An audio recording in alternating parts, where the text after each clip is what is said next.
Lu Feng traverses a parallel universe, encountering a dismal score of 0 in his college entrance examination. Unexpectedly, he awakens a system of enlightenment, deriving the principles of controllable nuclear fusion amidst dazzling flashes before his eyes. The president of the Dragon Institute exclaims, "What high school student? I shall personally mentor him."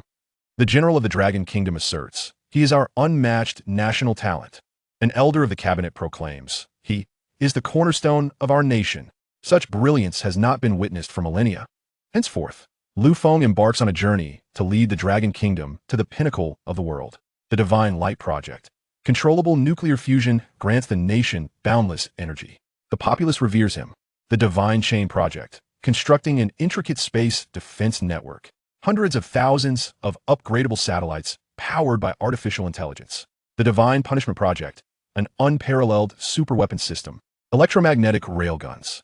Weather-controlling energy. Supergenetics. The Western nations unite to impose a comprehensive blockade on all technological fields of the Dragon Kingdom. The United States laments, "I am powerless," beseeching the Dragon Kingdom for refuge. The world is astonished. They bow before the Dragon Kingdom. The Dragon Kingdom shall guide humanity's future. Chapter 1. Enlightenment amidst dazzling flashes as he comprehends the principles of controllable nuclear fusion. "Mom, I'm sorry. This time, I scored 0 on my college entrance exam. I apologize for the years of hard work you and Dad have invested. I can no longer face you both. Please take care in the future." Lu Feng inscribes these lines at his bedroom desk, tears silently cascading down. Drip, drip, crystalline tears fall upon the notebook, soaking the freshly penned words. On the computer at his desk, the video he had previously watched concludes. The video automatically transitions to the next one. Due to the unilateral decision of the United States to expel our nation from the Controllable Nuclear Fusion Research Group. This group is comprised of top scientists from numerous countries around the world. This has significantly impacted our nation's development and research in controllable nuclear fusion. Moreover, the United States has taken a lead in proposing a technological blockade against our high-tech industries. No other developed nations possessing the same technology are permitted to engage in technological exchanges with us. This will have immeasurable repercussions on our latest technological advancements and research. As the background voices of the video resonate, Lu Feng gently pushes open the window of his bedroom, perching upon the ledge. The midnight cityscape of Yang City sparkles brilliantly. Yet, henceforth, all of this shall no longer concern me. Farewell, 18 years of life. Farewell, this world. I hope that in my next life, I shall not disappoint my parents in such a manner. Lu Feng closes his eyes, preparing to leap from the building above. Ding! Detected information from the host of parallel universe number 89751. Currently loading. Integrating with the host's brain, 10.99. Integration complete. Heaven-defying Enlightenment System successfully loaded. He suddenly finds himself enveloped in darkness, collapsing backward to the ground with a resounding thud. Dazzling flashes swirl before his eyes. From the flashes, you have grasped the fundamental principles of controllable nuclear fusion. Controllable nuclear fusion? Lu Feng manages a quip amidst the pain. Bang! The bedroom door bursts open with a loud crash as his father storms in. Lu Feng, his parents rush over, only to fall silent simultaneously. For Lu Feng is deeply engrossed in fervently inscribing something at his desk, completely unaware of their entrance. His father curiously leans in, softly reading aloud, feasibility research on the theory of controllable nuclear fusion. Firstly, nuclear fusion requires exceedingly high temperatures and pressures to induce fusion reactions among hydrogen nuclei. The materials must be capable of long-term, stable operation under extreme conditions, as well as withstand high radiation and neutron flows. Secondly, at this point, his father gasps in astonishment. Good heavens, controllable nuclear fusion. What is it? His mother inquires softly. This is something that could directly change the world. Do you understand? I do not comprehend, which is precisely why it is so remarkable. His mother attempts to say more, but is pulled away by his father. Do not disturb our son. Lu Feng writes fervently, producing 11 propositions in one breath, simultaneously initiating a detailed theoretical academic discourse on these conditions. 1. Feasibility discussion on zirconia composite materials. 2. Methods of using ferritic austenitic stainless steel alloys for magnetic field coils. While composing these notes, Lu Feng's mind is remarkably clear, as if the entire framework is imprinted in his consciousness. He continues until he has filled several notebooks on his desk, still feeling as though he is not finished. He has used several pens by now, writing until the early hours of the morning, his wrist aching before he finally ceases. Gazing at the handwritten manuscripts across a dozen notebooks, Fong begins to feel fatigued. I wonder if this will secure my admission to university? Until this moment, Feng's thoughts remain uncomplicated. He aims to live up to his parents' expectations and gain admission to a prestigious university. He has no inkling, nor has he contemplated, what the emergence of controllable nuclear fusion signifies for the Dragon Kingdom, what it means for the world, what it implies for all of humanity. The following morning, as dawn breaks, Feng rises and retrieves his phone, dialing his high school physics teacher. He has already contemplated the possibility of presenting these findings directly to the Academy of Sciences of the Dragon Kingdom. This is because, during a physics class, I once heard the teacher mention that his research topic during graduate school was controllable nuclear fusion. The call was swiftly connected. Hello, Teacher Zhao. This is Feng. I would like to... In an old-fashioned residential complex in Yancheng, Zhao Cheng gazed at Feng, who sat nervously across from him, clutching more than a dozen exercise books. He was aware that Feng's college entrance examination results were utterly disappointing. It seemed that the boy had come to seek counsel regarding repeating the year. However, this child appeared remarkably oblivious to the intricacies of human affairs. Did he truly come to seek the teacher's guidance, completely empty-handed? Feng awkwardly inquired. Teacher Zhao, may I ask under what circumstances would renowned universities in our country admit students who do not meet the standard? It pertains to those students with exceedingly poor examination scores. Zhao Cheng sighed. After the boy's failure in the college entrance examination, he began searching for shortcuts. It was imperative to make him recognize the stark reality. Thus, he said earnestly, that would necessitate a significant invention that contributes exceptionally to the nation. A significant contribution? Feng echoed. Indeed, Zhao Cheng nodded. He then picked up the teacup on the table and leisurely took a sip. So, Teacher Zhao, would developing controllable nuclear fusion qualify as a significant contribution? Splutter. Zhao Cheng instantly spewed tea all over Feng's face, showering him with droplets. What did you say? Zhao Cheng's expression was one of astonishment. This child truly had an audacious spirit, unaware of the vastness of the world, daring to utter anything. Controllable nuclear fusion? You? A high school student with failing grades in physics and a score of 0 on the college entrance examination? This thought lingered unspoken in Zhao Cheng's mind, as he feared it might wound Feng's pride. This is it, Feng stated, handing over his notebook. Old Zhao instinctively accepted it, examining the neatly penned handwriting with a neutral pen. Currently, the primary consideration for controllable nuclear fusion should focus on materials in the realm of reactors and thermal barriers.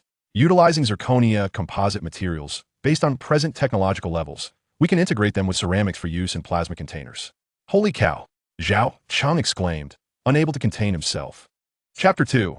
You failed physics, scored 0 in the college entrance examination, and managed to achieve nuclear fusion? Zhao Cheng gazed at the notebook in his hands, overwhelmed by a tide of emotions. At that moment, a vivid scene materialized in his mind. He recalled his youth, when his venerable mentor stood at the podium and declared, "Our Dragon Nation still has many shortcomings in various fields. It is precisely these deficiencies that powerful nations exploit to choke us by the throat, particularly in high-tech domains. This is the most critical void we face. If we can achieve breakthroughs in controllable nuclear fusion, the technological bottlenecks that hinder us in numerous areas will be effortlessly resolved. Such a robust and sustainable energy source could underpin the development of all other sectors."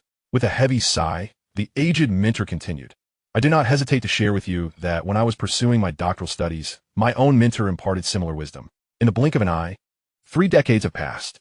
3 decades. In this realm, we have yet to witness any breakthroughs." The elderly mentor wiped the moisture from his eyes. "For those of us engaged in scientific research, our sole aspiration is to contribute our efforts to our nation and to the common people. We yearn for the day when we can stand tall, no longer subjected to the sanctions of others, compelling those who once looked down upon us to raise their heads and reckon with us." Ahem. Perhaps I have become overly emotional. He coughed, slightly embarrassed. "In essence, I wish to convey that our research topics are not merely to ensure you achieve certain accolades. Instead, we aim to foster your intellectual ingenuity, encouraging you to broaden your horizons and explore multiple avenues in controllable nuclear fusion, paving the way for future research. Though our Dragon Nation is currently soaring, we remain in dire need of original innovations in certain high-tech fields. For us, the scientific community, even if we devote our entire lives to laying a single brick on this path, we shall have no regrets. All of this is driven by a singular purpose, for our Dragon Nation and our people to rise and look down upon those who once scorned us, to pursue scientific endeavors without regard for others' opinions. This is my lifelong wish." Reflecting on these thoughts, Lao Zhao rose to his feet. Although he had long graduated from university and now served as an ordinary teacher, imparting the wonders of physics to his students, he had never ceased to pay attention to the realm of controllable nuclear fusion. Perhaps it was the profound impact of his mentor's words that had lingered in his memory. Even after many years, with a burst of determination, Zhao Cheng hurriedly returned to his study, donned his glasses, and eagerly began to read. The greatest challenge of controllable nuclear fusion lies in energy yield. Currently, it can be improved by increasing the temperature and density of the plasma. Hiss! Zhao Cheng gasped as he read this, glancing at Lu Feng. Did you come up with all this? Lu Feng nodded, explaining that a sudden spark of inspiration had led him to jot down these ideas. Zhao Cheng continued to bury himself in the notebook. Magnetic confinement fusion and inertial confinement fusion represent two distinct methodologies for controllable nuclear fusion, each with its unique advantages and challenges. Improvements in the design and operation of magnetic confinement devices, as well as enhancements in the energy efficiency of inertial confinement, can be approached from three key perspectives. As Zhao Cheng pondered this, he couldn't help but feel a wave of nostalgia. These were topics we had once explored, yet your approach is an entirely novel direction. Could it be that you are a sudden awakening genius?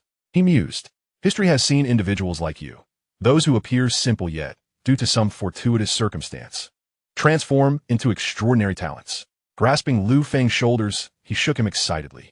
Do you realize what your paper signifies? What could it mean? Will it secure you admission to a third-tier university? Lu Feng inquired, oblivious to Zhao Cheng's earlier comments about being simple-minded. Third tier? Forget about that. I predict that every university in the Dragon Nation will be clamoring for you to enroll. Really? Lu Feng could hardly believe it. What do you mean, really? I assure you, every university in the Dragon Nation will be at your beck and call. However, I suspect you may not even make it to college. Why not? Lu Feng asked, puzzled. Now is not the time for such discussions. You should return and await my call. I must personally travel to Kyoto. Kyoto? Lu Feng echoed, confused. Yes, I have perused your new concepts, and I cannot comprehend them fully. I must consult my former mentor to assess their feasibility. So go back and wait for my news. All right, Lu Feng nodded. I will take my leave and await your call, Teacher Zhao. Once Lu Feng departed, Zhao Cheng hurriedly changed his attire, meticulously organizing the notebooks according to the content he had reviewed, assigning them numbers. He retrieved his suitcase and carefully packed the notebooks within. Cradling the case, he hailed a taxi and headed straight for the airport. In a quaint courtyard in Kyoto, Lu Changping had just celebrated his 78th birthday a couple of days prior. When it came to acknowledging his age, he staunchly refused to admit it. He believed himself to be as sharp as ever, with nimble hands and feet. Each morning, he practiced Tai Chi, and in the afternoons, he frequented the park to engage in chess matches with fellow seniors, relishing in the banter. After years of intense scientific research, this leisurely lifestyle had initially felt foreign, but he had grown accustomed to it and found it quite enjoyable. With arms raised and slowly descending, Lu Changping executed a perfectly standard Tai Chi finishing move. At that moment, his spouse returned from grocery shopping, accompanied by someone else. Lao Lu, look who has come to see you. Upon glancing up, Lu Changping's face lit up with joy. Zhao Cheng, you rascal, you still remember to visit me. He joked.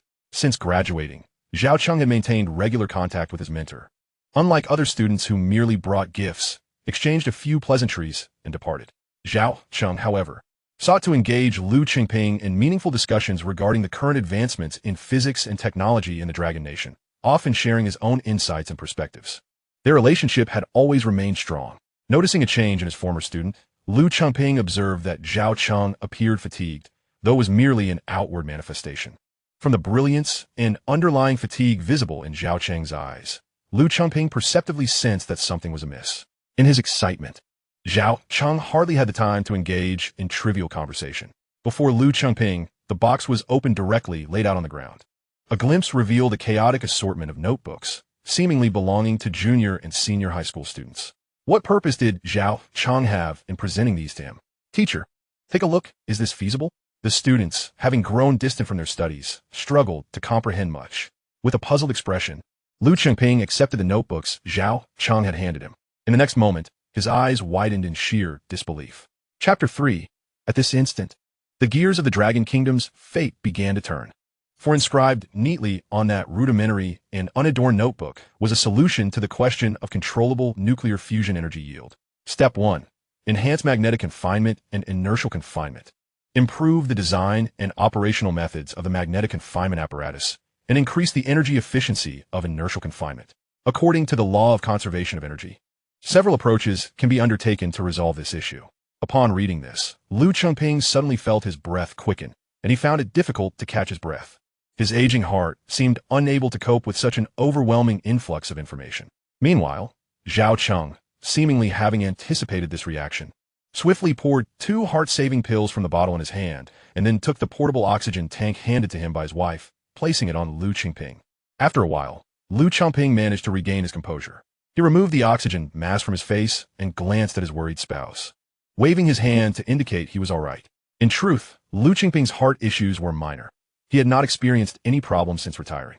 However, the astonishing nature of what Zhao Cheng had presented was beyond anything he could have imagined, causing his heart to race uncontrollably. Zhao Cheng had foreseen this reaction and had come prepared with the heart-saving pills. Taking a deep breath, Lu Chengping endeavored to calm himself, fixing a serious gaze on Zhao Cheng. Tell me honestly, where did this come from? Who devised it? Don't tell me it was you. Zhao Cheng shook his head vigorously. It was written by one of my students. What student? A high school student? Yes. Zhao Cheng candidly recounted how Lu Feng had approached him and shared his college entrance examination results, along with his performance in physics. Lu Chengping squinted, scrutinizing his student, confirming that he was not lying. He then inquired, is there a research proposal for controllable nuclear fusion that extends continuous operational time? Indeed. Zhao Cheng sifted through the stack of notebooks, producing one labeled number 19. He handed it to Lu Chengping, adding, I have renumbered all these studies according to the major concepts you proposed years ago. Inside are entirely new plans and perspectives, routes we have never considered before. I have also renumbered the other notebooks, organizing them from simple to complex based on our current technological capabilities in the Dragon Kingdom. Lu Chengping was too engrossed in the theoretical research to heed Zhao Cheng's words. Life is long yet fleeting, when one dedicates an entire lifetime to a singular pursuit, and that endeavor remains unfulfilled. The shock is profound when one discovers that someone has accomplished it, and the solution lies before them. Lu Chengping's hands trembled uncontrollably.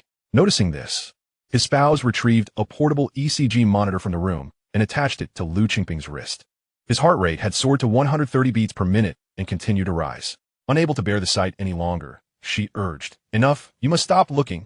If you continue, your heart won't withstand it. Yet, Lu Chengping muttered to himself, so that's it, so simple. Could there truly be geniuses who experience sudden enlightenment? Quick, show me your renumbered plans, the paths I've never imagined before. Certainly, but you must first calm yourself. Zhao Cheng did not hand over the notebook immediately, but spoke earnestly to Lu Chengping. Lu Chengping found himself at a loss with his former student. So he stood up and exhaled deeply several times, managing to lower his heart rate below 100 beats per minute. Only then did Zhao Cheng pass him the notebook. In the next moment, the heart rate monitor emitted a series of alarming beeps, indicating Lu Chengping had exceeded the warning threshold. Zhao Cheng hastily reached for the heart-saving pills. But Lu Chengping seized his arm, insisting, hurry, do not take any medication. Call Dean Shun at the Dragon Academy. An hour later, in the office of the Dean of the Dragon Academy, Dean Shun, trembling with excitement, summoned his assistant. Notify Vice Dean Zhang immediately to convene a meeting at the Dragon Academy. The assistant nodded, ready to leave. Wait, I'm not finished. Dean Shun continued. Also invite Vice Dean Li Tao, who specializes in physics, and academician son from chemistry, along with Professor Wang. The assistant diligently noted the names. Never having witnessed the dean call so many individuals for a single meeting, even including retired scientists whose names had made it into the school textbooks. Hesitantly, the assistant asked, Dean Shun, do we really need to gather all of them, especially at this late hour? Dean Shun appeared invigorated, his face radiating excitement, veins in his neck prominently visible. Just tell them we have made significant breakthroughs in a critically important field. Urge them to come quickly. Despite his fervor, Dean Shun remained acutely aware of the importance and confidentiality of the matter, refraining from disclosing specifics to his assistant. The assistant, witnessing the dean's grave demeanor for the first time, diligently recorded all the scientists' names before leaving the office. Once a suitable distance away, he pulled out his phone and dialed a number. It's me. We have made a monumental breakthrough. This is not a trivial matter. All renowned scientists of the Dragon Kingdom must attend, including Elder Ji. The voice on the other end, previously silent, erupted in astonishment. What did you say? Elder Ji Zhenkong is coming too? Yes, it's indeed Ji Zhenkong. The assistant affirmed. The tone on the other end turned serious, breaths heavy with gravity. Send me the detailed information shortly. I need to verify the data and report it to the general. Go ahead and commence your tasks, ensuring all information is meticulously detailed. Understood, the assistant replied, promptly ending the call and beginning to organize the information before retrieving a disposable phone once more. Dialing a phone number. The line rang only once before being answered. The other end was enveloped in silence. The assistant uttered just 4 words, significant breakthrough. Yet there was no response from the other side. The call was abruptly terminated without a sound. The assistant snapped the disposable phone in half and discarded it into the trash bin, immersing himself in the task of notifying all the esteemed professors and academicians of the Dragon National Academy of Sciences. It was an atmosphere he had never experienced since joining the institution. At that moment, the gears of fate for both the Dragon Nation and humanity began to turn. Chapter 4. Because of you, humanity's progress has been advanced by a century. Within the expansive conference room of the Dragon National Academy, a venue that had long been underutilized due to its sheer size, it was more aptly described as a grand hall capable of accommodating thousands. Complete with a prominent podium at the front, resembling a colossal cinema. President Chun Jiankong stood at the center of the podium, where a stack of thick notebooks used by high school students was conspicuously placed. He remained patient, waiting as approximately 2/3 of the seats in the auditorium filled with the Academy's distinguished members, renowned scientists of global repute. At that moment, a wheelchair was slowly pushed into the hall, occupied by an elderly man whose drooping eyelids suggested he was still dozing. However, upon his entrance, the entire assembly instinctively rose to their feet, not with applause, but in a silent tribute. This unvoiced acknowledgement was a recognition of the extraordinary contributions the elder had made to the Dragon Nation. The elderly gentleman, Ji Zhengkong, was a living legend, a true luminary of the Dragon Nation. In the early days of the nation's founding, when it faced relentless pressure from Western powers, 4 scientists emerged, leading research teams into the vast, desolate Western deserts, working tirelessly day and night. 5 years later, a mushroom cloud ascended into the sky, and from that moment on, Western nations dared not threaten the Dragon Nation with military force. The nation had acquired its own nuclear capabilities, and Ji Zhengkong was one of those 4 scientists, the only one still living, which speaks volumes about his stature in both the national and global scientific communities. Initially, some professors felt a sense of dissatisfaction at being summoned late at night. They pondered why such a significant breakthrough could not wait until the morrow. Yet, upon witnessing Ji Zhengkong's presence, all doubts were dispelled. Clearly, a monumental breakthrough affecting the future and destiny of the Dragon Nation had occurred. Otherwise, why would the elderly sage, who had long since retired to a life of leisure, be summoned? Everyone instinctively straightened their postures, sitting upright as Ji Zhengkong was wheeled in. Chun Jiankong greeted him, expressing his apologies for disturbing his rest, stating, "I'm sorry to have called you up at this hour." Ji Zhengkong lifted his eyelids to meet Chun Jiankong's gaze. "Young Chun, it's no trouble at all. Whenever the nation requires this old man, I am at your service, even if you must bring me from my sickbed," he replied. Chun Jiankong nodded earnestly, sincerely remarking, "Your noble character, esteemed elder." This was a sentiment he expressed naturally, and to be addressed as Young Chun by Ji Zhengkong, after over a decade as the Academy's president, was a source of immense honor rather than diminishment. "Esteemed elder, please take your seat. We have arranged a position for you." Chun Jiankong gestured, as 2 individuals rose from their seats until Ji Zhengkong's wheelchair was positioned. They were Zhao Cheng and his mentor, Lu Qingping, both of whom were experiencing the presence of this legendary figure in the Dragon Nation's scientific community for the first time, their excitement palpable. Chun Jiankong cleared his throat into the microphone, stating, "The reason for gathering everyone so late is to present this." With that, the enormous screen behind him began displaying several images. Controlled nuclear fusion. A wave of astonishment swept through the audience. "Is there really a result?" murmured the crowd, which soon erupted into a cacophony of voices. Questions arose regarding the theories and feasibility that had been the focus of their research. Chun Jiankong, undeterred, continued to unveil the subsequent materials. Ji Zhengkong remained silent, his aging visage betraying no emotion. He had devoted considerable time to the study of nuclear fusion following his work on nuclear weapons, and through his deepening research, he realized the insignificance of humanity. While such immense power could be harnessed for destruction, the notion of mastering such terrifying force to wield it for oneself appeared overwhelmingly daunting. Thus, upon witnessing the emergence of controlled nuclear fusion, he did not share the optimistic views of others, believing that humanity would require at least another century to fully grasp such technology. However, as Chun Jiankong proceeded to reveal the content of the notebooks. The earlier din began to subside. The attendees, all leading figures in the Dragon Nation's scientific realm, understood the immense value of the contents inscribed within those unassuming notebooks. Some began to retrieve their own notebooks, sketching calculations. If ceramic composite materials are applied, how can we ensure the trajectory of particles and the stability of plasma under Coulomb interactions? Chun Jiankong was elated. Finally, someone had posed a question. He then opened another notebook, marked number 7, revealing the solution. The individual who had raised the question widened his eyes, taking in the formulas, gasping in astonishment. Is it really possible this way?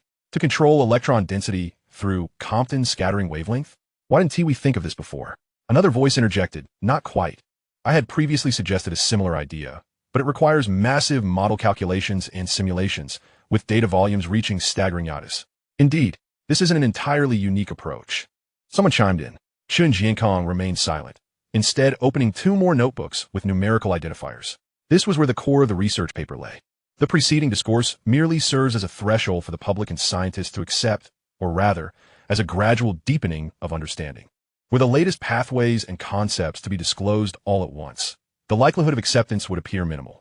However, with the foundational conjectures and solutions previously established by the scientific community, the true brilliance of the individual who authored this research paper is revealed. As the presentation commenced, Ji Zhengkong, who had been half-closed in his eyes and on the brink of slumber, suddenly widened them in astonishment. His mouth agape to an astonishing extent, his withered hands, adorned with age spots, began to tremble as they grasped the armrests of his wheelchair. Then, to everyone's disbelief, Ji Zhengkong rose to his feet. Impossible. This cannot be. His voice quivered with uncontainable excitement. The trajectory of human development had been advanced by a full century. Chapter 5, Apologies. But he truly scored 0 on the college entrance examination. This action startled those tasked with caring for Ji Zhengkong, for he was indeed a national treasure. Such a figure could not be allowed even the slightest misstep. They hurriedly reached out to steady him, only to be gently rebuffed by Ji Zhengkong. Following his exclamation, a profound silence enveloped the entire assembly. Conversation ceased, and calculations were abandoned. All eyes converged upon the venerable elder, a towering symbol of the scientific community in Xia country.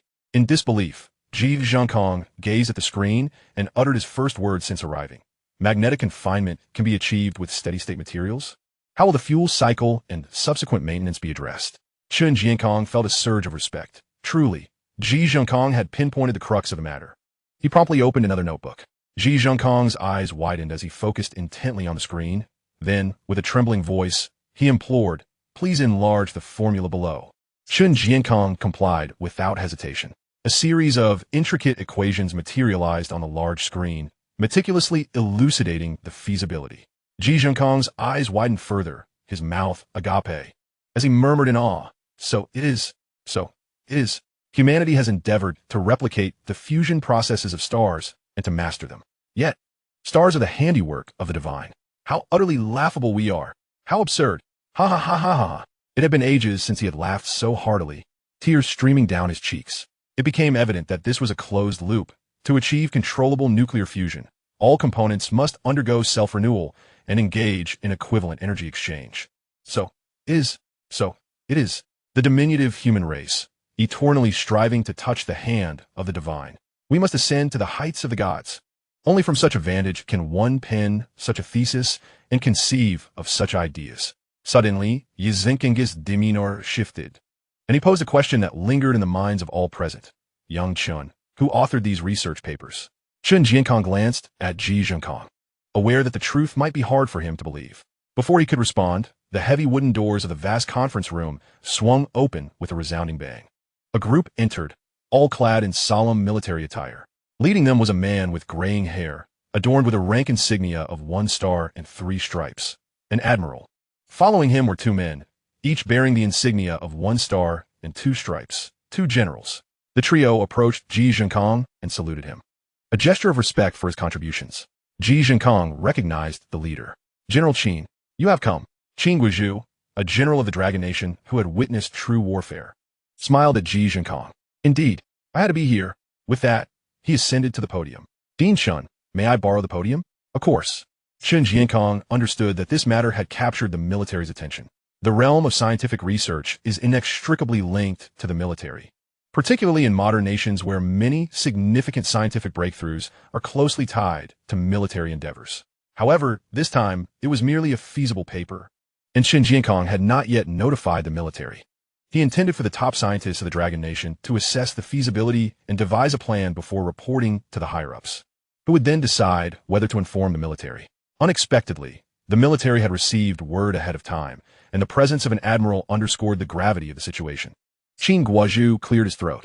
I am here to address the question posed by Ji Jiankong. We have ascertained that the author of this paper is named Lu Feng. Instantly, a colossal frontal portrait of Lu Feng appeared on the large screen. As the image materialized, the previously hushed conference room erupted into a cacophony. Impossible. He looks like a mere child, no older than 18. No way. Even if this child had been studying in his mother's womb, he could not have produced such papers. Ji Jiankong himself found it hard to believe that such extraordinary work could have been crafted by someone so young, for it seemed utterly fantastical, akin to claiming that a toddler, freshly learning to speak, had already developed a rocket capable of flight. Despite knowing the military could not be mistaken, Ji Jiankong still inquired, General Qin, is there any possibility of misinformation? Qin Guozhu met Ji Jiankong's gaze with utmost seriousness. This is a matter of national importance. I have confirmed this information no less than 10 times. It is indeed this youth named Lu Feng who authored it. The incredulity Qin Guozhu had felt upon first receiving the news was evident, hence his rigorous verification. Ji Jiankong, his voice trembling, pressed on. Are Lu Feng's parents involved in scientific research? No. Qin Guozhu shook his head. Lu Feng, aged 18, his father, Lu Jiangwo, was once an employee at an automotive factory but opened a fruit shop after being laid off. His mother, Zhao Lan, was also a factory worker and became a full-time homemaker after Lu Jiangwo started the fruit shop, occasionally assisting there. Ji Jiankong fell into a contemplative silence, reflecting on the absence of a scientific lineage or research environment. He muttered to himself, a genius, a truly prodigious talent. In my study of history, I have discovered that whenever a nation is on the cusp of rising to superpower status, the nation will undoubtedly witness the emergence of truly exceptional geniuses. On this note, Qin Guozhu appeared somewhat hesitant to speak. He gestured towards an individual seated next to Elder Ji. Elder Yi. This person beside you can provide a detailed introduction regarding Lu Feng's situation. The individual Qin Guozhu referred to as none other than Zhao Cheng, Lu Feng's physics teacher. Zhao Cheng instantly felt the weight of countless gazes fixated upon him. He was merely an ordinary graduate student, while those present were all capable of delivering lectures at the university level. They represented the creme de la creme of the scientific community in Longhua. With a towering figure like Elder Ji in attendance, it would be disingenuous to claim he felt at ease. Zhao Cheng had initially believed that such a high-profile conference would not require the presence of a mere high school physics teacher. However, since the author of the paper, Lu Feng, was a student, Dean Qin Jiankong insisted that he attend. To his astonishment, he was also asked to speak. Zhao Cheng rose to his feet, his throat tightening and his mouth dry. For a moment, he found himself at a loss for words. It seemed that Ji Jiankong sensed his anxiety and smiled while patting his shoulder. Do not be nervous. I believe that a teacher capable of nurturing such a prodigy must also be remarkable. Encouraged, Zhao Cheng turned to face the esteemed academicians and professors behind him and spoke slowly yet clearly. Lu Feng is my student, yet he has consistently failed his physics exams. In fact, he scored 0 on his college entrance examination. Chapter 6, designated as Level S. Confidentiality Level S. Importance Level S. What? Yizvenkenge, sitting closest, was nearly knocked back into his wheelchair by this revelation. His previously upright posture trembled. His caregiver hurriedly supported him. A murmur of disbelief swept through the conference hall. What had they just heard? A high school student, one who had scored 0 on his college entrance examination, a student who had failed physics, and who came from a family primarily engaged in the fruit trade, had authored a completely viable paper on controllable nuclear fusion. If this were true, the only words that could begin to describe it would be genius and miracle. Qin Guozhu cleared his throat twice. May I kindly ask all academicians and professors to maintain a degree of silence. Upon receiving notification from the department, I conducted a background check on Lu Feng, and his record is utterly clean with no issues whatsoever. My sole purpose in being here today is... He paused slightly to emphasize the gravity of his forthcoming statement, to inquire of all present, what is the feasibility of this paper? With that, Qin Guozhu directed his gaze first towards Ji Jiankong. If one were to select the most authoritative figure among the gathered academicians and professors, it would undoubtedly be Elder Ji. Yet, Ji Zhengkong remained lost in thought, murmuring to himself, could such an extraordinary talent truly emerge? This is a great fortune for Longhua. The global landscape is about to change. The course of humanity is set to transform. Qin Guozhu stood at the podium, repeatedly calling into the microphone, Elder Ji, Elder Ji. Finally, Ji Zhengkong came to his senses. Meeting Qin Guozhu's gaze, his eyes brimmed with power, hope, excitement, and exhilaration. Yes, the feasibility could reach 90. The remaining 10 pertains to the more detailed steps that are not fully outlined in the paper. Truly, Elder Ji was perceptive. He immediately recognized that Lu Feng's paper contained significant gaps. However, in Ji Zhengkong's view, this was intentional. After all, if these techniques and solutions were to fall into the hands of others, it would result in tremendous loss. If Elder Ji were to learn that Lu Feng had left sections incomplete primarily due to a lack of ink in his pen and discomfort in his wrist from writing, he would likely be left utterly aghast. Excellent. Qin Guozhu applauded. Now, I presume everyone present is aware of what I am about to say. Please bear with me for a moment longer. Additionally, all of you will need to sign a confidentiality agreement before you depart. Any breach of this agreement will be met with severe consequences for endangering Longhua. With that, Qin Guozhu exited the hall. Just after he left, a contingent of fully armed soldiers stormed in, each wielding the most advanced submachine guns, taking position at the conference room's entrance. As Qin Guozhu stepped outside, a soldier rushed in and handed him an enormous satellite phone. Qin Guozhu dialed a number, and it was quickly answered. With utmost respect, he spoke, Elder Son. Based on Mr. Ji Zhengkong's analysis, the feasibility is estimated at 90.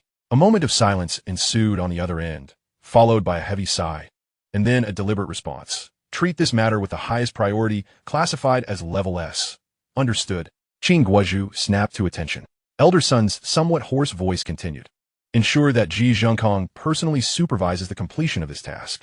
I expect to see the feasibility and research report within a week. If viable, I want to initiate planning within a month. Yes.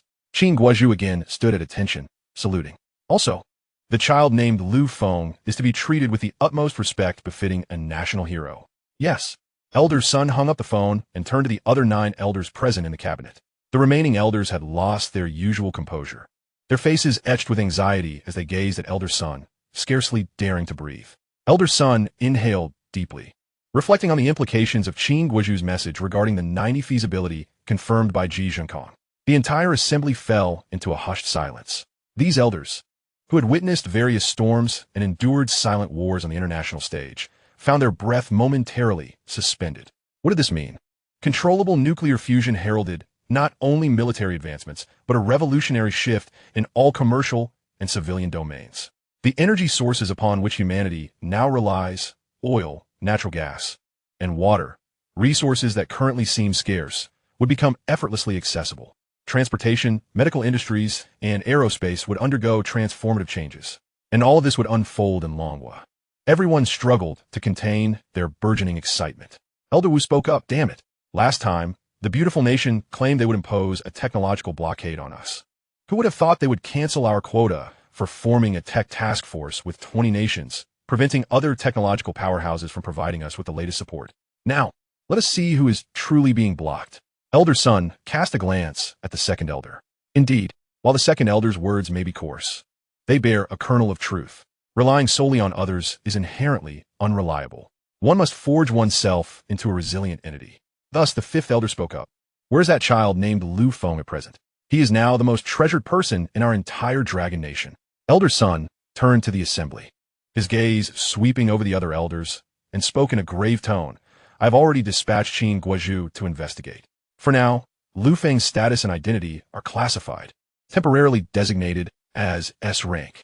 In an exceedingly ordinary neighborhood of Yang City, Lu Feng lay in his bedroom.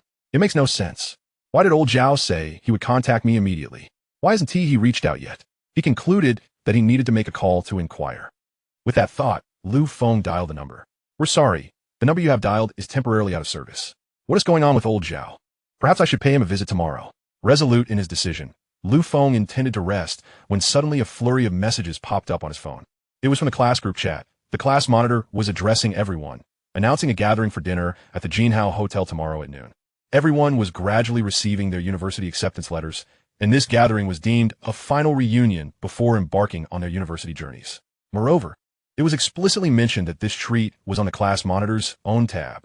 The Jinhao is a local 5-star hotel, and the delicacies therein are quite extravagant. The class teacher, Ji-in, chimed in, "Excellent.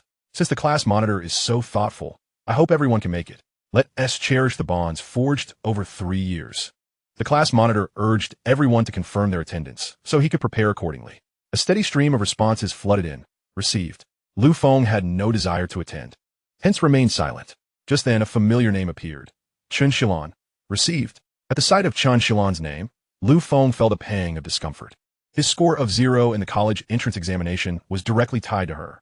Chun Shilan was the belle of their class, the object of many boys' affections. Fong believed his appearance was not lacking. With the impending college entrance exams, he had mustered the courage to confess to Chun Shilan a month prior. Unsurprisingly, she had turned him down, citing the need to focus on her studies. However, she left the door ajar, suggesting that matters of romance could be revisited after the exams. A statement that kindled a flicker of hope within Fong. Yet, everything came crashing down the night before the exams when he witnessed Chun Shilan and the class monitor holding hands and departing in the same vehicle. The heartbreak was profound, leading Fong to lose sleep and ultimately arrive late for the exam the next day. His father had received a large order at the fruit shop, leaving early to collect goods, while his mother assisted him.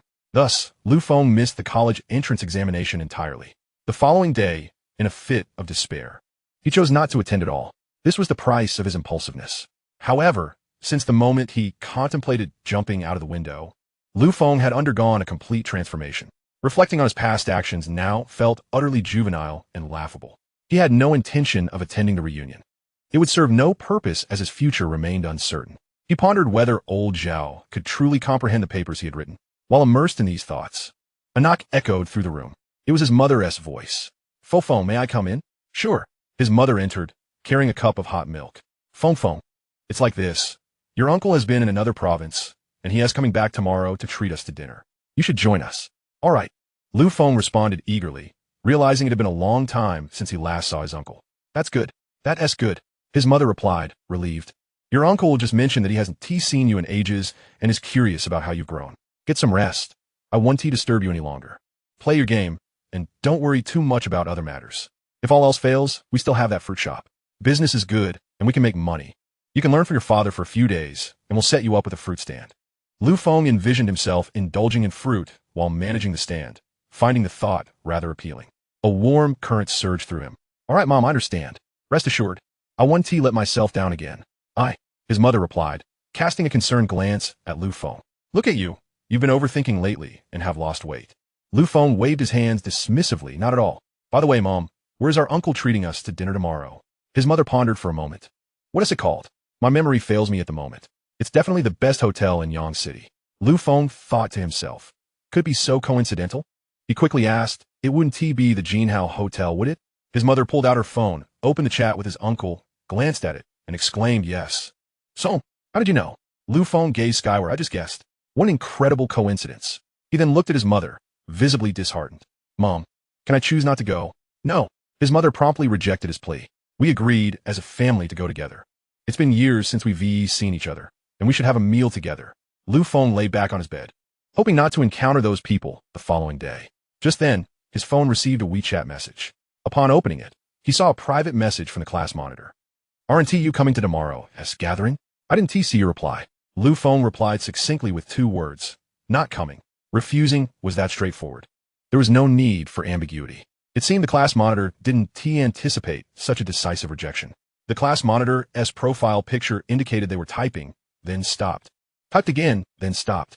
After a lengthy pause, they finally responded with a single word. "Okay." Fong tossed his phone aside and opened his computer to play a game for a while. Meanwhile, in a remote valley 12,000 kilometers from Yang City, a deafening explosion erupted. A base of a terror organization was engulfed in a sea of flames, all orchestrated by a single individual, Chang Yong.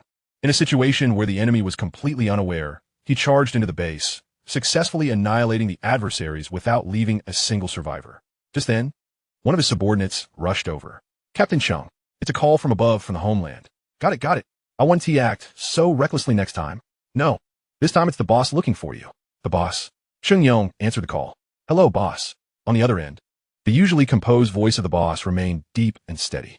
However, Cheng Yong discerned the urgency and significance in his superior's accelerated tone.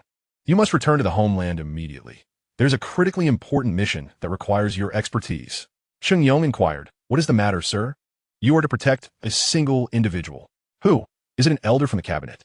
Cheng Yong questioned, for given his current capabilities and the gravity of the assignment, he could scarcely conceive of any other prominent figure necessitating the protection of someone tasked with undercover assassinations and the dismantling of terrorist organizations.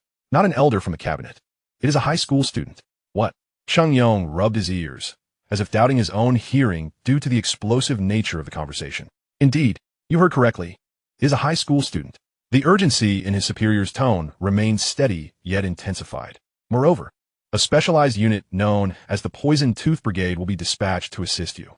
You are responsible for leading them in a comprehensive 24-hour protection detail. Do not ask too many questions over the phone. I have arranged for someone to pick you up. You must depart immediately." Upon hanging up, Cheng Yong stood in a daze, utterly bewildered. The Poison Tooth Brigade, a selection of 20 super soldiers among millions of elite warriors, each endowed with extraordinary capabilities: long-range sniping, close-quarters combat, advanced tactics, intelligence gathering, reconnaissance, field operations, and demolition, were the pinnacle of martial prowess. These soldiers trained in secretive mountain facilities, only activated when all other special forces units had failed. The Poison Tooth Brigade represented the last bastion against insurmountable challenges. Thus, there was no mission too difficult for them to accomplish. Even Cheng Yong had to concede that he would prefer to confront 10,000 terrorists rather than face any single member of the Poison Tooth Brigade, for they were devoid of fear and solely focused on their objectives, executing orders with the cold ruthlessness of superhuman warriors. Now, he was tasked with leading this elite squad to protect a high school student. Who could this person be? Such a designation was a privilege beyond that of even the cabinet's most senior elders. Chapter 8: The Apache Armed Helicopter. Not a moment to lose. Cheng Yong had yet to continue his contemplation when a thunderous roar resounded from the sky. Boom! Boom! He raised his gaze, his eyes widening in astonishment. An Apache attack helicopter, its massive missile bay, akin to the Eye of Death, coldly surveyed the ground below. The world-class digital targeting systems and ultra-precise fire control radar were formidable indeed. Boom! Boom! The helicopter's pilot gestured fervently for Cheng Yong to board. Cheng Yong's expression grew serious. The mere fact that they had dispatched the sole Apache indicated the gravity of the situation. At the Dragon Country's special military airport, Cheng Yong disembarked from the Apache, where a group awaited him. The foremost figure appeared vaguely familiar, as he discerned the man's visage and the insignia on his shoulders. A chill of dread coursed through him. A general's rank, a figure frequently seen on television. General Qin Guozhu. Behind him stood 2 lieutenant generals, and further back, his own superior. Behind these men stood a formidable assembly of 20 individuals, their expressions resolute and eyes fiercely determined. These were the super soldiers selected from millions of special forces, invincible. Codename, Poison Tooth. The 20 members of Poison Tooth regarded Cheng Yong with curiosity, eager to ascertain what manner of individual would be appointed as their leader. A smile graced General Qin's face. Cheng Yong's demeanor transformed into one of solemnity as he rendered a crisp salute. "Sir." General Qin and the others returned the gesture without further ado. "Cheng Yong," he began, "I have heard numerous accounts of your exploits. When I proposed the necessity for a leader of Poison Tooth, someone who is not overly bound by protocol, yet utterly reliable, and must be young, your superior recommended you without hesitation. Upon reviewing your record, I am convinced you possess the capability to excel in this role. 1. 329 assassination missions, 375 successful eliminations of terrorist organizations, and over 3,000 rescues of internationally significant figures, all completed without a single failure. Such a record is truly humbling. Heroes emerge in youth." Cheng Yong immediately straightened his back, responding, "It is my duty to serve." "Very well. This mission is exceptionally unique. You must protect an individual whose importance cannot be quantified. In essence, he embodies the future of our Dragon Country." General Qin paused, recalling the elder's expression and tone. "Moreover, the future of the global landscape, and even the fate of humanity, is intricately linked to him. You and the entire Poison Tooth Brigade must safeguard his safety with your very lives. Any information regarding him must be reported directly to me without intermediary." Cheng Yong's astonishment deepened, and he finally posed the question that had been on his mind. Sir, may I inquire who this high school student is? His name is Fong. Detailed information will be provided to you shortly. Remember, General Qin emphasized, Fong represents the future of our dragon country. Understood. Cheng Yong stood at attention, his gaze fixed ahead, declaring with resolute clarity, I pledge to protect the future of the dragon country with my life. The Poison Tooth Brigade echoed in unison. We pledge to protect the future of the dragon country with our lives. Excellent. Shortly, I will brief you on the members of Poison Tooth and their respective skills. Tactical specifics and mutual understanding can be discussed during the flight. Flight? Cheng Yong was momentarily taken aback. Indeed, you are to proceed to Yangcheng without delay. General Qin directed his attention to a nearby military tactical helicopter, cautioning, keep a low profile. Do not attract undue attention. All matters concerning Fong are classified at the national level. Remain vigilant against foreign spies. Cheng Yong's curiosity regarding this high school student named Fong had reached a fever pitch. What could he possibly have done? What extraordinary abilities does he possess that could potentially influence the future of the entire Dragon Kingdom, the world, and indeed, all of humanity? The sun in Yang City blazed fiercely upon the ground. At the entrance of the Golden Howe Hotel, Fong was roused from his slumber early by his mother. They arrived at the hotel well before the scheduled time. Yet Feng's uncle had yet to make his appearance. With time slipping away, Fong pondered the impending awkwardness should his classmates and teachers arrive at noon, especially since he had not consented to join the dinner gathering the previous night. To avoid the discomfort of mutual glances, it seemed prudent for him to seek refuge indoors sooner rather than later. What is the name of the private room that uncle booked? Fong inquired of his mother. It's called the Lotus Room. Why do you ask? She replied, glancing around. Let's head inside the room. The sun is quite intense, and your father has been up early to fetch fruit. It would be unwise for him to suffer from heat stroke. Xiaolan reflected that her son had a point. This was a hotel, not their home, and there was no need to linger at the entrance. Thus, the family of three stepped into the hotel. Meanwhile, at Yang City's third high school, the class monitor of the senior class, Xie Chao, had already arrived. He drove his father's newly purchased Bauma X5, a reward for his commendable academic achievements. Today, he intended to treat his entire class to a meal, primarily to flaunt his new vehicle, a luxury that many would toil a lifetime to acquire. The homeroom teacher, Zhu Shiyong, had also arrived early and immediately spotted Xie Chao standing proudly in front of his splendid Bauma X5. Is this your car, Xie Chao? Yes, Xie Chao replied, a hint of pride in his smile, feeling slightly bashful. My dad just bought it for me yesterday. As the clock approached noon, Xie Chao caught sight of the class beauty, Chen Shilan, accompanied by several of her female classmates, making their way towards him. He deliberately raised his voice a notch. Originally, my dad insisted on getting me a Porsche, but he said the configuration would take too long to order and there were no available models. So I ended up with this high-spec Bauma X5. Your father is really generous, Zhu Shiyong remarked. Chen Shilan, dressed in a delicate lavender gown that accentuated her youthful figure, exuded a maturity beyond her years. Her enchanting, almond-shaped eyes could captivate any boy, pulling them into a whirlwind of youthful infatuation. She had overheard Xie Chao's words and understood that his subsequent comments were directed towards her, yet she maintained a composed demeanor, merely smiling and nodding in acknowledgement.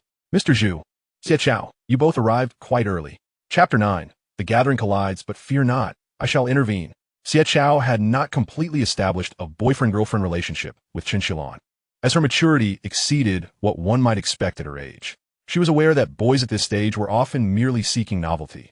Once she agreed to their advances, their interest would swiftly wane, leaving them to pursue other girls. Thus, she kept Xie Chao in limbo, neither accepting nor rejecting his overtures, graciously accepting invitations for meals or gifts, yet firmly rebuffing any further propositions. Today, Xie Chao had purposefully driven his new car to impress Chen Shilan. Indeed, Shilan, you all arrived rather early as well. Shall we proceed inside? I'll lead you. The others can find their own seats once they arrive, Zhu Shiyong suggested. All right, monitor. You all go ahead to the private room. The teacher will wait outside for the other classmates, Xie Chao replied. Sure, Shilan, this way, he beckoned, guiding them. While waiting for the elevator at the hotel, Xie Chao casually mentioned, the private rooms at the Golden Howe Hotel are quite sought after and notoriously difficult to book. Fortunately, my father is well acquainted with the owner. A quick phone call secured the largest room for me. Wow, monitor, I didn't realize your family was so wealthy. One girl exclaimed. Indeed, monitor, that new car of yours must have cost a fortune. Another chimed in. You've asked a splendid question, Xie Chao thought, seizing the opportunity to boast. Cough, cough. He feigned a cough, stealing a glance at Chun Xilan, who, despite not looking directly at him, had her ears perked towards his direction, clearly drawn into the conversation. It's not too much, really, just around 1 million or so, he stated nonchalantly. This revelation ignited a chorus of envious gasps from the girls. Wow, I had no idea your family was so affluent. Yes, monitor, you certainly don't appear to flaunt your wealth at school. The elevator doors opened, and Xie Chao donned a feigned expression of discomfort. Unfortunately, my father is quite strict. He insists I remain low-key while studying at school. That's why I mingle with everyone, but keep my background discreet. Stealing another glance at Chun Xilan, he noticed her expression seemed to reflect a flicker of interest, filling him with pride. As they entered the elevator, one girl casually inquired, by the way, Xilan, I heard that Lu Feng confessed to you just days before the college entrance exam. Yes, I heard he even skipped the exam for you, another added. What a pity. What's there to lament? Lu Feng's grades were already poor. Even if he had taken the exam, he wouldn't have gotten into a good university. Strictly speaking, Xilan actually did him a favor by prompting him to repeat a year. Oh, Xie Chao interjected. If Lu Feng didn't take the exam, doesn't that mean he has no scores? Then, as if struck by a revelation, he added, no wonder he didn't come when I invited him to the gathering last night. Let us not dwell on Lu Feng. It's rather disheartening to bring him up. After we finish eating, can you take us for spinning a new car? Of course. Xie Chao responded, glancing at Chun Xilan. Is Xilan coming too? Chun Xilan nodded slightly, playfully tucking a loose strand of hair behind her ear, deliberately showcasing her fair neck. This gesture was not lost on Xie Chao, who gazed at her, captivated. Chun Xilan felt a surge of delight, realizing that boys were indeed easy to manipulate. Meanwhile, within the luxurious lotus room of the Golden Hao Hotel, Lu Feng's uncle had finally arrived. Having conducted business abroad for several years, he had reportedly achieved considerable success. It had been years since the two families last met. Now, Lu Feng's uncle, accompanied by his aunt and cousin, who had just completed the college entrance examination, returned home. Lu Feng's aunt, adorned in gold and jewels, was the first to step into the private room. Ah, Lu Feng, you've grown so much in these past few years, exclaimed Annie as Lu Feng rose to greet her. His cousin, engrossed in his headphones, also acknowledged Lu Feng with a casual nod. The two families had often socialized when they lived in the same city, but distance had gradually eroded their connection, leaving them with little to discuss. Over the years, Uncle seemed to have amassed considerable wealth, flaunting a gold chain around his neck that was as thick as a thumb. He approached Lu Feng with a hearty embrace, his jovial nature unchanged, and patted Lu Feng on the shoulder. Look at you, young man, you've become quite sturdy, he remarked, glancing at his own son. And you, my boy, don't engage in much sports, looking as frail as a little chick. Lu Feng merely smiled, choosing not to respond. Meanwhile, his cousin remained absorbed in his phone, indifferent to the familial pleasantries. At that moment, the server began to bring dishes into the private room. Uncle let out a hearty laugh as he filled a glass with white liquor. I'd like to propose a toast, first and foremost, to celebrate our family's reunion. This is indeed a joyous occasion, especially to see my third sister. Indeed, it has been far too long, replied Lu Feng's mother, clearly delighted to catch up with her brother after many years. Lu Feng's father also smiled broadly, raising his glass, and the group toasted together. Uncle then poured another drink and declared, this toast is to celebrate my son, who has successfully entered the Aerospace University in the Northwest. Despite the self-deprecating words about his unambitious son, the pride on Uncle's face was undeniable. Oh, congratulations to your little Chow, Lu Feng's mother chimed in. Suddenly, Annie interjected, third sister, I wonder how your son Lu Feng fared in this year's exams. Lu Feng's mother found herself momentarily at a loss for words. She had anticipated a simple family gathering and was unprepared for this turn of events.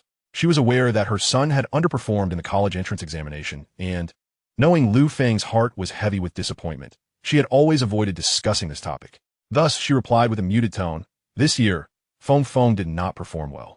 Uncle seemed to sense the discomfort and tried to lighten the mood, saying, no worries, life is not solely defined by a single exam. Look at me. I didn't even take it. Exactly. Annie added, but what was his score? Which university did he get into? If it's close to our little Chow's, you should definitely connect more. Lu Feng's mother fell silent, her smile becoming increasingly awkward. Suddenly, Lu Feng stood up abruptly. I scored 0 on the college entrance exam, he exclaimed before striding out of the room, feeling overwhelmed. He could faintly hear Auntie's exaggerated voice from within. 0? Did he even take the exam? Uncle's genuine confusion followed. Third sister, really? What happened with Lu Feng this time? Lu Feng had no desire to hear any more, and, just as he exited the room, a familiar voice rang out. Lu Feng, you made it. I thought you wouldn't come. Come on, everyone is here waiting for you. It was his teacher, who ushered him along, oblivious to Lu Feng's internal turmoil.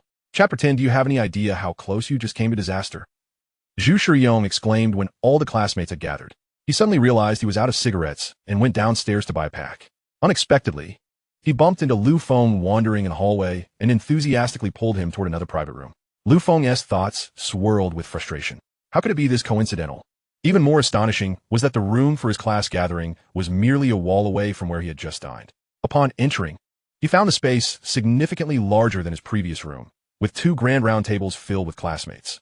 As Zhu Shiyong opened the door, everyone was reminiscing about amusing anecdotes from their school days. Teacher Zhu, everyone's waiting for your speech, exclaimed Xie Chao. Zhu Shiyong chuckled. All right. You want to believe who I just found? And he pushed Lu Feng forward. Xie Chao's expression darkened slightly. Had this guy previously said he wouldn't show up? But perhaps it was for the best. It would allow him to see where he stood. Lu Feng dismissed such thoughts and took a seat beside Zhu Shiyong. To his surprise, directly opposite him sat Qinshilan, surrounded by several girls who whispered and exchanged glances in his direction. He could easily guess what they were discussing. Most likely, look, your admirer has arrived. He must want to see you one last time. Lu Feng chose to ignore them, viewing Qinshilan as nothing more than a passerby, devoid of any feelings. He simply wished for an opportunity to slip away unnoticed. Zhu Shiyong raised his glass, stating, first and foremost, let's congratulate everyone on embarking on a new chapter in life. From now on, you will scatter across the country, and this may be our last gathering. Here's to your youth. Lu Feng lifted his glass in response, thinking, here's to bidding farewell to my reckless youth. Everyone drank heartily, and Zhu Shiyong added, by the way, even though you've all reached adulthood, do remember to drink in moderation. Once the opening remarks concluded, the group began mingling and drinking with familiar faces, engaging in lively conversation. Someone remarked, what does it matter if we graduate? Can we all afford a car like the class monitor S, which costs over $1 million? I doubt I'll earn that much in a lifetime. A few sharp-witted individuals had already adopted a sycophantic demeanor. Class monitor, if I can't find a job after graduation, could I work for you? Xie Chao smirked. What do you mean my company? That's my father's company. Come on, you're his only son. Isn't it all yours? A few classmates chimed in. Xie Chao felt a surge of pride, glancing at Qinshilan, who was also looking his way. With a grand gesture, he declared, no problem. Once you graduate, everyone is welcome to join our company. Zhu Shiyong joined in. In that case, I must raise a toast to Xie Chao on behalf of our class. Just then, a girl glanced at Lu Feng, who had been silent. What if someone didn't get into university? Could they work at your company? Xie Chao looked at the girl, understanding her implication, and deliberately avoided glancing in Lu Feng's direction as he amplified his voice. That wouldn't be possible. My father's company may rank in the top 3 in our city, but the standards for hiring are quite high. At the very least, one must possess a bachelor's degree.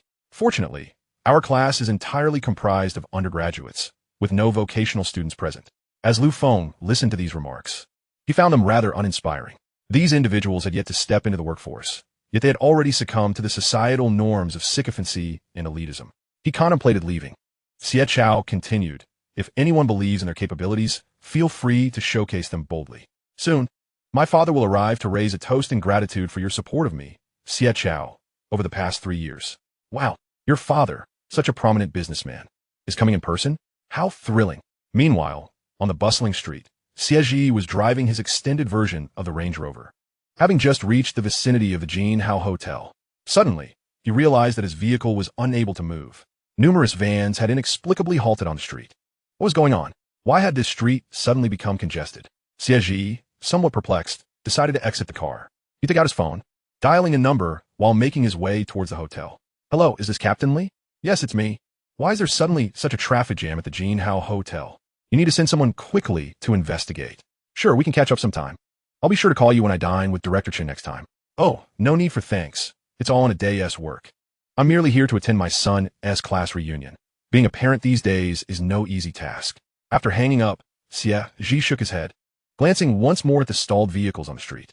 He muttered to himself, ordinary people can only feel helpless in the face of such situations. In this society, one must possess the ability to navigate through. With a slight shake of his head, Xie strode purposefully into the Jin Hao Hotel. On the rooftop of a building directly across from the Jin Hao, A man with a dark smear of paint on his cheek lay prone, preventing any glare from the sun that might compromise his concealment. Steadily, he held a sniper rifle, coated with light-absorbing material, which could accurately strike an enemy's head from a distance of 700 meters. Through the rifle scope, he had the crosshair fixed squarely on the center of the man's forehead. His finger rested lightly on the trigger with a single command. The individual on the other end of the line would lose his life. No problem, just a parent attending a student gathering, came the low and steady voice through the earpiece. The voice continued. Signal jamming is now activated. The man remained silent, adjusting his aim. The current captain of the Poison Tooth Super Soldiers, Chung Yong, clad in the uniform of a hotel staff member, briskly entered the building. As Chung Yong made his way into the restaurant, the scope swiftly retreated. Outside the Jean Hao Hotel, 3 inconspicuous vans were parked at the entrance. Within these unremarkable vehicles sat the most secretive and feared unit of Longhua, the Poison Tooth. Chapter 11. A Pack of Sycophants. Xieji stepped out of the private room and immediately spotted his son drinking with his classmates. Skillfully, he grabbed an empty wine glass, first apologizing to Zhu Shiyong. He then gently tapped the glass with his chopsticks, instantly capturing everyone's attention. "Hello, everyone. I am Xie Chao's father, Xieji." One classmate exclaimed, "I know you, Uncle Xie. You're a renowned entrepreneur in our city." "Ha ha ha." Xieji let out a hearty laugh. This classmate is exaggerating. They're merely small businesses that barely make ends meet. "Uncle Xie, after we graduate from university, can we come work at your company?" Xieji replied with a smile. "As long as you're Xie Chao's classmates, our group will prioritize your applications." "Great. Thank you so much, Uncle." The classmates raised their glasses in unison. Xieji also raised his glass in response. Xie Chao was thoroughly pleased with his father's appearance, glancing once more at Qin Shilan, who displayed a hint of admiration in her expression. At that moment, Lu Feng stood up and walked toward the exit. Finding the atmosphere increasingly dull, he decided to leave. "Where are you going, Lu Feng?" Xie Chao deliberately inquired. Knowing that Lu Feng had scored 0 on the college entrance exam, and thus spoke with a tone laced with mockery. "It's all right, Lu Feng. Even if you scored 0 on the exam, you can always retake it.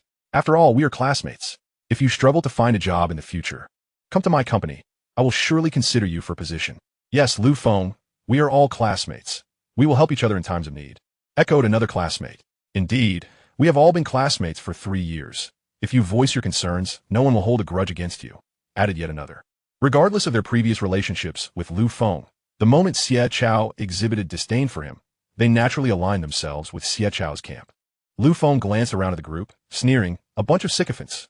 Just graduated, and already displaying such obsequiousness. Your fawning is so obvious and deliberate. If the entirety of Longhua is filled with people like you who only know how to grovel, what hope is there for us to rise to become the world's #1? As soon as Lu Feng's words fell, Xie Chao was taken aback. He hadn't expected Lu Feng to be so blunt. Typically, even when harboring discontent towards certain individuals, everyone maintained a facade of friendliness. However, Lu Feng's words were devoid of any niceties, leaving no room for face-saving. The other classmates were also stunned. "What? So you, Lu Feng, consider yourself above everyone else? You think you're too good to kiss up to others? It's not that you have the option to do so. You're the one who scored 0 on the college entrance exam, yet you still have the audacity to criticize others. You would like to ingratiate yourself, but do you even have that opportunity?" Qin Shilan stood up, her fair face flushed with indignation. "Lu Feng, your words are a bit too much." Lu Feng replied with a smile. "What is excessive about it? Weren't you trying to get close to Xie Chao? But you didn't want him to think you were easily obtainable, so you resorted to all those tricks, playing the game of cat and mouse." "Enough!" Zhu Shiyong suddenly shouted. "Lu Feng, you are crossing the line. Everyone is looking out for your well-being. You scored 0 on the exam, and no university will accept you. Now is the time to build good relationships with your classmates. This society is more complex than you realize. You are still young. You don't understand that this world is one governed by personal connections." Lu Feng shot Zhu Shiyong a glance. "I don't need that. Unappreciative." Zhu Shiyong sneered. Being too young and inexperienced in the ways of the world leads one to utter such naive remarks. Lu Feng was incensed by this comment. Zhu Shiyong was, after all, one of those who would flatter the wealthy and trample upon the less fortunate. As long as he knew which classmates were affluent, he would shower them with kindness, all while accepting gifts from their parents. Lu Feng calmly remarked, "If the so-called personal connections you speak of are merely about sycophancy, then I'll pass. After all, despite your incessant flattery towards the principal, I have yet to see any advancement in your position." As soon as these words were uttered, a classmate shouted, "Lu Feng, you have gone too far. Apologize to teacher Zhu immediately." Another voice chimed in, "Yes, hurry up and apologize." Lu Feng turned to the two. "Weren't you both secretly saying that Zhu Shiyong only knows how to ask parents for things?" It was utterly shameless. Why now the sudden defense of him? The two instantly flushed crimson, glancing at Zhu Shiyong and then back at Lu Feng, rendered speechless. Zhu Shiyong, having been struck at his core by Lu Feng's words, felt a surge of anger and humiliation. His face turned bright red as he suddenly raised his right hand, ready to slap Lu Feng. Just then, the door to the private room was violently thrust open from the outside. A hand appeared abruptly, gripping Zhu Shiyong's wrist with precision. In an instant, Zhu Shiyong felt as if his wrist were caught in an iron vice, painful and utterly defenseless.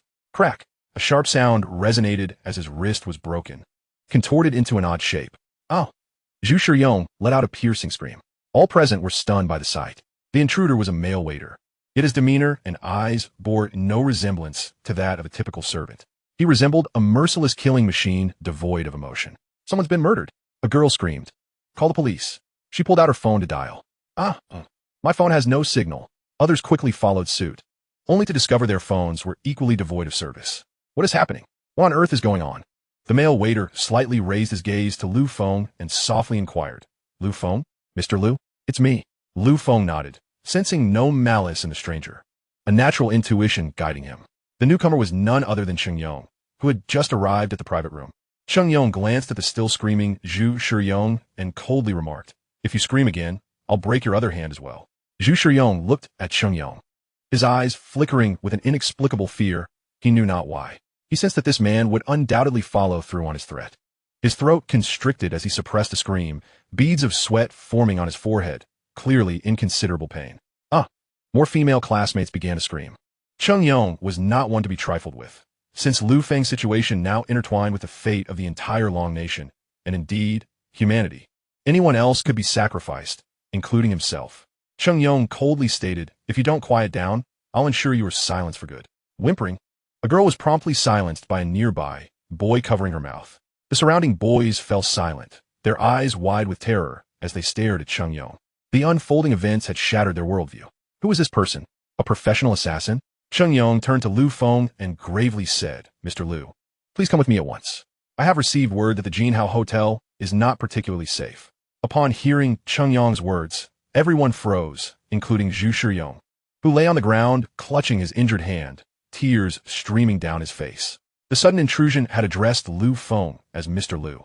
Could it be that Lu Feng hailed from some hidden, illustrious family? At that moment, Xie Chao finally pieced together the situation. He shouted at Lu Feng, "Lu Feng, are you colluding with some gang outside of school? My father is here today, and his capabilities exceed your imagination. Apologize to Chen Shilan and teacher Zhu at once. Otherwise, my father will make you pay." Lu Feng frowned, about to respond, but Cheng Yong had already keenly detected Lu Feng's emotions. In a swift motion, he stepped forward and slapped Xie Chao across the face. Xie Chao was sent sprawling to the ground, his head spinning, clutching his reddened face and screaming, "Dad, he dared to hit me? Kill him." Chapter 12. Look at the red dot on his forehead. Is that not the laser sight of a sniper rifle? Upon hearing his son's cries, Xie felt a pang of pain in his heart. However, he suddenly glanced at Cheng Yong and then at Lu Feng, sensing something was amiss. Additionally, the mobile signals in the private room had been jammed. Could it be? Xie's pupils constricted violently. He looked at Lu Feng, wondering if this student was the son of a significant figure or perhaps an illegitimate child. Yet reason told him that this was impossible, so he instinctively pulled out his phone to make a call, only to remember that there was no signal. However, he could not show weakness, so he sternly said, "Where are you from? How dare you injure my son while in Yang City? You are truly ignorant of your own limitations." Before Xie could finish, Cheng Yong was already standing before him. Xie hadn't even registered what was happening when Cheng Yong suddenly kicked him hard, sending him flying several meters away. Xie felt a sharp pain in his abdomen. The cramping left him speechless, clutching his stomach, his features contorted in agony, feeling as though he might faint. Cheng Yong had no desire to waste words with these people. Had Lu Feng been chatting amiably with him prior, Cheng Yong might have exchanged pleasantries. However, now that Lu Feng was visibly displeased, Cheng Yong acted without hesitation. This decisive action was one of Cheng Yong's most prominent traits, his ability to make swift judgments. In Cheng Yong's view, although Lu Feng appeared to be just a high school student, he would be the person he needed to protect in the future. Establishing a good rapport was crucial. Mr. Liu, please come with us. The car outside is already waiting. This place is not safe. Cheng Yong stated sincerely as he retrieved a red identification document from his pocket. Lu Feng accepted it. It was a small red booklet bearing the name Cheng Yong and the title of a senior officer in the Long Nation's military. This title carried significant weight. Lu Feng returned the document to Cheng Yong, nodding in acknowledgement, albeit perplexed. He suspected it might be related to his research paper on controllable nuclear fusion. However, there had been no updates from old Zhao. Now, with a military figure appearing out of the blue, Lu Feng felt compelled to see what was going on. Moreover, he suspected that if he refused to comply, this man, named Cheng Yong, might resort to extreme measures to force him to go. Observing this scene, Xie Chao rushed to his father's side. Dad, are you all right? Hurry and call for help, or call the police. Upon seeing Cheng Yong produce the red identification document, Xie Zhi's heart raced. That was a commonly used military identification. Could it be that this sudden intruder? The entire scene revolved around a student named Lu Feng. Xie Chao continued to chatter incessantly. While not far away, Cheng Yong's face revealed signs of impatience. Casting a glance in this direction, Xie Zhi felt a sudden chill run down his spine, akin to being targeted by a ferocious predator. He understood, after years of navigating the business world, that when the tide was against him, it was imperative to refrain from bravado.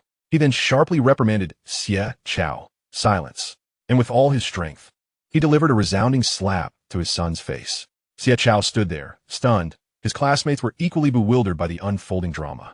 The local real estate magnate, after being struck by Cheng Yong, had fallen silent, even going so far as to strike his own son. The onlookers were left in shock, and Zhu Shiyong, nursing his injured hand, stared in disbelief. What on earth was happening? Chen Xilan gazed incredulously at the scene, pondering the identity of this sudden man who seemed utterly fearless. Not only had he struck Xie Chao's father, but he had also frightened Xie Zhi into physically reprimanding his own son. What manner of formidable persona was Lu Feng that evoked such respect from this man? Without a glance at the crowd, Lu Feng stepped outside, eager to distance himself from the chaos. Upon exiting, he spotted his mother, Zhao Lan, anxiously scanning the surroundings for him. Lu Feng, where have you been? I've been searching everywhere for you. It's nothing, Mom. I might need to step out for a bit. I'm unsure how long it will take, he replied. Oh, step out? Where to? At that moment, his father, Lu Jianhua, emerged alongside his uncle, both concerned for Lu Feng's whereabouts. Cheng Yong turned to Zhao Lan with a smile, extending his hand. Good day, Ms. Zhao. We require Mr. Lu's assistance for some research, which may take a little while. Research? The notion seemed implausible to Zhao Lan. How could someone who had not even passed college entrance exams be of any help in research? Lu Jianhua inquired. What kind of research? Cheng Yong produced his credentials and murmured, It pertains to classified national research. I cannot divulge further details. His high-ranking military identification proved effective. Upon verifying its authenticity, Lu Jianhua refrained from further questioning, though a nagging suspicion lingered in his mind. Could Lu Feng's work on controllable nuclear fusion truly have merit? Annie was incredulous, exclaiming, What kind of research requires someone who scored 0 on their college entrance exams? No sooner had she spoken than she realized Cheng Yong was now staring directly at her, his gaze laden with an unsettling ferocity, reminiscent of a creature emerging from a sea of corpses. A chill coursed through her spine as she felt the weight of his intense scrutiny, rendering her momentarily speechless. She could not even bear to meet his gaze. Her husband shot her a puzzled look, surprised by her sudden silence. For she was not one to easily back down from a confrontation. Zhao Lan glanced at Lu Feng, still harboring unease. Rest assured, Mom, if this research goes well, my university prospects should be secured. Is that so? Zhao Lan remained skeptical. She had never heard of anyone being admitted to university without taking the entrance exams. Yet, if her son had something to occupy himself with, that was a positive sign. Nodding, she urged, Then go ahead, return as soon as you can, and be safe. Cheng Yong reassured her, Fear not, Ms. Zhao. As long as I am present, Mr. Lu shall face no safety concerns. At that moment, a synchronized cadence of footsteps echoed from the corridor. Everyone turned to see over a dozen individuals, their faces resolute and exuding an air of intimidation, standing at attention along the passageway. Cheng Yong smiled, Come along, Mr. Lu. This is our team, and they shall be yours as well. My team? Lu Feng was perplexed by Cheng Yong's statement. Oh, right, one more person, Cheng Yong remarked, speaking into his earpiece. Come forth, Lanya, and greet Mr. Lu.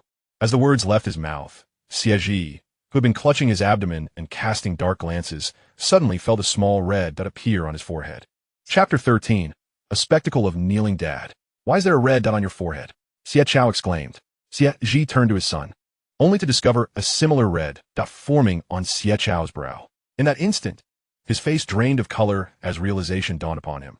This was the reticle of a long-range sniper rifle. The enemy had activated the infrared laser sight.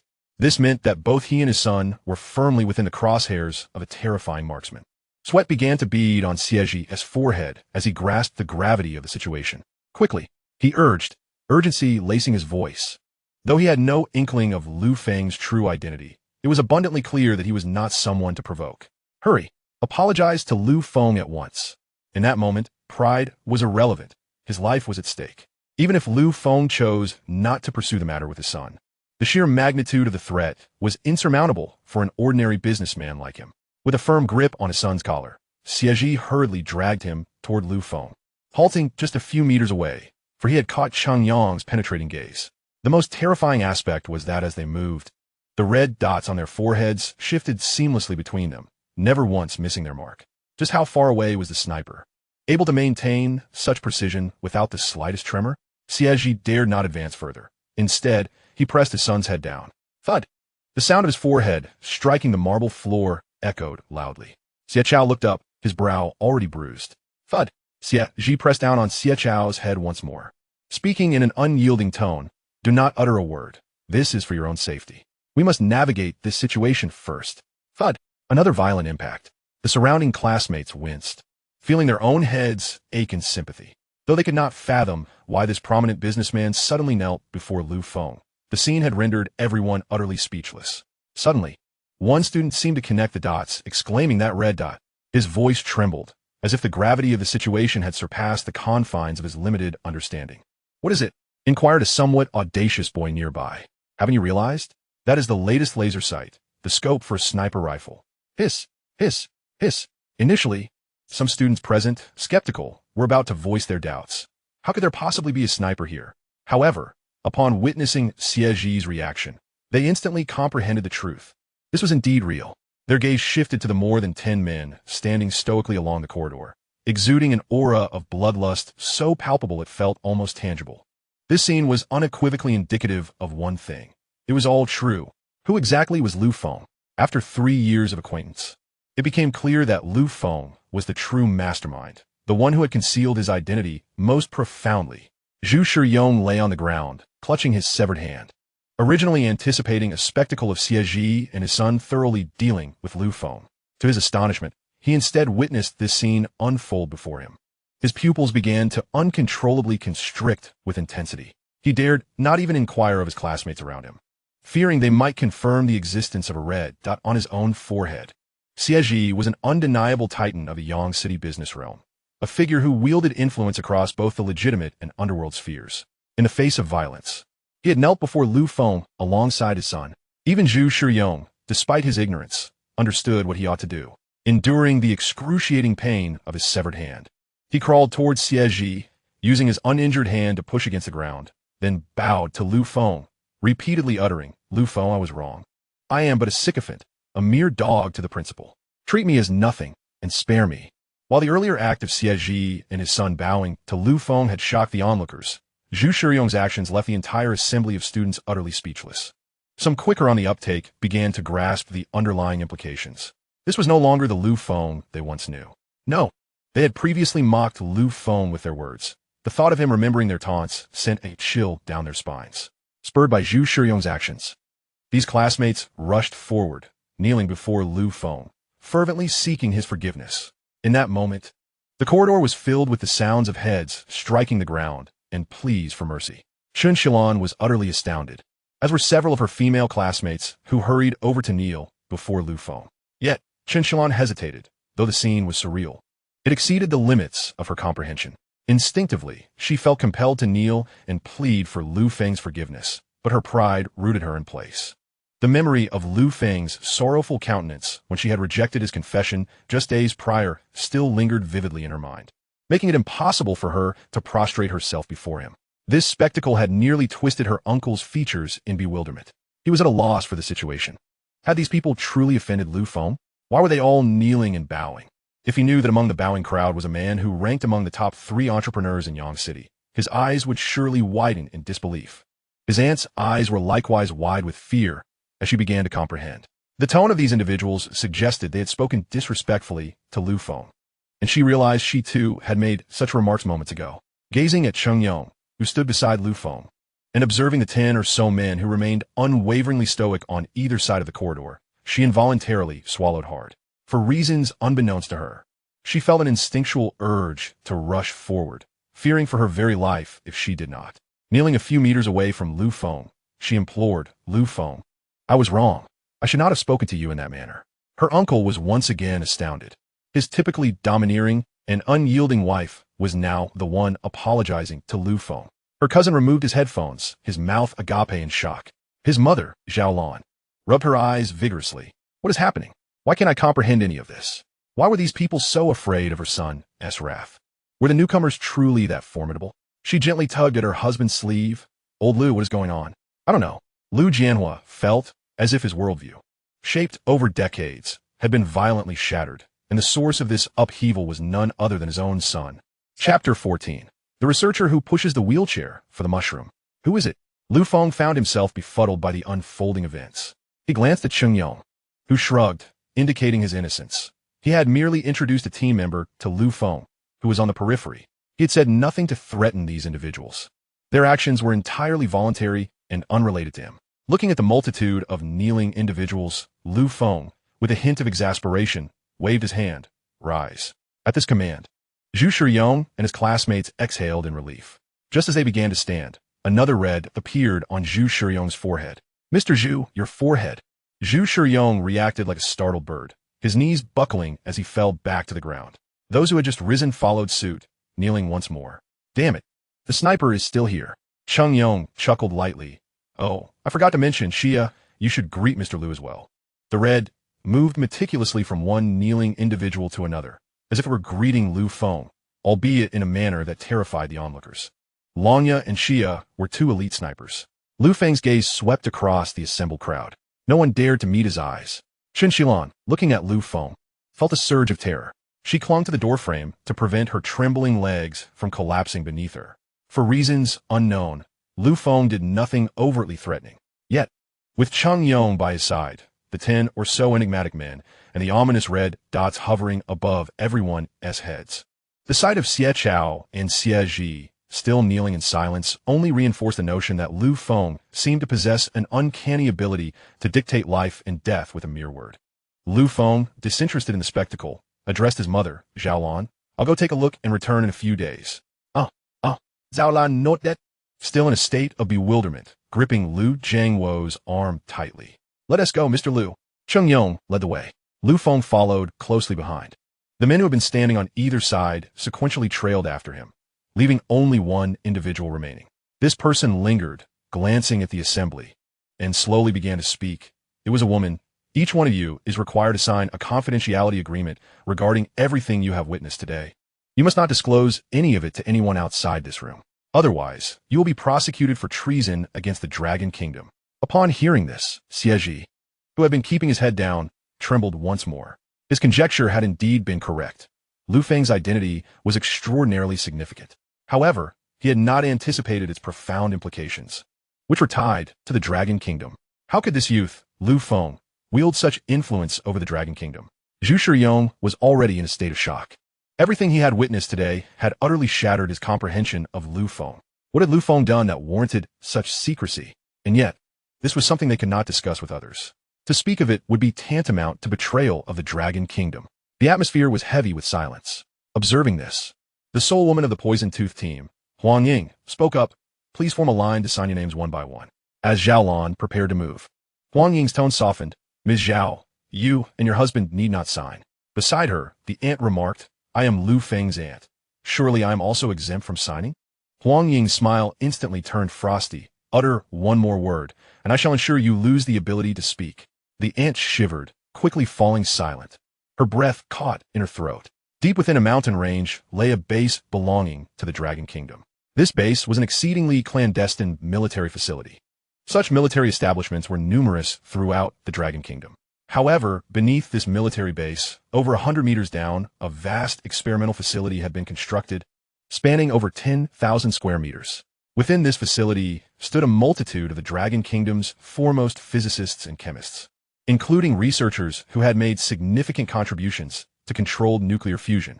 They had signed confidentiality agreements prior to entering. Having heard that a monumental breakthrough in controlled nuclear fusion had been achieved, now reaching the implementation stage. Zhao Cheng was among these scientists. He had not returned home for several days, having only made an initial phone call to inform his family that he would be participating in a project with his mentor. As he surveyed the gathering of over 1,000 scientists and an equal number of engineers specializing in software and hardware, he felt a surge of emotion. The fate of the Dragon Kingdom was about to be transformed by these individuals. No, wait. Zhao Cheng suddenly realized that it was Lu Feng alone who would alter the destiny of the entire Dragon Kingdom. It was his identity as an ordinary high school physics teacher that had allowed him to partake in such a grand scientific endeavor, all because his student was Lu Feng. Lu Changping was equally exhilarated. His involvement as a retired academic was also due to the same student. To his astonishment, he found himself, in his twilight years, relying on his student to seize an opportunity to partake in the historical transformation of the Dragon Kingdom. As the crowd grew, discussions began to ripple through. A middle-aged man remarked, "I have heard that the person leading the controlled nuclear fusion initiative has a remarkably unique identity. I previously inquired with Old Huang, but he would not divulge anything, only saying we would see for ourselves shortly." A middle-aged woman beside him added, "I heard that Old Huang attended that meeting. They say a super scholar appeared there and directly proposed controlled nuclear fusion." "Oh, you are all overthinking it," interjected an elder. "In truth, there is only one person in the Dragon Kingdom capable of and qualified to lead this endeavor." "Are you implying?" The middle-aged woman gasped. "Old G. Indeed. Tell me, aside from Old G, who else possesses the capability to achieve breakthroughs in controlled nuclear fusion? Moreover, who has the authority to command such a multitude of scientists and engineers?" "I have heard from Old Wang at the engineering department that nearly the entire Dragon Kingdom's Star River calculator is now running models for the feasibility of controlled nuclear fusion." "Goodness, how is it performing? If all of it is running, the data throughput would be no trivial figure." "Indeed, however, I have heard that the computational power is still insufficient, and there are missing data." As they were deep in conversation, the entire venue suddenly fell silent. The group quickly turned their attention forward, witnessing an elderly man with white hair, seated in a wheelchair, being pushed by a somewhat youthful boy who bore an expression of inexplicable excitement. They emerged from the elevator of the base. A thunderous applause erupted throughout the room. "It's Old G. It must be Old G. Such accomplishments could only have been achieved by him." Zhao Cheng was overwhelmed with excitement, unable to contain his elation as he turned to his mentor, Lu Changping, exclaiming, "Teacher, look! The boy pushing the wheelchair is Lu Feng." Chapter 15. The Divine Light Project is initiated. Chief Engineer. Lu Qingping immediately recognized him. Previously, during a meeting at the Dragon Science Institute, Qin Guozhu had displayed Lu Feng's photograph on the giant screen. He had long memorized Lu Feng's face. Not only Lu Qingping, but the academicians standing at the forefront also recognized Lu Feng the moment Old G appeared. These top scientists of the Dragon Kingdom regarded Lu Feng with a mixture of complex emotions and curiosity. Cheng Yong stood just half a meter behind Lu Feng, providing nearly bodyguard-level protection due to the extraordinary significance of Lu Feng's identity. Even accompanying Lu Feng to the restroom was a necessity. 2 hours earlier, Lu Feng had boarded an armed helicopter with Cheng Yong, arriving at this secret base, where he was met by the long-awaiting Old G. When Old G saw Lu Feng, there were no pleasantries exchanged. The creator of the Dragon Kingdom's mushroom bomb directly posed a question to Lu Feng regarding your paper on controlled nuclear fusion. "There are aspects that remain unfinished. Could you elucidate them for me?" Lu Feng instantly recognized the elderly figure before him. How could he not? This was a distinguished scholar whose contributions had entered the annals of the Dragon Kingdom's history. Suppressing his inner excitement, he responded directly to Old G's inquiry. The primary challenge of controlled nuclear fusion lies in steady-state operation, which entails the continuous generation of energy without the need for frequent maintenance or reactivation. I surmise that we could derive insights from the following 20 aspects. However, I require a sheet of paper to articulate the formulas. Old G took a deep breath, this fossil-level academic elder of the Dragon Kingdom, calming himself before solemnly interrupting Lu Feng. "Do not proceed with the derivation just yet. I ask you, in seeking ideal materials capable of withstanding high radiation and high-temperature conditions, I have perused your paper. You proposed 14 hypothetical material combinations. The computational data for each conjecture is immense. Merely processing this data is likely to exhaust the entirety of the current computational capabilities of our nation. Are there any shortcuts or formulas that could alleviate the computational burden? Fong pondered seriously. There are no shortcuts. Not only are there none, but the data is even more extensive than I had anticipated. Additionally, there are the latest formulas concerning synthetic materials and the influence of steady-state magnetic fluid particles, which I have yet to finish writing. Old G's frail hands gripped the armrests of his wheelchair tightly, his knuckles whitening from the pressure. Are you suggesting there is even more? Yes. If you wish to see them, I can write them all out right now. No, no, no. Old G shook his head vigorously. There is no need to write them here. You can present them at the conference later. Conference? Fong repeated, slightly bewildered. Yes. Old G's eyes glistened with moisture. It is real. All of it is real. The nearly 90-year-old Ji Zhengkong suddenly gazed skyward, exclaiming, Old Chun, Old Qian, Old Deng, can you see this? Can you hear this? This child is named Fong. Have you returned to us? Are you using this child to elevate our nation to the pinnacle of the world? Can you no longer bear to watch? Old G, please try to remain calm. A caregiver behind him whispered urgently. He recognized the three names G had just called. They were the researchers behind the previous mushroom bomb, great scientists of G's era. Ji Zhengkong rubbed his eyes. It's all right, I'm fine. Fong, you're a good child. Come, push my wheelchair. Certainly, Fong replied. Feeling no displeasure at Ji Zhengkong's esteemed status in the scientific community, only a sense of honor. Behind them, Cheng Yong observed the scene, filled with myriad emotions. He had witnessed Fong's previous demeanor. How could such a person suddenly become so formidable and significant? Even old G at this age was struggling to contain his emotions. Cheng Yong suddenly shed his earlier casual attitude, feeling the weight of responsibility upon his shoulders intensify. He rarely tested his earpiece. Longya, Shia, can you hear me? The soothing voices of the two men came through the tiny earpiece. Longya hears. Shia hears. Cheng Yong felt a wave of reassurance wash over him.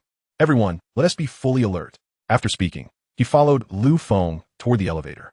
Though Fong had mentally prepared himself, he could not help but feel a chill upon seeing the throngs of researchers nearly filling the entire square. The thunderous applause was overwhelming. This space delved deep underground, isolating it from all external signals and, of course, from natural light. The illumination was solely provided by countless massive LED cold light sources overhead. The ceiling soared over 10 meters high, yet the applause remained deafening, as if it might burst through the roof. A microphone was handed to Ji Zhengkong, and his frail but powerful voice resonated throughout the vast circular hall. Hello, everyone. Greetings, Old G. Old G, good day. The moment he uttered his greeting, thousands of responses echoed back. Fong, standing behind, couldn't help but marvel. This was akin to a superstar-esque concert, with fervent fans filling the space. Ji Zhengkong's stature in the realm of science in our nation had reached its zenith. He felt a surge of excitement, not from personal fame, but from the impending rise of our nation upon the global stage. His hand trembled slightly as he held the microphone. Thank you all for remembering this, old man. I have gathered you here today to embark on a project that will alter the fate of humanity. Indeed, I trust you are all aware of the confidentiality agreement you signed. Controlled nuclear fusion. This endeavor is entirely spearheaded by our nation's own scientists. A wave of astonishment swept through the crowd. Although many had speculated about the purpose of this gathering, the confidentiality contract had not specified the project's details, merely indicating it was a national-level secret project. Yet, when Ji Zhengkong's own words confirmed it, the heartbeat of every attendee quickened to an unprecedented pace. A profound sense of honor and duty enveloped them, some with tears welling in their eyes, while others discreetly wiped their cheeks. The audience fell silent, gazing intently at the venerable figure seated in the wheelchair. Ji Zhengkong leaned closer to Fong, softly instructing, Fong, please step forward. With a nod, Fong emerged from behind the wheelchair, standing beside Ji Zhengkong. Many in the audience exchanged puzzled glances. Why was old Ji allowing a caregiver to step forward? Only Zhao Cheng, seated in the front row and Fong's high school physics teacher, understood the significance of the moment. His student stood alongside the pinnacle of our nation's scientific achievement, and he was barely 18. The potential for greatness ahead was simply unfathomable. Zhao Cheng clenched his fists, his knuckles turning white. His mentor, Lu Changping, pulled out a portable oxygen tube to breathe, revealing his own exhilaration. Ji Zhengkong took a deep breath and began to speak slowly. Next, let me introduce to you the chief engineer of our nation's controlled nuclear fusion project. Codenamed Project Xinguang, as well as the project's lead researcher and initiator, Feng. At this announcement, the hall descended into an utter silence. Chapter 16. Am I, a mere high school student, to address over 2,000 scientists? Feng held the microphone, and the audience remained quiet. It was as if the more than 2,000 researchers had simultaneously lost their ability to speak, their breath caught in their throats. They stared at Feng, unsure of what to say or how to express the shock reverberating in their hearts. Feng felt rather awkward. I am merely a freshly graduated high school student, having just completed my college entrance exams with a score of 0. And now, you expect me to speak in such a solemn setting? In front of so many eminent scientists? For heaven's sake, anyone who casually walks out of here could stand on their own in their respective fields. Old G, what is the meaning of handing me the microphone? I just want to say a few words, but no one knows who I am. At that moment, Old G wore a smile of encouragement, imbued with a touch of protective affection for his exceptional junior. He gently reassured him, Feng, there is no need to be nervous. You may now share what you previously conveyed to me outside. In addition, there are certain deductions and conjectures that you have not completed in your notebook. It will be beneficial to share them with the esteemed scientists present, whether they be uncles or grandfathers, just as you previously mentioned to me. Speaking of this, Feng seems quite invigorated. After all, the revelations derived from his extraordinary insight are no trivial matter. Thus, within the eerily quiet hall, situated hundreds of meters deep underground in this clandestine experimental base, Feng's voice began to resonate. He did not introduce himself, nor did he offer a conventional greeting. Instead, he commenced directly, in my research paper on controllable nuclear fusion, the feasibility section remains unfinished. Allow me to briefly outline the incomplete portions. He proceeded to discuss the modifications in magnetic confinement and inertial confinement. Firstly, regarding the enhancement of magnetic confinement devices, traditional magnetic confinement fusion apparatuses, such as tokamaks and other magnetic confinement systems, like ITER, utilize magnetic fields to confine plasma. By improving magnetic field designs, one can employ superconducting magnet technology alongside advanced plasma control techniques. Furthermore, inertial confinement can leverage the advantages of laser and ion beam acceleration. As Feng elaborated, the expressions of the prominent figures from the Dragon Kingdom's scientific community transition from initial confusion to a series of nods of acknowledgement.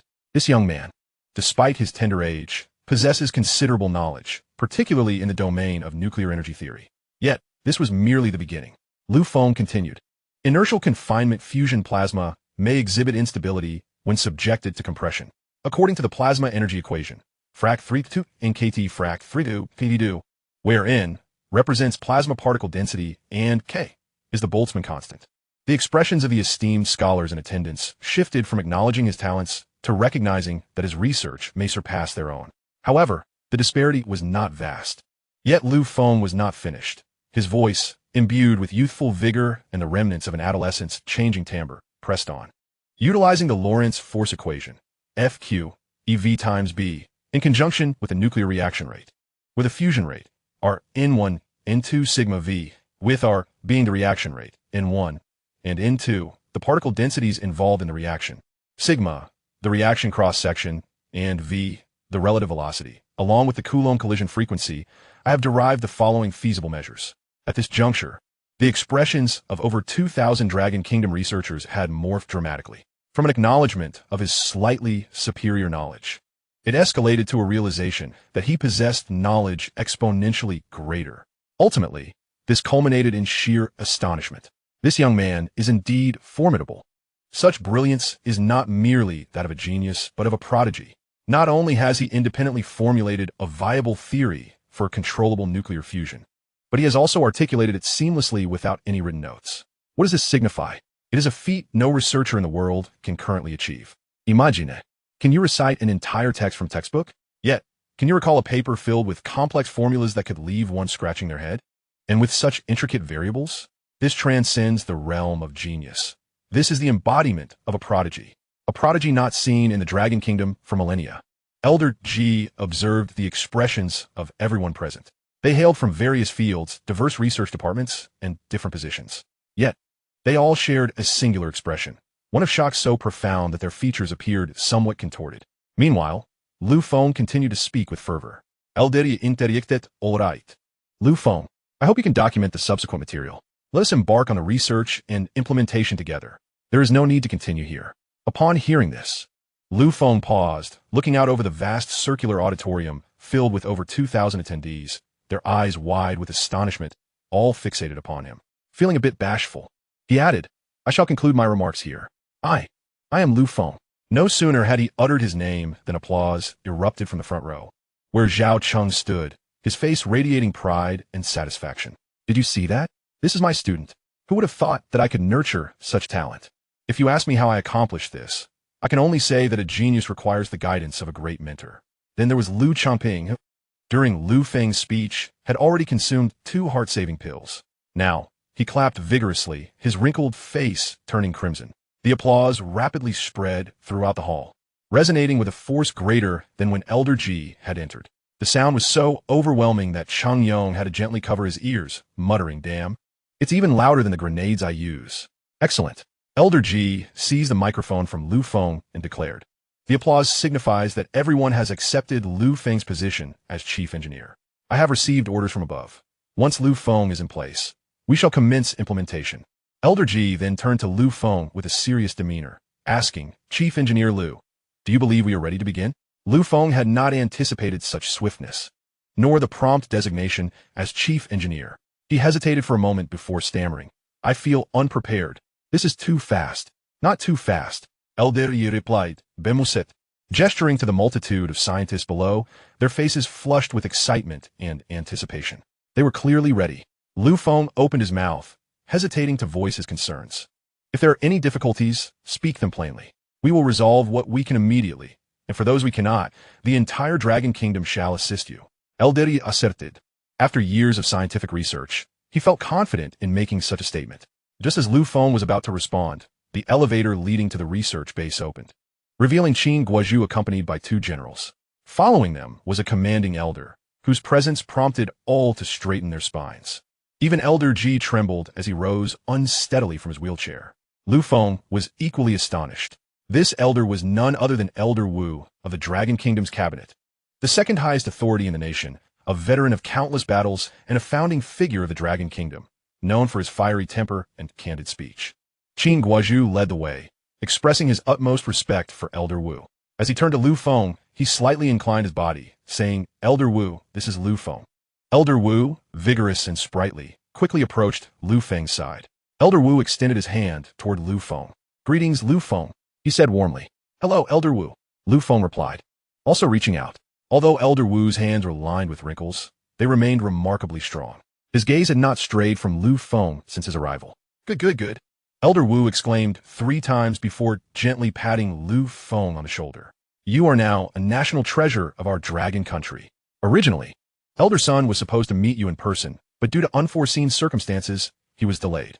The specifics of the matter will soon become apparent to you. Upon hearing this, everyone present was once again taken aback. Not only had the second-in-command of our country's highest authority come to see Lu Feng, but it also emerged that the Grand Elder had intended to attend as well, only to be hindered by some pressing matters. Elder Wu glanced at Lu Feng and then at Mr. Ji. Mr. Ji is absolutely correct. Our dragon country is rising too rapidly, which has incited dissatisfaction among those in the West. They wish to see us remain subservient, as we did in the past, but we will not allow that. Various forms of obstruction have already been imposed upon us, and this is merely the beginning.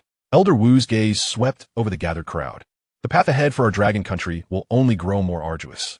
However, we are fortunate to have all of you. With researchers like you on our side, I harbor no concerns. The ones who should worry are those malevolent individuals and nations in the West. We shall make them open their eyes to the fact that our dragon country can thrive on its own. The scientists were ignited with passion by Elder Wu's words, their blood surging with fervor as they clenched their fists and cried out, We can do it! We can do it! We can do it! Qin Guozhu, observing from the sidelines, was both exhilarated and in awe. Elder Wu truly embodied the spirit of a battlefield king. His ability to galvanize the crowd was unparalleled. If he claimed second place in the entire dragon country, no one would dare to contest his supremacy. Though Elder Sun could not attend, Elder Wu was undoubtedly the optimal choice. After all, the research into controllable nuclear fusion was bound to consume a significant amount of time. Elder Wu's motivational speech served as a vital prelude, energizing everyone present. Once the crowd had settled, Elder Wu gestured for silence. Lu Feng, he began, then chuckled, No, that is not right. From now on, You should be addressed as Chief Engineer Liu. Chief Engineer Liu, he continued. What Mr. G mentioned aligns perfectly with my thoughts. The Divine Light Project must be initiated without delay. The obstructions from the west will only increase, and time is of the essence. As he spoke, Elder Wu's brow furrowed slightly, evidently troubled by recent events. It was clear why he had sought Lu Feng so urgently to lead such a monumental national project. You may express any difficulties you face, whether personal or project-related. Our entire dragon country will rally to support you. Upon hearing Elder Wu's words, Lu Feng felt a twinge of embarrassment. Well, I received a score of 0 on my college entrance examination due to personal reasons. I wish to attend a better university to honor my parents' expectations. Additionally, I need to inform my parents that I will be engaged in research projects and may not return home frequently, so they need not worry. His voice was soft, but the entire venue fell silent, for they were in a clandestine underground base, and everyone heard his confession. The audience was left dumbfounded. What? You mean to tell me this prodigious genius scored 0 on the college entrance exam? My goodness, how can someone with such ability have a score of 0? Do I, who scored 710, now feel ashamed? Some even lost their composure, exclaiming, "Good grief, you are the chief engineer of the Divine Light Project, a national endeavor. Your team comprises academicians and professors from the Dragon Academy. Ordinary postdoctoral researchers cannot even enter that domain. You're requesting to attend a better university? Have you lost your mind? You could simply request a position as an academician at the Dragon Academy, and Elder Wu would sign off on it immediately." As Lu Feng made his request, the mouths of all the researchers widened in disbelief, far more astonished than when he had previously articulated the feasibility of controllable nuclear fusion. Elder Wu, upon hearing Lu Feng's request, was equally taken aback. Yet, as the second in command of the Dragon Country, he had weathered many storms and was among the first to regain his composure, revealing a mix of amusement and incredulity. "You, Chief Engineer Liu, is this truly your request?" If it's inconvenient, then that's all right," Lu Feng replied, feeling somewhat sheepish due to his 0 score. He was unsure if such a request was too audacious, knowing that special admissions had their regulations. Whether he could be granted an exception remained uncertain. Elder Wu repeated, "Inconvenient?" Then he turned to Qin Guozhu, who wore a look of astonishment, and then glanced at Mr. G, who regarded Lu Feng with a fond, indulgent expression. Suddenly, Elder Wu burst into laughter, as though he had heard the most amusing joke in the world, his mirth almost bringing him to tears. Qin Guozhu joined in the laughter, followed by Mr. G, and soon, the three were all laughing heartily. Lu Feng was utterly perplexed. Was what he had said truly a joke? Why were they laughing so heartily? If they continued, he might just resign as chief engineer. Eventually, Elder Wu composed himself. "I will grant your request. Now tell me, when can we commence the implementation of controllable nuclear fusion?" Lu Feng glanced around at the eager faces before him and nodded solemnly. "We can start right away." "Excellent." Elder Wu proclaimed to the Dragon Country's researchers below. "I hereby announce that the Divine Light Project is officially launched at this moment. Chief Engineer, Lu Feng. Deputy Engineer, Ji Zhengkong." Chapter 18. The Divine Light Project commences, and the beautiful nation stirs trouble. The Divine Light Project of the Dragon Country began the moment Elder Wu made his announcement. "Well done." Elder Wu patted Lu Feng on the shoulder. "The future of our Dragon Country now rests in your hands." With that, he exchanged a nod with Ji Zhengkong. "Mr. Ji, it has been a long time." "Mr." Ji smiled in response. "Elder Wu, indeed it has been a while. It is quite taxing for you to be out and about during your retirement years.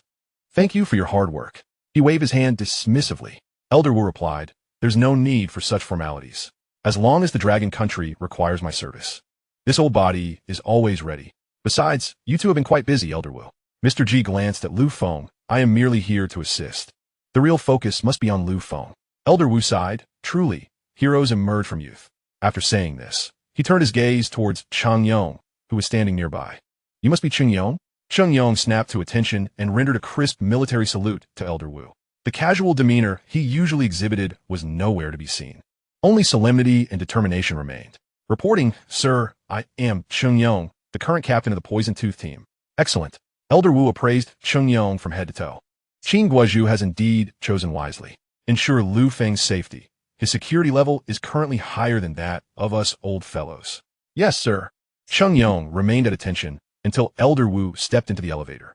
Even as Qin Guozhu passed by, he whispered, "Lu Feng's security level has now been elevated to SSS. If the Poison Tooth team is insufficient, do not hesitate to request additional support." "Not at the moment."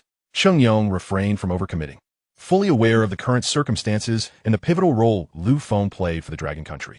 With the ongoing Divine Light Project, any advancements would undoubtedly attract infiltration attempts from foreign agents. Lu Feng was paramount. He could potentially face the world's most elite spies and operatives. Therefore, he was cautious with his words, indicating a temporary need rather than an absolute one. Understood. Qin Guozhu nodded slightly. Report any developments to me immediately. With that, he exited as well. Mr. G turned to Lu Feng. Chief Engineer Lu, where shall we commence our initial steps? Lu Feng pondered for a moment.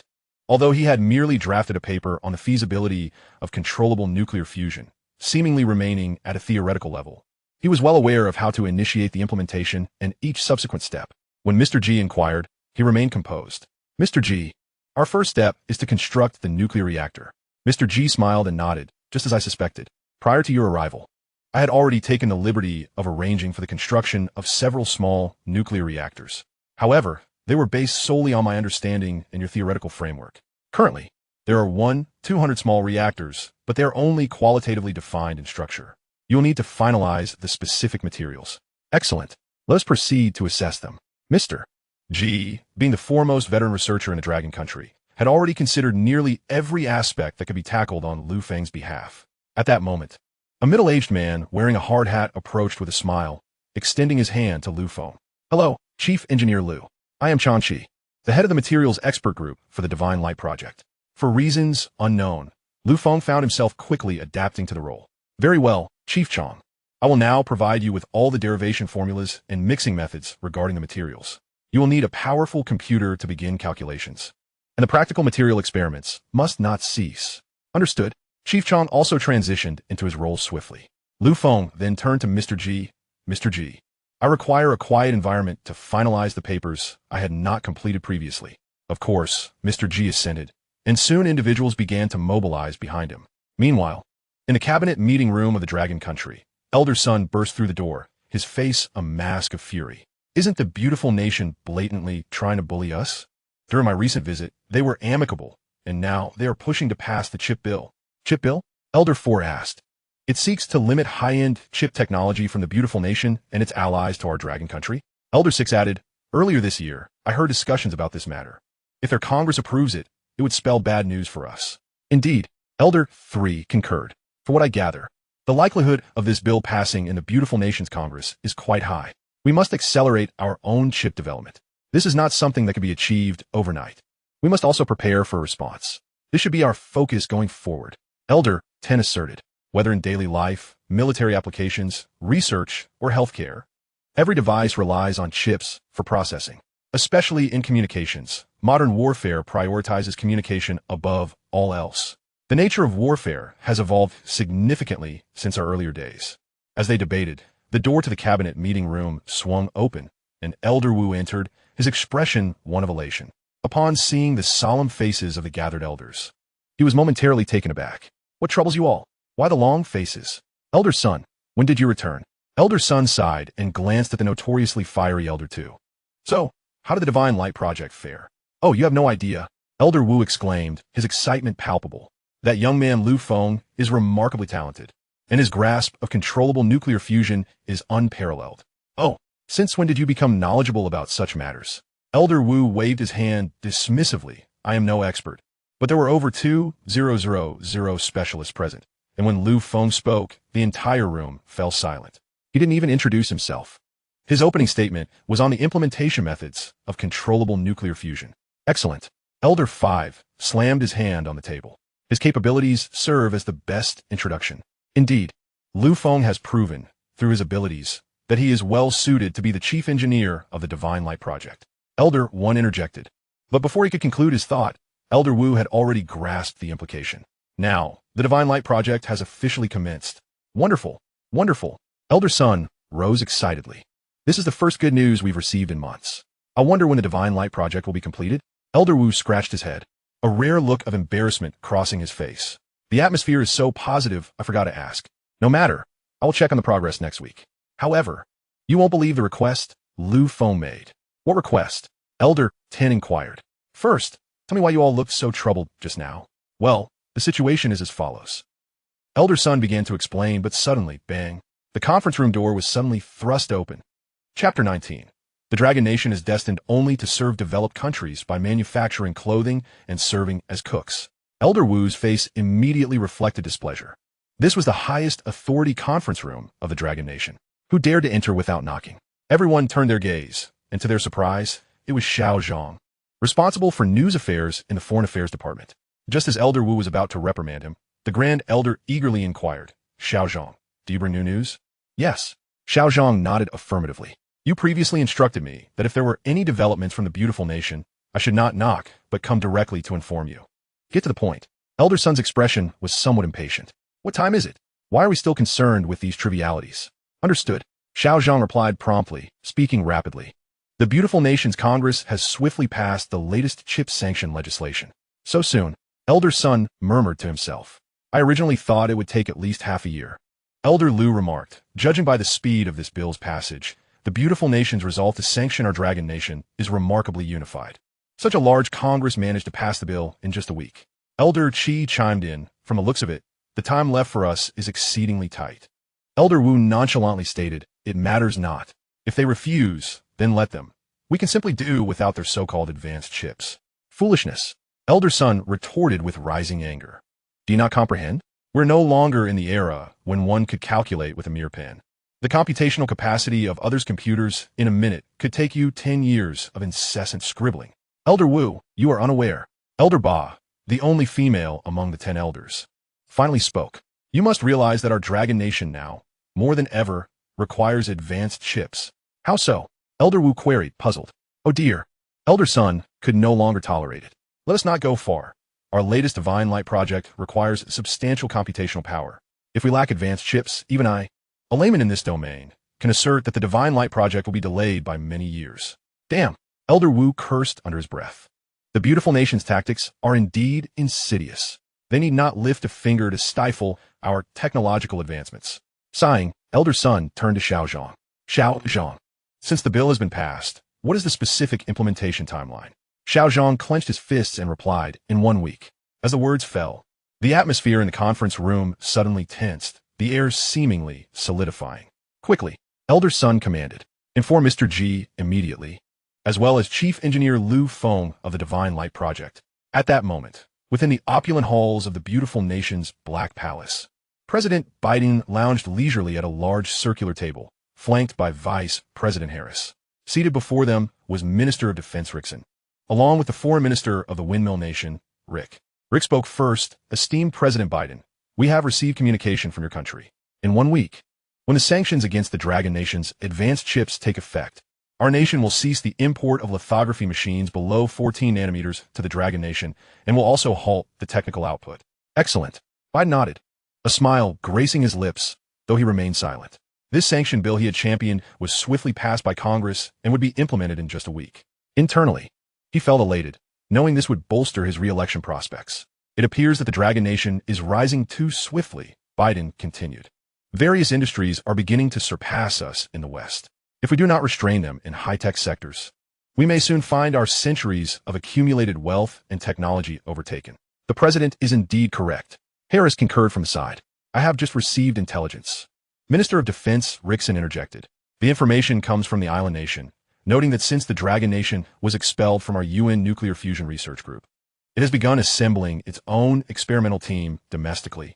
This revelation piqued the curiosity of the assembly.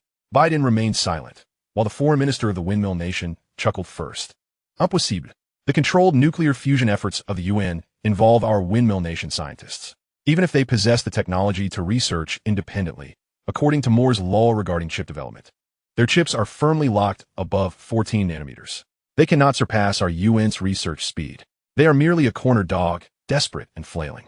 Indeed, Biden waved his hand dismissively. "It is all a waste of time and resources. Once the sanctions are enacted, the Dragon Nation's high-tech prospects will be stifled.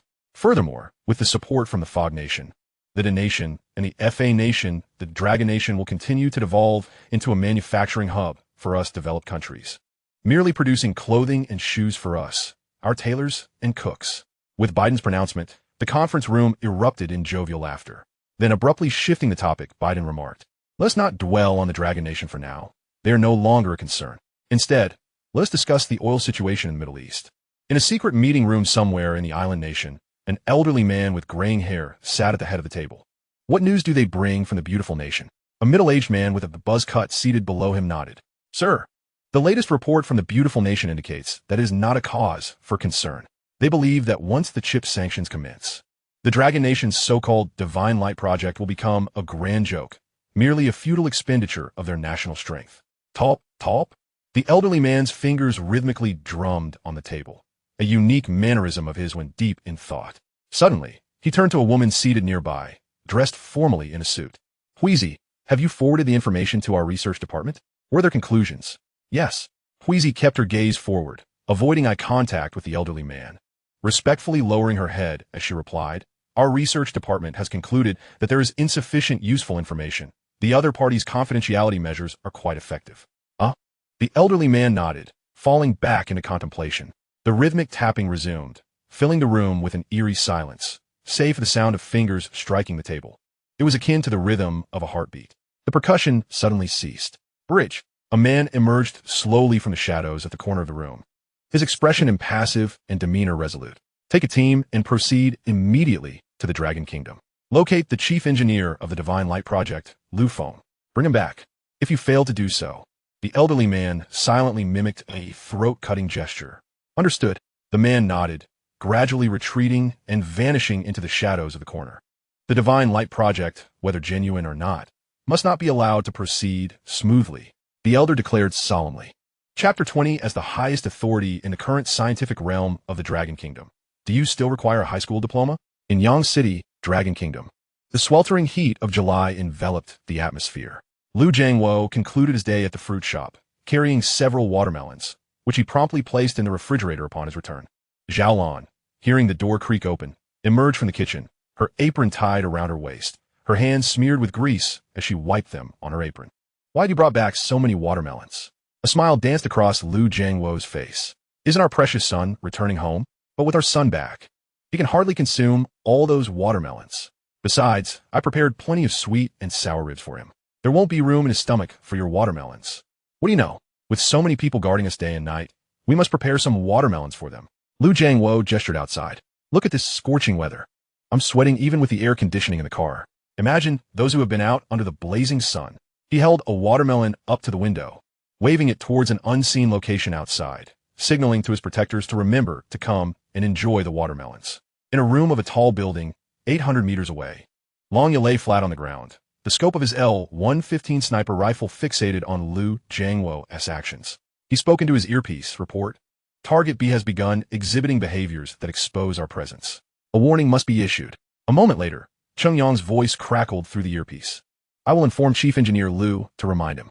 He has returned to school today. How is the observation on your end? A voice responded through the earpiece, reporting. This is Shia. Currently, there are no anomalies within a 2-kilometer radius of the school.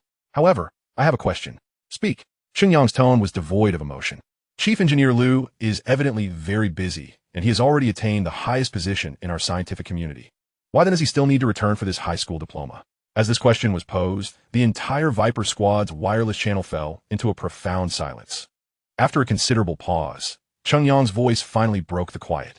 Our duty is to protect Chief Engineer Lu. Let us refrain from discussing irrelevant matters. Understood. The others responded in unison through their earpieces. Just when everyone assumed the discussion had concluded, Cheng Yang's voice resonated again. I suspect it is out of sentimentality. After all, Chief Engineer Lu's ascent has been remarkably swift, transitioning directly from an ordinary high school student to a leading figure in the Dragon Kingdom's scientific community. It is only natural he has yet to entirely shed the identity of a high school student. This topic was promptly set aside. Now let us discuss the arrangements. We have received intelligence that operatives from the island nation are on their way. They undoubtedly pose a threat to Chief Engineer Lu. He is, after all, a national treasure of our Dragon Kingdom. Therefore, everyone must remain on high alert.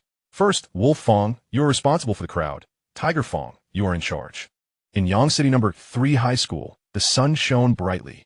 The expansive schoolyard was filled with students, parents, and their children who had come to witness the moment of graduation. This marked the conclusion of their high school years, while simultaneously heralding the commencement of their new lives at university. Students who had gained admission to prestigious universities took to the podium to express their gratitude for the nurturing from their school and teachers, offering advice to their younger peers. After receiving their high school diplomas from the teachers, they acknowledged the audience before completing the entire ceremony. At the front of the playground, the principal, along with various leaders from the Yong City Education Bureau, presided over the ceremony. This day marked the simultaneous graduation ceremonies of several schools in Yong City. It served as both a farewell and a showcase of the school's academic prowess. The more students from key universities, such as 211 and 985, a school could boast, the higher its standing would be with the Education Bureau, leading to better resources in the subsequent year. Historically, Yong City No. 3 High School had always occupied a mid-level position among the city's numerous secondary institutions. Although this year they had managed to meet the minimum requirements for the third-tier universities, their numbers of key universities remained disappointingly low. Were it not for a few particularly underperforming schools at the bottom, number 3 High School would almost have ranked last. The caliber of the school dictated the rank of the officials sent by the Education Bureau to observe the ceremony. Over the years, it was always Section Chief Zheng who attended number 3 High School. He glanced at Principal Huang seated in front of him, noting how stable the latter was. Under Huang's leadership, the school had seen no improvement, remaining perpetually lagging behind. Zheng wondered when it would be his turn to oversee one of the top-ranking schools. He had heard that several department heads in his unit were fiercely competing, both openly and covertly, for the chance to be associated with those prestigious institutions. Schools with strong capabilities and renowned students not only attracted better resources, but also garnered significant attention from higher-ups. If he were in charge, he might even see a rise in his position within the Education Bureau. Zheng then harbored a silent grievance. Damn it, I've been a section chief for so many years. Is it because I'm tied to this number 3 high school? What bad luck. I have to attend this utterly unremarkable and absurd graduation ceremony. Lost in these thoughts, Section Chief Zheng picked up a bottle of mineral water prepared for him, taking a sip. Not even a cup of tea is offered, just this tasteless water. Bah, I swear I won tea come to number 3 high school again.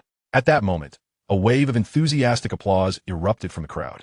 Zheng raised his eyes to see the now balding Principal Huang stepping up to the podium, beginning the ceremonial address. Respected parents, esteemed guests, and leaders from the Education Bureau. Greetings.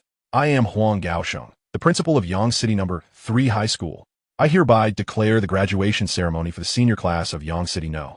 3 High School officially commenced. Next, we invite our science top student, Tian Yong, to the stage to deliver a speech. Let us give a warm welcome. A thunderous applause resounded from below. It is uncertain whether Principal Huang also finds the graduation ceremony rather tedious, for he did not deliver his customary lengthy opening remarks. Instead, he opted for a succinct address, seemingly eager to bring the event to a swift conclusion. Among the audience, a tall boy from the first year, sporting thick glasses, approached the podium to share his academic experiences and aspirations for the future. Below the stage, within the ranks of Class 5 of the third year, the class teacher, Zhu Shiyong, had his wrist wrapped in white bandages and appeared somewhat anxious.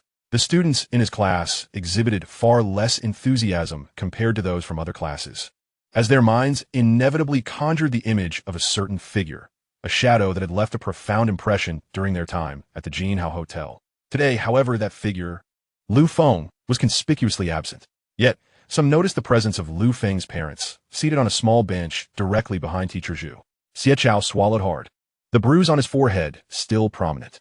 He, too, was scheduled to deliver a speech shortly, and nervously surveyed the surroundings, failing to catch sight of the elusive figure.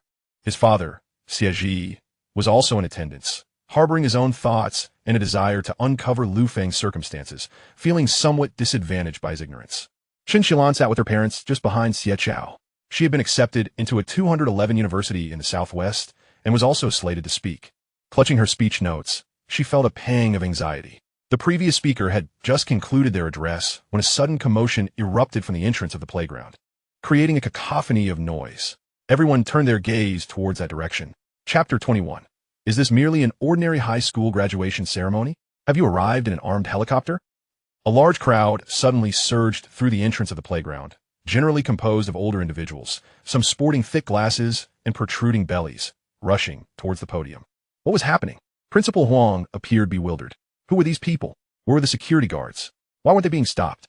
Just as he was about to summon security, he recognized an elderly man at the forefront, though he could hardly be certain without the unmistakable signs of a receding hairline and thick glasses. He quickly pressed the microphone and turned to the seemingly bored Director Zheng.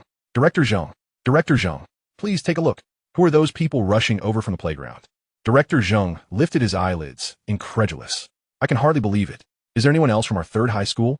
Perhaps the Minister of Education? As he scrutinized the approaching figures, he suddenly spotted a familiar face. Oh my God, no way. It's the Minister of Education from Yang City. Minister Jean.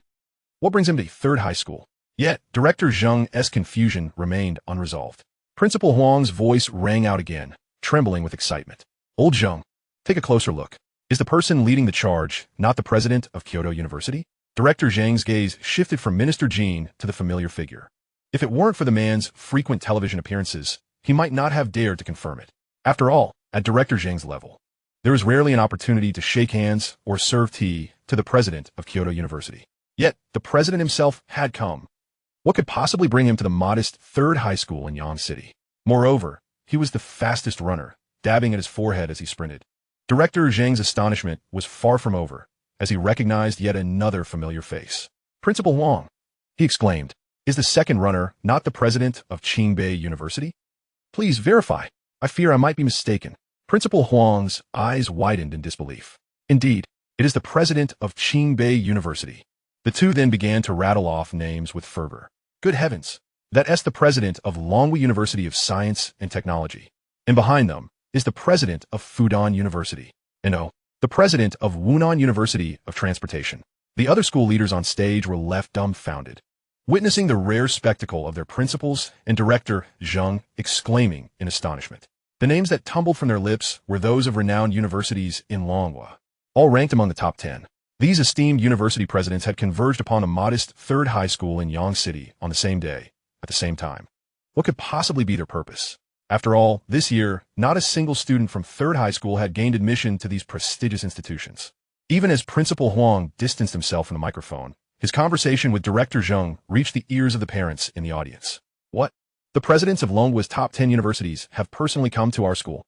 Nearly all the parents and students in the playground rose to their feet, bewildered, as they cast glances around, hoping someone might stand up and announce themselves as Lu Feng, thus unraveling the mystery. Minister Jean called out Lu Feng's name repeatedly. Below, Lu Jiangwo glanced at Zhao Lan. What is going on with that boy, Lu Feng? Wasn't he supposed to be here? He asked. Look, they're searching for him up there.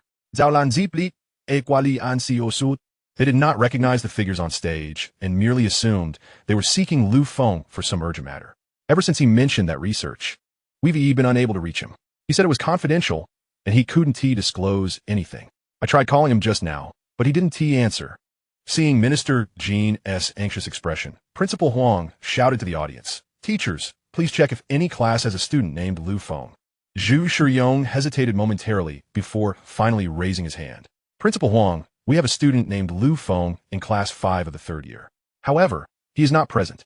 His parents are here, though. Zhu Shiyong indicated towards Lu Jiangwo and Zhao Lan behind him. As Zhu Shiyong's words fell, the previous group of university presidents began to part the crowd, rushing towards this direction while shouting loudly, were Lu Feng's parents. Meanwhile, 5 members of the Venom Squad, concealed within the throng, also commenced their swift approach. Regardless of who the opposing party might be, ensuring the safety of Lu Jiangwo and Zhao Lan took precedence. Thus, when the president of Kyoto University grasped Zhao Lan's hand, he mistakenly believed he was merely holding the hand of Lu Feng's mother, unaware that his forehead had come into the crosshairs of a sniper's scope positioned 800 meters away. When the president of Qingbei University caught hold of Lu Jiangwo's arm, he remained oblivious to the fact that a figure beside Lu Jiangwo had already locked onto him with deadly intent. Any slightest movement on his part could result in his life being extinguished in an instant. Greetings. I am the president of Kyoto University. Here is my business card. It is imperative that your son, Lu Feng, enrolls in our esteemed institution. No. The president of Qingbei University interjected, gripping Lu Jiangwo's arm firmly. He must attend our Qingbei University. Zhao Lan was taken aback. What was happening? Why were so many universities suddenly competing for her son? Bound by a confidentiality agreement, the couple remained unaware of their son's undertakings. They had only come to the school upon hearing that their son would be attending the graduation ceremony. Little did they expect that, instead of encountering their son, they would be met with a throng of presidents from top-tier universities in the Dragon Kingdom. The parents from Yanshu No. 3 Middle School were dumbfounded, their expressions a mix of astonishment as they turned their gaze towards their equally shocked children. Who was Lu Feng? Had he achieved a perfect score on the college entrance examination? Why were these university presidents personally vying for him? The same questions lingered in the minds of Principal Huang and Section Chief Zheng, who were equally perplexed. What they truly wished to ask was, where's Lu Feng? At that precise moment, a thunderous sound akin to distant thunder echoed from afar. Rumble, rumble. As the noise drew closer, everyone instinctively looked up. Goodness! This was the collective thought of the crowd, for a massive armed helicopter was approaching. The booming noise was emanating from this very helicopter. The enormous rotor blades of the armed helicopter whipped up a tempestuous wind, rendering nearly everyone on the playground unable to keep their eyes open. The helicopter's undercarriage, adorned with exaggerated machine guns and missile racks, proclaimed one undeniable truth. This was a genuine armed helicopter capable of direct battlefield deployment. As the aircraft began to descend, individuals below ducked their heads and fled, clearing a vast space for the helicopter's landing. Principal Huang waved his arms vigorously, signaling everyone to make way. Suddenly, several resolute men emerged from the crowd, guiding the lingering parents away to safety. The instant the helicopter touched down, the crowd had been imperceptibly divided by the members of the Venom Squad. A profound silence enveloped the playground. Principal Huang bent down to retrieve his dislodged wig, glancing around to ensure no one had noticed his predicament. The wind from the helicopter was so powerful it had blown off his wig. Yet everyone's attention was fixated on this unexpected arrival. As the helicopter doors swung open, a figure stepped out, wearing a smile that bore a hint of shyness, aware of the grand spectacle surrounding his arrival. This individual, of course, was Lu Feng, initially intending to arrive discreetly by car. The lengthy drive from the secret base had delayed him, compounded by numerous pressing matters that required his attention. Lu Feng's status was too exceptional. Upon learning of this situation, Qin Guozhu had personally ordered the deployment of an armed helicopter to escort Lu Feng. As Lu Feng descended from the helicopter, its rotors had come to a standstill, creating an eerily quiet atmosphere. The sound of a pin dropping could be heard. Xie Chao gaped at the colossal armed helicopter and the terrifyingly exaggerated missiles, instinctively swallowing hard. Xie Ji subtly retreated, nearly ceasing to breathe. Lu Feng's current status was beyond description. It was terrifyingly unimaginable. The fleeting desire for vengeance he had just entertained vanished entirely, and his legs began to tremble slightly. Xun Xilan collapsed onto the ground. Her mother inquired, Lan Lan, is this boy your classmate? Xun Xilan nodded. She longed to share that this boy had confessed his feelings to her merely a month prior, only to be rejected outright. The legendary Prince Charming typically arrives on a white steed or rides upon clouds of vibrant hues. Yet, Lu Feng had arrived aboard an armed helicopter, a spectacle that transcended legend. Zhao Lan rushed over, exclaiming, Feng, why have you arrived so late? She scolded, not caring how Lu Feng had made his entrance. Whether he had come on an armed helicopter or a battleship, he was still her son. Look at you. You've been so busy lately, haven't you? You haven't been eating well, have you? In just a few days, you've lost a whole lot of weight. Lu Jiangwo chuckled. Where do you see any weight loss? I think this kid has actually put on some weight. Principal Huang, witnessing this scene, suddenly realized something was amiss. This young man was Lu Feng. How had he been unaware that such a remarkable individual had emerged from his institution? Clearing his throat, Principal Huang took a few steps toward Lu Feng, preparing to speak, only to be halted by a man who suddenly positioned himself in front of him. The man's stern visage scrutinized Principal Huang coldly. Do not approach any closer. The intensity of that gaze sent shivers down Principal Huang's spine, compelling him to halt abruptly. Greetings, student Lu Feng. I am Principal Huang, he managed to say. Look, the presidents from various universities in the Dragon Kingdom have all gathered here. It was only then that Lu Feng noticed the venerable figures standing nearby, men of stature and demeanor, clearly individuals accustomed to high positions. Minister Jean from the Ministry of Education was just about to step forward to greet Lu Feng when another formidable woman appeared before him. She was the only female member of the Venom Squad, Huang Ying. Please halt. Maintain an appropriate distance from Mr. Lu, she commanded. The smile on Minister Jean's face stiffened instantly, leaving him rooted to the spot, unable to move. Lu Feng, however, remained unfazed and smiled at Principal Huang. Hello, Principal Huang. Principal Huang's heart quivered. He swiftly clasped Lu Feng's hand with both of his own, then introduced him to the longtime supporter, Section Chief Zheng. This is Section Chief Zheng from the Yangqing Education Department, who frequently visits our school. We owe a great deal to his assistance for this graduation ceremony. Section Chief Zheng cast a grateful glance at Principal Huang, exclaiming, Old Huang, you are truly dependable. You come through in critical moments. He hurriedly lowered his head, tightly gripping Lu Feng's hand. Cheng Yong moved within 3 feet of Lu Feng, ever vigilant to safeguard his safety. This scene left all the parents utterly bewildered. What on earth was happening? Why were there armed helicopters? Did military personnel attend the graduation ceremony? Was Fong even a student at this school? These questions incessantly swirled in their minds. Yet, in the next moment, their confusion deepened. A chorus of synchronized footsteps echoed.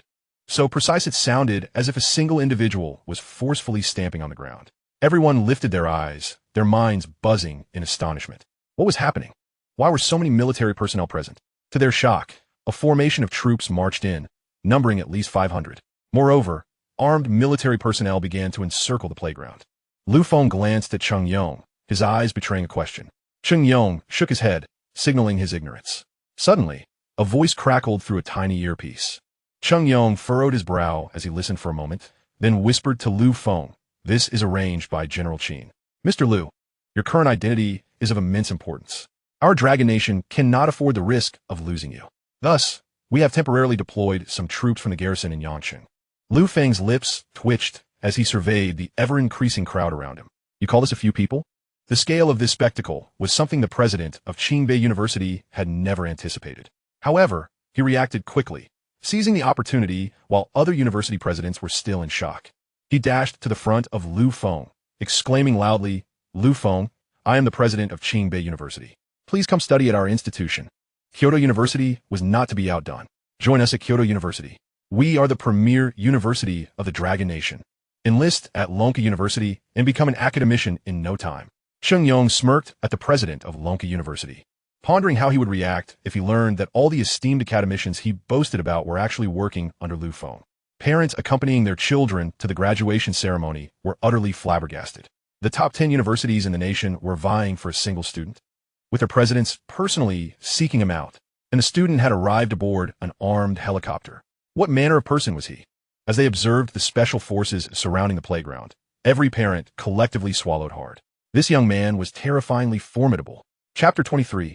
Goodness. A 0 score on the college entrance examination, yet simultaneously accepted by over 10 universities? Is this reasonable? Before the parents and Principal Huang could fully comprehend the situation, Feng's next words rendered them speechless, almost doubting the accuracy of their hearing. "Since you all desire me to attend your universities so fervently, then I shall accept all of your offers." At that moment, the special forces had completely secured the playground, and the massive armed helicopter had ceased its whirring. An eerie silence enveloped the area, allowing Feng's voice, though soft, to resonate clearly. "Goodness, this is not child's play. These are the presidents of the top 10 universities in the Dragon Nation. You can't just demand everyone accept you, as if this graduation certificate is a mere trifle." This was not just absurd, it bordered on the outrageous. Imagine the following scenario: a gathering of individuals awaiting a corporate recruitment event, all freshly graduated students. One says, "I graduated from the Dragon Nation University of Technology." Fong chimes in, "So did I." Another boasts, "I graduated from the Dragon Nation Kyoto University." Fong replies, "Me too." Yet another proclaims, "I graduated from the Dragon Nation Qingbei University." Fong interjects, "Same here," just as the others prepare to confront this absurdity. Fong slowly retrieves over 10 genuine diplomas from his bag. The scene was surreal, almost too magnificent to fathom. Yet, even more bizarre unfolded. Upon hearing Feng's declaration, the presidents of the nation's top-tier universities did not unleash a torrent of curses, branding him insane. Instead, they exchanged knowing glances and simultaneously said, "Fong, can we discuss this?" Of course. Fong nodded slightly. This spectacle left Zhao Lan utterly dumbfounded. What on earth was her son up to? Lu Jiangwo, too, remained in a state of shock. A parent who had been standing nearby finally regained his composure and gently tapped Lu Jiangwo's shoulder. "Excuse me." Sir, he barely uttered a word before nervously glancing at the serious expressions of the special forces around them. It seemed some of them had already set their sights on him. The parent swallowed hard and hastily posed his question. "Mr. Liu, may I ask how many points your son Fong scored on this college entrance examination?" The moment the question left his lips, nearly every parent present strained to listen. This unprecedented scene, arriving at the ceremony via armed helicopter, with presidents of the nation's top 10 universities personally vying for him, could only be attributed to a perfect score on the examination. Surely, he must have authored the exam papers himself to warrant such attention. Not just the parents present, but even Principal Huang craned his neck, pondering how such an extraordinary figure could exist within his school, unbeknownst to him. Realizing this, Principal Huang shot a glare at Zhu Shiyong. the homeroom teacher of the graduating class. How could there be such an exceptional student in his class without his knowledge? After this incident, he thought to himself, I'll have to deal with you.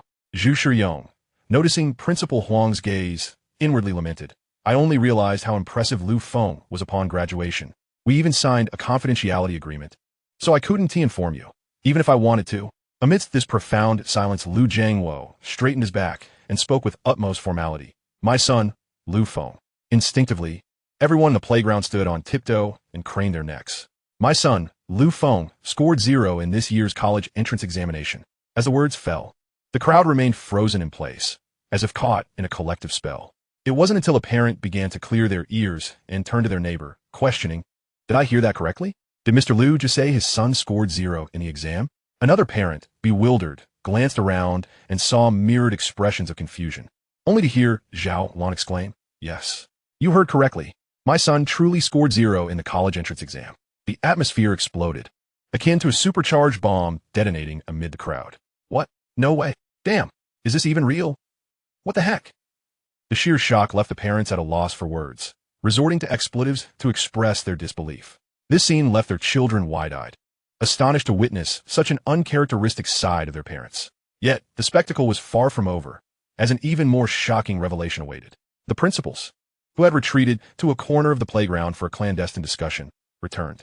Prominently standing at the forefront were the presidents of the prestigious Longhua Capital University, Qingbei University, and Longhua Science and Technology University. In unison, they addressed Lu Feng. Congratulations, student Lu Feng. You have been simultaneously accepted by our institutions. At this proclamation, the playground erupted once more, boiling over with disbelief. What do you mean simultaneously accepted? Is Lu Feng going to attend all your schools, or what? Are you all actors putting on a show? Even if my child performed poorly, there's still a score to be had in the exam. Is it not possible to accept my child? 0 points? Is that the new trend? What these parents overlooked was that behind Qingbei University stood over a dozen other principals, all equally excited. Student Lu Feng, congratulations. You have also been accepted by our university. As they spoke, the principals produced golden acceptance letters from their jackets. Goodness, they even had the acceptance letters prepared. Is this what they call being well prepared? Lu Feng wore a knowing expression as he glanced at his mother, Zhao Lan, whose mouth slowly hung open in disbelief. The principals then cheerfully handed the acceptance letters, one by one, to Zhao Lan. Gazing at the stack of golden letters in her hands, she murmured, Son, when relatives and neighbors ask which school you got into, how should I respond? Lu Feng chuckled at his mother. Well, how would you like to answer, Mom? She raised the pile of acceptance letters high. I'll just tell them my son has been accepted by all the most prestigious universities in Longhua. Anyone who dares to show disbelief will get this stack of letters thrown in their face. Chapter 24. Plans change. It cannot be done. Hurry and withdraw. Observing his mother's exuberance, Lu Feng felt an immense swell of joy. Watching his father, who was unable to close his mouth in astonishment, Lu Feng realized that this moment made it all worthwhile. The happiness of his family surpassed even the thrill of being appointed the chief engineer of the Divine Light Project. Principal Huang would not let this once-in-a-lifetime opportunity slip by. Student Lu Feng, you have now been accepted by so many top-tier universities across the nation. Your juniors are eager to know your secret. Why not take the stage and give a graduation speech? Lu Feng looked at Principal Huang, the very man he had studied under for 3 years without uttering a single word to him. Now he was being asked to address the crowd. But what could he possibly say? Should he advise everyone not to take the entrance exam seriously, to just score 0 and wait for enlightenment on controllable nuclear fusion? Lu Feng hesitated. I'm not sure what to say. Oh, just share your learning experiences. Principal Huang urged. He then exchanged knowing glances with Zhu Shiyong, who was not oblivious to the moment's significance. Clearing his throat, Zhu Shiyong glanced at his bandaged right hand and said, Student Lu Feng, our school will gain renown throughout Longhua because of your presence. Therefore, you should take the stage and say a few words as our school's motto. We will always remind your juniors to learn from you. Lu Feng remained uncertain, still unsure of what to say. However, Zhao Lan could no longer bear to watch. Oh, come on, child. Why are you hesitating? If you want to go up, then I will. Upon hearing Zhao Lan speak, Principal Huang's face lit up with delight. Yes, that will be wonderful. His face, already lined with age, broke into a smile, deepening his wrinkles. He dared not push Lu Feng further, as he could sense the serious demeanor of Cheng Yong nearby and the palpable presence of the special forces surrounding them. Principal Huang felt a tremor of apprehension at the thought of urging Lu Feng again. However, If Zhao Lan was willing to speak, it could not be more perfect. He hurriedly instructed the head of the grade to, quickly, bring out the best camera in the school. We must record this moment. Student Lu Feng is a role model for our Yangqing No. 3 middle school. From now on, all students must learn from him. All parents should strive to be as dedicated as Lu Feng's mother. Yes, the director responded, casting a quick glance at Lu Feng before rushing off to make arrangements. Seeing his mother hold her head high, Lu Feng couldn't help but smile. He chose not to intervene. After all these years, his mother had tirelessly managed both home and work. It had been exhausting. Despite his disappointing exam results, she never uttered a word of reproach. Quietly supporting him from behind, Zhao Lan took Lu Jiangwo's hand firmly. Come on, let's go up together. I think I'll pass. Lu Jiangwo attempted to refuse. Zhao Lan shot him a fierce glare. Why not? It's not every day I get to bask in our son's glory. If I can't share in yours, I shall certainly share in his. Lu Jiangwo cast a pleading glance towards Lu Feng, who, in response, averted his eyes to the heavens, signaling that he wanted no part in this matter. He was unwilling to be dragged into it. Reluctantly, Lu Jiangwo was pulled onto the stage by Zhao Lan, where Principal Huang and a host of school officials awaited. Director Jean from the Ministry of Education beamed from the audience, patting Section Chief Zheng on the shoulder, exclaiming, "You've done remarkably well." Section Chief Zheng's heart swelled with excitement. Amidst the schools he oversaw, aside from the extraordinary Lu Feng, his fortunes seemed to be flourishing. It appeared that his prospects for promotion within the Ministry of Education were exceedingly bright. Prominently, at the front stood the elite principals from top-tier institutions, drawn here by the knowledge that Lu Feng, a figure of great significance, was returning. Rumors had circulated regarding Lu Feng's exceptional capabilities, particularly concerning a classified international project that had commenced with Lu Feng appointed as its leader. This information, shrouded in utmost secrecy, had somehow leaked primarily through alumni, some of whom were academicians. The crux of the matter was simple. If they could enroll Lu Feng in their universities, their institution would be immortalized in history. Such a legacy was the fervent aspiration of these prestigious university heads, who, having no scarcity of wealth or sustenance, yearned for the honor of being historically significant. As Zhao Lan took the microphone and spoke with an air of seriousness, she declared, "Our Lu Feng has a penchant for my sweet and sour ribs. That is why his grades are so stellar." Realizing that her son's achievements might not be directly linked to his diet, she quickly amended her statement. "It's his innate talent that has brought him to this point." The parents in the audience exchanged bewildered glances. Could sweet and sour ribs truly hold such miraculous properties? Should they start preparing them daily for their children? Zhao Lan continued to regale the audience with anecdotes from Lu Feng's life, evoking a sense of nostalgia in him, as some memories had faded from his mind but remained vivid in hers. Sighing, Lu Feng lamented that now, as the chief engineer of the Divine Light Project, he would likely spend even less time at home. He needed to expedite his research on controllable nuclear fusion to carve out more moments to spend with his parents.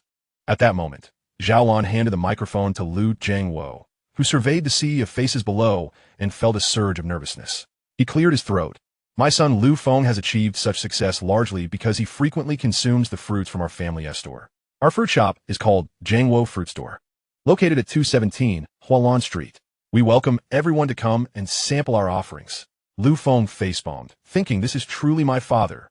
He marveled at how he seized every opportunity to advertise their business.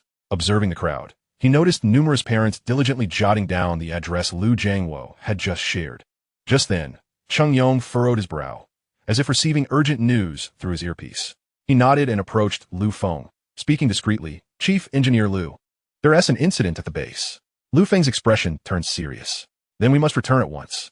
Cheng Yong signaled to a nearby contingent of special forces, who began to converge towards them. Meanwhile, among the throngs of parents, a somewhat balding middle-aged man subtly tapped his ear, signaling in Morse code. The rhythmic beeps conveyed a critical message. The plan has changed. Evacuate. The entire playground was swiftly cleared as the special forces efficiently created a perimeter. Lu Feng boarded an armed helicopter, casting a glance towards his parents. Zhao Lan's eyes glistened with tears. In that fleeting moment, she felt her son had matured, no longer requiring her and her husband as his support. Rather, he was now capable of standing on his own. This thought brought her solace as she leapt off the stage and rushed towards Lu Feng, exclaiming, "Son!" The special forces instinctively parted to create a pathway for her. Zhao Lan embraced her son tightly, momentarily at a loss for words as she gazed upon his handsome visage. Finally, she managed to utter, "Son, remember to eat on time. If you come back thinner next time, I shall spank you." Lu Feng was momentarily taken aback, rolling his eyes and surveying the crowd. Cheng Yong maintained a stoic demeanor, though it was evident he was suppressing laughter. With a resigned tone, Lu Feng replied, all right. I promise I will eat well. That is a good boy." Zhao Lan released him, giving him a gentle shove. "Go on now. Don't delay your important work. Serve our dragon country well." Though Zhao Lan was unaware of the specifics of Lu Feng's endeavors, the grand display surrounding his departure suggested a high level of confidentiality. Despite being a homemaker for over a decade, she grasped the significance of the armed helicopter, the hundreds of armed special forces, and the presence of numerous university presidents vying for her son. All these elements underscored Lu Feng's elevated status, though she could scarcely fathom its true extent. Standing behind Zhao Lan, Lu Jiangwo exhibited a more reserved emotional response. He simply clenched his fist in encouragement, saying, "Son, give it your all. If you tire, come home, and your mother will make you ribs." "Okay," Lu Feng affirmed, turning to board the helicopter, with Cheng Yong following closely behind.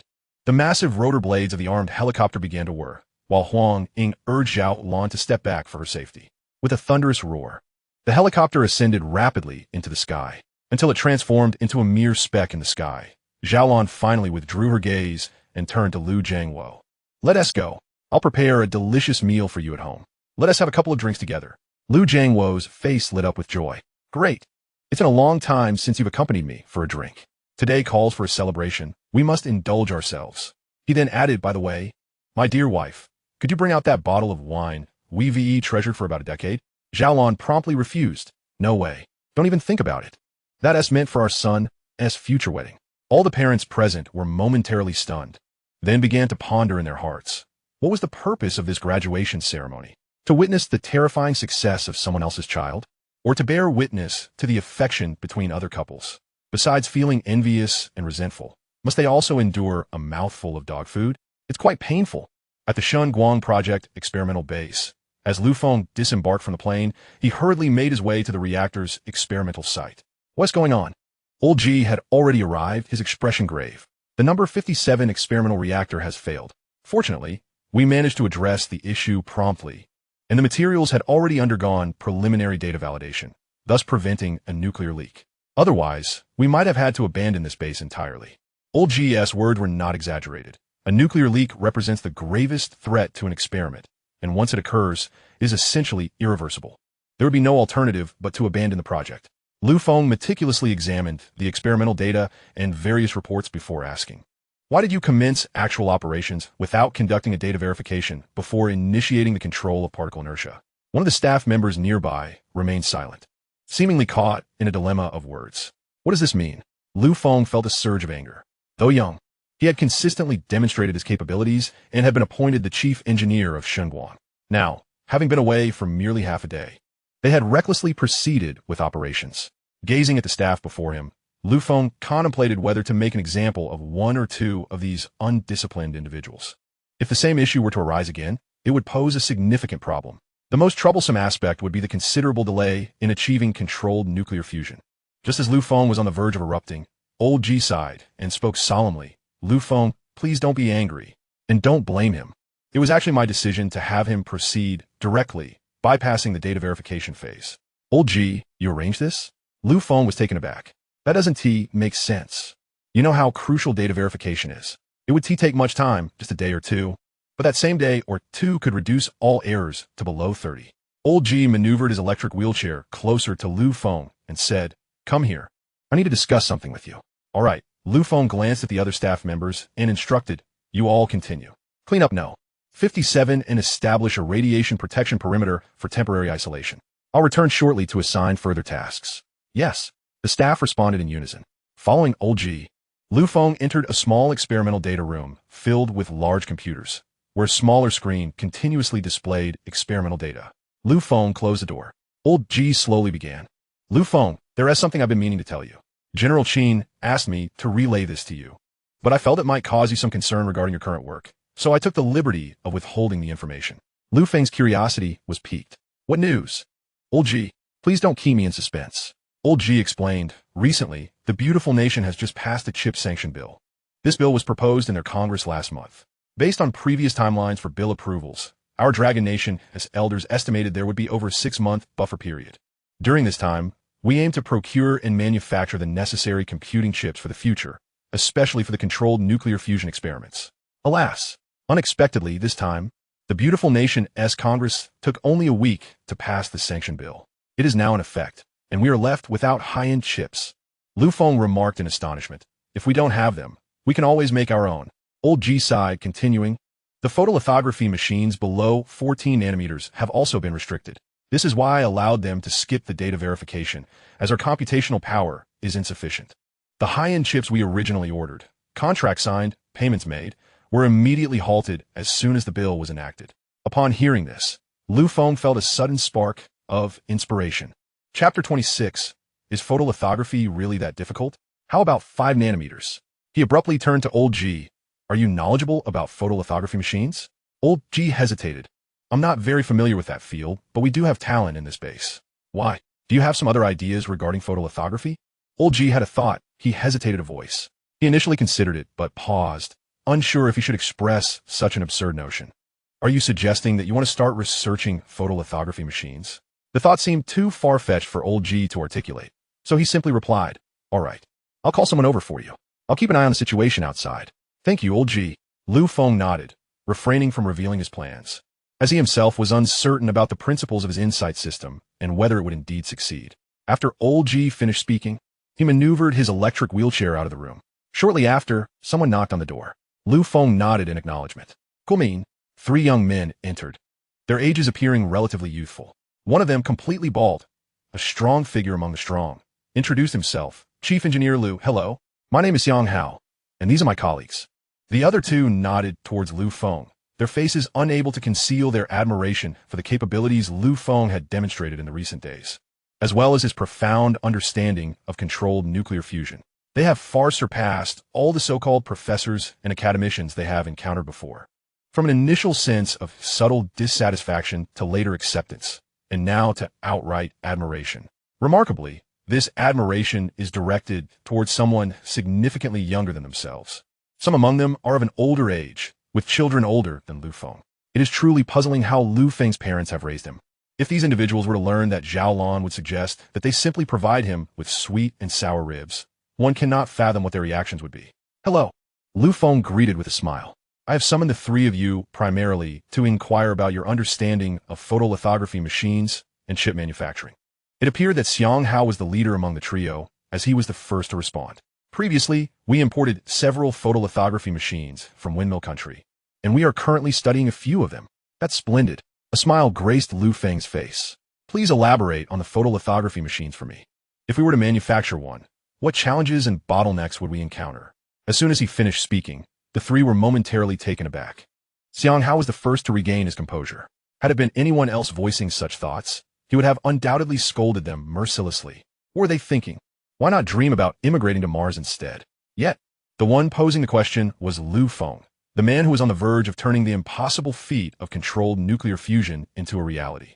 Xiang Hao quickly gathered his wits and pointed toward the bespectacled man behind him. This is Jiang Yuan. If we were to identify the individual among all the researchers in our dragon country who possesses the deepest understanding of photolithography machines, it would undoubtedly be him. Jiang Yuan humbly waved his hand. No, Xiang Hao, you are exaggerating. With Chief Engineer Liu present, I dare not claim to be the best. Fong chuckled. In the realm of photolithography, I am but a novice. I kindly request you, Brother Jiang Yuan, to explain it to me in detail. Upon hearing Fong refer to him as brother, Jiang Yuan's face flushed crimson. Feng's current status was anything but ordinary, and no one in the entire Xinguang project base had yet been addressed as brother by him. Jiang Yuan immediately adopted a serious demeanor and stated, as for you, Chief Engineer Liu, the difficulty in photolithography machines lies in designing our optical system. This is the very core of the photolithography machine, encompassing the light source, lenses, mirrors, masks, and photosensitive silicon wafers. We need to design and manufacture these components while ensuring their precision and stability, along with a complex mechanical system. To be frank, I have yet to fully comprehend the mechanical system of the earlier Windmill Country's machines. Currently, our domestic photolithography machines are limited to 14 nanometers, and we cannot fully manufacture them at this time. As he spoke, Jiang Yuan's expression could not conceal his regret. If we were indeed to embark on developing our own photolithography machine from scratch, it would essentially be starting from square one.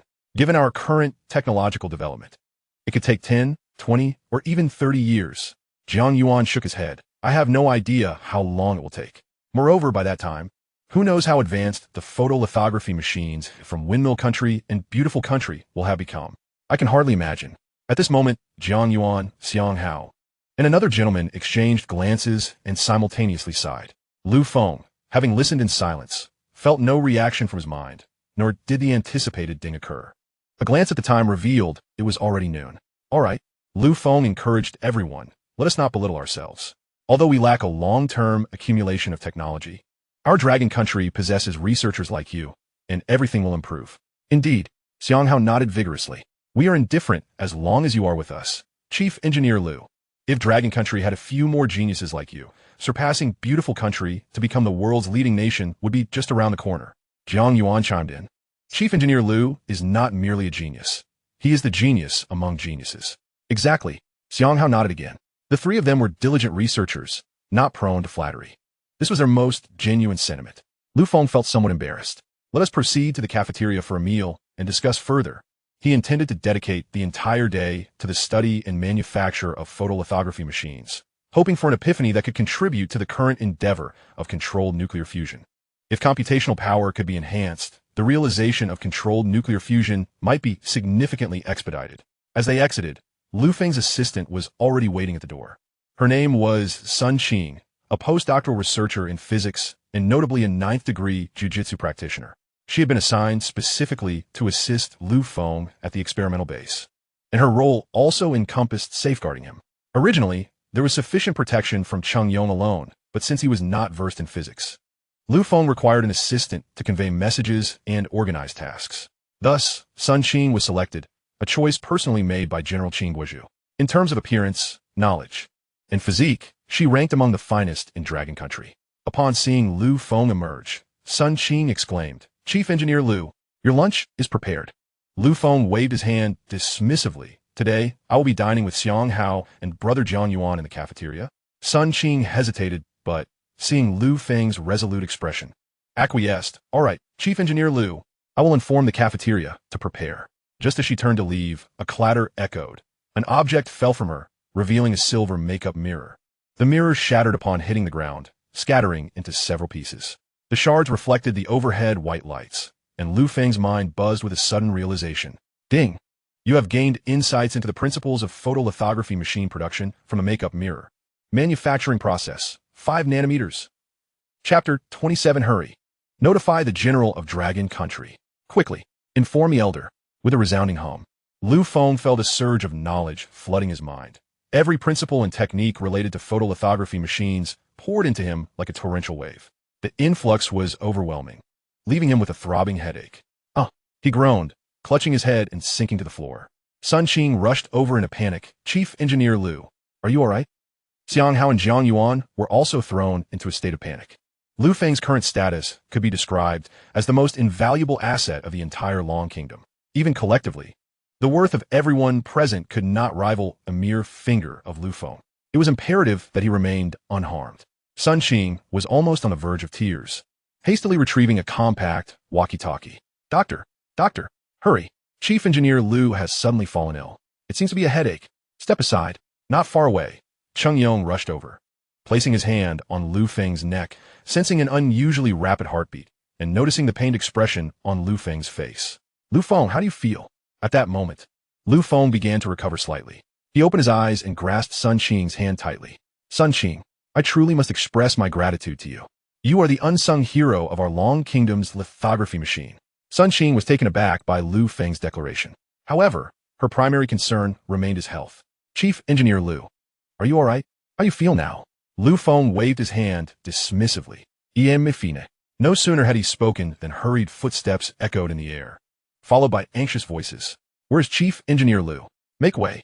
Several medical personnel hastily approached. Before Lu Feng could utter a word, a doctor had already placed a stethoscope against his chest. Others arrived with a portable defibrillator, and 2 more carried a stretcher, ready to lift Lu Feng without hesitation. Lu Feng struggled to rise. I have matters to attend to. I have important work to do. I'm fine. It's just a minor headache. No, the leading doctor, an elderly figure who had been summoned in haste, looked stern. He was responsible for the health and medical care of everyone at the base. In their secret mission, Feng was the priority, and upon hearing of his condition, they had rushed to the scene. Without further ado, they intended to take Feng back to the hospital for a comprehensive examination. No, I still need to fight this. Chung Yong, tell him I'm fine. I'm as strong as an ox. Chung Yong shrugged. Chief Engineer, you should really get checked out. If anything happens to you, even if I were to lose my head, I could never repay it. Feng was momentarily at a loss for words. He then looked at Sun Qing, who blinked her sparkling, expressive eyes. Please, do go for the examination. I'll accompany you. Feng threw up his hands, gazing skyward, and sighed. He realized that if he didn't comply, this matter would never be resolved. Thus, he was taken to the specialized hospital outside the base. After being subjected to a thorough examination for no less than 3 hours, it was confirmed that Feng's health was satisfactory, though his blood sugar was somewhat elevated, necessitating strict dietary control and avoidance of sweets. Damn it, Feng exclaimed. You mean I can't even drink cola now? Chung Yong replied. Chief Engineer, there is no choice. This is an order from above, and it's for your health. Sun Qing leaned closer to Feng's ear. Chief Engineer, when no one is around, I could sneak you a bottle. You could have a sip in secret. Cough, cough. Chung Yong coughed repeatedly. Feng then smiled and said, You truly are a good person, Sun Qing. Your name will forever be etched in the annals of our Long Kingdom's lithography machine. Wonderful. Sun Qing's eyes crinkled into crescent moons. The next moment, her eyes widened in shock. What? She covered her mouth with both hands. Are you saying our Long Kingdom's own lithography machine? Indeed, Feng nodded. Our very own lithography machine. In the underground experimental base, Elder G was tirelessly issuing directives. Have the data for Reactor 31 and Reactor 117 been released yet? It has, but there has been a slight issue with Reactor 117. Bring me the datasheet for review. Yes, came the response from his subordinate. Elder G continued. How is the experiment with the new materials progressing? We are now at the 35th trial. Then let us go take a look. Elder G instructed, requesting to be wheeled to the observation area. He felt somewhat fatigued. After all, his advanced age made even a modicum of mental exertion particularly draining.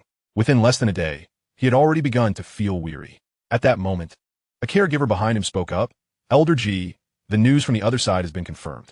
Chief Engineer Lu's health is fine. Elder G exhaled deeply, relief washing over him.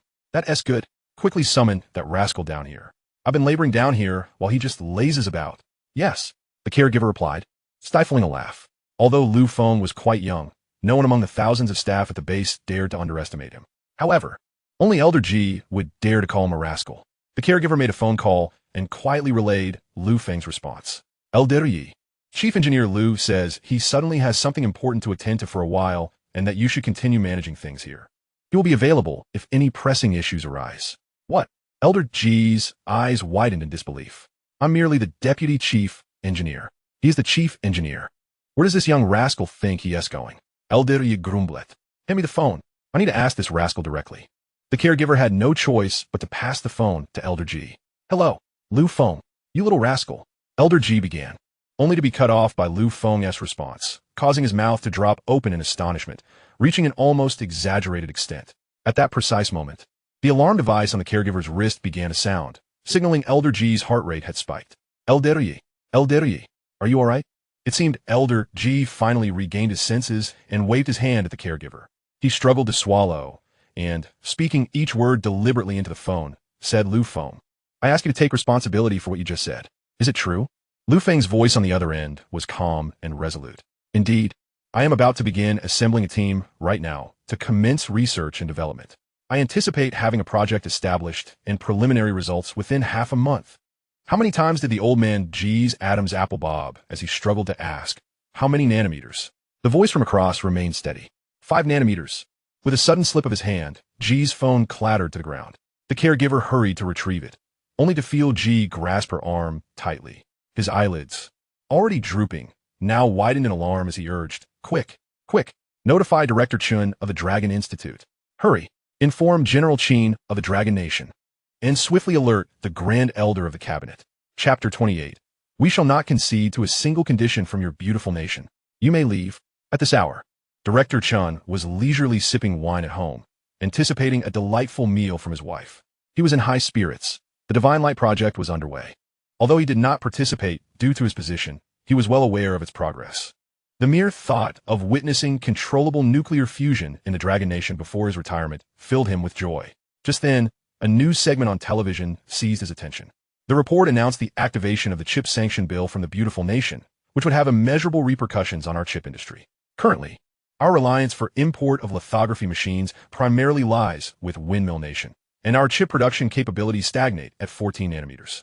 The sanction prohibits the entry of lithography machines capable of 14 nanometers and below into our country. Damn, Director Chen exclaimed, cursing under his breath. His expertise lay in chemistry, not in the high-tech chip sector, and his knowledge of the field was limited. However, the news incited considerable anger within him. It seemed that these major powers could not bear to see others prosper. As soon as one began to rise, they swiftly moved to suppress it. Suddenly, his phone rang. Upon realizing it was his assistant, he answered. Hello. What? Speak clearly. What lithography machine? What 5 nanometers? I'm aware of the news. I just saw it. What now? Director Chen paused, taken aback. You mean Feng? The one just appointed as the chief engineer? His eyes widened in disbelief. That 18-year-old Feng? After receiving a confirming response from the other end, the phone slipped from his trembling hands onto the floor. His wife rushed in from the kitchen. Old Chun, what are you daydreaming about? You rarely come home to eat, and you're lost in thought? This is incredible. Absolutely incredible. Director Chen suddenly exclaimed, jumping up in excitement. Our Dragon Nation is saved. Our Dragon Nation is saved. Without hesitation, he planted a kiss on his wife's cheek. What are you doing? She laughed, playfully swatting his arm. We're old married folks now. No need for such antics. Yet, Director Chun seemed oblivious, picking up the phone from the ground. His voice quivered with urgency as he declared, Quick, I must report this news. Meanwhile, in a vast conference room, General Qin Guozhu was analyzing a model of the terrain before him. As you can see, this is our border position. Currently, under the directives of the beautiful nation, the Asan nation has been continuously harassing our routes. Therefore, these locations are crucial for us to defend. Just as he was speaking, the door burst open with a loud bang, and a figure rushed in, breathless. General Qin. The man gasped, clearly having run in haste. What is it? Qin's expression darkened. He disliked such frantic behavior from his subordinates. How could one effectively confront the enemy if they panicked so easily? Noticing his discontent, the messenger took a deep breath before speaking. It's about the Divine Light project. Divine Light. Qin glanced around at his most trusted officers, all of whom were aware of the project. Nodding, he prompted continue. Yes, Chief Engineer Feng has just developed the latest lithography machine, and he intends to assemble a team to create our own lithography machine, aiming to expedite the production of chips for our Dragon Nation. What? Qin Guozhu momentarily failed to comprehend. A lieutenant general nearby interjected. Is it a lithography machine capable of producing chips? Yes, the messenger confirmed. The lithography machine developed by Chief Engineer Liu can produce 5 nanometers. The lieutenant gasped in astonishment. Qin remained perplexed. What's going on? Explain this to me. The lieutenant's eyes widened, brimming with excitement. General, Chief Engineer Liu is indeed a savior sent to rescue our Dragon Nation. You must report this to the cabinet immediately. No, first, you need to clarify what this lithography machine is. I cannot report it while being completely in the dark. The lieutenant took a moment to gather his thoughts, then excitedly elaborated. Once this device is constructed, the beautiful nation's previous sanctions against us will be rendered completely ineffective, as we will produce our own. Why didn't you say so sooner? Feng is quite remarkable. Qin Guozhu chuckled. At that moment, he still did not grasp the monumental implications of a machine capable of producing 5 nanometers for the Dragon Nation. The lieutenant added, This matter is of utmost importance. We must report to the Grand Elder quickly. Understood. Qin nodded in agreement. Meanwhile, within the cabinet, the Grand Elder was engaged in discussions with the beautiful nation's diplomat stationed in the Dragon Nation. Mr. Smith, our nations have collaborated for a considerable time. My stance is quite clear. Please convey my thoughts to President Biden. Such actions are inadvisable should we persist with unyielding sanctions. It may harm the interests of both our nations and impact the beautiful nation's international standing. Mr. Smith replied with a smile, Esteemed elder son, the bill passed by our Congress and signed into law by the President has taken effect. Consulting with a mere diplomat like myself is of little utility. You must understand that my role is also limited. Elder son was disinclined to engage in lengthy discourse. Mr. Smith, let's speak plainly. What must your beautiful nation do to cease its sanctions? Mr. Smith shrugged his shoulders. As I previously mentioned, my esteemed elder son, I am but a modest diplomat and cannot make decisions on behalf of our illustrious president by Deng. However, should you agree to supply all your imports to our beautiful nation and further reduce the overall cost by 10, I could certainly convey your sentiments to President Bai Deng. As for the decision he may reach, that is beyond my purview. Elder Son narrowed his eyes slightly, realizing your true intentions had been revealed rather swiftly. It appears you seek to suppress the overall national income of our dragon nation, perpetuating your role as providers of cheap labor for your benefit. At that moment, a figure entered silently from outside. With a gentle motion, he leaned in to whisper something in Elder Son's ear. Elder Son gestured towards Mr. Smith, saying, "Please hold on for a moment. I need to attend to a matter and will return shortly with a response." "Very well." Mr. Smith nodded, his determination unwavering. As long as he could elicit a concession from the Dragon Nation, his diplomatic return would be a significant achievement, likely leading to promotion. He was eager to present himself prominently before President Bai Deng. The thought filled him with delight. Before long, the elder approached, his face alight with an unmistakable smile. "Mr. Smith, my apologies for the delay. I cannot agree to any of your conditions. You may return." Mr. Smith replied, smiling. Verbal agreements hold little weight. We could draft a formal contract. However, it dawned on him that Elder Son had just declared he would not agree to any terms. What? Mr. Smith stood there, bewildered, his body rigid as he repeated Elder Son's words. Not a single one. Indeed, Elder Son responded succinctly, his confidence unwavering. "You may return." Chapter 29 now.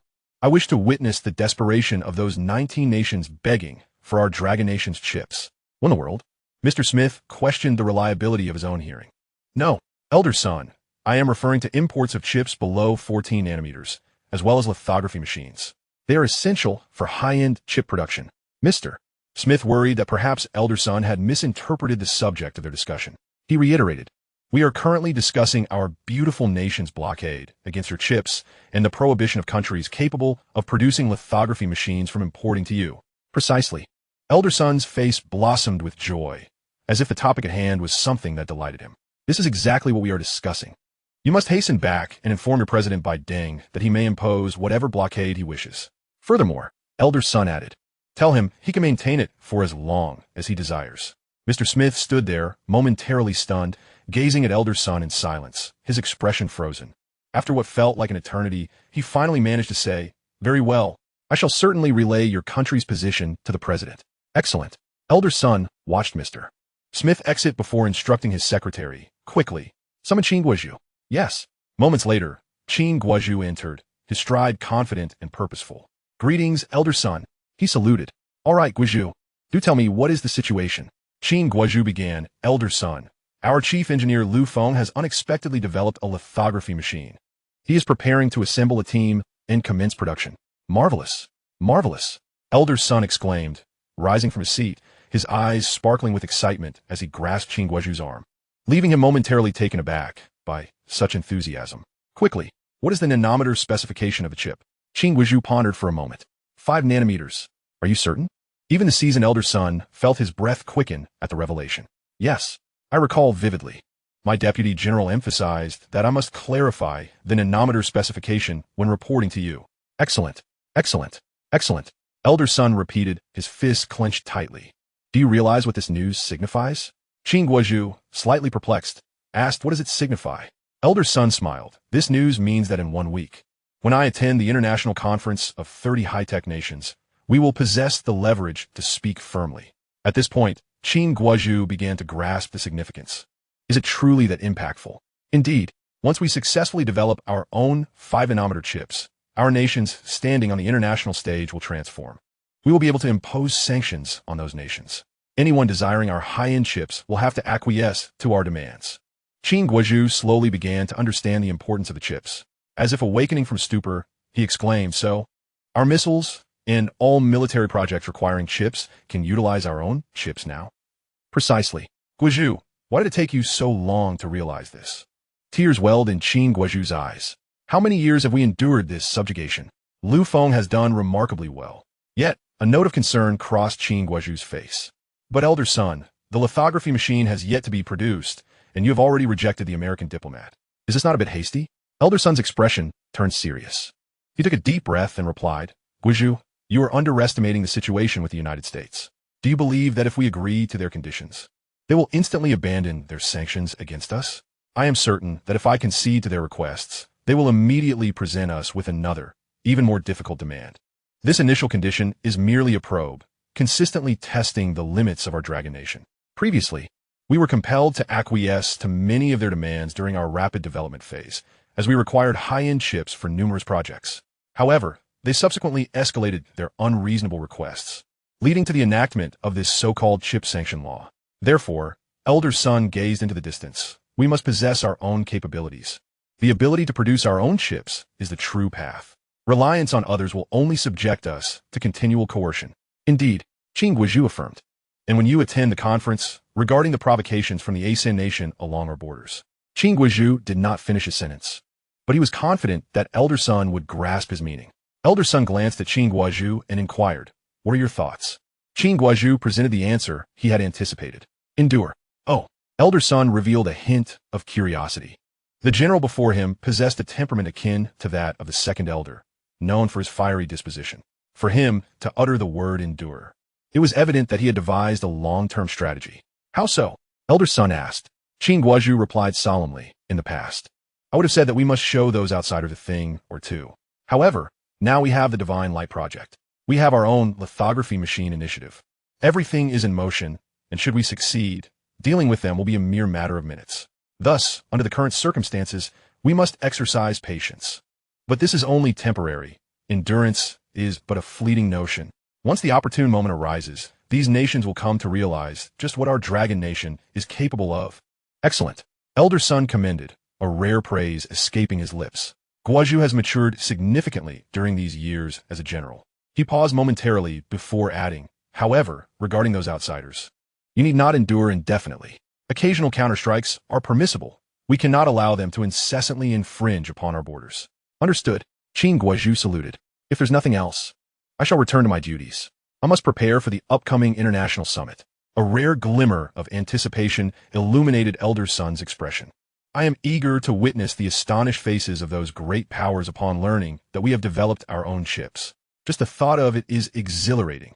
Oh, by the way," Elder Sun seemed to have suddenly remembered something, halting Qin Guizhu, who was already at the door. "We must elevate Lu Feng's security and importance levels." Qin Guizhu turned back. "Rest assured, Elder Sun, I have already elevated Lu Feng's security classification to SSS level. Any higher would be equivalent to your own level." "Indeed." Elder Sun waved his hand. "It should be raised to my security level." Qin Guizhu looked somewhat dazed. "But you are the senior elder of our Dragon Nation's highest authority. He is merely a recent high school graduate, yet to commence his university education." Elder Sun interrupted Qin Guizhu, his gaze serious and unwavering. "At present, Lu Feng's significance to the Dragon Nation is equivalent to my own as senior elder." Understood. Qin Guizhu stood at attention and saluted. "I shall ensure the mission is accomplished." Chapter 30. The launch of the lithography machine project. Within the Dragon Academy, the atmosphere resembled that of a festive celebration. An elderly gentleman, adorned with thick glasses and clutching a hefty stack of documents, had just passed by the conference room when he was struck by the cacophony within. The room was abuzz with animated discussions, and the attendees appeared exceedingly enthusiastic, the ambience not suggestive of an academic discourse. Curiosity piqued. The elderly man stepped inside the conference room, where he overheard several individuals discussing animatedly. "Are you referring to Lu Feng?" "Indeed, that's him." Another inquired. "Does he still have the energy to lead the lithography project?" "Isn't that so? If it were anyone else, I might hesitate to believe it. But for him, I can accept it." "What do you mean by that?" "You would understand. This is a closely guarded secret within our scientific community. But in our academy, it's hardly a secret." "Then do enlighten me." As the group continued to speak in hushed tones, the elderly gentleman took a few steps closer. But the overwhelming noise enveloped him, rendering their words inaudible. He was about to leave and focus on his own research, as he had a plethora of tasks awaiting him, when a hand suddenly landed on his shoulder. Turning around, he was astonished to see the figure of Director Chun. "Director Chun," he exclaimed in surprise. "You are indeed well informed." "Lu, I was just about to send someone to notify you, but here you are." Director Chun greeted him warmly. "It's typically difficult to find you. Yet I see you are quite engaged with current affairs." The elderly man's full name was Lu Jiwen, one of the pioneering scientists dedicated to chip research in the Dragon Nation. Although retired, he found it difficult to remain idle at home. In his own words, receiving such a generous pension felt inappropriate without contributing something in return. Despite having devoted his most precious youth and years to the nation's scientific endeavors, he still felt compelled to engage with the academy. Since you are here, Lu, everyone has now arrived.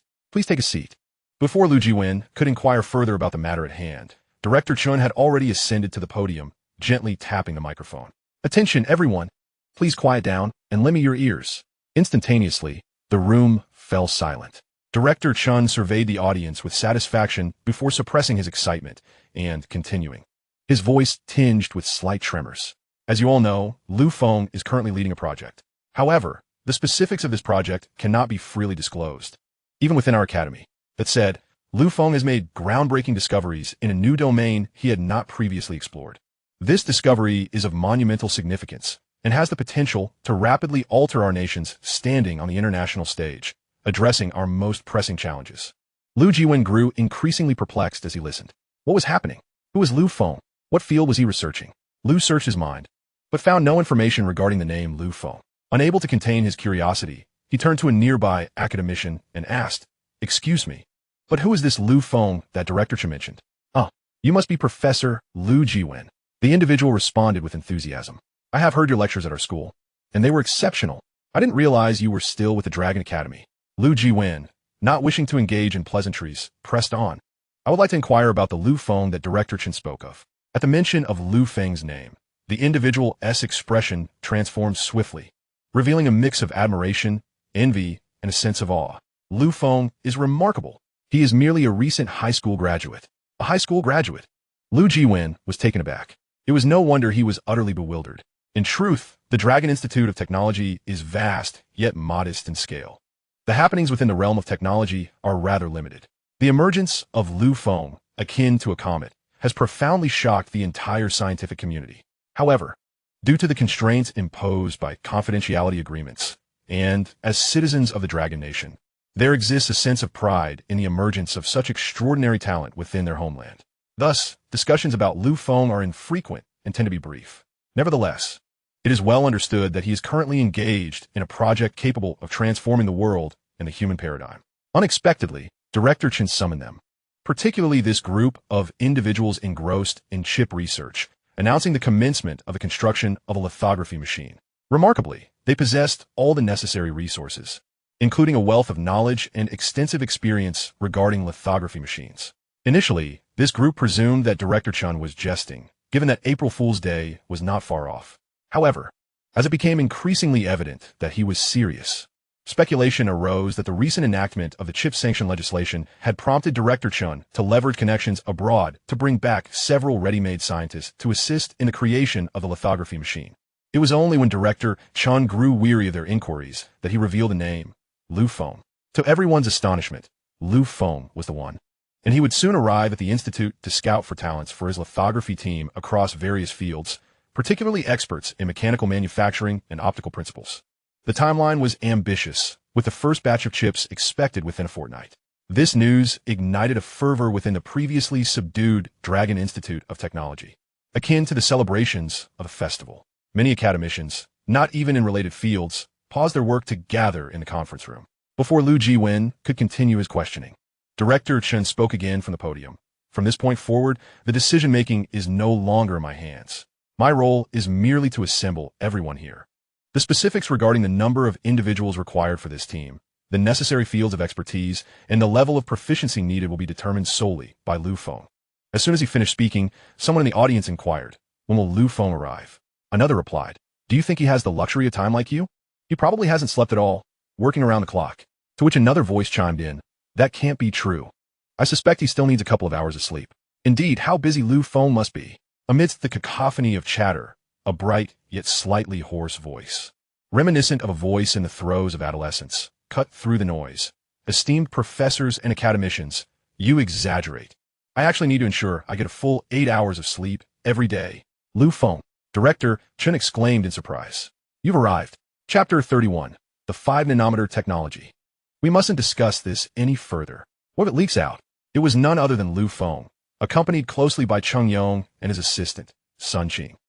Fong greeted Director Chun warmly, as they were not meeting for the first time. He smiled. "Director Chun, I must trouble you once again for gathering so many esteemed academicians." "Not at all, not at all," Director Chun responded, his face breaking into a smile. "It is my honor to assist you, Chief Engineer Liu. To be honest, it is not just my privilege, but the pride of the entire Dragon Institute of Technology." Lu Feng waved his hand dismissively. "You flatter me, Director." Seated in the audience, Lu Jiwen furrowed his brow at this spectacle. This young man, named Lu Feng, appeared exceedingly youthful. Such individuals must have risen through some form of connection. As for the nature of that connection, Lu Jiwen had no desire to probe further. The Dragon Nation had attempted chip research on multiple occasions, each marked by a scandal of academic fraud stemming from incompetence. The initial chip manufacturing endeavor was led by an outsider from the beautiful nation, who, relying solely on his ability to deceive, obliterated the model coding on Intel's chips and falsely claimed it as his own invention. When this incident came to light, it sent shockwaves through the scientific community of the Dragon Nation, severely undermining its research credibility and disheartening the populace. To this day, many still express outrage when recalling that event. As an experienced researcher, Lu Jiwen harbored disdain for those who sought to exploit shortcuts in their work, lacking true competence while defrauding state research funds. Although he could not change the situation, he could choose to refrain from engaging in such dubious practices. This young man, Lu Feng, whose age spoke volumes, lacked the decades of technological experience requisite to produce world-class lithography machines. It was all but a mirage. Shaking his head, Lu Jiwen stood and made his way outside. Director Chun, noticing Lu Jiwen's departure, called out curiously, "Lu Lao, where are you going? At such a pivotal moment for our Dragon Nation, you intend to leave? You won't participate?" Lu Jiwen merely shook his head, offering no further explanation. He wished to avoid futile debates with these individuals, simply stating that he was unwell and needed to rest. Director Chun, caught up in the excitement of Lu Feng's arrival, failed to consider other perspectives. Anyone would be exhilarated in his position, having participated in 2 monumental projects for the Dragon Nation during his tenure. Just imagining it filled him with anticipation. Surely, his name would be etched in history. Lu Feng observed Lu Jiwen, but chose not to dwell on it. Instead, he ascended the podium, lightly tapping the microphone before speaking. "Greetings, everyone. I am Lu Feng. I shall not waste time with pleasantries. I am here to establish our lithography project team for the Dragon Nation. My goal is to produce a lithography machine within half a month and manufacture chips within a month. These chips are essential for laying a solid computational foundation for the major project I am undertaking. Currently, I have a preliminary list of personnel requirements for the chip project in the field of optics and beyond. Those who meet the criteria may step forward. My assistant, Sun Qing, will register your information. Oh, and one more thing," Lu Feng added. "You will need to sign a confidentiality agreement." Lu Feng turned his gaze towards Lu Jiwen, who had already reached the doorway, along with the elderly professor. As soon as they entered the conference room, they were required to sign a confidentiality agreement. Upon hearing this, Lu Jiwen halted in his tracks. "I haven't done anything, nor have I heard anything. You want me to sign a confidentiality agreement? And you, a mere child, rush in here attempting to deceive us for research funding. And now you expect me to sign a confidentiality agreement?" The obstinacy characteristic of the older generation of researchers surged within Lu Jiwen. However, as a seasoned professional and an intellectual of considerable stature, he could not bring himself to utter any insults. Turning around, he was met with the beaming face of Lu Feng. Blushing, Lu Jiwen spoke, "Very well. Your name is Lu Feng, correct?" Upon seeing Lu Jiwen's expression, Dean Shen sensed that something was amiss. He feared that Lu Jiwen might have misunderstood the situation and might say something that would render both parties uncomfortable. Hence, he quickly intervened. "Lu Lao? Lu Lao, aren't you feeling unwell? Let us sign the confidentiality agreement and leave." This agreement is not dictated by Lu Feng. Even he is required to sign it. At that moment, Lu Jiwen felt a surge of indignation. "Our years of hard-earned reputation and research have been tarnished by people like you who seek to capitalize on it," he exclaimed. "You young lad, let me ask you. You claim you can create a lithography machine. Explain to me the principles of your lithography machine. What will be the scale of your work? What are the technical challenges, and how do you plan to overcome them?" As Lu Jiwen posed these questions, panting heavily, Lu Feng found himself slightly bewildered by the old man's sudden outburst. The elderly gentleman had merely mentioned signing a confidentiality agreement. It was not something he had decided upon. Yet, it appeared as though the man was genuinely upset. Nonetheless, Lu Feng chose not to hold it against him. After a moment's contemplation, he addressed the microphone. "The current technological level requires extremely high resolution to manufacture chips below 14 nanometers, necessitating the use of extreme ultraviolet (EUV) lithography technology. The EUV technology itself presents a significant challenge, as it employs very short wavelengths of light to achieve smaller feature sizes. Upon hearing this, Lu Jiwen silently chuckled to himself, recognizing it as rote recitation, information easily found online. He retorted, "Then tell me, what scale of chips do you intend to produce?" Lu Feng replied with a serious demeanor, "I plan to manufacture 5-nanometer chips." "What?" Lu Jiwen's eyes widened as he took several steps forward. 5 nanometers? You must be joking. Pray tell, how do you intend to achieve this? Lu Feng responded calmly. Currently, the technological bottleneck for 5-nanometer chips lies in the light source, specifically the EUV. I plan to tackle it from 6 aspects. First, as we all know, EUV has a shorter wavelength, enabling the creation of smaller features. Hence, we must focus on a high brightness and highly stable EUV source. As Lu Feng articulated the first step, Lu Jiwen found himself involuntarily nodding. This young man, despite his age, seemed to possess genuine knowledge, unlike those who merely polished chips with sandpaper. Lu Feng continued, "Second, light source intensity. To manufacture 3-nanometer chips, we require a higher light source intensity to ensure sufficient energy is projected onto the photosensitive silicon wafer for high resolution. This necessitates that the EUV light source consistently provides adequate intensity while maintaining beam stability." At this point, Lu Jiwen's eyes were wide open in astonishment. Yet Lu Feng was far from finished. Third, light source stability. Fourth, coupling of the optical system with the light source. Fifth, stop. Lu Jiwen suddenly shouted, his voice echoing throughout the hall, capturing the attention of the other academicians. He appeared distraught, exclaiming, "Do not continue. No one here has signed the confidentiality agreement yet. This information must not leak." Chapter 32. Graduating from high school as the chief engineer of 2 national projects. Everyone was taken aback. "Liu Lao, you should not assume your seniority gives you the right to say such things. We would never divulge anything, even under duress." Many in the conference room expressed their disagreement. Lu Feng found the situation somewhat amusing. Just moments ago, this old professor seemed ready to argue with him. Yet now he was advocating for Lu Feng's position and urging him to cease speaking, directly opposing the assembled audience.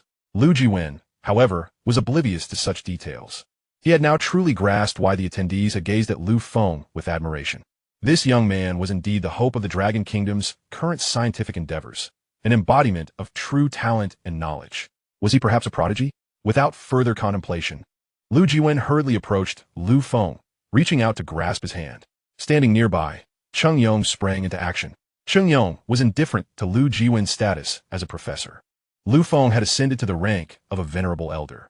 Just 10 minutes prior, Cheng Yong's superior had called to inform him that Lu Feng's security level had been elevated. He now held the same status as that of the elder himself. Hence, Cheng Yong was unconcerned with Lu Jiwen's rank or reputation. He was prepared to intervene should anyone dare to approach Lu Feng within a meter's radius.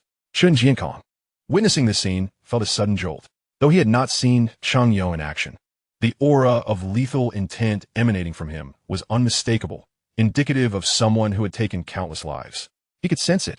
Without a moment's hesitation, he swiftly seized Lu Jiwen's arm. "Lu Lao, please be cautious. Do not get too close to Lu Feng." Lu Jiwen, now aware of Cheng Yong's presence, quickly halted and, with an urgent expression, exclaimed, "Lu Feng, I apologize for my earlier demeanor. I wish to join your team.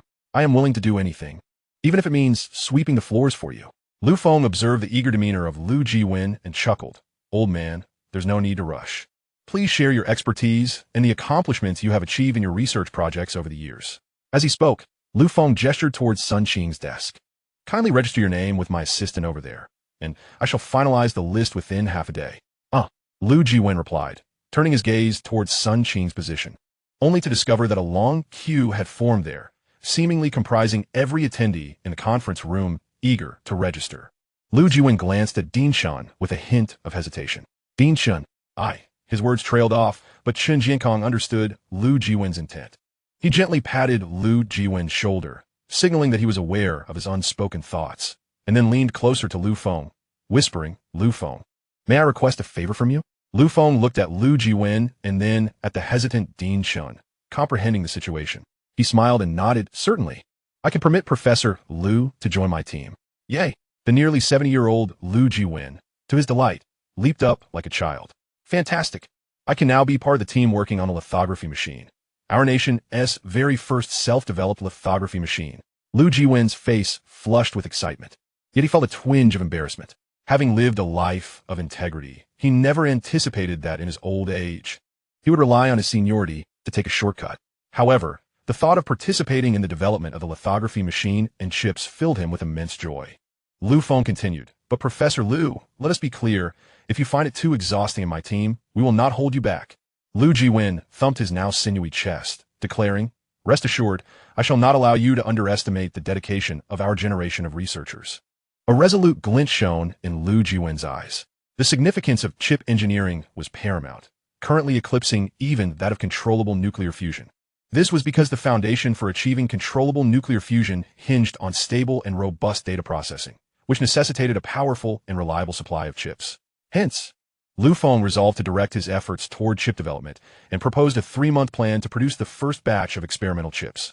Given the urgency of the situation, upon receiving the news, the cabinet entrusted Feng with full responsibility for the endeavor, with all departments unconditionally cooperating to avoid any delays. Furthermore, confidentiality agreements were mandated from top to bottom. The project site was chosen to be less than 10 kilometers from the Xinguang project. Due to the pressing nature of the task, Feng did not select the location meticulously. This site, a vast factory space, had once served as a military research base decades ago and had since been left abandoned after the base relocated. To ensure Feng could keep pace with the Xinguang project's progress, proximity was essential, leaving no option but to choose this site. Feng was unfazed by the selection. This chip project comprised a core team of 876 researchers, not including logistical support, engineering mechanics, and personnel from various sectors, making it a project of considerable magnitude.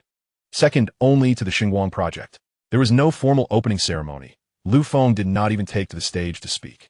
The entire project commenced quietly, marked only by the presence of security personnel stationed at intervals. The preparations had just begun when they encountered challenges in the initial phase. Several electrical engineers huddled together, staring blankly at Feng's blueprints. Approaching them, Feng inquired, "Is there a problem?" "Chief Engineer Liu." One engineer responded, "This plan is initiated by you, naturally making you the chief engineer." The electrical engineer's face displayed signs of difficulty.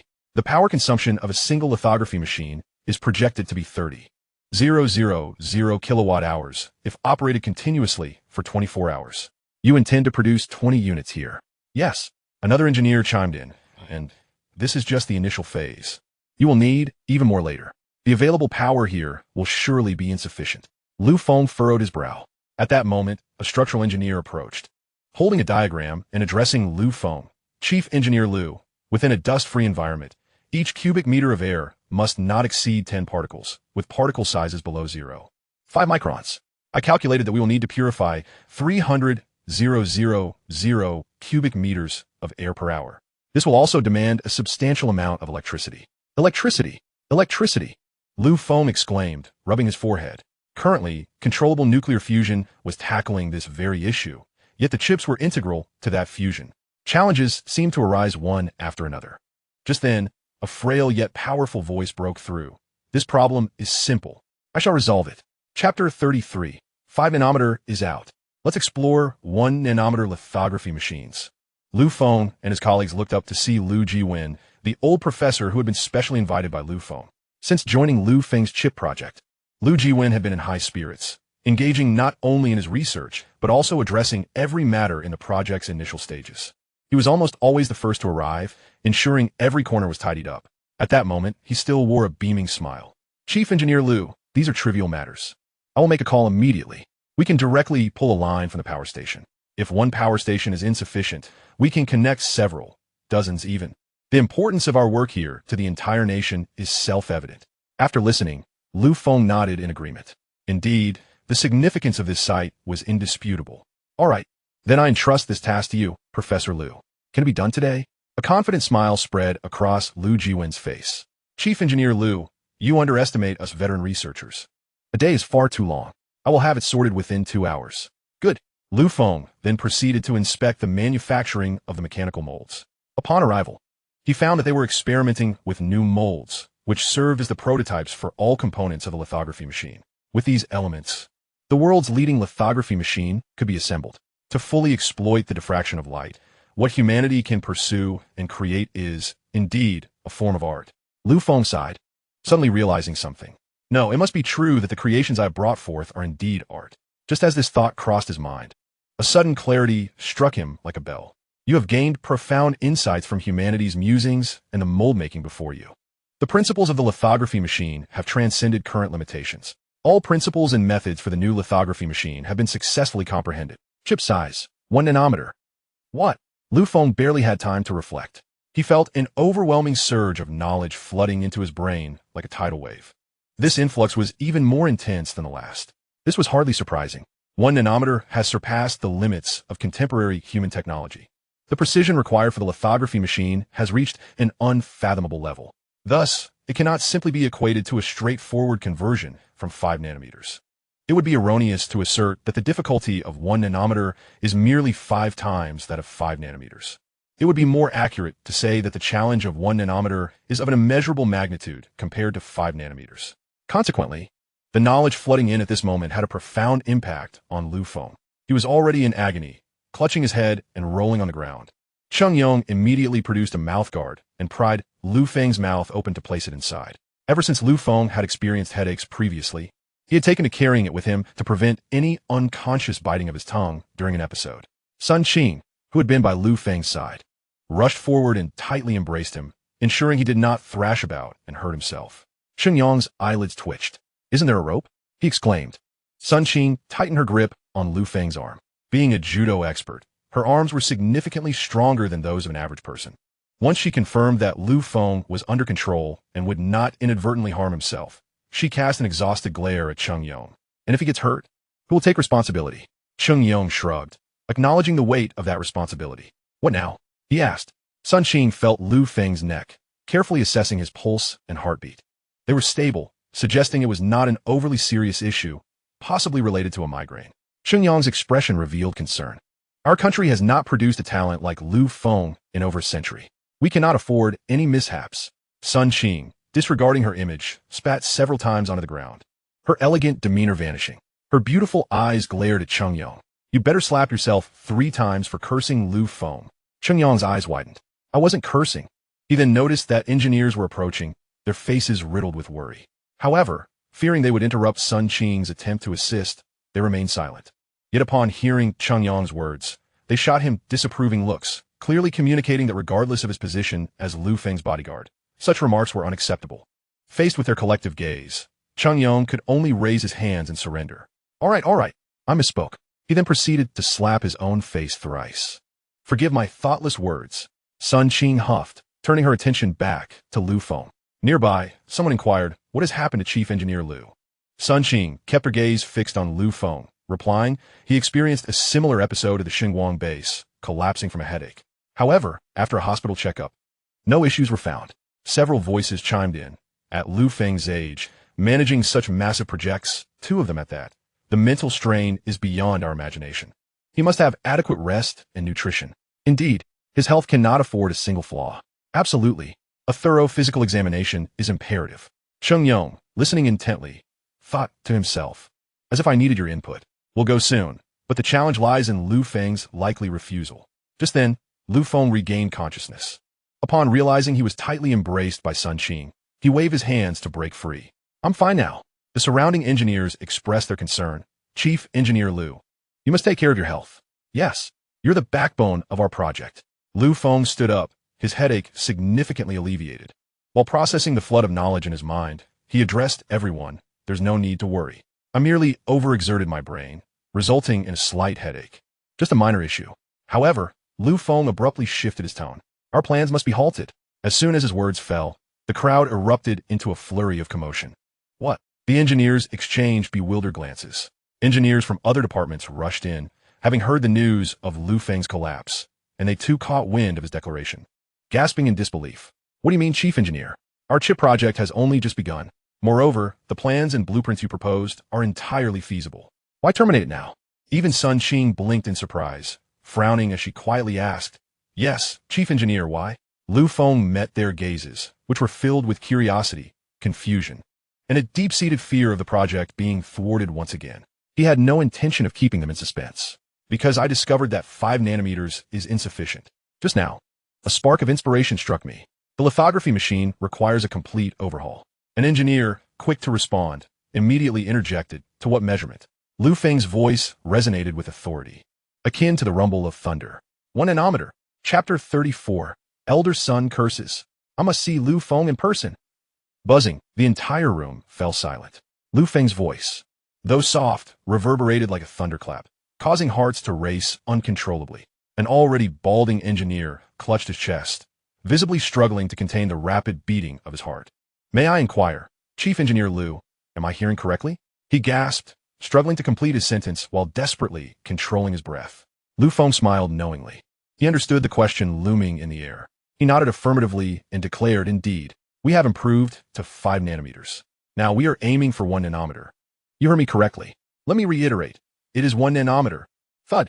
An engineer, overwhelmed by shock, lost his composure and collapsed onto the ground. Thud.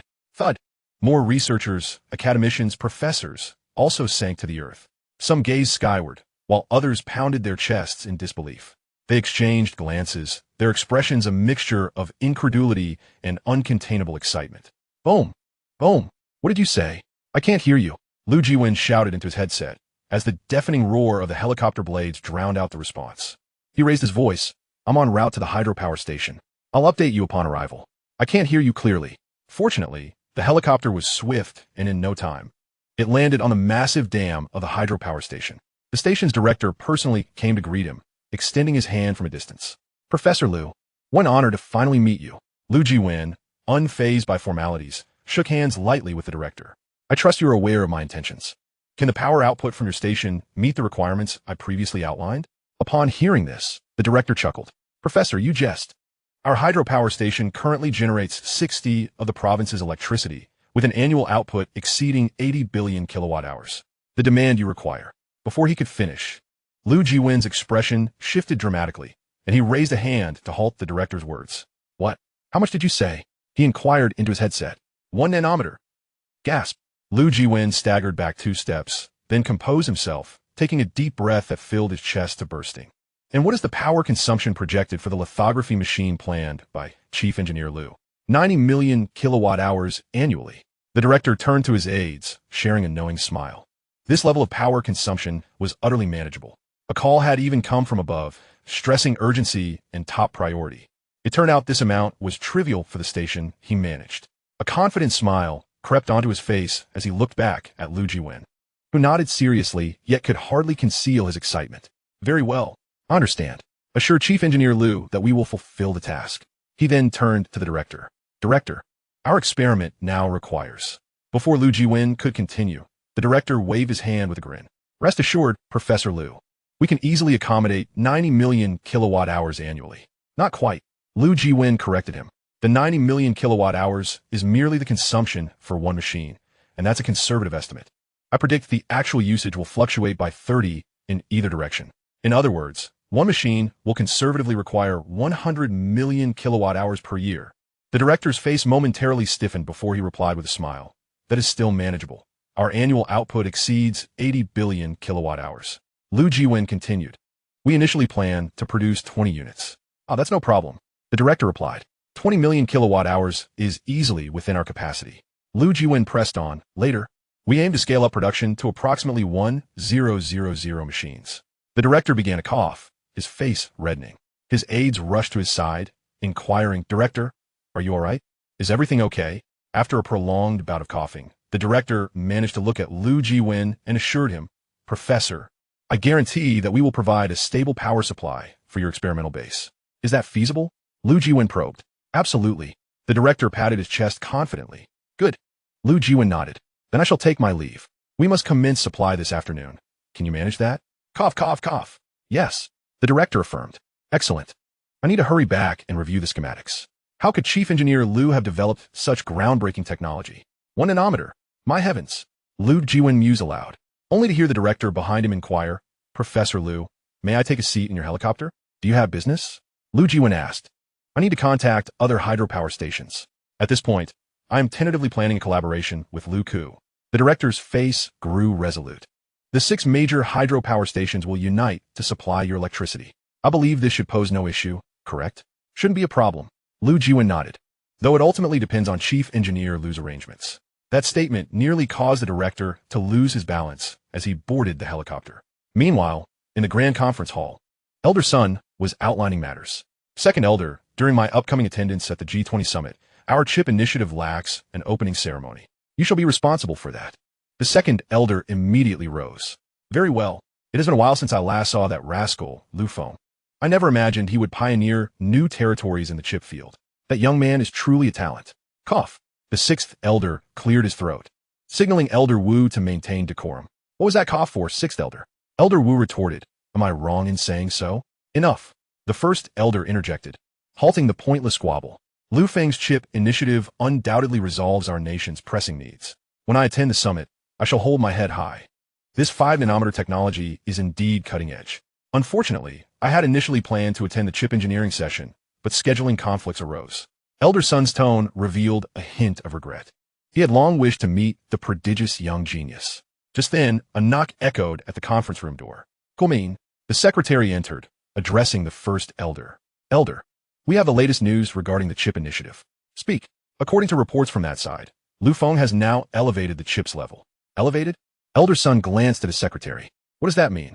Elder Wu, curious, also turned his gaze. He was not well versed in these matters. But upon hearing news of Feng, he became quite intrigued. Feng has now advanced the chip to 1 nanometer. Bang! Elder Sun abruptly stood up, his eyes wide as saucers. How much? 1 nanometer, exclaimed a curse. The assembly of elders turned their attention to Elder Wu, only to find that the usually outspoken elder was utterly silent, as he did not comprehend the significance of 1 nanometer. The exclamation had, in fact, come from Elder Sun. Prepare the vehicle, he bellowed. Where are you going? The secretary inquired. I must see Feng. Chapter 35. The Divine Chip Project commences. Is a chip set to be released in just 1 month? A sleek black car, armored with bulletproof chassis and glass, glided silently to a halt at the entrance of the chip development laboratory. Guarded by elite special forces, even upon receiving notification, they dutifully approached the vehicle. The rear window slowly descended. Elder, the special forces elite snapped to attention and rendered a crisp military salute. Good. The elder smiled and nodded. The steel-forged door creaked open, and the black car smoothly entered the facility. Upon entering the base, an aura of urgency permeated the air, filled with researchers bustling about and individuals scurrying while clutching documents. Everyone seemed engrossed in their tasks, paying little heed to the arrival of the black vehicle. The elder had previously instructed that his visit should not disrupt the ongoing projects, minimizing any delay. Click. The driver opened the door. The elder stepped out, followed closely by his bodyguard. Stay here. There are no security concerns, he waved dismissively, proceeding straight into the facility. Before him stood an elderly man with completely white hair, engaged in conversation with a young boy, occasionally gesturing at the computer inquiringly. The young boy maintained a smile, casually offering a few remarks. The elderly man's face lit up with understanding, nodding repeatedly while jotting down notes, evidently eager not to miss a single word from the boy. Without the need for introductions, the elder instantly recognized the boy as Feng, having seen countless photographs of him. He approached quickly, intending to greet Feng, when suddenly, a statuesque woman darted out from behind the elder and jogged up to Feng. Chief Engineer Liu, Jilao wishes for you to check on something. He mentioned that 3 experimental results have emerged with potential breakthroughs and require your confirmation. The woman was none other than Feng's assistant, Sun Qing. All right, Feng nodded. Sun Qing glanced at her tablet and continued. The construction of the photolithography machine factory has been completed and requires your inspection of the data. I've scheduled it for an hour from now. Good, Feng affirmed, his demeanor devoid of impatience. Elder Sun observed this scene, nodding inwardly. Indeed, Feng was a prodigy. Having attained such a stature at a young age, shouldering such weighty responsibilities with an air of calmness, as if no challenge could daunt him. Elder Sun couldn't help but muse, Feng, you truly are a divine being sent to aid our dragon nation. After a moment's contemplation, Elder Sun resolved to pursue his own affairs without disturbing Feng, planning to return and check on him after his international summit. As he turned to leave, a surprised female voice called out behind him. Elder Sun, is it you? The second utterance rang louder, breaking the prevailing silence. Discussions had been conducted in hushed tones. Sun Qing's voice drew the attention of the gathered crowd. Elder Sun turned back. It truly is Elder Sun. Sun Qing gasped in astonishment. You've arrived. Indeed. Elder Sun waved at the engineers surrounding him. You're all doing a tremendous job. I'm here to see the efforts of our Dragon Nation's researchers. The crowd, taken aback, marveled at Elder Sun's humility. As the highest authority in the Dragon Nation, he had arrived without prior notice, unbeknownst to everyone. Had it not been for Sun Qing's keen eye, they would have remained oblivious to the presence of the nation's foremost leader. Not a bother at all. For the prosperity of our Dragon Nation, and to resist foreign coercion, we shall endure any hardship. Elder Sun nodded approvingly while making his way toward Lu Feng. Hello, Lu Feng. Upon seeing Elder Sun, a figure he had often encountered in the news since childhood, Lu Feng exhibited no signs of excitement. Treating the venerable elder as an ordinary individual, he smiled and responded, Hello, Elder Sunday. Elder Sun continued, I have heard you have advanced our chip technology to 1 nanometer, which is currently the pinnacle of global achievement. Lu Feng replied with a grin, Yes. It can be said to be the most advanced achievement of humanity at present. Excellent. Elder Sun marveled, finding no hint of exaggeration in Lu Feng's words, for they were indeed the truth. Raising his voice, Elder Sun surveyed the assembly. I have come today primarily to meet Lu Feng in person, our Dragon Nation's leading researcher. The declaration elicited no dissenting expressions among those present, for it was an undeniable fact that Lu Feng stood at the forefront. Indeed, to claim he was the foremost figure since the founding of the Dragon Nation would not be an overstatement. Elder Sun continued, Our project commenced in haste, and the establishment was equally rushed. Though I arrive a bit late today, good things are worth the wait. I have an important task to fulfill. With that, Elder Sun raised his right hand, forming a fist, and declared with conviction, I hereby declare the commencement of our Dragon Nation's chip program. Lu Feng shall serve as the chief engineer.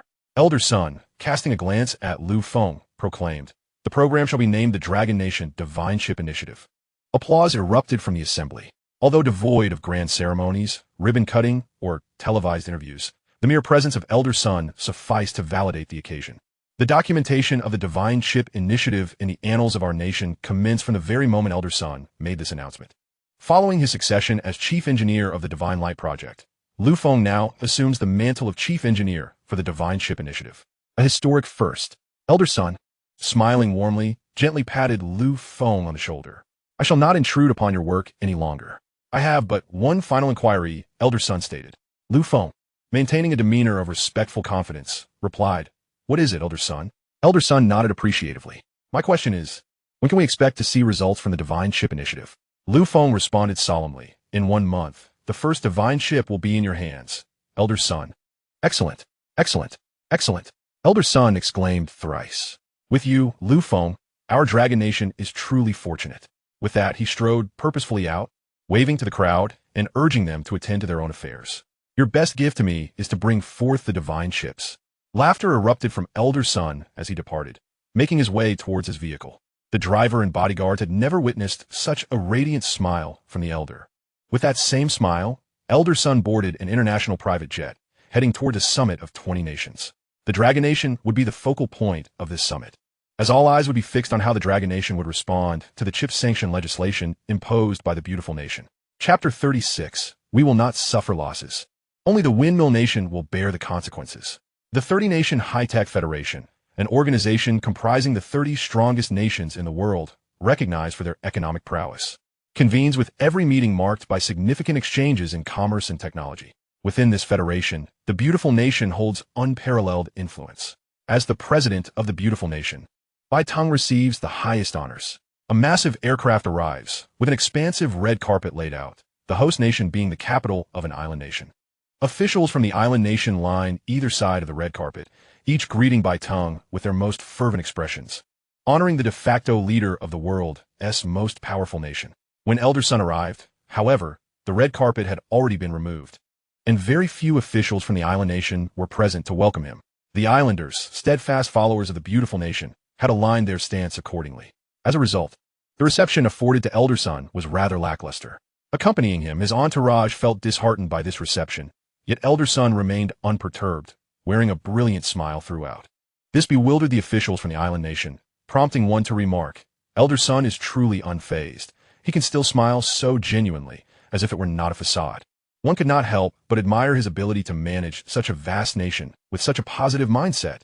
After the customary press conference, in the expansive conference hall, the heads of state would share their perspectives on the meeting, future prospects, and international cooperation. True to his routine, when it was time for the Dragon Nation to speak, Elder Sun delivered his opening remarks, but refrained from mentioning the actions of the beautiful nation even once, not uttering a single word on the matter. This piqued the curiosity of other nations. Has the Dragon Nation abandoned all high-end manufacturing? Surely they must be in dire straits, unable to express their woes, let alone engage in lighthearted banter.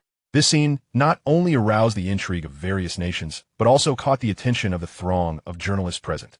This summit, anticipated to feature a clash between the Dragon Nation and the Beautiful Nation, unfolded in an unexpectedly hushed manner. During the Q&A session, reporters seized the opportunity. Elder Son, how will the Dragon Nation respond to the recent chip actions? Queried a blonde-haired, blue-eyed female journalist, her question direct and unembellished. Elder Son replied with a smile. The actions of the Beautiful Nation will undoubtedly incur significant losses. Oh, the journalist pressed, what specific losses will the Dragon Nation face? Has there been any assessment? Elder Son feigned surprise and retorted, I did not state that the losses would be borne by the Dragon Nation. The journalist appeared perplexed, believing her question had not been comprehended. I meant to ask, how much damage has the Beautiful Nation's actions already inflicted on the Dragon Nation? And what future losses might be anticipated? Elder Son chuckled, I believe you may have misheard my response. This initiative will result in massive losses for the Windmill Nation, which adheres to the Beautiful Nation's legislation. As for the specifics of those losses, he said, spreading his hands in a gesture of nonchalance, you need to inquire with the Windmill Nation. The journalist was left bewildered by this logic, eager to ask further questions, yet it was already another reporter's turn. Another journalist rose to pose his question. Elder Son, it is rumored that the Dragon Nation is embarking on a top-secret project that will impact all of humanity. What is the nature of this project? Could it potentially cause environmental pollution? Elder Son smiled. These individuals often viewed the Dragon Nation through a lens of skepticism and pointed inquiries. However, such concerns were trivial. As for the potential leak of project details, Elder Son was not particularly surprised. What mattered was that the essence of the project would remain beyond their grasp. Drawing upon years of international experience, Elder Son answered the journalist's question with ease and a touch of humor. Our project will absolutely not inflict pollution upon anyone. If one were to insist on making such a claim, though, I am unaware of the specifics. I can assure everyone of this. With that, Elder Son rose from his seat. The staff behind him promptly interjected. The Q&A session with Elder Son has concluded. I will now address your inquiries. A group of journalists exchanged bewildered glances. It was not only the reporters who were perplexed. Bai Deng was equally confused. What was happening? Where was the anticipated scene of Elder Son, tearfully pleading before him? Instead, the elder appeared remarkably composed, as if he harbored some hidden confidence. Could it be that Elder Son possessed an advantage of his own? Bai Deng, having ascended to the presidency of the Beautiful Nation at this age, certainly had formidable capabilities. In an instant, he detected the peculiarity in Elder Son's demeanor and summoned his trusted aide. Investigate what Dragon Country is currently undertaking, and ascertain what Elder Son's advantage is. Yet, such inquiries were unnecessary. In a modest chamber, Bai Deng was in the company of Prime Minister Marco from Windmill Country. The Prime Minister of Island Country, and Tian Wingxing, was also present, and Tian Wingxing was the first to divulge the intelligence he possessed. I am aware of the source of Dragon Country's confidence this time. Oh, Bai Deng narrowed his eyes. You know? Indeed, and Tian Wingxing responded, his demeanor assertive in public, but notably humble and compliant in front of Bai Deng. The intelligence in my possession indicates that Dragon Country is currently engaged in research on its own lithography machines. Bai Deng remained unresponsive, while Marco from Windmill Country chuckled. The 14-nanometer lithography machines were initially sold to them. Even if they managed to replicate them, it would be futile. We have already progressed to the mass production of 7-nanometer lithography machines. No, and Tian Wingxing interrupted Marco. According to my intelligence, Dragon Country's lithography machines operate at 5 nanometers. 5 nanometers? Marco exclaimed, his face reddening with rage. Thieves. That is our area of research, which will not reach mass production until next year. They are thieves. The fervor in his voice was so intense that saliva sprayed onto Tian Wingxing's face. Without a word, Tian Wingxing wiped the spit from his face. Marco continued to shout. They must have stolen our technology. Chapter 37. Besides chip sanctions, we must also impose energy sanctions on Dragon Country. Tian Wingxing nodded in agreement, asserting, Prime Minister Marco's point holds merit. To my knowledge, Dragon Country has never engaged in research on lithography machines below 14 nanometers, let alone produce their own chips. Frankly, Dragon Country once attempted to create a chip, much to the delight of its cabinet elders, who eagerly boasted abroad, claiming, look, we have created our own chip. However, it was later revealed that they merely acquired a chip from the Beautiful Nation and sanded off the serial numbers themselves, deceiving the domestic scientific funding agencies. As he recounted this, and Tian Wingxing mimicked the act of sanding, eliciting laughter from Bai Deng. After a round of laughter, Bai Deng finally spoke. This time, Dragon Country undoubtedly lacks the capability to develop chips independently. In my view, they either stole Windmill Country's technology or orchestrated a domestic ruse. Therefore, we need not concern ourselves with this matter. Marco, I believe the chip sanction bill should be continued. Very well, Marco Nadif. Upon my return, I will conduct a thorough investigation into this matter to uncover who leaked our Windmill Country secrets. Such high-tech secrets are tantamount to national secrets and must be severely punished. At that moment, a firm knock echoed on the door. A figure entered, revealing himself to be the current Prime Minister of Miss Country, Sulik. Sulik hailed from the territory of San and had surprisingly ascended to the position of Prime Minister in this established power, marking it as Mist Country's greatest blunder. It could be argued that Mist Country's occupation by San was somewhat justified. President Bai Deng, Sulik began, diving straight into the subject. I believe the current sanctions against Dragon Country are far from sufficient. Oh, Bai Deng raised an eyebrow. Prime Minister Sulik, please take a seat.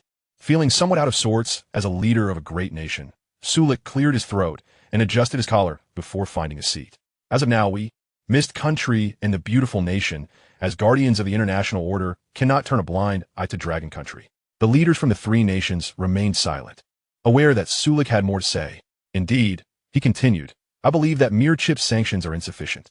Bai Deng smiled. Then, Prime Minister Sulik, what level do you propose? I think we should also impose sanctions on Dragon Country in the oil and energy sectors. Upon hearing this, the room fell into a profound silence. Sanctions on oil and energy were no trivial matter. Moreover, those present understood Sulik's background from San, which naturally influenced his perspective. Bai Deng neither rejected nor accepted the proposal, instead responding with diplomatic finesse. My dear Prime Minister Sulik, your proposed sanctions are rather audacious. Furthermore, the potential impact on the current international landscape is beyond the estimation of any of us present. Sulik, feeling somewhat irked, interpreted Bai Deng's words as a rejection of his proposal. As a former leader of the world's foremost power, he felt that the beautiful nation was not affording him the respect he deserved. However, Bai Deng continued, I believe we could convene the top 7 energy nations to deliberate on whether to impose energy sanctions on Dragon Country. Excellent. As the initiator, Sulik was the first to rise. I agree. And Tian Wingxing expressed no dissent. I concur. Marco clapped his hands. Our Windmill Country also agrees. Seeing the agreement among them, Bai Deng's face revealed a cunning smile. If Dragon Country wished to have the sanctions lifted, they would have to reduce import tariffs for us and significantly lower the costs of exported goods. Indeed, Marco was the first to nod. That is precisely what we must do. We cannot allow Dragon Country to advance too swiftly. Unbeknownst to Tian Wingxing, Feng had, in less than a day, advanced from 5 nanometers to 1 nanometer, leading to a miscalculation. Had he known it was merely 1 nanometer, he would undoubtedly have burst into laughter alongside the others in the room, mocking the overconfidence of the Dragon Nation. In today's technological landscape, such a feat is an insurmountable challenge, unless one is a deity. Only a divine intervention could yield a miraculous breakthrough in chip technology to reach the astonishing scale of 1 nanometer. Of course, Elder Sun remained blissfully unaware of the impending sanctions against the Dragon Nation, showing no concern whatsoever, as his thoughts had already drifted a month into the future. Raising his teacup, he gazed out at the foreign scenery beyond the window. Feng, I hope that in a month's time, I shall hold in my hand the chip produced by our own Dragon Nation. A divine core of 1 nanometer. Time flies swiftly. It has already been over 20 days. During this span, Feng has barely managed to rest, not only shuttling back and forth between the 2 bases, but also grappling with a plethora of experimental issues that continue to arise. Fortunately, his Epiphany system guarantees a comprehensive understanding once enlightenment strikes. After such prolonged exertion, dark circles have begun to form under his eyes.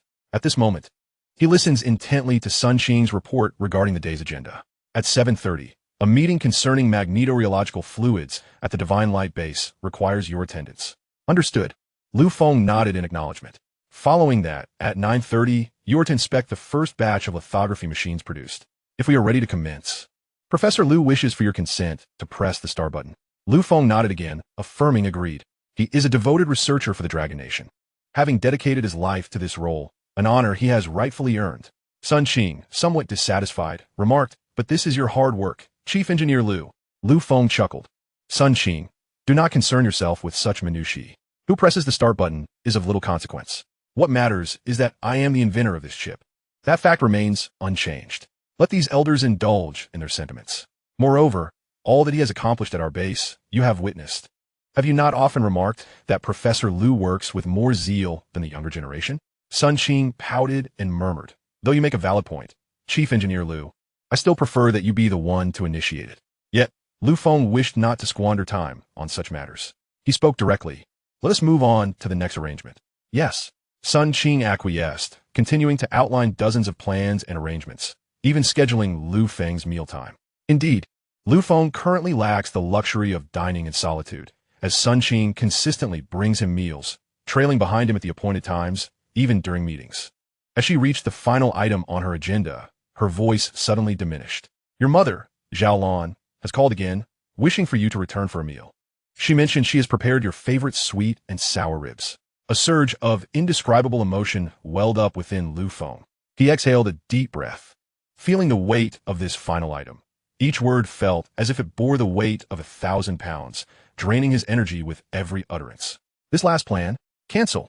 Chief Engineer Liu. Sun Qing's voice rose in protest. Liu Feng raised a hand to silence her. He sighed, the month-long commitment is almost upon us. I am too busy. I have no time. He gazed into the distant sky, when suddenly a dark speck shot upward, breaking through the clouds and shattering the heavy overcast. With a resounding flap, it unfurled its wings, a stunning spectacle. The immense wings spread wide, seeming to eclipse the sun's brilliance. The majestic eagle surveyed the azure sky, asserting its dominion, a true embodiment of arrogance. Chapter 38. A nation capable of producing 5 nanometers within a month must surely be a thief. 1 month later, at 9:30 a.m., the news channel of the beautiful nation abruptly broadcasted breaking news. A blonde, blue-eyed female anchor, seated in front of the television, displayed a radiant smile, revealing a perfect set of white teeth. According to our reporters on the ground, the Dragon Nation is set to hold a press conference concerning the latest advancements in technology, the lithography machines used in chip manufacturing. However, reports indicate that the lithography technology showcased at this conference was not developed in-house. As she spoke, a smirk of derision appeared at the corner of her mouth. Now, let us connect with our correspondent on the scene, Mr. Thomas. As she spoke, the television screen transitioned to a smaller window featuring a tall male reporter. The female anchor greeted him. Hello, Thomas. Are you currently at the Dragon Nation's lithography machine press conference? Indeed, host. The male reporter stood before a vast square, with the event's venue prominently displayed behind him. As you can see, behind me is the site of the lithography machine press conference. We have received an invitation from the Dragon Nation, and the conference is set to commence in 1 hour. Excellent. The female anchor smiled. This press conference comes precisely 1 month after our sanctions. What level has the Dragon Nation's lithography technology reached? Is it feasible for a nation to attain such world-class standards in a mere month? She paused before continuing, we being outsiders, have invited an expert in lithography from the Windmill Nation, Professor Wayne Smith. As she spoke, the screen transitioned to a live feed of the expert from the Windmill Nation.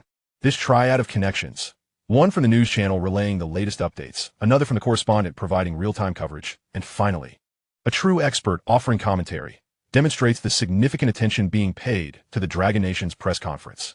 The female anchor inquired, hello, Professor Smith. May I ask, is it possible for a nation or research institution that has never produced lithography machines to, in merely a month? The production of a cutting-edge lithography machine is indeed a remarkable feat, remarked the female host, adding with a hint of humility, of course. I'm not an expert in this field. Professor Smith, who is involved in the development of the first generation of lithography machines and is currently part of the team focused on the mass production of chips below 7 nanometers, is undoubtedly the most authoritative figure on the subject. With a notably thick mane of hair, he stands out from the typical academic stereotype, exuding vitality and enthusiasm. Professor Smith first offered a slight smile, showcasing his refined demeanor, before stating, based on my decades of research, the likelihood of achieving a breakthrough in the high-precision chip industry within such a brief period is nearly non-existent. In fact, I would assert that it is absolutely zero. However, he interjected, smacking his lips thoughtfully, as researchers, we must adhere to a rigorous standard.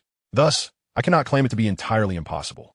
Many may not realize that although a chip appears to be a mere small piece, it epitomizes the pinnacle of human technological advancement. At this juncture, the female host interjected.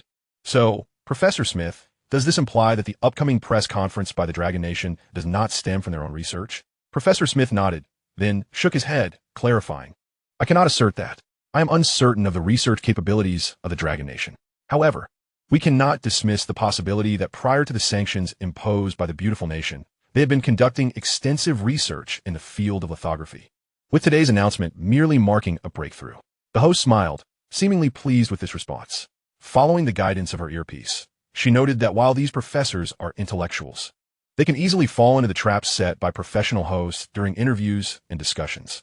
She continued, if a nation has never produced a lithography machine and has never ventured into this domain, is it at all feasible for them to directly develop a 5-nanometer chip? Professor Smith rubbed his ears, contemplating. 5 nanometers. The host reiterated. Impossible. His face flushed with excitement. This is precisely the project we are currently researching. We have journeyed from 14 nanometers to 7 nanometers and now to 5 nanometers. Do you have any idea how many years this has taken? How much research funding has been consumed? The manpower and resources involved? For a nation that has never engaged in this field, to suddenly create a 5-nanometer chip is nothing short of a pipe dream. Professor Smith gestured emphatically, momentarily forgetting his earlier insistence on scientific rigor, and declared with unwavering conviction, it is absolutely impossible. The likelihood is unequivocally zero. All right, the host chuckled. Since you assert that it is absolutely zero, might there be a possibility? Her voice dropped to a conspiratorial whisper. That they could have stolen technology from others and then developed it themselves? In that scenario, they wouldn't have to start from scratch, but could simply pilfer the hard-earned advancements of others. Upon hearing this, Professor Smith momentarily froze. Direct theft? That is a possibility. If a nation with no prior experience in lithography suddenly produced a 5-nanometer chip within a month, it could only imply one thing. They have resorted to theft. This is the most despicable and shameless act within our scientific community. Very well, Professor Smith, the host replied with a triumphant smile. Let us now proceed to witness the Dragon Nation's press conference. At this moment, the male reporter, having listened to the dialogue between the host and Professor Smith, finally found his moment to shine. He smiled at the camera and announced, now, let me guide you into the venue. Meanwhile, this grand press conference attracted journalists from various countries, all hurrying toward the venue, unprepared for the Dragon Nation's sudden announcement. Only a select few nations had received prior notification. They had not anticipated that the Dragon Nation would dare to hold a press conference, since they had the audacity to do so. The other nations intended to utilize this opportunity to expose the Dragon Nation as a country that steals the achievements of others, thereby losing face before the world. Chapter 39, The Divine Chip 001. The press conference commenced. A countdown began with 50,000 participants. This time, Fong was actually opposed to the press conference. His original plan was to secretly develop chips and quietly work on controllable nuclear fusion. However, Elder Sun would not permit it. The day before, when a 1-nanometer lithography machine was unveiled, the first chip produced by the Dragon Nation was urgently delivered into Elder Sun's hands by an armed helicopter. As he gazed at the small chip, for reasons unknown, tears streamed down his face, unable to contain his emotions. It felt as though this tiny chip encompassed the entire future of the Dragon Nation. At the height of Elder Sun's emotional turmoil, Elder Wu entered and witnessed the scene. Elder Sun, I strongly propose that we hold a press conference to let those scoundrels see the strength of our Dragon Nation. Elder Sun hesitated, noting that this was not in line with their typically low-profile approach, and emphasized that their primary goal was controllable nuclear fusion, which had yet to be completed. Elder Wu interrupted Elder Sunday. Let's gather the other elders for a meeting to decide whether this chip's press conference should proceed. Thus, a meeting of the elders was convened to deliberate the necessity of announcing Lu Feng's chip. Elder Wu presented his perspective first, stating, I believe this press conference is essential. Firstly, it presents a tremendous opportunity to invigorate our Dragon Nation's populace. Secondly, it will serve as a demonstration of our current technological prowess to other nations. I am confident that many nations will seek to procure machines from us after witnessing our press conference, allowing us to sell at premium prices and impose numerous conditions, granting us the sensation of being a significant player. Elder Sun remained pensive for a moment. I still feel it is rather precarious. I do not wish for Lu Feng to be exposed prematurely on the world stage. Currently, he remains a top-secret weapon for our Dragon Nation. Elder, your concern is simply causing you to falter, Elder Wu chuckled. We simply need to avoid having Lu Feng make an appearance. For this round of chip development, we shall publicly declare that it was the work of Elder G. Given Elder G's extensive credentials and long-standing academic tenure, it will be said that he led the team to achieve this milestone, and the public will readily believe it. What do you think? Elder Sun sighed, expressing that he found some merit in what was proposed. Then let us proceed to a vote. Those in favor of holding a press conference, please raise your hands. Except for Elder Sun, every other elder in the assembly raised their hands. You all agree? This shocked Elder Sun profoundly. The sixth elder exclaimed with excitement, "Finally, we can hold our heads high. I simply cannot contain my eagerness to witness the expressions of those from the beautiful country and the island nation." Indeed, the ninth elder chimed in, "I am eager to see their astonishment reach unprecedented heights. You have no idea. I have overheard those people wildly claiming that we dispatched spies to steal technology from the Windmill Nation, which led to the production of a 5-nanometer lithography machine. What they fail to realize is that our lithography machine is actually 1 nanometer." As he spoke, the 10 elders simultaneously turned their gaze toward the small chip resting on the conference table, clearly marked with the inscription Shinshin 001 in the language of our Dragon Nation. Laughter erupted from the assembly. The press conference was set in a sports center that had once hosted the Olympics, with a capacity for 30,000 attendees. Due to an overwhelming number of journalists, including those who had arrived independently, the venue was already at full capacity. Reporters filled not only the seats, but also the aisles and corridors. Not only foreign journalists were present. Many from our own Dragon Nation had arrived, along with numerous social media influencers who had purchased tickets at exorbitant prices just to witness the unveiling of our domestically produced chip. Yet within their hearts, there lingered a trace of apprehension. If the allegations of our technology being pilfered were true, it would indeed be a source of embarrassment on the global stage. Observing the throngs of reporters armed with cameras and microphones, it seemed they had thoroughly prepared for this monumental moment. Thus, a blend of excitement and a hint of fear permeated the atmosphere, creating a lively yet tense environment. Whispers began to circulate among the crowd. Did you hear this press conference was a last-minute decision? Indeed. Do you know who led the research project? Of course. Did you not see the official report? It was Ji Zhengkong, the esteemed Elder Ji, a youthful individual, his face marked with acne, chimed in, "I studied Elder Ji's work when I was younger. I never imagined such a venerable figure in Dragon Nation's scientific community would still be tirelessly working for our nation's strength. If this chip is truly the result of Elder Ji's efforts, I declare, I shall no longer follow any foreign idols. From this moment forth, Elder Ji will be my most admired and esteemed figure. Indeed, let us not forget, once our 5-nanometer chip is completed, we can create our own smartphones and computers. Yes, yes." A girl anxiously wrung her hands. Why hasn't it started yet? At that moment, a reporter from Dragon Nation's television network occupied the center stage. Since this was our own press conference, it was only fitting that our journalists received preferential treatment. A beautiful female reporter, her voice trembling with excitement, spoke. "Hello, everyone. EMDCC. Behind me is the venue for this press conference. To be honest, we received the notice quite unexpectedly, just 3 days ago. Although we were given only 3 days to prepare for this event, we, the people of Dragon Nation, have awaited this moment for over a century." As she spoke, Li Sisi raised her wrist to glance at her watch. There are still 15 minutes remaining until the press conference begins. What kind of shock and anticipation will our esteemed Mr. Ji Zhengkong bring us this time? Let's wait and see. As her words faded, the entire venue was abruptly plunged into darkness. All reporters fell silent. Suddenly, a loud sound echoed as a massive screen illuminated, displaying a colossal countdown clock, 9:58. The countdown commenced, and soon, many began to softly chant along. The excitement spread like wildfire, escalating until the volume crescendoed to a point where it felt as if the very roof of the venue might lift off. 6, 5, 4, 3, 2, 1, boom, boom. Chapter 40. The scale is modest, yet the lithography machine arrives via Harrier fighter jet. This spectacle stirred excitement, even among foreign journalists, though their mindset differed from that of their Dragon Nation counterparts. They were here to witness a spectacle, ready to expose and ridicule. "Huh." A male reporter from the beautiful country clenched his fists. "Just wait until you are caught in the act of academic fraud and technology theft. Your cries will be all the more poignant."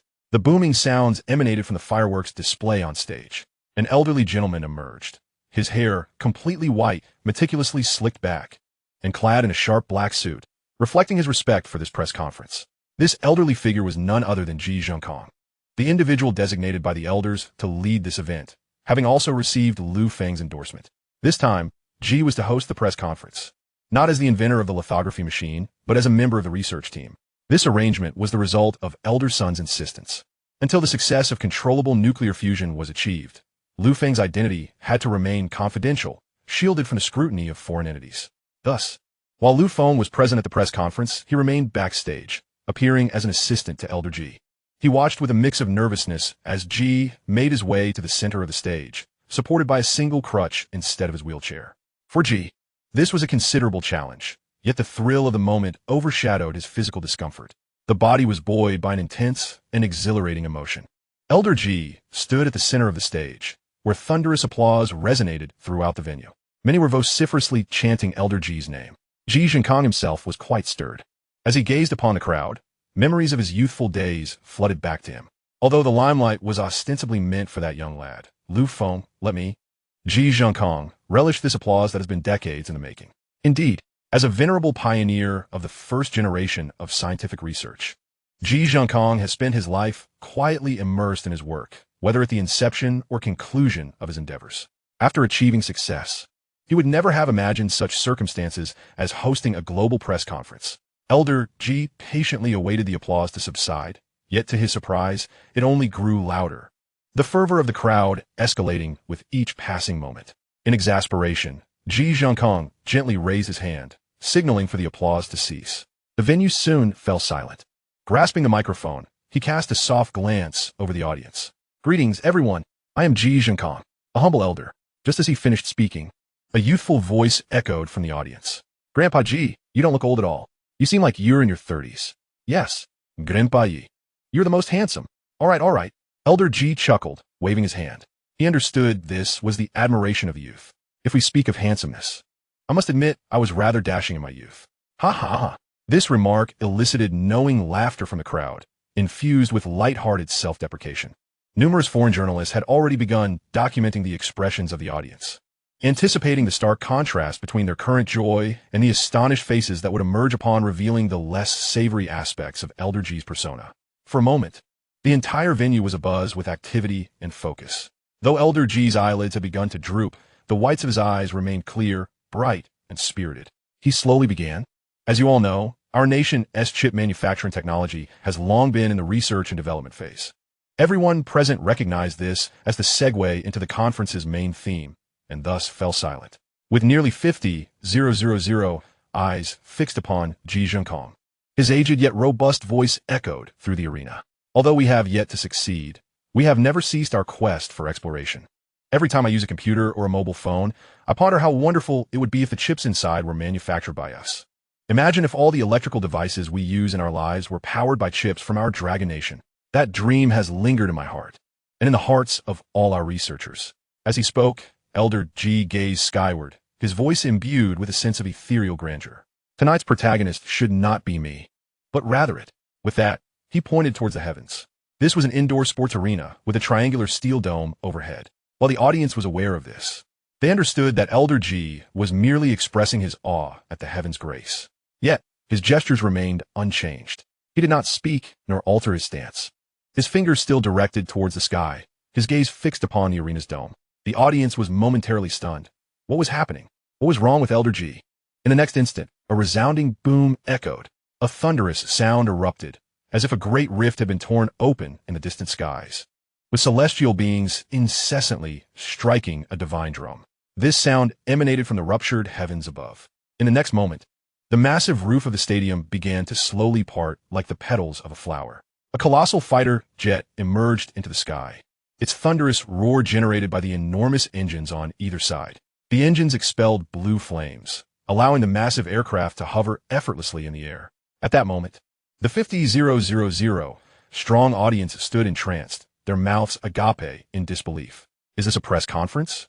Aren't press conferences supposed to display PowerPoint presentations on a big screen? What is this fighter jet doing here? Many of the foreign journalists recognized the aircraft.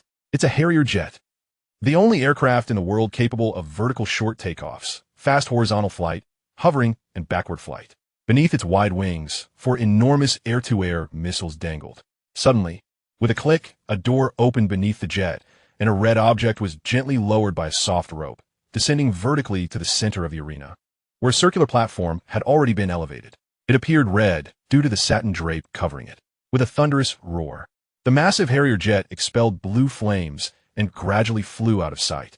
The dome above the stadium began to close slowly, and a beam of white light illuminated the red object. The audience's attention and focus were captivated by this mysterious item. Elder G's voice resonated once more. Next, my assistant, Fong, will unveil its enigmatic veil. Chapter 41. Such a diminutive lithography machine. It's clearly a scam. It was imperative for Ji Zhengkong to have Fong unveil the lithography machine. As a researcher, he could stand at the forefront, momentarily accepting the admiration and accolades on behalf of Fong. However, in this moment, his sense of ethics and duty would not allow him to usurp the moment that rightfully belonged to Fong. After all, this was the product of Fong's relentless toil and sleepless nights, akin to his own child. Thus, at this pivotal moment, Ji Zhengkong allowed Fong to ascend the central circular stage as his assistant. A spotlight illuminated Fong, yet the audience's focus remained predominantly on the object concealed beneath the red satin. Nevertheless, Fong approached with deliberate slowness, gently lifting the red satin to reveal a machine that appeared somewhat angular, yet bore a hint of roundness. This object appears strikingly distinct from any lithography machine observed elsewhere in the world. It amalgamates various geometric shapes, seemingly irregular, yet imbued with an enchanting rhythm. Its presence feels entirely harmonious, even exuding an inexplicable aesthetic born of technological advancement. The male journalist from the beautiful country immediately grasped the implications. This cannot possibly be a lithography machine, for such a design deviates fundamentally from the principles and structures of lithography machines known globally. Unless this device can be activated on site, he cannot fathom how such a structure could produce 5-nanometer chips. Prior to his arrival, the journalist had perused information regarding lithography machines. He urged the cameraman to swiftly capture the machine while simultaneously establishing a connection with the host back in the beautiful country studio. Hello, host. Behind me stands the star of this conference in the Dragon Country. As you can see, this is the lithography machine that the Dragon Country has been researching in secret. However, this device is entirely different from the lithography machines we are familiar with. The female host, who had been awaiting her cue, expertly took over the conversation, understanding the journalist's insinuation. She then turned to Professor Smith from Windmill Country on the screen. The astonishment that had initially graced his face upon seeing the fighter jet had now transformed into a visage of confusion and profound bewilderment. The female host inquired Professor Smith, based on your expertise, is this machine indeed a 5-nanometer lithography machine? Smith leaned closer to the camera, seemingly scrutinizing the live feed from the distant Dragon Country. If alterations were made to its appearance, that is indeed plausible. For instance, they may have deliberately designed it to look dissimilar to our current machines. That is a possibility. The host pressed further. Are you suggesting that they intentionally crafted a different exterior from international lithography machines to mislead everyone, thus concealing their means of information theft? Smith replied with a hint of uncertainty lingering on his face. Yet, I still find something amiss. Oh, what seems to be amiss? The host asked. The size. Smith proclaimed succinctly. The dimensions are incorrect. He again leaned in towards the screen, inhaled deeply, and asserted with conviction, yes, the dimensions are indeed incorrect. This machine is a fake. Oh, the host's curiosity piqued further. She initially displayed an exaggerated expression for the camera, taken aback by the unexpected turn of events. Professor Smith had declared that this lithography machine was counterfeit. Then, Professor Smith, what is your basis for this assertion? After all, you have only observed the machine on television and have not been present on site. Smith pointed emphatically at the screen, confidently stating, look at the youth standing beside the lithography machine. If he is 1.8 meters tall, that implies this machine is merely 3 times his height. Such a device could not possibly produce chips smaller than 14 nanometers.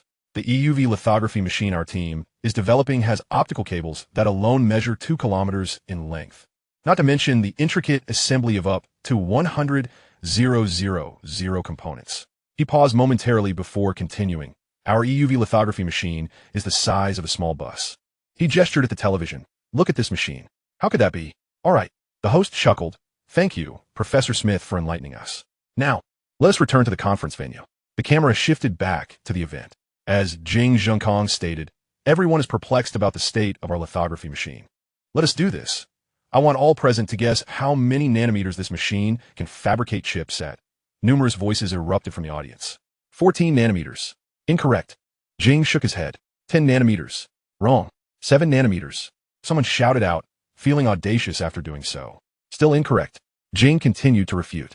Several foreign journalists exchanged glances, realizing that these were already known outcomes. One bold journalist declared, "Stop being coy. We all know the specifications of your lithography machine." Oh, Jing turned to that journalist. "Then what is it?" 5 nanometers. The foreign journalist replied, casting a triumphant glance at Jing. Jing simply shook his head. No. This left everyone in a state of bewilderment. The male journalist from the beautiful country appeared utterly shocked. Not 5 nanometers. It can't possibly be anything else. So what is it? Jing's expression was filled with excitement and seriousness as he proclaimed, "This seemingly compact machine has the capability to manufacture chips at." He deliberately paused for effect, then exclaimed, "1 nanometer." At that moment, the entire audience of 50,000 fell into a profound silence. The quiet was palpable. As if one could hear a pin drop, 50,000 individuals stood frozen in place, mouths agape, their eyes darting between Jing and the machine. Jing reveled in their reaction. "All right, I understand that you may find this hard to believe. Therefore, due to my physical limitations, I will have my assistant Lu Feng demonstrate this machine for you," showcasing the first 1 nanometer chip produced by it. As he prepared to step down from the stage, Jing paused mid-stride, as if suddenly recalling something. "There's one more thing. Our 1 nanometer chip has also been self-designed. But I suppose that goes without saying." A proud smile graced Jing's face. After all, no one in the world, no nation, has yet succeeded in manufacturing a 1 nanometer chip. Chapter 42. What is revealed before everyone at this moment is not mere technology. It is a miracle. Following a silence akin to terror, a wave of exhilaration surged forth. Many began to scream, while journalists from the Dragon Country spontaneously erupted in cheers. Some stood atop their chairs, others clapped fervently, and many shouted with abandon, as if such expressions were the only means to convey their overwhelming excitement. 1 nanometer. Even a 3-year-old child is aware of this. The Dragon Nation is undoubtedly the foremost in the world. There is no one who can claim that the Dragon Nation has pilfered information from others, for its lithography machine is indeed the finest globally, an unparalleled entity. The female reporter from the Dragon Nation's television station did not respond with a frenzied scream. Instead, she covered her ears, as the overwhelming cacophony of cheers around her was causing her eardrums to throb painfully. She shouted into the camera, "Dear viewers, esteemed citizens of the Dragon Nation, I have clearly heard what Elder G just said. He proclaimed that this lithography machine is capable of producing 1 nanometer chips. What does this signify? I believe you all can surmise the implications. It means that from this moment forth." At this point, her luminous eyes began to glisten with emotion. "It signifies that we, the Dragon Nation, are no longer fearful of sanctions imposed by your beautiful nation, nor are we intimidated by your windmill nation's refusal to sell us lithography machines. Now," she exclaimed in a microphone, "it is time for us, the Dragon Nation, to determine whether or not to impose a blockade on high-end chips." As the words escaped her lips, she felt a twinge of regret for overstepping her bounds. Such declarations should be made by the Ministry of Foreign Affairs, not by a mere reporter. This matter pertains to national significance. However, she was soon swept away by the fervor of the crowd. What does it matter? Alas, we, the Dragon Nation, have our own chips. In that moment, her exhilaration mirrored that of the tens of thousands of compatriots surrounding her. Then, the crowd began to chant, "Go! Dragon Nation is number one." The voices quickly harmonized, each person filled with fervor as they gazed at Ji Zhengkong on the stage. It had been a long time since Ji Zhengkong had felt such excitement. This moment belonged to everyone, to the entirety of the Dragon Nation, and to every citizen watching from their televisions. The spirited atmosphere persisted for an extended period. Yet, a faction remained unmoved by this exuberance, the foreign journalists who had traveled from afar. They had not come to witness the Dragon Nation celebration, but rather to observe its humiliation. These journalists covered their ears, straining to listen to the information streaming in from across the ocean. "Since you dare to announce the ability to produce a 1 nanometer lithography machine, be prepared to face the consequences of deceit." This was the collective sentiment of the reporters. Not one among them believed Ji Zhengkong's assertions. Could it truly be credible for anyone to present a machine claiming to produce 1 nanometer chips? Only the citizens of the Dragon Nation would entertain such notions without doubt. The news anchor from the beautiful nation exhibited no change in expression, while Professor Smith, connected live, stood up in a fit of anger, his face flushed with rage. "Shameless! Despicable! Vile!" The anchor promptly attempted to calm him. "Professor Smith, please remain composed. Otherwise, I will have no choice but to terminate this connection." Only upon hearing her threat did he gradually regain his composure, pointing at the live broadcast. A charlatan, a complete fraud. There is no possibility of a 1 nanometer chip being produced, nor could such a minuscule lithography machine exist. They're all deceivers. Professor Smith. The anchor continued to showcase her professionalism. How do you arrive at such a conclusion? No need to deduce. Smith responded, his demeanor markedly different from the earlier calmness he had exhibited. Current human technology is incapable of such feats. If it were produced by the beautiful nation, I might entertain the possibility. But to claim that a nation that has never ventured into this field suddenly holds a press conference to announce the creation of 1 nanometer chips is utterly implausible, because it is impossible. The anchor evidently held great faith in Professor Smith's expertise. Very well, Professor. We will now connect your line directly to our reporters on the ground. You may pose your inquiries to Professor Ji Zhengkong, the inventor. Excellent. Smith readily agreed. Allow me to personally expose his lies. However, Ji Zhengkong did not afford the foreign reporters this opportunity. Similar reactions to the beautiful nation's news channel erupted across other countries. The Windmill Nation, the Island Nation, the Fog Nation, and even the Third Nation. They unabashedly hurled insults at the television, simultaneously instructing their reporters to pose sharper, more professional questions to dismantle the Dragon Nation's claims regarding the 1 nanometer lithography machine. Yet their plans fell flat, as Ji Zhengkong had already stepped down. Observing the excitement of the crowd, he felt compelled to return, microphone in hand, a smile gracing his face. Everyone, please listen. The moment he spoke, the entire venue fell silent, all eyes fixed intently on Elder Ji. Next, we will demonstrate the operational principles of this lithography machine. Furthermore, Ji Zhengkong continued, we shall unveil to you the world's first 1 nanometer process chip, which we have named Shinshin 001. A wave of exhilaration erupted once more, akin to a roaring tsunami. Then, Lu Feng stepped onto the stage. This was Lu Feng's first time addressing such a vast audience, yet, having previously faced thousands of parents while obtaining his graduation certificate, he remained remarkably composed. It was not that Elder Ji did not wish to operate the machine. Rather, it was far too complex. Ji had spent all his time at the Xinguang experimental base and was unfamiliar with the workings of this lithography machine.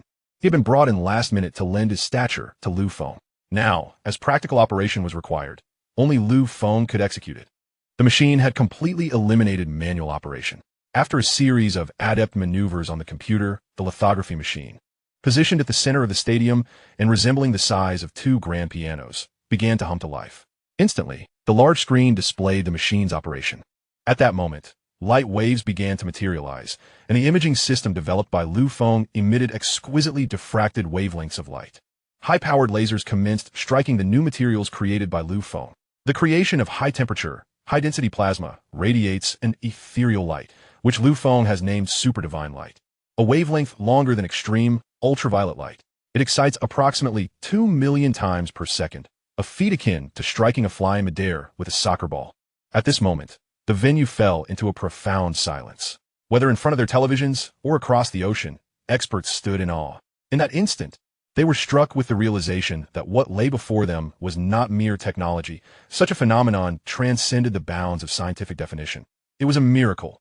Chapter 43. My God, this cannot be real. Professor Smith, far away in the land of windmills, abruptly rose from his chair. The suddenness of his action caused his chair to tumble to the ground with a loud thud. He gaped at the live broadcast on television, muttering to himself, impossible. Absolutely impossible. How could contemporary human technology achieve such marvels? Yet his reverence and belief in science enveloped him, igniting uncontrollable excitement and admiration. My heavens! Oh my God! Look, that is a new wavelength. What material is that? Is it tin? It certainly does not resemble it. Could it be a newly developed material from the Dragon Nation? It is entirely different from the latest 5 nanometer lithography machines we are currently studying. Professor Smith leaned closer to the screen, as if that would grant him clearer insight. How could that machine accommodate so many optical tunnels within such a compact design? Oh, my God! The female host, noticing Professor Smith's emotions spiraling out of control, urgently exclaimed, Professor Smith, please remain calm. Is this machine genuine? Kindly enlighten us with your expertise. However, Smith was utterly absorbed in the technological marvel before him, oblivious to the host's pleas. Meanwhile, a similar scene unfolded across various news broadcasts in different countries. Professors, who had previously denounced the Dragon Nation as charlatans, suddenly transformed into fervent believers, murmuring to the live feed and expressing heartfelt astonishment.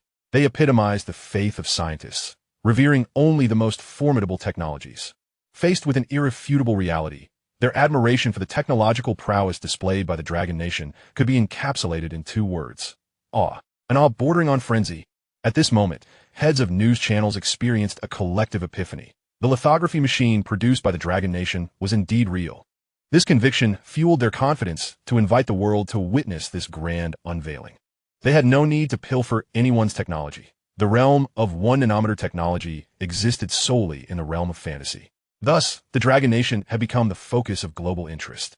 The female host observed the male reporter, anxiously adjusting his earpiece, waiting for the linguistic cue to debunk the Dragon Nation's scientific facade.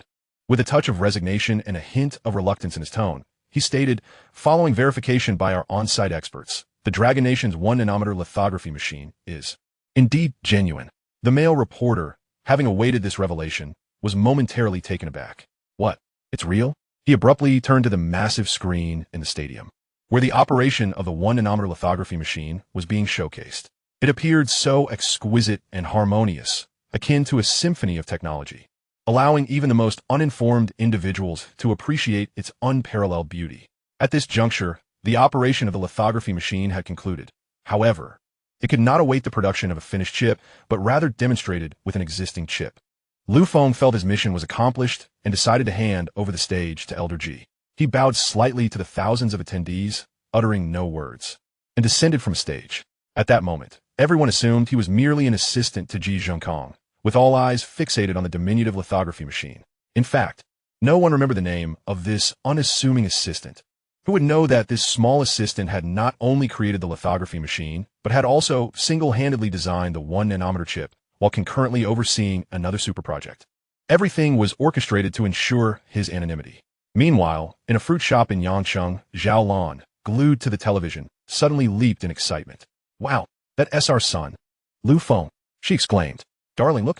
An exhilarated Zhao Lan squeezed Lu Jiangwo's arm. So, our son is assisting Elder G. Does this mean our Dragon Nation now possesses its own chip? How wonderful. How splendid. However, Zhao Lan quickly regained her composure, glancing at her husband. By the way, what is the purpose of this chip? Lu Jiangwo scratched his head, pondering for a moment as if his brain might overheat, and eventually replied. It's for use in our phones and computers, just high-tech stuff. Ah, so our son is assisting Elder G. No wonder he has received so many invitations from universities. Lu Jiangwo said, his expression filled with excitement. Just then, a woman entered the fruit shop. She wore a mask, but her striking eyes revealed her beauty. Excuse me, how much are the dragon fruits? She called out. Boss. After several calls, Lu Jiangwo snapped back to reality. Oh, hello, how many would you like? The woman, slightly puzzled by his lack of response regarding the price, replied, I would like to buy 2.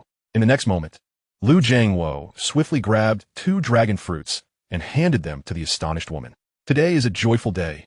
Enjoy these dragon fruits. Thank you. The woman accepted them without hesitation, her curiosity piqued. May I ask what has brought you such happiness, boss? Lu Jiangwo pointed at the television and declared, Our Dragon Nation has created its own 1 nanometer chip.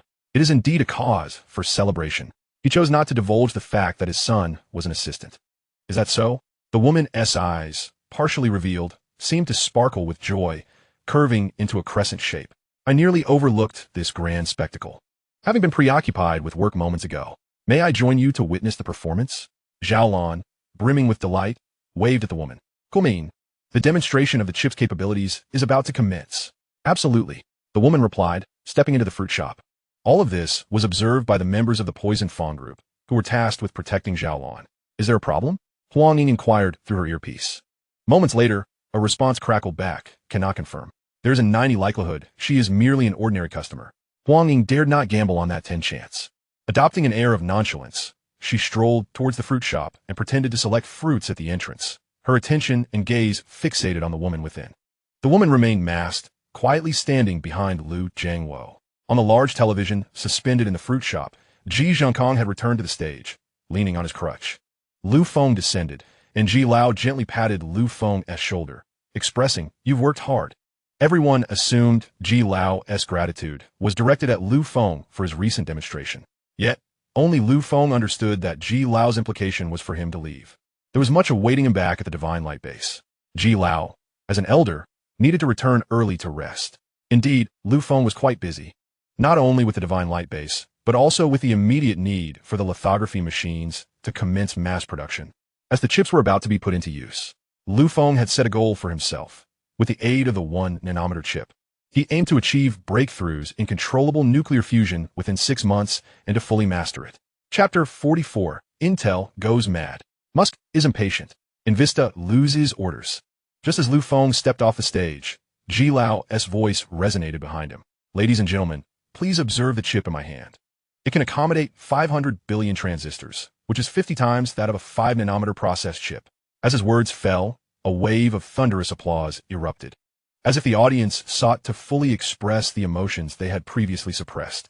Ji Lao continued, "Allow me to demonstrate the prowess of this diminutive chip."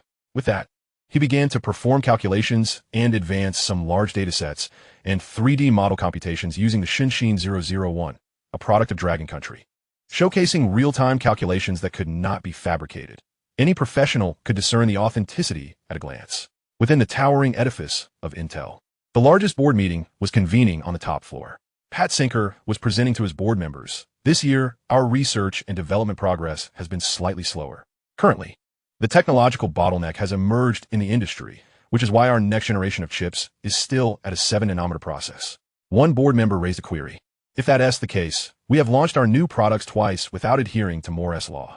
Upon mentioning Moore's law, a solemn respect filled the room, as this principle, proposed by Intel's founder in 1965, had become a benchmark for the world's semiconductor development.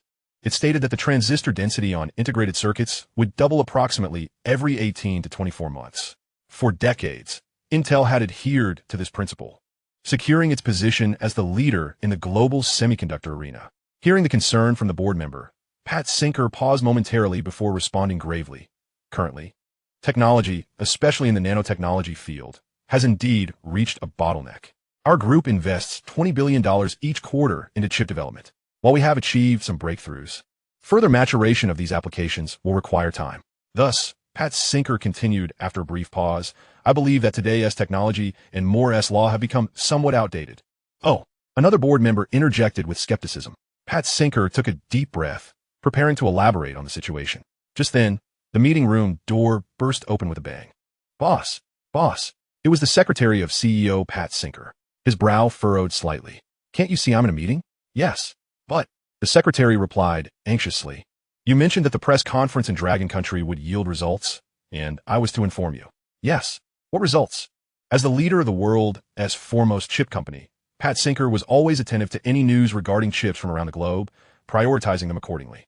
The upcoming press conference in Dragon Country had certainly captured his attention, though he did not regard it with much urgency, believing that the design and top technology of chips resided with him, while the highest-end lithography machine manufacturing technology was in Windmill Country. Thus, he had merely instructed his secretary to keep an eye on it.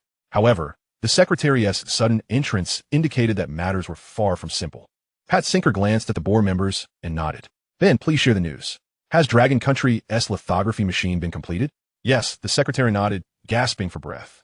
Even as Pat Sinker's secretary, she was a graduate student in the semiconductor industry, specializing in chip manufacturing, which made her acutely aware of the significance of this news. Pat Sinker's frown deepened. "Even if it has been made, what of it? Chip design is not something that can be accomplished overnight." He inquired with a hint of skepticism, "What is their lithography machine's specification?" "1 nanometer," the secretary replied. The boardroom fell into a profound silence, with many members doubting their ears. Pat Sinker abruptly stood, turned on the television, and anxiously asked, "Which news channel is broadcasting live?" The secretary, clad in high heels, hurried over, taking the remote and adjusting it to the news channel. In truth, she need not do much. Almost all news channels were currently covering the same story. The matter has become the talk of the town. Pat Singer's eyes widened in disbelief, his fingers trembling ever so slightly. How could this be possible? Have they actually developed their chip? A mere 1 nanometer? What kind of computational power does that entail? As CEO, Pat Sinker was the first to react, immediately immersing himself in his work. No one understood the implications of the Dragon Nation's divine chip release better than he did. He promptly instructed his secretary, "Contact our personnel in the Dragon Nation without delay. Establish communication with the chip development team. I must ascertain who the inventor is. They started from scratch, with materials and design philosophies that have never been traversed before. Regardless of the means employed, it is imperative to identify the creator. The secretary nodded vigorously while taking notes, then inquired, "Isn't it that elder named Ji Zhongkong?" "It cannot be him," Pat Singer asserted with conviction. "Trust my judgment. If we can negotiate a collaboration, we shall. If it can be resolved with financial means, all the better." At this juncture, Pat Singer's eyes narrowed slightly. "We must act swiftly before others from their nation can intervene. We need to recruit this individual to our intel at the earliest opportunity. If necessary, I will personally engage in negotiations."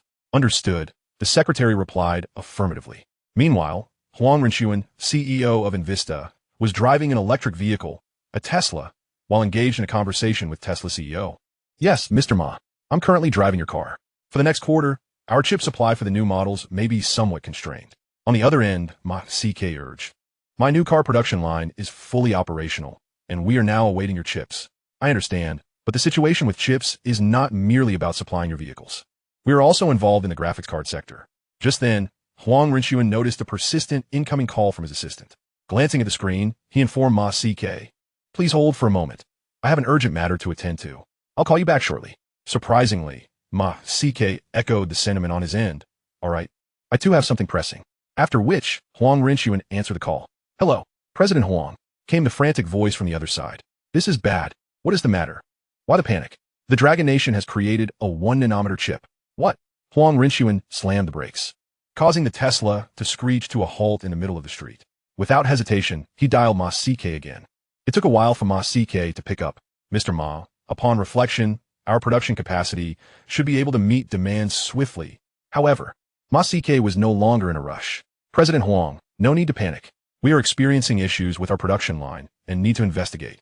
Let's leave it at that for now." This was disastrous. Huang Renchuan gritted his teeth.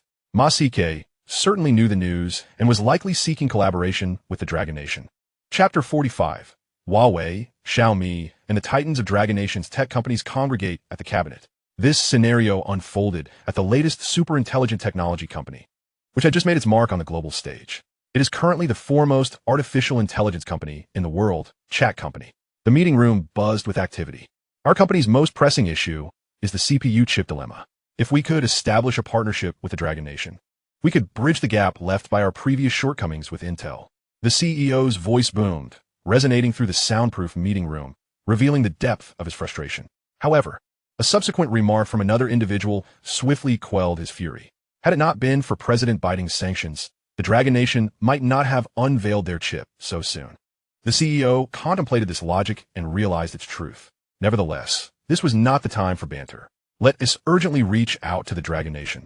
Acquiring their products is paramount. The secretary diligently took notes and eventually posed a question. "Boss, what if their asking price is excessively high?" "No problem." The CEO waved dismissively. "We can always seek subsidies from our esteemed president." This scenario was far less daunting for companies on par with Intel, such as ADM. The current CEO, a woman named Su Zifeng, affectionately dubbed Annie Sue by electronics enthusiasts, possessed a straightforward mindset and response plan. Let it be. Should the Dragon Nation's chip prove exceptionally successful, ADM could simply replicate it, much like they had with Intel's chips in the past. There was nothing they could not imitate, and through such endeavors, they had established themselves as a global company, remaining steadfast in the chip industry for decades. This confidence was entirely warranted. In stark contrast to these international tech giants, the enterprises from the Dragon Nation were far more direct. They all flocked to the cabinet, eager to claim the chips produced by their homeland. As prominent figures in the Dragon Nation's technology sector, they sought to be the first to reap the benefits. At this moment, the exterior of the cabinet was teeming with these tech moguls, with luxury vehicles that rarely graced the streets, causing a near gridlock. Their target was the Sixth Elder, who traditionally oversaw the economic affairs of the Dragon Nation. Thus, during conferences and discussions, he frequently encountered these tech titans. In this instance, they hoped the Sixth Elder would expedite the distribution of the domestically developed divine chip. However, their plans were thwarted. The decision regarding whether to hold a press conference had already been made by the elders, who had determined that the chip would indeed be utilized domestically. The answer was affirmative, yet the specifics regarding when and how to deploy it were not pressing at the moment. In contrast to civilian use, all supplies of the divine chip were to be allocated to the Divine Light Project, regardless of the technology or other industries. The current directive was singular: to unconditionally prioritize the Divine Light Project. Additionally, the emergence of the Divine Ship had already been discussed by the Elder with Lu Feng previously. The Grand Elder fondly recalled the conversation he had with Lu Feng back then. He had inquired about the benefits derived from the chips. But before he could finish a sentence, Lu Feng fervently interjected, asserting, as long as they are for the use of our Dragon Nation, I shall provide them unconditionally and free of charge. Use them freely. The Grand Elder chuckled, his joy reminiscent of that day, a rare occurrence in recent times. This young man, Lu Feng, was truly remarkable. However, the Grand Elder remarked, yet, if it is for commercial purposes, I must insist that you, as the inventor, receive compensation. And it must be substantial. I cannot allow our nation's researchers, who labored tirelessly throughout their lives, to earn less than those pop stars and actors. If that were the case, I would be the first to oppose it. After stating this, he fixed a stern gaze upon Lu Feng, as if ready to erupt should Lu Feng dissent. This left Lu Feng somewhat amused. Very well. In that case, I shall adhere to your arrangements, he conceded, thus solidifying the decision regarding the usage of the chips. Meanwhile, outside the cabinet's entrance, a procession of luxury vehicles remained stranded, their owners undeterred. It wasn't until Elder Wu emerged, visibly irate, that he unleashed a tirade. Were you all thinking? The chips we developed will undoubtedly be prioritized for our Dragon Nation's enterprises. Do you think we would supply them to foreign companies? What are you here for? Go back and await further news. The chips have yet to be mass-produced. Among them, Ren Fei from Huawei Company, who enjoyed a close rapport with Elder Lu, ventured to inquire, Elder Wu, we can return, but could you provide us with a definitive timeline? When can our domestic tech enterprises expect to utilize our own chips? I will allocate our latest production lines entirely for this purpose, and we will innovate our next generation of products. Other tech magnates nodded in agreement, their expressions betraying none of the sagacity and strategic foresight expected of leaders of major corporations, instead appearing like children vying for affection. Elder Wu rubbed his forehead. Previously, Elder Lu had sent him out precisely because of his notorious temperament, often disregarding others' feelings. Yet, these enterprises were pillars of the Dragon Nation, many of which had already made a name for themselves internationally. He thought of Lu Feng's confident visage and replied, it will be soon, no later than 6 months. Excellent. Feng exclaimed. Then we shall quietly return and await your good news. With that, he led the way back, followed by the other executives, who bid farewell to Elder Wu before departing the cabinet grounds in their luxury cars. Simultaneously, in a clandestine location within the island nation, an elderly man with graying hair was engaged in a phone call, nodding repeatedly. Yes, yes, rest assured, Prime Minister. We have ascertained that the young man named Lu Feng is significantly connected to this chip development, while others internationally believe it to be the work of Ji Zhengkong. We suspect that the true mastermind is indeed Lu Feng. The elder continued nodding, responding to something on the other end of the line before affirming, I will ensure it is accomplished. He then hung up and turned to a woman seated nearby. Keiko, what progress have your people made? Keiko, gazing ahead, replied, my contacts through the fruit shop have established a connection with Lu Feng's parents. We are merely waiting for Lu Feng to return home. Good. The elder nodded. Success is imperative. Failure is not an option. Chapter 46. Bai Deng nearly suffers a stroke from anger. I shall suppress the Dragon Nation. Mercilessly suppress. Within the expansive office of the beautiful nation's Black Palace, Bai Deng was incessantly scratching at his rapidly thinning scalp, only halting when it was inflamed and red. He was seething with rage, nearly on the verge of stroke. Damn it! How could Dragon Nation have genuinely developed a 1-nanometer chip and even possess its own lithography machine? Bai Deng shouted in exasperation. The Minister of Defense stood by, too intimidated to utter a word. Now, immediately, contact the leaders of the powerful nations. I demand sanctions against Dragon Nation. I want them punished. The Minister of Defense cautiously inquired, which country should we contact? All of them. All of them. Bai Deng's face flushed crimson with fury. Meanwhile, in the Dragon Nation's cabinet meeting room, the Grand Elder exclaimed, what a thrill. Absolutely exhilarating. The voice emanating these sentiments belonged to none other than the Grand Elder, who was currently in the vast meeting chamber, raising his clenched fist with fervor. His excitement was palpable. Every time I envision the incredulous expressions of those from the beautiful nation, I feel an overwhelming sense of satisfaction. Elder Wu, standing nearby, chuckled, Grand Elder. You previously advised me to maintain decorum, yet look at you now, using such coarse language. The Grand Elder swiftly covered his mouth, lightly striking it twice. I misspoke. That deserved a reprimand. His gesture elicited a simultaneous burst of laughter from the other elders in the meeting room, as if they were collectively releasing years of pent-up frustration. The laughter continued for an extended period, only subsiding when they all began to feel a twinge of discomfort in their abdomens. After a considerable pause, the Grand Elder queried, "Now that our chips have been successfully developed, what comes next?" "I suspect the Xinguang project on Lu Feng's end is also nearing completion." Elder Wu nodded in agreement. According to the latest news from Qin Guozhu, Lu Feng rushed to the Xinguang research base immediately following the press conference. This young man is truly hardworking. The Grand Elder cast a surprised glance at Elder Wu. "It's rare to hear you commend someone." Elder Wu retorted, "Lu Feng is indeed exceptional. Didn't you meet him last time? He possesses both capability and strength, and importantly, he lacks the impetuosity typical of youth. Just look at how he has devoted himself to work these past few days. I've heard from my subordinates." After arriving at the base, Lu Feng did not return home for an entire day. Elder Sun sighed, "What a remarkable child. The emergence of someone like Lu Feng in our Dragon Nation is indeed a blessing from the heavens." As he spoke, Elder Sun rose slowly and walked to the window, gazing at the scenery outside. "I am fervently yearning to witness the day the Divine Light Project comes to fruition. At that moment, the entire world will realize that today's Nanometer press conference was merely an appetizer before the grand feast." Indeed, Elder Wu also stood up. "When that moment arrives," he clenched his fists, "I shall ensure that those little Asans comprehend the true meaning of the Dragon Nation's wrath." Surprisingly, Elder Wu's exclamation did not draw the ire of the Grand Elder. He merely placed his hands behind his back and continued to observe the view outside. The world ought to speak in a different voice. Within the Divine Light base, Lu Feng had just returned and was met with thunderous applause from everyone celebrating the success of his chip. The excitement was overwhelming for these researchers. However, this jubilant reception was short-lived, as Lu Feng felt a pressing urgency. His mood diverged from that of the others. Uncertain if it was due to the insight system, he found himself contemplating matters with greater foresight than before. After the press conference, while everyone else basked in exhilaration, Lu Feng felt a heightened sense of urgency. He understood deeply that when the Dragon Nation showcased its strength to the world, it would only incite even greater envy among the jealous. It was imperative to attain supremacy in all fields, to fortify every aspect of the Dragon Nation before the impending waves of blockade and oppression.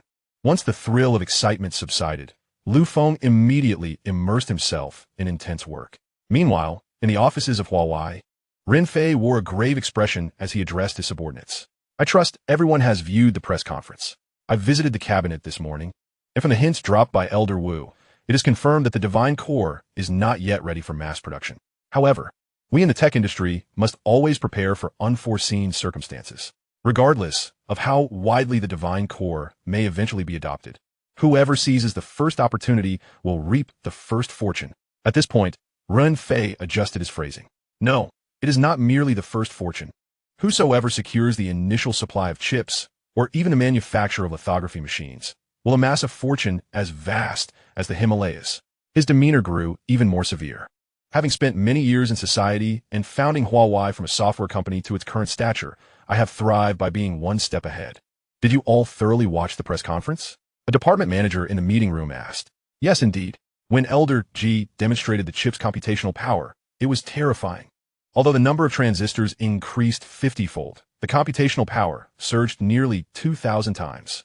Such a chip, if utilized in mobile devices and PCs, would bring about revolutionary change." Ren Fei initially affirmed the manager's comments, but then shook his head. "You only focused on Elder G. You missed the young man named Lu Feng, his assistant." "Just an assistant?" another department supervisor questioned. "Why should we pay attention to him?" Ren Fei waved his hand, clearly unwilling to waste time on such matters. "There is no need for debate. I have already investigated this Lu Feng. His background is quite extraordinary, and you would never guess where he is currently enrolled." One supervisor scoffed, "Peking University, right? There are only so many prestigious institutions in the Dragon Nation." Feng Fei nodded. Another supervisor chimed in, "Kyoto University." Feng Fei nodded again. "What does that mean?" Everyone was bewildered. "Did you misunderstand, Ren?" "No." Ren Fei had no intention of jesting. "This Lu Feng has been accepted to all the top 15 universities in the Dragon Nation concurrently." "What?" Everyone was taken aback, unable to believe their ears. "How is that possible?" Ren Fei stated. "Let's not dwell on this perplexing matter any longer. Now, heed my instructions. We must immediately allocate funds to begin constructing a factory. It should be approximately 100 times the size of our current mobile phone manufacturing facility. As a supervisor began to speak, Rin Fei interrupted, "Follow my orders. Wait until I finish before raising questions. Additionally, arrange for someone to contact Lu Feng's parents. Establish a connection with them. Offer shares, gifts of houses, cars, whatever we can provide. If they decline everything, Fei post. Then we shall employ the strategy of friendship. I have a strong intuition. If we lay the groundwork and build a good relationship with this young man named Lu Feng, it will yield immeasurable benefits for us." Everyone was stunned. The CEO places such high regard on this assistant? What does he mean by a strategy of friendship? Chapter 47. This time, all the pressure fell upon the beautiful nation. Are you convinced? Compared to the technological enterprises within the Dragon Nation, the tech giants of the world found themselves in a much more precarious position. They managed to reach out to the relevant authorities in the Dragon Nation through their connections, only to receive a uniform response. The Dragon Nation's technology is currently unable to be shared with the world due to the impact of the sanctions imposed by the beautiful nation. What does temporarily unable to share with the world mean? This undoubtedly vexed these tech moguls. Unable to share implies that they cannot profit. This is unacceptable. I must have a conversation with our President Biden. The pressure now rested squarely upon the beautiful nation. At the White House, Biden had just instructed his Secretary of Defense to communicate with other countries, preparing to impose further sanctions on the Dragon Nation when his phone began ringing incessantly. Secretaries continually approached him with messages. "Mr. President, the Prime Minister of Windmill Nation just called. Would you like to take the call?" Biden, already in a foul mood, initially intended to decline. Upon further contemplation, he nodded slightly and accepted the call. "Very well." The secretary then connected the line. Biden picked up the phone, and Marco's voice resonated from the other end. "My dear President Biden, is it possible to temporarily halt the chip sanctions against Longhua?" "What do you mean?" Biden inquired. "The major tech companies in our country are in an uproar. They wish to acquire the latest chips from Longhua, but they are being denied. The response we received is that we are sanctioning them, hence they cannot supply us. The impact of Longhua's 1-nanometer chips has caused a significant drop in the stocks of these major companies today. If this continues, our nation's technological economy will face grave problems." Marco's voice carried a hint of distress. He certainly did not wish to see the technology sector of Feng collapse during his tenure as Prime Minister. Biden hesitated for a moment, but ultimately responded with firm resolve. "Our sanctions are not to be taken lightly. Feng, you are our ally, and I hope for your continued support for the better future of our two nations." Hearing Biden's words, the Prime Minister of Feng sighed in resignation. "Indeed, we have always been friendly allies with the beautiful nation. This time, we shall execute the sanctions to the fullest." With that, he hung up the call. However, the next moment, the secretary rushed in again. "The Prime Minister of Wuhua is on the line." Biden's face brightened. A call from Wuhua would certainly be about discussing further sanctions against Longhua. Previously, Prime Minister Solake had been the first to propose comprehensive sanctions against Longhua. "Quickly," Biden urged, "connect me to Solake." "Certainly," the secretary replied, inwardly vexed. What on earth is happening today? Why are so many prime ministers calling? Is no one busy?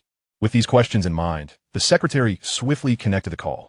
Biden eagerly answered, "Hello, Solake, regarding your previously proposed sanctions against Longhua, I believe we can discuss the details immediately." On the other end, Solake seemed taken aback by Biden's response. After a prolonged silence, he finally spoke.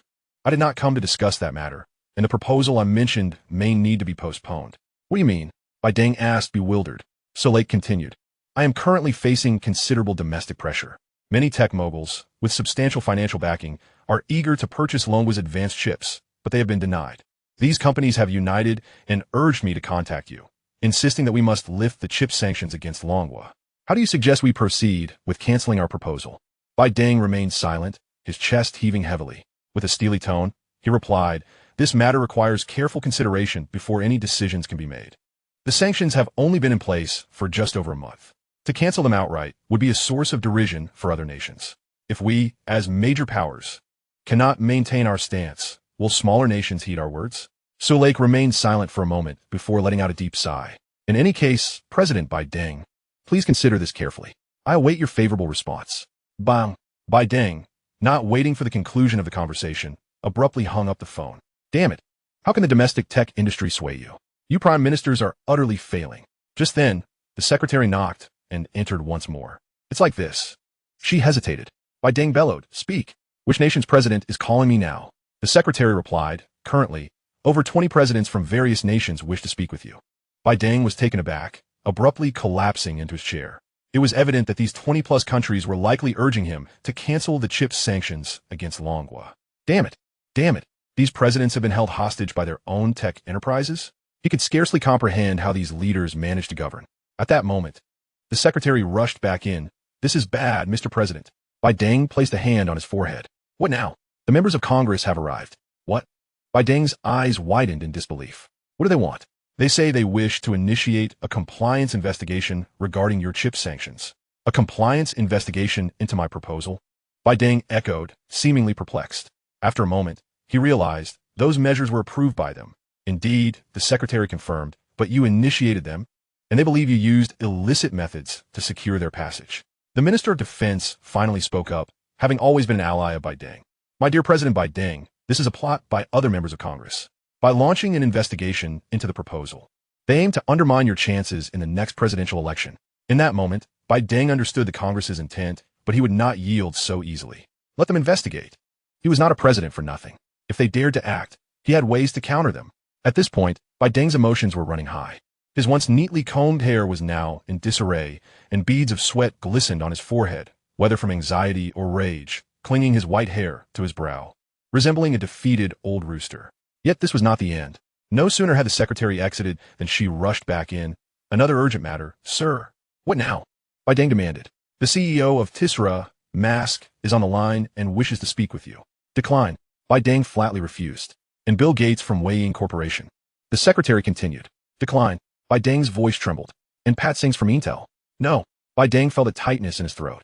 And Senator Carl from Congress. The secretary continued, naming more individuals.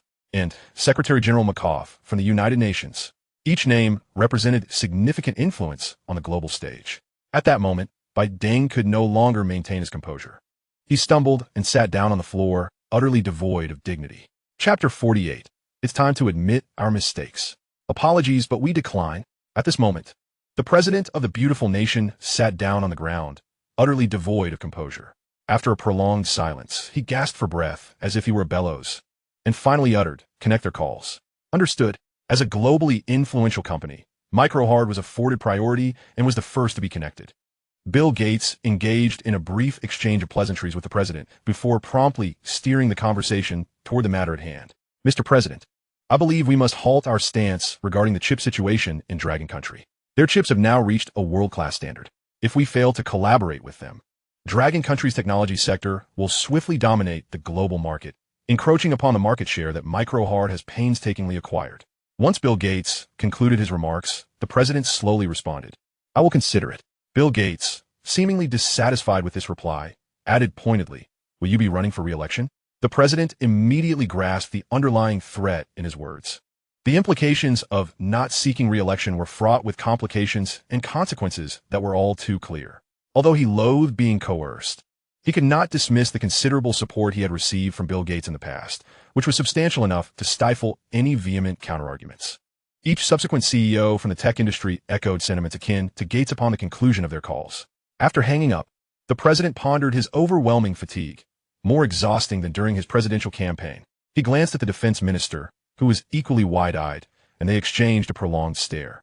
Finally, the president declared, summon everyone. We are convening a meeting. I intend to propose the cancellation of the sanctions bill against Dragon Country's chips. Meanwhile, in Windmill Country, Marco had just ended a call when his trusted economic minister hastily inquired, what is the update? What did the beautiful nation say? Marco shook his head. Their tone was resolute. The economic minister squinted. Such a stance is detrimental to our economy. I will not tolerate it. What do you propose?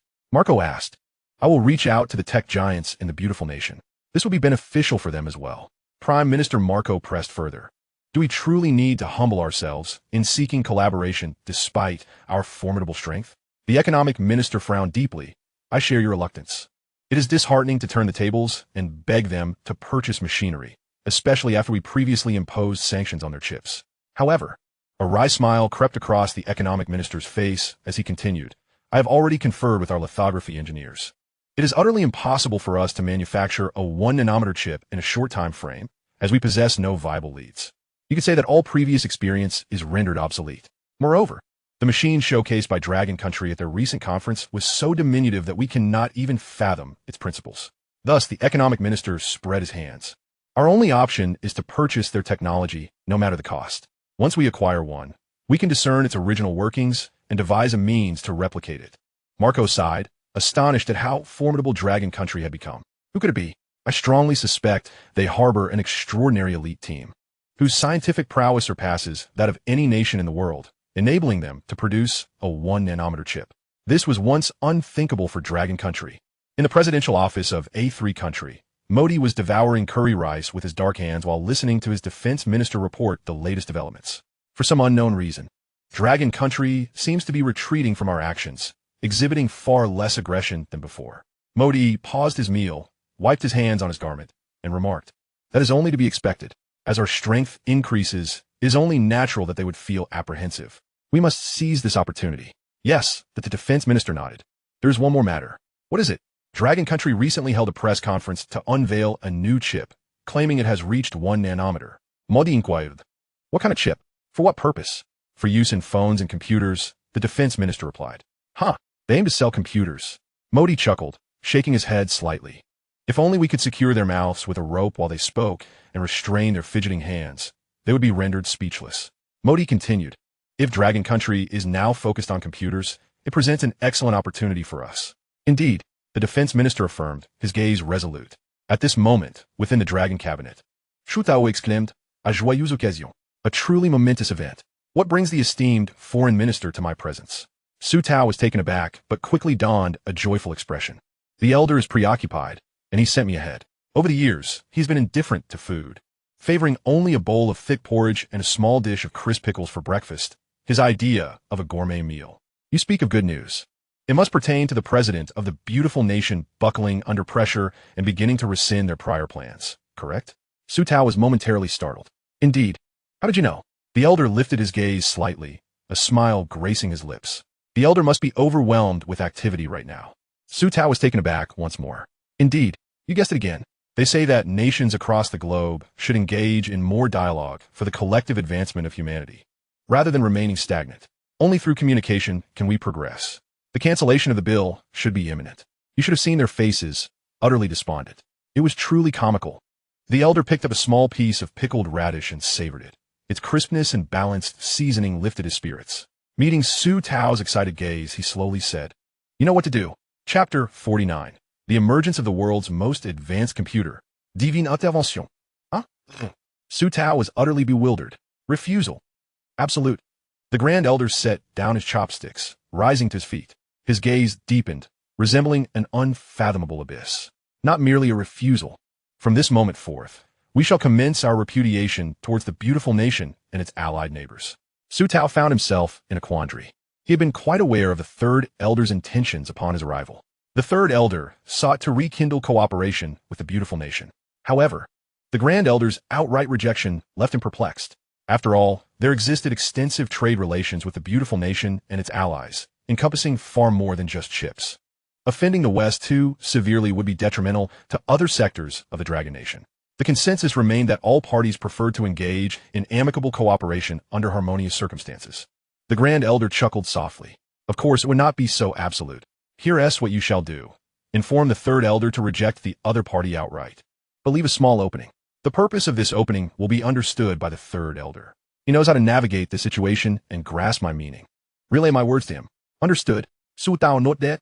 Though he could not fully comprehend the Grand Elder's intentions, he believed the Third Elder would. Meanwhile, Fong remained blissfully unaware of the unfolding events. Having arrived at the Divine Light experimental base, he had no time for meals. A piece of bread clenched in his mouth, forgotten as he furrowed his brow, scrutinizing the data before him. Fong felt a sense of urgency. The current data throughput and computational capacity were insufficient, rendering his proposed theoretical framework alarmingly sluggish. If this pace continued, the current experiment, devoid of data simplification, would extend a success timeline by at least tenfold. Fong turned to Sun Qing and inquired, "What is the current production capacity of the divine chip?"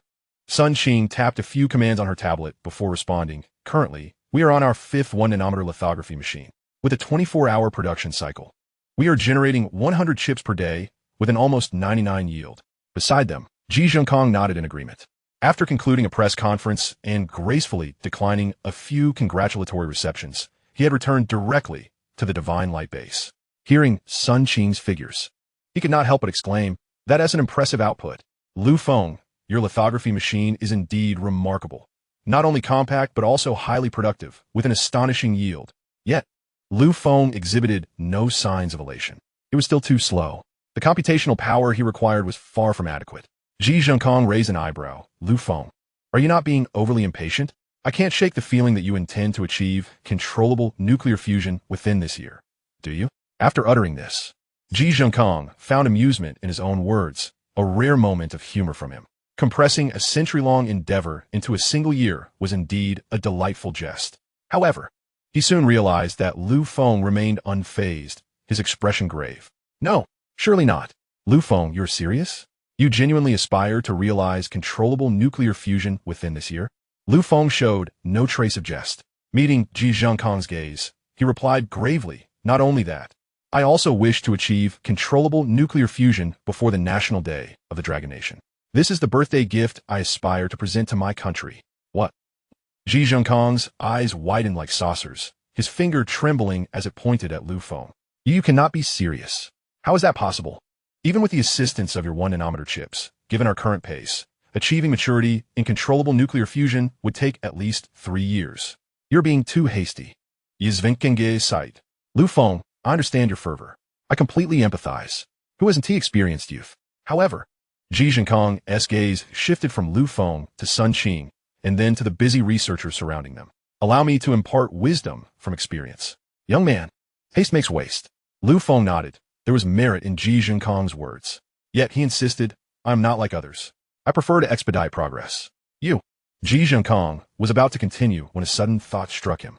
Lu Feng had led his team, achieving the creation of a 1-nanometer lithography machine and chips in a mere month without Ji Zhengkong's involvement.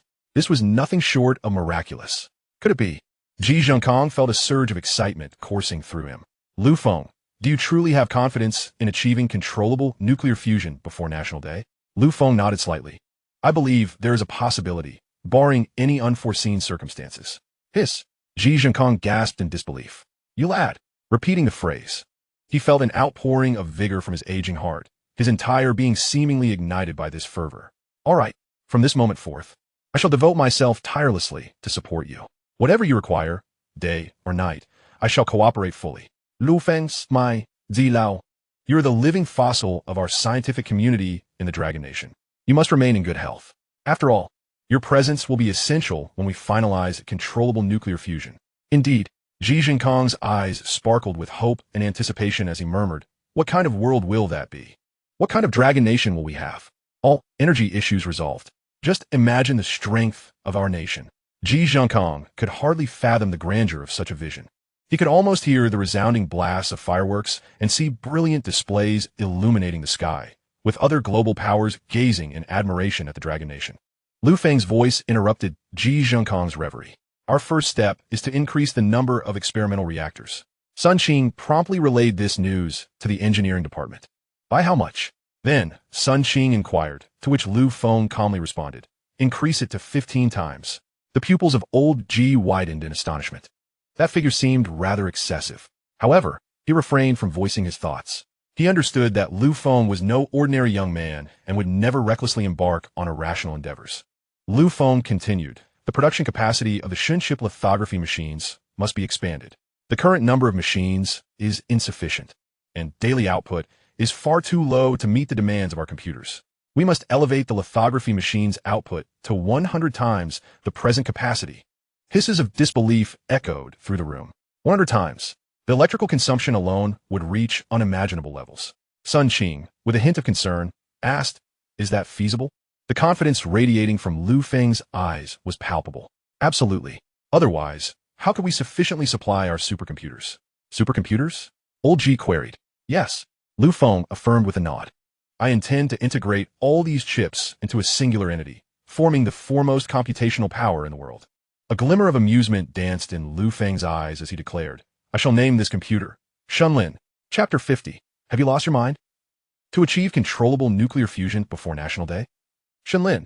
The attendees repeatedly murmured this name in awe. This computer, constructed from the latest 1-nanometer chips, would emerge as the pinnacle of computational power globally. Without exception, After a wave of astonishment, Old G was the first to regain his composure. In that case, let's commence promptly. Lu Feng, please delegate the matters at Xinguang and swiftly head to the Shinship base to arrange everything. I will hold the fort here. Understood.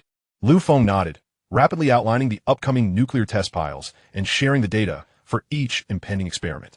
Sun Qing meticulously documented every detail and promptly set about organizing the tasks. Lu Feng then hastened to the Shinship base. The atmosphere at the Shinship base resembled a festive celebration, with every face radiating joy. Professor Lu Jiwen hummed a tune while engrossed in his work, melodies that were emblematic of their year-end spirit. Each song and each note brimmed with fervor and youthful exuberance. They had finally made a breakthrough. That young man, Lu Feng, had achieved in a mere month what had taken the nation decades of research. With Shinship's assistance, the overall national strength of Longhua was poised for a remarkable enhancement in the foreseeable future. Yet, there lingered a question about when Lu Feng would arrive. At the Shinship base, everyone continued working along established protocols. Despite being enveloped in jubilation, they felt somewhat adrift. Like elementary students unsure of their next steps after completing an urgent assignment from their teacher. Contemplating this, Lu Jiwen stepped outside the base. Intending to call the director of the previous hydropower station, he had an instinct that the current production capacity was merely a fraction of what would be required. Anticipating a significant surge in demand, power consumption would soon escalate dramatically. As the call connected, the director's fatigued voice came through. Hello, Professor Lu. Long time no see. You sound exhausted, Director. What is the matter? The director indeed appeared weary. Given the immense pressure he faced, he had to ensure not only the local populace's electricity needs, but also the demands of the Shinship base. Currently, 6 hydropower stations have been united to supply power to the Shinship base, yet they were determined not to falter in meeting demand, maintaining a facade of resilience. I'm well. Perhaps I simply had a late night. All right, Lu Jiwen replied. I just wanted to give you a heads up. I anticipate an increase in production capacity and a substantial rise in electricity consumption. A spluttering sound erupted from the other end of the line, followed by a fit of harsh coughing. Are you all right, Director? Ie Mifine, came the director's voice after another bout of coughing. So, regarding what I mentioned earlier, is that acceptable? No problem at all. The director assured. I can guarantee your electricity needs. If necessary, I can reach out to other directors. Good, Lu Jiwen said, feeling relieved. Our Shinship chips will be prioritized for your hydropower station use. The director was momentarily rendered speechless. My dear fellow, we are merely a hydropower station. What need do we have for your top-tier chips? He had watched the press conference and, combined with prior confidentiality agreements, had a vague understanding of what Professor Lu and his team were undertaking. Meanwhile, as Lu Jiwen conversed on the phone, Lu Feng had already arrived. Professor Lu, he exclaimed. Everyone is eagerly awaiting your new directives. Lu Feng smiled and asked, were you on the phone with someone? Oh, just a discussion regarding the electricity issue. I suspect our consumption will increase. Lu Feng replied excitedly. Professor Lu, you're right on the mark. That's precisely why I'm here. Oh, Professor Lu raised an eyebrow. By how much do you anticipate the increase? Lu Feng held up a finger. Double? Professor Lu blinked in surprise. No. Lu Feng shook his head. Tenfold? That might be a stretch. I need to consult with the thermal power station about the current electricity supply. Professor Lu mused aloud. The rapid advancement of technology was undeniable. Yet Longhua's primary electricity source still relied heavily on thermal power, burning coal to heat water, producing steam to drive turbines for electricity generation. This was the stark reality. The current model still depended on the steam engine discovered over a century ago.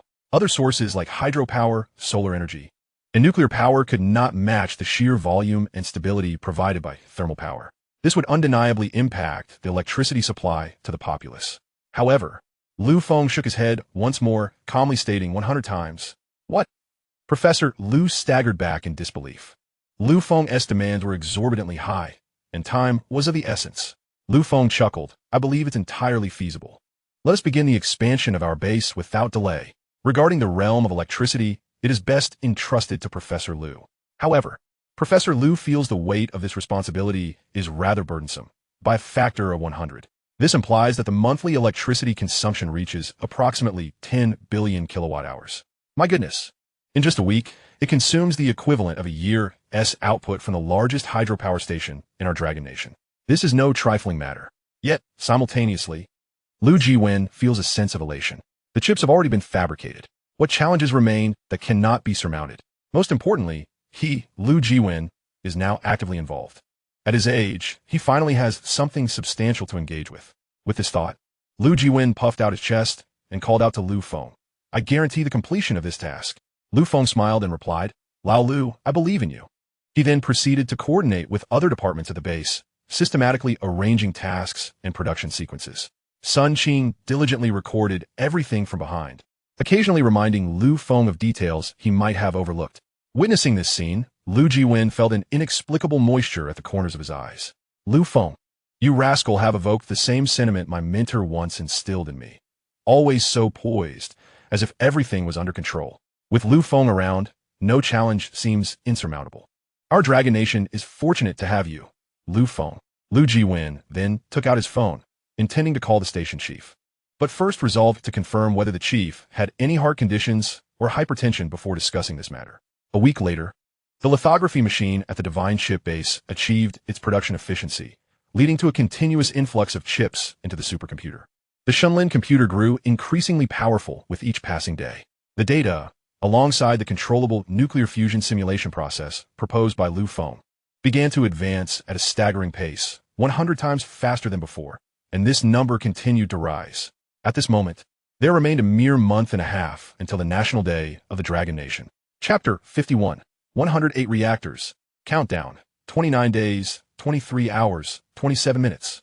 Half a month later, the production capacity at the Divine Ship base had preliminarily met Lu Feng's expectations, achieving an overall increase of 100-fold.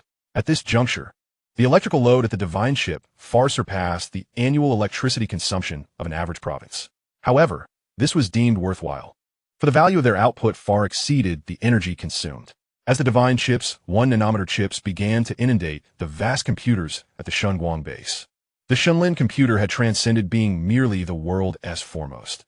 It now eclipsed the supercomputers of the beautiful nation, with a computational power that exceeded the previous top computers by millions of times. This figure continued to rise. Its computational capacity was constrained by the primitive system in place. Currently, the stacking of each chip could only harness its innate computational power, without allowing for the situation where 11 exceeds 2. In other words, they were simply stacking chips in a rudimentary manner. However, Lu Feng could afford little concern for that now, as he had no bandwidth to address systemic issues. All he required was the raw computational power resulting from the straightforward stacking of chips. At this moment, Lu Feng, along with Ji Zhengkong and several key personnel from the Shunguang base, sat tensely in the expansive data laboratory. Before them, the colossal screen displayed an incessant stream of vast and intricate data. These peculiar and wondrous symbols indicated that the Shenlin computer had reached the final stages of computation. Excitement and tension were etched on everyone's faces. If only this machine had a progress bar, Sun Qing murmured, despite knowing it was imminent. The absence of a progress bar left them uncertain of their progress. Indeed, Ji Lao remarked, a rare statement from him. Not only you, even I, an old man, am too anxious to sleep. The aged visage of Ji Zhengkong bore unmistakable dark circles beneath his eyes, clearly the result of sleepless nights. Yet, his face radiated an air of exhilaration, as if sensing something profound was about to unfold. Just as their words trailed off, the immense display screen froze. The final character signifying completion appeared. Ji Lao, unable to believe his eyes, stammered this. Strangely, although he had longed for this moment, its arrival rendered him momentarily speechless. Has it been calculated? Ji Lao eventually managed to voice. Indeed, Ji Lao, Sun Qing exclaimed, leaping with joy. Yay! She cheered, mimicking a victory gesture. Other staff members began to shout loudly, their faces flushed with excitement. The countless hours of tireless work in recent months had not been in vain. They had accomplished what had eluded predecessors for decades. Yet, amidst this jubilation, one individual remained composed. Even Ji Zhengkong, the oldest and most seasoned among them, was caught up in the excitement, while Lu Feng maintained an impassive demeanor. Observing the collective elation of the crowd, he refrained from speaking until their excitement had somewhat subsided. He then slowly addressed them. Understand this. The data merely reflects my theoretical framework, along with the experimental data we derive from the reactors. Under the computations of the Shenlin computer, this is merely a successful calculation. As he spoke, Lu Feng began to manipulate the computer. Everyone look! All eyes turned toward the large screen. Behind the dense array of numbers, a simple and clear figure emerged. 108. What does this 108 signify? Ji Lao was the first to inquire. Lu Feng nodded, explaining. This indicates that we have 108 variables remaining, and one successful reactor must be among these. Is that so? Zilao, Robet? Lu Feng shrugged. This is based on my theory, all our deductions, and the experimental data we gathered previously, computed by the Shunlin computer. Observing the silence that enveloped the room, it became clear that there was still a considerable journey ahead. It had long been understood that controllable nuclear fusion was no simple feat. Noticing the slight despondency among his peers, Lu Feng smiled reassuringly. Do not fret, everyone. Look here. As he spoke, his fingers flew across the keyboard, producing a rhythmic cacophony of clicks. Then, a colossal countdown timer materialized on the enormous screen, boldly displaying 29 days, 23 hours, and 27 minutes. The time continued to diminish steadily. Lu Feng's voice resonated once more, calm and unhurried, exhibiting a composure that belied his youth. He had truly become the linchpin of the team. From this moment forth, we shall proceed, according to the data, to construct these 108 experimental reactors, and then await the emergence of the successful one. This marks our countdown to success. Suddenly, Lu Feng felt a firm grip on his arm. He looked up to find Elder Ji, his face flushed with an unusual hue. Lu Feng, can you truly accomplish this before the National Day? Lu Feng nodded, affirming with a resolute yes. Elder Ji glanced at the countdown on the screen and then back at Lu Feng, his lips quivering. Will I truly witness our dragon country ascend to be the world's foremost power before I depart this life? Lu Feng smiled warmly and gently patted Elder Ji's shoulder. Elder Ji, I believe we can. Good, good, good. Elder Ji nodded vigorously, inhaling deeply. He then called out to a few key researchers. Children, charge with me. We shall construct these 108 reactors immediately. Yes. All right. Charge. The key researchers shouted in unison. Having dedicated years to scientific research in this place without returning home to see their families, each individual's emotions have been quietly building up. Now, faced with the imminent culmination of a lifetime of struggle, how could they not feel exhilarated? They were all like adrenaline-fueled warriors, their spirits soaring as they followed Elder Ji. Lu Feng trailed closely behind, eager to oversee the reactors himself, as some data required his personal supervision. Wait for me, Elder Ji. Don't race ahead in your electric wheelchair. Lu Feng called out, but as he took just a few steps, darkness enveloped him, and he collapsed to the ground, just before losing consciousness. He seemed to hear Sun Qing's anxious voice, a vision of Cheng Yong rushing towards him, and Elder Ji's attempt to rise from his wheelchair to run over. When Lu Feng awakened again, he found himself in a hospital outside the base, in a VIP ward. The entire floor was exclusively occupied by him, while outside, there were thousands of Special Forces personnel with the poisoned tooth hidden among them. Cheng Yong vigilantly stood guard, and Sun Qing sat beside Lu Feng's bed, struggling to keep her eyes open but determined to watch over him. As soon as she saw Lu Feng awaken, her beautiful eyes sparkled with brightness, and she exclaimed, Lu Feng, you're awake. Cheng Yong hurried over and pressed the red button at the head of the bed. Chapter 52. Once more collapsing to the ground, the cabinet urgently convened a meeting of the elders. At the instant Cheng Yong pressed the red button, the sound of hurried footsteps echoed outside the ward within less than a minute.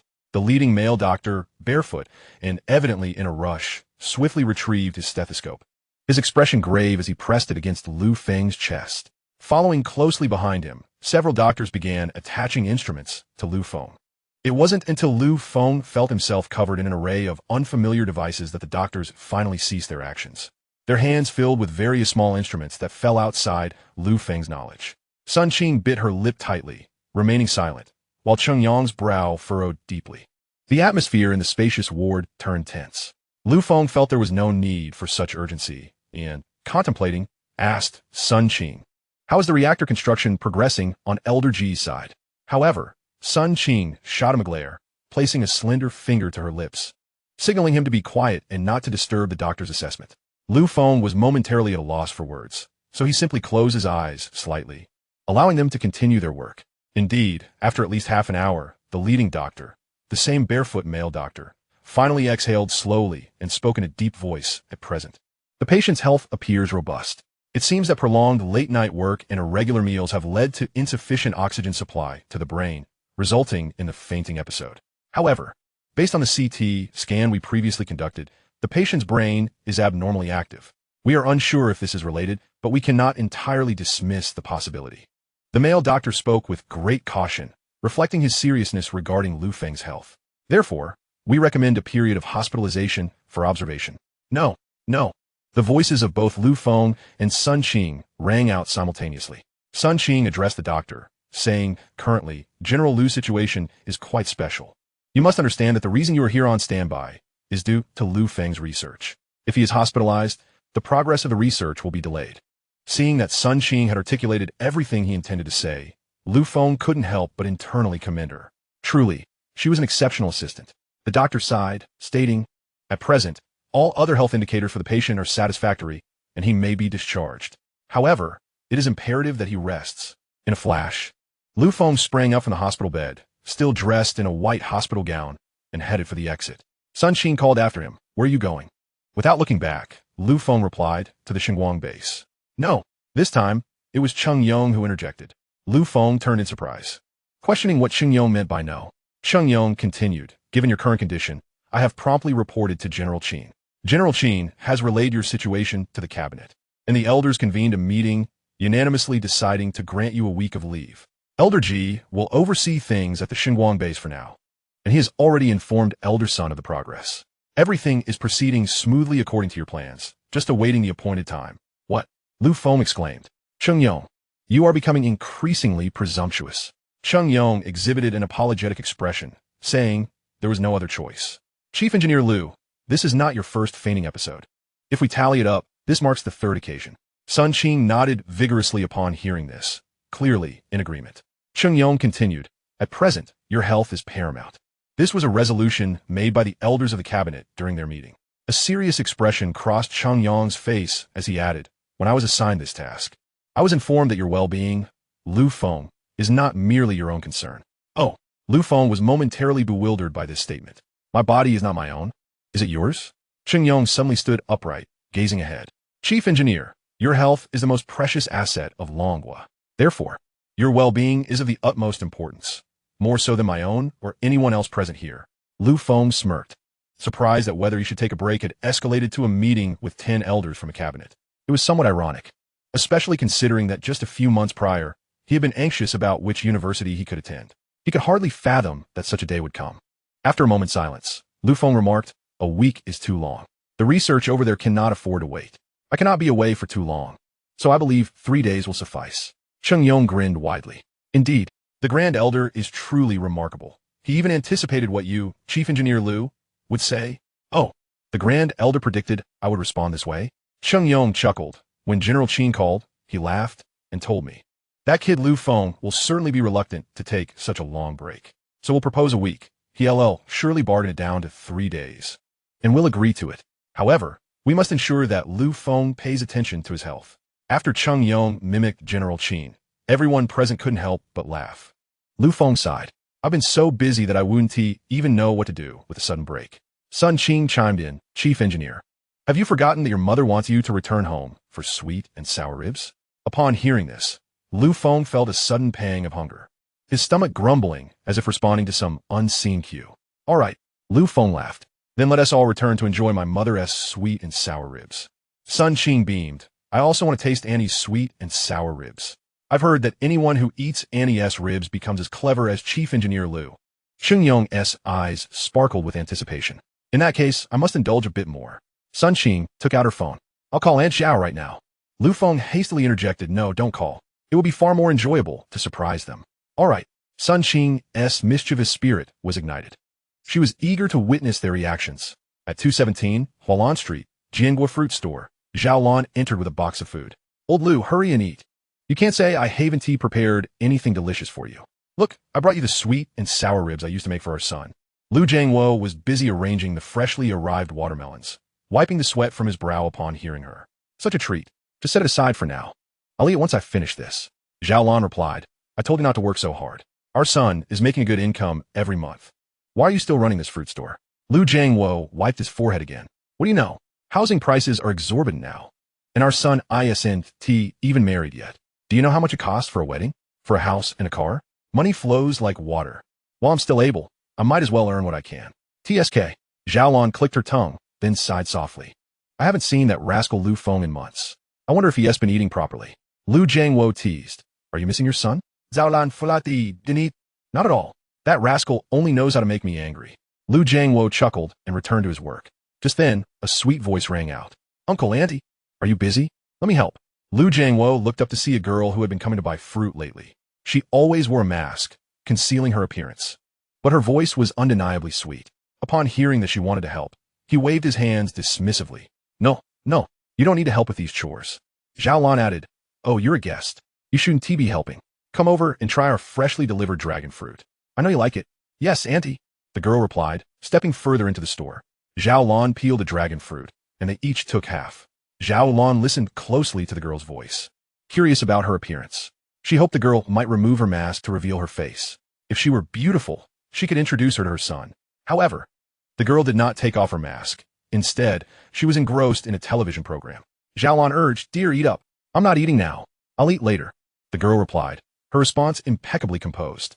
Just then, a familiar voice echoed from outside the fruit store. Boss, how much are your watermelons?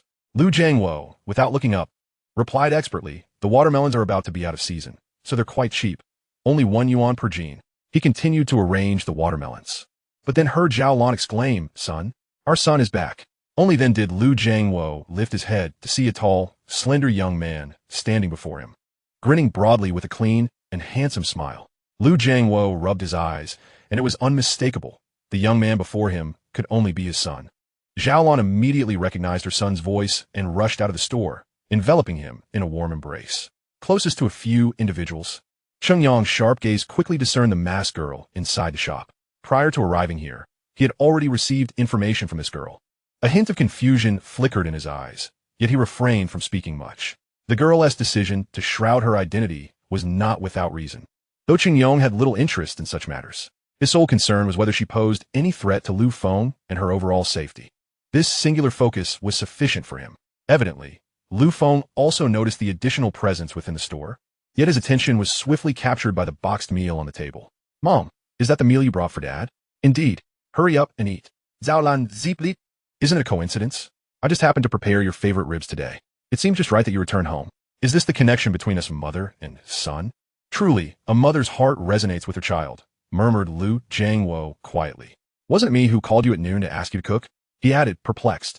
Shouldn't it be a father-son bond instead? Zhao Lan shot him a glare. Mind your own business. You're so talkative. However, Lu Feng paid little heed to their banter and began to indulge in the ribs.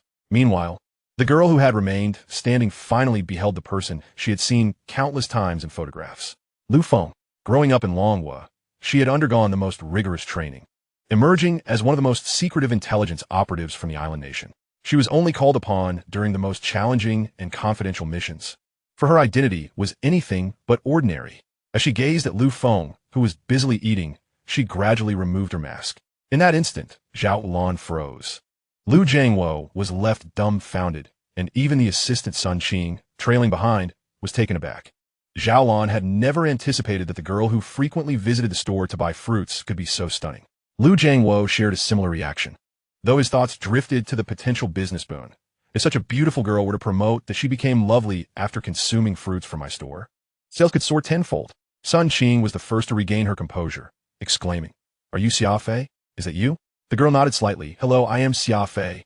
It's a pleasure to meet you. As she spoke, her gaze was fixed on Lu Feng, who, at that moment, was lost in thoughts of nuclear reactors and how delicious his mother's ribs were. The two thoughts intertwined in his mind. It was only when a delicate, fair hand extended toward him that he looked up to see its owner. Her oval face, bright eyes, and delicate brows framed a pair of naturally alluring peach blossom eyes, slightly upturned at the corners. Her sparkling gaze radiated vitality, with skin as pale as porcelain and a figure that was tall and slender. She wore athletic shorts that accentuated her long, smooth legs. A gentle smile revealed small dimples above her cherry-red lips, which were luscious and inviting. Displaying a perfect set of teeth, her beauty transcended the ordinary. As Lu Feng grasped her delicate hand, he greeted her, Hello, are you here to buy fruits? You can choose yourself. Go find old Lu. With that, he returned his ribs. Xia Fei was momentarily taken aback. She had waited an entire month for this moment, and the serendipity of encountering Lu Feng was beyond her expectations. Yet, she was astonished that her most potent weapon, her beauty, seemed ineffective against him. Did he not watch television, films, or variety shows? Indeed, Xia Fei's unique identity stemmed from her being a singer and actress, excelling in multiple facets of the entertainment industry. Now, she could be considered a rising star in Longhua Not quite a top-tier sensation, but certainly among the elite. The island nation would only deploy her exceptional talents in extraordinary circumstances. Sun Qing rushed over Xia Fei. I frequently listen to your songs. I grew up on your music. Could you give me an autograph? Xia Fei nodded, of course. Yet her gaze remained on Lu Feng. Zhaolan's Futin Siafai Kulosi, realizing that this girl was indeed a star. Why was she visiting her shop without any bodyguards or agents? Lu Jiangwo was elated. Having a star would be immensely beneficial for their store's publicity. Xia Fei continued, I will be holding a concert in Yangqing soon. So I came here early to explore and unwind. No wonder. I thought, how could a big star like you come here? Sun Qing exclaimed, her age being one where infatuation with celebrities ran deep. Yet in her heart, Lu Feng was the true star. Xia Fei turned to Lu Feng. I'm very grateful for the care your mother has provided me, including the fruit she has offered. I have a few tickets for my concert and hope your family can attend. Lu Feng replied casually, sure. When is it? Xia Fei countered. When are you available? At this, the room fell silent. Chapter 54, Super VIP Concert, Unforeseen Dangers and Variables. The fact that a concert star would inquire about Lu Feng's availability was astonishing.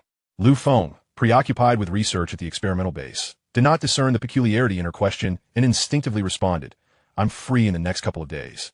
But then I have to return to work. Oh, Xia Fei tilted her head, displaying a charmingly endearing expression. Where do you work? Lu Feng casually fabricated a response. This is a small company. I have to work overtime every day. It's quite hectic.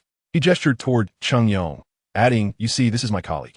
He is on holiday with us, but has to keep an eye on me. Cheng Yong maintained a stoic expression, playing the part of an unsympathetic coworker.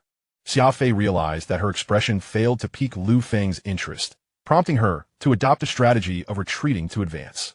I shall hold a concert tomorrow at the sports arena in Yang City. Will you attend? Lu Feng, engrossed in devouring ribs, having not tasted them in months, mumbled, we'll see when the time comes. Xia Fei's lips, painted with vibrant allure, curled into a slight smile. She then donned her mask, concealing her exquisite visage, and deliberately slowed her pace as she made her exit, greeting Zhao Lan and Lu Jiangwo. Uncle, Annie, I shall take my leave now, so as not to intrude upon your family reunion. Remember to come to my concert tomorrow. Certainly, certainly. Zhao Lan zipli, her face beaming with delight. Xia Fei's peripheral vision remained fixed on Lu Feng, yet he seemed oblivious to her presence, deepening her sense of disappointment. Could it be that his affections lay elsewhere? That seemed implausible, especially given the prior reports of his rejection by the class beauty. As a star herself, though not a top-tier one, she fancied herself 100 times more captivating than that so-called beauty. Did he truly not appreciate her? With a frustrated stomp, Xia Fei exited the fruit store, hailing a taxi to depart. This scene did not escape Cheng Yong's observant gaze.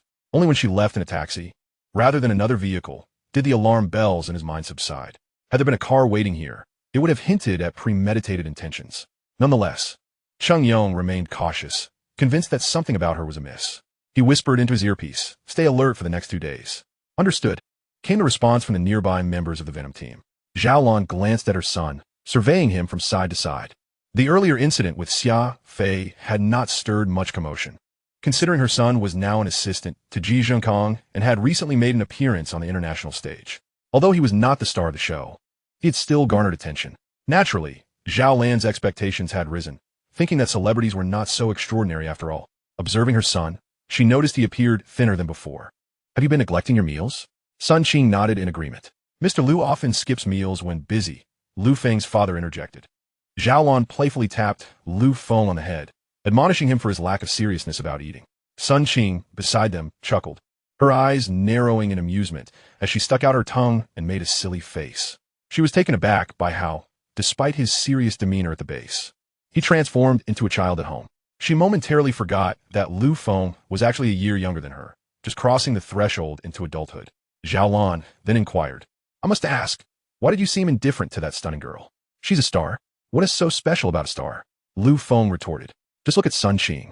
If she wore makeup, she'd outshine any celebrity. Sun Qing's face flushed crimson at this compliment. But Lu Feng, I want to see the concert too, she exclaimed. Considering the short holiday, Lu Feng decided it was a good opportunity for everyone to relax. We can't keep our spirits taut indefinitely. A stretched string is bound to snap. He waved his hand in acquiescence. All right, Sun Qing cheered, hopping with excitement. Inside the grand arena of Yang City, throngs of people surged towards the entrance, while staff members shouted, form a line, hold on to your tickets. Lu Feng surveyed the bustling crowd and swiftly turned away, disinterested in squeezing into such a throng. Sun Qing grabbed his arm. "We have super VIP tickets.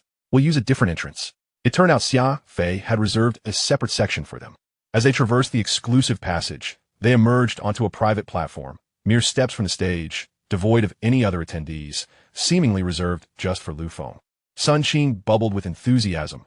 "I've never attended a celebrity concert before."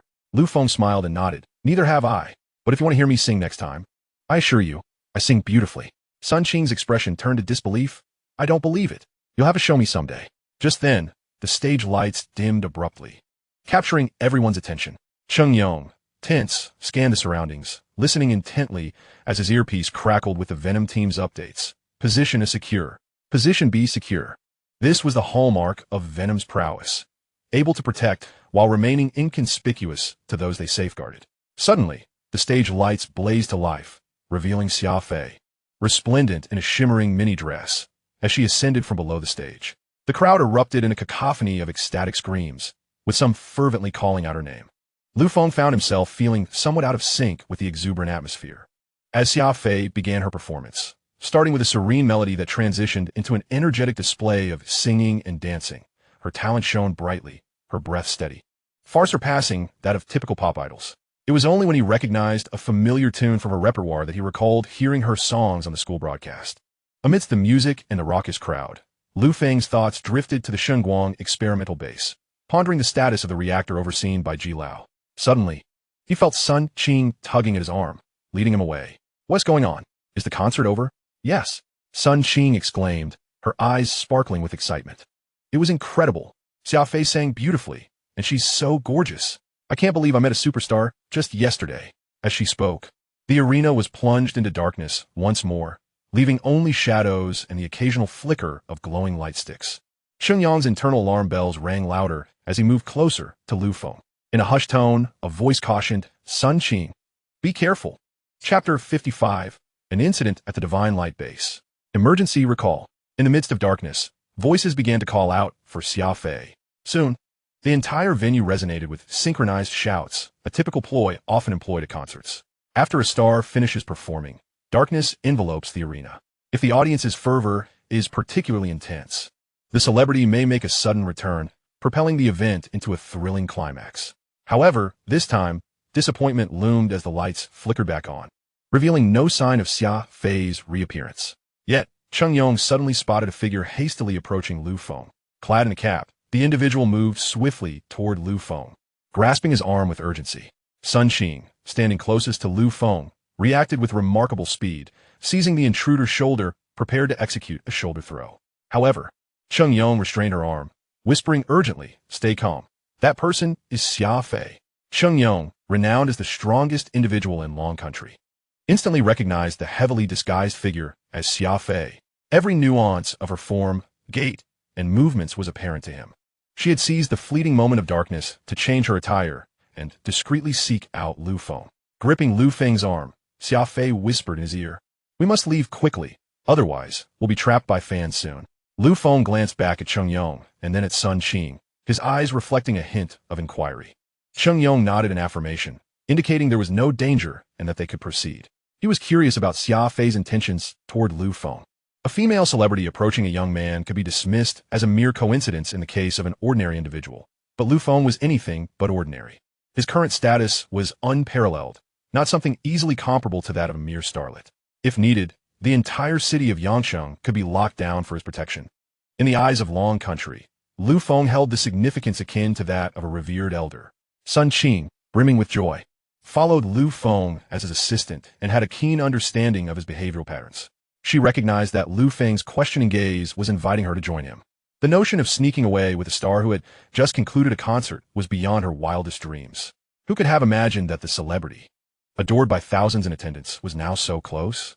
Sun Qing nodded vigorously, entirely oblivious to the logical inconsistencies of why such a prominent figure would seek them out, especially considering she had her own security team and manager.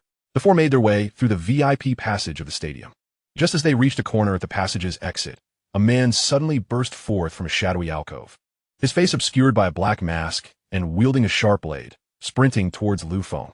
The glint of the knife shimmered ominously under the dim lights. In a swift motion, Sun Qing positioned herself protectively in front of Lu Feng, her black belt in judo, no mere embellishment. Yet, she knew it would not be her turn to act, for Cheng Yong had already sprung into action. As the assailant closed in, Cheng Yong shouted, "Do not engage." Only Sun Qing and Lu Feng understood that this command was directed at the concealed members of the Venom Squad lurking nearby. Should they intervene, the man would meet a grim fate. Cheng Yong intended to keep him alive. Cheng Yong remained still until the assailant was nearly upon him, then struck with precision. Seizing the man's wrist, he twisted it deftly, eliciting a sharp crack as the joint dislocated. The assailant let out a pained cry, the dagger clattering to the ground. Cheng Yong offered no quarter, delivering a powerful knee strike that sent the man sprawling several meters backward, landing flat on his back, unconscious. This was a mere fraction of Cheng Yong's strength. Had he been inclined, a single kick could have extinguished the man's life. Cheng Yong simply uttered a single word, "Go." Xia Fei appeared somewhat shaken, clinging tightly to Lu Feng's arm, a hint of fear in her demeanor. Meanwhile, the incapacitated assailant would surely face dire consequences at the hands of the Venom Squad, likely to be subjected to thorough interrogation that would reveal his lineage for generations. Once outside the stadium, the atmosphere was calm and devoid of any further threats. A gentle breeze caressed their skin, providing a refreshing reprieve. Xia Fei continued to grasp Lu Feng's arm tightly. Feeling a tad awkward, Lu Feng remarked, Xia Fei, the superstar, there's no danger here. You can let go now." Only then did Xia Fei seem to come to her senses, exclaiming softly before releasing her grip. Under the dim outdoor lights, her delicate features appeared flushed. Whether from the earlier embrace or the fear induced by the assailant remained uncertain. Regardless, she looked even more enchanting than she had on stage. "Thank you so much, Lu Feng. You can call me Xia Fei." Her voice, carried by the gentle wind, was soft and melodious, evoking a tender response within the heart. Xia Fei had anticipated that Lu Feng might ask if she was frightened, allowing her the chance to feign vulnerability and, in turn, foster a deeper connection with him. She was convinced this serendipitous encounter had been orchestrated to further their relationship, with the intention of capturing their genuine reactions in the moment. However, upon hearing Xia Fei's words of gratitude, Lu Feng merely gestured toward Cheng Yong, stating, "You should be thanking him. I did nothing. It was all Cheng Yong." Xia Fei was momentarily taken aback. "Here I am, a star, standing before you, and I even embraced you moments ago, and this is your response?" She quickly regained her composure. Immediately, Cheng Yong revealed a sweet smile. "Thank you, Cheng Yong. You've saved my life. Allow me to treat you all to a grand feast." Cheng Yong, however, dismissed the notion with a casual shrug. "It's just a trivial matter. No need for thanks.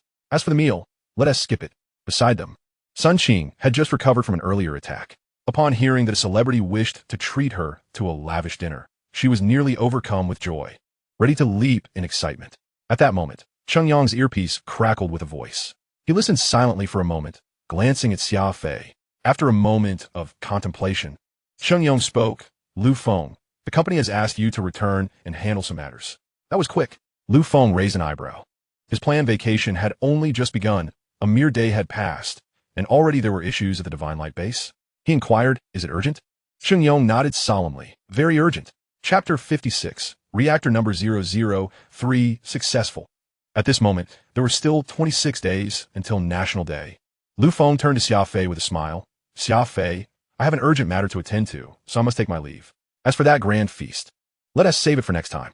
He added with a hint of uncertainty, "Of course, if there's a next time." After finishing, he waved goodbye. Xia Fei understood Lu Feng's esteemed status, yet her task from above was to get close to him and foster a relationship. The next steps had yet to be outlined, so she decided against rushing things. Nodding, she replied, "All right, Lu Feng, we will definitely meet again." With that, she waved goodbye to Cheng Yong. "Thank you, Cheng Yong." Suddenly, she embraced Lu Feng, giving him a firm hug. Lu Feng was instantly enveloped by a delightful fragrance. Xia Fei whispered, "Lu Feng, see you next time." Cheng Yong couldn't help but touch his own face, pondering whether this disparity in treatment was due to their differing appearances. With Lu Feng, it was a warm embrace to say farewell, while he merely received a wave. Unbeknownst to them, this scene had been captured by a paparazzo lurking nearby, resulting in photos of Xia Fei and the mysterious man being released online, igniting outrage among her fans. However, Lu Feng remained oblivious to it all, as he had already arrived at the Divine Light base. Inside, Elder G wore a grave expression, seated in the vast data laboratory, scrutinizing the information before him with a stern demeanor. When Lu Feng arrived, Elder G merely cast a fleeting glance at him, his brow furrowing into a frown. Yet, he still asked, "How's your health now?" Feng waved his hand dismissively. "Just a minor issue." "What on earth is going on? Why do you look so serious? Has there been a problem with the experimental data? Is there a reactor leak?" This was the most significant concern Feng could fathom at the moment. However, Elder G shook his head and pointed solemnly to the computations on the Shunlin computer. "The data is here. You can take a look for yourself." "All right." Feng stepped forward, filled with deep curiosity. He began typing on the keyboard. The enormous screen displayed a countdown. 26 days, 5 hours, 18 minutes, and 25 seconds. Feng minimized the countdown and began examining the data from the 108 reactors. The intricate yet graceful numbers flowed seamlessly across the screen, revealing no anomalies. And the calculations proceeded smoothly. All parameters appeared normal. Feng's confusion deepened. Where then was the issue? He prepared to reanalyze the foundational data. Elder G had been so grave, and Chengyong had mentioned the matter was significant. It was undoubtedly a problem they had previously overlooked. Yet now, there was no indication of which reactor was at fault. Just as Feng was engrossed in his work, the lights in the entire laboratory suddenly went out. With a snap, darkness enveloped the surroundings. What was happening? Feng looked up bewildered. This was illogical. The power supply in the base should never cease. And they had robust backup generators prepared. Most critically, Feng noticed that the people around him seemed to have vanished. "Chengyong," he called out, but received no reply. "Sun Qing," still no response. "Elderie." The silence was deafening. A chill ran down Feng's spine, a wave of dread washing over him. Could it be that the Divine Light base had been covertly infiltrated by enemies? That seemed improbable. They were fortified by nearly an entire battalion of special forces. As Feng wrestled with his confusion, suddenly, the lights blazed back to life, and before him stood the core members of the Divine Light base, surrounding Elder G. Each one was beaming with joy, exclaiming in unison, surprise. Everyone held air cannons, including Chengyong and Sun Qing. Bang, bang, bang. The air cannons erupted, showering the cold laboratory with vibrant confetti, transforming the sterile environment into a warm celebration. Elder G held a firework in his hands, his previously stern expression replaced with uncontainable joy. The wrinkles on his face seemed to vanish under the radiance of his smile, making him resemble a blooming sunflower. Sun Qing stifled a laugh, clearly delighted by Feng's astonished reaction. Chengyong exuberantly made a gesture of triumph, then exchanged high-fives with Sun Qing, exclaiming, "Elder G, you really put me in a tight spot. I'm not one for acting, but I hope my performance was all right." Elder G, his mood soaring, gave Chengyong a hearty thumbs up. "You performed splendidly. Without you, I wouldn't consider this year's best actor." "Wow. Elder G, you understand these internet memes?" Sun Qing exclaimed in surprise. "Just learned it. Riding the wave of good spirits." Elder G replied with a proud tilt of his chin. Witnessing the jubilant reactions of those around him, Feng transitioned from confusion to relief, and then suddenly, a spark of realization ignited in his eyes. Could it be that the experimental reactor had succeeded? Elder G continued to smile silently, his eyes glistening with emotion as he nodded earnestly at Feng. Initially overwhelmed with joy, Feng's heart soared. Suddenly, he realized that it was unreasonable for things to progress so swiftly. "Since I began planning, fewer than 4 days had elapsed." Elder G took a deep breath. "Thus, it must be the heavens showing favor upon our Dragon Nation." Feng. Elder G maneuvered his electric wheelchair towards Feng. "When you were admitted to the hospital, I had already arranged for the simultaneous construction of these 108 experimental reactors. All the data exhibited only slight deviations.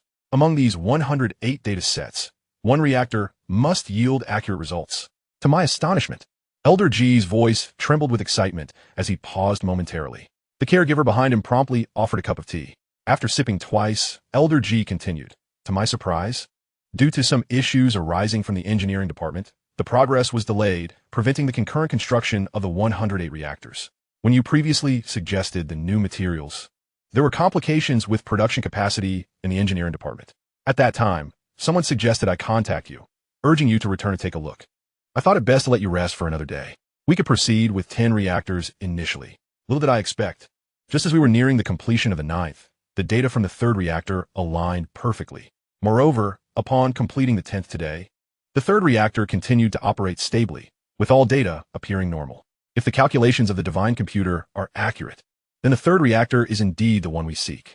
In other words, Elder G could no longer contain his emotions, controlled nuclear fusion, We have succeeded. Right here. With reactor number 3. As his words resonated, a thunderous applause erupted from all the key personnel at the Divine Light base. Initially, it was believed there would be another arduous 30 days ahead. Yet, unexpectedly, success had been achieved with the third reactor. However, Feng, present at the scene, did not rush to celebrate. This theory was his brainchild. Subsequently, he articulated the theoretical data while Sun Qing assisted in verifying and printing it. The printed blueprints alone weighed over 15 tons. One can only imagine the magnitude of the data involved. Without the advent of the divine computer, such a computation would have been nearly inconceivable. Thus, Feng refrained from jubilance. His expression remained grave as he continued to type rapidly on the keyboard. All eyes were fixed upon him, aware of the significance of his actions. Half an hour later, Feng stared blankly at the screen, his voice betraying neither joy nor sorrow.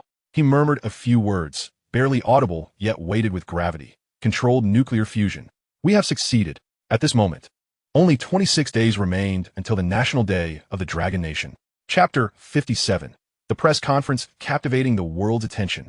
A peerless national hero. In the spacious and brightly lit venue of the Dragon Nation's diplomatic press conference, virtually all the journalists from around the world were present. They had eagerly set up their cameras, brimming with excitement that was difficult to contain. This exhilaration stemmed from the sudden announcement by the Dragon Nation regarding a matter of global significance. Such news is rarely disseminated by many nations. However, due to the Dragon Nation's recent, silent development of a 1-nanometer chip, a groundbreaking technological marvel, no other nation or enterprise has yet been able to procure the divine core chip. Numerous companies had attempted to reach out to the Dragon Nation, only to be met with refusals. The reasons for these refusals were equally peculiar. It was neither a categorical denial of sales, nor a specified timeline for availability. Instead, the answers were ambiguous, leaving many in a state of anxious anticipation. Many tech giants convened urgent meetings, collectively deciding to halt the development of new products while awaiting news on the Dragon Nation's chip. This was a pragmatic decision, as replicating a chip of such caliber within a few short years was an impossibility. Thus, they preferred to wait for the divine core rather than squander precious resources in futile attempts to chase after its 1-nanometer technology. Such endeavors would only invite ridicule. Just as impatience began to brew, some even resorted to replaying previous press conferences, scrutinizing minute details to ascertain the authenticity of the divine core chip. Amidst global bewilderment, the Dragon Nation unexpectedly announced a press conference to convey an important message to the world, where they would also address questions from attending journalists. All reporters strained their necks in eager anticipation. Foreign Minister Su Tao adjusted his collar, inhaled deeply, released his tightly clenched fists, and took a substantial sip of water. Having served as the Dragon Nation's foreign minister for 5 years, he was no longer the novice he once was. Yet, at this moment, a rare sense of nervousness graced his features, for his task was not merely to announce a message. He inhaled deeply again, recalling the instructions imparted by the 6th Elder and the Grand Elder. Your mission this time is to capture the attention and focus of the entire world on our divine core. The divine core will soon be available for global sale. However, how will it be sold? Through what means? These matters require careful deliberation. Remember, the Grand Elder's gaze was profound as water. The ultimate objective remains singular, to ensure that all eyes are fixated on the divine core, thereby overshadowing the upcoming National Day celebrations. Can this be accomplished? At that moment, Su Tao lifted his gaze, peering over the shoulders of the Grand Elder and the 6th Elder to find the expectant gazes of the other 8 elders directed at him. Su Tao's chest heaved with intensity as he blurted out, "I guarantee the completion of the task. We will attract the attention of the entire world." Now, those words still echoed in his ears as Su Tao stepped forward amidst the clamor of foreign journalist discussions, gradually approaching the podium. The moment Su Tao ascended the stage, a hush fell over the crowd, leaving only the sound of camera shutters and the occasional flash of lights. Su Tao proclaimed, "Today, I welcome journalists from various nations to inform you about the latest developments concerning our Dragon Nation's groundbreaking 1-nanometer divine core chip." The venue remained silent, save for the persistent click of camera shutters. At this very moment, it is believed that the technological powerhouses of the world are intently focused on the live broadcast occurring here. The voice of Su Tao resonates as he continues, "Through the refinement of our production and manufacturing techniques over this period, our divine chips are now poised for large-scale mass production. Therefore, while prioritizing domestic demands, we are prepared to offer our divine chips to other nations around the globe." As his words linger in the air, A wave of astonishment sweeps through the assembly of journalists present. Many cannot contain their excitement and begin to engage in fervent discussions. To sell chips to all countries? Surely not. This is akin to an industrial revolution of the 19th century. A seismic shift in the realm of high technology is imminent. Observing the journalist's reactions, Su Tao recognizes that he has made his point. Any further elaboration might dilute the attention garnered. Thus, he calmly addresses the microphone. Next, we shall open the floor to questions from the press. As anticipated, the journalists, unable to restrain their eagerness, raise their hands in unison. Su Tao selects one at random. Minister Su, I am a reporter from Beautiful Nation's Voice. May I inquire if our beautiful nation is included among the countries eligible for purchase? Su Tao's response is intriguingly ambiguous. We intend to extend our offerings to all friendly nations. If Beautiful Nation is indeed a friend, then there should be no issue. The reporter senses that the answer lacks clarity regarding whether or not they will be able to purchase. He is poised to ask further. But Su Tao shifts his gaze to the next journalist. The next in line is a reporter from Windmill Nation, whose query is both specific and pragmatic. Could you please inform us of the exact timeline for the sale of the chips? Su Tao replies with a smile. The specific time frame is approximately within this month. However, to pinpoint an exact date, I believe it will be after we celebrate our Dragon Nation's National Day. There is an unspoken sentiment lingering in his words. You shall witness a transformed Dragon Nation by then, one that will undoubtedly astonish you. As additional reporters from various nations begin to pose their inquiries, the focal point remains the same, the ability of their countries to procure these chips. The race to be the first to acquire them translates into a pivotal advantage in accessing cutting-edge technology. With the questions from the journalists nearing completion, Su Tao clears his throat and presents a prepared statement that he believes will redirect the focus entirely. He states with gravitas, however, prior to the official sale of the divine chips, we plan to first offer them to select nations, facilitating significant breakthroughs in their technological industries. Upon concluding this statement, without waiting for further questions, Su Tao decisively declares, "This concludes today's press conference. Thank you and goodbye." He strides off the stage, leaving the journalists clamoring for answers. I am from Tesla Company. When will you connect with foreign enterprises like ours? Numerous other tech firms reporters, who did not get the chance to ask questions, raise their voices in unison. Which nations are included? Su Tao, however, remained silent, a slight smile playing at the corners of his lips. Which nations? That is for you to explore in the time to come. Within the Elders' conference room of the Dragon Nation's highest decision-making body, the 10 Elders, including Elder Sun, quietly observe the press conference. Elder Sun slowly articulates, "Excellent. Su Tao has performed admirably. The attention of these Western nations will now be fixated on the divine chips, even leading to speculation about which countries will be the first to obtain our technology." As he speaks, a smile spreads across Elder Sun's face. At that moment, the door to the conference room opens, and his voice, rich and resonant, calls for, "Now, let us welcome the chief engineer of the Divine Light Project, the creator of the divine chips, and the youngest national hero of the Dragon Nation, Feng." Chapter 58, Terrifyingly Impressive. A giant city powered continuously for 479 years. Feng strides into the conference room, and indeed, the Grand Elder has directly referred to him as a national hero. Although there was no formal ceremony, the contributions of Feng's inventions to the Dragon Nation render such an honor not only warranted but expected. If circumstances allowed, the Grand Elder would even consider proposing 10 medals of honor for Feng upon the project's completion. However, for now, everything remains in the developmental stage, and the Elders have merely set the stage for Feng to elucidate the progress and plans as the chief engineer. The arrangement is designed to divert the attention of other nations from the Dragon Nation, while using the divine chips as a smokescreen. Yet, on the other hand, the course of action for the Dragon Nation still requires Feng's insight. Following closely behind Feng is Ji Zhenkong, who, after many years, enters the cabinet conference room for the second time in his life. He recalls that the last occasion was nearly 50 years ago.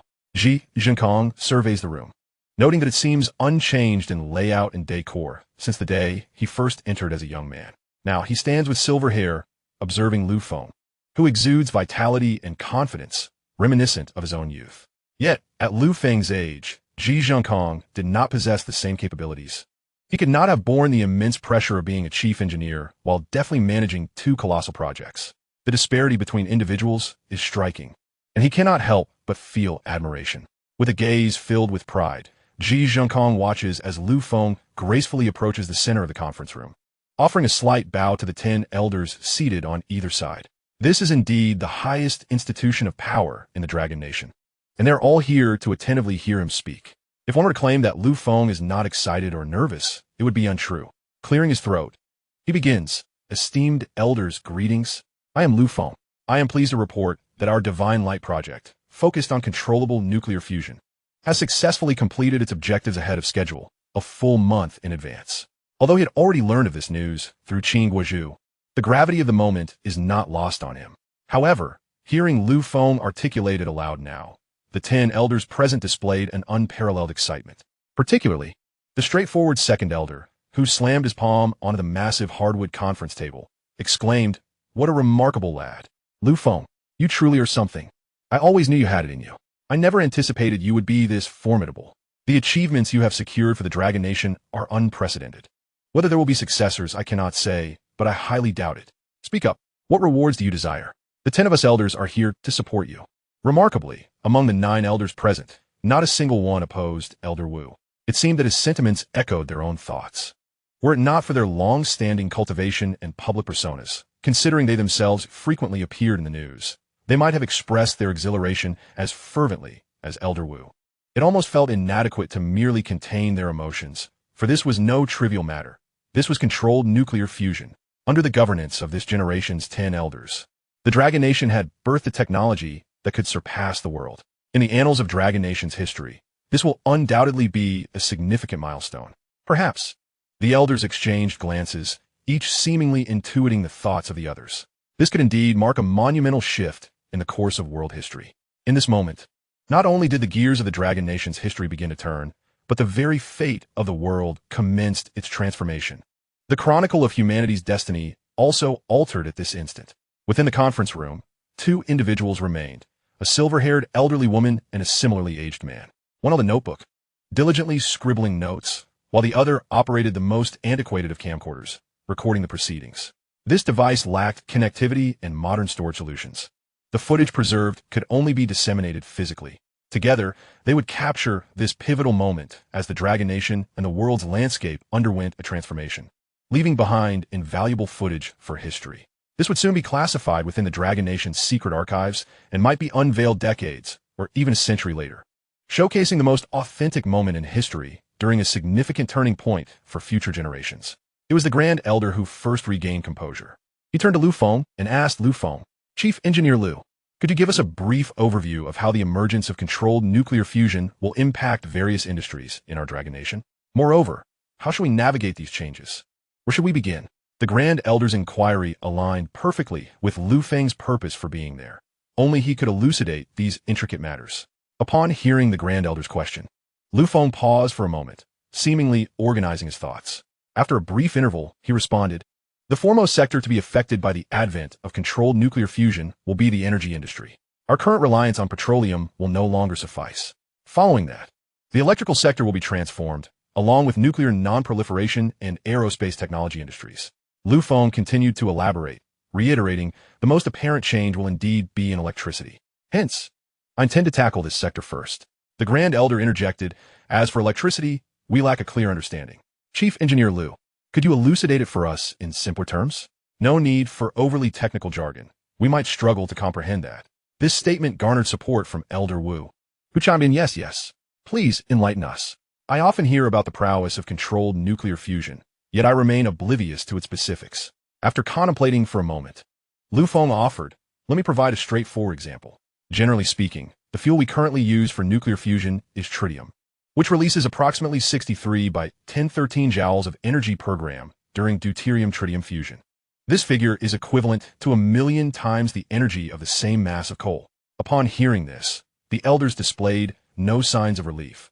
Rather, they appeared even more perplexed. Observing these esteemed figures, who typically wielded significant influence over the Dragon Nation's pivotal decisions, sitting attentively as if in a classroom, Feng felt an unusual sensation akin to being a cabinet instructor. He then presented a more concrete numerical illustration. If we were to hypothetically possess 1 ton of tritium, it would yield approximately 1 MeV 160,218x1013 megawatt-hours, MWH. The total energy would amount to 4,212,518 megawatt-hours. However, this is still quite minimal. Under the design I have devised, the energy generated from the collision of these two elements will exhibit a spiral increase, with the corresponding energy undergoing exponential amplification. 1 ton of nuclear reaction materials within our controlled nuclear fusion reactor would produce energy that could be directly converted into electricity. If a large city consumes 100 million kilowatt-hours daily, 1 ton of controlled nuclear fusion could power that city. Feng paused momentarily. Then a staggering figure escaped his lips. 479 years. Chapter 59.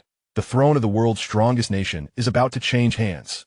The lengthy string of numbers Feng had previously recited seemed to have gone unnoticed by the elders. However, when he declared that 1 ton of tritium could sustain a large city's electricity for 479 years, all the elders exchanged astonished glances, eyes wide with disbelief, collectively gasping in astonishment. They could easily calculate this. The primary source of urban electricity currently stemmed from thermal power generation, with coal being the most significant energy consumer. Moreover, the Dragon Nation's own coal production was insufficient, necessitating imports from major powers, which constituted a considerable expense. The savings from merely this sector would amount to astronomical figures. The sixth elder, who oversaw economic matters, had already begun mentally tallying the numbers. Observing the astonished expressions of the elders, Feng inexplicably felt a sense of satisfaction. Once again, it was the Grand Elder who first emerged from his state of shock. Feng, please elaborate on the steps we should undertake to initiate this transformation. Certainly. Feng nodded in agreement. Take out the laptop. Begin connecting to the projector. Next, on the National Day of the Dragon Kingdom, I shall present a gift to my motherland. The 10 elders collectively held their breath, gazing at the projector. Meanwhile, in the illustrious nation's dark palace, the irate Bai Deng was venting his frustrations at his secretary. Damn it, what does it mean that a friendly country is selling out? Who is the Dragon Kingdom's foreign minister alluding to? Damn it, quickly connect me with our allies. The secretary, somewhat fearful of Bai Deng's demeanor, worried that he might once again succumb to his emotions and, unable to control his bodily urges, perform an embarrassing act in front of reporters from various countries. Bai Deng shot a glare at his secretary. It was evident that he sought those allied nations capable of manufacturing chips. Respond promptly. Understood. Immediately. The leaders of those nations were connected. The allies of the illustrious nation had a connection agreement, allowing these presidents to convene video conferences in the shortest time possible, utilizing absolutely confidential lines. Soon, the Prime Minister of the island nation, Tian Wenchong, appeared on the screen, followed by Zurich from the Fog Nation and Marco, the Prime Minister of the Windmill Nation. This time, a new participant joined the meeting, Franco, the President of the Intrepid Nation. The group greeted one another before focusing their attention on Bai Deng, eager to discern what urgent matter this supreme leader of the illustrious nation would address. Bai Deng regarded the assembly of presidents and prime ministers, recognizing that he represented the pinnacle of technological prowess in the contemporary world. He spoke first. You have all seen the press conference from the Dragon Kingdom, correct? Who among you is prepared to collaborate with them? I have heard that several developing nations have dispatched their ambassadors to the Dragon Kingdom, eager to secure a foothold in the upcoming chip sales. Tian Wenchong scoffed coldly. They're all a bunch of ignorant fools. Let them go. Lacking technological support, they will merely become the Dragon Kingdom's subcontractors. What good is purchasing chips if they cannot produce them themselves? The Dragon Kingdom can dictate the prices at will and impose sanctions as they please. Upon hearing these words, Bai Deng felt as if Tian Wenchong was subtly insinuating something about him. Before he could react, Marco, the Prime Minister of the Windmill Nation, the smallest among the developed countries, quickly grasped Bai Deng's intentions. He understood the implications of Bai Deng's video connection and his initial inquiry, leading him to be the first to speak. As the largest producer and supplier of photolithography machines in the world, I hereby declare that we will not engage with the Dragon Kingdom at this time. Not only will we refrain from contact, but we will also intensify our investment in domestic chip research, enhancing our photolithography capabilities to effectively counter the Dragon Kingdom's impending monopoly in the chip industry. Hearing the Windmill Nation's Prime Minister's declaration, Bai Deng felt a surge of satisfaction and nodded appreciatively. This was precisely the response he desired. As long as these developed nations stood united with him, the Dragon Kingdom's alleged chip sales aimed at garnering cooperation from other countries to threaten the illustrious nation's alliances would ultimately falter. Bai Deng recognized that the Dragon Kingdom was attempting to entice other developing nations to align against him, but he firmly believed such aspirations were overly optimistic. Just as Bai Deng's thoughts wandered, Marco's subsequent remarks caused him considerable distress. Marco suddenly displayed a troubled expression. However, Recently, our photolithography machines have been adversely affected by the Dragon Kingdom's press conference, particularly their advancements in 1 nanometer technology. Although they have not commenced sales yet, many international corporations have already reduced their orders for our photolithography machines. Additionally, some companies that had initially signed contracts show no inclination to renew upon expiration. This significantly impacts our windmill nation's economy. Consequently, our forthcoming investment in photolithography research will be severely limited.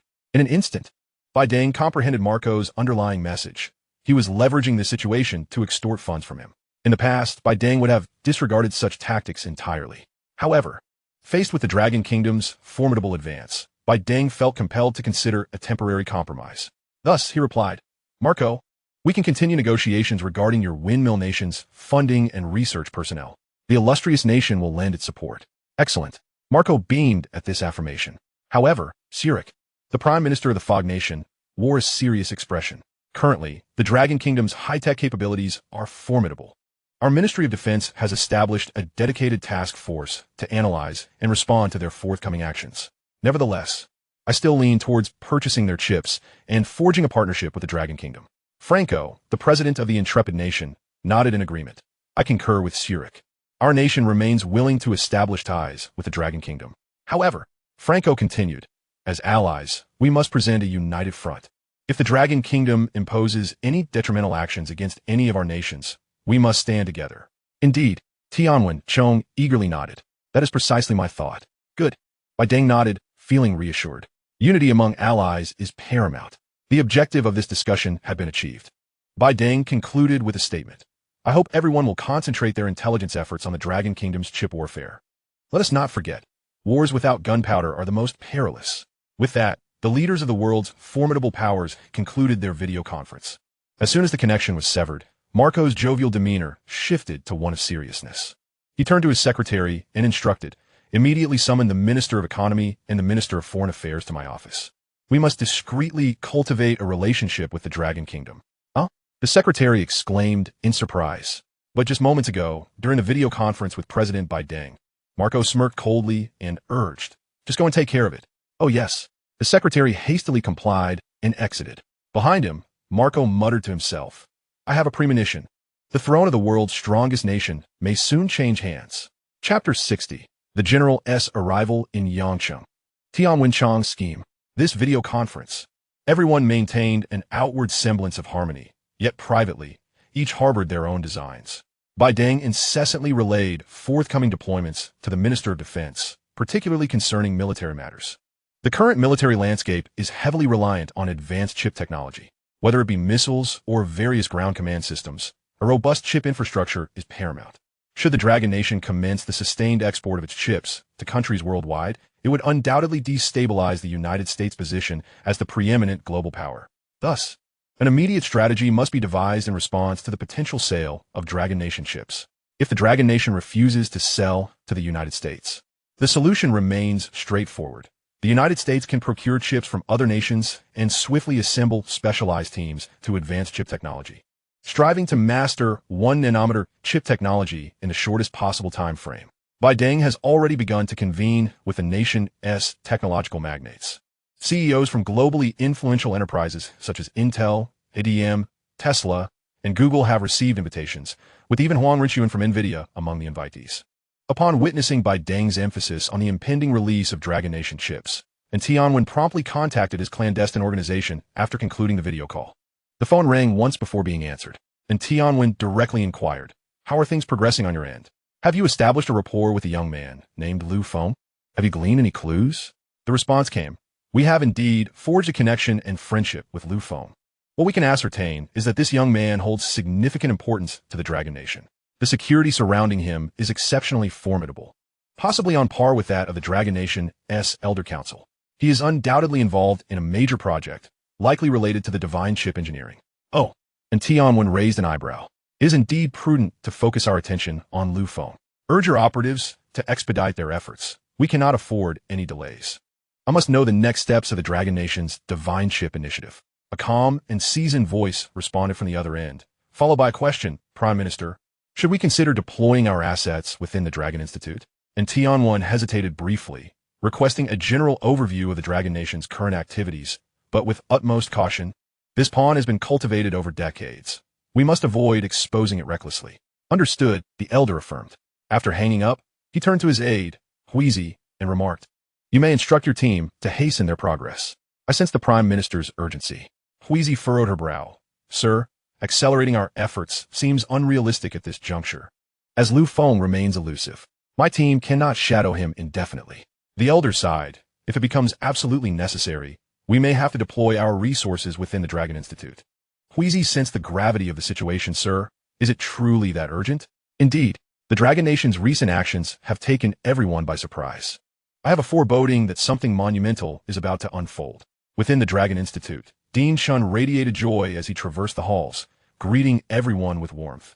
Clearly in high spirits, he hastily entered his office, where his assistant, Xiao Zhang, approached with a cheerful demeanor. "Dean, have you come into some good fortune recently?" Dean Shun could hardly contain his elation, bursting into laughter. "Indeed, we are nearing our National Day celebrations. I am thrilled to honor our motherland's birthday." "Is that so?" "That is indeed a cause for celebration. I share in your joy for our motherland's birthday." Xiao Zhang quickly grabbed a teacup from the desk. "Allow me to brew you some tea, Dean." "Excellent." Dean Shin agreed, then added, "Please prepare the pre-rain Longjing tea gifted to me last year." Xiao Zhang, puzzled, replied, "Dean, you have always been reluctant to indulge in that tea." Dean Shin's smile widened. "I can't help it. I am simply overjoyed today." Xiao Zhang, sensing something deeper, hastily brewed the tea without departing. He proceeded to report on various matters within the Institute, though it was evident that Dean Shin's mind was elsewhere, lost in contemplation as he gazed at the chandelier above. Suddenly, as Xiao Zhang concluded his report, Dean Shin remarked, "Xiao Zhang, can you imagine a day when our entire staff no longer has to worry about electricity bills? When all power is free, they can use as much as they desire. What a wondrous vision that would be." Xiao Zhang felt a jolt of excitement, his face beaming with genuine delight. "That would indeed be marvelous. Our citizens would undoubtedly be the happiest in the world."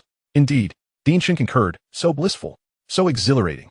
It's a thought I hardly dare to entertain." With that, he returned to his reverie, staring dreamily at the chandelier. Xiao Zhang interjected, "If there is nothing else, I shall return to my duties." Dean Shin waved him off absent-mindedly. Xiao Zhang exited the Institute, traversing the long pathway, turning down a few quiet streets until he reached a secluded alley. There, he gently pushed aside a red brick on the wall, revealing a small disposable phone hidden within. He quickly dialed a number, and the call connected almost immediately, met with silence save for a faint breath. Xiao Zhang swiftly said, "There's news regarding National Day. It may pertain to energy. I suspect the Dragon Nation has successfully achieved controllable nuclear fusion." The breathing on the other end grew heavy. After a few moments, a terse command emerged: "Investigate. If confirmed, seize any information and materials." Xiao Zhang nodded, determination gleaming in his eyes. "Understood." He hung up, then with a decisive snap, broke the phone in two, hastily exiting the alley and discarding the device into a nearby trash bin. Dean Shun had no inkling that his casual remark would be so swiftly interpreted, and that its interpretation would reveal a profound truth. However, the other party has yet to confirm. What he remains unaware of is that this news swiftly reached the ears of Prime Minister and Tian Wenxing, arousing his vigilance. He immediately ceased his work and instructed his subordinates, "We must ascertain the veracity of this matter. Once confirmed, we shall procure the core data of this technology at any cost." Controlled nuclear fusion. What does it signify? The island nation, a developed country lacking in energy resources, is acutely aware of its implications. And Tian Wenxing fell into deep contemplation. At this moment, there were only 15 days remaining until the National Day of Longhua. In the office of the mayor of Yang City, Mayor Li Jianbo sat upright in his chair, his expression grave. This was due to the presence of a high-ranking general from Longhua standing before him. General Qin Guazhu, the highest-ranking military official in Longhua, looked intently at Li Jianbo and said in a low voice, "I require your utmost cooperation, Mayor Li." "Of course," Li Jianbo replied, his face adorned with a forced smile, his facial muscles straining. How could he dare to refuse? If the general were to issue a direct command for troops to invade, he would have no choice but to comply. He quickly added, "Please, General Qin, feel free to make the arrangements." "Excellent," Qin Guizhu nodded. "Due to certain special circumstances, we need Yang City to serve as an experimental site for a new type of electricity. Therefore, your full cooperation is essential." Li Jianbo was momentarily taken aback, but soon realized the implications. "General Qin, if it is a new type of electricity, I will need to arrange for both civilian and industrial power supply efforts, correct? Indeed, Qin Guozhu confirmed. This is the task you, Mayor Li, must undertake. I won't elaborate on the complexities involved. Just remember one principle. Confidentiality is paramount before National Day. The secrecy level is classified as S-level. Li Jianbo gasped in astonishment. An S-level secrecy classification pertains to matters of national security for Longhua. Could it be that arranging the power supply for his city posed a threat to the safety of the entire nation? However, he soon found solace in the realization that if the matter were not of such significance, a mere city mayor would not have the opportunity to meet with a general of Longhua. Qin Guozhu continued, I will be assigning a division of troops to assist you in this endeavor. Very well, Li Jianbo replied, though his smile faltered as he processed the weight of the situation. A division? That amounts to over 10,000 men. All for the purpose of altering the power supply in Yang City? He fell into a deep reverie, recalling Qin Guozhu's earlier words about special circumstances. Was it possible that Yang City's geographical position was of unique significance, or perhaps it was a vital military point? Yet, no matter how hard he pondered, he could not fathom why Yang City was chosen as the first to undergo a transformation in electricity supply. The sole reason was Lu Feng, the chief engineer of the Xinguang project, who hailed from Yang City, thus making it the natural choice for the inaugural experimental city. Qin Guozhu glanced at his watch and declared, I must attend to other matters. You should expedite your efforts. Ah, understood. Li Jianbo replied agilely. Will you be joining us for a meal, General Qin? I shall forego the meal, Qin Guozhu responded, his tone steady yet tinged with excitement. You need to complete this task within 24 hours. If you fail to do so, his voice turned icy. You may as well resign as mayor. Li Jianbo, though aware that his position was not contingent upon the general's appointment, understood the weight of that statement. It was no jest. A general of Longhua would certainly not struggle to deal with a mere city mayor. He nodded vigorously. I will ensure the task is completed. I will see it through. With no further words, Qin Guozhu departed the office, accompanied by 2 lieutenant generals.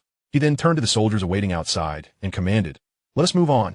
There is much to be done. One of the lieutenant generals inquired, General Qin, could we not assign someone else to oversee this task?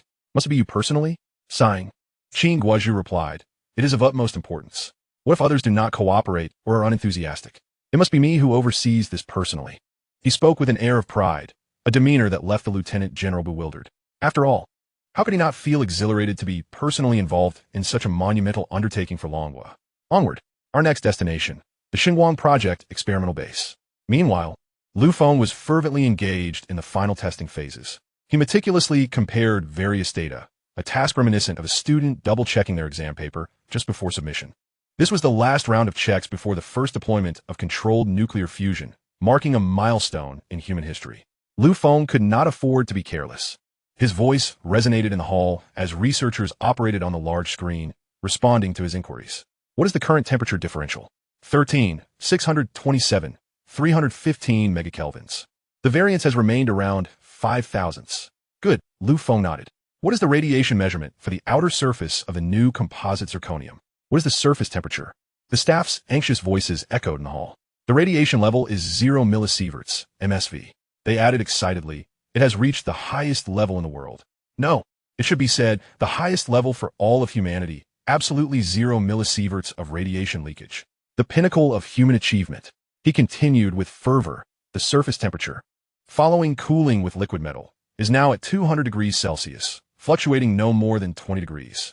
Lu Feng's voice remained steady and powerful, seemingly unaffected by the data. He continued to inquire, what is the stability of plasma control? The superconducting magnet control system?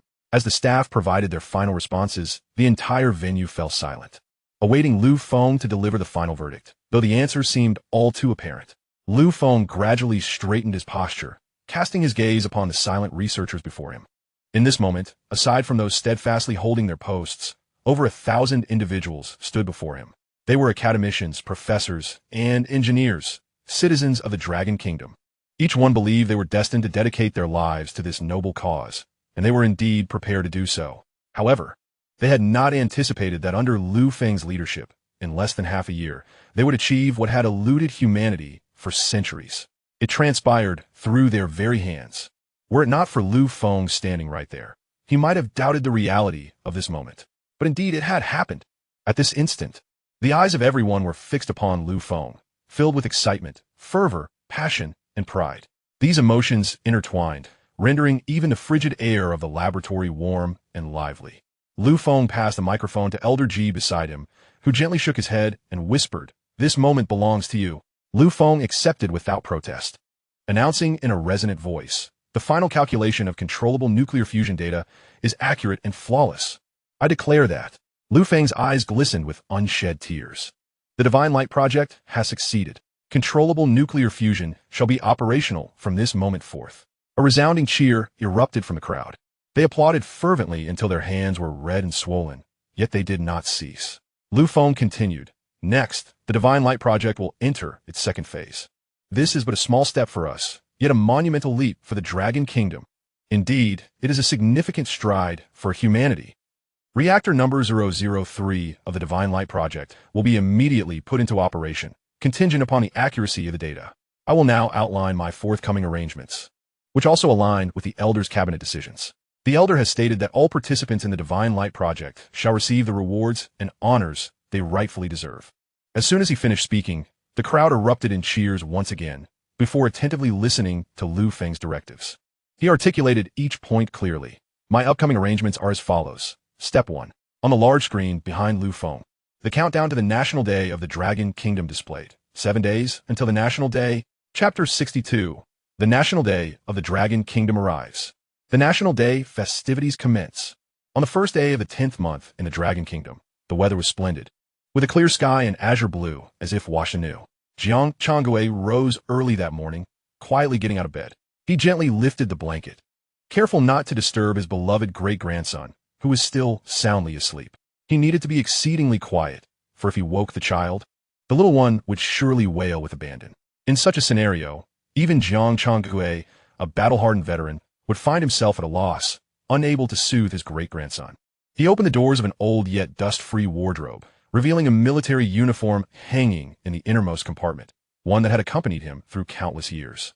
With some effort, he donned a uniform, closing the wardrobe door behind him. Standing before the mirror, he beheld an elderly visage, worn and gaunt. One shoulder that should have borne an arm now lay bare. Yet a profound joy illuminated Jiang Changwei's face, for today marked the National Day of the Dragon Kingdom.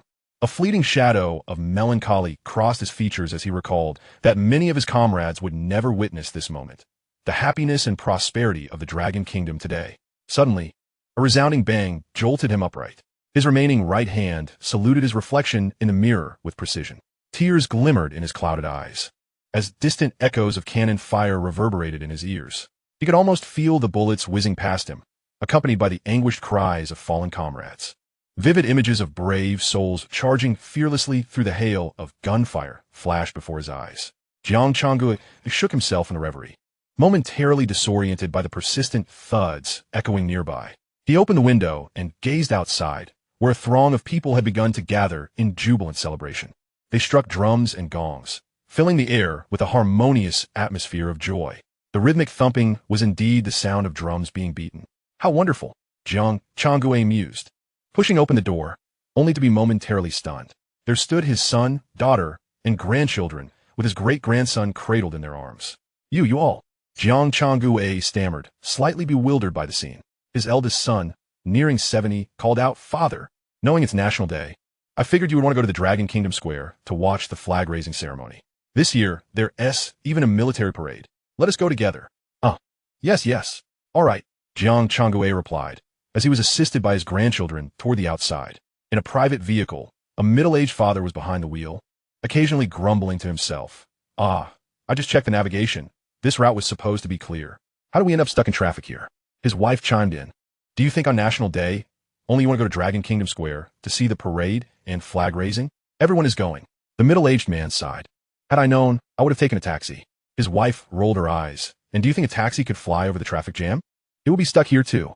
Meanwhile, their son, donned in stylish headphones, was engrossed in short videos on his phone. Hearing his parents bickering, he removed his headphones. "I told you, there's nothing worth seeing on National Day. Just look at this long line of traffic. How long will we be stuck? It's better to stay home and play some games." The middle-aged father turned to his son. "This is our country's National Day. You should take a moment to appreciate it. Look how far we've come as a nation. It's a moment of pride and joy." The son scoffed. "Look how far we've come. It's so impressive now." He raised his phone, proclaiming, "Look, Made in beautiful country. Then pointed to his headphones, and this. Made in island nation. Where's the strength in that? The middle-aged man found himself momentarily speechless in the wake of his son's sharp remarks. A flush of crimson spread across his face. Yet the son, undeterred, pointed to the car beneath him, exclaiming, "Your car. Made in our nation. Huh, quite impressive, isn't it? You, utterly uneducated." After a prolonged silence, the father could muster only this one retort, his chest heaving with agitation. His wife, sensing the rising tension, quickly intervened. "Son, you ought to apologize to your father. He works so hard, enduring scorn when he was abroad for work. Now that our dragon country has risen in strength, we can finally hold our heads high with pride. You should share in this joy and refrain from provoking your father today. Quickly apologize." The son, however, merely donned his headphones again, turning to gaze out the window, disregarding his mother entirely, muttering under his breath, "Apologize? Just for him holding us up in this traffic? You little rascal." The father's heart raced with indignation, feeling as though he might succumb to a heart attack. "Oh dear, calm down, calm down." His wife gently patted his back, urging him to relax. "Remember when we were young? We went through our rebellious phases too."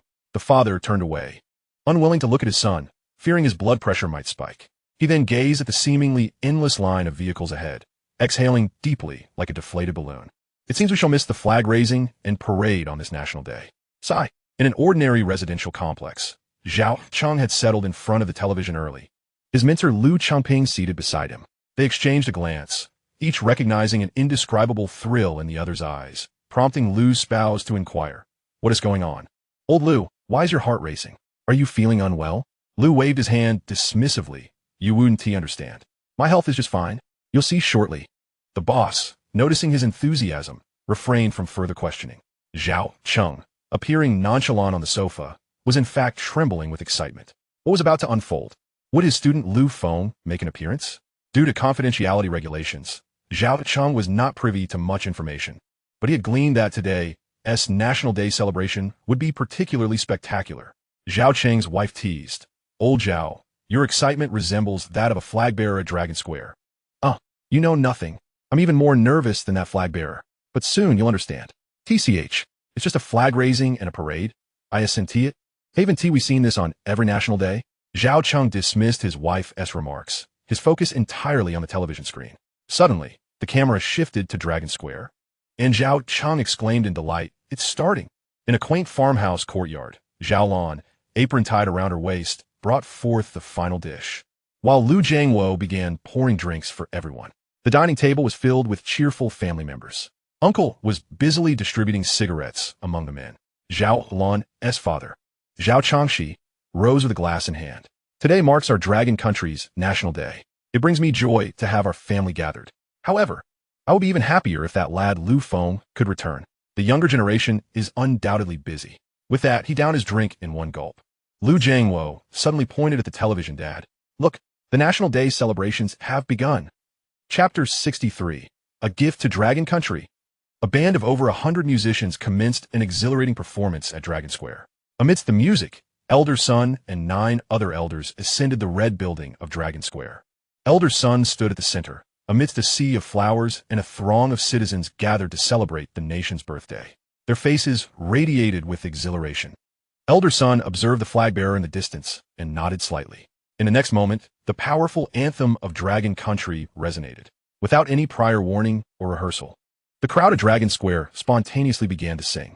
Jiang Changgue and his family stood closest to the red building, his expression solemn. At the moment the national anthem began, he rendered a precise salute towards the flag with his remaining right hand, his empty left sleeve fluttering gently in the wind, as if recounting a poignant tale of the past. Beneath the flag bearer stood tall and proud, face alight with solemnity, raising one hand. With a rustling sound, the national flag was hoisted slowly. The anthem of Dragon Country echoed far and wide. Even from a distance, the stirring notes of the anthem could be faintly heard. Many individuals caught in the traffic began to roll down their windows, some even stepping out of their vehicles. They stood still, gazing towards Dragon Square, their view obstructed by an interminable line of cars. Yet this did not dampen their spirits. They began to sing the anthem in unison, a moment seemingly etched into their very souls. The middle-aged man exited his vehicle, his eyes glistening with emotion, and began to sing the anthem instinctively. This scene captured the attention of his son, who looked on in bewilderment, simultaneously struck by the collective fervor of the crowd. What was it that fostered such a sense of unity among them? Was it love for Dragon Country? With this question lingering in his mind, the son opened a video streaming app on his phone, where a live broadcast of the flag-raising ceremony at Dragon Square was underway. As the anthem concluded, Elder Sun stepped forward to the microphone. Today marks the National Day of our Dragon Country. It is also the centennial anniversary of our nation's establishment. Here, I extend my heartfelt wishes for happiness and health to the citizens of Dragon Country. May our nation thrive forever. No sooner had he finished speaking than the 9 elders behind him began to applaud, and soon, applause reverberated throughout the square. Monumental Celebration. The sound of clapping roared like distant thunder. The Grand Elder's speech this time was remarkably succinct, as it has always been. Not far away, the sound of orderly marching and chants began to resonate. 1, 2, 3, 4. A regiment of infantry marched in perfect formation across the square of Long Country, passing by the Red Pavilion and rendering a salute to the Grand Elder above. Following them were the artillery and rocket troops. This military parade was quite simple. When compared to the grandiose display of the 90th anniversary, it felt almost brief. The parade concluded in less than an hour, leaving the spectators who had gathered to witness it longing for more. Was this truly the culmination of the centennial celebration? The viewers glued to their screens appeared utterly bewildered. Could this really be the National Day of the 100th anniversary? In the backstage of a studio, Xia Fei was getting her makeup done in preparation for her performance at the National Day Gala tonight, where she would be the featured vocalist singing her famous piece. Before her lay a tablet, while her manager quietly whispered the upcoming arrangements. Following her performance, Xia Fei would need to wait backstage for the arrival of a rather enigmatic figure. An enigmatic figure? Xia Fei inquired absently, her gaze fixed on the live broadcast of the National Day celebrations on the tablet. Indeed, her assistant nodded. Our company received a notification instructing us to be present for this individual's arrival. Once the figure arrives, we are to perform a song in tribute, after which the gala will conclude. Xia Fei appeared to suddenly recall something, her expression filled with excitement. That figure must be one of the elders of Long Country. The makeup artist, diligently working beside her, paused to add, "If it truly is an elder, I would be overwhelmed with joy. I must be present to welcome this distinguished guest." Her assistant nodded eagerly. "I too wish to meet the elders." Xia Fei then voiced her confusion. This year's 100th National Day seems rather lackluster. The makeup artist ceased her work, agreeing indeed. "Look, it's only been an hour since it began. It's far too brief." Yes, the parade was exceptionally short, chimed in others in the makeup room, echoing their sentiments. "I expected a grand spectacle for our 100th anniversary. But this is it," a fellow star's assistant murmured. "Do you think Long Country might be engaged in some clandestine operation?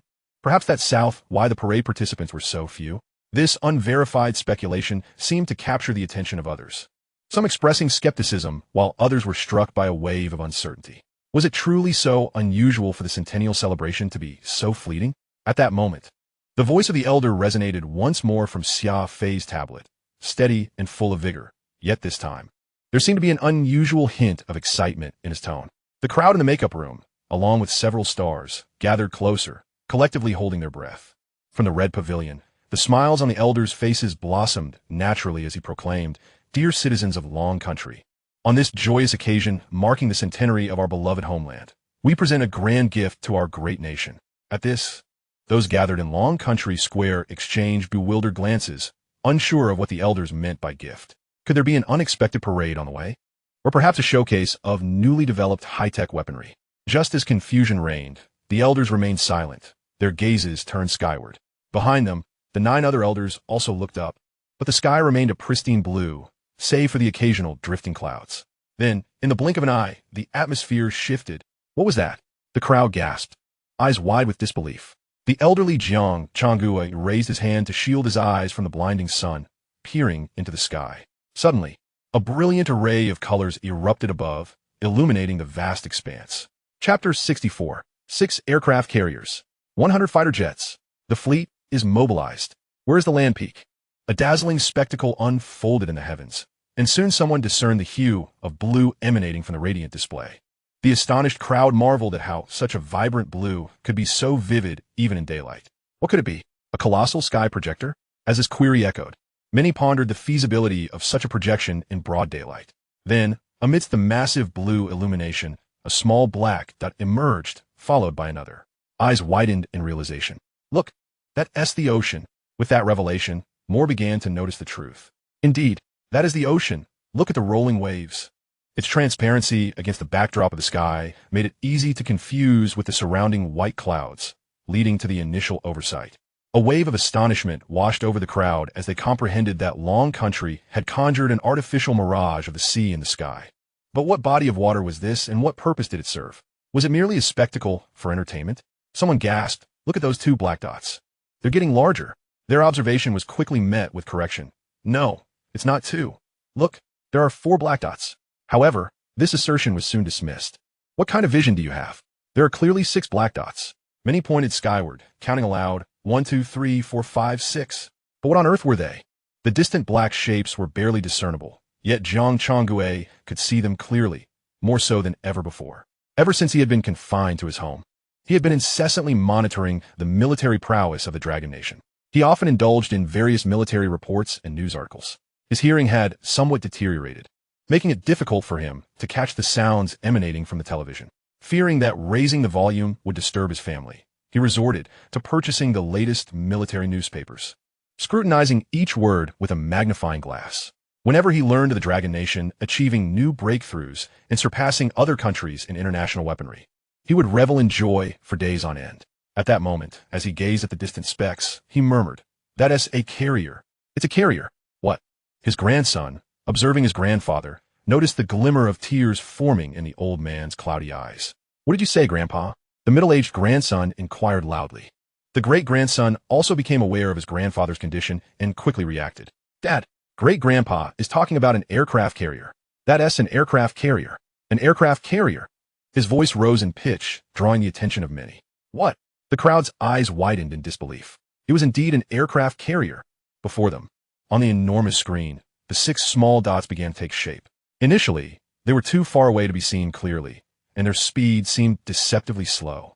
However, this was merely an illusion. Soon, the 6 black dots revealed themselves as colossal aircraft carriers. At first, the carriers appeared to be only half their size, but their speed rapidly increased. In no time, the immense aircraft carriers began to dominate the entire sky, which itself was vast, nearly encompassing the entirety of the Dragon Nation's square.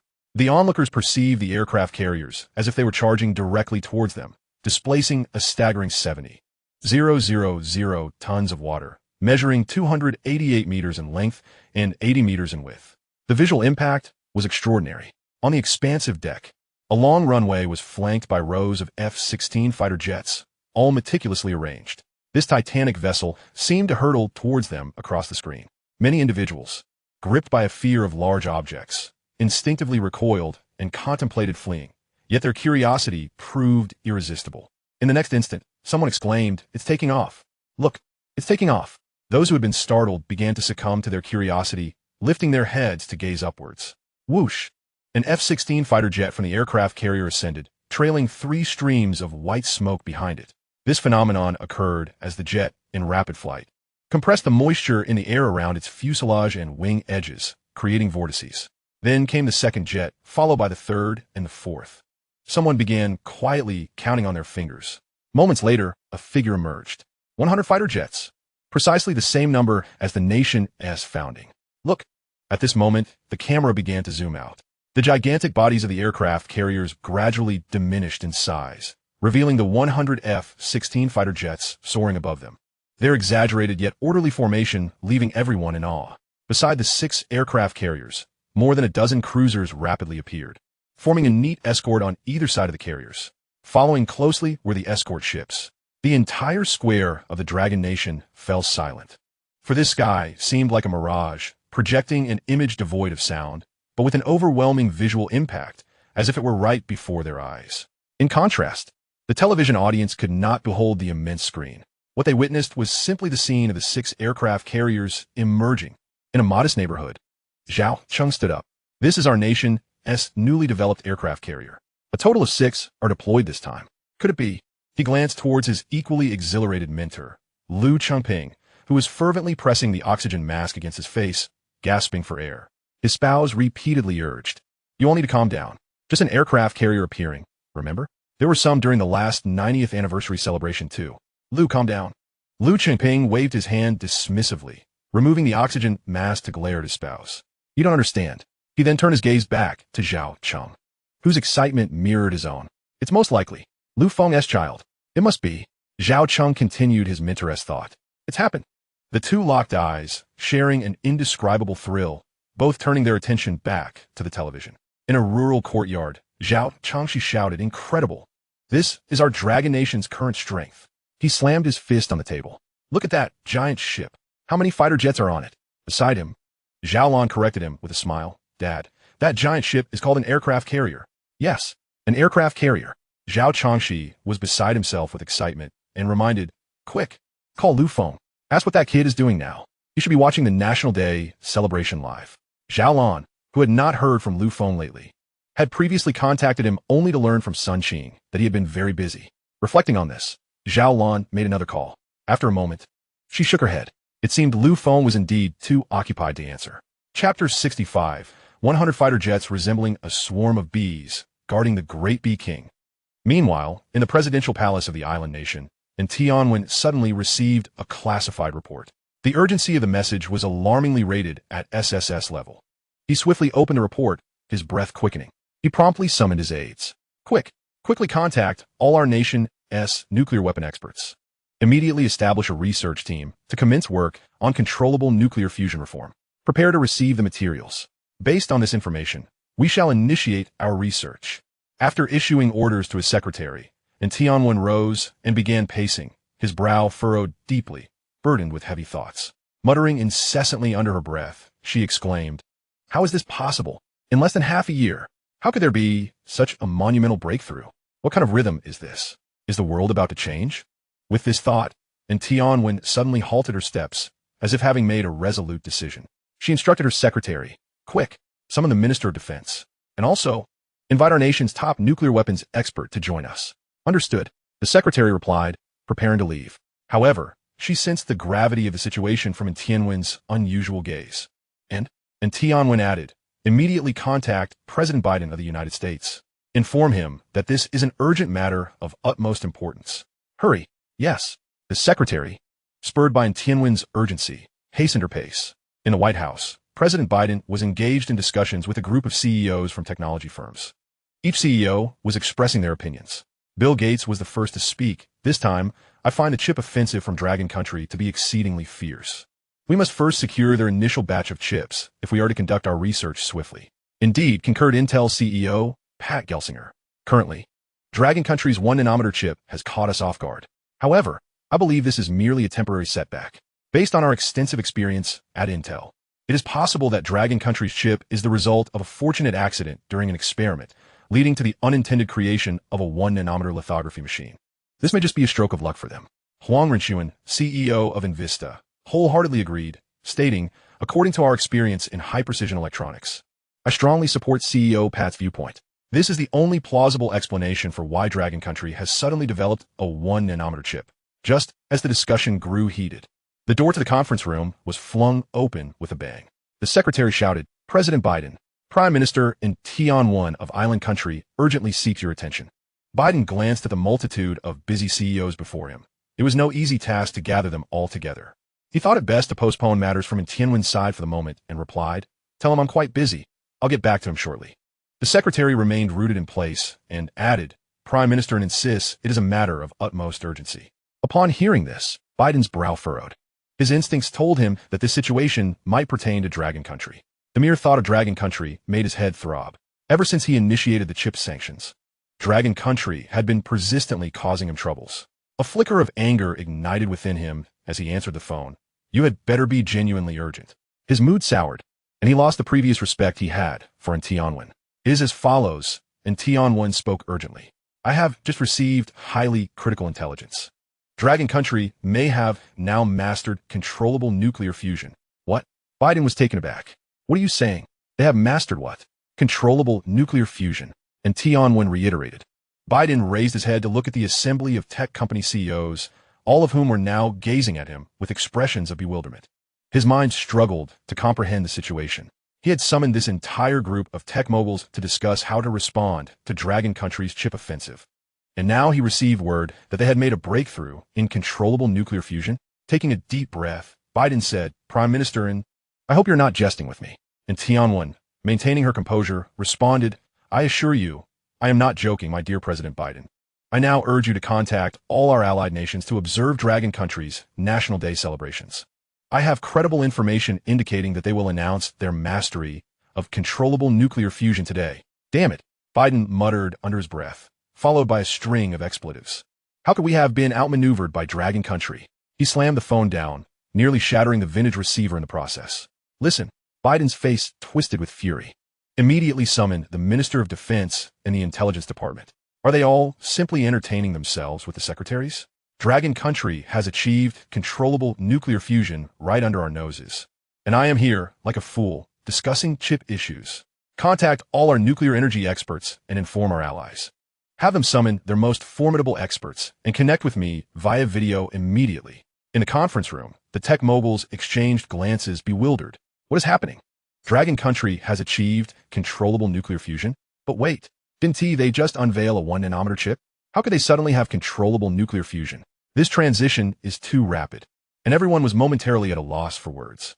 Huang Renchuan looked at Biden and asked, "Mr. President, are you saying that Dragon Country has now achieved controllable nuclear fusion?" Biden wearily waved his hand. "You all may return for now. Regarding the chip situation with Dragon Country, I will have my secretary follow up with you." Seeing that Biden seemed disinclined to engage further, the CEOs exchanged glances and exited the room. The moment they stepped outside, they immediately pulled out their phones to contact their teams. The message was singular. Focus on Dragon Country's National Day celebrations right now. Simultaneously, these moguls began streaming the live broadcast of Dragon Country's National Day festivities, their mouths agape in disbelief. What an extravagant celebration. They have even deployed 6 aircraft carriers and so many fighter jets. What is Dragon Country trying to showcase? Their military might? At that moment, in a vast square of Dragon Country, the 6 aircraft carriers suddenly accelerated, their massive hulls producing colossal waves as they surged forward. The spectacle was nothing short of breathtaking. It was an awe-inspiring display of might, reminiscent of a tidal wave crashing upon the shore. The fighter jets in the sky began to alter their course, flying towards a specific direction. A long trail of white smoke unfurled across the sky. Just as the crowd stood in bewilderment, an enormous object materialized before their eyes, flanked by 100 fighter jets. If these colossal aircraft could be likened to a swarm of bees, then this magnificent entity undoubtedly resembled the queen bee. Gasps of astonishment erupted from the onlookers. "What is that?" Chapter 66. As if it were a mysterious extraterrestrial artifact. It brought an exaggerated visual impact. With the sound of that exclamation, the crowd turned their gaze towards the object. Initially, the camera revealed merely a small, round dome, surrounded by the circling fighter planes, not quite capturing its true essence. As confusion and anticipation mounted, the camera angle began to ascend gradually. The movement was slow yet steady. Just as everyone instinctively craned their necks and stood on tiptoe, the fleet of fighter jets suddenly accelerated. Despite the considerable distance, the spectators could see the fierce white smoke trailing from their wings. Whoosh! Bang! Bang! Bang! A sound akin to muffled thunder resonated. All the fighter jets began to spin in a reverse motion, breaking away with great force. Due to the rapid velocity, they surpassed the sound barrier, generating a sonic boom. A circular burst of white mist erupted at the front of the aircraft. The booming sounds were the result of the sonic booms produced by these jets. Many stood with mouths agape, entranced by the spectacle. From the moment the aircraft carrier emerged, Jiang Changgue had been holding his hand in salute to the sky. Tears welled in his murky eyes. Good. How splendid. If only we had such powerful fighter jets in our era. Jiang Changgue blinked, and a stream of hot tears coursed down his wrinkled cheeks. Meanwhile, a private car caught in traffic had its occupant as son listening to music. Unmoved by the earlier patriotic display, he turned off the National Day live broadcast after a brief glance, dismissing it as meaningless. Just then, he felt the glass beside his head tremble. Bang! What was that? Bang! It quivered again. He opened the car door to see what was happening outside, only to find that every driver had exited their vehicles, all sharing the same action, gazing upward. The son glanced at his father and mother, who were equally transfixed by the sky. "What are you looking at?" he asked, removing his headphones and tilting his head upward. The next moment, his mouth fell open in awe as he witnessed a scene he would never forget.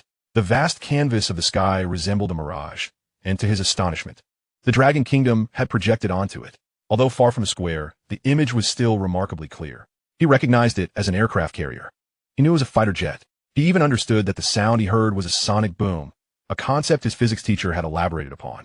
Yet, as the fighter jets sped away, he found himself bewildered by the enormous object before him. "That is," he murmured. On the other side, his father shouted, "What is that thing? Why is it so big? What patterns adorn it?" His mother's voice, tinged with excitement, pierced through, revealing her inability to restrain her volume in such a moment of exhilaration. When people are overwhelmed with emotion, they often lose control of their volume. The son suddenly snapped awake and exclaimed the name that had been lingering in his thoughts. "That is, a dirigible." As his words echoed, his father turned to him, teasingly remarking, "Oh, you've joined us? I thought you weren't interested in this sort of thing." The son ignored his father's banter, mumbling, "I'm not interested. I just want to see what this celebration is all about." His response resonated with many others, and soon a chorus of voices erupted. "It's a dirigible. It truly is a dirigible." Yet a new question arose. Based on the size of the fighter jets, the dirigible's dimensions were now astonishingly immense. The son began to mutter to himself, "What purpose could such a large dirigible serve?" As if in response to his inquiry, the images on the dirigible became increasingly distinct. The massive canvas revealed a pattern that grew clearer. Many of the onlookers had previously attended the launch of the Divine Core chip. One person exclaimed, "That's the chip our Dragon Kingdom developed. 1 nanometer technology. It's Divine Core." "Yes." Another confirmed, "That's exactly what Divine Core looks like." As these words spread, many began to comprehend the enormity of the dirigible, which bore an intricate design of transistors, embodying the pinnacle of scientific artistry. Across its intricate patterns, several words were inscribed, clearly visible even from such a distance. Divine Core 001 chip. The son's face was filled with terror, as though he had seen a ghost. He shouted, "Impossible! When did we start manufacturing chips? If we can create 1 nanometer chips, why isn't my phone made by the Dragon Kingdom?" His exclamation immediately earned him a disapproving glance from an elderly man nearby, who replied, "You young folks only care about celebrities. Don't you know that our Dragon Kingdom announced its own chips a while back, with world-class technology? As for phones, I believe they'll be available soon. Right now, other countries are scrambling to get their hands on our chip's debut." "Why the rush for the debut?" the son inquired. The old man shot him another disapproving look. "Just look at you. Even I, an old man, know more than you do. Certainly, it is for the purpose of conducting our own research. Our chip operates at an astounding 1 nanometer. Those nations are utterly incapable of producing such technology. What did you expect?" "What?" The son staggered back in disbelief, as though this revelation had shattered his worldview cultivated over the past decade. The advanced technological devices he had utilized since childhood were all manufactured abroad. Even the domestically produced ones were reliant on foreign chips and technology. It was always the Dragon Kingdom that imitated others and appropriated high technology from other nations. When did the tables turn so dramatically? His eyes widened in astonishment, unable to fathom the information that had just reached his ears. At that moment, his father turned with a sense of pride, gazing at his bewildered son, and lingered for a moment on his phone and headphones before casually uttering, "Son, are you listening to your father now?" The son, however, was oblivious to his father's words. He had caught sight of a massive airship on the other side, adorned with a design that was square yet circular, with a hint of oval, a captivating arrangement of geometric shapes that exuded both beauty and visual tension, delivering an overwhelming aesthetic impact, reminiscent of some mysterious celestial entity. "What is that design?" the son exclaimed in astonishment. Chapter 67. All efforts for a singular goal. The Dragon Kingdom stands tall in the world. Soon, more individuals noticed the enigmatic pattern, yet no one could decipher its significance. Many strained their necks, feeling the discomfort, yet they refused to bow their heads for a moment's respite. They persistently rubbed their necks while their gazes were fixed on the ever-enlarging airship. The irregular geometric design became increasingly distinct, gradually filling everyone's field of vision. Suddenly, with a resounding crash, it was as if a colossal, silent, colorful bubble had burst. The mirage in the sky vanished without a trace, prompting an exclamation of disappointment from the crowd, as if lamenting that they had not seen enough. Yet, in the next moment, real fighter jets appeared in their line of sight. Authentic fighter jets, accompanied by the massive airship in the center. They no longer needed to drop a curtain. They were truly approaching. They flew directly towards the Dragon Kingdom Square. The immense squadron of fighter jets soared across the sky, producing a rumbling sound akin to distant thunder. However, the crowd's curiosity remained unresolved. What indeed? Was the design on the other side of the airship? What did it signify? Was it another gift for the centenary celebration of the Dragon Kingdom? In a humble neighborhood, Zhao Cheng suddenly stood up, his eyes shimmering with tears of excitement. Teacher, look, is that a nuclear reactor? Lu Chengping also sprang to his feet, nearly losing his balance in his haste, which drew a scolding from his spouse. Old Lu, what are you doing? At your age? Do you even know how old you are? Lu Chengping grasped the oxygen mask before his nose, breathing heavily. The white mist he exhaled condensed on the mask, lingering as a testament to his rapid breaths and fervent emotions. Zhao Cheng witnessed this scene and smiled, tears streaming down his face. Teacher, Zhao Cheng exclaimed. I still remember the first lesson I attended with you, the words you imparted. Do you recall? Before Lu Chengping could respond, Zhao Cheng continued, you once said, as researchers, we have no other pursuit than to contribute our strength to our nation and the common people in the fields we excel in. At this juncture, Lu Chengping abruptly tore off his oxygen mask, tears welling in his eyes as he joined Zhao Cheng in a fervent declaration. Their voices harmonized, echoing within the room.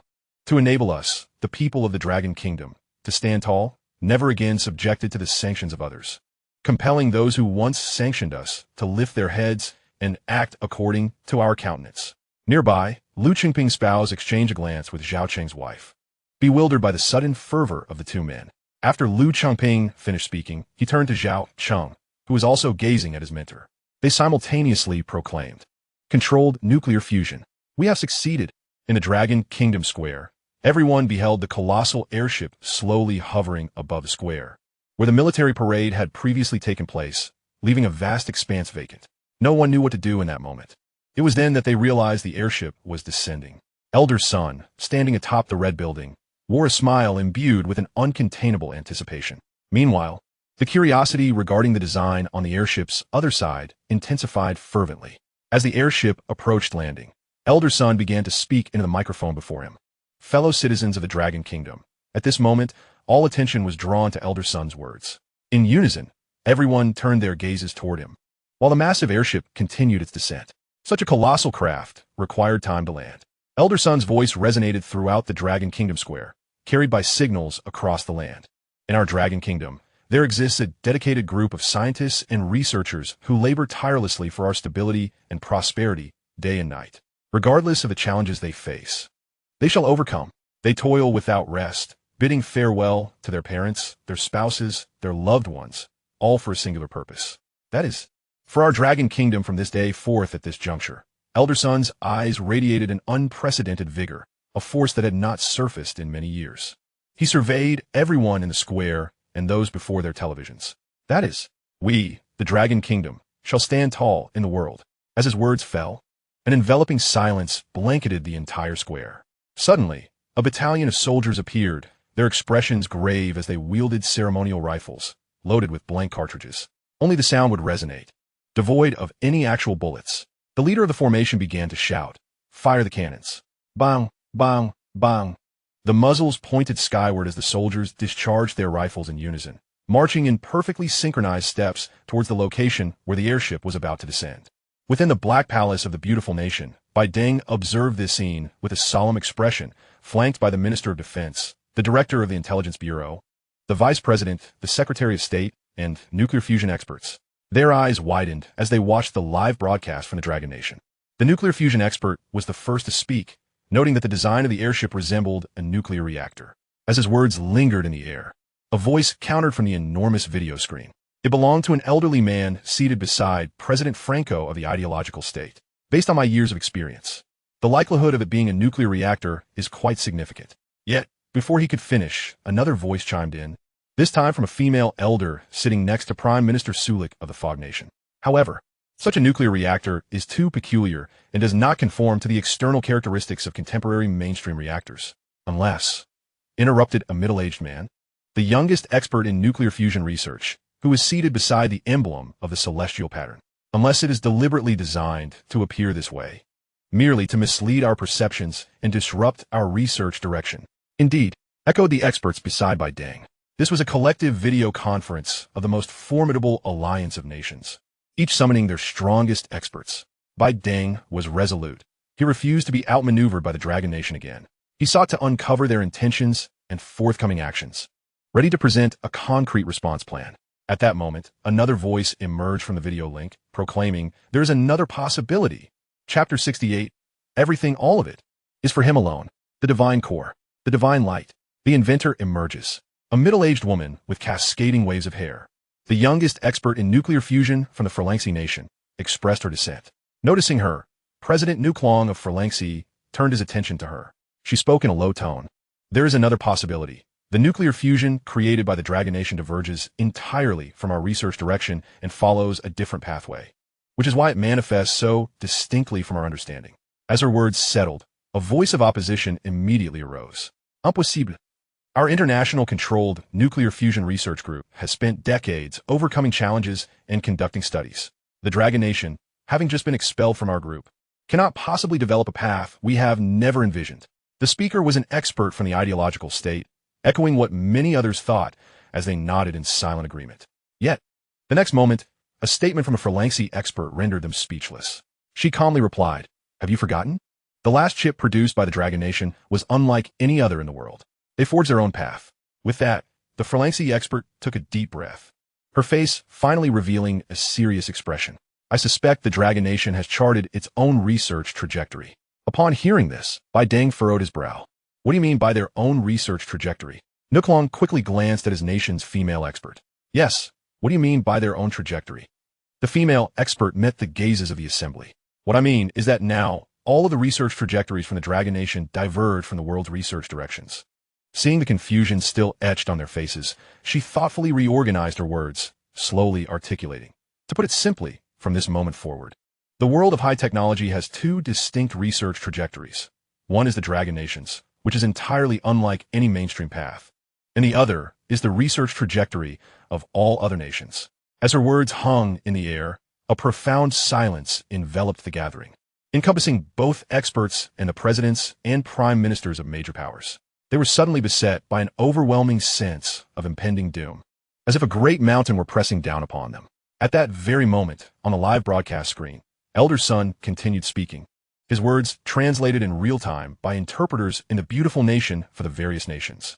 "Our Divine Core and Divine Light programs are being pursued concurrently. The Divine Core program, as you know, pertains to the 1 nanometer Divine Core. The researchers and creators of the Divine Core, however," Elder Sun paused before continuing, "the researchers and creators of the Divine Core are, in fact, not the well-known Ji Zhengkong. This researcher has concealed their identity to ensure the continuation of the Divine Light program, laboring diligently in the shadows. Now that our Divine Light program has succeeded, I believe this individual, who has tirelessly toiled for the prosperity of our Dragon Nation, should no longer remain anonymous." As Elder Sun spoke these words, the crowd in the Dragon Nation plaza stood in stunned silence, exchanging bewildered glances, unsure of what this meant. Wasn't the Divine Core previously attributed to Ji Zhengkong? Now, the implication that it was someone else, hidden for the sake of the Divine Light program, left them questioning. Who could it be? What was the Divine Light program? All were perplexed, yet simultaneously, doubts arose. Could one individual truly develop two remarkably advanced research projects concurrently? This seemed implausible.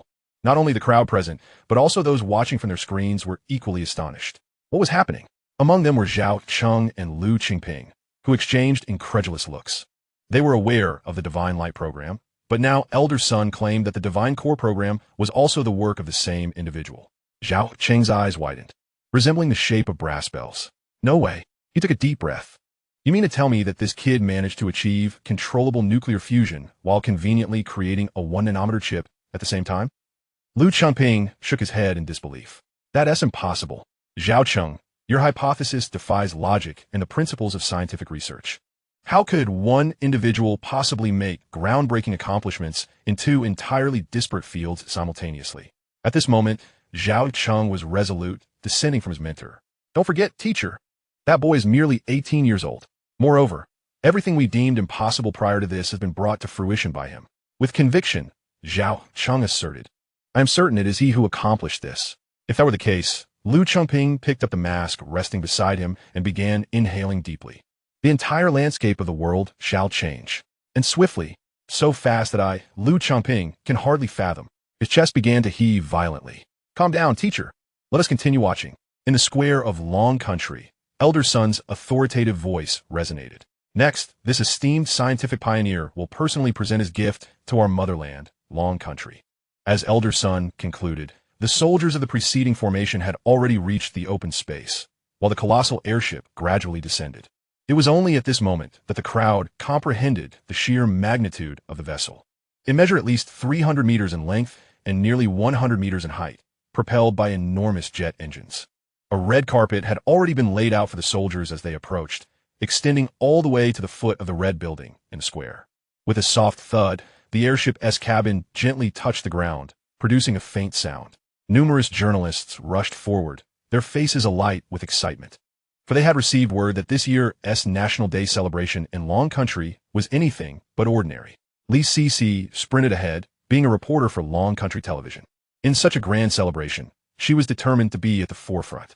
Clad in slender high heels, she dashed with remarkable agility, while the photographers trailing her struggled to keep pace. "Hurry, don't miss the moment the cabin door opens," she called back as the other reporters lagged behind, for she had been tipped off about an unexpected figure making an appearance at the celebration, one whose presence would significantly influence Long Country's standing and direction in the world. Creak! Lee Cece suddenly halted, the friction of her high heels against the ground producing a sound. She swiftly adjusted her hair, presenting a professional smile to the camera. "Dear viewers, behind me stands this gigantic airship. Let us await the appearance of the scientific pioneer mentioned by Elder Sunday." With a hiss, the airship's door emitted a sound of pressurized air. The entire square, and indeed all of Long Country, fell into a hushed silence, holding their breath as they gazed at the cabin door. In that moment, they finally understood. 6 aircraft carriers, 100 fighter jets, dozens of cruisers, and escorts, all merely to safeguard one individual. And that individual was finally about to emerge. Chapter 69. This youthful and handsome lad must be the assistant, without a doubt. At that moment, every citizen of Long Country held their breath, including many who were abroad, attentively watching the live broadcast of this momentous celebration. The enormous airship's door slowly opened, revealing a pair of legs stepping out, clad in white sneakers. Instantly, this footwear sparked confusion among many. Wait, a scientific researcher capable of such high achievements must have spent decades in toil. Logically, they should be wearing black leather shoes. Why white sneakers? Was it a sign of an exceptionally youthful mindset? Perhaps maintaining a youthful perspective is essential for groundbreaking inventions? In the next moment, a face appeared before the crowd, leaving everyone momentarily stunned. Initially perplexed, then bewildered, they wondered, who is this? Why do they look so young? It would not be unreasonable to assume he had just graduated from school, dressed in a vibrant athletic outfit, with striking features and a sunny smile.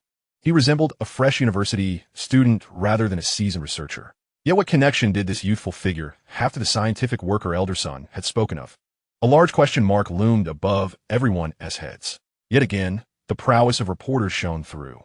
Lee Cece, due to her position as a journalist for Long Country Television, enjoyed a degree of privilege, allowing her to be in close proximity and be among the first to recognize the young man stepping out from the airship's cabin. Despite the stringent confidentiality regulations, she had no prior information about this researcher, but leveraging her keen journalistic instincts and formidable skills, she quickly identified him. With excitement, she addressed the camera. "I know him. He was previously an assistant to Elder G at the launch of the Shinshin 001 chip. I recognize him." Lee Cece exclaimed, her enthusiasm palpable. "What was his name again?" I was so focused on Elder G and documenting the event that I completely forgot the assistant's name. I recall Elder G mentioning it, but during this live broadcast, it's not of utmost importance. Lee Cece soon dismissed her preoccupation with the young man's name, and instead shared her conjecture. "I never anticipated this youth to be an assistant to our Shinshin and Xinguang engineers." Truly, heroes emerge in youth. Upon hearing Lee Cece's explanation, the crowd seemed to find clarity.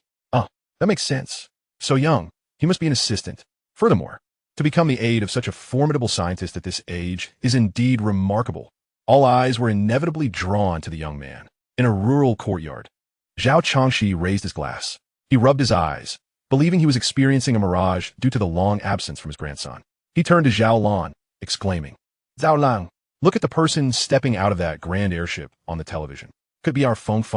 Zhao Lan, engrossed in her meal, had not paid much attention to the National Day celebration, as it seemed much like any other year, filled with rituals and ceremonies.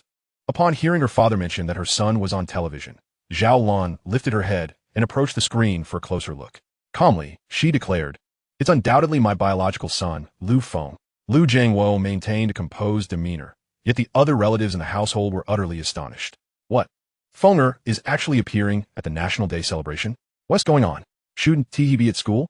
Zhaolan Zhuge. Ohat? He is working as an assistant under Ji Zhengkong, engaged in some scientific research we can hardly comprehend. Zhao Lan was unaware of the specifics of Lu Feng's work. All she knew was that he had appeared as an assistant during the last chip launch. Thus, seeing him on screen again elicited none of the initial surprise. After all, her son was an assistant, and that was quite impressive. He had certainly brought honor to his parents. Zhao Lan felt a surge of joy as she heard Li Sisi on television refer to Lu Feng as an assistant, confirming her words. Zhao Changshi's face blossomed into a smile, his eyes nearly squinting shut with delight. That is splendid, regardless of whether he is an assistant. He has made an appearance on television, showcasing our family to the entire nation. This indeed enhances the reputation of the Zhao family. I must go pay respects to Fenger's great-grandfather and share this news, expressing gratitude for our ancestors' blessings. Our Zhao family has produced such an accomplished child as Lu Feng. Lu Jiangwo modestly interjected, "Oh, Dad, he is just an assistant. There is no need to disturb great-grandfather. Let him rest well. Let us continue enjoying our drinks." In the backstage dressing room of the National Day Gala, the moment Xia Fei saw Lu Feng on stage, her beautiful eyes momentarily glazed over in astonishment. It was him. It seemed the island nation had indeed guided her to him for a reason. He was the assistant of such a significant figure. This meant he likely possessed important information. As this thought crossed her mind, her delicate fingers intertwined, betraying her excitement. Now that Lu Feng's identity was revealed, it would be easier to approach him. She could invite him out under the pretext of congratulating him, and given that he had previously saved her, he would surely not decline. However, all of this would have to wait until the conclusion of the National Day Gala, as she still needed to perform for that particular dignitary. Time was truly of the essence. Only two individuals were aware of the true situation unfolding: Zhao Cheng and Lu Qingping. Upon seeing Lu Feng's appearance, Zhao Cheng felt a wave of dizziness wash over him. He leaned back, gripping the armrest of the sofa to steady himself, his heart racing furiously. "Lu Feng, you have finally appeared. Are you about to announce this news to the world?" Behind him, Lu Qingping remained silent, popping two quick-acting, heart-saving pills into his mouth before turning his gaze to the television. In Longwood Square, descending from the massive airship was none other than Lu Feng. Even though he had witnessed numerous grand events, the sight of the famed red building and the expansive Longwood Square stirred a wave of exhilaration within him, adrenaline coursing through his veins. He descended the steps slowly, stepping onto the red carpet as the honor guard flanked him, marching in perfect formation. The leader saluted Lu Feng with a loud proclamation, and the entire unit executed a synchronized military salute. They then turned and proceeded forward, with Lu Feng following closely behind. The honor guards raised their rifles to the cerulean sky, unleashing a volley of gunfire, bang, bang, bang, as Lu Feng walked in step with the honor guard. Li Sisi's camera remained fixed on the hatch, awaiting the arrival of the true scientific scholars. Her face radiated excitement, and her expectations were soon validated as a man emerged. However, judging by his appearance, he hardly resembled a scientist. His expression was calm, and his stride was vigorous, nothing like what one would expect of a scientist. Li Sisi remarked to the camera, "This one is likely another assistant. Let us await the true inventor of the chip."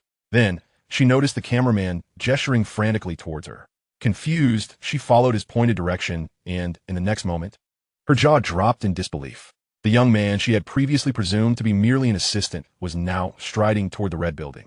She gaped and turned her head back to the airship's hatch, observing it slowly closing. Could it be? A chill ran down her spine as her voice, amplified through the microphone, reached the ears of everyone in Longwa. "Though I find it hard to believe, I have reason to assert that the young man just now is indeed the inventor of the chip." Having uttered her conjecture, she could scarcely believe her own words. The following moment confirmed her hypothesis, as Lu Feng ascended the red building, taking his place on the second floor. Upon his arrival, the 10 elders began nodding and smiling warmly at him, and one by one, they extended their hands to shake his. Each elder, beaming with pride and kindness, greeted him. "Lu Feng, I have finally met you in person." Lu Feng, too, wished to convey to the elders, "I have often seen you in the news during my childhood, and I am thrilled to meet you all now." However, he chose to speak sparingly, receiving their warm greetings with humility. Everyone expressed their gratitude to the elder for his concern. The handshake continued until it reached the second elder.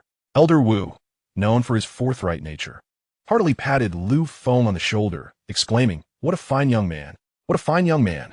A radiant smile graced his face. "With you, our Dragon Nation is in good hands." "How splendid!" As he spoke, the usually straightforward elder felt a lump in his throat, quickly releasing Lu Feng's hand. He feared his emotions would overwhelm him, and he could not afford to shed tears in front of the entire nation. Finally, it was the turn of the Grand Elder.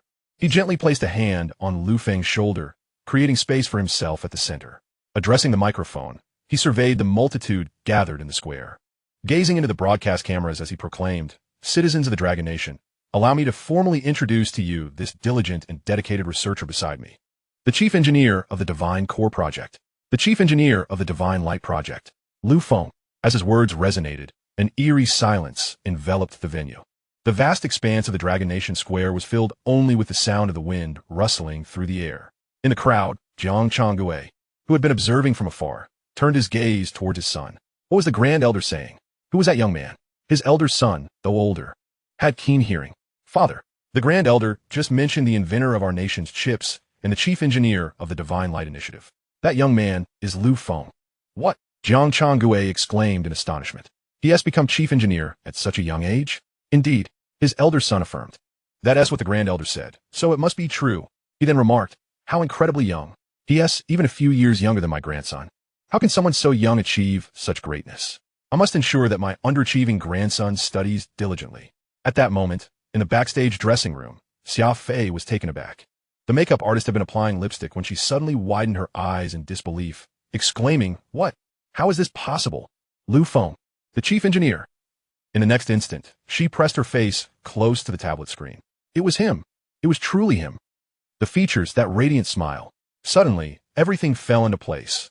The formidable bodyguard, the invisible security team, each detail underscoring Lu Feng's esteemed position. One could only wonder how an assistant could receive such protection. No wonder he seemed indifferent to her. A person of Lu Feng's caliber would undoubtedly attract numerous admirers, particularly stunning women. Yet, therein lay the challenge. Could it be that the island nation was already aware of Lu Feng's status, prompting them to make preparations in advance? In a modest residential neighborhood, Zhao Cheng plopped down onto the ground in shock. It was real. The 1 nanometer divine core had indeed been created by Lu Feng. The lithography machine was also his invention. Previously, he had pondered how Elder Ji Zhengkong, known for his work in nuclear energy, could suddenly achieve monumental breakthroughs in the realm of chips. With Lu Feng at the helm, everything made sense. Everything was justified. Thud! Lu Chongping collapsed onto the sofa, exclaiming, "Is this lad even human? How could someone his age produce two groundbreaking inventions that surpass both the world and the times? He is a prodigy." Zhao Chang smiled reassuringly. "Teacher, do not misinterpret. He is a being far more extraordinary than mere genius. He should be termed a prodigious genius." In a humble farmhouse, Zhao Lan was sipping a beverage when she suddenly heard the Grand Elder's announcement on television, revealing that her son stood at the center of the red building. "What? My son is the Chief Engineer? He was behind the previous chip's development? And he also worked on the Divine Light Project?" Spluttering, she inadvertently sprayed her drink across the face of the person opposite her. Turning to Lu Jiangwo, she noted his shock, his mouth agape and lips trembling as he asked, "Did you hear that correctly?" Zhao Lan then glanced at her father, Zhao Changxi, who stood frozen in place. The white wine glass in his hand trembled, reflecting his inner excitement. He stammered, "Is Lu Feng really standing before the Grand Elder, shaking hands with all 10 elders?" "Zhao Lan, note that Lu Feng is the chief engineer for our nation's 2 major projects," Lu Jiangwo affirmed. Zhao Changxi asked again, "Is he my grandson, Lu Feng?" Even the eldest uncle nodded, confirming, "Yes, your grandson Lu Feng." "Oh my!" Zhao Changxi clutched his chest. "Quick!" Zhao Lan urged, "Fetch medicine for father."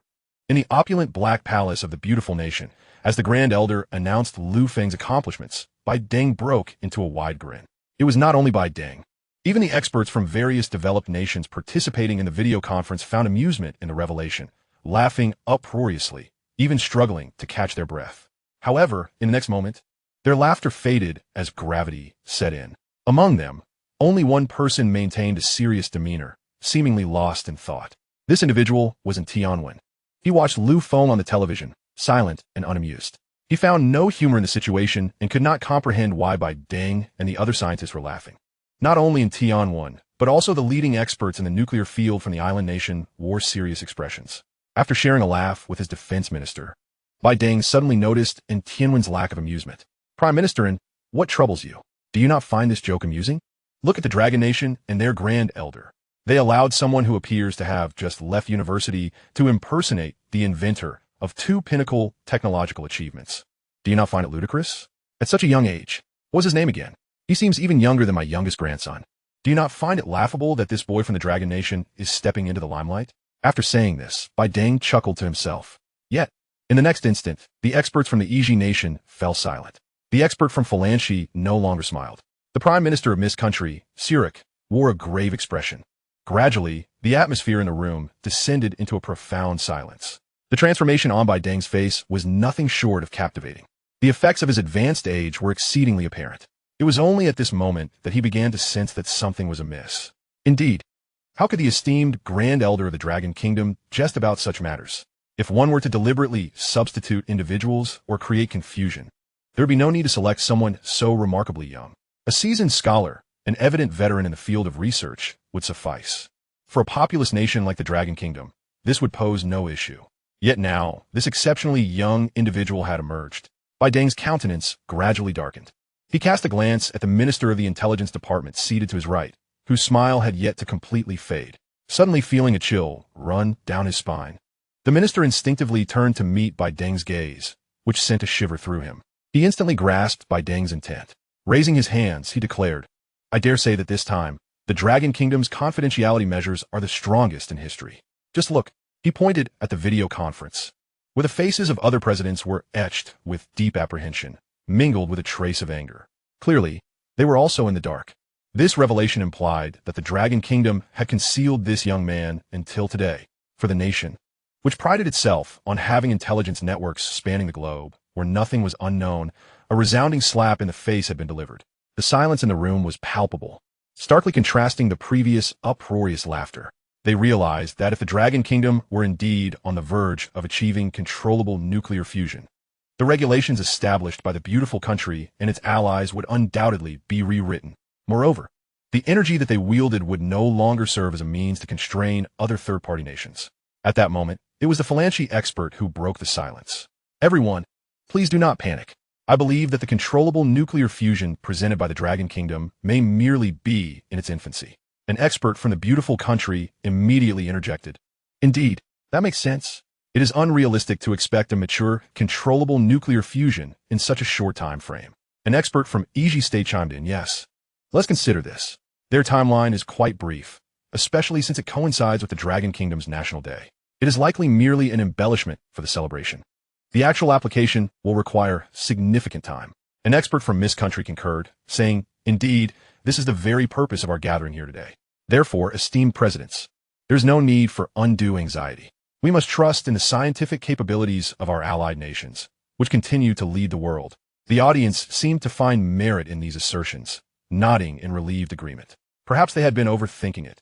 This was the role of experts, who invariably analyze issues with clarity grounded in their professional realms. A smile once again graced Bai Deng's face as he turned to the live broadcast, stating, "Initiate an investigation into this young man, Feng. Regardless of the reasons behind the Dragon Kingdom's decision to present him, he must be extraordinary, especially to oversee such a monumental project. This warrants our attention." This statement finally showcased his adaptability as the president of the beautiful country.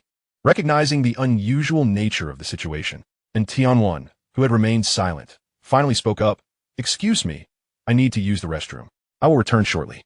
He then exited the Prime Minister's office and entered another meeting room, where all the experts in the field of nuclear power from the island nation had gathered. These experts were engrossed in their research, the room enveloped in silence, broken only by the rustle of papers, the tapping of laptop keyboards, and the sound of pens gliding across paper. And Tianwen quietly inquired of a nearby staff member, "How is the research progressing?" This individual, who continuously provided the necessary materials for the experts, replied softly, "At present, we remain uncertain. However, based on the existing data, the Dragon Kingdom's controllable nuclear fusion appears to be highly feasible. Yet, our information is still quite limited." And Tianwen suppressed his excitement and whispered, "If it is indeed feasible, we should commence work immediately. As for the data, I will find ways to acquire more." The Dragon Kingdom is currently celebrating their National Day. This is an opportune moment for us to gather intelligence. Let them continue their research. We must seize the initiative. The staff member nodded in agreement. And Tianwen stepped outside and made a phone call, which was quickly answered. He succinctly stated, "The data is insufficient," before hanging up and returning to his office, where he turned his attention to the live broadcast. In the Dragon Kingdom's transmission, the Grand Elder's voice resonated steadily, his face adorned with a proud smile as he addressed the citizens. "Our divine core has been painstakingly developed under the leadership of Lu Feng. Yet, Lu Feng's contributions do not end here. Today, he presents our motherland with a centennial birthday gift. Now, let us invite Lu Feng to personally showcase the gift he has brought." With that, the Grand Elder led the applause, followed by the 9 other elders. And soon the entire square of the Dragon Kingdom erupted in applause. Those trapped in long traffic jams glanced at their phones, captivated by the live stream, and could not help but join in the clapping. A young boy looked at his father and mother, unsure of the reason, yet he too instinctively began to applaud. Why? Simply because he felt the urge to do so. Anticipation radiated from everyone's faces, eager to see what this young man, Lu Feng, would unveil amidst such grandeur beyond the divine core.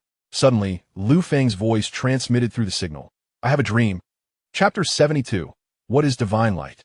God said, "Let there be light." Without any pleasantries or introductory remarks, he dove straight into the subject.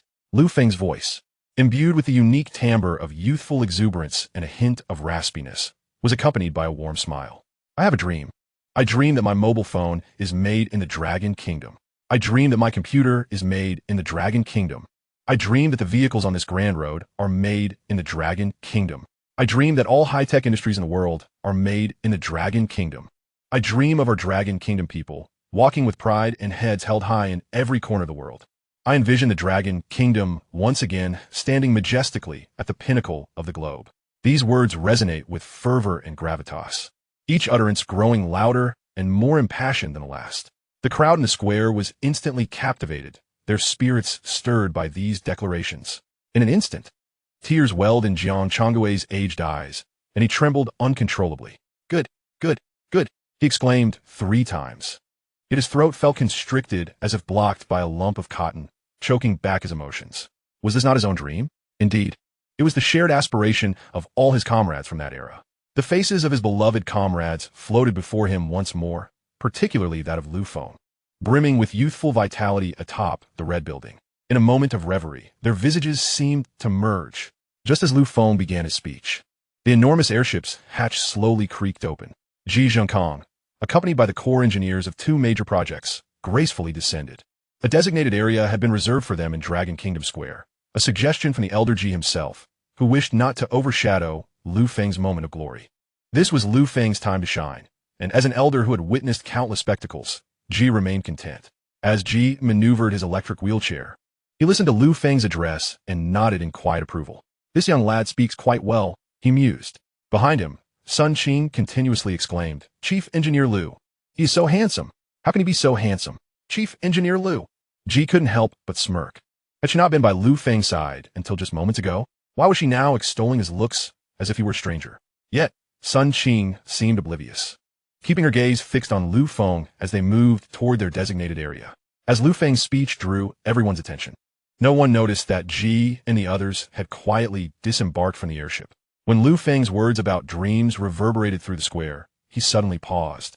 His voice rising dramatically, his gaze ascended to the azure sky, seemingly piercing through the miles to reach the cosmos, an unattainable height for all. His words became fervent. "I want my phone to be made in the Dragon Kingdom. I want my computer to be made in the Dragon Kingdom. I want the cars on these grand streets to be made in the Dragon Kingdom. I want all high-tech industries worldwide to be made in the Dragon Kingdom. I want our Dragon Kingdom people to walk with pride in every corner of the world. I want the Dragon Kingdom to stand once more at the pinnacle of the globe." Each of these statements bore the weight of 100, 1,000, even 10,000 pounds. Each word struck like a hammer against the hearts of the Grand Elder and the 9 other elders behind him. They gazed at Lu Feng in disbelief, their eyes wide with astonishment. They trembled as they began to reassess Lu Feng, realizing that within this young body lay such monumental aspirations. Indeed, such immense power resided within this youthful form. The entirety of Dragon Kingdom Square fell into a stunned silence. Lu Feng spoke of dreams, aspirations that everyone possesses, yet not all can realize. Who dares proclaim their dreams will come to fruition? Who dares? Yet Feng does. His dreams are so vast. But how does he dare to dream so? He appears to be scarcely 20 years old, yet he dares to dream. Jiang Changue shuddered, tears long held back now pouring forth. Though advanced in years and often faltering in speech, he felt a clarity now that he had never experienced before. A voice, frail yet fervent, broke forth. Two simple words that embodied Jiang Changue and represented the highest respect of his generation of Dragon Kingdom veterans. Salute. Jiang Changue raised his solitary right hand high, executing a perfect military salute. Each morning after peace was restored, he silently saluted his reflection in the mirror. In response, it seemed, all the soldiers participating in the parade echoed his salute. Salute. The sound reverberated, thunderous and resonant. The entire square was filled with solemn faces and crisp military salutes. Ji Zhengkong, seated in his wheelchair, trembled as he attempted to rise, his caretaker cautiously aiding him. With tears in his eyes, he found it hard to believe these words emanated from Feng's lips. Within Feng's heart lay such grand aspirations, and he was determined to realize them. No, he has already realized them. Sun Qing's beautiful eyes shimmered with tears, exclaiming, "Chief Engineer Liu, you, so handsome." Feng's voice continued to resonate, a smile gracing his lips, tinged with a hint of pride. Some may think me too young, but Feng's gaze transformed, as if about to emit boundless light. Youth demands courage to dream and act. This is my gift to the Dragon Kingdom on its centennial. Yang City. Feng gently pressed a button in his hand. The crowd exchanged glances, excitement coursing through them, trembling with anticipation, yet puzzled. What did Yang City signify? Could it be that the birthday gift for the Dragon Kingdom was Yang City? That seemed illogical. Yang City already belonged to the Dragon Kingdom. What was this supposed to mean? In the next moment, the sky erupted with dazzling brilliance. Above the heavens, a radiant projection appeared, resembling a mirage. This time, it was indeed a mirage. To be precise, it was a city. From a perspective high above Yang City, captured by drones, the entire city pulsed with life. Twinkling lights, resembling stars, flickering across its expanse. The throngs of people appeared as tiny black dots, reminiscent of ants. Feng pressed the button once more. Suddenly, the entire Yang City plunged into darkness. The once brightly lit streets and homes have now succumbed to darkness. The bewilderment among the gathered crowd deepens. What has transpired? Has the power been cut off in this city? Before further questions can arise, Feng presses the button once more, his voice resonating with grandeur. Let there be light. Chapter 73. The city resembling a river of stars. From this moment on, my only idol is Feng. In the next instant, all the lights in Yang City illuminate in unison, accompanied by festive decorative lights and laser displays. The entire city transforms into a resplendent sea of illumination. Every streetlight shines brilliantly, while countless drones hover above, their powerful beams illuminating Yang City, making it appear as if it is radiating light, a magnificent sky city. Simultaneously, Feng's voice resounds. This is the Divine Light Project. Controlled nuclear fusion has been successfully achieved. The city you behold is Yang City, my birthplace and the place where I grew up. This city harbors countless cherished memories for me. Thus, I have prioritized channeling the energy produced by controlled nuclear fusion to Yang City. Henceforth, all the electricity in Yang City will be generated through nuclear fusion. And rest assured, there will be no nuclear waste or radiation pollution emitted. The power supply of Yang City will approach infinity. Furthermore, all electricity will be free of charge. In that moment, comprehension dawns upon the crowd. So this is what the Divine Light Project signifies.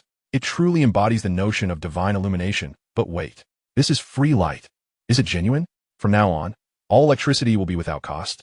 I too wish to reside in Yang City.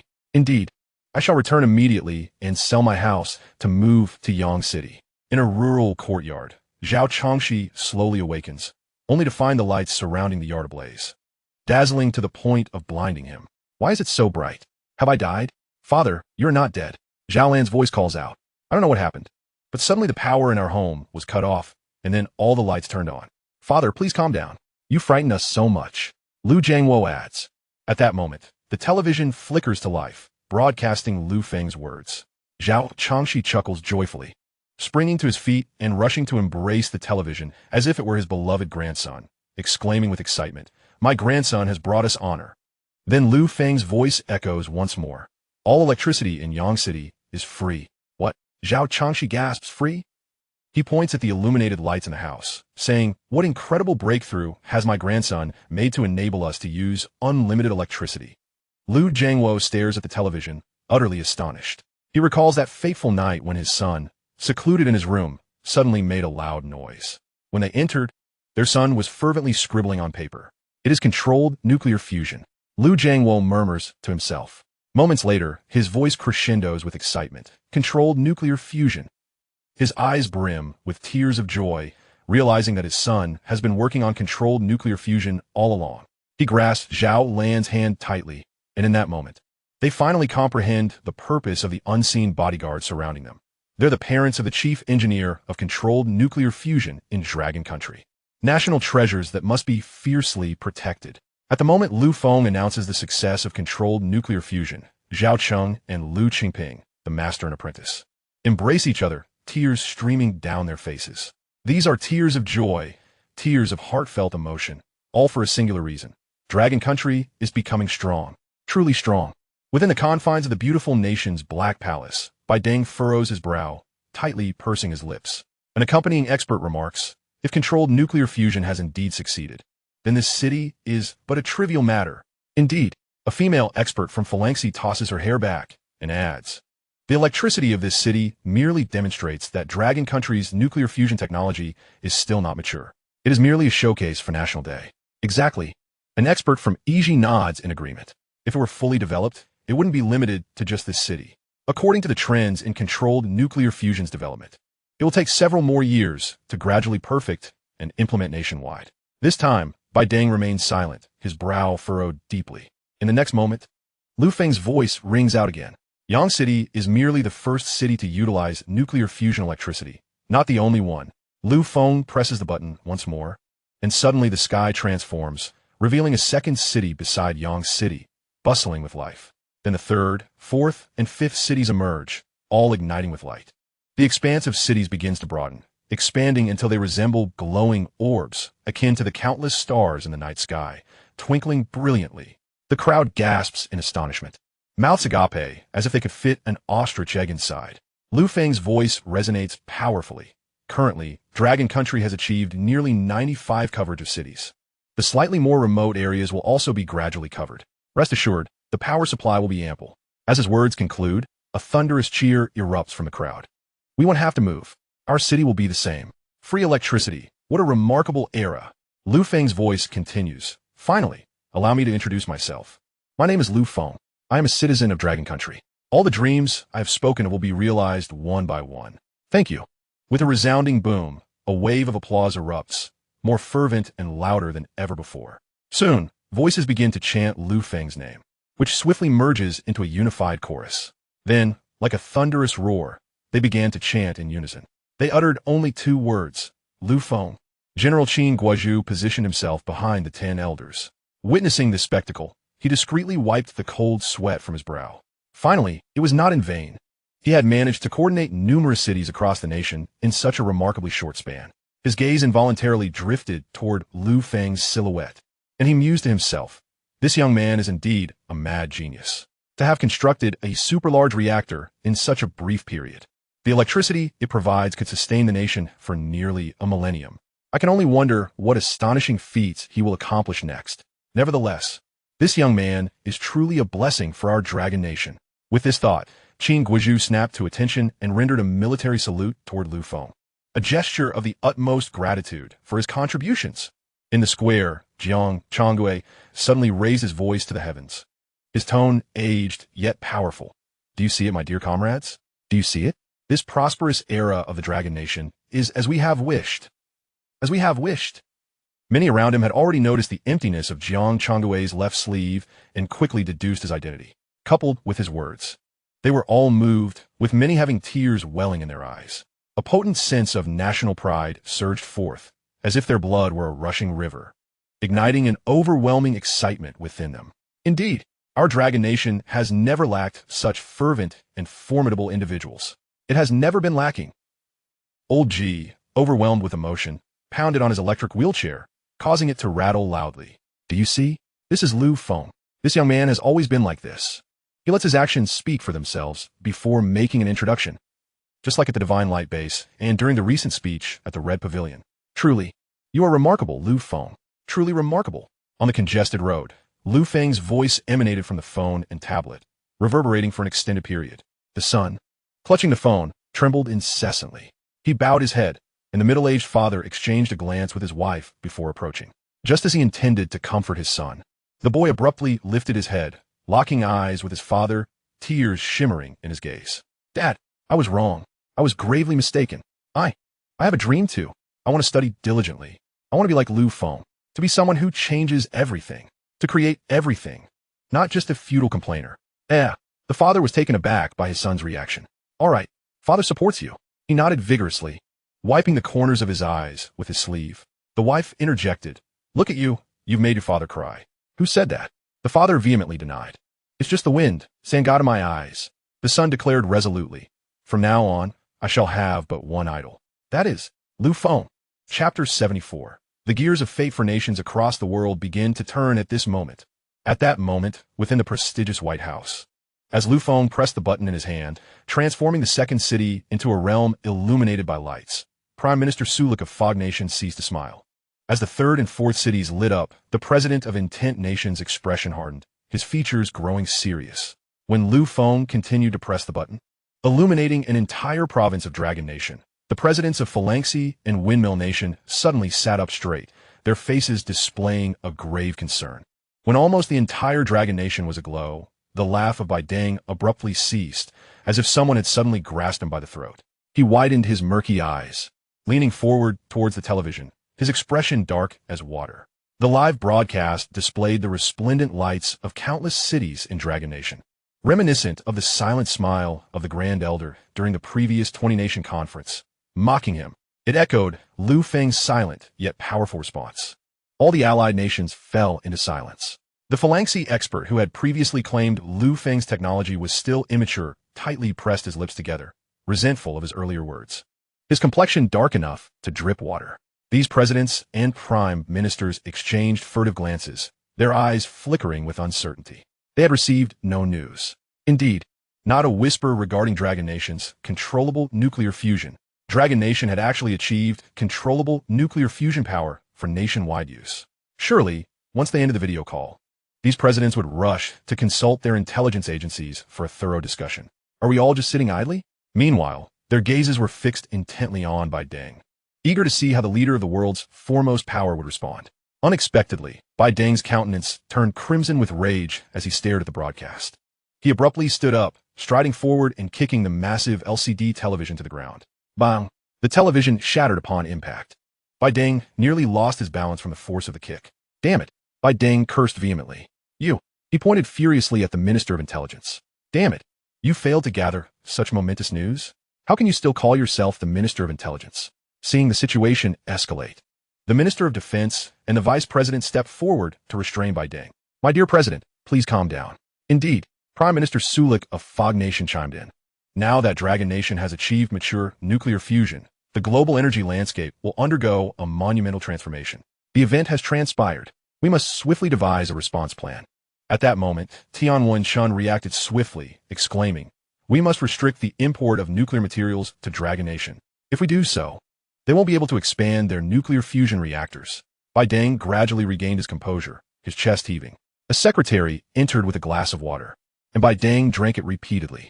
This was the first time he had lost his composure since taking office, feeling that the situation had spiraled beyond his control.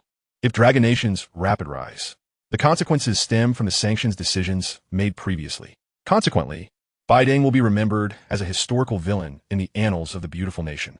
Should the Dragon country retaliate in other areas, Bai Deng will be further condemned in the eyes of his compatriots. He murmured to himself, I previously hinted at a press conference that we should lift the sanctions against the Dragon country. I will immediately announce our intention to cancel the sanctions. This could mitigate some of our losses. No, Vice President Hamas interjected. Our beautiful nation must not bow down. Such an action would lead other countries to perceive us as weak, thereby pushing them closer to the Dragon country. Indeed, President Franco of EG country nodded in agreement, narrowing his eyes slightly. Next, President Bai Deng, we must deliberate on how to impose more extensive sanctions against the Dragon country. The rationale for these sanctions is their unwillingness to share the controllable nuclear fusion technology with the world. This clean and powerful energy technology should be made accessible to all humanity, contributing to the environmental welfare of Blue Planet, rather than hoarding it. Franco expressed these sentiments without any awareness that he, along with Bai Deng and the others present, were the very individuals who had expelled the Dragon Country from the Collaborative Nuclear Fusion Research Group. Yes, President Nuklong of Phalanxi concurred. I will promptly contact the other presidents. We must act swiftly. With that, the group hastily ended the video call. Little did they know that the Prime Minister of the island nation had already acquired some of the Dragon Country's nuclear fusion technology, and had even begun research to become the second nation to master this technology after the Dragon Country. After the video call concluded, Bai Deng pondered for a moment before instructing his secretary to call President Modi of A3 Nation. When the call connected, he said, "President Modi, did you watch the Dragon Country's National Day celebration?" "What celebration? Why would I watch the Dragon Country's festivities? I have no interest." Modi's voice carried a hint of curry. Bai Deng chose not to pursue this topic further, instead stating, "Haven't you always sought our support for chip technology?" "Indeed," Modi nodded, "but you have always refused," claiming that our A3 nation lacks sufficient strength. Bai Deng shook his head. "I am now prepared to authorize our most advanced chip technology for you and facilitate collaboration with your researchers." "Splendid. My dear President Bai Deng, a three nation and a beautiful nation shall always be the best of brothers." Modi's voice brimmed with delight. "However," Bai Deng continued, "you must agree to one condition." "Please, go ahead." Modi replied eagerly. "You must escalate your current actions against the Dragon Country. If your weapon reserves are insufficient, we can secretly provide support." Modi thought to himself that this was akin to being offered a pillow just as he was about to doze off. He readily agreed. "Rest assured, we will intensify our efforts, ensuring the Dragon Country recognizes A3 nation's strength." "Excellent." Bai Deng concluded the call with satisfaction, murmuring to himself, "This should keep Elder Sun and his associates occupied for a while. Prepare for even more stringent sanctions ahead." What Bai Deng remained oblivious to was that the benefits of this boundless energy had not gone unnoticed, not only by the island nation, but also by Phalanxi, which hastened its own actions. They swiftly established a dual approach. Addressing the experts, he said, "Prepare to commence research on controllable nuclear fusion immediately." The experts nodded, assuring him, "Rest assured, Mr. President, this is precisely what we have been undertaking." Nuklong shook his head. "I am referring to the Dragon Country's technology." "What do you mean?" The experts inquired, puzzled. "I intend to seek collaboration with the Dragon Country." "Are you jesting?" "The world's first nation to achieve controllable nuclear fusion. To oppose them now would be sheer folly." Many allied presidents shared Nuklong's sentiments, unaware that their current decisions would profoundly influence their nation's futures. At this moment, the gears of fate for countries around the world began to turn. Chapter 75, Tenelder arrive. A National Day Gala with super heavyweights in attendance.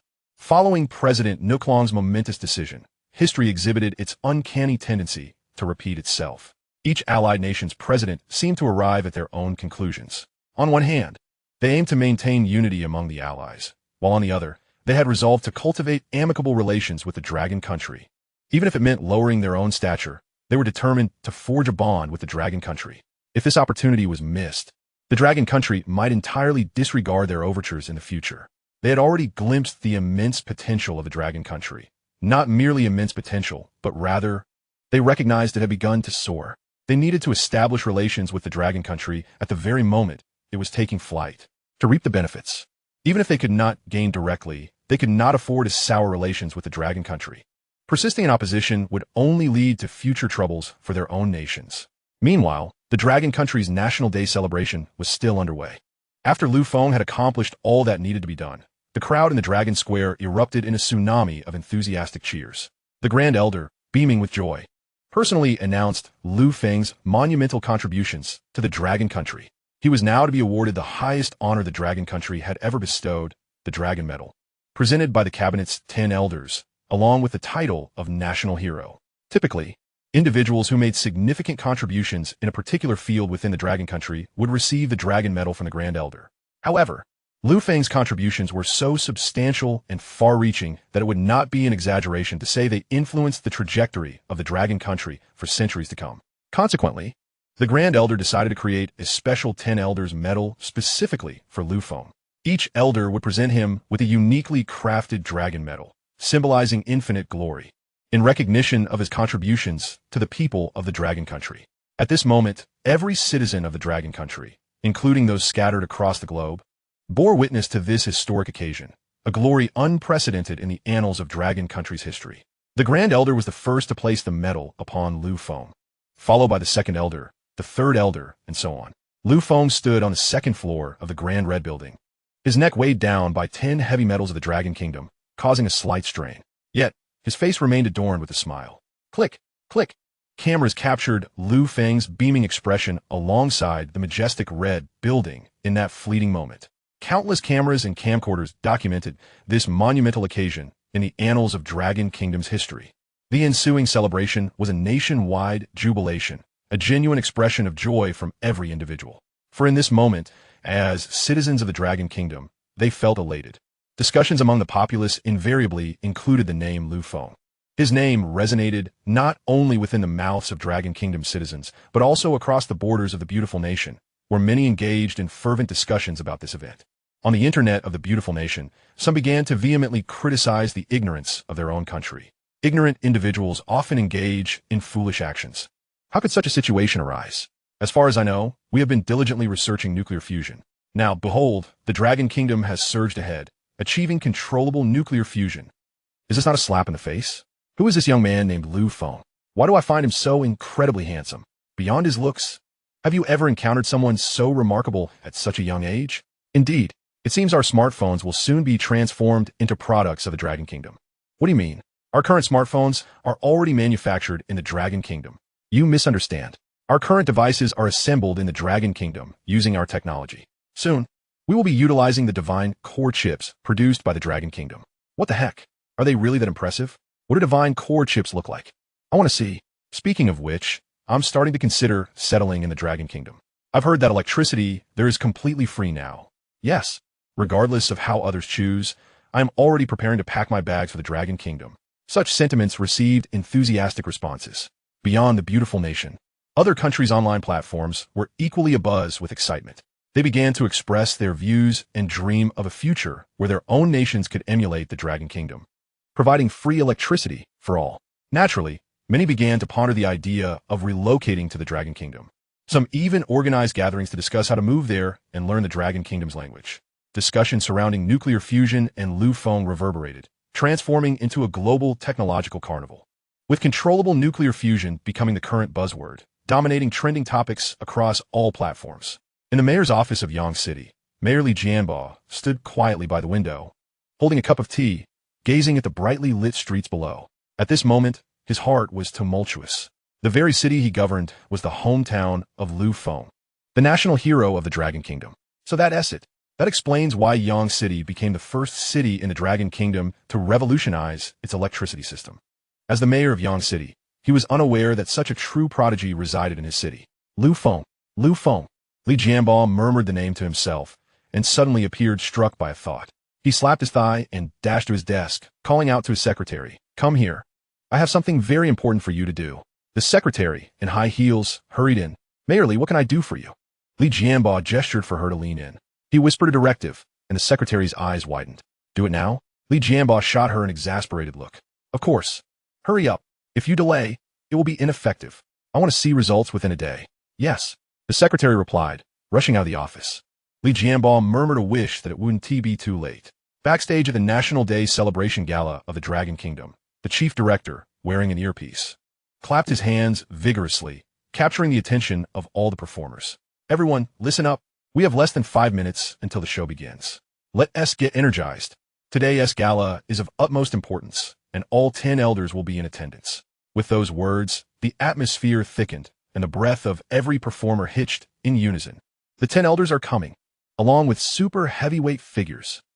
In a posh neighborhood, a stylishly dressed boy suddenly emerged from his house, leaving his bewildered mother to ponder. "What's wrong? Don't you want to play games? Should I give you some money to go out?" The boy turned and headed to his study. "I don't want to go play. What's this child throwing a tantrum about? We have money. You don't even need to study. Do as you please." The boy, without turning back, exclaimed loudly, "I have a dream, to contribute to the Dragon Kingdom." Then he flicked on the lights in his study, proclaiming, "Let there be light." This scene left his mother utterly perplexed. However, seeing her son, who had never shown interest in studying, Actively engaging in his books filled her with immense joy. But then, as if struck by a sudden thought, she asked, "Aren't you going to watch the National Day Celebration Gala tonight?" "No," came the voice from the study. "But there will be your favorite Fei." "No, I want to watch." The boy's voice carried a hint of hesitation. In the next moment, his mother continued, "I saw the news. They keep mentioning a mysterious heavyweight figure attending. It might be Fong." Suddenly, a clattering noise erupted from the study, as if something had fallen to the ground. The boy rushed out without a second thought, sitting upright on the sofa, even straightening his back a bit. "I want to see the national hero." This scene was mirrored in households across the Dragon Kingdom, as families gathered around their televisions, eager to witness this grand gala. All for one reason. They heard Fong would be appearing. Meanwhile, on a hillside not far from a rural home, a member of the Poison Fong team monitoring Zhao Lan suddenly received a message. "We need to change our target. We need to relocate." "Understood," came the voice of Huang Ying. She emerged from her hiding place and stepped into the small courtyard. Zhao Lan was busy preparing dinner. Upon seeing Huang Ying, she exclaimed joyfully, "Huang Ying, you all have worked so hard. Come, let us dine. On this grand festival, you should not be burdened with our protection." Huang Ying smiled and replied, "Aunt Zhao, you need to come with us. Also Uncle Lu." Zhao Lan glanced at Huang Ying and asked, "Can I bring my father along?" Huang Ying pondered for a moment and nodded, while reminding her to remember to bring some medicine for old man Zhao. At the venue of the National Day Celebration in Longhua, the atmosphere was exceptionally vibrant. All the performers exerted themselves to the utmost, showcasing an unparalleled energy. Even some veteran actors, who had been in the industry for over a decade, appeared noticeably nervous. As seated in the front row were the 10 most powerful elders of Longhua. The Grand Elder occupied the central position. Yet there was one particularly distinguished individual situated right behind him. Every performer recognized this person, and indeed, no one in all of Longhua was unaware of his identity: Fong. Lu Guoshi was this monumental figure. During the intermission, Xia Fei sang a solo, frequently casting glances towards Fong, her heart racing uncontrollably. So, that heavyweight figure was indeed Fong. Yet, Fong merely offered her a fleeting smile, as if acknowledging her presence, before turning his attention back to conversing with his parents beside him. Indeed, Zhao Lan and Lu Jiangwo had been transported directly to the celebration venue by a military helicopter. Zhao Changshi, who had yet to close his mouth in astonishment, could hardly believe it. After a lifetime of toil, he had never once been in a helicopter. Yet here he was, at an advanced age, flying in an armed helicopter thanks to his grandson, seated directly behind the 10 elders of Longhua. His heart had likely not slowed below 100 beats per minute since receiving this news. Such eminent figures were right before him, and his eldest grandson was also present. Zhao Changshi found himself at a loss for words. Fong smiled and inquired, "Grandfather, how have you been lately? I have not had the time to visit you." Zhao Changshi sternly replied, "What are you saying? You are engaged in significant endeavors for our Longhua's populace. Why would I expect you to visit an old man like me? Without you, how can we benefit from this free electricity?" Before Fong lay a small round table, specially prepared for them, allowing his family to sit together and enjoy the evening's festivities. As he picked up the sunflower seeds from the table, he remarked, "Grandfather, free electricity is merely the first step. In the future, I will ensure that everyone has access to things they can scarcely imagine." Zhao Changshi's eyes widened in disbelief. "Is it truly free?" Fong chuckled, "Absolutely free. For you, grandfather, it is entirely free." He dare not claim that it would be free for everyone, as such decisions lay with the Grand Elder and the others. Zhao Lan, however, was entirely unconcerned with these matters. She fixated on her son, causing Fong to feel increasingly uneasy. "Mother, why are you staring at me?" Zhao Lan expressed with deep emotion, "Son, do you realize how incredibly impressive your words were today on the grand stage? I am genuinely proud of you." Fong felt warmth in his heart, and, upon glancing up, noticed a few strands of silver hair interspersed among Zhao Lan's dark locks, stirring a sense of nostalgia within him. Yet, Lu Jiangwo's interjection abruptly shattered this rare moment of tenderness. "Fong, you rascal, you received 10 medals today. Are those medals made of gold? How heavy are they? Show them to your father." Feng's mouth twitched in annoyance. "Father, those things are not convenient to carry around.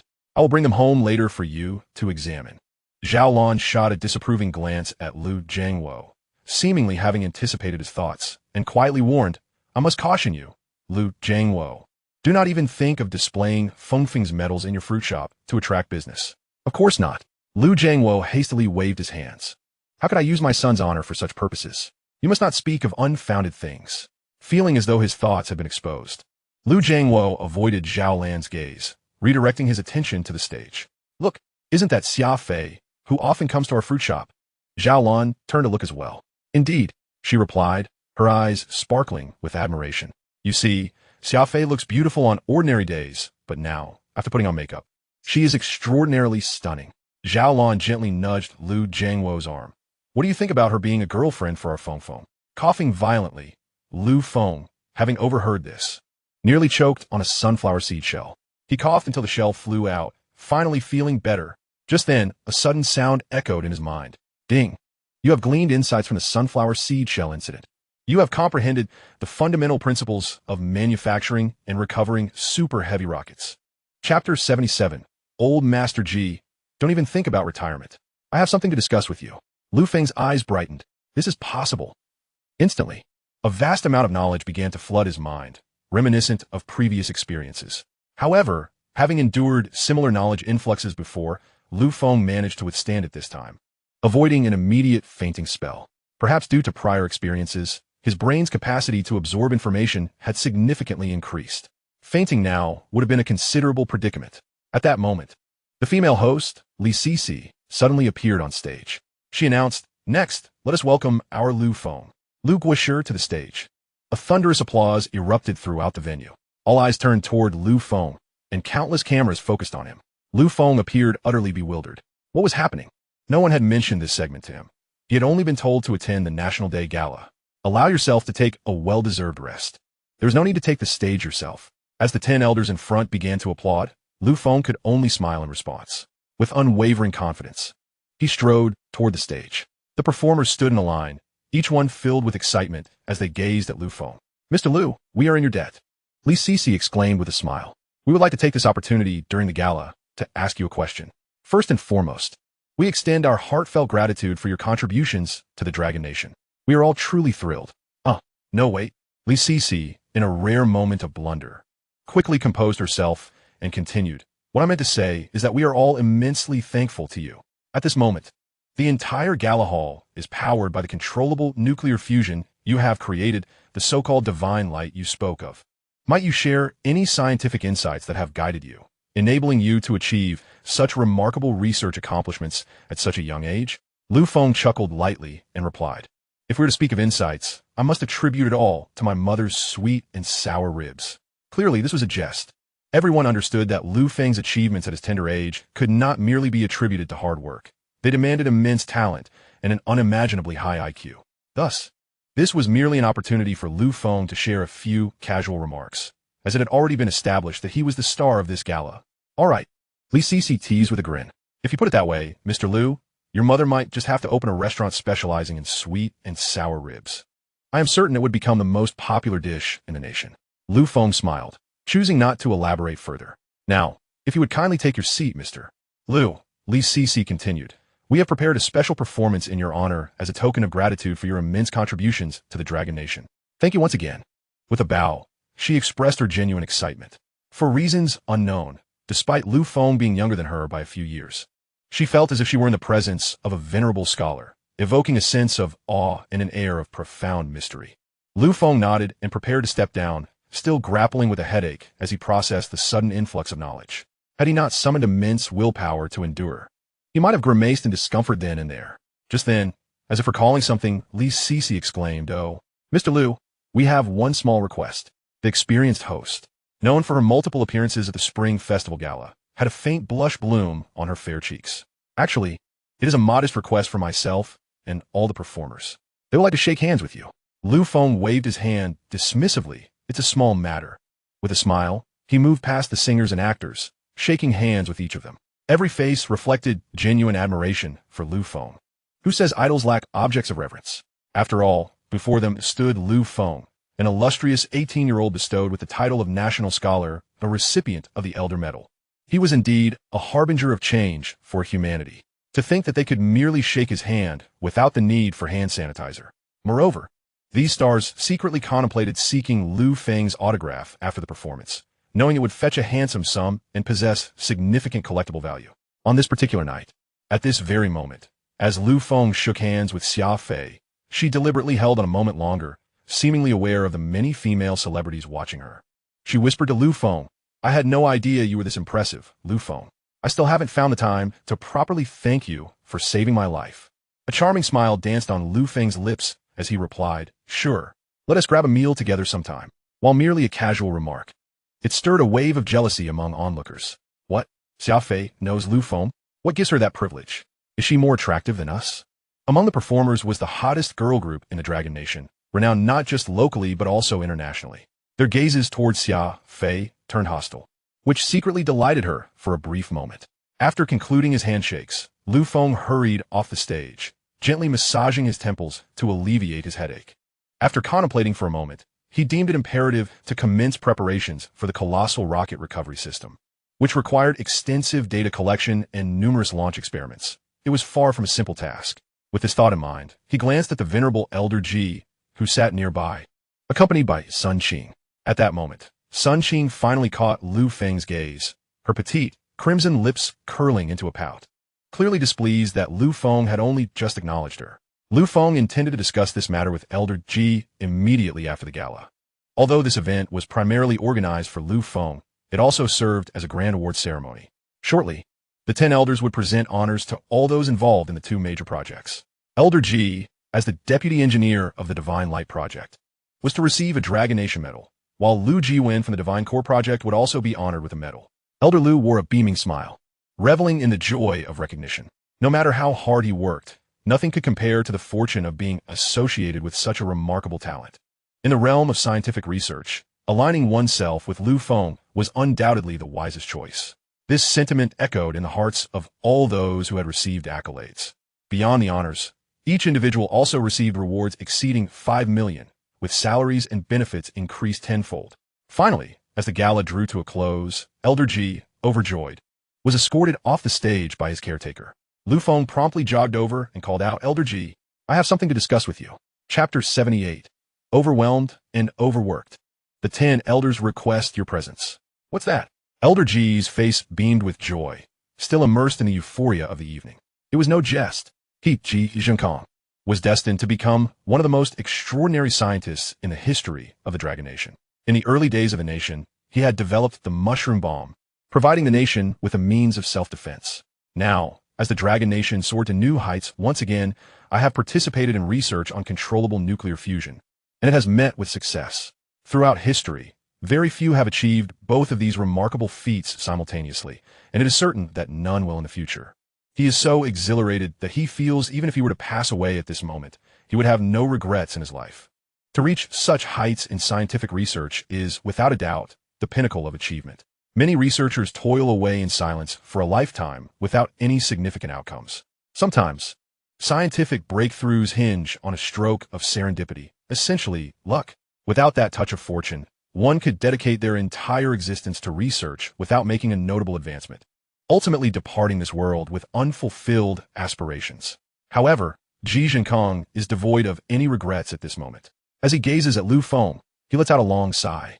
Lu Feng, oh Lu Feng, it truly is a blessing for me, Ji Zhenkong, to have encountered you at this age. Lu Feng smiles and responds, "Please, Mr. Ji, do not say such things. You remain a towering figure in the scientific community of our Dragon Nation." With a dismissive wave of his hand, Ji Zhenkong retorts, "What towering figure?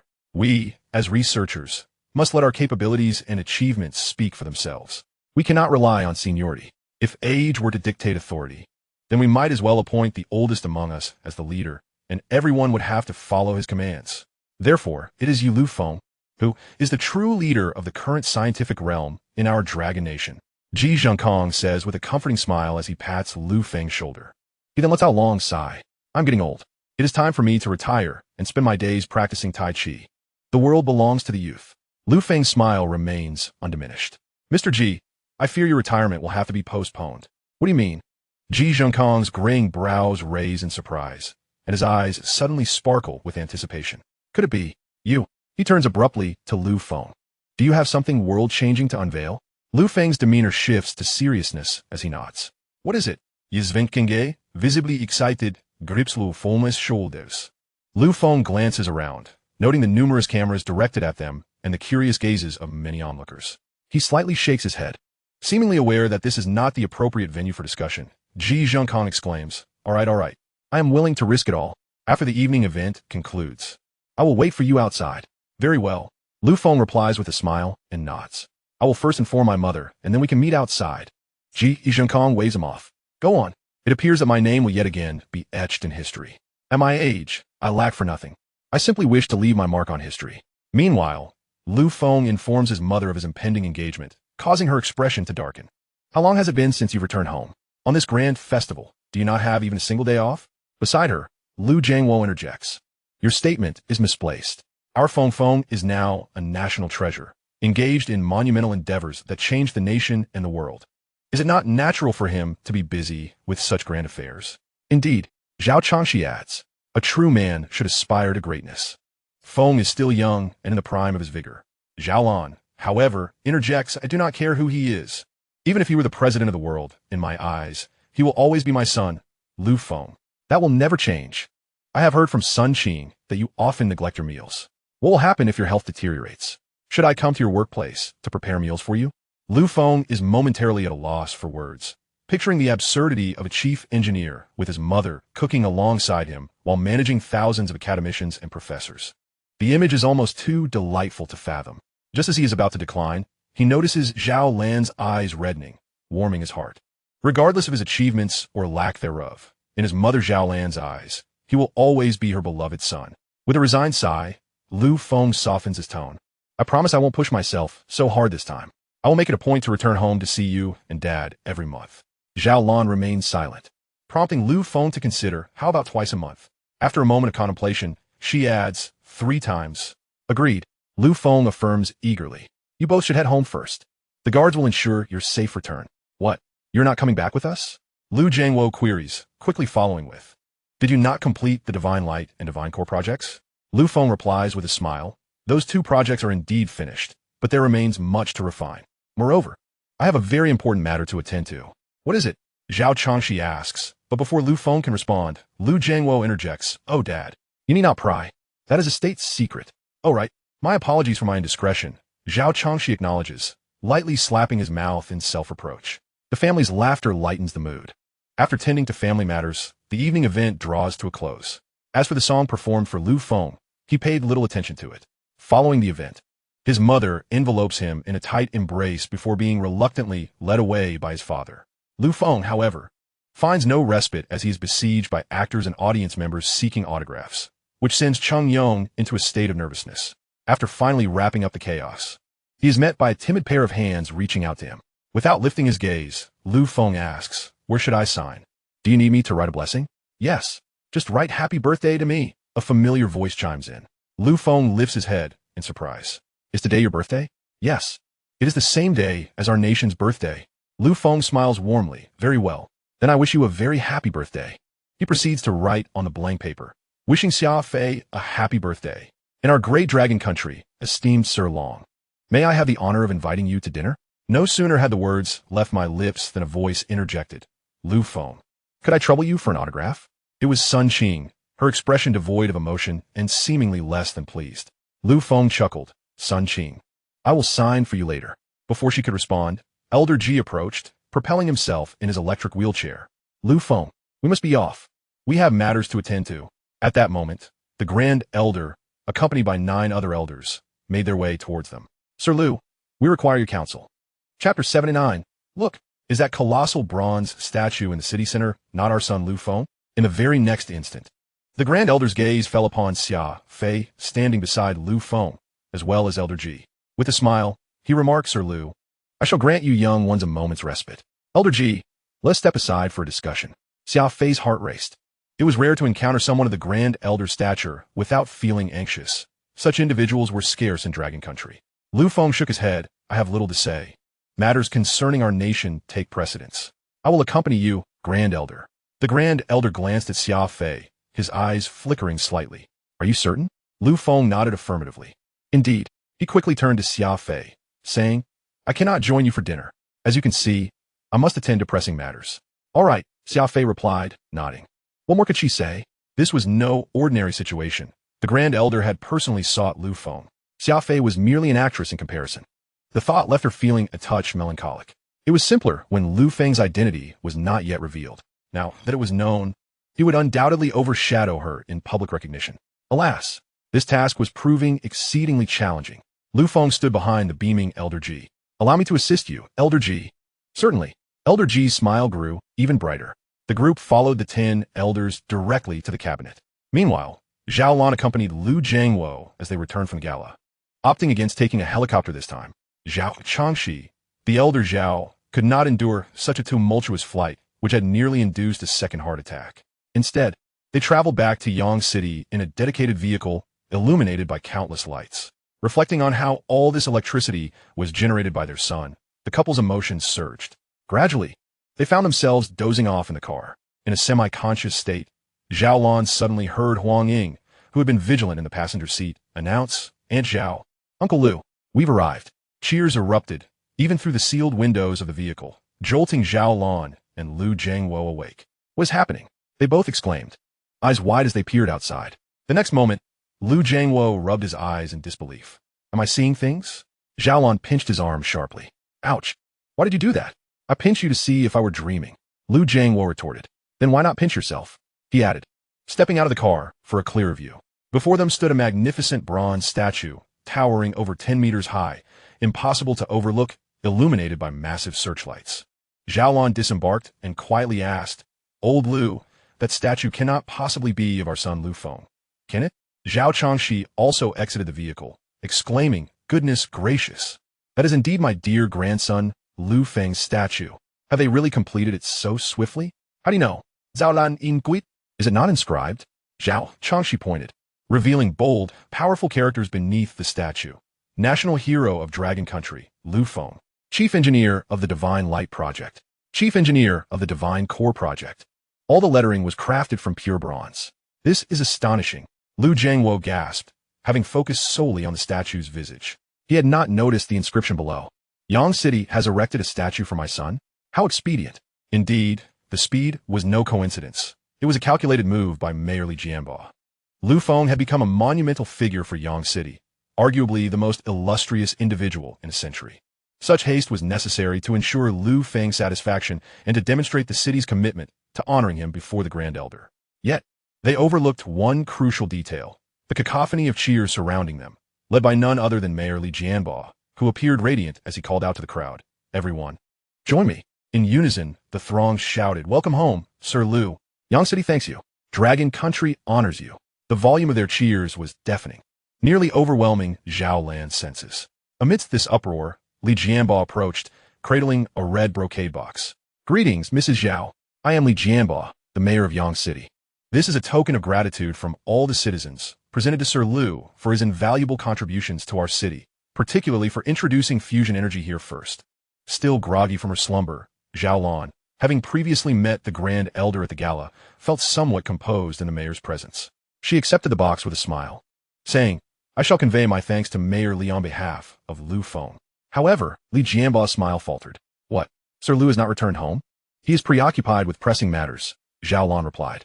Lu Jiangwo quickly interjected, "Indeed, as we departed, I saw the Grand Elder seeking Lu Feng to discuss important affairs, including some meeting."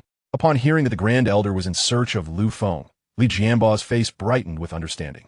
"Of course. Sir Lu's daily responsibilities are of utmost significance to our Dragon Country.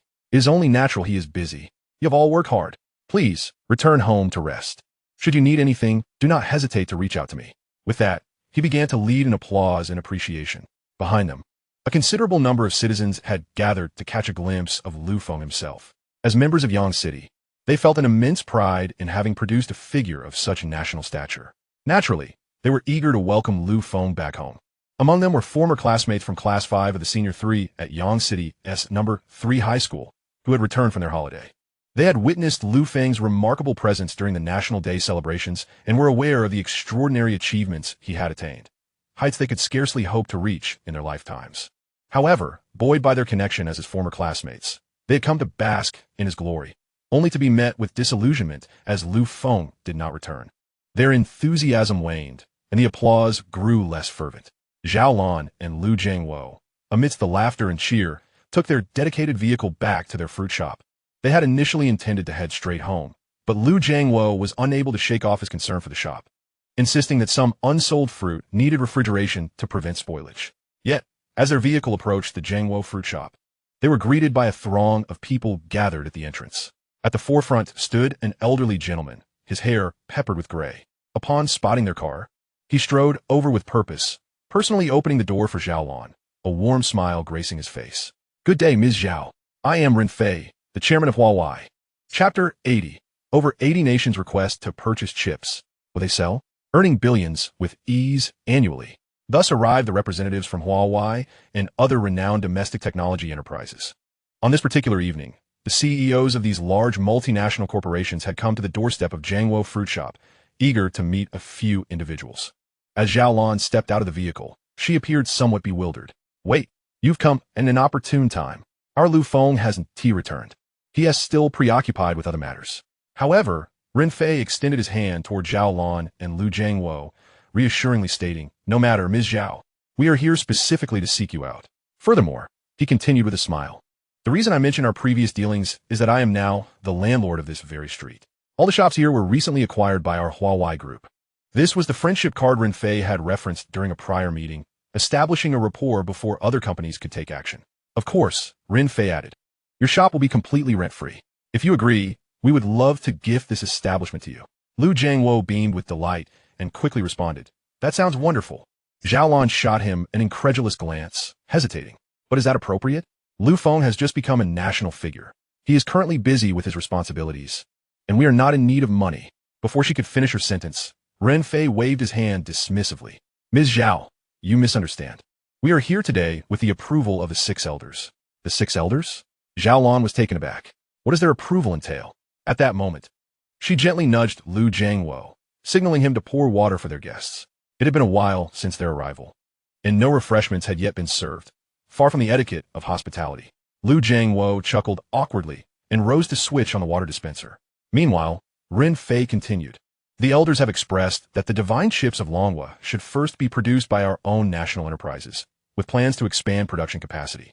Only after our smartphones and digital products are adequately supplied will we consider selling to other countries. There will, of course, be certain technological restrictions as well."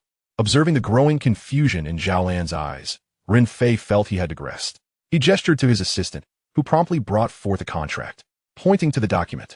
Ren Fei explained, "This contract stipulates that for every divine chip produced by our companies, a portion of the profits will be allocated to Lu Fong. This is his rightful share, along with 10 of our company's equity." Zhao Lan was momentarily at a loss, unsure of the value of 10 equity. She called out to Lu Jiangwo, who was still pouring water. "Old Lu, come and see. How much is this worth?" Lu Jiangwo responded, hurriedly bringing over several cups of freshly brewed tea. Upon examining the contract, he gasped, "I know Huawei. Look, the phone I'm using right now is from Huawei. But I wonder how much this 10 would actually amount to?" Ren Fei smiled, "If it is indeed 10 based on net profits, your annual share should be around 3 billion. I understand it may not seem like much, but this percentage is what the 6 elders proposed. Moreover, they have mandated that every technology enterprise in Longhua contributes a similar share." At this moment, Lei Jun, standing behind Ren Fei, added, "Rest assured, Ms. Zhao, the 6 elders have indicated that there will be future collaborations with foreign enterprises. At that time, we will negotiate more favorable terms, ensuring Lu Fong receives a higher share of profits. Otherwise, they will be barred from producing chips." Good heavens! Lu Jiangwo and Zhao Lan exchanged incredulous glances. This is astounding. Not just billions, but potentially hundreds of billions annually. They turned to survey the crowd of corporate leaders behind them. While their businesses may not rival Huawei's scale, it seemed they would not have to lift a finger to secure an income exceeding hundreds of billions each year, not counting the commissions from each chip produced. Zhao Changshi, standing behind them, gaped in disbelief, scarcely able to process the magnitude of what he had just heard. Was this truly the transformative power of knowledge? He placed his hand upon his heart, feeling that all the exhilaration of his life had culminated in this very day. Billions, even hundreds of billions. To be candid, during the ancestral rites for his forebears, he had never burned such a substantial quantity of joss paper. Zhao Lan's speech became somewhat stammered. "With such an immense sum of money, we cannot make a decision." "Indeed," Lu Jiangwo echoed. "We must consult with Lu Fong." Ren Fei chuckled. "There is no need for consultation. These are the terms set forth by the elders. The Grand Elder has also stated that we must not allow someone like Lu Guisher, who has toiled for the nation, to earn less than those celebrities. Therefore, you may sign with confidence. Lei Jun aptly added, moreover, consider this. Lu Guisher is exceedingly busy at present. Every minute counts. We should not disturb him over such trivial matters. Let us proceed with the signing. His persuasive demeanor seemed almost as though he were coaxing Zhao Lan into parting with her funds. In truth, he was offering shares of his own company. However, everyone was eager, for they were keen to swiftly produce the advanced chip technology for mobile phones and computers, aiming to seize a share of the global market. The potential profits were staggering, almost too immense to fathom. Zhao Lan and Lu Jiangwo found themselves involuntarily swallowing hard. Hundreds of billions in a year. If converted to cash, it would require trucks for transportation. The crucial point was that this money was personally sanctioned by the elders. We must accept it. Then let us sign. Yes. Lu Jiangwo nodded. After all, it was the Grand Elder's directive. We should not disregard his good intentions. A smile spread across his face, almost blooming like a chrysanthemum. In the highest conference room of the Long Kingdom's cabinet, the elders were seated on either side. Qing Guizhu was also present. Lu Feng and Ji Zhengkong occupied the seats at the rear of the conference table. The Grand Elder spoke first. Lu Feng and Ji Zhengkong. The reason we have summoned you both today is to inquire about your opinions. As of now, we have received applications from over 80 countries worldwide. Some wish to acquire our chip technology, while others seek to purchase our chips. Additionally, some desire to collaborate with us, proposing conditions for compensated assistance in mastering and researching controllable nuclear fusion. In this regard, our cabinet is eager to hear your professional insights. Ji Lao furrowed his brow and stated bluntly, we shall not sell. These wolves and tigers, upon catching a whiff of the meat, desire to partake. Why do they not speak up when imposing sanctions on us? Ji Lao's indignation was palpable as he looked towards Lu Feng. Wouldn't you agree, Lu Feng? Lu Feng surveyed the assembly of elders, then glanced at Ji Lao. The next moment, his response left everyone momentarily speechless. Chapter 81. The Millennium Dream of the Long Kingdom is set in motion. To the moon, to the abode of Chang'e, Lu Feng declared solemnly, I believe we can sell. Ji Lao, who had been nodding with approval, suddenly realized that Lu Feng's opinion diverged from his own. He stared incredulously at Lu Feng. Young Lu, what are you thinking? Lu Feng's lips curled into a confident smile. Observing Ji Lao's lips quiver, as if he were about to lecture him, Lu Feng hastily interjected. Ji Lao, please, hold your horses. Allow me to explain. Ji Lao stifled his impulse to rise and prepare to hear what Lu Feng had to say. Why would he willingly offer the fruits of his arduous research to others? Lu Feng stood leisurely, his tone measured. In fact, when developing these chips, he had already devised a strategy in his mind. Here is the crux. I believe we should first earn money from around the globe. Let's discuss the chip technology. I previously possessed 5-nanometer lithography technology. To my knowledge, the Windmill Nation has yet to unveil this. Thus, we can offer our 5-nanometer chip technology to those nations lagging behind in technology, enabling them to manufacture lithography machines. The price, of course, will be determined by us. At this point, the elder responsible for economic affairs subtly nodded, a smile beginning to form at the corners of his mouth. Remarkably, Lu Feng's thoughts aligned with his own. With these technologies in hand, I shall not hesitate to extract substantial concessions from those nations. Lu Feng did not specify a suitable amount. Such decisions would naturally be left to the Elder Council. He continued, as for the 1-nanometer advanced chips, we can selectively offer them to certain nations. Which nations, you ask? Lu Feng chuckled, stating that this would be determined by the esteemed elders. The Grand Elder nodded in approval, finding Lu Feng's points particularly resonant. At present, the Long Kingdom appears to have achieved unparalleled advancements in nuclear fusion, resolving energy issues, while simultaneously developing top-tier technological chips. However, as the adage goes, a commoner is guilty merely for possessing a jewel. This has inevitably drawn the covetous gazes of nations worldwide. Moreover, the Long Kingdom's strength does not yet rank as the world's foremost. If we were to hoard our innovations without sharing, it would undoubtedly incite discontent among numerous countries. Under the instigation of the beautiful nation, they could easily unite against us. Even if the Long Kingdom stands undaunted, this is not the outcome the elders desire to witness. Only by strategically revealing portions of our technology to win hearts can we prevent those nations from gravitating towards the beautiful nation and gradually ascend to the status of the world's preeminent power. Lu Feng, unlike those who are solely immersed in research, seems to grasp the intricate dynamics of international relations. Upon hearing Lu Feng's insights, The Grand Elder raised a pertinent question, which was precisely why they had invited Lu Feng and Ji Zhengkong for their opinions. Otherwise, they could have made these decisions themselves. The Grand Elder inquired, Lu Feng, if we gradually open up or sell our technology, considering the capabilities of the beautiful nation and its allies, do you believe they could master our technology in a short time frame? Upon hearing this, all the elders turned their full attention to Lu Feng. This was their primary concern. If the hard-won advantage were to be swiftly overtaken by other nations due to such actions, the Long Kingdom's lead would vanish entirely. Lu Feng replied with a smile. If we consider the current technology of the beautiful nation, it is likely that within a few years, they could master our 1-nanometer technology. Even the technology of photolithography will soon be emulated by the windmill nation. Indeed, old Ji immediately chimed in. This is exactly why I said we should refrain from selling. A year ahead is still a year ahead. Lu Feng shook his head. Old Ji, you are mistaken on this point. Old Ji's chest heaved with agitation as he looked at Lu Feng. All right, Mr. Lu, pray tell, where have I erred? He was clearly irritated. Addressing Lu Feng with the honorific title of Mr. Lu, a stark contrast to the casual young lad he would typically use when in good spirits.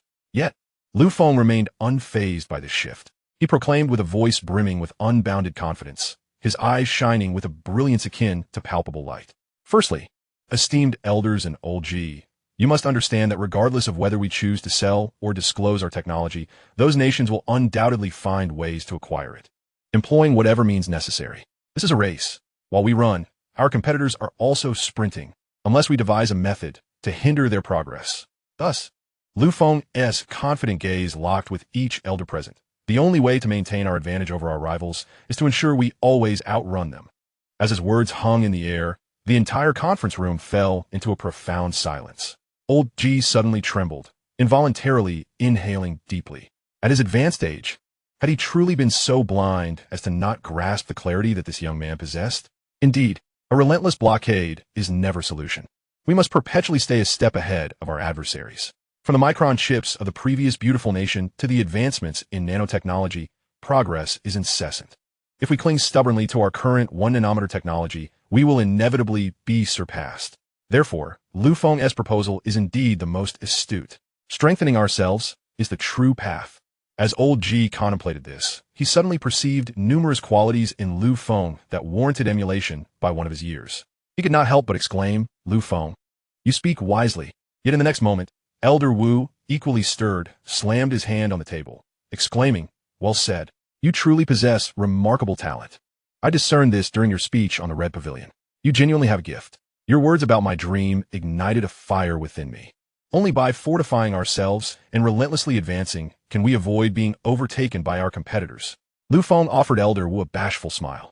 He had received praise from both Elder Wu and Old Ji. With a grin, Lu Feng responded, in fact, I harbor a modicum of confidence. The reason we, the Dragon Nation, can sell chip technology is that I believe we will soon witness significant breakthroughs in our chip development. Is that so? Old Ji was the first to react. Lu Feng, do you have any progress?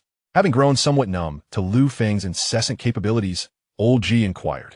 Lu Feng shook his head. Not at this moment. However, aside from these chips, we have another immensely important project. I would like to take this opportunity to discuss it with all the elders. Upon hearing that Lu Feng was about to unveil a significant matter, all 10 elders sat up straight, adjusting their postures and turning their attention to him. Lu Feng spoke solemnly. I wish for the Dragon Nation to achieve lunar landing. Chapter 82. Is a sand seeking trouble? Shall we strike? What? All the elders' expressions changed in unison. This had been their long-cherished dream. The space endeavors of the Dragon Nation had been progressing, albeit at a painfully slow pace, lagging far behind the beautiful nation. Decades ago, the beautiful nation had already set foot on the moon. Not only that, they successfully returned their astronauts home after their lunar expedition, a feat of unprecedented difficulty. The financial expenditure for such a lunar mission is staggering. Consequently, after the beautiful nation's lunar landing decades ago, they have not initiated another lunar mission since, largely due to the immense resources required. Such an endeavor represents humanity's first step beyond the blue planet, a leap through history. In the ensuing decades, no other nation has managed to replicate this achievement. As Lu Feng made his proclamation, the elders exchanged excited glances. If this were to materialize, it would indeed be a continuous creation of history. The Grand Elder's aged hands began to tremble uncontrollably. The sixth elder, being the most practical, had already begun calculating the potential financial implications of this lunar mission in his mind. This lunar endeavor pales in comparison to chip manufacturing. Numerous countries can produce chips, but only the beautiful nation has successfully landed on the moon throughout the years. The Grand Elder took a deep breath, suppressing his emotions. Even he, having weathered countless storms, found it challenging to contain his excitement upon hearing Lu Feng's lunar plans. If someone else had made such a claim, he might have considered it somewhat feasible. However, this was Lu Feng speaking. His capabilities were no jest. Thus far, everything he had proposed had come to fruition. The Grand Elder slowly began, Lu Feng, please elaborate on your lunar landing plan and the anticipated costs. The Sixth Elder added, if I recall correctly, the recent manned lunar landing plan from NASA estimated preliminary costs in the hundreds of billions of dollars. Lu Feng nodded. Indeed, a manned lunar landing is a monumental and intricate undertaking. It involves not only rocket technology, but also spacecraft design, lunar landing sites, astronaut life support systems, and highly complex mission planning and coordination. As the elders listened to Lu Feng outline these various components, even those who were entirely unfamiliar with the subject could not help but furrow their brows. The complexity far exceeded their expectations. Lu Feng continued, however, I intend to modify the spacecraft. I aim to create a reusable spacecraft. Old G was the first to inquire, Lu Feng, if the rocket is to be reusable. The technical challenges are not trivial. Moreover, I am aware that rockets have traditionally been single-use. If we engage in repeated recycling, the cost could indeed be significantly reduced. Lu Feng nodded in agreement. In the past, such a notion would have been nearly impossible. However, in the present context, it has become remarkably straightforward. Elder Yi, have you forgotten? The novel zirconia composite materials utilized in our controllable nuclear fusion reactors could be repurposed for the rocket's outer shell. Lu Feng's words were left unfinished. Indeed, Elder G exclaimed, slapping his thigh in realization. How did I overlook this? Lu Feng continued. Furthermore, we now have unlimited energy support, coupled with the formidable computational capabilities of the Shunlin computer. I firmly believe that this reusable rocket will come to fruition swiftly. As for a crewed lunar landing, that will occur even sooner. No sooner had he spoken than Elder Lu urgently interjected. Lu Feng, you have yet to disclose the projected costs. Meeting Elder Lu's anxious gaze, Lu Feng assured him, rest easy, Elder Lu. Once my reusable rocket succeeds, the funding for the lunar mission will be halved. Moreover, I believe we can have the nations desiring to purchase our chips cover these expenses. Excellent. Elder Lu chuckled, clapping his hands in delight. You possess a knack for business. Young man, let us proceed with this plan. It's no wonder you agreed to sell our chip technology. It appears you had ulterior motives. Lu Feng smiled sheepishly. It's merely a lesson learned from the beautiful nation. As long as these parties acquire our chips, without receiving complete technological instruction, we shall retain the power to sanction whomever we choose and restrict access to high technology at our discretion, all while profiting from their investments. Well said. Elder G slapped Lu Feng on the shoulder, causing him to wince. You certainly possess a talent for this. Your strength is quite formidable, Elder G. Lu Feng exclaimed. All right. The Grand Elder, unable to contain his excitement, immediately resolved to take action. Let's commence at once.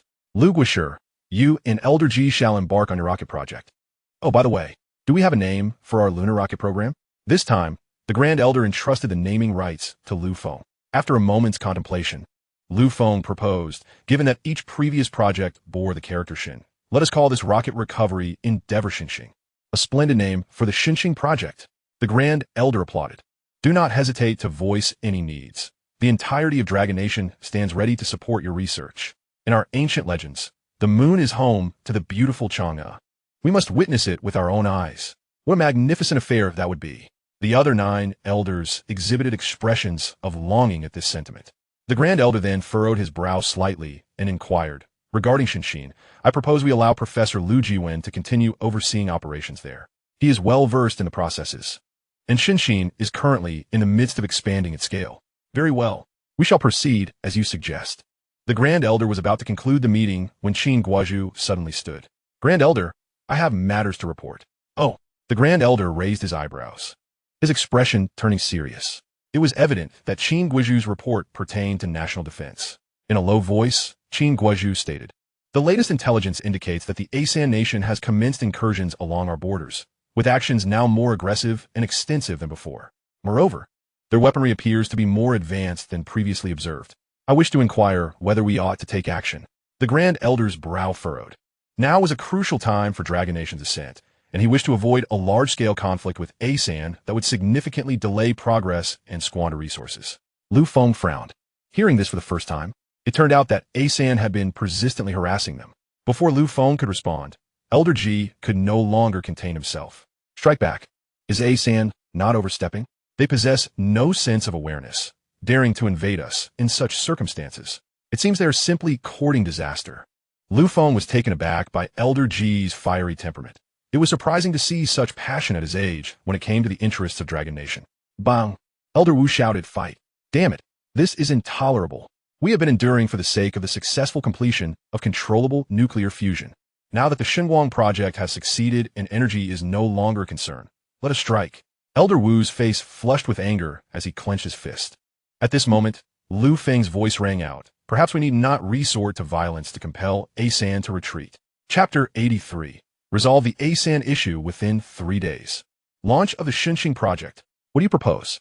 Qin Guozhu inquired. He had intentionally chosen this moment to speak, eager to gauge whether Lu Feng had a solution. Truth be told, Lu Feng had already delivered numerous surprises, and his recent speech about his dreams had deepened Qin Guozhu's understanding of him. Lu Feng had even been honored by Eldershire with the title of Guoshi. Discussing matters with such an esteemed individual posed no issue. Thus, Qin Guozhu was genuinely curious about Lu Feng's thoughts. Facing the gazes of the assembly, Lu Feng slowly shook his head. I have yet to formulate a plan. Upon hearing this, Qin Guozhu felt a wave of disappointment wash over him. He had hoped for a brilliant strategy from Lu Feng, but the latter's admission left both him and Elder Wu disheartened. Just as disappointment clouded the room, Lu Feng continued, while I have not yet devised a solution. General Qin and esteemed elders, grant me 3 days. In 3 days, I shall present a comprehensive resolution to the Asan dilemma. The Grand Elder, concerned, asked, will this delay your Xinqing project? Lu Feng replied with a smile, not at all. After all, I have Elder Ji assisting me. Upon hearing this, Elder Ji feigned exasperation. Grand Elder and esteemed elders, look at this. An 18-year-old lad has me, an old man, working overtime. Who can endure this? I deserve a break, he declared, his words hanging in the air. Laughter suddenly filled the entire conference room, leaving the security personnel and secretaries waiting outside, exchanging bewildered glances. It had been ages since such merriment had graced a meeting that was otherwise so solemn. Ever since the rapid development of Longhua, it had endured relentless suppression from various developed nations, leading to frequent instances of fierce discussions, sometimes even shouts, among the elders within these walls. The cheerful laughter resonating today had not been heard for at least several decades, clearly indicative of the elders' relaxed disposition in this moment. The cause of this delightful turn of events could be traced back to a single individual. A name surfaced in the minds of all the staff outside, the young man whose demeanor belied his years, Lu Feng. Lu Guoshi. As soon as he stepped out of the cabinet's door, Elder Ji fixed a penetrating gaze upon Lu Feng. Young man, you must honestly tell me, do you have yet another brilliant idea? Elder Ji whispered, leaning closer. Does it pertain to weaponry? Lu Feng shook his head. Not this time, truly. Yet you confidently stated before the 10 elders that you would devise a solution within 3 days. I must remind you, this is a significant military matter. Your words could instigate monumental changes. You must not take it lightly. Lu Feng's expression turned serious as he replied, when it comes to matters concerning Longhua, I have never treated them lightly. Noticing Lu Feng's earnest demeanor, Elder Ji understood that he harbored some thoughts, which he typically withheld until they were more mature. Thus, he chose to refrain from pressing further on that front and instead turned to discuss the Xinqing project with Lu Feng. What are your thoughts on the team formation for this Xinqing project? Lu Feng smiled. I shall defer to your wisdom, Elder Ji. Elder Ji nodded. You certainly enjoyed directing this old man around. Lu Feng offered a sheepish grin. Elder Ji, who could blame you for being the revered titan of our scientific community? Elder Ji jested. Even this titan must now learn from your towering presence.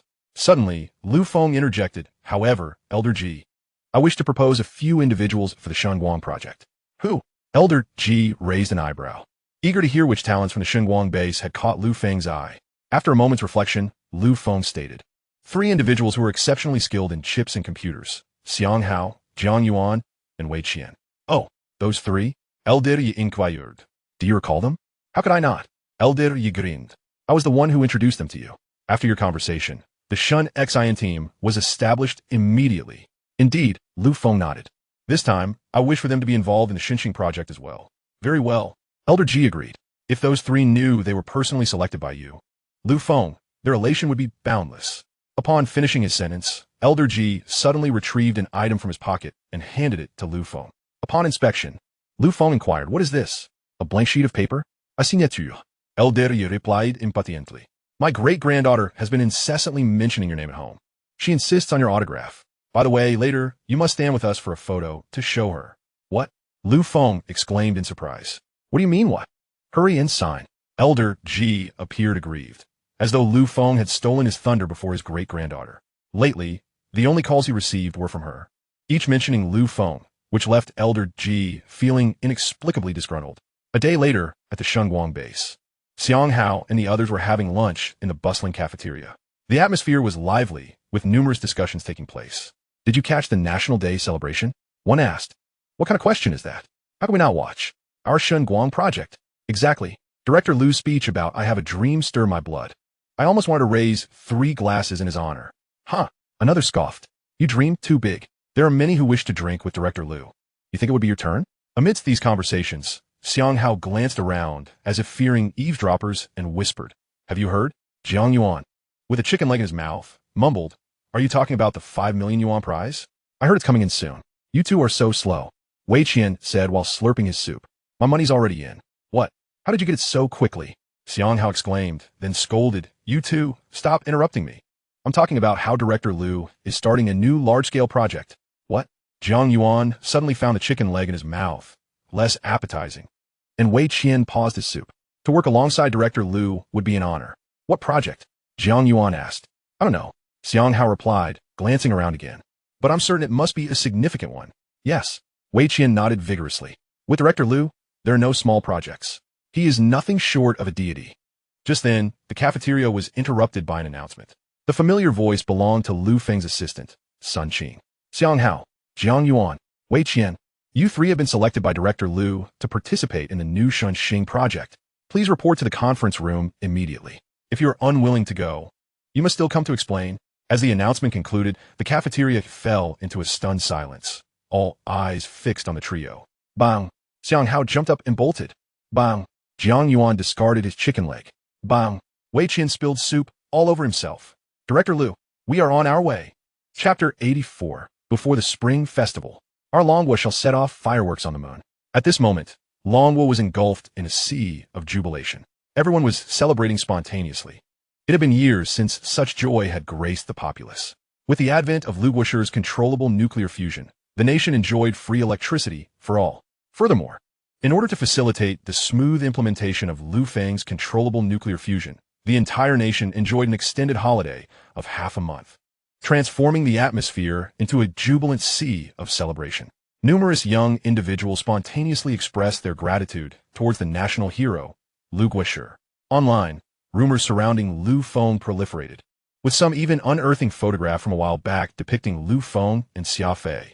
In those images, the pair stood outside a concert venue, and beneath the post, a flurry of derisive comments belittled Lu Feng, claiming he was unworthy of Xia Fei. Yet, within a mere fortnight, the tide had shifted dramatically. The comments now proclaimed that Xia Fei was unworthy of Lu Guoshi, with many urging her to leave him be. And even requests for Lu Guoshi's contact information began to emerge. The city of Yangcheng, where Lu Feng resided, transformed into a pilgrimage site for young travelers. Countless individuals journeyed from afar, simply to share a brief video alongside the newly erected statue of Lu Feng in the city center. Such photographs were incomplete without the requisite caption, "Lu Guoshi, I have arrived." This phenomenon swiftly became the most sought-after attraction across all of Longwa. While previously popular sites languished in neglect, even travel agencies worked overtime to curate specialized tours centered around Lu Feng in Yangcheng, which included visits to the streets he once roamed and the school he attended. In an instant, Yangcheng No. 3 Middle School became the most renowned educational institution in the nation, leaving Principal Huang utterly elated, as he often requested that enlarged photographs of Lu Feng's school days be prominently displayed at the school entrance. Additionally, bronze inscriptions were erected at the school's gate proclaiming, "Lu Feng once studied here." Among all these attractions, the most popular was undoubtedly the Jianguo fruit shop owned by Lu Jianguo. The shop had sold out its stock of fruits almost immediately each day, with customers lining up to purchase and take photographs with the couple. Eventually, due to the overwhelming crowd, the security team had no choice but to advise Lu Jianghua to temporarily cease operations for safety reasons. Zhao Lan had initially suggested closing the shop altogether, reasoning that their son had already earned a fortune that would last several lifetimes, rendering further work unnecessary. However, Lu Jianghua vehemently disagreed, asserting that after so many years of hard work, he could not simply sit idly. "I will decide when I am truly done," he declared. Unable to sway him, Zhao Lan acquiesced, realizing that both of them would find it dull to remain at home, doing nothing. This nationwide celebration and euphoric atmosphere persisted for a full half-month before individuals began to return to their work. Yet once the workforce resumed, the remarkable efficacy of Lu Guosher's Divine Light project became apparent. The prices of various goods plummeted, as the elimination of electricity consumption drastically reduced costs. Simultaneously, wages began to rise, particularly in factories that were heavy electricity consumers. With a newfound disregard for energy expenditures, production efficiency soared, and, as output increased, prices fell accordingly. In that moment, the citizens of Longhua comprehended the true significance of the term divine light associated with this controllable nuclear fusion. It was not merely a reference to illumination, but rather a genuine blessing bestowed upon all. However, a lingering question persisted. Where had Lu Feng, their national hero, gone? Since his last appearance at a gala, he had vanished from public view, with no sightings reported in his hometown or elsewhere. Many even flocked to Xia Fei's social media, beseeching her to relay their gratitude to Lu Feng, expressing their heartfelt thanks. The volume of such messages grew exponentially, eventually propelling Xia Fei's name to trending status. This unexpected surge thrust her into the limelight, catapulting her from a prominent star to the pinnacle of stardom, a leap she had never anticipated during her prior engagements. Meanwhile, Lu Feng remained blissfully unaware of the commotion. As he traversed the vast expanse of the Wanshan mountain range, this latest divine engineering project differed significantly from the previous two. It involved conducting rocket experiments. The rocket's primary structure was immense and necessitated constant launch trials, making it impossible to remain concealed beneath the surface as with the Divine Light project. The experimental data required real-time acquisition through successive rocket launches. As Ji Zhongkong descended from a colossal transport helicopter, flanked by researchers, he was greeted by the sight of Lu Feng and Sun Qing, his eyes brimming with delight. Indeed, during this brief period spent collaborating with Lu Feng, they had achieved two miracles, surpassing anything he had accomplished in his lifetime. Yet the next moment, Ji Lao's expression shifted as he beheld the expansive temporary office behind Lu Feng. His lips twitched involuntarily upon seeing the nearly 1,000-square-meter, hastily constructed structure, its cement exterior still bare. However, through the windows, it was clear that the interior was overflowing with an abundance of documents. Though Ji Lao had come to recognize Lu Feng's capabilities through their collaboration, he couldn't help but tremble with astonishment as he inquired, "Lu Feng, you can't be telling me that those rooms are filled with blueprints, can you?" Lu Feng clapped his hands and replied, "Indeed, Ji Lao, you are absolutely correct. How did you guess?" Yelaw's eyelids twitched. "How could I not know? Those heaps of materials must be blueprints. Are they toilet paper instead?" For items of such high confidentiality, printing them out was the most prudent method, facilitating easy circulation and study among researchers. Ji Lao smirked. "Well, we have our work cut out for us." Yet, the thought of Lu Feng soon creating one miracle after another reignited a fervor within him. He gestured towards the throng of researchers behind him, stating, "These are the individuals you requested. Each possesses decades of experience in our nation's aerospace field. I have brought them all to you. Although, I must admit, I didn't exert much effort. Upon hearing it was your project, they were clamoring to join."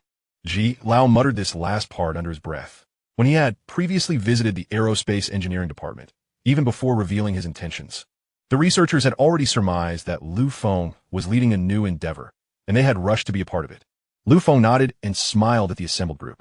"Thank you all for your dedication and effort in coming from afar." A multitude of aerospace researchers endeavored to suppress their inner excitement, collectively exclaiming, "For the advancement of the Dragon Nation's space endeavors. It is not arduous." Shortly thereafter, Lu Feng nodded and continued, "Let's all exert ourselves. We shall set foot on the moon during this year's spring festival. Let us launch fireworks for the citizens of the Dragon Nation upon our arrival." The entire assembly of researchers was left in astonishment. Chapter 85. I aim to enable every citizen of the Dragon Nation to reach the moon. What is happening?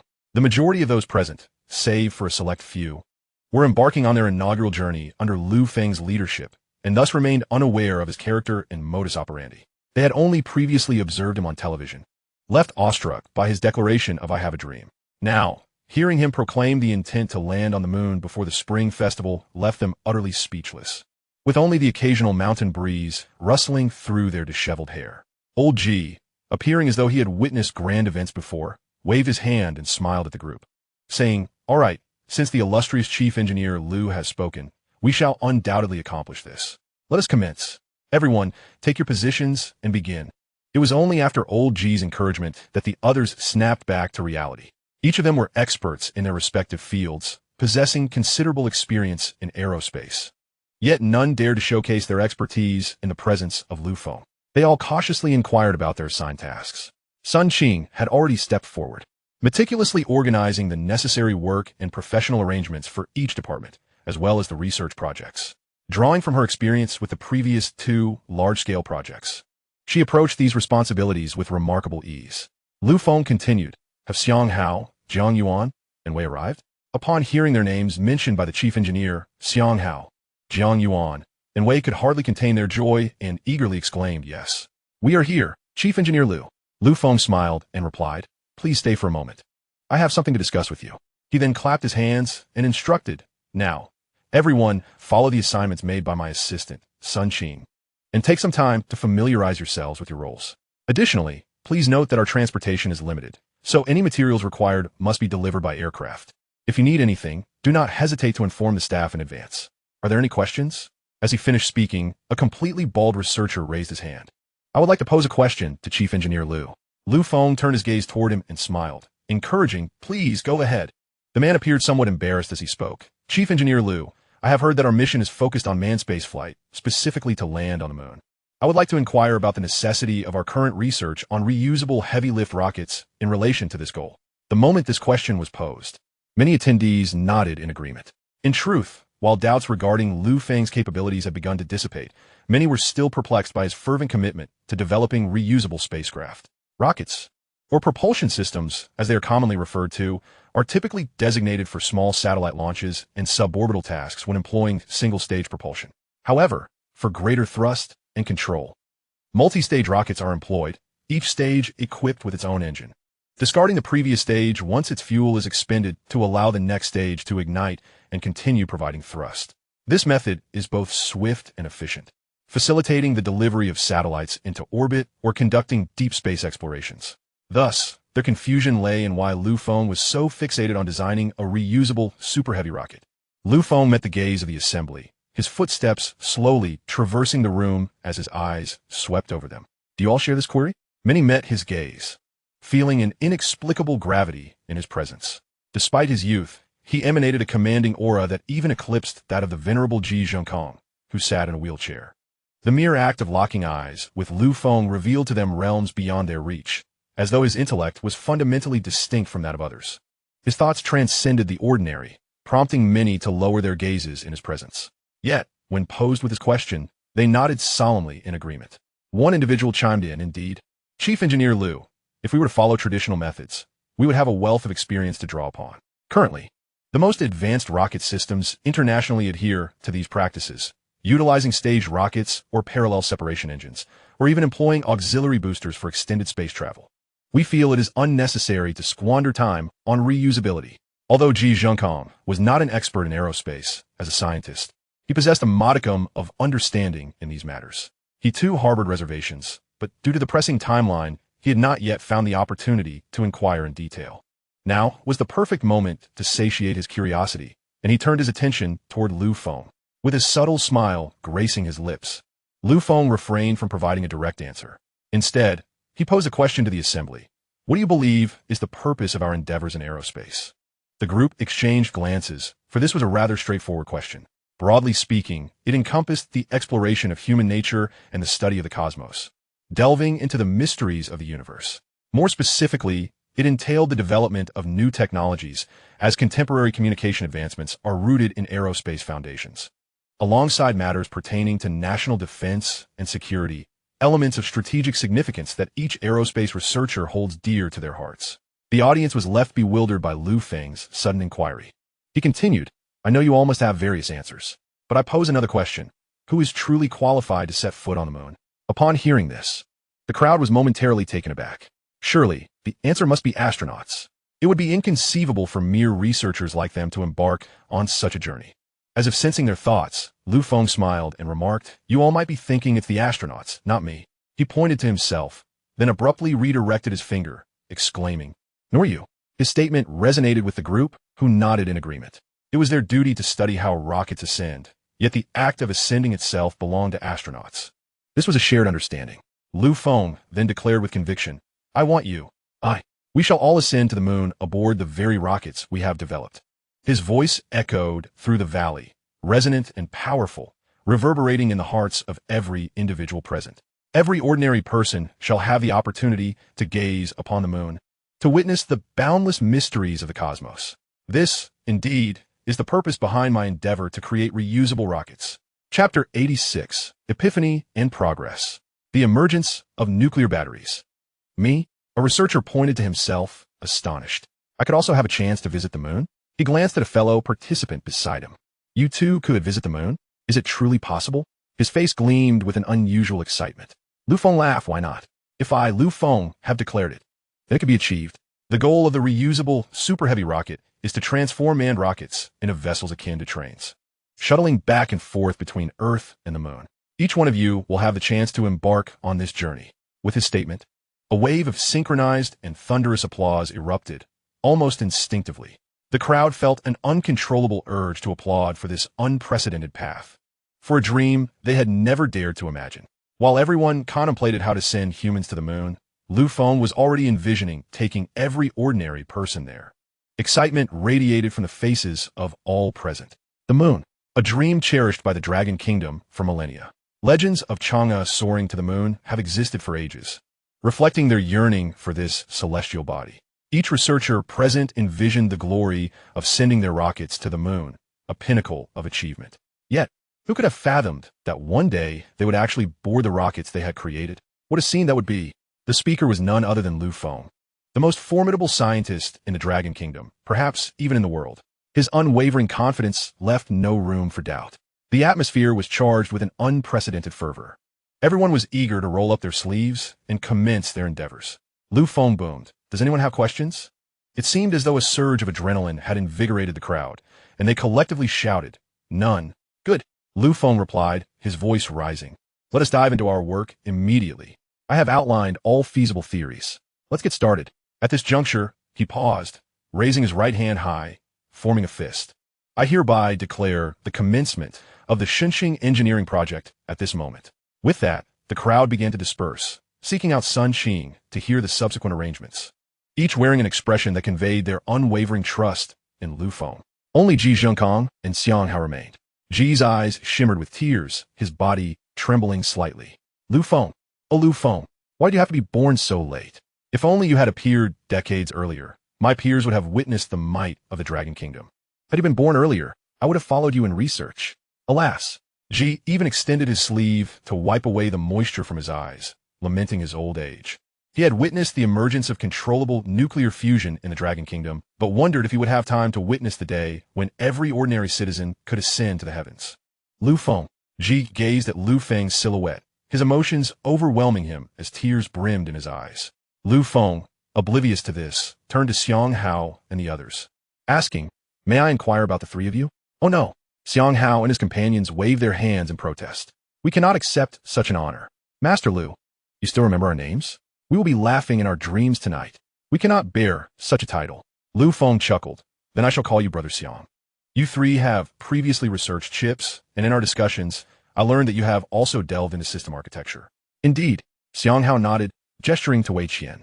"This fellow has spent considerable time studying systems, particularly micro-hardware systems. He certainly has valuable insights." As he spoke, the three suddenly widened their eyes in realization. "Master Lu, are you suggesting we develop our own system?" Feng replied solemnly, "That is indeed my intention. However, the system I envision may differ from what you anticipate." The three exchanged puzzled glances, unable to fathom what kind of system Feng, given his current capabilities and prowess, intended to create and for what purpose it would serve. As their curiosity lingered, Feng continued, "How about this? You three have traveled quite a distance. Why not take some time to rest? I will review all engineering projects and address the main issues before returning to discuss further with you, Brother Xian. All right. The three agreed and turned to leave. In the now empty space, only Lu Feng and Ji remained, along with Cheng Yong, who had been playing an invisible role. Ji gazed intently at Lu Feng, making the latter feel somewhat uneasy. Why do you stare at me so, Ji? You sighed deeply. I had not anticipated that the ultimate goal of your research, Lu Feng, has always been for the benefit of the common people. In truth, I should have discerned that you are unlike other researchers long ago. You possess not only extraordinary abilities, but also a heart dedicated to the welfare of the citizens of the Dragon Nation. From controllable nuclear fusion to the subsequent advancements in chip technology, you have taken into account the interests of every ordinary individual. You hardly resemble a young man. Lu Feng responded in astonishment. What do you mean by not being a young man? Elder Ji remarked without the slightest hint of exaggeration. You seem akin to a divine being sent by heaven to assist our Dragon Nation. Lu Feng mused inwardly that perhaps his Enlightenment System truly was a gift from the divine. He then replied earnestly, Elder Ji, let's investigate the issues they might have. This is their first encounter with my rocket recovery theory, and I'm certain there will be numerous complications. Let's proceed. Elder Ji nodded in agreement. Lu Feng stepped forward, pushing Elder Ji's wheelchair. Elder Ji casually mentioned Lu Feng. The team at the Divine Light Base is inquiring how many nuclear fusion reactors we still need to construct. I had thought that the energy supply in the Dragon Nation is currently saturated and sufficient at every level, rendering it unnecessary to waste manpower and resources on reactors any further. However, I felt it prudent to seek your opinion as the chief engineer. After pondering for a moment, Lu Feng replied, I believe we should not only continue constructing reactors, but also escalate their production on a large scale. Elder Ji was momentarily taken aback. He had originally assumed Lu Feng would share his perspective, but to his surprise, Lu Feng advocated for continued construction. It is essential to note that the raw materials for reactors are not inexpensive, and the resources and labor invested in creating nuclear fusion require ongoing maintenance, which represents a significant expenditure. Moreover, the electricity generated from these substantial costs is supplied free of charge. As time passes, the losses would only accumulate. Lu Feng seemed to sense Elder Ji's concerns and smiled. Elder Ji, I understand your worries about the financial implications of the reactors. In fact, I have already devised a solution, which is why I agreed to sell chips. The revenue from these chip sales can subsidize the expenses related to the reactors. Elder Ji's eyes widened in realization. Ah, so you have already considered this step. Lu Feng chuckled, about to speak, when suddenly a sound resonated in his mind. Ding. Through your exchange with Elder Ji, you have achieved an enlightenment in controllable nuclear fusion. Nuclear fusion energy conversion mode has evolved.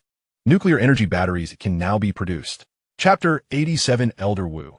Lu Feng mentioned resolving the issues with the A3 nation in 3 days. And today marks the third day. Astonishing. A surge of unfamiliar knowledge flooded Lu Feng's mind. This time, unlike previous instances, his headache had significantly diminished, akin to a mild migraine. Evidently, his brain was adapting continuously. Lu Feng savored the knowledge carefully and excitedly slapped the wheelchair, exclaiming, It worked. Elder Ji jumped in surprise. Why did you suddenly cause such a commotion? Elder Ji chided, You must consider the emotions of the elderly. Such startling behavior could induce a heart condition. Lu Feng laughed. Elder Yi, you may need to make another trip. Where to? Elder Yi inquired. To the Divine Light Base. What is the purpose of this visit? Everything there is progressing smoothly without any issues. Lu Feng replied with a smile. Not just you. I need to go as well. Elder Ji turned around in astonishment, his eyes wide. You cannot be telling me you have had another breakthrough? Lu Feng nodded and slowly pronounced 4 words. Nuclear energy batteries. Elder Yi's pupils constricted. And he could not help but exclaim, Good heavens! No one understands the significance of those words better than Ji Zhengkong. In the next moment, Elder Ji's eyes sparkled with excitement. Let's go, quickly, to the Divine Light Base. Without delay, Lu Feng began sharing the knowledge surging in his mind. Now, we must compress nuclear energy by capturing high-energy neutrons. Previously, energy conversion necessitated thermal energy to drive turbine generators, subsequently generating electrical power. Now, by improving our capture methods, we can directly harness the high-energy neutrons from nuclear fusion through magnetic confinement, enabling them to interact and generate magnetic confinement currents. We will capture this portion of the current, thereby reducing losses incurred during the conversion from thermal energy to electrical energy. Everyone present listened in stunned silence. One individual raised a question. Chief Engineer Lu, What you propose will require us to reconstruct the existing reactor models. Additionally, what size will this nuclear energy battery be? After some contemplation, Fong estimated, with current technology, the minimum size should be around 10 cubic meters. Upon hearing this, expressions of disappointment flickered across the faces of those present. A 10 cubic meter battery still has a considerable distance to travel before it can be deemed suitable for civilian or household use. However, they simultaneously felt a renewed sense of confidence. A 10 cubic meter size represents a historic breakthrough in controllable nuclear fusion. Fong stated, "Since everyone is clear on this, let us commence immediately." In that instant, an idea struck Fong. He turned to Elder G. "Elder G, you are an expert in nuclear weaponry. I have suddenly conceived an inspiration." Elder G regarded Feng's excited expression with trepidation, fearing he might be contemplating a new weapon. "What inspiration?" Fong smiled. "I realize where our 10 cubic meter nuclear energy battery can be initially applied." "Where?" Elder G asked. "Come." Fong stepped forward, pushing Elder G's wheelchair. "We must first create the battery. Once complete, we will return to the Divine Light base. Today has been exceedingly busy." Elder Chuckeld. "You claim to be busy while pushing this old man around." Fong jested. "Elder G, that is simply the principle of to whom much is given, much is expected." Elder G was amused by this remark, erupting in hearty laughter. The duo, one elderly and one youthful, drew envious glances from those around them. To work under the guidance of these two scientific luminaries is indeed a privilege. How fortunate the Dragon Nation is to possess such brilliant minds, both young and old. In the Dragon Nation's cabinet, the Grand Elder has been exceedingly busy of late, unlike any other period. He now finds himself engaged daily with ambassadors from around the world. Many among them yearned for an audience with the Grand Elder, while others came bearing gifts, and still others sought to convey their president's condolences. Ultimately, all these individuals shared a singular motive: to solicit the Grand Elder's assistance in constructing controllable nuclear fusion reactors or to negotiate a reduction in chip technology prices. The former requests were manageable, yet the latter often ignited a flame of indignation within the Grand Elder when he encountered the exorbitant prices quoted by the Sixth Elder. Each time a foreign envoy lamented their financial constraints and pleaded for lower costs, the Sixth Elder would simply turn and depart, leaving the distressed delegates to seek out the Grand Elder, which only exacerbated his frustration. What a predicament this was! Just as he resolved to confront the Sixth Elder regarding this matter, he discovered that the Sixth Elder was himself overwhelmed with work. Presently, the Dragon Kingdom was experiencing an unprecedented surge in both imports and exports. The investments made in research for chips and controllable nuclear fusion had already been recouped, and some nations had even begun to lay the groundwork for future collaborations, placing orders for advanced weaponry before the Dragon Kingdom had even unveiled any new innovations. This was utterly perplexing. Typically, one would expect to develop a product, showcase its capabilities, and then invite orders from other nations. Yet here they were, without a single new weapon to show, and numerous developed countries were already eager to secure their orders, all insisting with remarkable unanimity: "Pay us first." With a national treasure like Fong, the creation of world-renowned weaponry is merely a matter of time. It is not a question of feasibility. We shall pay up front, and when the time comes to sell, ensure that our nations are prioritized. Beyond the international stage, domestic industries were also witnessing exponential growth. The free electricity supply proposed by Fong had illuminated his extraordinary vision, leading to a flourishing economy in the Dragon Kingdom, an unprecedented surge in GDP that had not been seen in a century. At this rate, it would take less than a year to surpass the beautiful country and ascend to the status of the world's foremost economic power. The ramifications of unlimited free nuclear fusion energy were beginning to permeate all aspects of life across the nation. Even the Sixth Elder, who had overseen the economy for decades, could not help but express his admiration. Fong. Truly, he is a remarkable individual. The Grand Elder, brimming with indignation, reconsidered his initial intention to confront the Sixth Elder upon witnessing his busyness. Perhaps it was best to allow those nations lamenting their poverty to continue their weeping for a while longer. The prices would remain unchanged. As per Feng's directive, no alterations. As for the 1-nanometer chips, they are temporarily unavailable. However, we can provide limitless quantities of the 5-nanometer variant. With this thought, the Grand Elder gazed skyward, seemingly penetrating the vastness beyond, pondering the progress of Feng's ambitious engineering project. At that moment, a voice suddenly rang out. "That Fong is full of hot air. It's already the third day. How can we expect the Asan nation to retreat?" The Grand Elder turned to see Elder Wu, his beard bristling with ire, flanked by Qin Guizhu. It appeared that Qin Guozhu had returned to discuss border matters with the second elder, just as the Grand Elder intended to defend Lu Feng, acknowledging his current busyness. News arrived. Grand Elder Lu Feng, the national treasure, requests an audience. Upon hearing that Lu Feng had arrived, Elder Wu's face lit up with joy. Ah, that young man. Today marks the third day, and he has arrived right on time. He shot a reproachful glance at Qin Guozhu. General Qin, must you be so impatient? Did I not inform you that whatever Lu Feng promises, he will undoubtedly deliver? Look at you. Elder Wu chastised the senior general of the Dragon Kingdom, while Qin Guozhu wore a look of willing acceptance. In truth, it was Elder Wu himself who could no longer contain his anticipation. After hearing Qin Guozhu's report, he had rushed directly to the cabinet to vent his frustrations. After all, within the cabinet, aside from the defense matters that Elder Wu managed, the other elders were basking in a state of prosperity. Whether it was the booming economy overseen by the sixth elder or the explosive growth in education championed by the seventh elder, the accomplishments were remarkable, especially considering that Lu Feng had achieved such milestones at the tender age of 18, sparking a nationwide fervor for scientific learning that brought joy to the seventh elder. Yet, as the sole elder responsible for national defense, Elder Wu found himself constantly besieged by disturbances from the Asen nation, enduring incessant inquiries from Qin Guozhu. Had it not been for Lu Feng's assurance of a 3-day timeline, he would have already taken matters into his own hands at the border. Now, with the news of Lu Feng's arrival, his delight was unmistakable. Ah, that young lad. You finally thought of me. Without waiting for the Grand Elder to respond, Elder Wu called out, "What are you all standing around for? Quickly, usher Lu Feng in." As the reception staff hurried to comply, Elder Wu, with a serious demeanor, proposed, "I have a suggestion. In the future, when Lu Feng visits our cabinet, let's dispense with the formal announcements. He should be allowed to enter directly. No need to waste time." The Grand Elder nodded in agreement. "I concur with your sentiments." Elder Wu's face radiated with a smile, while Qin Guozhu felt a jolt of surprise. As a general of the Dragon Kingdom and the highest-ranking military officer, he had always been required to announce his arrival at the cabinet. He had not anticipated that the Grand Elder would permit Lu Feng to enter without such formalities. What did this signify? Qin Guozhu pondered. It likely indicated that Lu Feng's status and treatment had transcended that of a mere national treasure.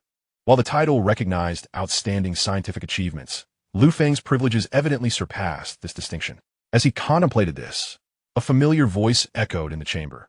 Lu Feng pays his respects to the Grand Elder, Elder Wu, and General Qin. Qin Guozhu promptly returned a courteous bow. "Greetings, Lu Guozhu," he exclaimed. Quickly, Elder Wu grasped Lu Feng's hand with urgency. "Pray, enlighten us. Have you brought good news?" Lu Feng smiled as he turned to Elder Wu.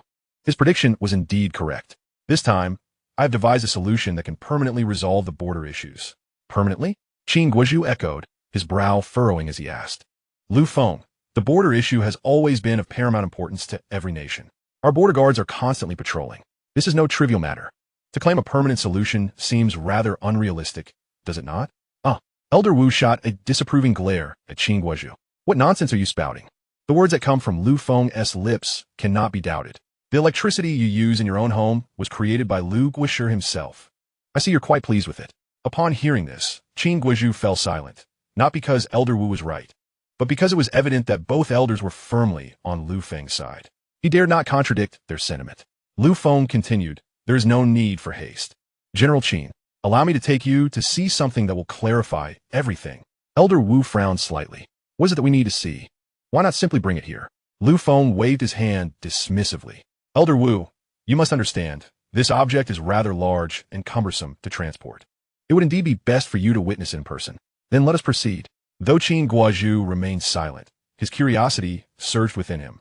Eager to discover what this object was that could supposedly resolve the border issue once and for all.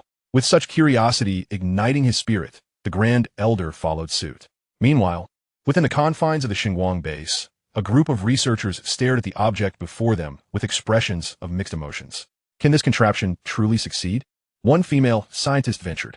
"While I acknowledge that Chief Engineer Lu possesses extraordinary prowess, indeed, he is the best in the world, I am at a loss as to its purpose.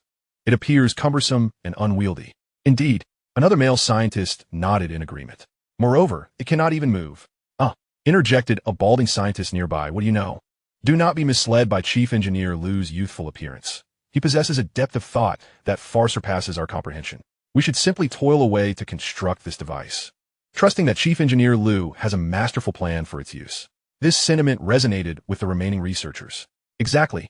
To me, Chief Engineer Liu embodies the omnipotent deity of the scientific realm. Surely, a god would not create something devoid of significance. Yet another female scientist remained puzzled. One thing still eludes me. Why incorporate dozens of divine core chips into such a massive object? What purpose does such computational power serve within it? The previous male scientist added, "Did you know? Chief Engineer Liu instructed us to leave room for future upgrades when designing it." Upon hearing this, a collective gasp echoed through the expansive laboratory. The object indeed had plans for future enhancements. What was Chief Engineer Liu truly envisioning? Before anyone could ponder further, the sound of high heels clicking against the floor echoed through the space. Entering was Lu Feng's assistant, Sun Qing. Since the National Day Gala, she had taken to wearing high heels frequently. Though they proved somewhat uncomfortable, she felt they were beneficial, as they garnered her more attention from Lu Feng. Clearing her throat, she addressed the gathered scientists. "Everyone prepare yourselves. Chief Engineer Liu and the Second Elder are arriving." At the mention of the Second Elder, the air tensed. Sun Qing continued. "And the Grand Elder." The tension escalated further. The Grand Elder was also present. Before she could finish, she added, "And General Qing Guozhu." Everyone took a deep breath, their expressions shifting to one of seriousness as they prepared to demonstrate the peculiar behemoth before them. Chapter 89. The invention I have developed aims to resolve the entire issue. Inside the Xinguang base, amidst the vast experimental arena, Lu Feng donned sunglasses, flanked by the Grand Elder and Second Elder, who likewise wore shades. From behind glass, Qing Guozhu beheld the colossal object in the center of the arena, his mouth agape in astonishment, wide enough to swallow an ostrich egg. In contrast, the expression of the elderly Ji, seated in his wheelchair, radiated satisfaction, clearly pleased to have contributed to the creation of such a marvel. Particularly, when he noticed the Second Elder displaying an odd expression, his sense of pride soared. The Grand Elder, seasoned by myriad experiences, was the first to regain composure. "Lu Feng, what exactly does this invention of yours accomplish? Can it truly resolve the issues with the Asan nation?" Lu Feng chuckled softly. "Actually, Grand Elder, you've made an error." "Oh." The Grand Elder raised an eyebrow, intrigued. "I made an error?" "Indeed," Lu Feng replied slowly. "I'm not speaking of resolving the issues with Asan. I am referring to solving all the problems of our long country." The Grand Elder fell silent, struggling to keep pace with Lu Feng's revelations. Qing Guozhu finally grasped the implications. "It is not that I doubt your capabilities, Lu Feng, but rather that this device diverges significantly from our understanding." "No worries." Lu Feng smiled reassuringly. "Once we conduct a demonstration, all will become clear." With that, Lu Feng gestured through the large transparent glass towards the staff inside, signaling them to commence. The bald staff member inhaled deeply and slowly activated the switch. In the next moment, a blinding light flashed across the faces of the Grand Elder and the others, their sunglasses reflecting the brilliance. The laboratory fell into an eerie silence. Monumental Celebration. Qing Guozhu's mouth opened once more in silent astonishment as he gradually removed his sunglasses, looking from the Grand Elder to Elder Wu. The Grand Elder, after a lengthy pause, finally spoke two words, "Impressive." Elder Wu, disregarding his image entirely, exclaimed, "Damn." The corners of Lu Feng's mouth curled slightly in amusement as he corrected. "What you meant to say is that we must make the instigators behind us aware of the might of our Dragon Nation." Meanwhile, along the borders of the Dragon Nation, Zhao Chongfu, who had valiantly defended this frontier for 15 years, found himself in a dire situation. As the company commander, he had witnessed several of his soldiers wounded, being carried away on stretchers by their comrades. At this moment, Zhao Chongfu felt an overwhelming urge to retaliate. He owed it to his injured brothers to deliver a forceful response. Thus, he seized a loudspeaker from the border station and directed his voice towards the approaching adversaries, proclaiming, "Cease your advance towards our Dragon Nation. If you do not comply, we shall not hesitate to retaliate." On the opposing side, a lieutenant colonel, adorned with a pointed cap, raised an eyebrow in mockery. "How naive are the people of the Dragon Nation," he chuckled.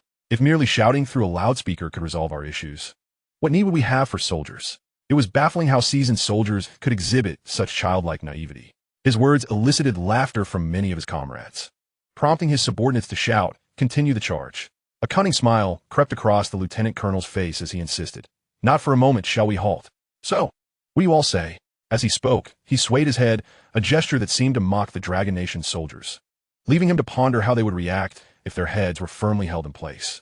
Zhao Chongfu furrowed his brow, and as his voice echoed in the air, the adversaries not only failed to halt their advance, but seemed emboldened, approaching with an even larger force. They wielded an array of cold weapons, including machetes, long poles, and even spike clubs adorned with long nails. Zhao Chongfu's brow knitted tightly, clearly visible against his sun-darkened skin. Beside him, the platoon leader clenched his teeth and saluted sharply. "Commander, let me go. I cannot bear this any longer." The company commander, with a stern expression, barked, "You're a soldier. Soldiers must obey orders. The directive from above is to refrain from acting recklessly, and you must adhere to it." The platoon leader's face, equally darkened by the sun, flushed crimson. His expression a battleground of struggle as his gaze darted to his injured comrades. Moments later, he shouted defiantly at the commander, "I will shed this uniform. From this moment on, I am no longer a soldier of the Dragon Nation, but a common citizen, and I shall confront those scoundrels from the A3.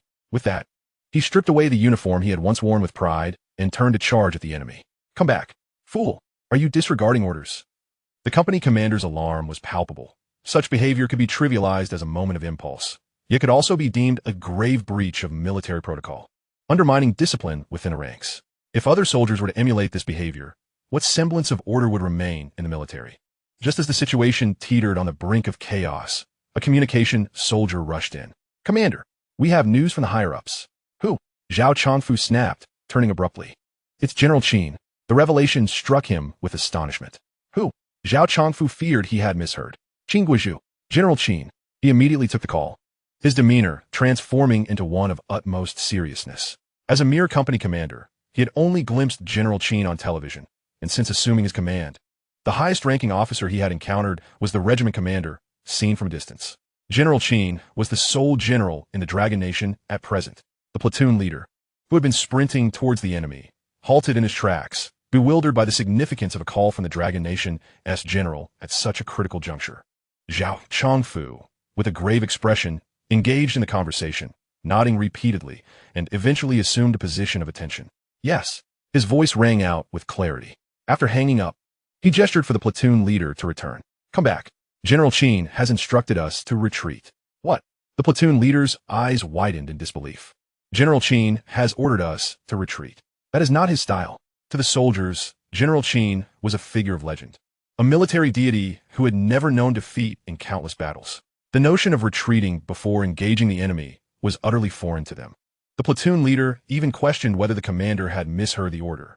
Nonetheless, he slowly began to withdraw, recognizing the weight of the general's authority.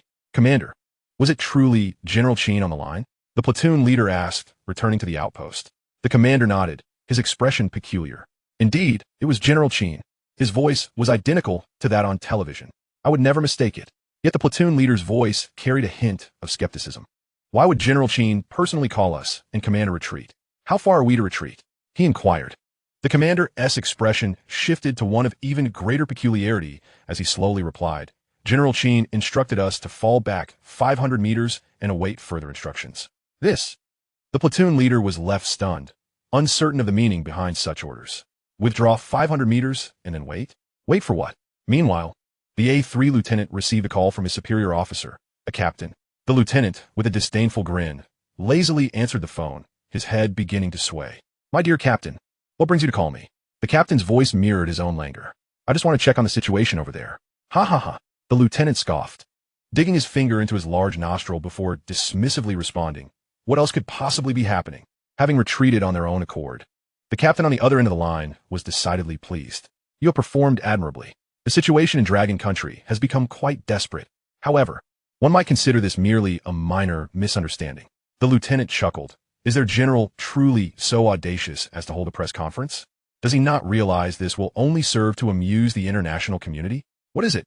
Are the people of Dragon Country so cowardly that they flee when they cannot win an argument here?"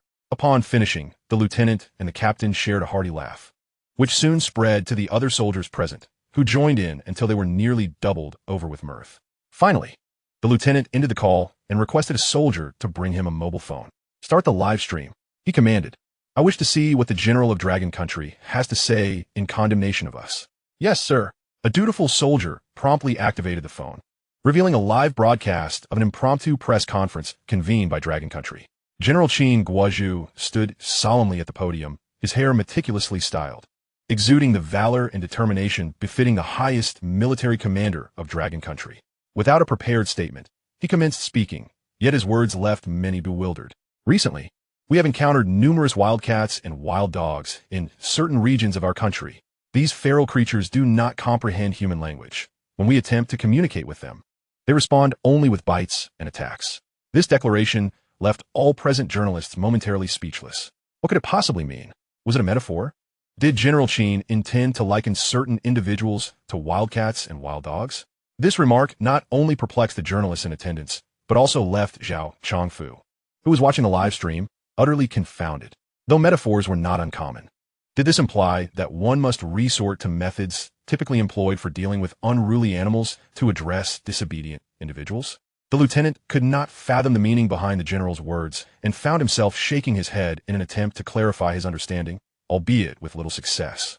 He glanced at his squad leader, who also wore a look of bewilderment as he turned to Zhao Chongfu, mouth agape, hesitantly inquiring, "Captain, I am not well read. What does the general mean by this? Is he comparing certain individuals to wildcats and wild dogs?" Zhao Chongfu rubbed his chin thoughtfully. "I have no idea."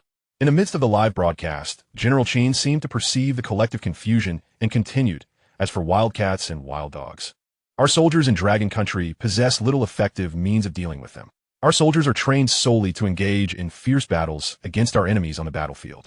However, when it comes to confronting such wild beasts, we lack the necessary experience and tactics." At this point, General Qin's gaze swept over the gathered journalists, and a hint of amusement crept into the corners of his mouth. "Thus, I am left with no choice but to consult our nation's most brilliant mind." All the journalists were momentarily taken aback, quickly realizing whom the general was referencing. Dragon Country's most astute individual. Who else could it be? Ever since this person emerged, no one in the entirety of Dragon Country dared to claim greater intelligence or genius. Indeed, across the globe, none would dare to label themselves a genius in his presence. The lieutenant from A3 country chuckled. Such a feeble metaphor truly serves as the best excuse for the weak. Engaging in verbal sparring is utterly meaningless. As he disdainfully commented, he redirected his attention to the live broadcast, murmuring, "The smartest person in Dragon Country? Just how intelligent could he be?" He turned to a soldier behind him. "Are you as clever as he?" The soldier, the most educated among them, offered an embarrassed smile. At that moment, a resounding applause erupted from the live stream, capturing the lieutenant's attention. A strikingly handsome young man strode onto the stage, prompting an enthusiastic uproar from the audience, who chanted, "Lu Guoshi, Lu Guoshi." Many in attendance were visibly moved, their eyes glistening with emotion. "Who is this person?" The lieutenant pondered, turning to the brightest member of his team. "Do you recognize him?" The soldier shook his head. "No, I don't." "Damn," the lieutenant swore. "Dragon Country has truly lost its mind. What kind of fantastical performance is this?" It was not only the A3 side that was bewildered. Even those within Dragon Country were equally perplexed. Captain Zhao Chongfu, upon seeing Lu Guoshi's appearance, was momentarily taken aback. He muttered to himself, "This is Lu Guoshi, but he is a researcher. This is a military matter. Why is he here?" His inquiries went unanswered. The squad leader sighed. "Lu Guoshi is truly handsome, so young and dashing. Thank goodness I am a man. If I were a woman, I would want to marry someone like him." This comment sent a chill down Zhao Chongfu's spine as he struggled to reconcile the picture of the squad leader, once fervently ready to engage with the A3 forces, now utterly captivated by Lu Guoshi's presence. In the live stream, after General Qin concluded his remarks, Lu Guoshi approached the podium with a smile. "Hello, everyone. I am Lu Guoshi." The moment he spoke, the previous fervent applause intensified, reaching a volume that threatened to lift the roof off the press conference venue. No one could have anticipated that Lu Guoshi, who had vanished after the National Day celebrations, would suddenly reappear at an international press conference in Dragon Country. Personally introduced by General Qin Guozhu, this revelation sent waves of excitement through the audience. Lu Guoshi. To everyone's astonishment, Lu Feng made an appearance once again. Numerous individuals were poised to pose questions to him, inquiring about his current research endeavors or perhaps his romantic status. However, after casting a smile towards the audience, Lu Feng preemptively declared, "This time, General Qin approached me, expressing his concerns about the surge of wild cats and dogs at our Dragon Kingdom's borders. This predicament has caused him considerable distress. Consequently, I have devised a small gadget intended for use at the border." At this juncture, Fong suddenly turned his gaze towards the cameras, capturing the moment, fully aware of the individuals seated behind them, including those from the neighboring country. His demeanor shifted to one of grave seriousness. In my capacity as a national figure of the Dragon Kingdom, I hereby issue a warning to these stray creatures. Vacate the borders of our nation immediately and refrain from returning. Failure to comply will result in dire consequences. The abruptness of Feng's warning left many reporters exchanging bewildered glances, uncertain of the context behind his words, including journalists from the Dragon Kingdom itself. As they continued to look at one another in confusion, Feng's voice resonated once more. 3, 2, 1. Upon the final count, Feng executed a gesture, cupping his hands to form a makeshift megaphone at his ear, shaking his head slowly. I have not received any response. It appears these animals are incapable of understanding human speech, ignoring my warning. Very well, let us deploy my little invention.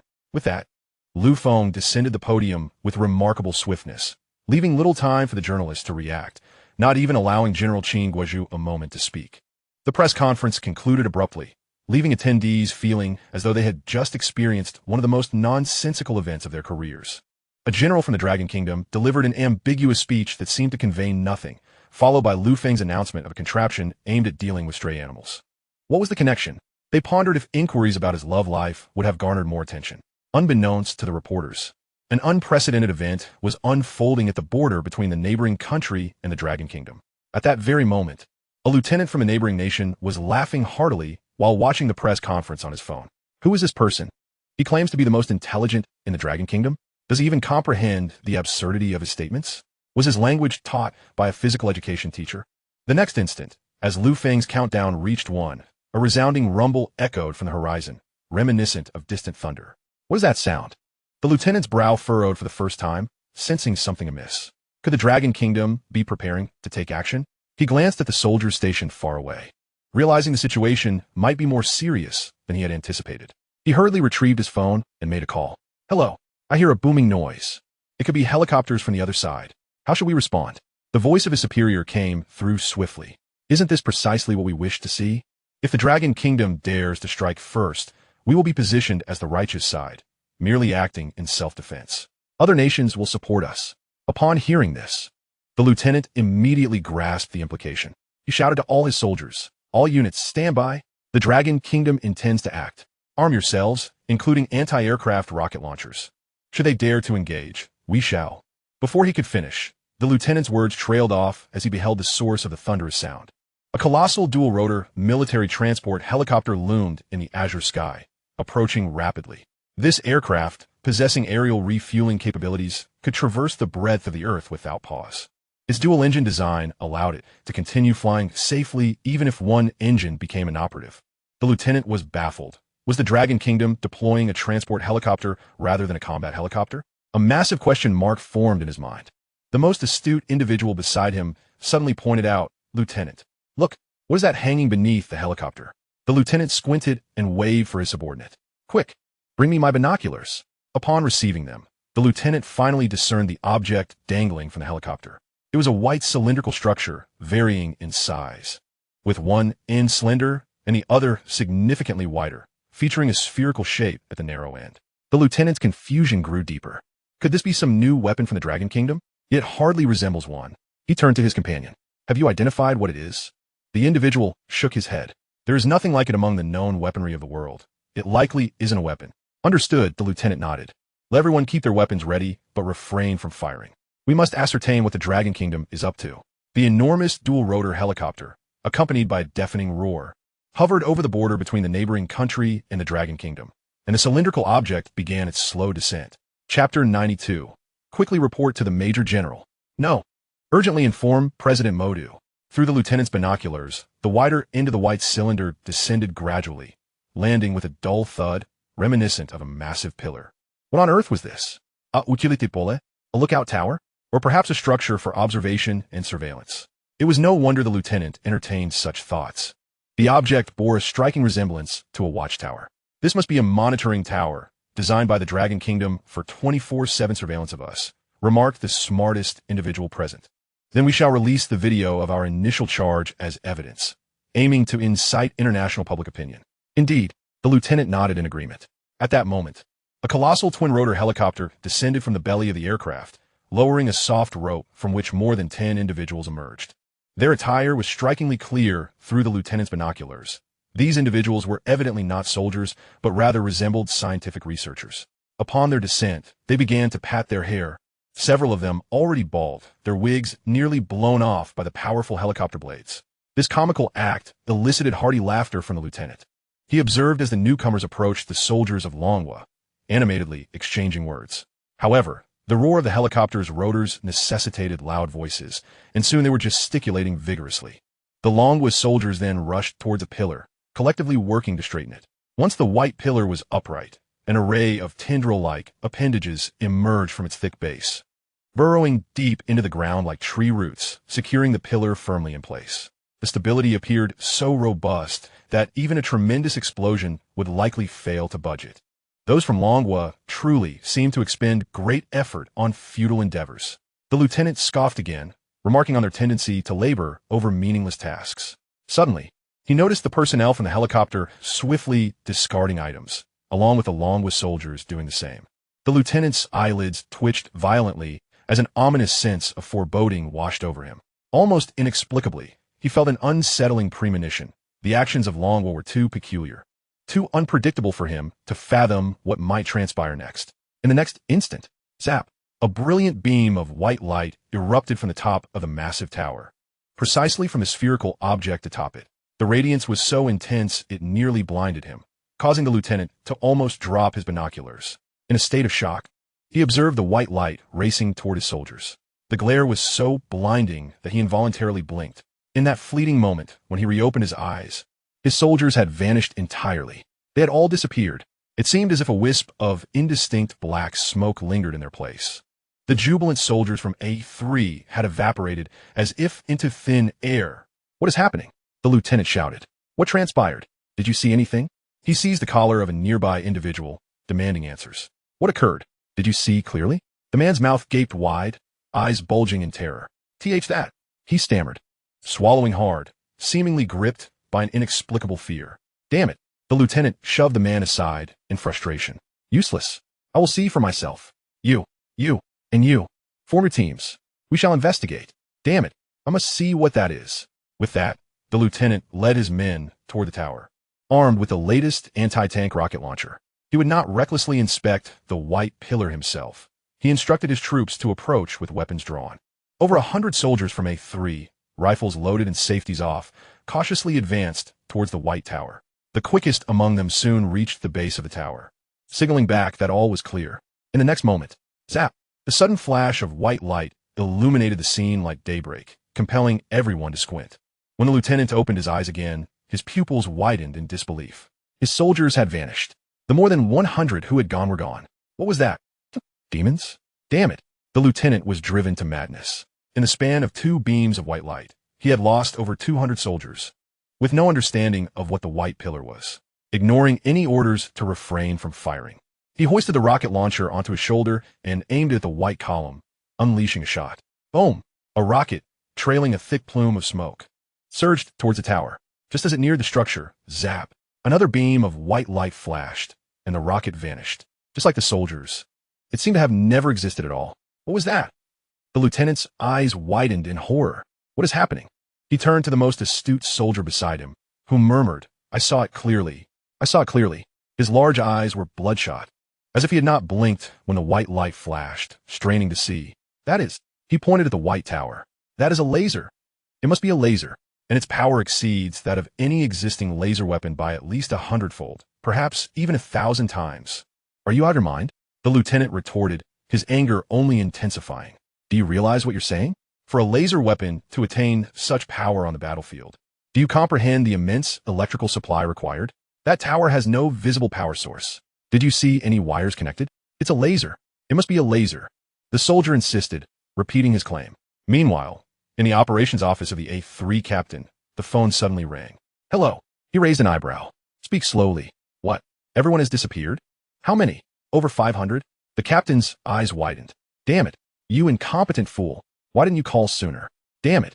The captain abruptly terminated the call and promptly dialed in to report the news to a general of a higher rank. "What the hell, are you a fool?"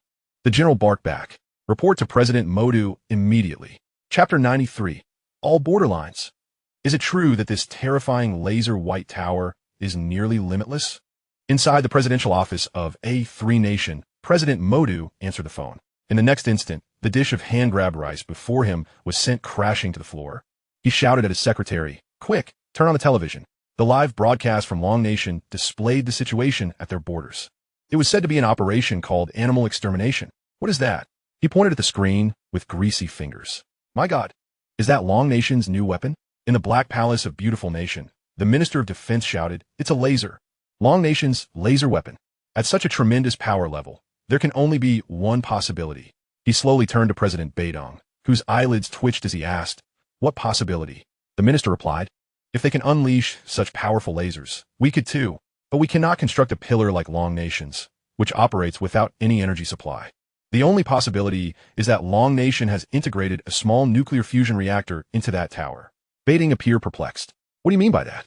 In the Prime Minister's office of Island Nation, sitting opposite in Tianwan, was a white-haired elder who fell silent for a moment before speaking slowly.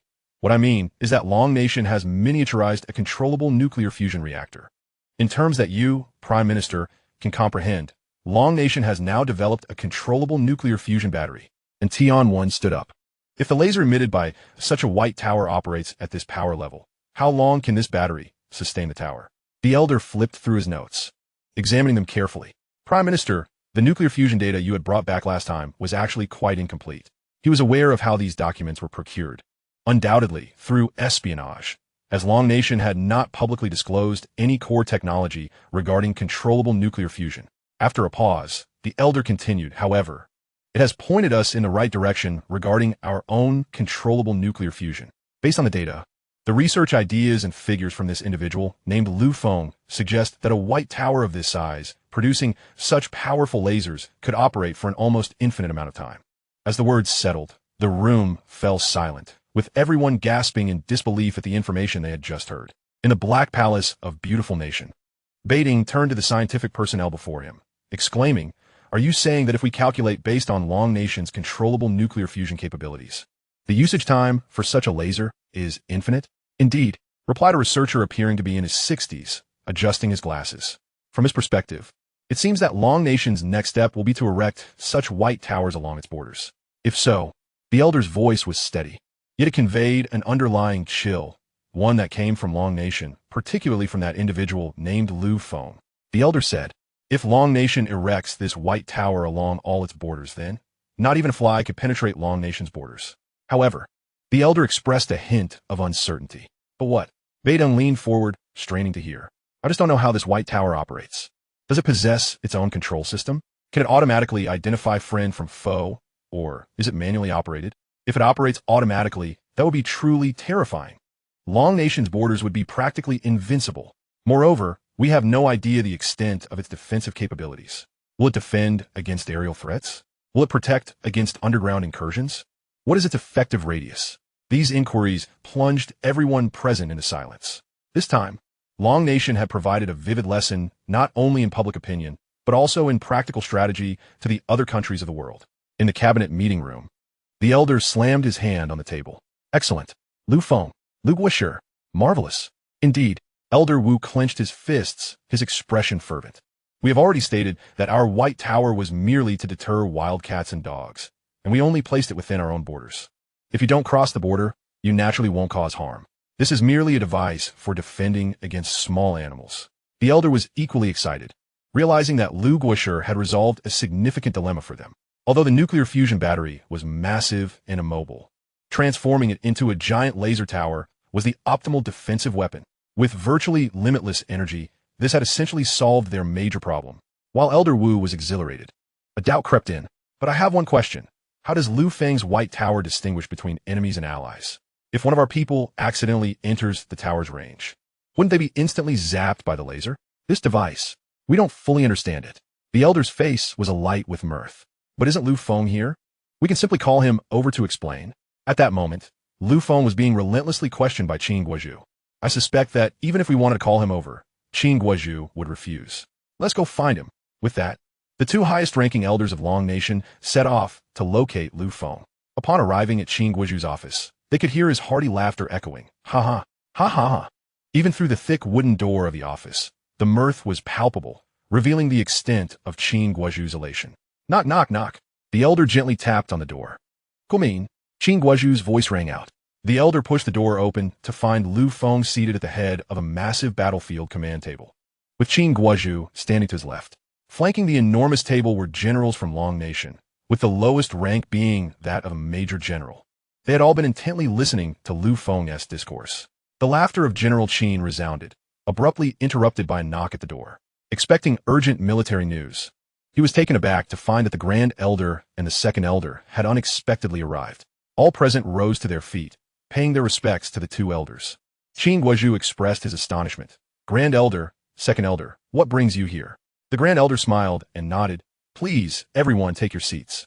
Then he turned to Qin Guozhu and remarked, Am I not allowed to pay a visit to the most astute individual in our Dragon Nation? The Second Elder glanced at Lu Feng, noticing the slender conductor's baton in his hand and the enormous map model on the command table, which was none other than the map of the Dragon Nation. Goodness! The Second Elder's brow twitched. Lu Feng was up to something significant.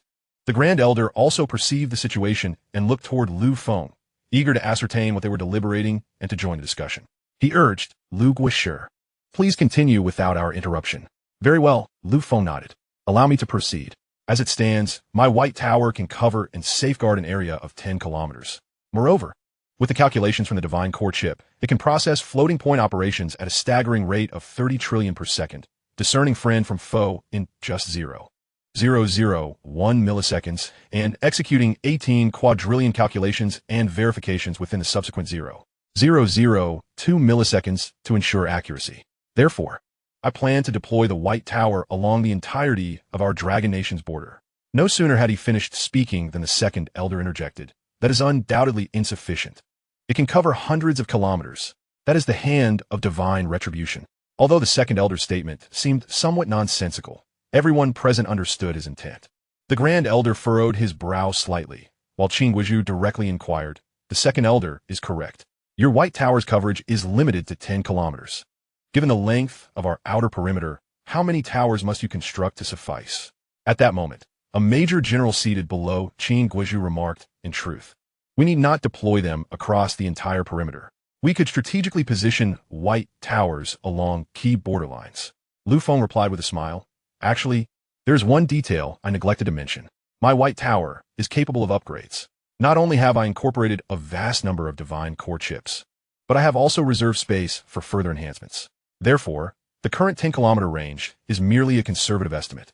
I anticipate that, in the near future, a single White Tower could cover an area of 100 kilometers or even more. What? Qin Guozhu repeated incredulously. 100 kilometers or more? One astonishing sight that would be. In his mind's eye, he envisioned a fly, 100 kilometers away, suddenly approaching the outskirts of the Dragon Nation. In a flash, a beam of white light appeared, and the fly vanished. It was terrifying. The presence of the White Tower was nearly imperceptible. However, Qin Guozhu quickly realized that even if a laser could reach a distance of 100 kilometers, the multitude of mountains and trees would surely obstruct it. He voiced his concern, but Lu Feng merely smiled and refrained from answering, stating, This is just a preliminary concept. I will present the details when the White Tower reaches its 20th iteration. For now, let us plan for a range of 100 kilometers. The production of the White Towers can be entrusted to our Divine Light base, where all operations are progressing steadily, and constructing the towers will pose no issue. With that, Lu Feng turned to the Grand Elder and inquired, Our approach should not encounter any issues, correct? Before the Grand Elder could respond, the impatient Second Elder interjected. What problems could there possibly be? Our White Towers operate within their designated range, as stated during the previous press conference. Their purpose is merely to deter wildcats and stray dogs. Should others inadvertently be harmed by our towers, what concern is that of mine? The Second Elder's analogy struck a chord, eliciting peals of laughter from those in the conference room. Qin Guozhu laughed heartily, eventually patting Lu Feng on the shoulder with excitement. With this, Lu Guozhu, you have resolved a major dilemma that has plagued our Dragon Nation for decades. I scarcely know how to express my gratitude. The Grand Elder chuckled. Lu Feng has already been awarded the 10 Elder Medal. Now we are at a loss as to what further commendation to bestow upon him. Suddenly, Qin Guozhu recalled, Is there not a medal for those who have made significant contributions to our military? Lu Feng waved his hands in modesty. For the benefit of our dragon nation. It is only my duty. If a reward must be given, he pondered for a moment. I do have one request. Qin Guizhu, the Grand Elder, and the second elder exchanged looks before simultaneously responding. Please, Lu Guizhu, share your thoughts. Meanwhile, on the outskirts of the Dragon Nation, Zhao Chongfu gazed at the distant scene. Rendered speechless, he and his squad leader, along with a throng of soldiers, stood as if frozen in disbelief, witnessing the spectacle before them. That white pillar had emitted 2 flashes of white light. What could it possibly be? Had it not been for the personnel who had disembarked from the helicopter advising him to wear sunglasses, he might have been blinded by that brilliant light. Was this the very device Lu Guizhu spoke of for dealing with wildcats and stray dogs? So it was. The squad leader suddenly sprang up, excitedly grasping Zhao Chongfu's arm and shaking it vigorously. Lu Guizhu is quite the orator. He only mentioned dealing with wildcats and stray dogs, but never indicated that it was for humans. Such a formidable pillar. I wonder if this white pillar has a name? Why? Are you hoping to help Lu Guizhu name it? Zhao Chongfu shot a sidelong glance at the squad leader. I think you may be overthinking it. Given Lu Guizhu's brilliance, he will undoubtedly devise a most impressive name. Just then, the squad leader's phone buzzed with a notification. Look, our Dragon Nation spokesperson is about to appear. Quick, turn on a live stream. Let's see. The signal in the vicinity was poor, resulting in a choppy live broadcast. The spokesperson announced, thanks to Lu Guizhu's innovative contributions to our Dragon Nation's border defenses. The spokesperson smiled knowingly, seemingly in full accord with Lu Feng's light-hearted jest. He continued, our Ministry of Defense is prepared to bestow a commendation upon Lu Guizhu. However, the spokesperson gazed into the distance, seemingly endeavoring to emulate Lu Feng's gestures. Lu Guizhu remarked, my modest inventions and creations pale in comparison to those valiant souls who steadfastly guard our borders day and night. I wish to exchange my commendation for something they truly need. At this juncture, the spokesperson's voice quivered with emotion. Lu Guizhu further stated what I, Lu Feng, have accomplished is of little significance. Here, I salute and pay tribute to these most admirable individuals.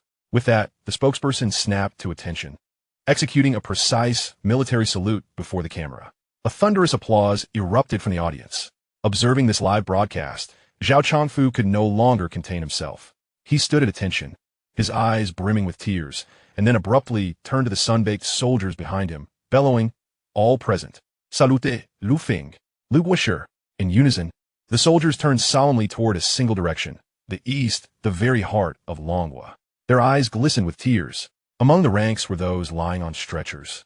On maintaining a solemn salute. Behind them loomed a colossal white tower, standing like a steel giant. Meanwhile, in the distant sky, a thunderous roar began to resonate. Over a dozen twin-rotor transport helicopters, each bearing formidable white towers, soared towards them. The lieutenant's eyes widened in astonishment. He could no longer heed any commands. Without waiting for further instructions, he turned and ran. Run. Chapter 95. The stealing of technology begins. Simultaneously, within the borders of Longhua, numerous citizens were privy to the live broadcast from the helicopters, witnessing the earlier events unfold. This spectacle was not only for the world to behold, but also for the people of Longhua themselves. Every citizen comprehended the gravity of the situation. The people of Longhua clenched their teeth in indignation. Many retired soldiers voiced their resolve to return to service, eager to contribute to their homeland once more. However, the moment the white towers arrived aboard the helicopters, the brilliant light began to shimmer, casting aside even the faintest remnants of ash. As the towers ventured outward to secure Longhua's borders, the crowd erupted in jubilant exclamations, their eyes filled with tears of joy. It dawned upon them that Longhua's safety had long been plagued by numerous external foes who sought to undermine their strength. Yet, all of this turmoil had been quelled by a single individual, Lu Feng. Lu Guizhu. The crowd fervently chanted Lu Feng's name, and some even ignited fireworks in broad daylight to celebrate this momentous occasion. Meanwhile, within the Prime Minister's office of the island nation, and Tianwen stared silently at the unfolding scene. He turned to the elderly man before him and began, we must accelerate our research on nuclear fusion. The elder replied, however, we currently lack comprehensive data. Given our present technological capabilities, any results may yield discrepancies. What do you mean? And Tianwen asked, enunciating each word carefully. The elder pondered for a moment, then reorganized his thoughts. Based on the controllable nuclear fusion data we possess from Longhua, we cannot guarantee the production of completely clean energy akin to theirs. Consequently, it might lead to The elder paused, inhaling deeply as he met Tianwen's gaze, and continued, "It may result in a significant amount of cooling water becoming contaminated by nuclear radiation. Such an immense volume of water cannot be stored indefinitely." And Tianwen immediately grasped the elder's implication. This would generate a considerable amount of contaminated, unstorable nuclear waste. He rose, pacing back and forth, clearly deep in thought. After a moment of reflection, he reached a decisive conclusion. "Proceed with your work. As for the subsequent matters, I will devise a way to retrieve the data. If unsuccessful, we must still proceed. Our island nation cannot lag behind Longwa. Otherwise, I shall be deemed negligent in my duties as Prime Minister." The elder murmured, "Since the Prime Minister has made a decision, we shall act accordingly. However," he added, shifting his tone, "if we could obtain all of Lu Feng's research data, there may still be hope for success, though it may take quite some time. Time is of the essence." And Tianwen exclaimed, slapping his hand decisively, "Make it happen." "Yes." The elder responded with a firm voice. Elsewhere, within the presidential office of the San Nation, "Quick, connect me with President Beidong," Modi shouted at his secretary. The video call was quickly established. "President Beidong." Modi's voice brimmed with indignation. "I trust you have witnessed Longwa's actions. I can no longer tolerate this." A resigned expression crossed Beidong's face. "President Modi, you may do as you wish. After all, you are the president of a San Nation. It is your prerogative." "Very well." Modi's mustache twitched with determination. "We have suffered heavy losses this time." Beidong shrugged. "As I mentioned previously, President Modi, this is your prerogative. However, as a guardian of global justice, I must caution you. Your actions will be met with our condemnation. Should our beautiful nation's parliament propose sanctions against you, do not say I did not forewarn you." Modi gasped as if someone had suddenly seized him by the throat, his eyes widening in disbelief. "What are you saying? President Beidong, weren't you the one advocating for us to act this way?" Beidong replied with exasperation. "Have you not realized? This time, the Dragon Kingdom intentionally opted for an early press conference, aiming to showcase to the international community that they had merely undertaken minor enhancements at the periphery. The sole purpose of these modifications was to prevent small creatures from entering. At this moment, Beidong's shameless demeanor was unmistakable. The Dragon Kingdom had merely installed a device within its own borders, designed specifically to eliminate small animals. To the eyes of the global populace, such measures to deter small creatures could hardly be deemed harmful. This left MOD momentarily speechless.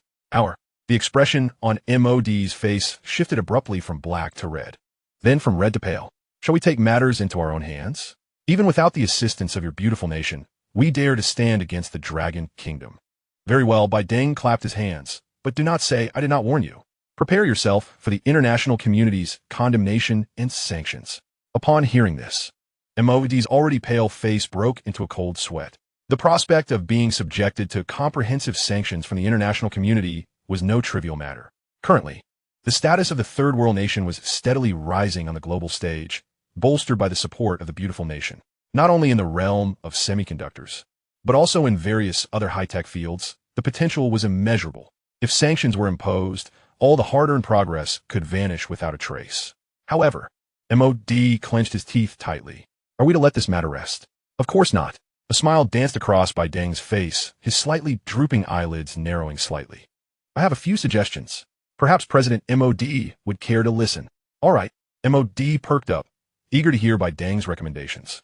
"My suggestion is that you, MOD, not only refrain from seeking retribution against the Dragon Kingdom, but also offer them an apology." "What?" MOD sprang to his feet. "Absolutely impossible." Beidong chuckled. "Let me explain the advantages of such an approach. You will garner the support and sympathy of all present. People will perceive the Dragon Kingdom as the true aggressor. In this manner, you will find yourself on the moral high ground. And then, the next step." Beidong paused, continuing, "President MOD, if you follow my advice, I assure you, the Dragon Kingdom will suffer a significant setback." Chapter 96. The Dragon Kingdom's first reusable manned spacecraft. "You dare to say it is unattractive." At this very moment, Lu Feng had returned to the Shenheng base aboard a specialized armed helicopter. All personnel at the Shenheng base had now become well acquainted with the technical processes. The next phase was the most crucial experimental stage, and all staff awaited anxiously yet excitedly for Lu Feng to conduct the initial selection of the aerospace model. As Lu Feng's helicopter landed at the Shenheng base, the impatient researchers could immediately sense the palpable excitement in the air. Many bore dark circles under their eyes, clearly indicating sleepless nights. Lu Feng had been away for less than 2 days. As soon as he disembarked from the helicopter, he was surrounded by a throng of waiting staff. In the next moment, it was unclear who initiated it, but everyone began to applaud vigorously. Clearly, they were aware of the significance of Lu Feng's recent endeavors. The applause was a spontaneous expression of gratitude for Lu Feng's contributions to the Dragon Kingdom. One individual posed a question that had been on the minds of many, though they had lacked the opportunity to voice it. Chief Engineer Lu, may I inquire if the white giant tower you have developed has a name?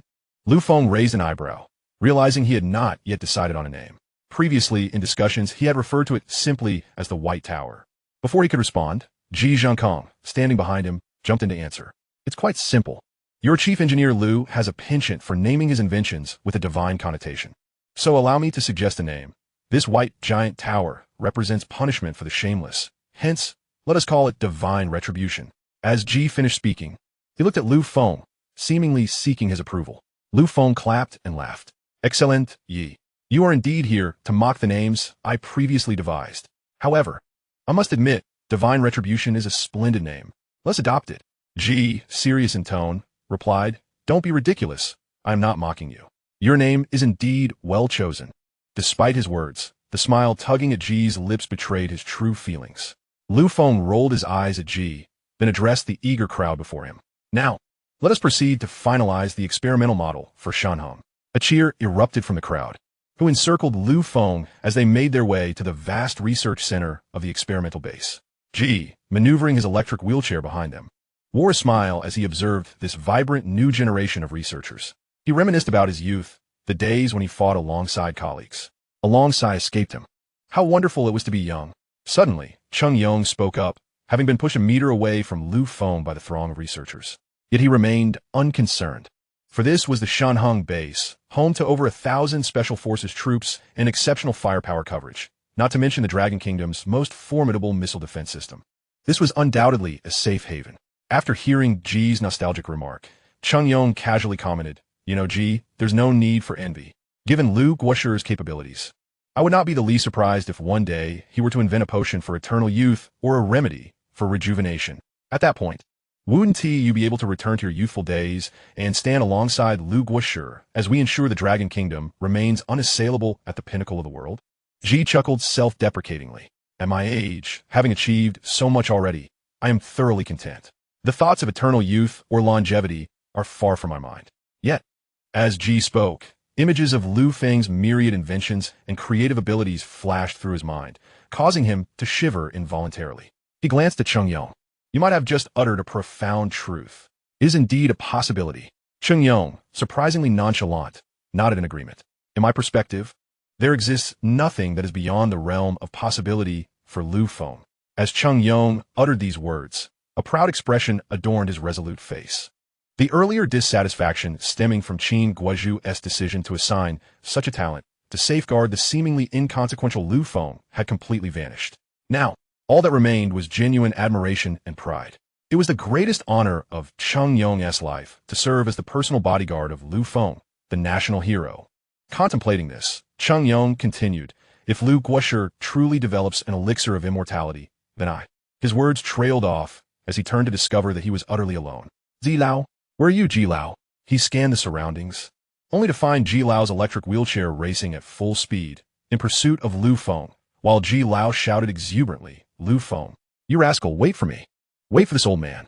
Witnessing this scene, Chung Yong's lips twitched slightly as he murmured, Didn't we agree that he had achieved enough and was content with life? As he spoke, Chung Yong dashed forward, calling out, Chief Engineer Lu, wait for me. I am your personal bodyguard. Within the expansive and spacious Shenyun base, hundreds of LED lights mimicking sunlight illuminated the research room as brightly as day. Before Lu Feng lay an array of blueprints. A middle-aged man, dark-complexioned with gaunt cheeks and thick black-framed glasses, stood before a large screen, elucidating a model's blueprint. He was none other than Sun Yegong, the youngest yet most experienced aerospace engineer in contemporary Longwu's aerospace sector. Sun Yegong pointed at the model displayed on the screen, stating, This is the first reusable aerospace model we designed based on Chief Engineer Lu's theories. The screen showcased a solitary rocket engine, flanked by two enormous booster engines, resembling a person burdened by oversized backpacks on both sides. Upon seeing this image, Lu Feng's brow furrowed. Sun Yegong continued, Next, Let us examine the detailed disassembly diagram of the spacecraft. We'll start with the first. Suddenly, Lu Feng interrupted Sun Yagong's discourse.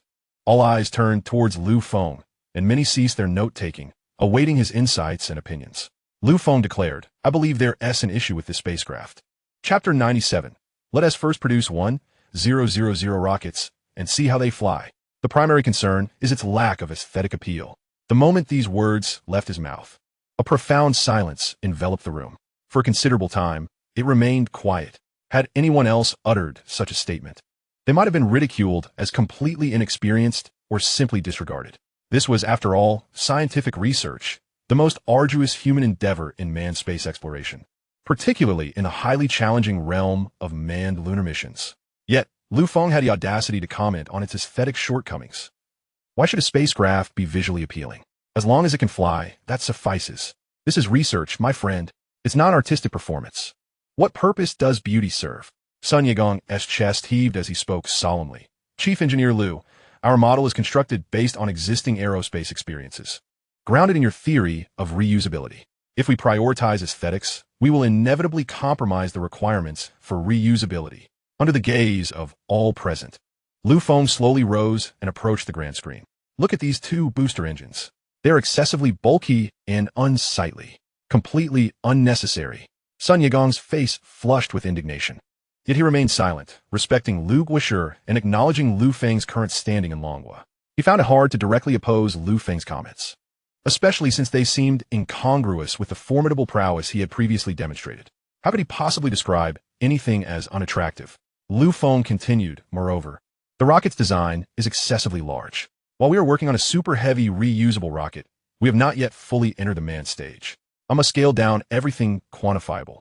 At this point, Lu Feng pointed at a specific area on the blueprint displayed on the screen, encircling a small section with his finger. Our current goal is to achieve this size.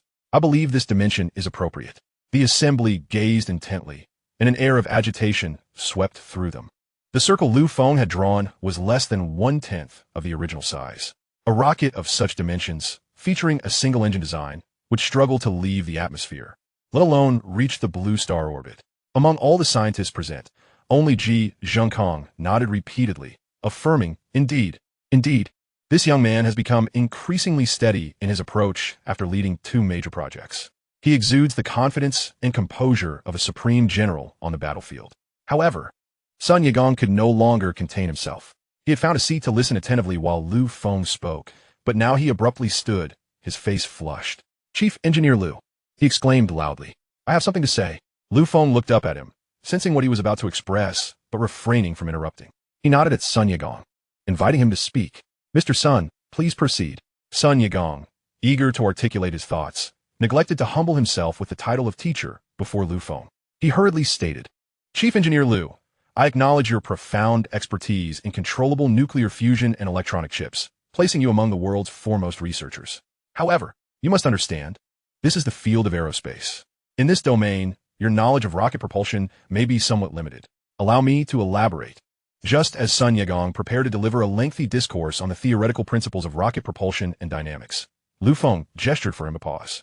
He placed his index finger against his opposite palm, signaling Sun Yagong to halt. Sun Yagong's momentum abruptly ceased, leaving him breathless, gasping for air. A smile played at the corners of Lu Feng's mouth. Gently casting his gaze upon all present, his eyes eventually settled once more on Sun Yagong. He then spoke, "I understand, Teacher Sun, what you wish to articulate, as well as the sentiments of everyone gathered here. However, let's not forget, you're all working under my oversight, Lu Feng." As soon as Lu Feng's words echoed through the room, Sun Yagong erupted in protest. "Even if you are a national scholar, you must adhere to the fundamental laws of physics." Lu Feng chuckled, continuing, "Teacher Sun, please remain calm and allow me to finish my thoughts." With that, Lu Feng quickened his pace. "What I intend to convey is this. Since you are all operating under my leadership, it is imperative that we abandon outdated modes of thinking." At this pronouncement, every individual present was rendered momentarily speechless. What did it mean to eschew traditional logic?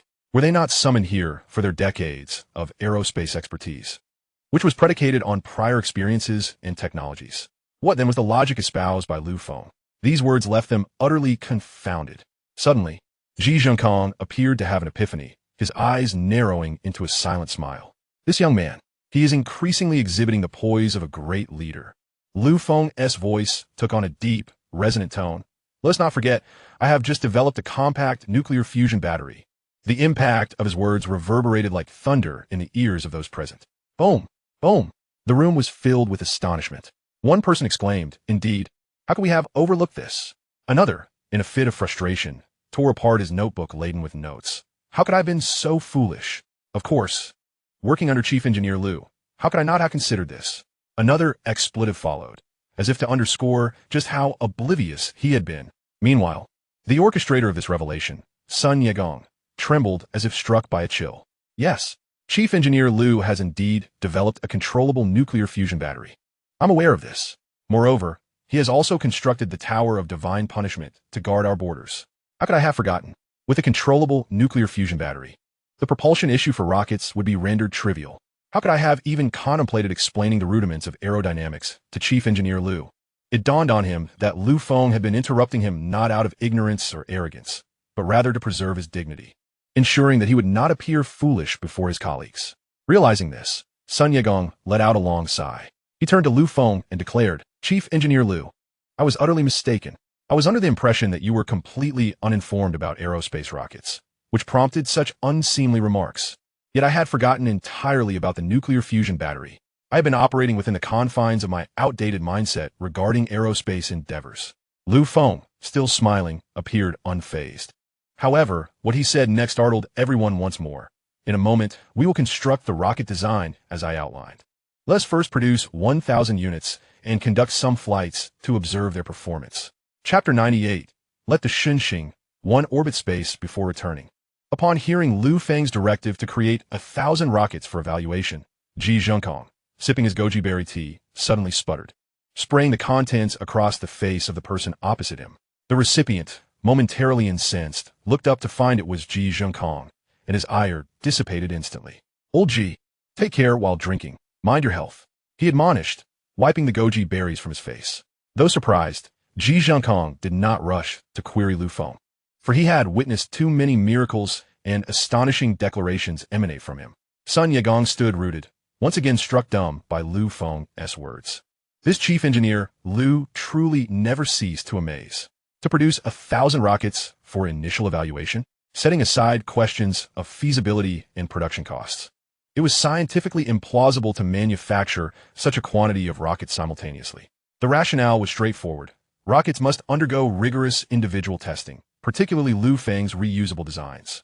If reliability had not been established, how could mass production be justified? This was akin to automobile manufacturing, where extensive road testing is conducted before a new model is mass-produced. Any issues arising during initial testing could be rectified at minimal cost. However, once mass production commenced, rectifications would incur substantial expenses. Noticing the astonishment on everyone's faces, Lu Feng remained unperturbed and refrained from hasty explanations. Instead, he swiftly navigated through the detailed rocket design schematics on screen. The rapidity of his movements compelled the room into a hushed silence, all breathlessly anticipating the modifications he would propose. As Lu Feng continued his examination, the detailed diagrams proved to be far more extensive than a mere few pages. By the time dinner approached, he had thoroughly reviewed all pertinent data.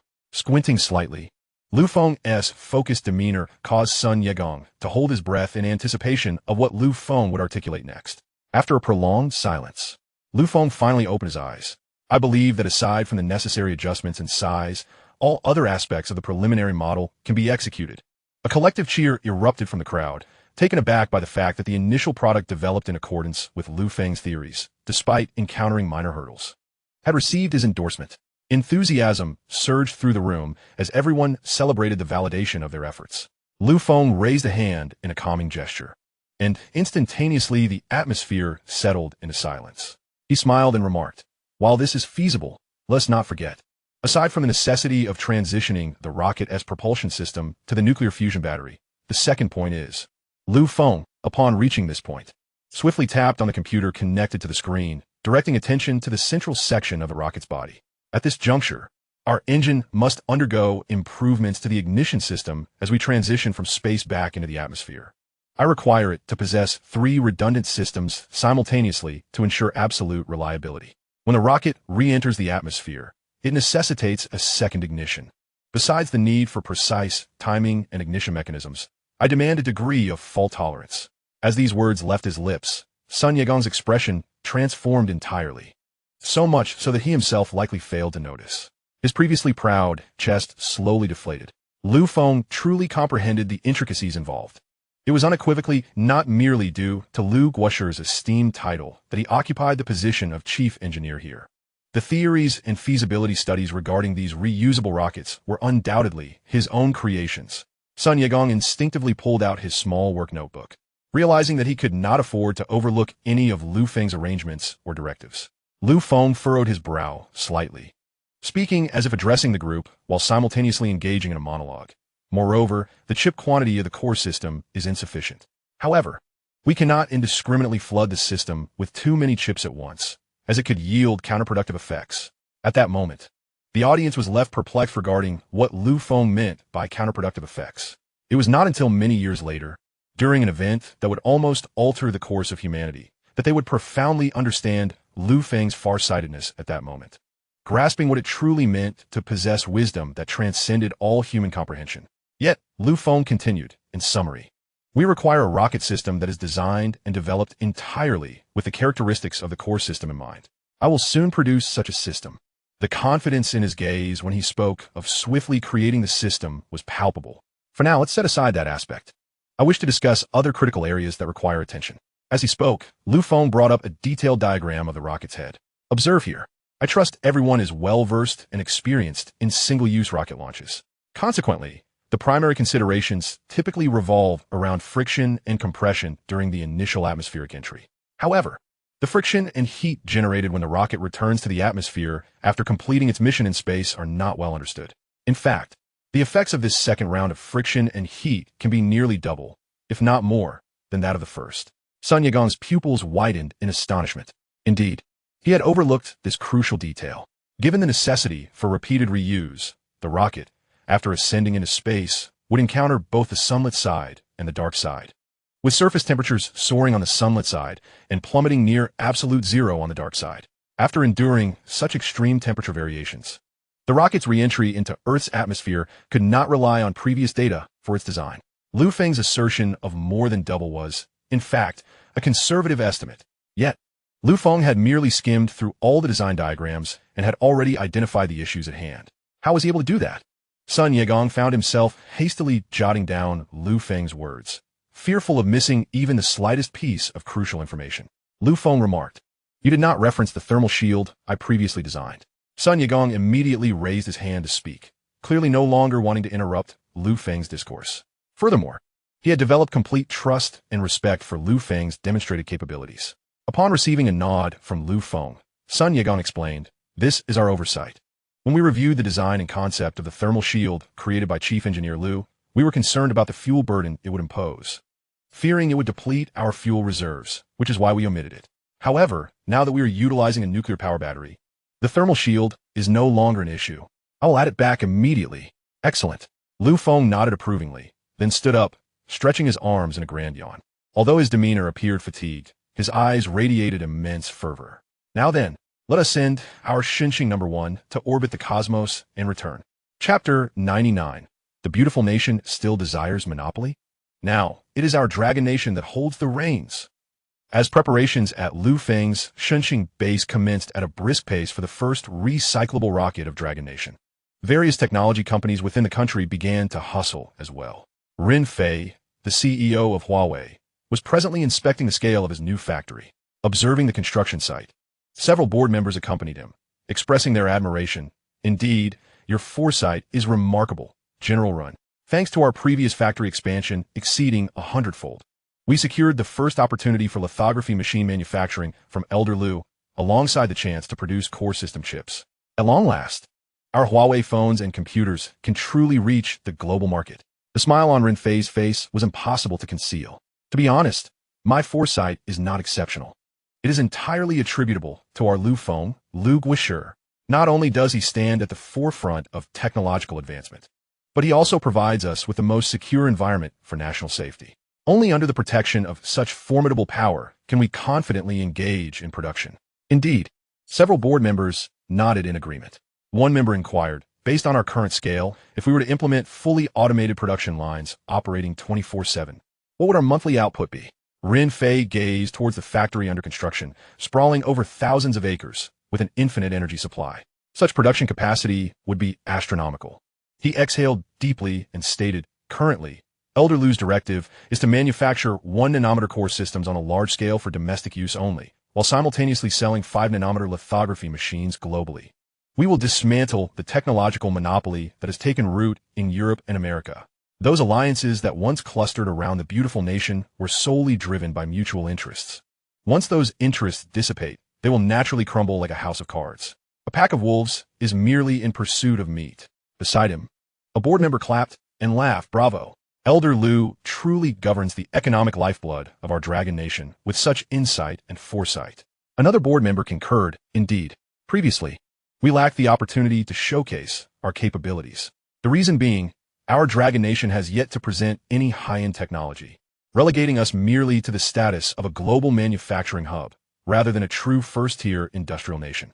However, with the advent of the esteemed Lu Guishur, we, the dragon nation, can now compel those nations to regard us with the respect we deserve. Indeed, Ren Fei nodded in agreement.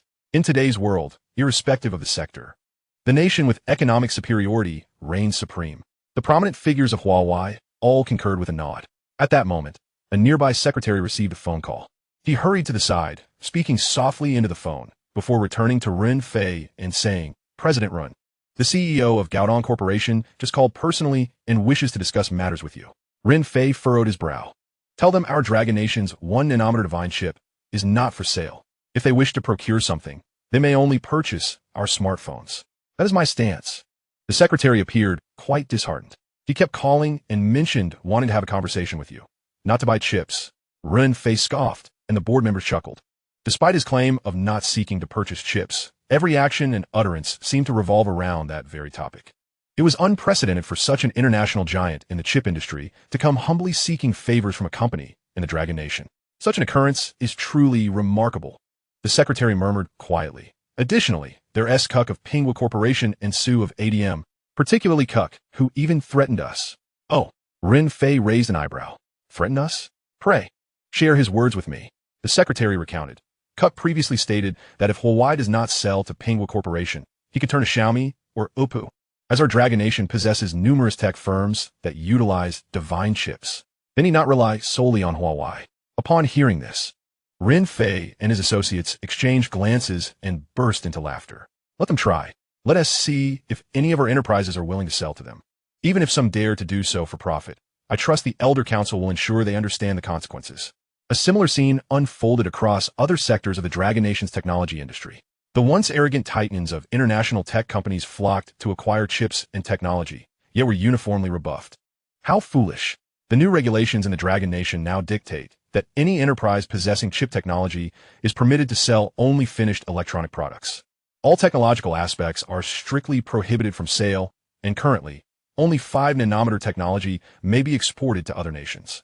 Witnessing the despondent expressions of these once bellowing conglomerates brought a sense of pride to the entrepreneurs of the Dragon Nation. Everyone reflected on the fact that, at long last, our enterprises have truly risen to prominence on the world stage, no longer dismissed as mere third-party manufacturers.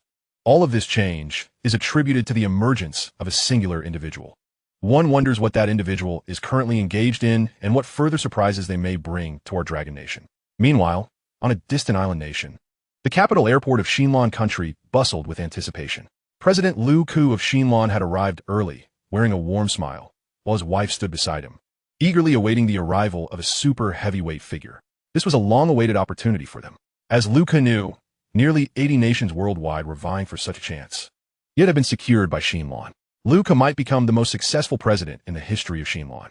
Before he could ponder further, the door of the grand aircraft swung open. The first to emerge was none other than the 6th elder from the Dragon Nation, wearing a smile as he descended the steps.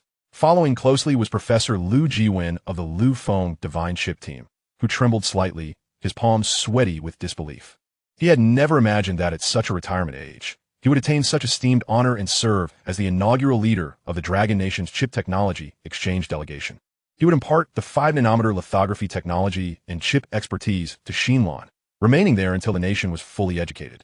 Lu Jiwen was aware that Xinlan had invested significant resources, and due to geographical factors, their relationship with the Dragon Nation had always been amicable. Following this chip exchange, Xinlan would become the Dragon Nation's most formidable strategic ally. Lu Jiwen hastened to match the pace of the Sixth Elder. As they descended the aircraft, Lu Jiwen, who had mentally prepared for the visit, was taken aback upon witnessing the scene at the airport, his mouth agape in astonishment. Chapter 100. A3 nation has taken the Dragon Nation to the International Court. They have instigated war. In truth, it was not only Lu Jiwen who was stunned. Even the Sixth Elder paused momentarily before President Lu Ku, realizing that alongside him stood many heads of state from developed nations. Some hailed from small Nordic countries, while others from remote island nations. Each leader had voluntarily come, seeking to secure advantages for their respective countries, now gravitating towards the Dragon Nation.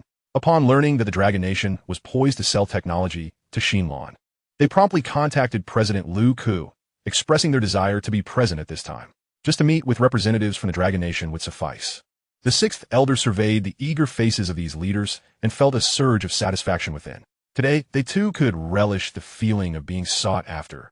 With this thought, the Sixth Elder puffed out his chest slightly, reflecting, all of this is thanks to Lu Guisher.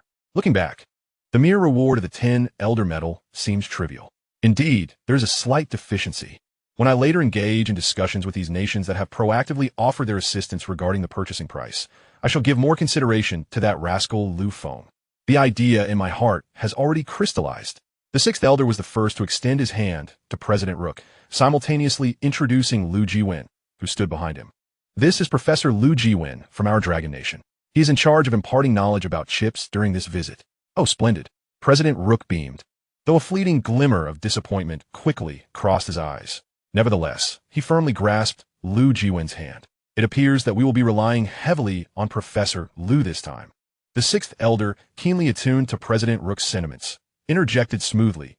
Professor Lu is the deputy to our chief engineer, Lu Feng, in our divine ship project. The emphasis on Lu Feng's name was deliberate. In an instant, President Rook's expression transformed, his face betraying an unmistakable joy and exhilaration. So he's the deputy to Chief Engineer Lu. His capabilities must be extraordinary. Lady Rook gasped in astonishment, directly inquiring, is Chief Engineer Lu exceedingly busy? When you work together, does he speak much? A subtle twitch began at the corner of Lu Jiwen's mouth. Goodness.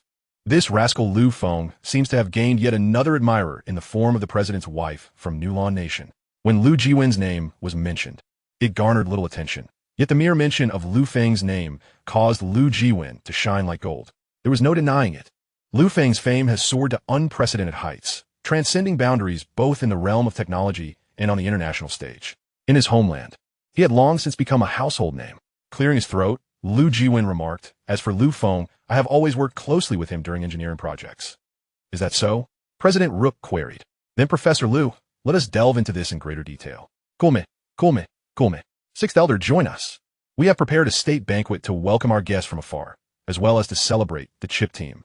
As they walked ahead, they began to receive the red carpet treatment befitting esteemed guests in Nulon Nation. The red carpet was laid out, flanked by soldiers who fired salutes and played melodies. Such an honor was beyond imagination, particularly as they were accompanied by leaders from several developed nations, who had yet to exchange a word with the Sixth Elder. Meanwhile, at the United Nations Court, Chief Justice Morik was in a state of turmoil. A thick stack of legal documents lay before him, submitted by diplomats from the Asin Nation. It detailed the accusations against the Dragon Nation for war crimes and the killing of civilians, accompanied by a video that lasted over 10 minutes. The footage seemingly depicted individuals from the Asin Nation being obliterated by a beam emanating from a colossal white tower. This left Morik utterly perplexed. He was uncertain about the implications of the materials provided by the Asin Nation. Initially, he had considered dismissing the matter and finding a pretext to delay proceedings. However, he was unexpectedly contacted early in the morning by President White, who insisted on prioritizing this case. Morik glanced at the 6 judges from various nations seated beside him, who nodded in agreement. He then turned to the ASEAN diplomats in the courtroom and declared, the United Nations Court hereby formally takes on this case. We shall commence the review of evidence immediately. The United Nations Court is one of the institutions comprising over 190 nations governing sovereign states. They possess the authority to adjudicate matters of war, especially against nations that initiate conflict and hold certain enforcement powers. The court consists of 7 judges of diverse nationalities, rotating every 3 years to ensure impartiality. Under the instigation of President White, the ASEAN nation's representatives have brought the matter before the United Nations Court, accusing the Dragon Nation of war crimes and the murder of civilians. Should the charges be substantiated, the Dragon Nation would lose its previous moral high ground, and its actions would be universally condemned. Notably, the evidence presented by the ASEAN nation has cleverly concealed its own unfavorable aspects, showcasing the brutality exhibited by the Dragon Nation following the development of new weapon technologies, alongside videos that disregard the value of ASEAN lives, all paired with Lu Feng's statements from a press conference. Did you see that? The ASEAN Minister of Foreign Affairs exclaimed, his voice tinged with a hint of sobbing. They have demeaned us, comparing our nation to mere cats and dogs. This is a flagrant violation of our dignity. As he spoke, tears streamed down his face, prompting Chief Justice Morick to furrow his brow deeply. He waved his hands dismissively. All right. We have seen enough. As for the next steps, we shall convene in a week, at which time representatives from the Dragon Nation will also be present. Thank you, Your Honor, the diplomats from the Foreign Affairs Ministry expressed, providing additional information before hastily exiting the courtroom. As soon as they stepped outside, the minister swiftly dialed President Magic. Mr. President, we have successfully completed our task. Excellent, came President Magic's calm voice from the other end. You have done well. Now it is time for the next phase. Understood, the Minister of Foreign Affairs responded. On the other end, President Magic hung up the phone, murmuring to himself, White, do you think you're the only one who is clever? Do you think you can manipulate me, Magic at will? I have my own plan B. A glint of resentment flickered in President Magic's eyes. Dragon Nation. We shall see what unfolds. Chapter 101. The first reusable rocket. Witnessing history once again. On the outskirts of the Xinjiang base, a magnificent rocket stood majestically on a colossal launch pad, with a height of 100 meters and a diameter of approximately 10 meters. Its graceful form was a testament to advanced engineering. This impressive design was made possible due to the utilization of a compact nuclear fusion battery. Otherwise, Lu Feng believed the rocket could have been even shorter and sleeker. Upon seeing the rocket, Lu Feng immediately expressed his thoughts. Beside him, Sun Yegong let out a sigh. It was an unavoidable circumstance. Chief Engineer Lu, you are well aware that our current rocket engines are still fundamentally reliant on liquid fuel. The nuclear energy batteries, while capable of heating and expelling these chemical propellants at high velocities, can only achieve a specific impulse exceeding 460 seconds with the highly energetic liquid hydrogen and liquid oxygen propellants. It is indeed a slight regret. Sun sighed again, wishing for improvements in the engine design. What a waste it would be to underutilize such a powerful energy battery crafted by Chief Engineer Lu. Furthermore, there is the reusable rocket carrier designed by Chief Engineer Lu. However, Lu Feng remained unfazed. He believed that these issues would be resolved in due course. For now, let's focus on the present. At this juncture, Lu Feng felt a surge of excitement. He tightened his grip on the intercom and glanced at the visibly tense Ji Lao beside him. He handed the intercom to Ji Lao and casually remarked, Ji Lao, why don't you take the countdown for ignition? Indeed, during this period, Lu Feng had been at the Xinjiang base, diligently analyzing all data related to the rocket carrier, and had personally participated in the assembly of the inaugural Xinjiang 001 rocket, which now stood before the crowd. Given the tight schedule he had set for himself, coupled with the thrill of the first test flight, everyone was abuzz with anticipation. Many staff members of Xinjiang were intently observing the scene. Naturally, the responsibility for the inaugural ignition fell to Lu Feng, the chief engineer. Habitually, he offered this momentous opportunity to Ji Lao, expecting him to humbly decline and allow Lu Feng to proceed. To his surprise, Ji Lao showed no inclination to yield. As Lu Feng extended the intercom, Ji Lao seized it with enthusiasm, exclaiming, Lu Feng, how did you know I never managed to ignite the countdown for the previous mushroom bomb? Ji Lao's face reflected a sense of regret. Of course, during those ignition countdowns, I was quite envious. You, young man, have even thought to grant me the opportunity to ignite Xinjiang 1. This brings me great joy. Lu Feng, observing Ji Lao's animated expressions, thought to himself, I was merely being modest. Did you take that so seriously? Under Lu Feng's admiring gaze, Ji Lao solemnly addressed the intercom. Is Xinjiang 1 rocket fully prepared? A steady voice responded from the intercom. All preparations and checks have been completed. Ignition can proceed. Excellent. Ji Lao Zipli. Ignition commencing. 10, 9, 3, 2, 1. Launch. A pale blue flame erupted from the base of the rocket, billowing thick clouds of smoke. Under such immense thrust, the towering rocket equivalent to over 20 stories, began its gradual ascent. This unmanned rocket test flight was devoid of any video or live broadcast. Only a photographer from Xinjiang Base was present to document the event, capturing a momentous chapter in the history of Longhua. His heart raced with excitement. He was witnessing history. No, he thought, as his hand holding the camera trembled slightly. It would only be when this rocket returned from space that it could truly be deemed a historical moment. The first recoverable rocket of Longhua, or indeed, the world's first recoverable rocket. He watched as the rocket effortlessly breached the atmosphere, swiftly adjusting its trajectory, breaking free from Blue Star's gravitational pull, and soaring towards low Earth orbit. Feng remained fixated on the data streaming across the monitor. Excellent. You've done remarkably well, Sun Yagong remarked with a smile. To be honest, our country's aerospace endeavors have progressed rapidly over the years. We are quite adept at near-Earth orbital flights. As they conversed, the rocket began to make minor adjustments within the atmosphere, successfully exiting Blue Star's atmospheric confines and entering low Earth orbit. This rocket launch mission had been triumphantly accomplished. Oh, the research personnel erupted in cheers. Feng, glancing at the myriad of data transmitted back from the rocket, stated, "Next comes 3 days of orbiting Blue Star." It seemed he was both musing and anticipating, hoping that the return in 3 days would be as smooth as the launch, a testament to the true essence of this recoverable rocket and the very purpose of his endeavors. Thus far, no one had dared to take such a step in this domain. Fortunately, Feng had previously achieved significant milestones with 2 major projects, which secured unwavering support from the elders of the Longhua cabinet for all his research initiatives. This backing was the greatest asset that allowed Feng the freedom to pursue his studies. Just as everyone was celebrating, 3 individuals approached Feng. Upon recognizing them, Feng instinctively slapped his forehead. Xiang Hao and Jiang Yuan. He had completely forgotten about them. He had intended to consult them regarding the system issues, yet had become entirely absorbed in the construction of Xinjiang 1 over the past half-month. Before Xiang Hao could speak, Feng, feeling slightly embarrassed, interjected, "My apologies. Brother Xiang, the moment I arrived at Xinjiang Base, I completely forgot about this matter. I kept you 3 waiting." Xiang Hao and the others showed no signs of resentment. Instead, their faces reflected a sense of helplessness at not having contributed since their arrival. "Not all, Chief Engineer Liu. You are being overly modest," Xiang Hao began, but was abruptly interrupted by the jubilant cheers surrounding them.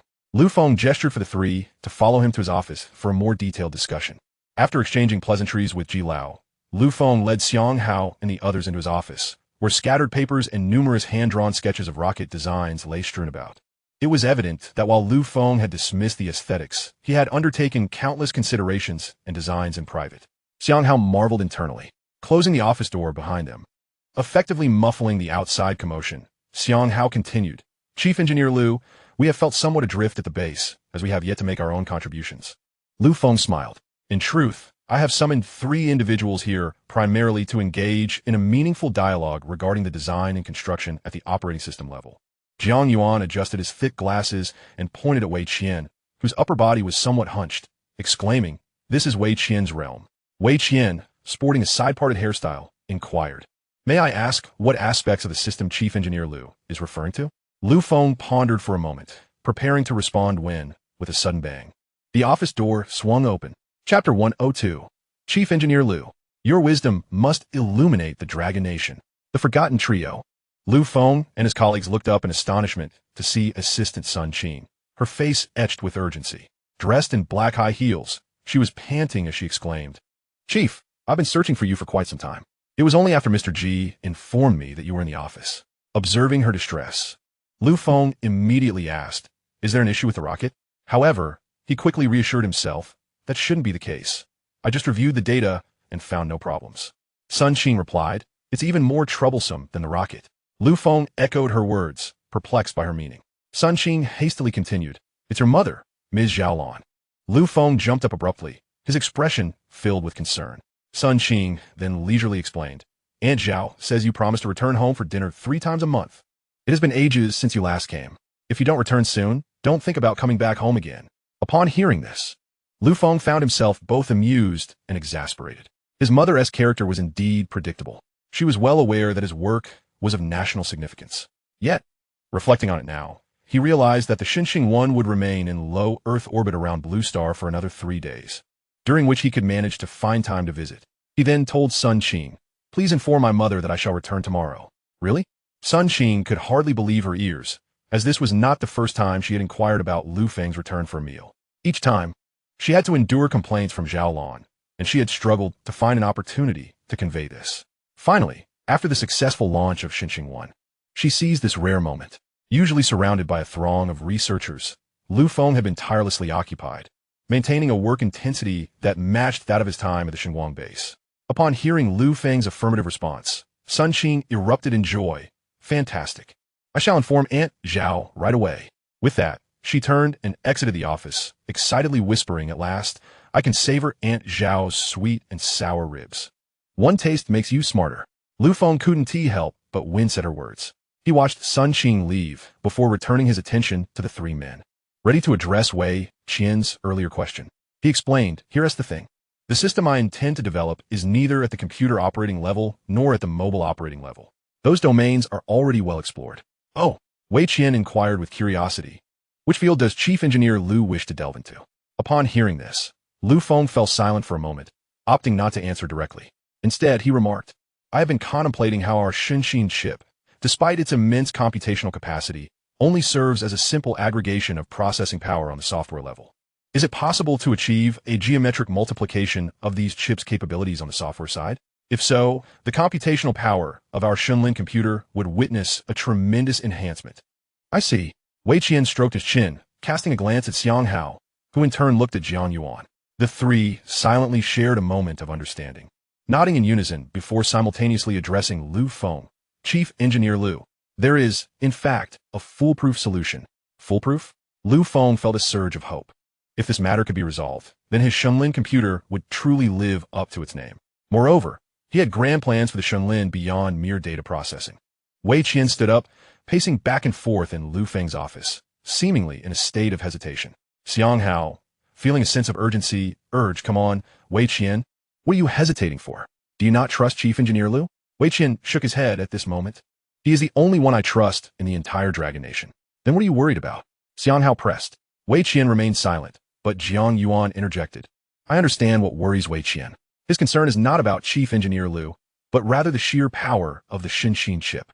If its computational capacity truly achieves exponential growth, the consequences could be unimaginable. Lu Feng listened, bewildered, as the three seemed to be engaged in a cryptic riddle. However, he was not anxious. He had the time to patiently hear their thoughts. After Jiang Yuan's statement, Xiang Hao appeared to have a revelation and fell silent. The office was enveloped in a tense silence, punctuated only by the sound of Wei Qian's shoes against the floor as he paced.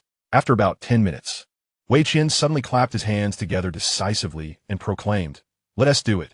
It was as if he had made a momentous decision. He looked up at Lu Feng and continued, Chief Engineer Lu, I hope your wisdom can forever illuminate the Dragon Nation and humanity, unimpeded by any obstacles. Lu Feng was momentarily taken aback, unsure of the meaning behind his words. After a brief pause, he responded with a smile, I shall do my utmost. No. Wei Qian's expression turned unusually grave. You must. Feeling the weight of Wei Qian's gaze, Lu Feng nodded affirmatively. Very well. I will surely strive to do so. That's wonderful. That's wonderful. Let us hope you never become a scourge to humanity. Wei Qian muttered the last part, which went unheard by Lu Feng. Taking a deep breath, he began, Actually, Chief Engineer Lu, you find our recent actions somewhat peculiar, don't you? Lu Feng nodded. Allow me to elaborate for your understanding. With that, he turned to Xiang Hao and Jiang Yuan. Would you like to explain, or shall I take the lead? Xiang Hao waved his hand dismissively. Naturally. It falls upon you to elucidate. Very well. Wei Qian did not hesitate. In a serious tone, he began, Indeed, Chief Engineer Lu, the three of us have a penchant for browsing through hacker forums during our leisure time. Occasionally, we even indulge in writing amusing code to experiment with. On one of our forum excursions, we stumbled upon a post containing a snippet of code, the origin of which remains a mystery, yet it was exceedingly intriguing. Consequently, we copied it down. Initially, this code functioned as a learning program designed to absorb various knowledge from prominent websites. We deemed it beneficial, and the code was elegantly crafted, aesthetically pleasing as well. Thus, in our spare time, we began to expand upon it, adding our own code and rectifying bugs. However, within a span of less than 2 weeks, we were astounded to discover that this program had ballooned into an immense entity. Wei Qian pondered for a moment, gesturing with his hands. If the original program resembled a modest house, then this code has morphed into a towering skyscraper. Such a transformation is almost beyond imagination. We then found ourselves grappling with a profound question, tirelessly dissecting each line of code in this program. Then, Wei Qian's eyes widened in astonishment. We uncovered a terrifying reality. Chapter 103, The Emergence of Artificial Intelligence? Can Lu Guoshi truly contain it? Upon hearing this, Lu Feng instinctively leaned forward. Eager to listen as Wei Qian continued, we discovered that this program contains numerous self-replicating segments, albeit with slight variations. None of us wrote these. We suspect that this program possesses self-learning capabilities. Self-learning capabilities? Lu Feng abruptly rose to his feet, fully comprehending the implications of this statement. Are you suggesting that within this program, a form of unpredictable and incomprehensible code structure has emerged, granting it a semblance of self-awareness?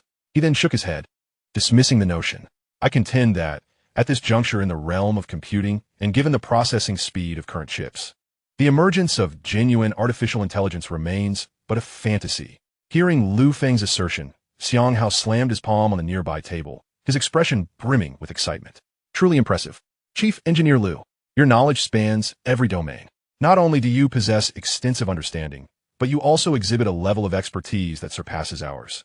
For instance, the lithography machines we once studied pale in comparison to the ones you have engineered. They are entirely innovative. A stroke of genius. You are truly remarkable. Lu Feng waved his hand. Let's not dwell on that for now. You have yet to clarify the essential connection between that program and the system I require you to develop. Wei Qian cleared his throat and replied, You are correct. Chief Engineer Lu, this program does not constitute artificial intelligence. However, it continually generates self-replicating code segments, some of which are meaningless, while others are random. Such occurrences are unprecedented in our experience. Thus, we theorize that this is a consequence of the current limitations of chip computational power. It is well known that no chip can rival the processing capacity of the human brain. Should a chip capable of matching the computational prowess of the human brain emerge, the birth of artificial intelligence would become a distinct possibility. Nevertheless, Wei Qian shifted his tone. Our intention regarding this program is to enable it to assist you in developing the system.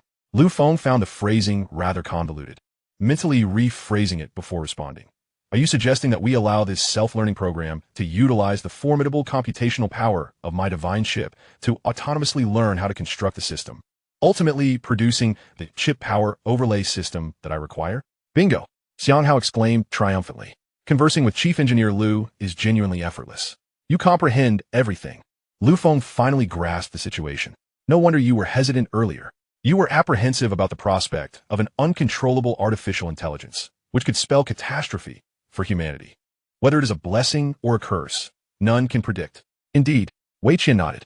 However, we firmly believe that with your capabilities, Chief Engineer Lu, such an eventuality is entirely avoidable. Lu Feng pondered for a moment and then declared, Very well. I shall establish a small team, temporarily designated as the system team, with myself as the leader.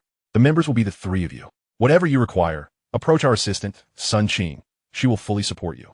I expect a preliminary system proposal to be ready within the 3 days of the rocket's orbit around the blue planet. Do you have confidence in this? The three exchanged glances, taken aback by Lu Feng's resolute determination. Once committed, the timeline was set. Although time was tight, this challenge ignited a sense of anticipation. In each other's eyes, they recognized excitement and exhilaration. If they could achieve something significant under Chief Engineer Lu's guidance, it would indeed be a matter of great pride. The trio stood at attention, proclaiming in unison, We will accomplish this. Observing their determination, Lu Feng smiled. In truth, 3 days is somewhat ambitious. Do not rush. Should any issues arise, feel free to contact me immediately. With that, Lu Feng rose to his feet. I must now attend to an appointment. Otherwise, as a distinguished citizen of Longhua, the chief engineer of 3 major projects, I shall return home only to face my mother's wrath. Xiang Hao and the others chuckled as they watched Lu Feng's retreating figure. Exchanging glances, they rolled up their sleeves, brimming with resolve. I shall not sleep tonight, declared Xiang Hao. Nor shall I sleep tomorrow night. Jiang Yuan retorted defiantly. Huh, I never sleep. Wei Qian chimed in. Just then, he was playfully smacked on the head by both Xiang Hao and Jiang Yuan. That's what you get for showing off. At this moment, Lu Feng had ceased to utilize the armed helicopter. After descending from the chopper, he boarded a specialized vehicle, one fortified with armor capable of withstanding rocket fire. This was the exclusive mode of transportation for the elders, and now one had been allocated specifically for Lu Feng's use. Seated in the back was Lu Feng, with Sun Qing occupying the passenger seat. Initially, Sun Qing had some matters to attend to. However, Sun Qing had surprisingly completed everything ahead of schedule and assured that she would be available around the clock. Anyone wishing to contact Lu Feng could reach her without difficulty. Consequently, Lu Feng had no choice but to allow her to accompany him. Cheng Yong shared the back seat with Lu Feng, prepared to spring into action should any unforeseen circumstances arise. Each time Lu Feng emerged from the base, it presented a challenge for Cheng Yong, his nerves taut with tension. Sitting beside Lu Feng, his expression was equally strained. Lu Feng jested, "Cheng Yong, you usually appear so nonchalant. Why have you become increasingly serious of late?" Cheng Yong exhaled deeply. "I had not realized your significance, Lu Guisher. Now, you bear so many grand responsibilities, nearly entwined with the fate of the entire Long Kingdom. I cannot afford to be careless. I finally comprehend why the Grand Elder insisted on elevating your protection status to match his own." Lu Feng shrugged. "We are merely returning to my hometown, Yang City. That should pose no issues, especially with your Poison 2 squad in tow." Yet, Cheng Yong showed no signs of relaxation. He replied, "You can never predict what your adversary has prepared. Never underestimate your opponent, particularly after the National Day celebrations in the Long Kingdom. Lu Guisher, your visage is now recognized worldwide, amplifying the danger exponentially. We must exercise caution. Relax." Lu Feng patted Cheng Yong's shoulder. This return was a spur-of-the-moment decision. No one is aware, thus it is exceedingly safe. Cheng Yong gazed out at the rapidly passing scenery, a sense of unease gnawing at him, more intense than ever before. He felt an inexplicable premonition that something was amiss. This sensation lingered, refusing to dissipate. Hours passed swiftly on the drive. The enormous black sedan gliding silently into the suburban villa district of Yang City. Due to Lu Feng's circumstances, Zhao Lan and Lu Jiangwo had vacated their former residence. Otherwise, the constant stream of visitors wishing to see Lu Guisher would have trampled their doorstep. Thus, they had discreetly relocated to a less populated villa area. Had it not been for their reluctance to leave Yang City, they might have been settled into the military compound by Qin Guizhou long ago. Now, before a 3-story villa, Lu Feng gently rapped on the door. To his astonishment, the person who answered was none other than, "How could it be you?" The scene that unfolded before him rendered the Poison Tooth squad momentarily speechless. There stood a lovely visage, beaming with joy, notably adorned in an apron typically worn by his mother while cooking. The one who opened the door was none other than Xia Fei, the renowned actress who had ascended to stardom in the Long Kingdom due to Lu Feng's newfound prominence. From within the house, a familiar voice of Zhao Lan called out, "Xia Fei, who is it? Is Lu Jiangwo back with the vinegar?" Always starting tasks without finishing them. He forgets to buy the vinegar. After a prolonged silence without a response, Zhao Lan's head peeked out from the kitchen on the first floor. "What is going on? Old Lu, where's the vinegar?" Upon spotting Lu Feng, momentarily frozen in surprise at the door, her expression transformed dramatically, from bewilderment to elation, and then swiftly to irritation, changing faster than a theatrical mask. "You little rascal. You remember to come back, do you? Who promised me you would return 3 times a month? Do you think now that you've become Lu Guisher, you no longer have a mother?" Lu Feng pushed the door open, a smile plastered on his face as he attempted to divert the topic. "Mom, look at how spacious and bright this place is. By the way, is our fruit shop still open? I've been craving the fruits from our store." Zhao Lan shot him an exasperated glance. "Stop deflecting. Come here." She hurried a few steps forward to scrutinize her son's face, nodding in satisfaction. "Not bad. It seems you've been obedient this time. You put on some weight." She took a step back, gesturing in front of her son. "Oh, you've grown quite a bit." Then, seemingly unable to contain herself, she stepped forward, wanting to embrace her son but held back, instead grasping his arm. "Oh, I miss you so much." A wave of inexplicable emotion surged within Lu Feng. Just then a bright voice chimed in, Zhao. "Look what I brought you. Some local specialties, along with gift for Mr. Lu." The moment was shattered as Sun Qing, seemingly having dressed with care and adorned with makeup, appeared. Her black glasses perched elegantly on her striking features. Her slender yet powerful physique exuded a charm distinct from that of ordinary women. Sun Qing had fallen slightly behind Lu Feng, heading to the car's trunk to retrieve the item she had prepared, taking care of everything as Lu Feng's assistant would. In addition to her own gifts, she had also accounted for Lu Feng's and even Cheng Yong's. Clad in high heels and a fitted black skirt, combined with her subtle bookish aura, She exuded an air of intellectual grace. Balancing multiple bags, she suddenly caught sight of Xia Fei, particularly in her apron, and froze. The atmosphere thickening with awkwardness. This moment of tension even made Cheng Yong, accustomed to the brutality of human nature and the bloodshed of conflict, feel uncomfortable. The interaction between Xia Fei and Sun Qing was charged with an unspoken rivalry, creating an almost palpable tension in the air. Silently, Cheng Yong discreetly withdrew from the room. Whispering into his earpiece, Xia, are you witnessing this scene? Xia cannot see. The voices of the other members of the Poison Fong team continued to echo in the headset. Longya was also nowhere to be seen. Over. Cheng Yong's lips twitched in response. Well, one by one, you all start to feign ignorance now that you're a part of the Poison Fong unit? Although he uttered such words, Cheng Yong himself gradually withdrew from the room, only to collide with someone behind him. Turning around, he found Lu Jiangwo. Oh, is that you, Cheng Yong? Lu Jiangwo exclaimed, a look of delight on his face. As Cheng Yong served as Lu Feng's personal bodyguard, they were naturally aware of his presence. Cheng Yong's appearance signified that Lu Feng had returned as well. Come on, Lu Jiangwo beckoned. Let us go inside. Whereas that rascal Lu Feng. Has he already gone back inside? As he spoke, Lu Jiangwo carried 2 bottles of vinegar back into the house. Upon lifting his gaze, he noticed the 4 people inside staring wide-eyed at him. Lu Jiangwo looked bewildered. What are you all staring at me for? He quickly spotted his son and remarked, Lu Feng, you've grown quite capable, haven't you? Think you've become a national hero and no longer need to announce your return home?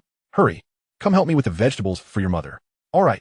Lu Feng quickly responded and jogged off with his father to gather vegetables.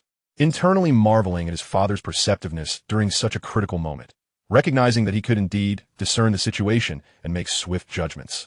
Lu Jiangwo also greeted Sun Qing. Oh, you're here too. Look at you. Just come over without bringing anything? You should help Aunt Zhao with the vegetables as well. Today, Xia Fei brought some fresh fish from an island country. We'll all enjoy it together. Yes. Zhao Lan also perked up. It seems Lu Jiangwo is quite adept at diffusing awkwardness with just a few words. She stepped forward and took the gift from Sun Qing. Gome. You should assist Aunt Zhao in cooking. Sun Qing's expression instantly transformed into one of joy. Sure, Aunt Zhao. I often help my mom cook at home and can make quite a few dishes. Today, I'll show you a thing or two. Really? Zhao Lan exclaimed in surprise. I've heard from our Fong that you're a postdoctoral fellow. Do you really have time to cook? Yes. Today, you and Uncle must try my cooking.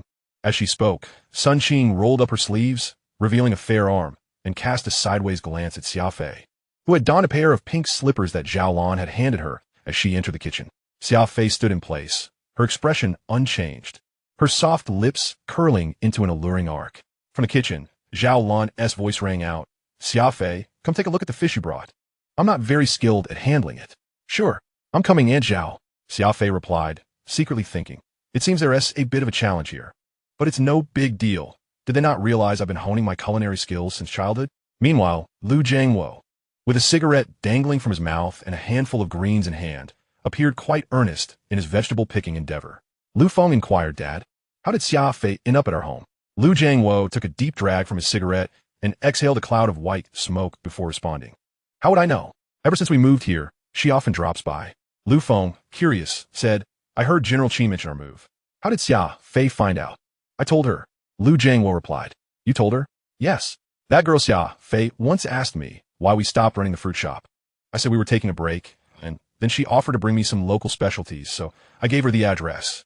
Oh, Lu Feng acknowledged. Then, a silence fell between father and son. After a moment, Lu Jiangwo suddenly asked, What are you all busy with now? Lu Feng chuckled. Dad, guess what? I'm curious if you can figure it out. Lu Jiangwo chuckled and was about to speak when suddenly, Cheng Yong rushed in, his expression tense, startling Lu Feng. What happened? Cheng Yong glanced at Lu Feng, then at Lu Jiangwo, subtly gesturing for Lu Feng to approach. Clearly, he had something urgent to discuss that he preferred not to divulge in front of Lu Jiangwo. Lu Jiangwo, being perceptive, refrained from pressing further.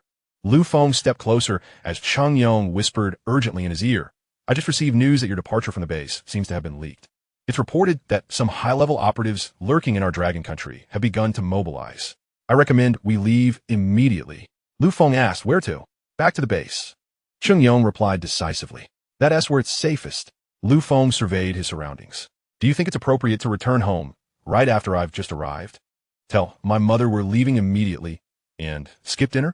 Chung Yong seemed poised to argue further, but Lu Feng placed a reassuring hand on his shoulder. Have you been overly anxious lately?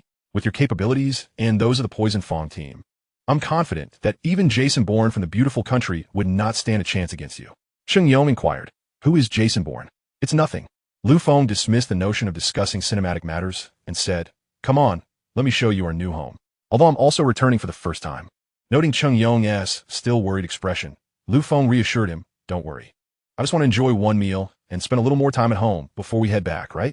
Chung Yong let out a long sigh. Yet his gaze remained grave, even more so than before. He contemplated contacting Qin Guizhu to have nearby troops dispatched. However, that would likely ruin Lu Feng's rare family reunion. At the dinner table, Lu Feng gazed at the array of over a dozen dishes laid out before him, falling into deep contemplation. Mom, why isn't there any sweet and sour ribs among these dishes? Oh dear, Zhao Lan complained. You didn't inform me of your return. How could I have foreseen to buy ribs in advance? These were all prepared with the help of Sun Qing and Xia Fei. They all looked delicious. You should try them. Lu Feng lifted his chopsticks, causing both Sun Qing and Xia Fei at the table to glance at him with a tinge of anxiety. His chopsticks hovered momentarily over a plate of sashimi, eliciting a spark of delight on Xia Fei's face. However, Lu Feng murmured, I still prefer Chinese cuisine, especially home-cooked dishes. They bring such comfort. With that, his chopsticks reached for the fish-flavored shredded pork nearby. Sun Qing's expression brightened instantly as she clasped her hands together in anticipation, gazing intently at Lu Feng. How is it, Mr. Lu? Is it delicious? Lu Feng nodded, it's quite good. Is this your handiwork, Sun Qing? Sun Qing cleared her throat a couple of times, replying, I learned by standing beside my mother when I was little. Is that so? Lu Feng chuckled. You must have a talent for cooking. Thank you, Mr. Lu. Sun Qing felt buoyed by his compliment, nearly floating with joy, oblivious to Xia Fei's impassive demeanor, which remained serene. Only Lu Jiangwo seemed to be blissfully unaware, producing a bottle of Mao Dai. How about it, Lu Feng? You rarely come back. Won't you have a drink with your father? This has been in our family's collection for over a decade. The last time I wanted some. Your mother wouldn't allow it. Sure. Lu Feng readily agreed, and they proceeded to share several rounds.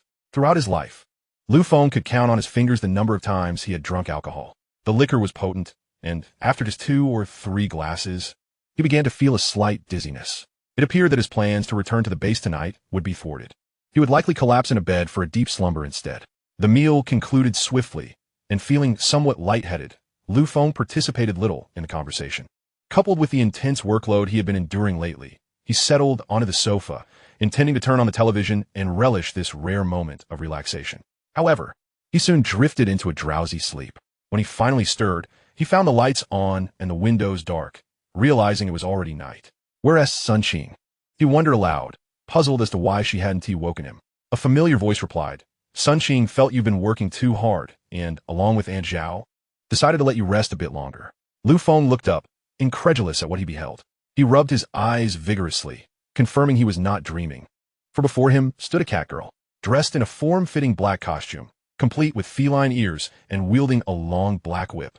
What in the world? He exclaimed, recognizing Xia Fei. Xia Fei, as a star, aren't you busy filming or holding concerts? She feigned a low, sultry voice. Even stars need a holiday. Besides, today is Halloween. Halloween. Lu Feng realized with a jolt that it was now November, the time of the Western Halloween celebration, when many young people delight in dressing as their favorite movie or comic characters, an occasion for a nationwide cosplay extravaganza. How fortuitous that he returned today. Just as he was about to inquire about his mother, she emerged, clad in a witch's outfit topped with a large pointed hat. Oh, Feng, you're awake. How do you like my costume? It's a gift from Xia Fei. Lu Feng, not wishing to dampen his mother's enthusiasm, nodded and said, it looks great. At that moment, his father appeared, dressed as an ancient official, holding a small pagoda. Lu Feng facepalmed. Dad, please tell me you're not portraying the pagoda tipper. Hey, you figured it out. Lu Jiangwo beamed with excitement. Your mother is a Western deity, and I'm an Eastern one. Let us see who reigns supreme. Lu Feng sighed. All right, you all enjoy yourselves. I need to head back to the base.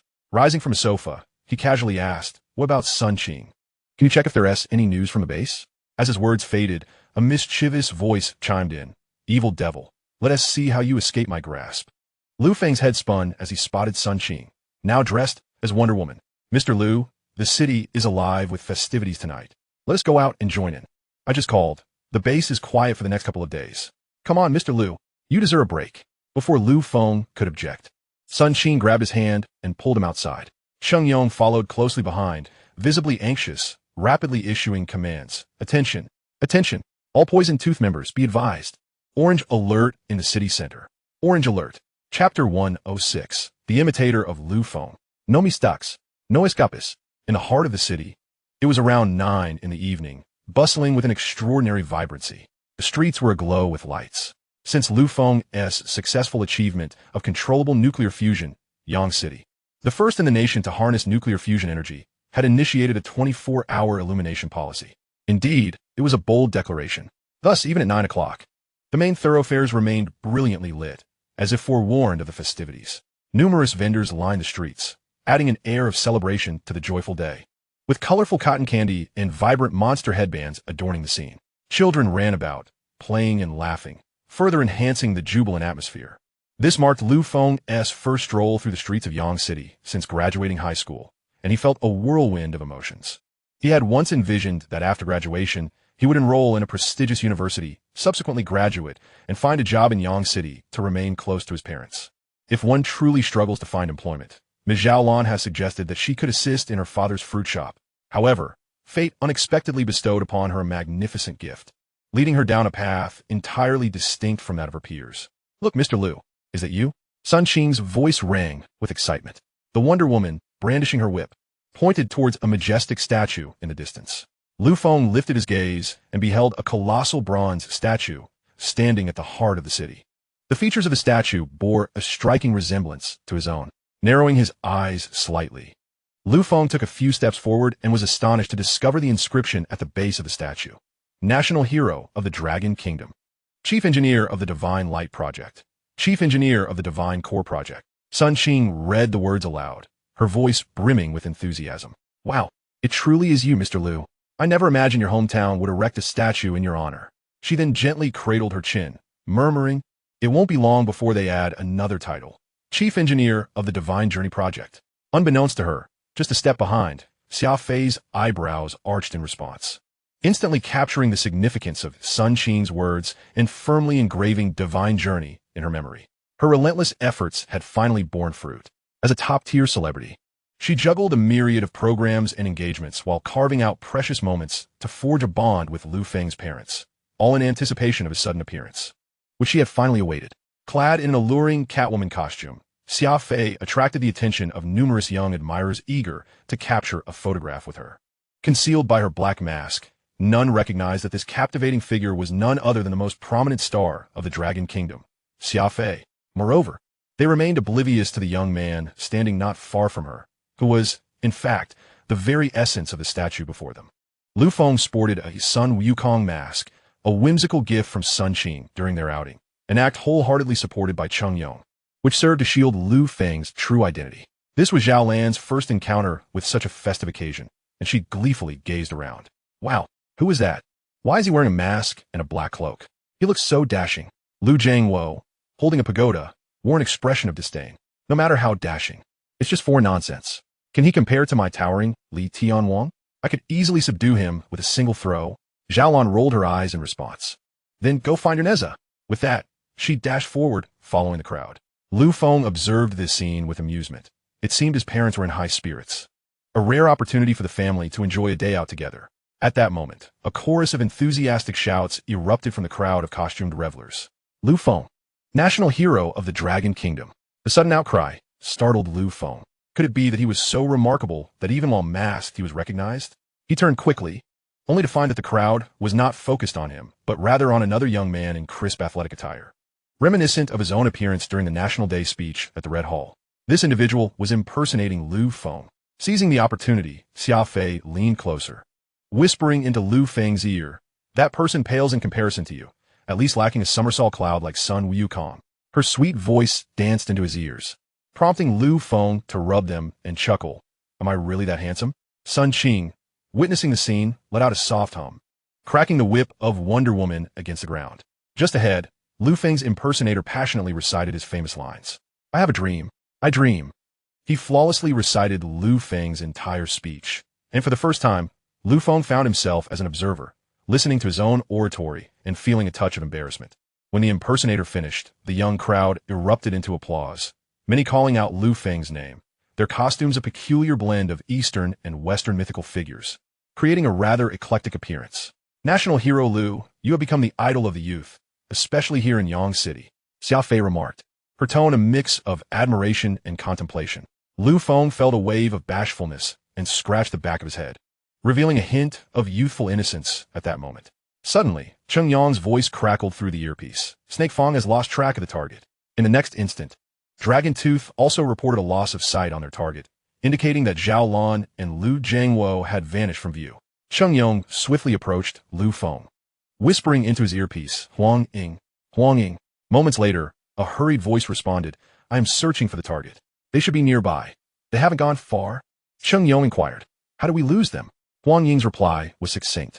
Another impersonator dressed as a witch and a towering Li Tian Wang caused a slight crowd gathering, leading to confusion. Alarm bells rang in Cheng Yang's mind. This was no coincidence. While there could be other witch impersonators, the towering Li Tian Wang was a rarity, making it unlikely to encounter another. This had to be a deliberate act by a well-prepared adversary. Cheng Yang gently grasped Lu Feng's arm, instructing Wolf Fong, Tiger Tooth, immediately converge on my location. Snake Fong's target is within 100 meters of me. Dragon Tooth, maintain a distance of 10 meters. Listen carefully. Cheng Yang's voice was steady and devoid of emotion. In case of any situation, better to err on the side of caution. Leave no room for escape. Chapter 107. A sudden turn of events. An intimidating assassination. The national hero Lu is in peril. The responses from the earpiece remained calm and resolute. Understood. No superfluous words were exchanged as Cheng Yang began to guide Lu Feng away from the main thoroughfare. He swiftly retrieved a Zhu Beiji mask from his bag, a purchase made well in advance. In a hushed tone, he instructed, Mr. Lu, lower your head. Upon hearing Cheng Yang's words, Lu Feng, also catching the communication through the earpiece, slightly bowed his head. With remarkable speed, Cheng Yang donned the Sun Wukong mask over his own face and placed the Zhu Beiji mask on Lu Feng's. This exchange was a precaution against any potential danger, ensuring that Lu Feng's identity remained concealed. Cheng Yang would undoubtedly sacrifice his life to protect Lu Feng, as any soldier of the Dragon Kingdom would do. There was no other reason, only one. Lu Feng was of paramount importance. As long as he remained in the Dragon Kingdom, its future would be bright, prosperous, and powerful. Sun Qing and Xia Fei exchanged knowing glances, instinctively following Lu Feng's lead. Particularly, Sun Qing deftly wrapped the prop whip around her hand, a reminder that she was also a black belt in judo with remarkable close combat capabilities. Before a dozen ordinary individuals could approach, they would find themselves swiftly incapacitated. As Lu Feng kept pace with Cheng Yang, he inquired, have my parents gone missing? Cheng Yang remained silent, resolutely pulling Lu Feng toward the vehicle. He spoke into the earpiece. The previous car is no longer an option. I must implement emergency measures. Additionally, his voice steady, according to our plan, everyone must immediately switch our wireless channels. Countdown. 3, 2, 1. Click. All personnel transitioned to the predetermined wireless channel to prevent their communications from being intercepted. Cheng Yang had executed covert operations abroad for many years, relying not solely on bravado, but on a well-defined logic of action. At this moment, he trusted no one. Not even the Poison Tooth Brigade. The only entity he relied upon was himself and the weapon in his grasp. With a swift motion, he revealed a finely crafted pistol, a modified version of the highly reliable Sig Sauer P266, adaptable with numerous specialized modules, favored by Navy SEALs and other elite units alike. Cheng Yang had no intention of placing Lu Feng in the car they arrived in. He planned to commandeer a vehicle at random from the roadside to minimize potential threats. His eyes darted across the parked cars, searching for a mundane and inconspicuous vehicle. He approached a black Volkswagen Golf, but Lu Feng halted, standing resolutely in the middle of the street. Cheng Yang felt a surge of anxiety as Lu Feng locked eyes with him, articulating each word with deliberate emphasis. It's not that I lack perspective. Cheng Yang, I could disregard anyone else, but these are my parents. Do you truly believe I can just walk away? What would that make me? Cheng Yang met Lu Feng's unwavering gaze for a moment, recognizing the determination that left no room for negotiation. He relented. Very well. I concede. We will head to the car first. This place is too perilous. I will immediately contact General Qin to seal off the city center of Yangsheng and ensure your parents are located. Lu Feng understood that this was not the time to be obstinate. He nodded and followed Cheng Yang to the roadside. Cheng Yang exhaled quietly, his peripheral vision catching sight of two slender figures approaching. One wore oversized headphones, seemingly lost in music, while the other donned a tall top hat, resembling a magician. Sensing their proximity, Cheng Yong's heart steadied. These were the Tiger Fong and Wolf Fong of the Poison Tooth Brigade. Cheng Yong swiftly freed his hand, delivering a precise elbow strike to the Volkswagen, shattering the driver's side windshield. In the next instant, a burst of blood erupted from his shoulder as an immense force propelled him against the vehicle. Instinctively, he pressed Lu Feng to the ground. Sun Qing reacted with remarkable speed, leaping forward to shove Lu Feng beneath the car, narrowly evading the next sniper shot. The group quickly took cover behind the vehicle, refraining from exposing themselves. The headphone-clad Wolf Feng's expression shifted dramatically as he rushed forward, attempting to shield Lu Feng with his body. An urgent voice crackled through the earpiece. "Sniper! There's a sniper! Snake Fong, do you see him?" Cheng Yong pressed his hand against his shoulder, speaking rapidly. "The position is at my 11 o'clock. Dragon Fong, do you see him? They must have mistaken me for Lu Feng. And it seems they do not intend to kill me with a single shot." Dragon Fong, respond. After a tense moment, Dragon Fong's voice came through. "I've noticed. The building across the street is brightly lit. I didn't observe the bullet's flash in time to pinpoint the sniper's location." Cheng Yong gritted his teeth. "This is simple. I need to stand and sprint down the street. As soon as they fire, can you identify their position?" Silence filled the earpiece, prompting Cheng Yong to ask again, "Can you?" "Yes," Dragon Fong replied. The individuals swiftly made their way onto the street, where a considerable number had already gathered before the public vehicle. Others soon noticed Lu Feng and his companions concealed behind a car, prompting a cluster of curious onlookers to approach. Among them were several individuals masquerading as clowns. Cheng Yong uttered a terse command. Those within half a meter of Lu Feng, "Open fire." Xia's response was crisp and decisive. "Affirmative." The group of clowns, seemingly intrigued, ambled toward Lu Feng. Sun Qing, with an expression of vigilance, positioned herself protectively in front of him. Just as they were about a meter away, the clowns abruptly lost interest and turned to leave. A collective sigh of relief escaped from the group. However, at that moment, the very clowns who had been departing spun around sharply, their dark tridents glinting ominously as they charged forward with remarkable speed. Bang! The gunfire erupted. In Chapter 108, whoever they are, they shall bear the wrath of the entire Dragon Nation. Cheng Yong was the first to pull the trigger. The nearest clown staggered back a step but immediately resumed their advance, clad in a bulletproof vest. Cheng Yong cursed inwardly, thinking, "If it weren't for the sniper bullet that struck my shoulder, this shot would have hit its mark." Bang! The fastest clown's head suddenly exploded like a balloon. It was Xia who had fired the sniper rifle. Bang! Another clown's head burst apart. Yet, at such close range, the time required to reload the sniper rifle was significant, and they could not fire too rapidly for fear of injuring Lu Feng with the tremendous penetrating power and lethality. Wolf Fong and Tiger Tooth had already surged forward. Given their prowess, dealing with these assailants was more than manageable. However, these adversaries appeared formidable as well. Yet, it seemed their intent was not to eliminate Lu Feng entirely. Had they truly wished for his demise, the earlier shot would not have struck Cheng Yong's shoulder. Cheng Yong had wisely exchanged masks with Lu Feng in haste. Moreover, the clowns had approached without directly brandishing firearms, indicating their intention was likely to capture Lu Feng alive. After all, a living Lu Feng held far greater value than a deceased one, especially on a national level.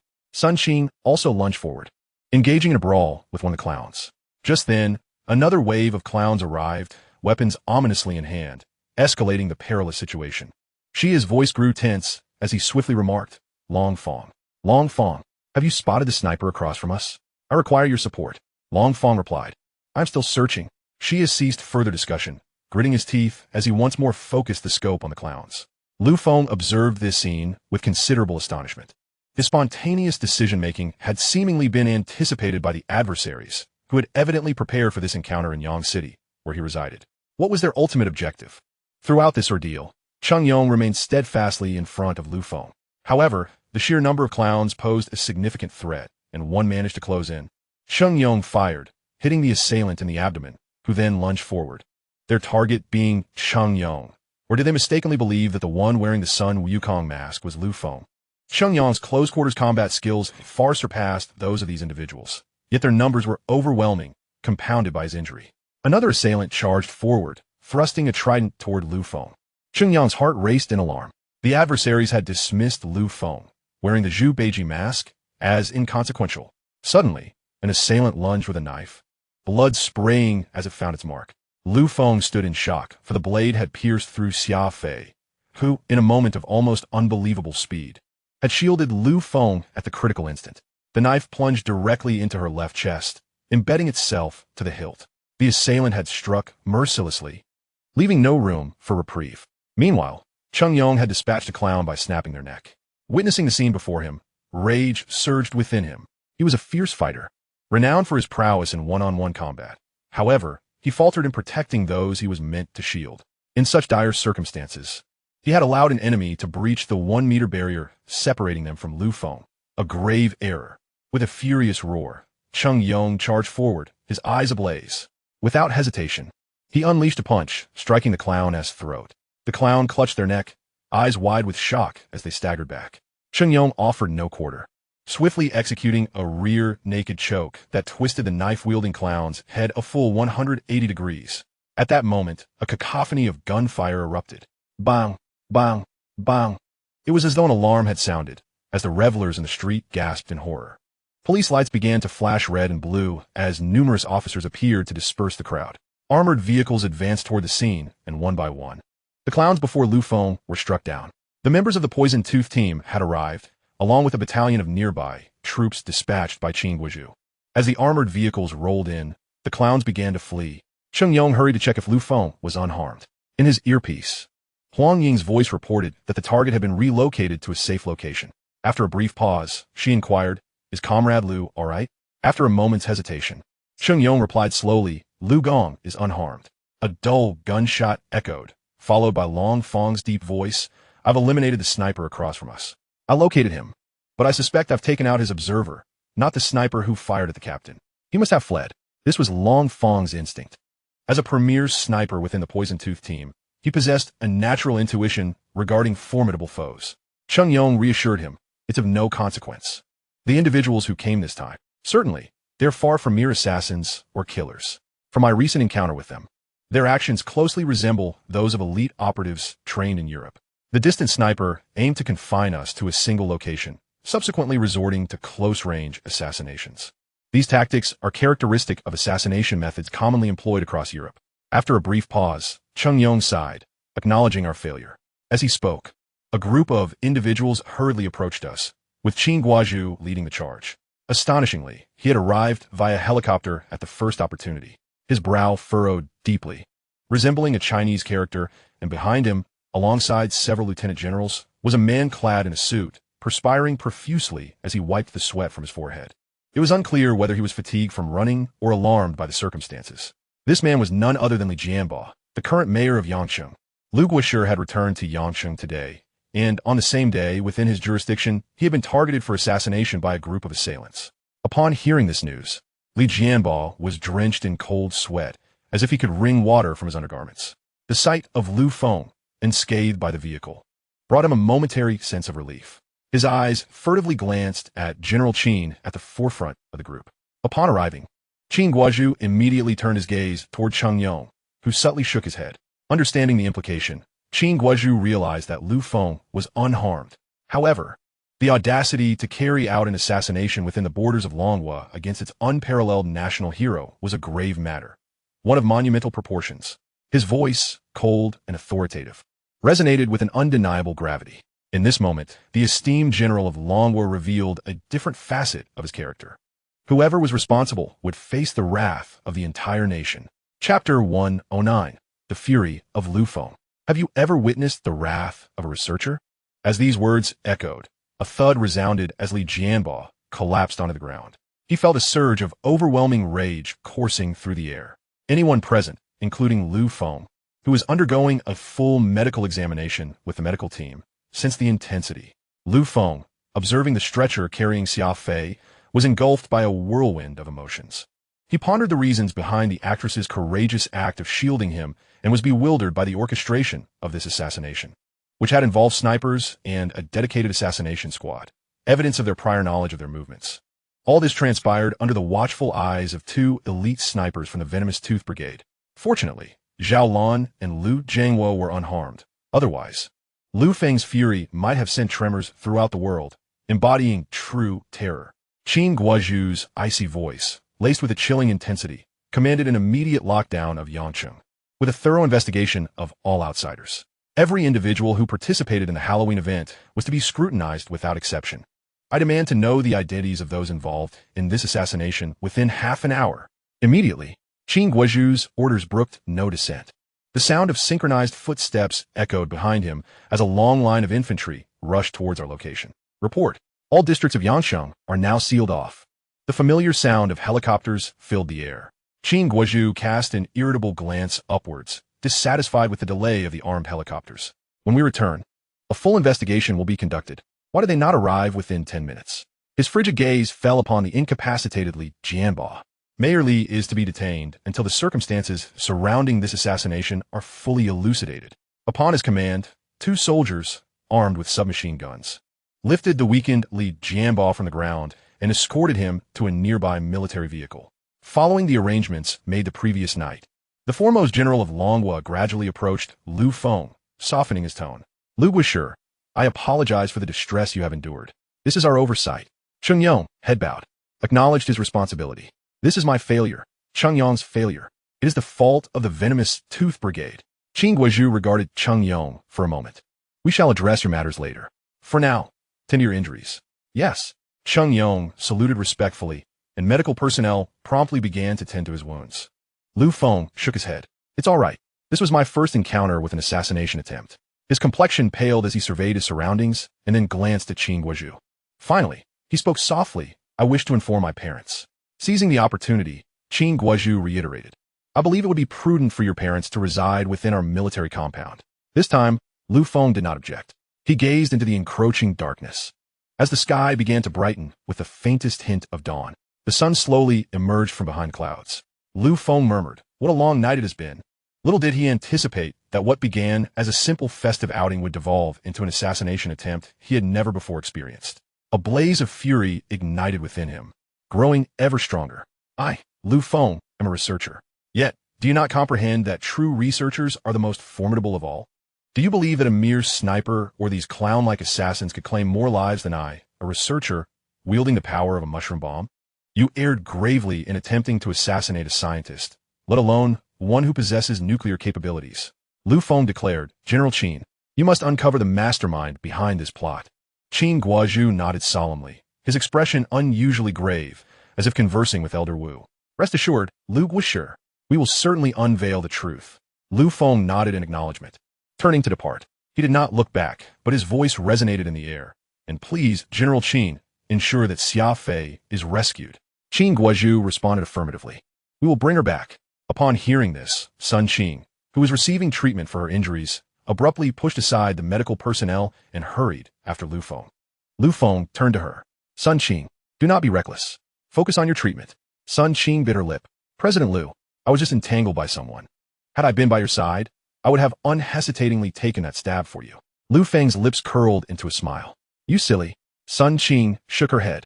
President Lu, do you not trust me? Lu Feng turned to her, his gaze fixed on Sun Qing. I trust you. However, I equally wish for you to cherish your own life. His voice bore a hint of coldness. I do not wish for such incidents to occur again. The other members of the Poison Tooth squad hurried to catch up.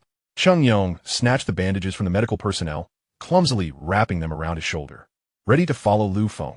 Lu Feng had initially intended for Cheng Yong to rest properly, but upon meeting Cheng Yong's guilty gaze, he realized that further words might only deepen Cheng Yong's feelings of guilt and self-reproach.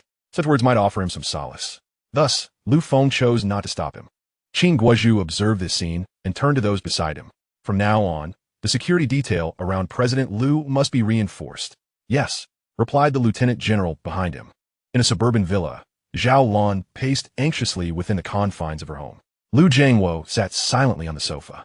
Huang Ying stood by the window and suddenly exclaimed, President Lu has returned. Really? Zhao Lan joyfully dashed to the door. Upon seeing Lu Feng enter, she grasped him tightly, scanning him from head to toe, confirming that her son was unharmed before bursting into tears. You scared your mother to death.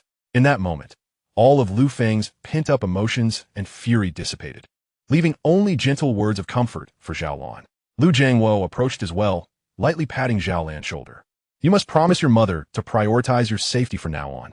Lu Feng looked at Zhao Lan, then at Lu Jiangwo's concerned expression, and spoke deliberately. I promise. I will certainly be cautious. At that very moment, on the other side of Blue Star, Su Tao, the Minister of Foreign Affairs of Dragon Nation, adjusted his tie and inquired of those beside him. How do I look? His secretary replied, Minister Su, you look quite imposing. Good. Su Tao smiled. This time, following the orders of the Grand Elder, we must adopt a slightly firmer stance while also leaving some leeway for the other party. We shall act according to the situation. Yes, responded the cadre of international law experts behind him.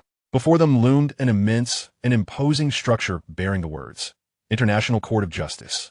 Chapter 110. The Cabinet's 10 Elders Enraged. The true mastermind behind the assassination. In the courtroom of the United Nations, Morik, the presiding judge, rubbed his temples and took a hearty sip of coffee. Regarding the border defenses of Dragon Nation, known as the Divine Punishment. Is that how you refer to it? Su Tao stood to the right of the courtroom and nodded. Indeed, the divine punishment of your nation has resulted in the deaths of 527 personnel from the Asen Nation. This is an established fact. Do you have any further evidence to present or any other defenses? One of the lawyers behind Su Tao stood up. Your Honor, we have reiterated that our divine punishment is stationed within the borders of Dragon Nation and is intended to deal with small animals that trouble our border soldiers. It is not a lethal weapon. We express our regret for the losses sustained by the Asen Nation. We deeply lament this. In light of this, Dragon Nation is willing to offer compensation to those Asen citizens inadvertently harmed by the divine punishment. Upon hearing this, Morik felt a weight lift from his shoulders. Finally, this trial, which had worn him down for several days, was nearing its conclusion. He was eager to wrap up the proceedings. Hearing that Dragon Nation was willing to relent, he quickly turned to the representatives of the Asen Nation.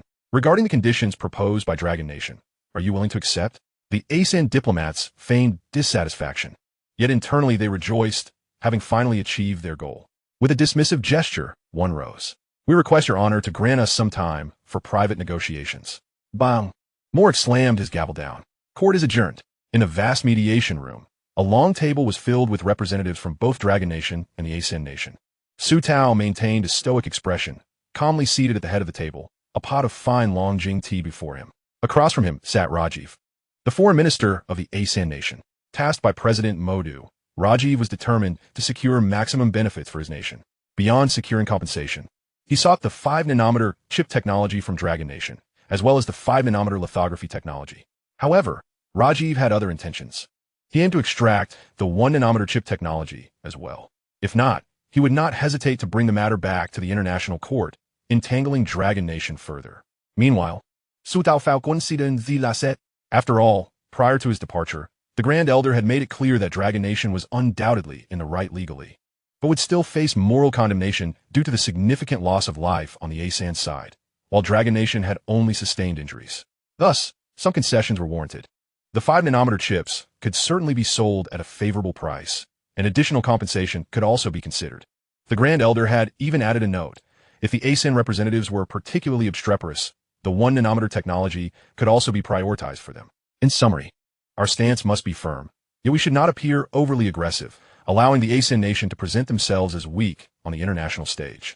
With the Grand Elder's conditions in mind, Su Tao approached the situation with ample resources. His bottom line was to safeguard the 5-nanometer chip technology, offering only minimal compensation to the ASEAN nation. After all, Dragon Nation was profiting immensely from chip sales worldwide. Thus, Su Tao exuded an air of calm confidence.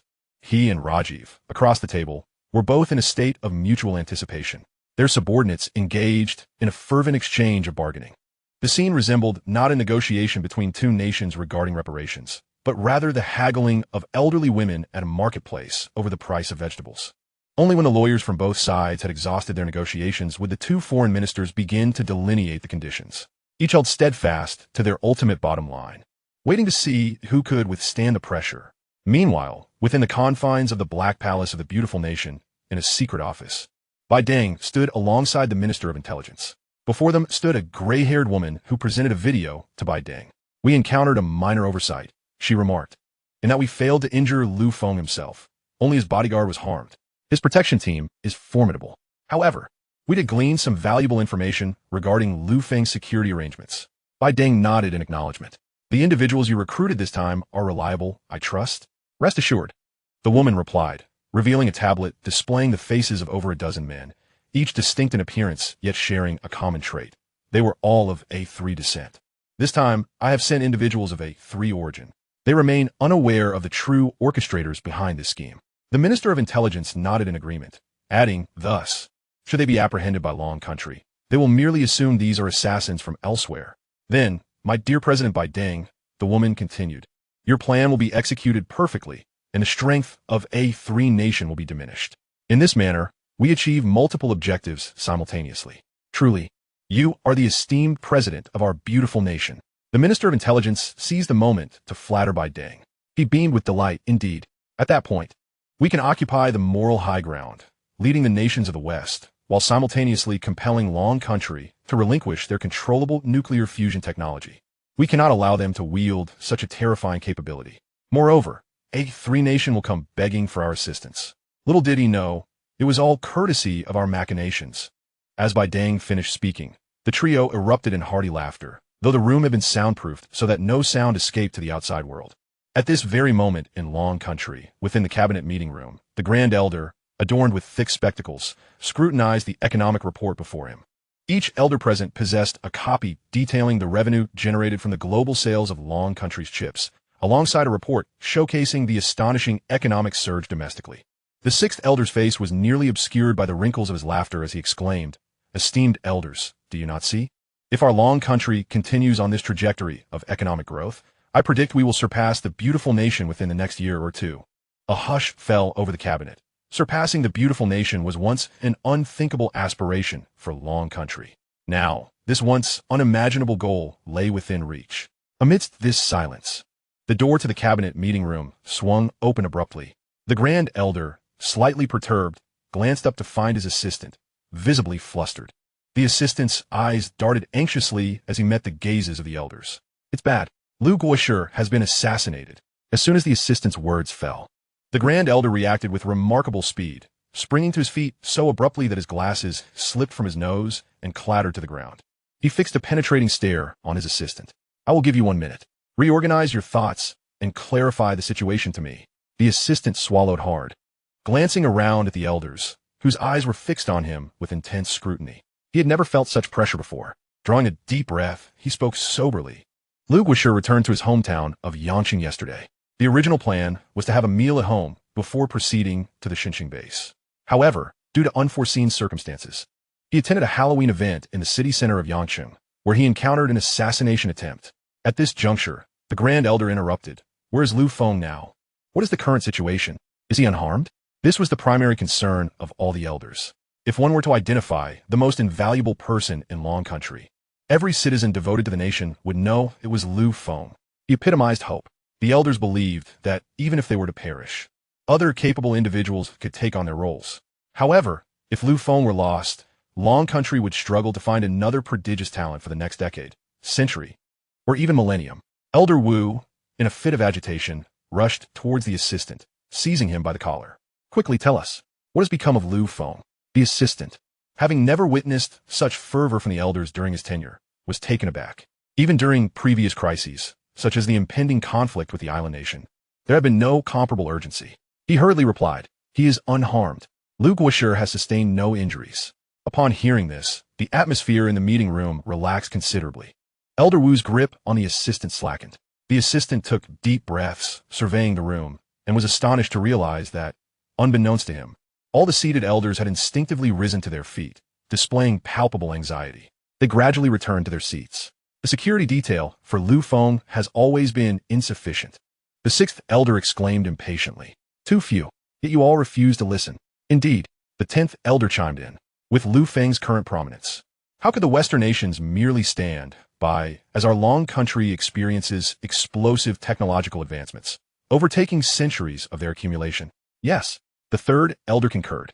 They will undoubtedly devise ways to wreak havoc. The most significant blow to our Dragon Nation at present is undoubtedly the direct assault on Feng. Elder Wu slammed his fist onto the table, producing a dull thud. What about that brat Xin Guozhu? Is he simply idling away? I entrusted Feng to him. And this is how he performs his duties? What kind of general is he?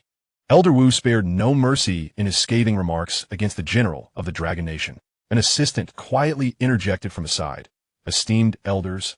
Among the assassins sent to eliminate Lu Guoshi, one sniper has escaped, while 3 others have been captured alive. They had disguised themselves as clowns. General Qin is currently interrogating them personally. I believe results will emerge soon. Quickly, Elder Wu urged. Lead the way. I must personally see what is happening with Qin Guozhu. Yes, the assistant promptly responded, taking the lead. Elder Wu strode swiftly behind him. Once Elder Wu departed, the meeting room fell into a profound silence. After a moment, the voice of the 6th elder broke the quiet. Esteemed colleagues, let us adjourn today's economic meeting here. Shall we await news from the 2nd elder? The Grand Elder nodded slowly, then spoke, to contend with us elders. For the greater good of the Dragon Nation, for the welfare of our people, I can endure. But to target Lu Feng is tantamount to declaring war against the entire Dragon Nation. We must not tolerate this. Indeed, absolutely intolerable. The other elders echoed vehemently. Once Lu Feng is threatened, there can be no room for leniency. Simultaneously, in the negotiation chamber of the International Court, Su Tao's face flushed crimson, beads of sweat forming on his forehead. He tugged at his tie, loosening it slightly, and felt a rush of relief in his breathing. No way. If you demand the 5-nanometer chip technology and lithography machines, then there will be no compensation at all. This represents boundless resources and wealth. You must not overreach. A 3 nation. Rajiv, in a similarly distressing state, fared little better than Su Tao. Dressed in a snug white shirt, his underarms were already damp, clearly soaked with perspiration. Coupled with the unique aroma of curry from a 3 nation, the negotiation room was pervaded by a faint odor of sweat mixed with curry. Su Tao fao somewhat unconfortable. He exhaled deeply, took a large sip of tea, and absently flipped through his notebook, where the compensation demands from a 3 nation were outlined. Besides compensation for the deceased, there were demands for reparations to a 3 nation, and most egregiously, a request for the 1-nanometer chip technology, along with an insistence that the Dragon Nation provide free training for a 3 nation's researchers until they could fully grasp and manufacture the 1-nanometer divine core chip. They even demanded that the Dragon Nation offer 30,000 1-nanometer lithography machines free of charge in the early stages. Upon reading this, Su Tao felt a sudden urge to laugh. This was nothing short of the toad yawning. What audacity! They had no fear of overreaching. With their mouths wide open, they were demanding the very core technology of the Dragon Nation. And that was not even the most outrageous part. As Su Tao flipped to the last few pages, he found even more demands, insisting that the Dragon Nation unconditionally assist a 3 nation in establishing 100 controllable nuclear fusion reactors within their territory, ensuring that a 3 nation would not face an energy crisis for centuries to come. Upon reading this, Su Tao slammed the notebook down onto the table in frustration. He glared at his subordinates. Are you all just idling away? Have they even proposed such unreasonable demands? Is this the best we have achieved after a day's negotiation? One lawyer quietly remarked, Minister Su, you haven't seen the more outrageous demands they have made. Indeed, another lawyer added, a troubled expression on his face. This is actually the least we can negotiate for. An aide leaning closer to Su Tao, speaking rapidly. Minister Su, these A3 people are overstepping their bounds. We cannot concede, even an inch. They thrive on exploiting small advantages. Just then, the aide's phone rang. Upon seeing the caller ID, a grave look crossed his face. He exchanged a meaningful glance with Su Tao and stepped out of the negotiation room, pressing the answer button. Hello. A minute later, in the negotiation room, Rajiv looked triumphantly at Su Tao, relishing the latter's disheveled state. Just then, the door swung open, and Su Tao's aide approached with a serious expression, whispering something in Su Tao's ear. Su Tao abruptly stood up and asked, Is what you said true? The aide nodded. Su Tao gestured to his subordinates with a somber countenance, uttering a single word, leave. Instantly, all the representatives from the Dragon Nation evacuated the negotiation chamber. Rajiv stood frozen in place. Chapter 112. In my capacity as Grand Elder, I declare that the Dragon Nation is entering a state of emergency preparedness. Rajiv was taken aback. What was happening? They had been negotiating quite well, and he was on the verge of success. In truth, all the conditions were mere smokescreens. Such negotiations had always been a forte of a 3 nation. They would ask for exorbitant demands and ultimately see who could withstand the pressure. He had just detected a hint of fatigue in Su Tao's eyes, signaling potential capitulation. Why the mood shifted so drastically after his aide stepped out to take a call? What transpired during that brief moment? Furthermore, Su Tao appeared utterly disinclined to converse with him. Rajiv was perplexed.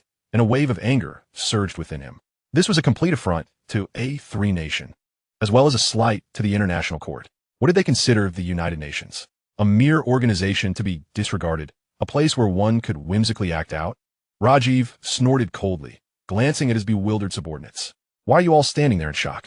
These Dragon Nation people are so barbaric and unreasonable, yet we are civilized individuals. We must address them with civility. Let us go. Rajiv stood tall.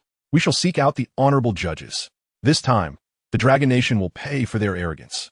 As Rajiv exited the negotiation room, immediately, he seized his mobile phone and dialed President Modi. The private line of Modi was held by his secretary, and Modi had instructed that any call from Rajiv should be prioritized and addressed without delay. Thus, within a minute of Rajiv's call being connected, Modi's voice resonated through the line. What is it, Rajiv? I trust you bring good news. Rajiv's lips curled into a slight smile. My esteemed President Modi. The representatives from the Dragon Nation abruptly stormed out of the negotiation table, leaving without uttering a single word. They have disregarded us entirely. Modi's brow furrowed in surprise. How audacious. The Dragon Nation dares to exhibit such arrogance? Even a formidable power like the beautiful nation would not act so brazenly in an international court. Are they aware of the repercussions of their actions? They shall face a collective boycott from an alliance of nations.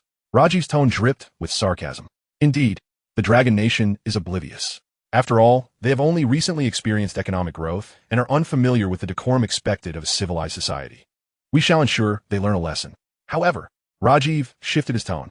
I believe, Mr. President, that your earlier plan can be executed ahead of schedule. Oh, Modi's voice carried a hint of uncertainty. Are you suggesting I instigate some affairs externally? Precisely, Rajiv affirmed. While we negotiate here, you can orchestrate matters outside, posing a subtle threat to the Dragon Nation. We shall work in tandem, causing them significant losses, convincing them that their newfound inventions grant them the liberty to disregard all other nations. How naive. Very well, Modi acquiesced. Act as you see fit. I shall await your triumphant return with a grand feast in your honor. Thank you, Mr. President, Rajiv said, filled with elation before hanging up. In the office of President Modi, the moment the call ended, he immediately instructed his secretary to connect him with the president of a non-green nation. This was the nation Modi had previously tasked his foreign minister to engage with. His collaboration with the non-green nation served as a strategic countermeasure against President Bai Tung of the beautiful nation, constituting his contingency plan, Plan B. Modi, having ascended to the presidency of the A3 nation amidst a plethora of candidates, was not to be underestimated. He understood one vital principle. Never place all your eggs in one basket, relying solely on the beautiful nation which stripped them of leverage in negotiations, reducing them to mere pawns at the mercy of the beautiful nation's whims. The video call was swiftly established. President Ijiao of the non-green nation, sporting a lush mane of hair, regarded Modi with keen interest. After a brief exchange of pleasantries, Modi directly articulated his intentions. We need to conduct a joint military exercise. Oh, is it to be so soon? Ijiao raised an eyebrow. This does not align with our previously agreed timeline. You know that instigating military forces at sea cannot be accomplished in a short span.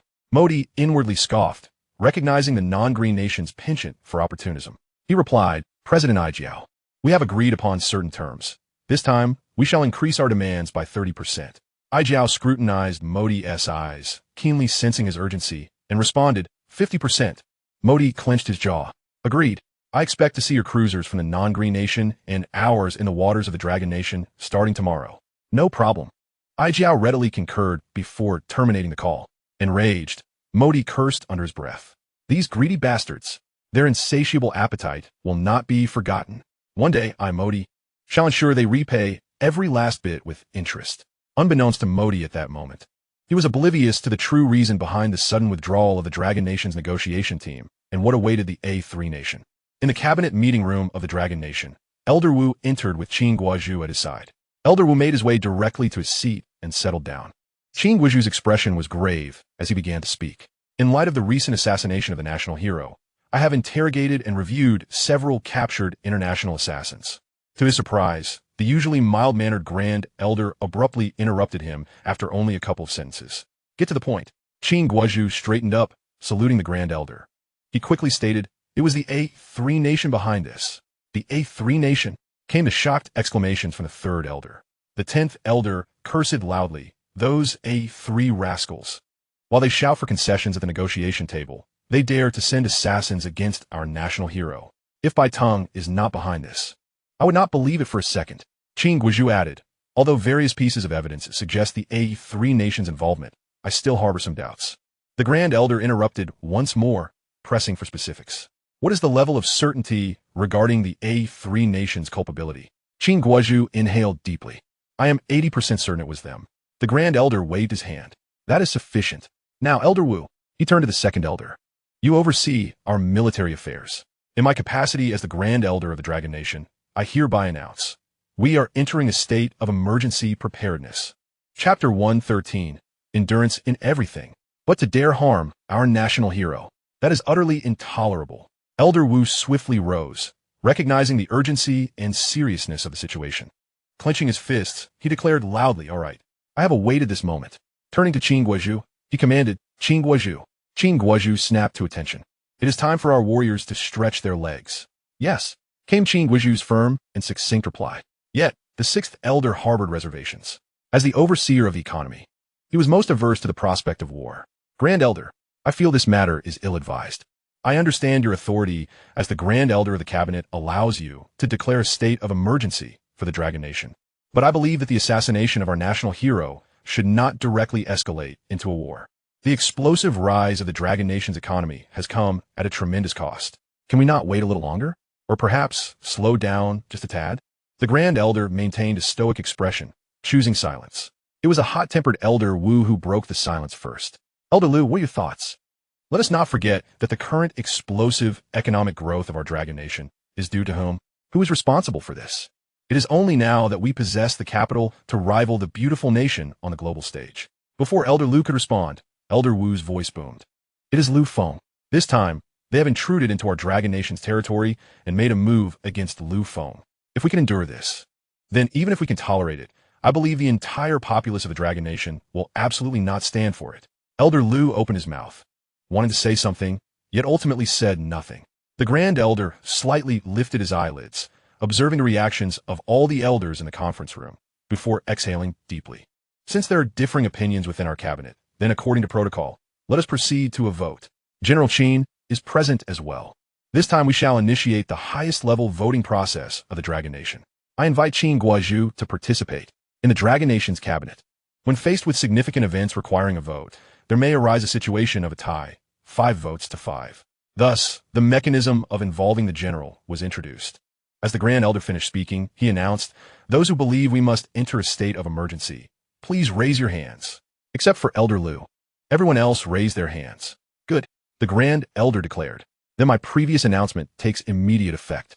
General Qin, please proceed. Yes, General Qin Guizhou responded, immediately departing with efficiency and swiftness, ensuring there would be no ambiguity. In the Dragon Nation, for the greater good, we can endure, but if the provocation becomes too excessive, we shall not tolerate it any longer. In the International Court, Chief Justice Morik rubbed his forehead, observing the boisterous Rajiv below, feeling an urge to silence this annoying individual. Rajiv stood in place, fervently gesticulating, passionately delivering his speech. My esteemed 7 judges, as plaintiffs like us, as understanding plaintiffs who have been bullied, as pitiable plaintiffs, when negotiating with the Dragon Nation, they arrogantly and rudely rejected our negotiations and left without a backward glance, disregarding international law and the esteemed judges present. They are nothing but a band of lowly barbarians unworthy of such rights. Beside Rajiv, Su Tao was also present, quietly discussing something with his secretary while listening to Rajiv's lengthy tirade. If all of this is true, then the situation will undergo a drastic transformation. This was the conclusion Su Tao, a veteran diplomat, swiftly reached after receiving information from his secretary. Just then, Rajiv finished his impassioned speech and cast a sidelong glance at Su Tao. My dear Minister Su, I wonder what excuse and rationale you will conjure up. However, I advise you to consult with your Grand Elder and the cabinet behind him to avoid actions that will lead your Dragon Nation to regret.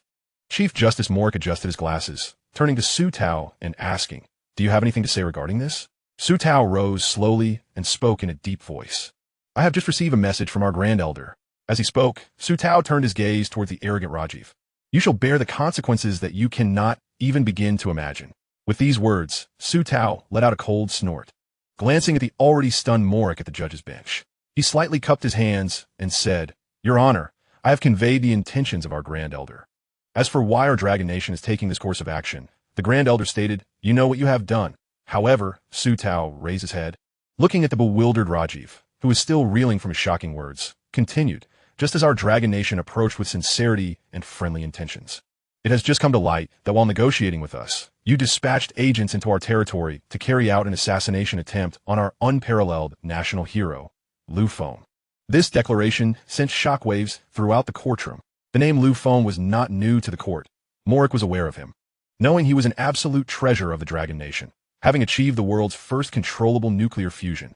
Morik had heard the name Lu Feng countless times, reflecting the young man's significance in the eyes of the Dragon Nation. If such a pivotal figure were to be assassinated, the repercussions would be dire. Morik involuntarily glanced at Rajiv below, who was dumbfounded, as was the secretary behind him. Rajiv could hardly believe his ears, his mind racing with thoughts of President Modi. Could it be that President Modi was behind this? It seemed implausible. If so, it would undoubtedly be an exceedingly foolish act. Yet, knowing Modi, Rajiv could not be certain whether he would engage in such underhanded dealings. The critical point was that he could not verify the truth with President Modi at this moment. Furthermore, judging by the demeanor of the Dragon Nation, they must possess irrefutable evidence. Otherwise, they would not be so unequivocal in making such assertions at the international court. However, Rajiv was no ordinary individual. Quickly recovering from his initial shock, he vehemently denied, absolutely impossible.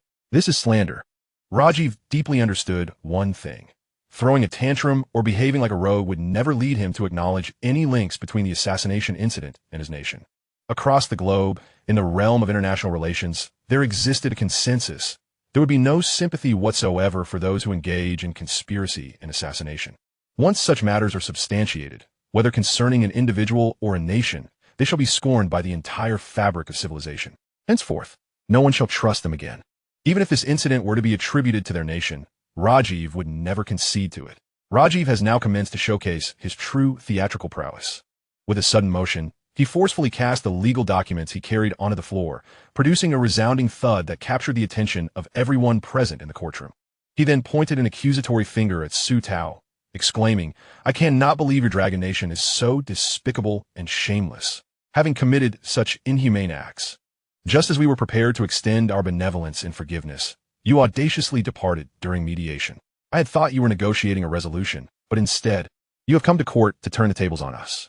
I am eager to see what evidence you possess to substantiate your claim that our nation conspired to assassinate your Lu Feng. Should you fail to present such evidence, let me make this abundantly clear. Your slanders today cannot be absolved by the terms we previously discussed. Upon finishing, Rajiv's attorneys promptly understood his intent and began drafting conditions in secrecy. Excellent.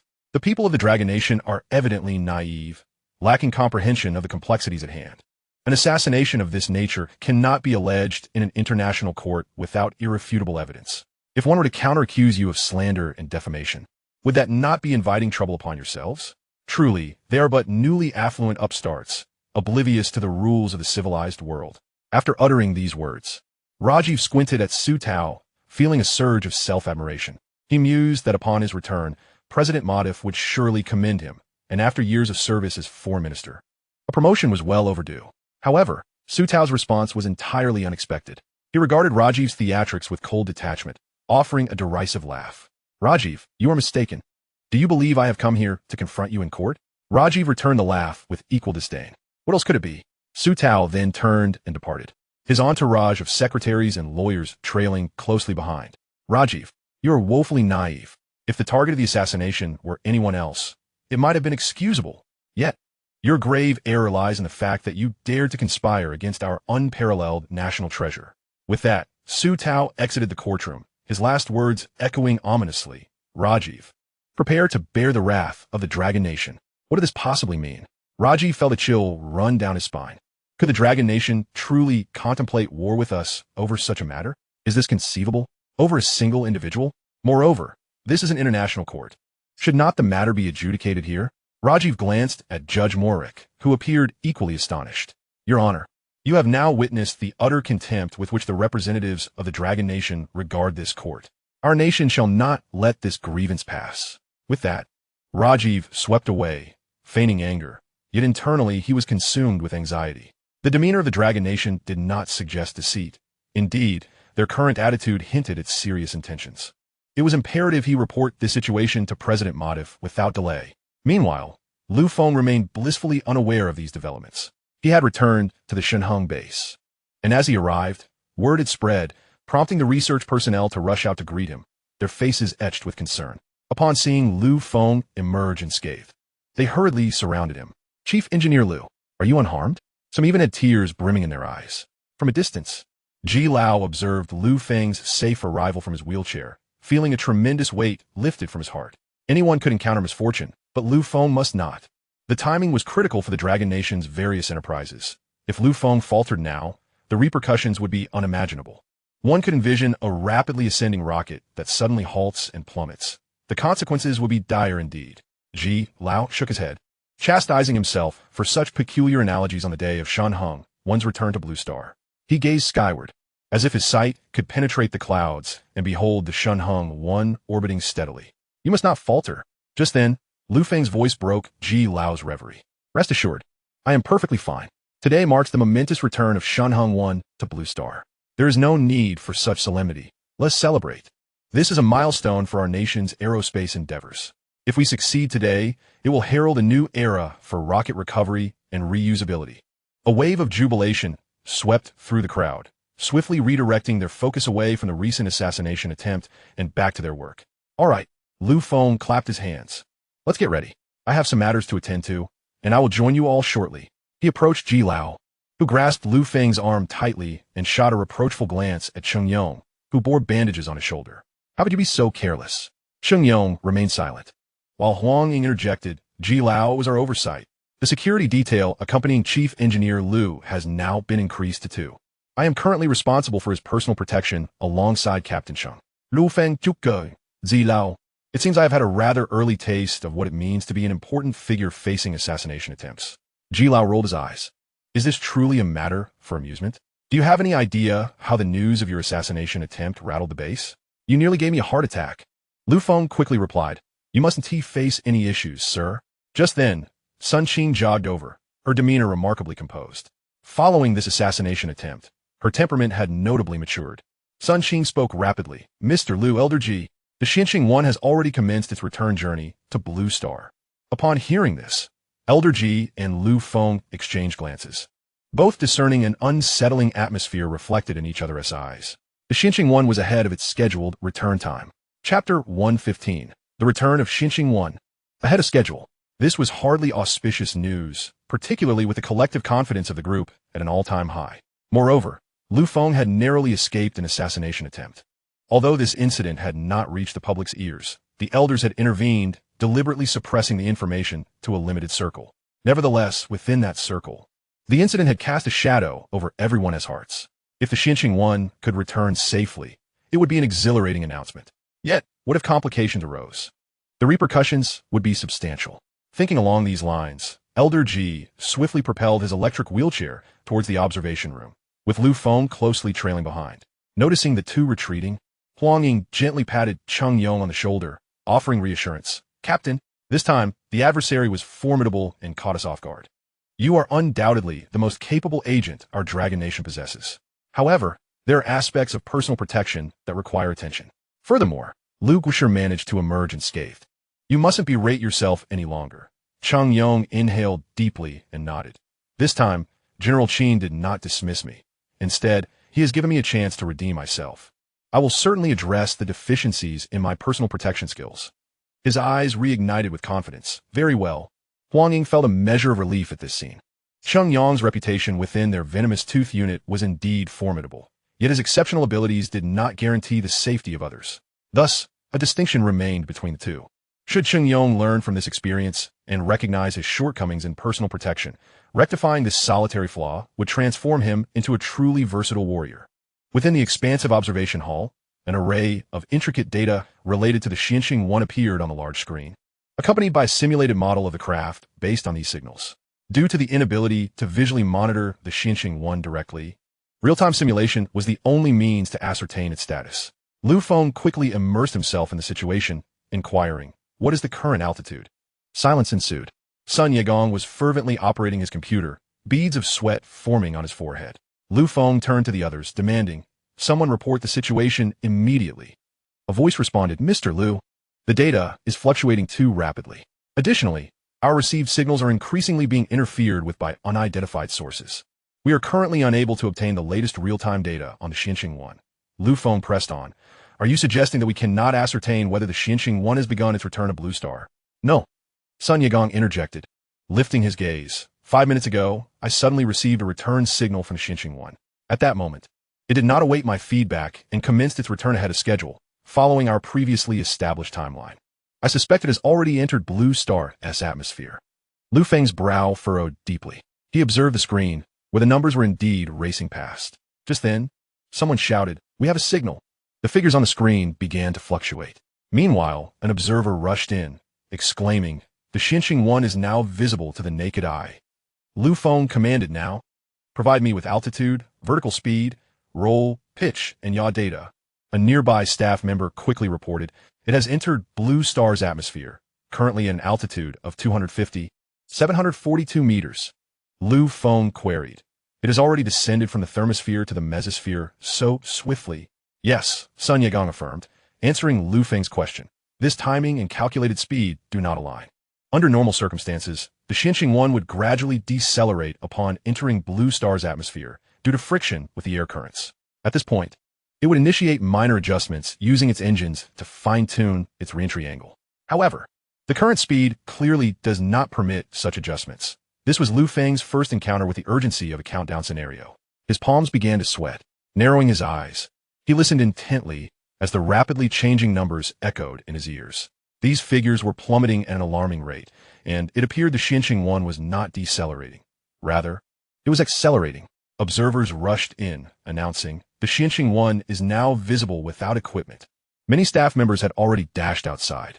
Sun Yegong's beads of sweat grew larger, and he anxiously regarded Lu Feng. Lu Feng remained silent. According to Sun Yegong's expertise, at this rate, within less than 10 minutes, the Xinqing 1 would transform into a colossal liquid fuel bomb, hurtling towards the command base. It was uncertain whether the missile interception systems positioned near the base would be capable of neutralizing the Xinqing 1, which was composed entirely of liquid fuel.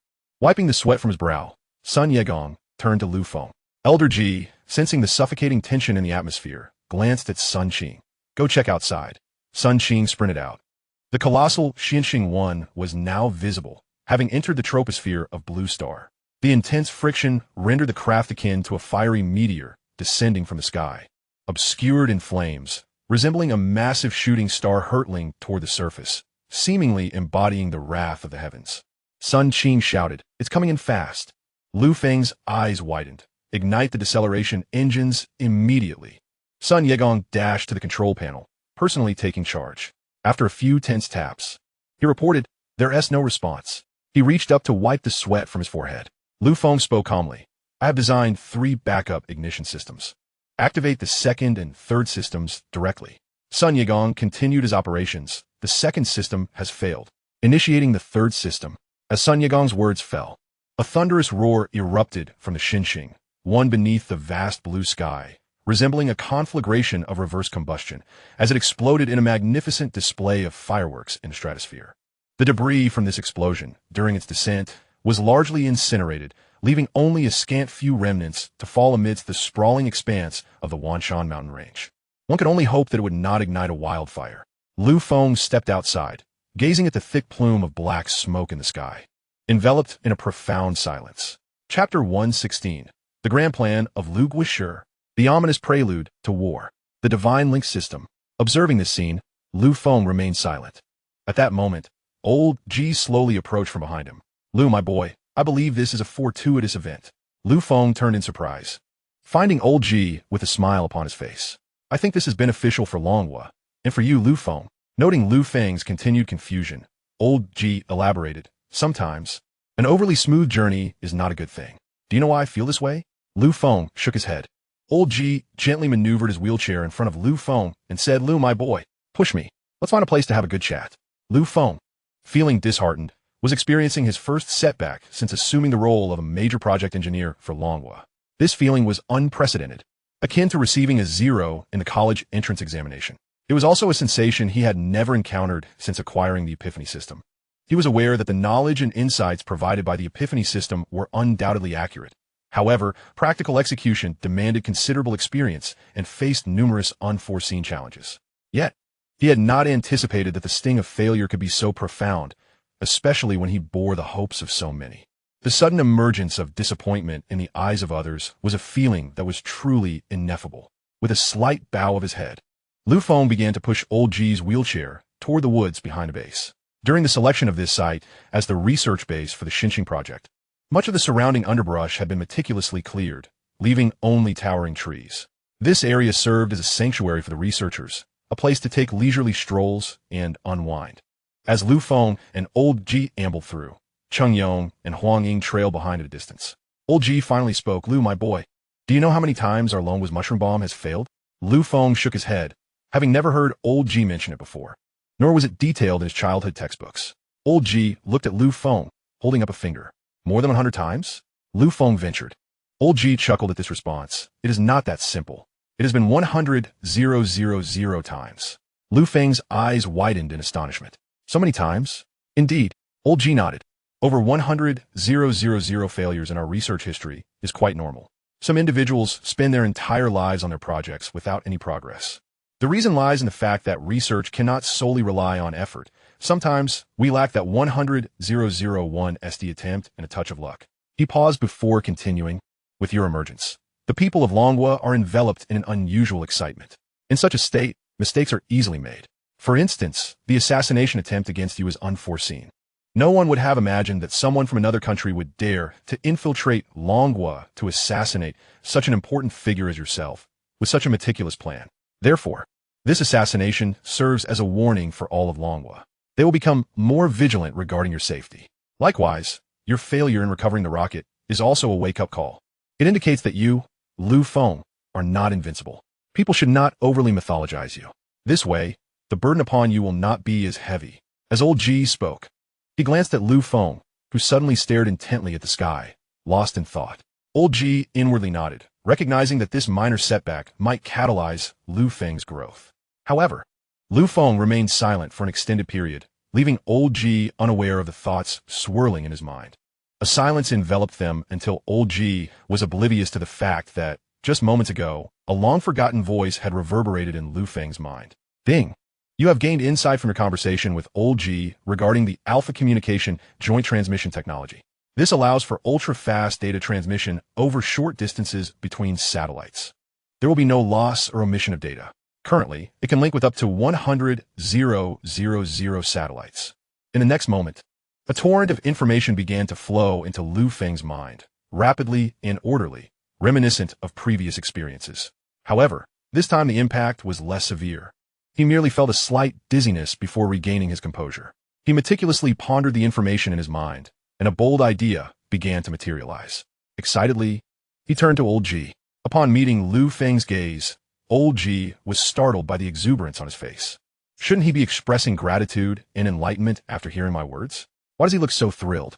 Fong grasped Old G's shoulders, exclaiming, "Old G, you truly are my lucky star. I now know what satellites our reusable rocket will be sending into space." "Huh?" Old G's mouth fell open.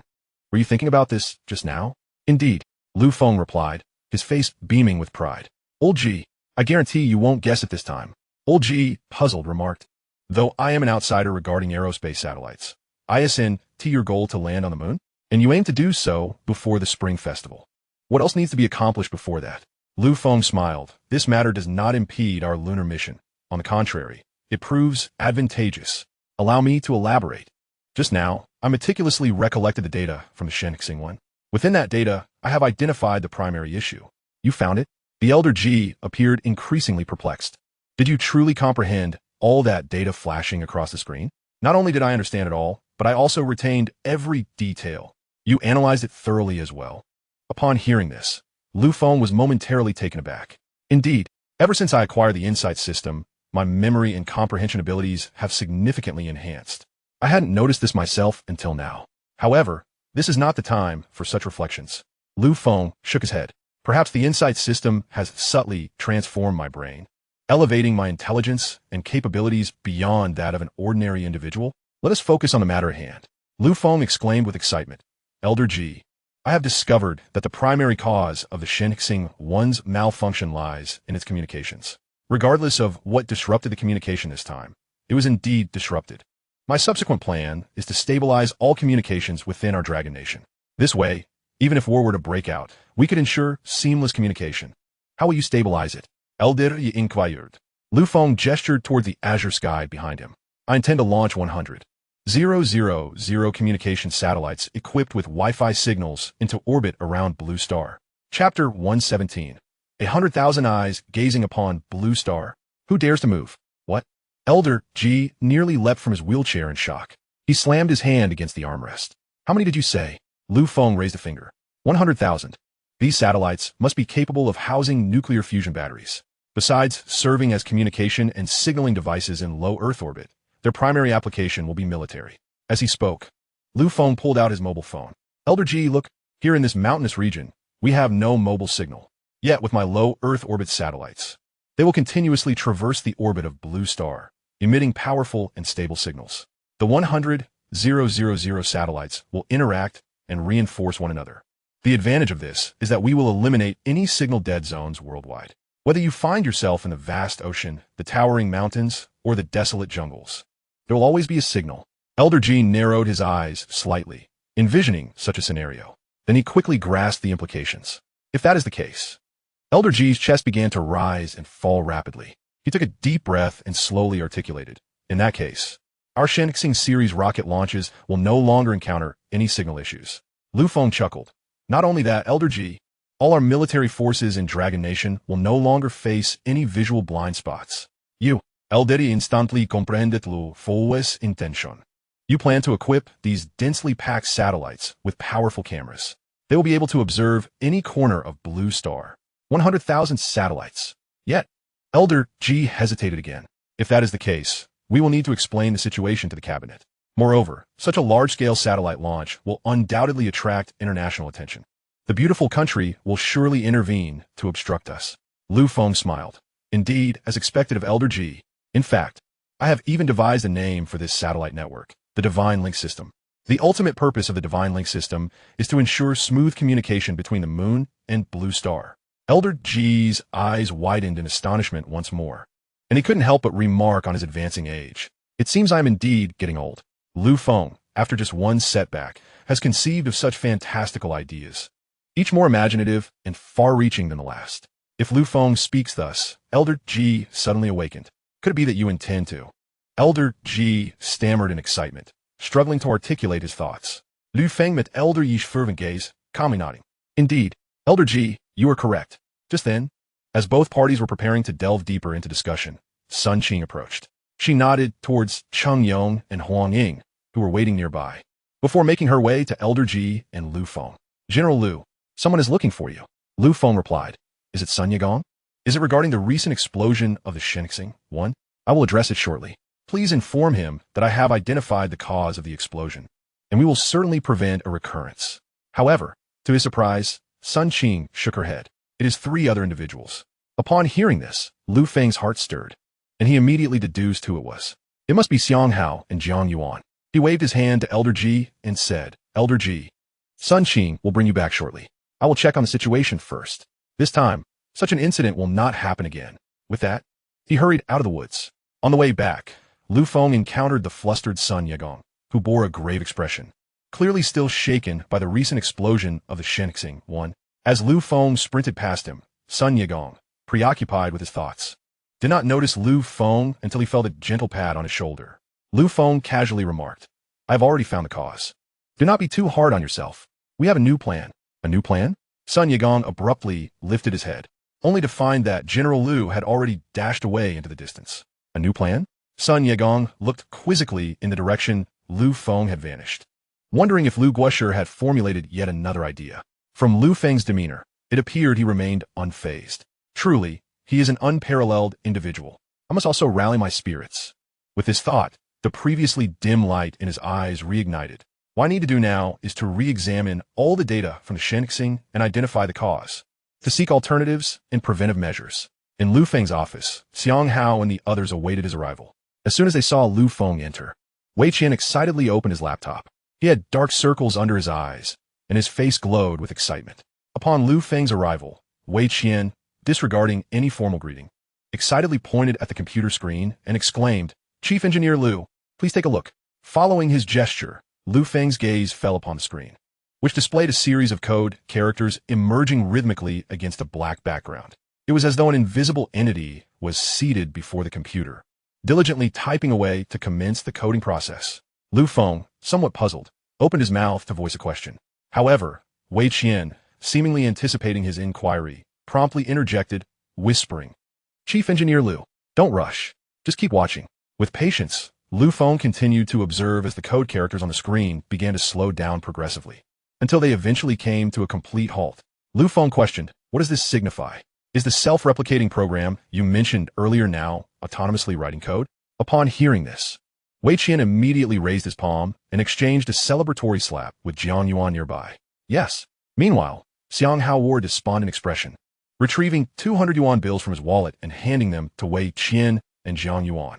With money in hand, Wei Qian, brimming with excitement, turned to Lu Feng, saying, "Chief Engineer Lu, we previously wagered that upon seeing this, you would undoubtedly recognize what it is. However, this rascal Xiang Hao argued you might not know. We placed a bet of 100 yuan, and now he has lost. Yet, you haven't entirely guessed correctly. This program is indeed self-writing a system as per our specifications. But it hasn't ceased." Lu Feng glanced back at the screen, where no further code characters were appearing, indicating that the input process had indeed halted. Noticing Lu Feng's look of confusion, Wei Qian elaborated, "In truth, when this self-program initiates code writing, its methodology diverges from that of humans. It does not merely type out code. You could conceive it as performing intricate calculations internally while appearing to write code externally. Thus, the reason for its current inactivity lies in its insufficient computational power." Instantly comprehending Wei Qian's implication, Lu Feng replied, "I hereby authorize you to utilize the Shunlin computer. Apply this program within its framework." However, Lu Feng added, "You must immediately contact Professor Lu Jiwen, informing him that this is my directive. When you commence the program's transfer to Shunlin, I require an additional computer whose computational capacity surpasses Shunlin on a physical level. Ensure Professor Lu provides you with an ample supply of chips." Chapter 118. If we are to engage, let us do so with vigor. Inflict such pain that they cry out for mercy. "Understood," responded Xiang Hao and the others in unison, exchanging glances that conveyed their awareness of the deeper significance behind Lu Feng's actions. Was it possible that deep within Lu Feng's psyche lay a fear that with this program, Shunlin might one day become uncontrollable? Thus, he sought to construct a machine that rivaled Shunlin in capability? Yet, now was not the time for such contemplations. They had their own tasks to undertake. Xiang Hao added, "Chief Engineer Lu, we also regret the failure of your Xinxing Eye's return to Blue Star." Lu Feng waved his hand dismissively, appearing unconcerned. "That is now a matter of the past. Rest assured, the next return will undoubtedly be successful." With that, Lu Feng rose and strode towards the exit. "I am about to commence preparations for Xinxing 2. This time, we shall carry a satellite. I hope your system is completed promptly." Then, as if musing aloud, Lu Feng remarked, "Utilizing a system created by Shunlin on Shunlin itself. Why does that feel so peculiar?" Meanwhile, on the other side of Blue Star, Rajiv promptly reported the situation to President Modi. Upon receiving the call, Modi was taken aback. "What? The Dragon Nation is slandering our nation, claiming we assassinated some national hero?" "Indeed." Rajiv nodded, cautiously glancing around before whispering, "My dear President Modi, did you truly engage in such actions?" Modi's voice sharpened. "Rajiv, you dare to suspect I would commit such an act? How could I possibly be involved in assassination? Do you still not trust me?" "Of course I trust you," Rajiv quickly asserted. "This must surely be the Dragon Nation's slander." "Yes, Modisit, it is nothing but slander. But rest assured, our nation has now formed an alliance with the non-Green Nation. Tomorrow, our joint fleet will publicly declare that this is merely a routine military exercise. Our fleet will boldly advance into the Dragon Nation's territorial waters. Even if they had 100 times the audacity, they would not dare utter a word against us. This time, I intend for the Dragon Nation to pay a price tenfold, 100-fold greater than before. I will forever support your decisions, Mr. President." Rajiv replied, "You must exercise caution, though." When Su Tao from the Dragon Nation departed, his demeanor did not suggest mere intimidation. "I sense they may be serious." Modi dismissed the concern. "Serious? What do they intend to do? Engage us? Let them come. Let us not forget, the non-green nations stand behind us as the world's foremost power. They wouldn't dare take action. He continued, Rajiv, proceed with your legal actions against them in the international court. Compile an extensive list of their transgressions. Do not think for a moment that the Dragon Nation is capable of aggression. I am more concerned they may refrain from acting. Understood, Mr. President. Upon hanging up, Modi promptly convened a press conference with his Minister of Defense. They announced that the non-green nation and their country would conduct a large-scale joint naval military exercise the following day, warning civilian vessels and aircraft in the area to steer clear. Simultaneously, within the Xinjiang base, the arrival of 3 armed helicopters disrupted Lu Feng's plans. When the personnel disembarked from the aircraft, all staff at the Xinjiang base stood in stunned silence. For it was none other than the highest-ranking elders of the Dragon Nation who had arrived. Behind him followed General Qin Guozhu of the Dragon Kingdom. The arrival of the 3 stirred a frenzy at the Xinjiang base, yet there lingered an air of trepidation among the crowd. The recent failure of Xinjiang No. 1 had left them with an unsatisfactory report card, which dulled their excitement in the presence of the Grand Elder. The Grand Elder had already been informed by Qin Guozhu about the matter at hand. His primary purpose for visiting was to check on Lu Feng. After Lu Feng's assassination attempt, the Grand Elder had been preoccupied with pressing matters, but now he finally found the time to personally visit Lu Feng. He was rather indifferent to the failure of Xinjiang No. 1. The Grand Elder greeted the assembly before making his way to Lu Feng's office. Upon confirming that Lu Feng was both mentally and physically unharmed, he began to speak slowly. I had intended to summon you to the cabinet directly, but I thought you might be too occupied to leave. Thus, the 2 of us elders came to you instead. Lu Feng smiled and replied, Grand Elder, next time, to let me know in advance. I will certainly finish my tasks promptly and rush over. Hearing Lu Feng's lightheartedness eased the Grand Elder's worries. The assassination attempt on Lu Feng weighed heavily on his heart. After a moment's contemplation, the Grand Elder continued, Besides visiting you, we have another matter to discuss. Noticing the seriousness in the Grand Elder's tone, Lu Feng straightened his posture. The Grand Elder declared, We are preparing to enact revenge against the Asan nation. Lu Feng was taken aback, fully aware that revenge articulated by someone of the Grand Elder's stature carried significant weight. This was no ordinary vendetta. The Grand Elder represented the entire Dragon Kingdom. His mention of revenge implied the mobilization of national resources. Lu Feng opened his mouth to speak, but Elder Wu interjected. Lu Feng, if you were about to suggest caution, it is unnecessary. This decision was not made unilaterally by the Grand Elder. It has already been approved by a unanimous vote among all the elders in the cabinet. Your assassination will undoubtedly have international repercussions, even if these ramifications are not overt. If we, the Dragon Kingdom, remain passive, the next assassination could be even more ruthless. As a national figure, if we cannot ensure your safety, then we, the elders, would have no face to present to the citizens of the Dragon Kingdom. Lu Feng was about to respond when Qin Guozhu interposed. Lu Feng, you need not say more. We are merely here to inform you, to keep you in the loop. Do not worry. I am quite familiar with the people of Asan. They will advance if you retreat, but they will immediately falter if you take a step forward. Finally, after they had finished speaking, Lu Feng seized the opportunity to voice his thoughts. Grand Elder, I never suggested that you refrain from taking action. The Grand Elder appeared somewhat surprised by Lu Feng's words. Lu Feng continued, What I mean is if we're to take action, let's strike decisively. We must ensure that the malefactors from Asan are deterred from future mischief, and we must make those truly orchestrating events think twice before they act again. Elder Wu's expression brightened, as if a realization struck him. He grasped Lu Feng's hand excitedly. Do you have something impressive up your sleeve? Chapter 119, Navy, Army, Air Force. Preparing for war. Lu Feng met Elder Vu Eshgesh.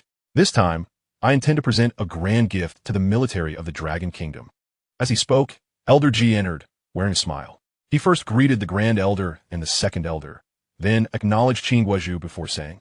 The Second Elder's speculation was indeed correct. A look of admiration crossed Elder Ji's face as he spoke with a calm demeanor, as if everything were under control. He glanced at Lu Feng, admiration evident in his expression. Initially, when I heard young Lu express his desire to produce a larger quantity of small nuclear fusion batteries, I was intrigued yet skeptical. However, I estimated a figure, and to my astonishment, he mentioned a staggering 10,000. Such batteries can serve as virtually limitless energy, applicable in numerous contexts. I wondered what he intended to do with so many. I had no inkling that young Lu would keep me in suspense, saying I would understand in due time. And here we are now. Elder Wu still appeared puzzled. I am aware of your small nuclear fusion batteries, the ones applied on the border in the Divine Punishment Project. What other uses could they possibly have? Qin Guozhu furrowed his brow in contemplation, murmuring to himself, could it be that they are intended for all our weaponry? He quickly shook his head in negation. But that would only provide energy. As for combat capability, Elder Ji chuckled and interjected, I shall not keep you in suspense any longer. Let young Lu showcase a video to the Grand Elder and the Second Elder. All eyes turned to Lu Feng as he casually typed on the nearby computer. In truth, our research on controllable nuclear fusion batteries has never ceased. All these studies have been conducted at the Xinguang base. Now, I invite you to witness this gift I am presenting to the military of the Dragon Kingdom. On the computer screen, a video began to play. The moment the imagery reflected on the screen, the Grand Elder's jaw dropped in awe, while the Second Elder excitedly slapped Qin Guozhu on the back, the force of which made the general wince. Nevertheless, as a high-ranking general of the Dragon Kingdom, he bore the slap with dignity. Meanwhile, Gung Rong was preparing his troops. As a major general in the Dragon Kingdom's army, he had received the alert to enter a state of emergency preparedness and was urgently mobilizing. Standing before him were majors, captains, lieutenants, and second lieutenants. Gung Rong cleared his throat and proclaimed loudly, as of now, we are in a state of emergency readiness, fully prepared for all-out war. Our army serves as the final bastion of ground forces. Indeed, it can also be a dagger thrust into the heart of the enemy. After nurturing our troops for 1,000 days, the time to unleash their might has come. Are we all prepared? The response was a uniform and resounding chorus. Always ready. However, amidst this synchronized declaration, a lieutenant suddenly inquired, General Gung, may I ask if our adversary this time is the Asin nation? Gung Rong turned to the questioner. How do you know? The two shared a close rapport, often seen together. Hence the lieutenant felt comfortable voicing his query to the general. The lieutenant grinned. The Asin nation has been persistently causing trouble at our borders, showing no signs of restraint. We have remained in a state of forbearance. This time, however, it was the mighty Lu Guoshi who exacted divine retribution, thwarting the Asan's further incursions. Yet, I have heard that the Asan, harboring resentment from this intervention, has resorted to assassination attempts against our Lu Guoshi in Yangqing. As the lieutenant spoke, a surge of hatred emanated from his eyes. It was utterly intolerable. The elders in the cabinet are preparing to take action. It is a source of great relief. We shall make the Asan nation regret their actions thoroughly. As he finished, everyone behind him clenched their fists, raising them high, chanting loudly, we'll make the Asan nation regret it. Gung Rong was momentarily taken aback. Typically, in times of impending war, a pre-battle mobilization is conducted, outlining our objectives and inspiring the troops with grand rhetoric to bolster their resolve and courage. Yet this time, Gung Rong suddenly realized that his words were in vain. All that was needed was to state that the Asan had sent assassins after our national hero, Lu Feng, and the soldiers would be united in their fury. This was not merely because Lu Feng was Dragon Kingdom's unparalleled hero, but also because he had selflessly given all his deserved rewards to the diligent border defenders when resolving previous border issues. This act had earned him the esteem of all Dragon Kingdom's warriors. Thus, upon hearing this, their fighting spirit surged. The prior border violations compounded by the assassination of Lu Feng had ignited a fervor among the ranks that was nearly palpable. At that moment, a messenger rushed in, breathless, exclaiming to Gung Rong, General Gung, new weapons have arrived. By order of General Qin, you are to familiarize your troops with the new armaments within half a day and deploy them to the battlefield immediately. New weapons. Gung Rong was utterly perplexed. This did not align with the established protocols. Were these new weapons developed? Deploying them directly into military service was unrealistic. The introduction of a new weapon typically requires extensive field testing to mitigate potential issues. Even minor flaws could prove fatal when encountered on the battlefield. General Qin could not possibly be unaware of this. What kind of weapon is this? Gung Rong gestured to his subordinates. Let us go see for ourselves. In the next moment, everyone stood frozen in astonishment, as if ensnared by an unseen force. What is this? At an Air Force base in Dragon Kingdom, Major General Chang Yuan faced a similar scenario. Before he could deliver his pre-battle rallying cry, someone had already shouted, let us annihilate those Asan dogs. Yes. How dare they target our Lu Guoshi? Chang Yuan was drenched in sweat, astonished by Lu Guoshi's immense reputation within the military. The messenger continued, Major General Chang, your Air Force's new weapons have arrived. Please familiarize yourselves promptly. What weapons? Even if our Air Force developed new armaments, we cannot install them on aircraft in such a short time. This is absurd. Meanwhile, A different scene unfolded at sea. Rear Admiral Wei Dashin exhibited an entirely different demeanor. He watched with excitement as his crew began upgrading the power systems of his destroyers, a look of indescribable joy on his face. Thank you, Lu Guishu. This means that his destroyers could sail indefinitely without any restrictions due to energy shortages.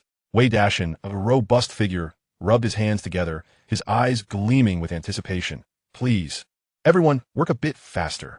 I can hardly contain my eagerness to test this new weapon and new power. Chapter 120. 3 seconds for the Asan Nation. Countdown complete. Consequences at your own risk. The staff chuckled. Admiral Wei, please be patient. We will absolutely finish within half a day, ensuring ample time for your Navy to adapt to the new weaponry. Wei Dashin stepped forward, touching the exterior of the new weapon. My goodness. Lu Guishu is truly a genius. How do you conceive of this? The staff replied. Lu Guishu mentioned that this is merely the initial version. Further improvements are on the way, making it even more effective and intelligent.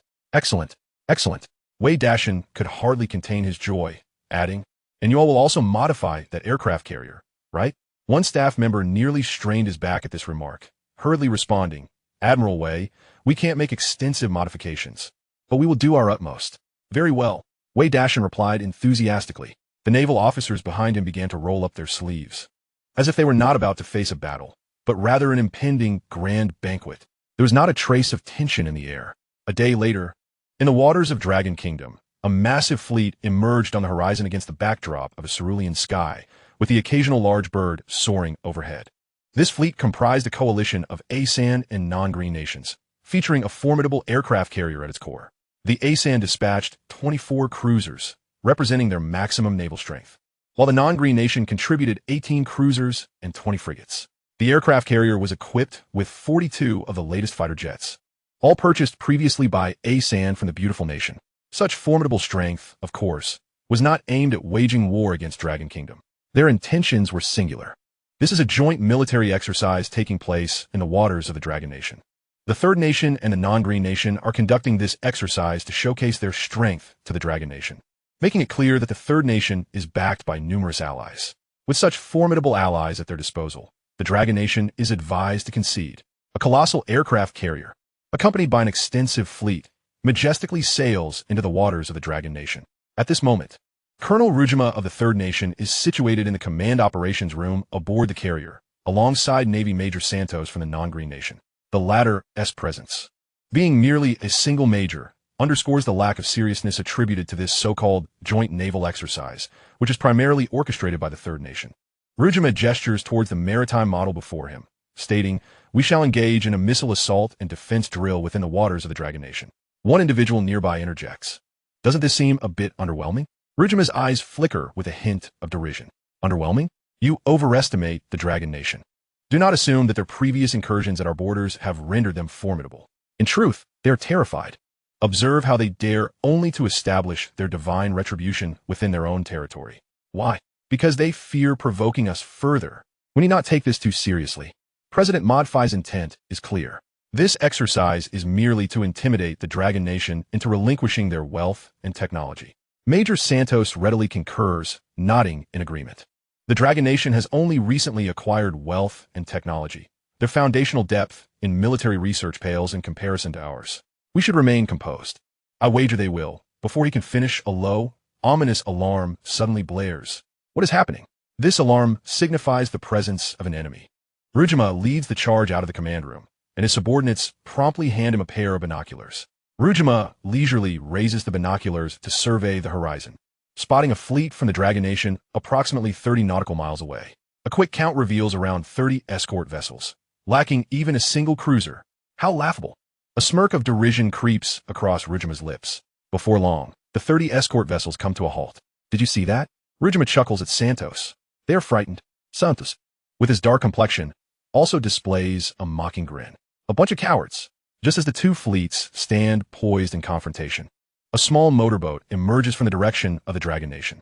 This swift craft slices through the waves, heading directly towards them, accompanied by several drones overhead, all equipped with cameras, seemingly intent on documenting the unfolding events. As the motorboat approaches the aircraft carrier, its diminutive size renders it nearly invisible against the grand vessel. This sight nearly stretches Rujima's grin from ear to ear. The motorboat carries only one individual, who wields a powerful megaphone. Even across the vast expanse of the sea and in the shadow of the colossal aircraft carrier, his voice carries with remarkable clarity. Warning. Whoever you may be, you have entered the territorial waters of the Dragon Nation. Please vacate immediately. Please vacate immediately. Upon hearing this proclamation, Rujima erupts into uproarious laughter, feigning a search for the speaker. He turns to his subordinates, jesting, "Could someone please tell me who was just speaking? I cannot see anyone. Is that a dog barking?"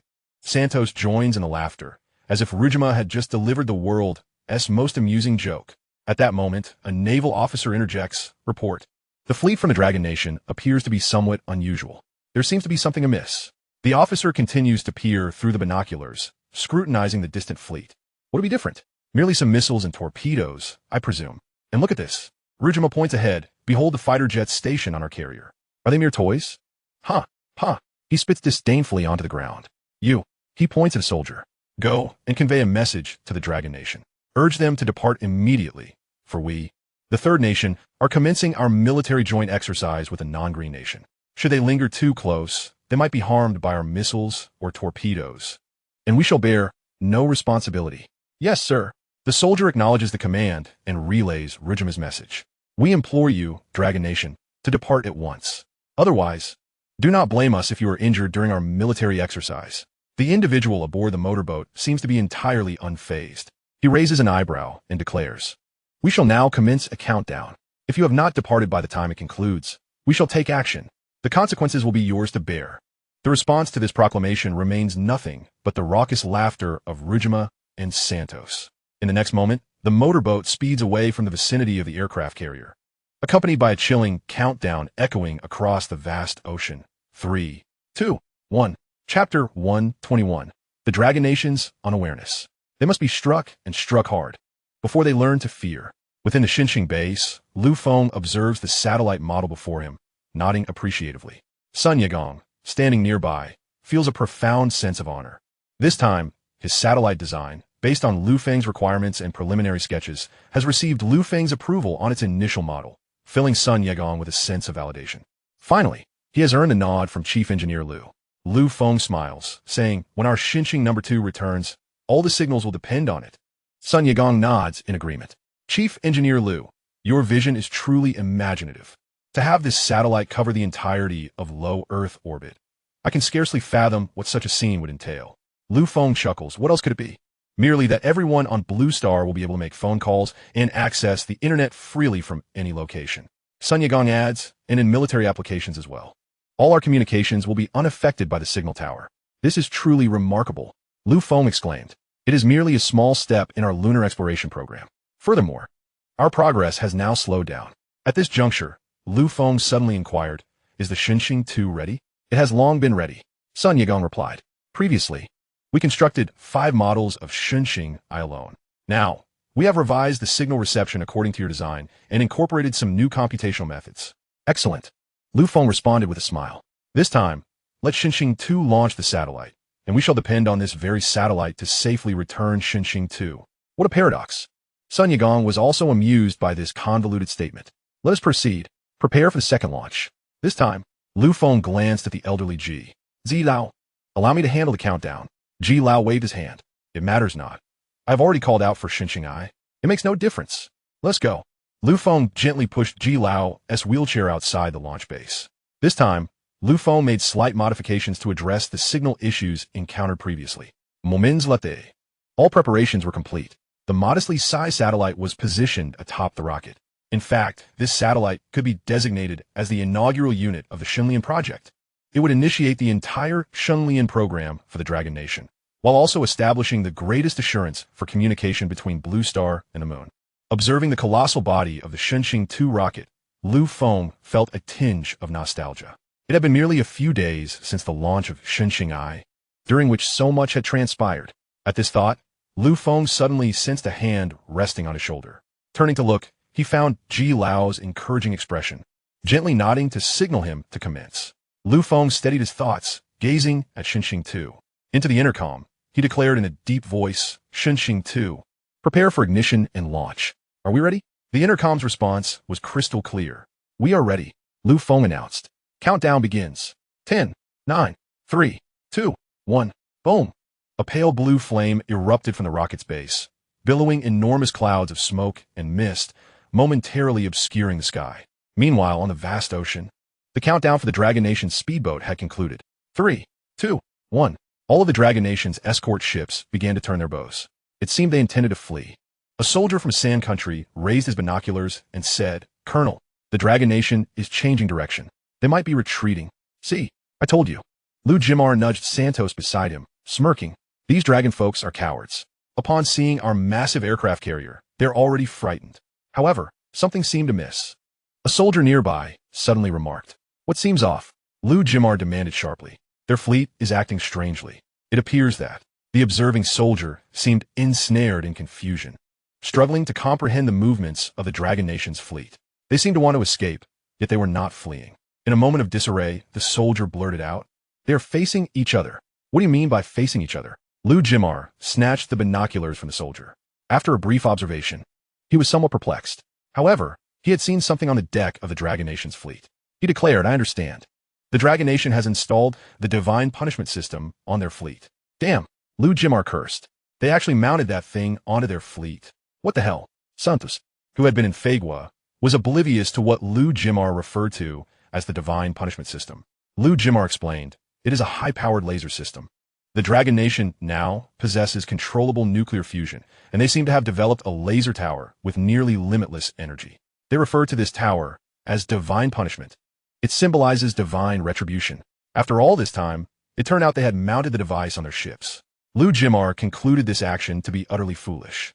Lasers have exceedingly poor mobility and cannot turn. Such a system may serve defensive purposes, but to employ it in combat is nothing short of a joke. It appears the oblivious dragon folks have yet to realize this. Liu Jimar waved his hand, summoning a soldier who trotted over. "Immediately dispatch 5 fighter jets to warn the Dragon Nation. Tell them to depart swiftly with their so-called Divine Punishment System." Just as the words left his lips, a fighter jet had already begun its takeoff preparations on the aircraft carrier's expansive deck. With a piercing whine, it soared into the sky. Following closely behind were the second and third jets. The fighter jets ascended rapidly, leaving long trails of white vapor as they headed towards the Dragon Nation's fleet. Liu Jimar wore a nonchalant expression. "Just watch. These dragon folks truly do not know what is good for them. They need to feel the sting of our might before they understand the gravity of the situation." As he spoke, a smile crept onto Santos's face. Before he could utter a word, a blinding white light suddenly flashed before them. This light appeared so intense that it seemed to eclipse the sun itself, as if 10 suns had suddenly emerged on the ocean surface. "What is happening? What is happening?" Santos gaped in astonishment, staring in the direction of a light source. Yet, the overwhelming brightness instinctively prevented him from opening his eyes. Liu Jimar, too, shielded his eyes with his hands and shouted, "What's going on? What are the Dragon Nation people doing? What are they up to?" Moments later, the immense white light gradually faded, as everyone aboard the aircraft carrier regained their sight. The sky appeared a brilliant blue, devoid of anything. "Wait," Liu Jimar trembled with shock. "There is nothing. Where are the fighter jets? The ones that just took off? 5 of them. Have they simply vanished? What has happened?" Liu Jimar shouted. "Can anyone tell me?" Chapter 122. The cruiser is annihilated. The non-green nation flees. The wrath of the A3 nation. Rujaima grasped the shoulder of a nearby dazed soldier and inquired frantically, "What transpired? I demand to know." His voice was laced with an almost hysterical frenzy. No one responded. Some were still reeling from the blinding white light that had seared their eyes, tears streaming down their faces uncontrollably. Rujaima turned to Santos. "Santos, did you witness it? What has happened?" Santos rubbed his eyes vigorously, admitting, "I did not see. I was speaking to you when," before he could finish, a voice rang out, "Look, the Dragon Nation has begun again." All eyes turned toward the fleet of the Dragon Nation. This time, everyone saw clearly. Approximately 30 warships had formed an unusual formation, seemingly converging towards a specific point. Suddenly, one of the frigates emitted a beam of white laser, aimed at another frigate, which reciprocated with its own laser. As both beams intersected, they amalgamated into a dazzling, thicker ray of light.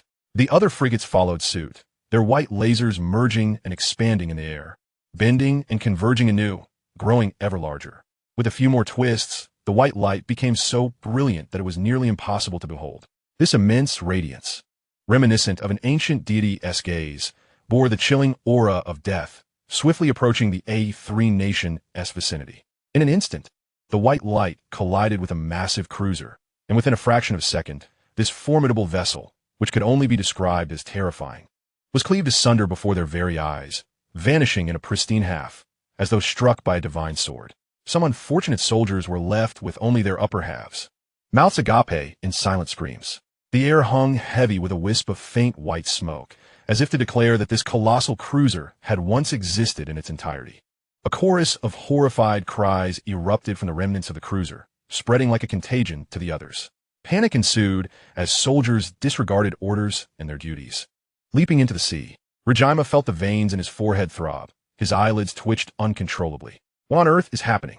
How can the lasers of the Dragon Nation's divine punishment reach such distances? He stood frozen, momentarily disoriented. Coronel, Coronel. Santos shook Rajima's shoulders vigorously. You must awaken. What shall we do now? Rajima gazed blankly at Santos, momentarily unable to comprehend the urgency of his words. Santos's expression was one of palpable anxiety. He had mobilized the largest naval force of a non-green nation under the orders of its president, merely intending to conduct a harmless military exercise with the A3 nation. He was not prepared to return home in a mere canoe.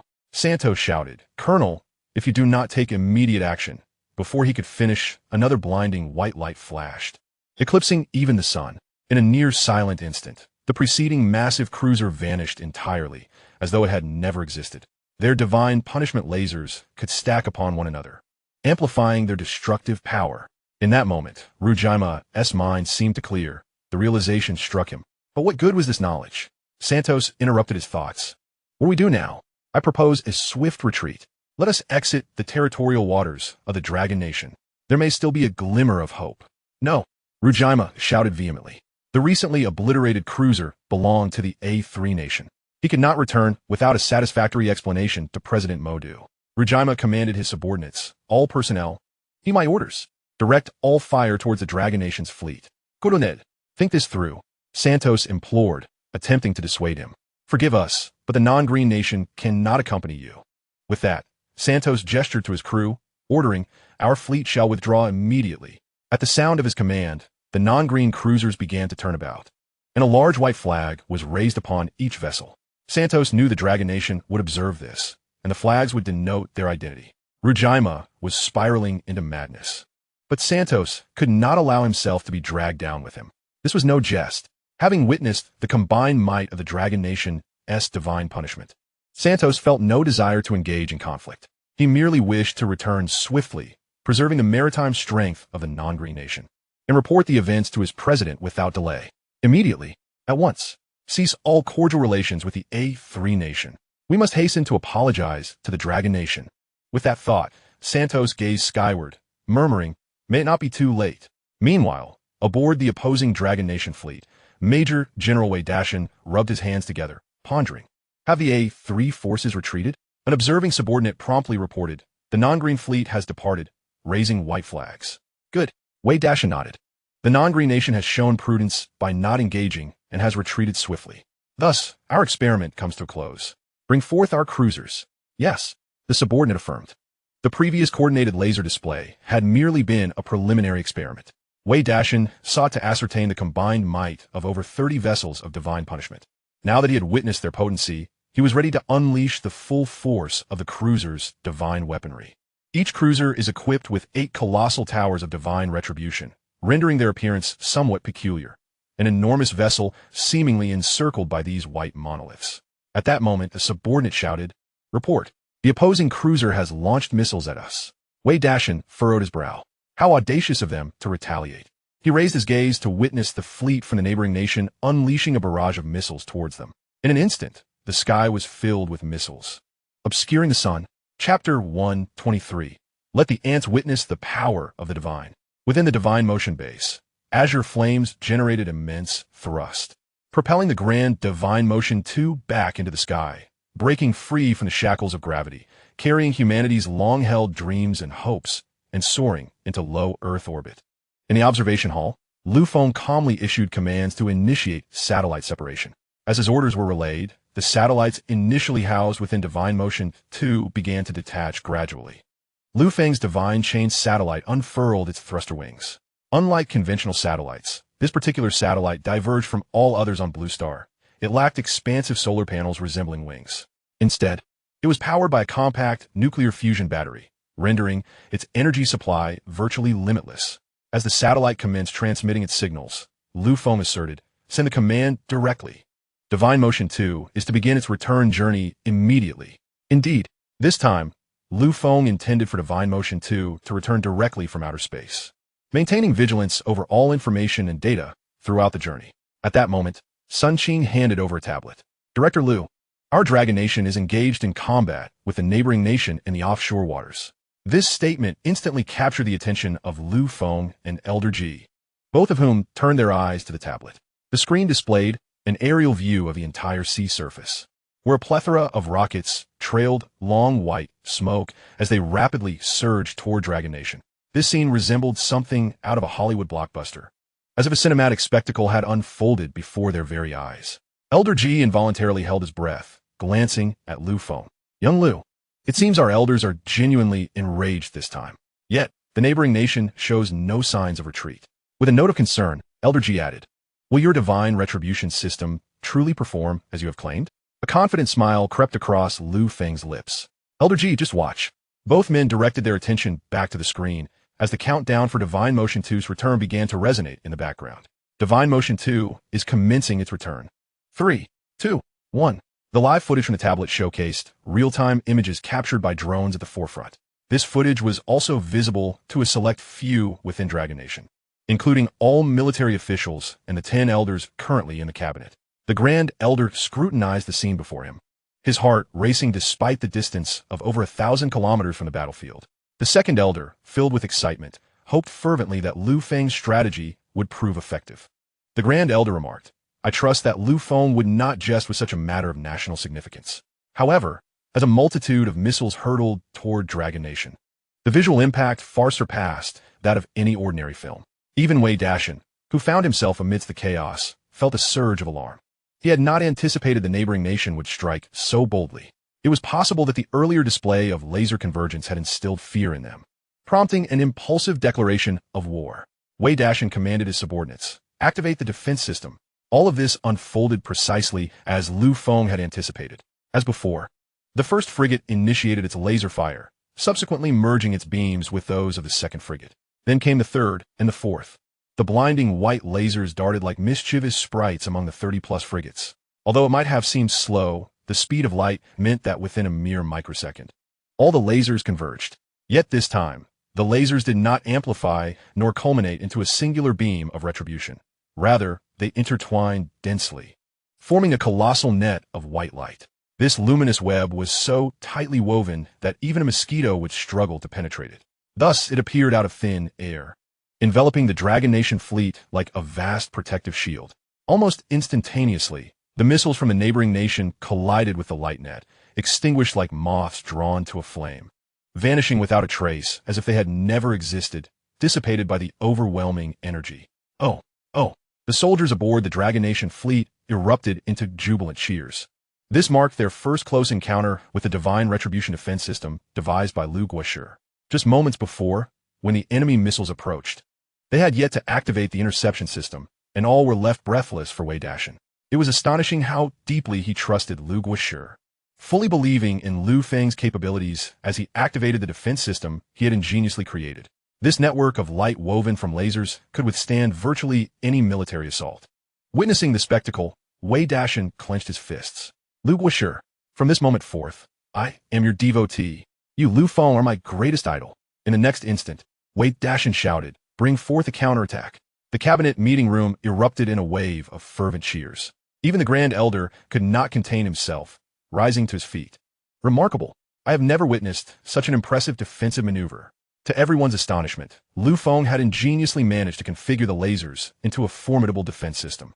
"Does this not imply that we are virtually invincible upon the waves?" Elder Wu exclaimed with fervor. "Elder, what are you saying? Remove the term virtually. What does virtually even mean?" "We are invincible, unless some fool dares to deploy a mushroom bomb first. Otherwise, I challenge anyone to withstand our offense and defense." The Grand Elder, perplexed, inquired, "Are you suggesting that our assault could be even more potent than it is now?" Of course. Did you not hear Lu Feng's detailed explanation earlier? You will see for yourself. On the surface of the sea, behind Wei Dashin, a fleet of cruisers, each armed with 8 towering divine cannons, began to materialize. Shielded by a network of over 30 escort ships, they unleashed a barrage of white lasers. As these rays converged, Wei Dashin felt as though he had forgotten to don his sunglasses. The blinding brilliance seemed poised to pierce through them. 20 cruisers, 160 divine cannons, coalescing into a terrifyingly dense white laser beam, measuring 50 meters in diameter. It resembled an ancient, slumbering deity, suddenly awakening with a single eye that conveyed the might of the divine to mere mortals. Chapter 124. My God, is this truly humanity? Let us take a tour of the territorial waters of the third nation. Ru Jimar, while observing the movements of the Dragon Kingdom, listened to the reports from his subordinates. Damn it, Santos and his cowardly crew have fled. Rest assured, we shall impose sanctions upon you, making you aware of the strength of our nation. Even now, the Dragon Kingdom cannot quell our wrath. This time, we shall strike with all our might. Ru Jimar commanded, prepare all fighter jets for takeoff. The next moment, Ru Jimar witnessed all his missiles intercepted mid-air by the Dragon Kingdom's white energy net, not producing even the faintest sound. Ru Jimar was infuriated, completely enraged. He bellowed, launch all missiles and torpedoes. All of them. Yet at the very instant he issued the command, an even thicker beam of white light erupted from the Dragon Kingdom's energy net. This time, the target was the cruisers adjacent to his aircraft carrier. With a sound akin to a tiny balloon gently bursting in the air when everyone opened their eyes. For cruisers adjacent to Ru Jimar's aircraft carrier had vanished, much like the missiles that had previously soared toward the Dragon Kingdom, as if they had never existed in this world. All of this transpired in less than 5 minutes, from the countdown initiated by the Dragon Kingdom to the launch of the first white beam to Ru Jimar's counterattack, and Santos' retreat, culminating in the disappearance of the cruisers. 5 minutes, not even enough time for Ru Jimar to visit the restroom. Yet, in this fleeting moment, he had lost 4 cruisers and 5 fighter jets. Struggling to swallow Ru Jimar's throat hoarse, he wished to signal his subordinates to raise the white flag. However, before he could utter the words of surrender, an even thicker beam of white light appeared again. Ru Jimar shouted, quick, surrender. But the speed of the white light was insurmountable. This time, 5 more cruisers adjacent to him vanished. No, just moments before, those cruisers had launched a round of missiles. As before, upon encountering the Dragon Kingdom's laser defense net, the missiles disappeared without a trace, akin to droplets vanishing into the ocean. Hum. The relentless white light emerged once more, devoid of any emotion, claiming several more cruisers. In under a minute, the once formidable naval power poised to wage war against an entire nation had evaporated entirely, leaving only a solitary aircraft carrier, with fighter jets that dared not take flight. Ru Jimar knelt upon the ground, silently weeping, tears streaming through his fingers. Oh God, he cried in anguish. Is this still humanity? Are these the weapons that mankind can forge? Why do my top-tier weapons seem utterly powerless before the opponent, like a child confronted by an adult? Is this the strength of a great nation? Is this the undeniable might of a superpower? Dragon Kingdom, this time you have triumphed. A massive white flag slowly ascended from Ru Jimar's aircraft carrier. He understood why the Dragon Kingdom had spared his vessel and that he would become their captive. As he knelt and raised the white flag, far removed from the scene, Santos was drenched in cold sweat. Observing his intact fleet, he immediately contacted his president. The call was swiftly connected. The voice of the president of the non-green nation was devoid of any emotion. You better have something of great importance to discuss. Mr. President, you cannot possibly fathom what I have endured. Whatever you are engaged in at this moment, please allow me to finish. Then promptly issue a statement severing ties with the third nation. Furthermore, most crucially, establish good relations with the Dragon Kingdom immediately. Acknowledge your mistakes. Apologies will suffice. After a long silence, President Ijiao finally replied, you had better provide me with a compelling reason. Before the grand aircraft carrier of the third nation, a tiny yacht approached, accompanied by a frigate. As the diminutive yacht arrived before the aircraft carrier, it resembled an ant before an elephant. Yet, now the elephant had no choice but to bow its head, awaiting the ant's arrival. They prostrated on the deck, heads bowed low, trembling in fear. The once mighty fleet of cruisers belonging to the third nation had entirely vanished. They had not even heard the cries of their comrades before being reduced to ashes by the Dragon Kingdom's colossal lasers. Such terrifying power. This should not belong to humanity. This is the domain of the divine. Rujimar trembled uncontrollably, overcome by an impulse to kneel before the Dragon Kingdom's people and beg for their forgiveness. In this moment, he finally comprehended why the people of the Dragon Kingdom would name such a weapon divine punishment. The Dragon Kingdom's yacht was the first to arrive ahead of the others. The individuals aboard continued to shout in the same tone as before. All of you must kneel on the ground. If even one person dares to move, you will vanish from this world along with this aircraft carrier. Silence enveloped the scene, broken only by the occasional sea breeze rustling through the clothes of the crowd, producing a fierce sound. No one took this declaration lightly. The people of the third country lay prostrate on the deck of the aircraft carrier, awaiting the arrival of those from the Dragon Kingdom to take control of their vessel. From a distance, Wei Dashin observed this spectacle and burst into laughter. Aha! Let us see how General Qin rewards me this time. I, Wei Dashin, have captured an aircraft carrier for General Qin. Another individual beside him murmured. We could have captured more cruisers if it weren't for you, Major Wei, hitting them a few extra times. Wei Dashin shot him a glare. What nonsense are you talking about? What if the people from the third country counterattacked? I was considering the safety of our soldiers, all right? We had to eliminate all the enemy's cruisers. The other person glanced at the soldiers on the deck, who were untouched by sweat, and silently thought. You truly are thorough in your considerations. It was apparent that he had gotten carried away with his laser fire just a moment ago. Wei Dashin, however, chose not to dwell on the matter. With a grand gesture, he declared, Brothers, let us return home. Oh, wait a moment. He smacked his forehead as if recalling something important. I almost forgot. We still need to go to the territorial waters of the third country for our military exercises. Here is the plan. Let the aircraft carrier of the third country lead the way. Brothers, shall we take a tour in the waters of the third country? On the deck, the soldiers responded in a thunderous chorus, yes, yes, yes. Let us go explore the territory of the third country. Meanwhile, Vice Admiral Imran of the third country was examining a sand table when suddenly an aide rushed in, shouting, Vice Admiral Imran, it's back. Our aircraft carrier has returned. Imran raised his thick brows in surprise. So soon? Where's Colonel Rajima? Have him contact me. They were unable to reach Colonel Rajima. But the aircraft carrier had indeed returned to their waters, surrounded by the cruisers and frigates of the Dragon Kingdom. What? Imran stood up instantly, his face betraying uncontainable joy. Let's go see. Has Rajima captured so many warships from the Dragon Kingdom? This time, our third country is bound to reap great rewards.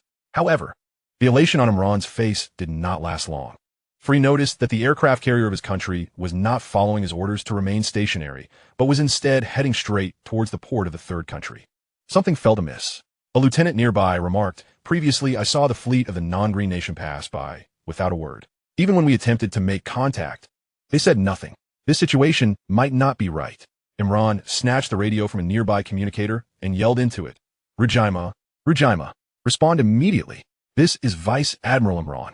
Report your situation at once. After a moment, there was no response. Imran raised his hand, signaling for everyone to be on alert. Just then, a crackling noise came from the radio, followed by a voice that was not the familiar tone of Rajima. The voice stated, This is the Dragon Kingdom conducting military exercises. All unauthorized personnel, please steer clear. We will not be responsible for any accidental injuries. What? Imran reflexively questioned. What did you say? The voice repeated the earlier message. Imran looked at the lieutenant beside him, who appeared dazed. He pointed to his ear, questioning, Did I hear that correctly? Was that a Dragon Kingdom person speaking? The lieutenant's expression seemed to regain some focus as he nodded. Yes, it was a Dragon Kingdom person. Imran continued to inquire. They said they are conducting an exercise? Yes. An exercise. The lieutenant repeated, still in disbelief. In our territorial waters? Yes. In our waters. A sharp slap rang out as Imran struck the lieutenant across the face, finally rousing him from his stupor. Try repeating what I just said again. What are you waiting for? Get everyone moving. All forces on alert. Prepare for battle. The lieutenant stood frozen for a moment before hesitantly asking, What about Colonel Rajima? The response he received was another resounding slap. Imran's voice erupted in frustration. Can't you see? Rajima has either been captured or killed by the Dragon Kingdom. Now they are rampaging in our territory and have even captured one of our aircraft carriers. Damn it. Let us fight. Imran's reaction was swift, yet he overlooked a crucial point. Where had all of Rajima's cruisers gone? Why had the fleet of the non-green nation fled? And why had the many fighter jets on that aircraft carrier remained inactive? All these inconsistencies were overshadowed by Imran's fury, as the third country had always been the one to intrude upon the borders of the Dragon Kingdom, conducting exercises in their territorial waters. They had never before heard of the Dragon Kingdom daring to encroach upon their waters, flaunting their might. What kind of world was this? Did the Dragon Kingdom not recognize their might? Arm all our weapons. Direct all missiles at the Dragon Kingdom. The lieutenant interjected. Vice, did you not notice that our aircraft carriers are now in the hands of the enemy? The lieutenant murmured, covering his face. Should we not report this to President Modi? Imran refrained from taking action this time. He simply nodded. You will immediately inform President Modi of this situation. Furthermore, there is no need to await his directives.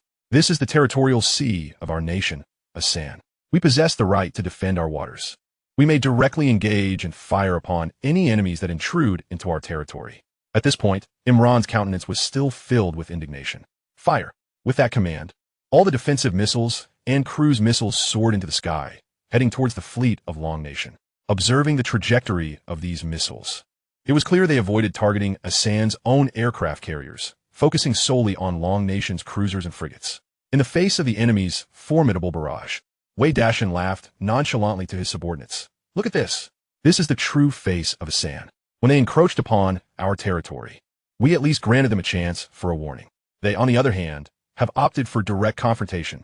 As he jested, the laser defense grid was swiftly activated, rendering all missiles into oblivion within 0.1 seconds. Wei Dashin gestured grandly. Let's act. We have always been the ones responding defensively. We do not initiate hostilities. While speaking, Wei Dashin also waved towards the sky where several drones were diligently recording the entire scene. Even in our actions, Long Nation conducts itself with the utmost politeness, ensuring no fault can be found. Let it not be said that Long Nation bullies you due to its strength. It has always been you who initiated the conflict.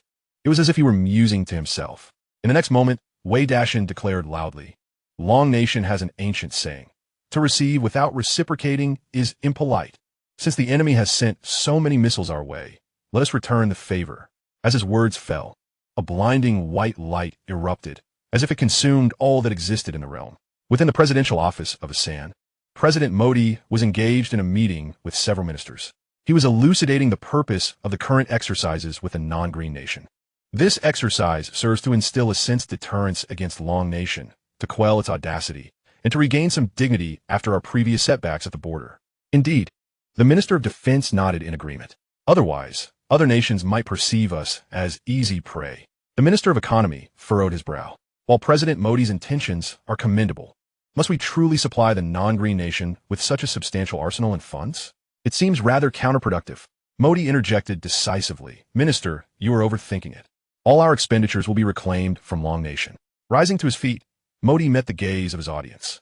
I am confident that following this military exercise in Long Nation's territorial waters, they will adhere to their historically cowardly nature and provide us with significant reparations in the international courts.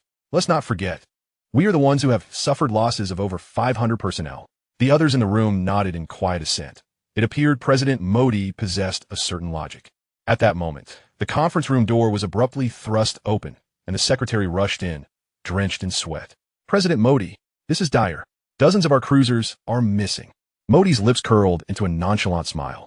Though Liu Jimar's actions may have been somewhat rash, sinking dozens of Long Nation's cruisers, it is of no consequence. Long Nation would not dare retaliate. No, the secretary exclaimed, his forehead glistening with perspiration. We have lost dozens of cruisers. So what if we have lost them? Modi chuckled. Long Nation. In the next moment, Modi's eyes widened in realization. The secretary was indicating that Asan's cruisers had disappeared. What did you say? The Minister of Defense sprang to his feet, scarcely able to fathom his ears. Cruisers. They're not mere fishing vessels that would sink with a couple of holes. We are speaking of cruisers, dozens of them. How could they be gone? Not to mention the frigates from a non-green nation and an aircraft carrier. The aircraft carrier is equipped with dozens of fighter jets, capable of exerting immense aerial pressure. How could this possibly be? The Minister of Defense demanded.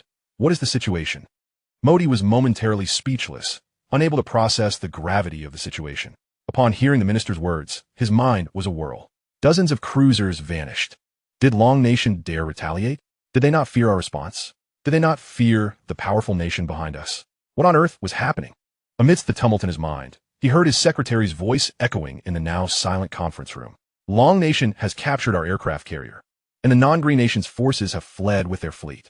We suspect that all our naval vessels have been obliterated by Long Nation's new weaponry. Colonel Liu Jimar has been taken prisoner. Bad news continued to cascade from the secretary's lips. Long Nation has brought the captured aircraft carrier into our territorial waters, claiming to conduct military exercises, and was met with immediate gunfire from General Imran. The Minister of Defense interjected, "Have we now entered a state of war? What is the current status?" As a Minister of Defense, he should have been well aware of such critical news had he not been summoned by Modi for this meeting. Is Imran mad? Why did he not report such a significant matter first? How dare he fire at the earliest opportunity? The minister's inquiries were soon answered. The secretary replied, Imran believed Long Nation was merely bluffing, so he decided to fire first as a form of deterrence. Modi slumped back into his chair, overwhelmed. At that moment, a singular thought consumed him. The conflict had begun. Long Nation had finally lost its composure and engaged in combat. However, they should possess no advantages. He interjected, "What is the current state of the battle? Is there a need to immediately reinforce our military presence?" Secretary Zhang opened his mouth, hesitating to speak. "Speak quickly," urged the Minister of Defense. "This is a matter of life and death." The secretary gathered his thoughts and finally articulated, "The conflict has begun, but it has already ended." "What do you mean?" inquired the Minister of Defense. "Has the Dragon Kingdom retreated? Have they returned our aircraft carrier?" The secretary felt that his words were utterly inadequate. He struggled to find the appropriate language to describe what he had witnessed. Connecting his laptop to the conference room screen, he addressed the assembly. "Esteemed leaders, perhaps it would be best for you to see for yourselves." On the screen appeared footage from drones dispatched by the neighboring nation to the coastline where the battle against the Dragon Kingdom had taken place. As the scene unfolded, the room was filled with gasps of disbelief. "What is this?" "This is our port," the secretary replied. Yet the voice of the Minister of Defense grew hoarse. "Why is there nothing here? Even after a missile strike, there should be debris. Yet all I see is a flat expanse of concrete. Where are the buildings, the remnants?" The secretary fell silent. The Minister of Defense then declared, "I understand now. The Dragon Kingdom has once again employed divine punishment. How could such power exist?" The Minister of Defense exclaimed. At that moment, another individual burst into the conference room, clutching a small USB drive. "I've got it. This contains footage from a weather observation station far from the incident site. Quick, play it," urged the Minister of Defense. Soon, the video from the USB was displayed. The assembled leaders watched as the Dragon Kingdom's fleet appeared in the distance on the ocean. The camera, positioned far away, distinctly captured the aircraft carrier of the neighboring nation. Then, a barrage of missiles was launched towards the Dragon Kingdom's fleet. In the next instant, a web of white light appeared, and all the missiles vanished. "How is this possible?" the Minister of Defense screamed. The others remained silent, each feeling a chill run down their spine. Such formidable defense. If it could absorb such an attack without a sound, did it mean that, aside from nuclear weapons, there was no other means to harm them? The thought was too terrifying to contemplate. Could it be that even nuclear weapons could not inflict damage? Just then, a massive white beam erupted from the Dragon Kingdom's fleet. In an instant, the neighboring nation's dock was left in utter emptiness. It was not the remnants of a bombarded site, but a void that had never existed. It was as if their very presence was a mistake, erased by an unseen hand wielding a colossal eraser, leaving not a trace behind. The Dragon Kingdom's fleet remained stationary, unyielding. Observing the spectacle, the Minister of Defense inhaled deeply and turned to the minister. "Can we still engage in combat?" The minister's eyelids fluttered, and his chest heaved violently. As the conference room fell into a stifling silence, someone quietly spoke. "How can we fight?" Their words echoed the sentiments of all present. Witnessing such weaponry left them with a profound sense of helplessness. It was an overwhelming despair. In response to the question, someone remarked, "If we were to strike now, we would have to resort to nuclear weapons. But the consequences would be catastrophic. All other nations would oppose us." And the speaker glanced around the room. "Let's not forget, the Dragon Kingdom possesses nuclear weapons as well, and they have a considerable number." This statement plunged the conference room into an eerie silence once more. A stillness, a deathly stillness. The minister exhaled slowly, his head bowed like a defeated rooster, turning to the secretary. "Immediately contact President Biden of the United States. Also, dispatch the Navy to our waters." "Minister," the Minister of Defense exclaimed, "are you mad? Do you dare to act now?" The minister managed a bitter smile. "I do not intend to strike.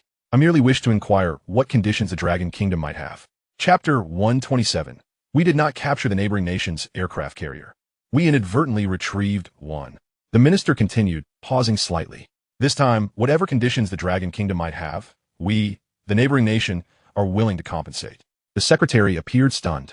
The minister surveyed the room and continued, "If necessary, I can personally negotiate with the Dragon Kingdom. And also, Please contact the Grand Elder of the Dragon Kingdom. But the secretary asked, who should we contact first, President Biden or the Grand Elder? The minister pondered for a moment. Let us reach out to the Grand Elder first. Meanwhile, at the Shining base, Lu Feng's gaze had shifted from the tablet. The Shining 2 was now commencing its return journey from space. This was the second return, and it must not fail. In synchronization, the satellite in orbit was tasked with communication, completely eliminating the need for previous signal towers. Lu Feng observed the large screen, feeling an unusual tension. Initiate ignition of the return engines. He commanded. Ignition commencing. Ignition successful. We have entered the atmosphere. Lu Feng continued. Thermal protection shield activated. The shield is now operational. Sun Yejin promptly responded and executed the commands. Lu Feng's eyes were firmly fixed on the screen. Re-entry angle? Normal. Pitch angle? Normal. Roll angle? Normal. Estimated arrival time. 6 minutes and 35 seconds. Good. Lu Feng affirmed. All eyes were glued to the rapidly changing numbers on the large screen. In the hall, only heavy breaths could be heard. The 6 minutes passed in a flash.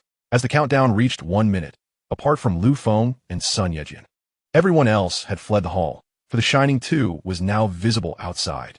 The rocket, which embodies the aspirations of the Dragon Kingdom for manned spaceflight, began to emit slender, pale blue flames from its fuselage in a reverse direction. It continuously adjusted its angle. With a crisp sound, the landing legs at the bottom of the rocket unfurled like the jaws of a carnivorous plant, snapping wide open. The rocket's enormous and elongated body subtly modified its posture, inching closer to the landing gear. Puffed, puffed. It was nearing, so close that the gathered crowd could hear the soft puffs of the pale blue flames.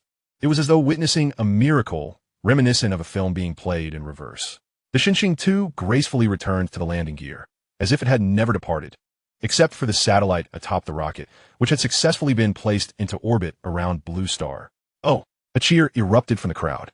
The researchers embraced one another with unrestrained joy. This moment signified a new chapter for the Dragon Kingdom's space endeavors. The reusable rocket had been a resounding success. Amidst the exhilaration, everyone's gaze turned towards the entrance of the base hall.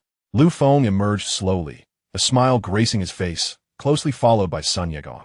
At that moment, all eyes were once again fixed on Lu Feng, eagerly awaiting his proclamation. Lu Feng declared with conviction, I announce that the return of Xinxing 2 has been successful. Next step, the Xinlian project is set to launch simultaneously. We aim to deploy 1000 Xinxing rockets to place 100 satellites into orbit around Blue Star. Should the success rate reach 100%, we will commence manned missions into space and back. Oh! Sun Yegong cheered from behind. He knew Lu Feng's approach was notably cautious. Any operation involving human passengers demanded utmost prudence. If all 1000 Xinxing rockets launched successfully and placed the 100 satellites into space without a single error, then manned missions could indeed commence. There was no room for even the slightest miscalculation. A single mistake could render survival rates nearly non-existent.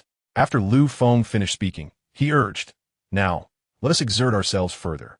As I previously stated before the Spring Festival, we shall set off fireworks on the moon. Simultaneously, we will ensure that even those in the depths of deserts or vast oceans can access live broadcasts. Oh! The crowd erupted in excitement, diving headfirst into the new endeavors. Lu Feng glanced at Sun Qing and inquired, What about Xiang Hao and the other two? Sun Qing replied, Xiang Hao sought me out earlier. He had a rather peculiar expression and insisted that Chief Engineer Lu should visit their workplace at your earliest convenience, as they have something important to discuss with you. All right, I shall go at once. Lu Feng made his way towards Xiang Hao's workspace, turning back to the exuberant Elder Ji and saying, Elder Ji, I leave this in your capable hands. Elder Ji waved his hand dismissively. You go ahead and attend to your business. As he walked, Lu Feng casually asked, What is the current situation regarding the conflict between the Dragon Kingdom and the Third Nation in the offshore area? Sun Qing opened her tablet. All of the Third Nation's cruisers have been eliminated, leaving only one aircraft carrier. They have raised a white flag. However, we have yet to conclude our operations here and have proceeded to push into the Third Nation's territorial waters, preparing for a military exercise. Lu Feng clapped his hands in delight, exclaiming, I did not anticipate that this time the elders would truly unleash their fury. Such a situation has never occurred before. Indeed, Sun Qing added, this clearly indicates the elders' profound indignation. Our unparalleled national hero was assassinated. and this strike against the third nation is intended to send a message to the world. Upon hearing this, Fong stopped in his tracks, intrigued, and looked at Sun Qing. Pray tell, what message do the elders wish to convey? Sun Qing gazed at Feng's youthful and handsome face, and, for some inexplicable reason, felt her cheeks flush. Her voice softened as she replied, "The message the elders wish to convey is," in the conference room of the Dragon Kingdom's cabinet. The Grand Elder stood at the forefront, proclaiming loudly, "I want the entire world to know that no one may lay a hand on our unparalleled national hero. Should anyone dare to do so, they will face the wrath of the entire Dragon Kingdom." Elder Wu interjected loudly from the side, "Indeed, they shall be left unrecognizable." Elder Ten added, "Moreover, the third nation itself is deserving of a lesson. They dared to intrude into our territorial waters under the pretext of conducting military exercises. Thus, it is entirely justifiable for us to establish defenses in our own waters." Elder Wu chuckled. "Elder Ten makes a valid point. However, we later ventured into the third nation's waters for military exercises and inadvertently destroyed one of their military docks. How shall we justify that?" Elder Six laughed. "Elder Wu, your assertion is misguided. What do you mean, venturing into their waters for exercises? I saw nothing of the sort. All I witnessed was our forces operating within our territorial waters, where we fortuitously discovered an unclaimed aircraft carrier. We inquired if it belonged to the third nation, and upon learning it did not, we simply took it back." At this proclamation, laughter erupted in the conference room, filling the air with a jovial atmosphere. Just then, the Grand Elder cleared his throat twice and spoke solemnly. "President Modu has just requested to contact me." Chapter 128. The Fury of President Modu. "If the Dragon Kingdom desires war, then let it commence. President Modu wishes to contact you." Elder Wu inquired, "What shall you say?" The Grand Elder replied gravely, "The third nation has sustained significant losses this time. They will certainly not let this matter rest. Their approach to negotiate with me should only be a temporary measure. I suspect they will simultaneously seek assistance from the beautiful nation while reaching out to their allies internationally to prepare against us." Elder Wu asked, "So, what is the Grand Elder's plan?" The Grand Elder smiled. "I intend to disregard Modu. The Dragon Kingdom is currently occupied, and we have numerous allies at our disposal. Moreover, our military exercises in the third nation's waters have yet to conclude." Once again, the conference room erupted into harmonious laughter, as if no one felt the slightest urgency. Such confidence, one might wonder, where does it stem from? It naturally derives from the unparalleled hero of the Dragon Kingdom, Feng. Such formidable weaponry. And yet the Dragon Kingdom has yet to fully unveil its might. The voice of the Grand Elder resonated amidst the laughter. "Let us not forget. We still have our aerial and terrestrial forces yet to be revealed. I hope the President of the Magic Flute does not let us down." At this very moment, the President of the Magic Flute was vociferously questioning the video, exclaiming, "How could I possibly remain calm? President Baideng, do not forget, our nation has suffered significant losses, including numerous cruisers and even an aircraft carrier." "An aircraft carrier, I say." Baideng merely scoffed, disapproving of the current demeanor of the Magic Flute. With a stern countenance, he remarked, "President Magic Flute, I previously instructed you to create disturbances at the border with the Dragon Kingdom, but I did not authorize you to unilaterally engage with the non-green nations and conduct military exercises directly within the territorial waters of the Dragon Kingdom. These actions were solely your own initiative." The Magic Flute let out a derisive chuckle. "President Baideng, I have already heard that the Dragon Kingdom's actions stem from an assassination attempt on their hero, Feng, within their territory, inciting the Grand Elder's wrath. Astonishingly, the assassins were all from our nation. This matter should sound rather familiar to you, President Baideng." Taken aback, Baideng shook his head. "I do not comprehend what you are implying. Feng of the Dragon Kingdom was assassinated?" "Huh." The Magic Flute smirked. "President Baideng, your acting skills are truly commendable." Baideng, perplexed, replied, "Regardless, the actions of the Dragon Kingdom are both unethical and inhumane.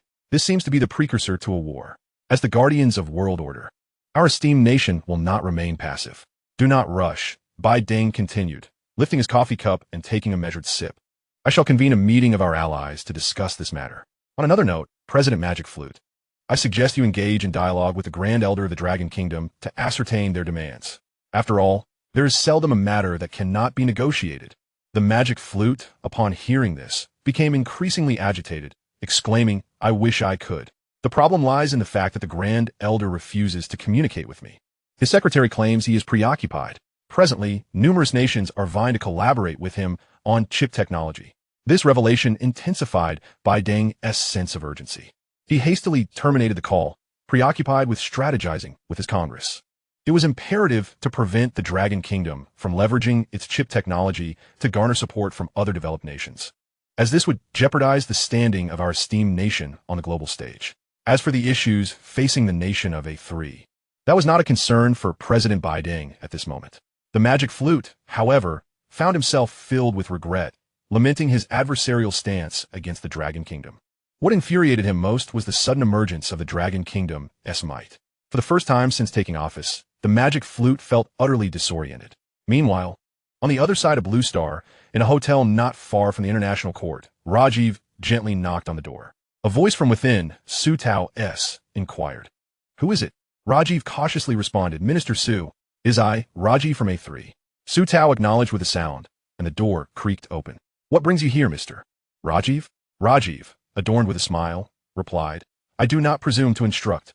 However, it appears the nation of A3, may have miscalculated." Su Tao raised an eyebrow. "What do you mean by miscalculated? Our previous estimates of personnel and losses were erroneous.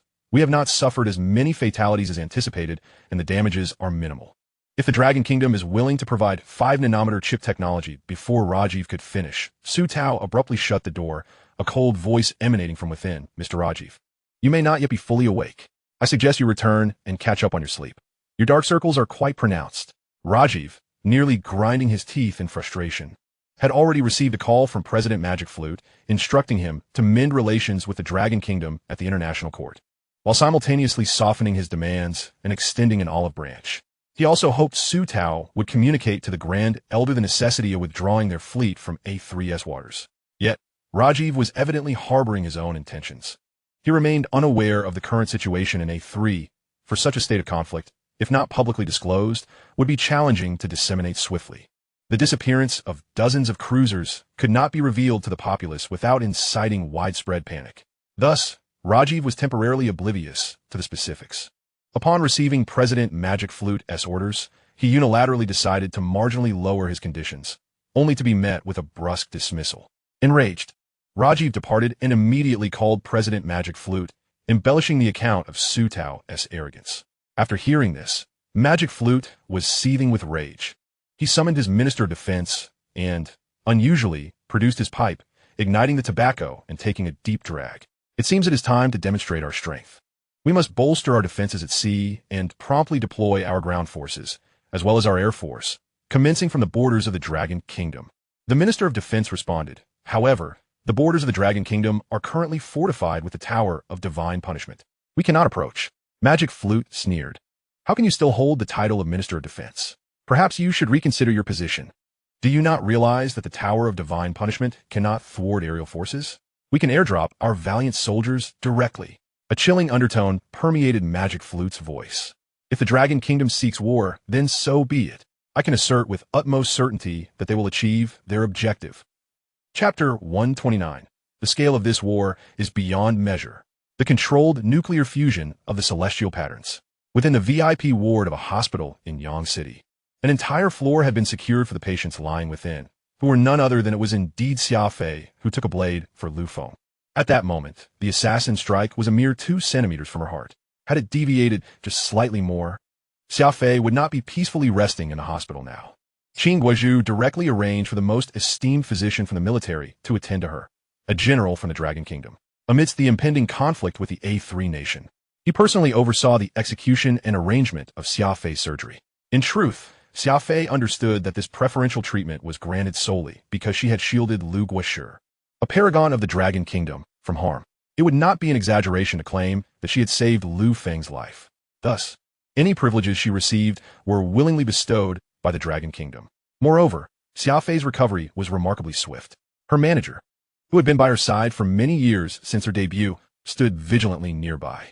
Upon seeing Xia Fei awaken, she chided gently, "My dear young lady, you nearly scare me to death. Pray tell, how did you sustain such an injury?" I asked the soldiers stationed at the entrance, but they remained tight-lipped. Xia Fei pressed her lips together. The assassination attempt on Lu Feng was undoubtedly a classified matter concerning the Dragon Kingdom. Her manager was merely a professional associate and was unaware of the deeper layers of her identity. Thus, Xia Fei could not divulge too much about the incident. She simply replied, "It was but a minor injury. It involves certain matters, but alas, I cannot speak of it." Her manager, adopting an expression of understanding, waved her hand dismissively. "Very well, if you choose not to disclose, that is your prerogative. However, I can surmise a few details. It surely pertains to our dashing young Guosher of the Dragon Kingdom, does it not?" Xiaofei had only just begun to regain her strength, her lips still pale. "Do refrain from such idle talk," she retorted. "I speak no falsehood." Her manager rose and dramatically pulled back the hospital room curtains. The sunlight poured in like liquid mercury, bathing the cold room in a golden warmth. Xiaofei raised her delicate hand to shield her eyes from the glaring light. In a teasing tone, her manager remarked, "While you were still unconscious, you were mumbling incoherently about Lu Feng. Lu Feng, be cautious. Danger," and similar utterances. Xiaofei was taken aback for a moment. "Really?" "Indeed. Moreover, just yesterday, a woman named Sun Qing called to inquire about your condition. I told her you had yet to awaken. She insisted that I inform her the moment you did. She sounded rather pleasant. Should I relay the news to her?" Xiaofei threw off the covers, attempting to rise from the bed. Her manager quickly pressed her shoulder down. "Do not move. The doctor has instructed you to rest." Xiaofei nodded and replied, "Sun Qing is Lu Feng's assistant. Her call must mean he is concerned about me. Please go and tell her I have awakened." Her manager rolled her eyes. "Look at you so eager. You are, after all, the most prominent star in the Dragon Kingdom. Must you not exhibit a modicum of composure?" Xiaofei remained silent. Her manager promptly agreed. "I shall first consult the doctor about your condition and then call Sun Qing." "Very well," Xiaofei acquiesced. Her manager exited the room. Immediately, Xiaofei rummaged through her bag and retrieved a small makeup case.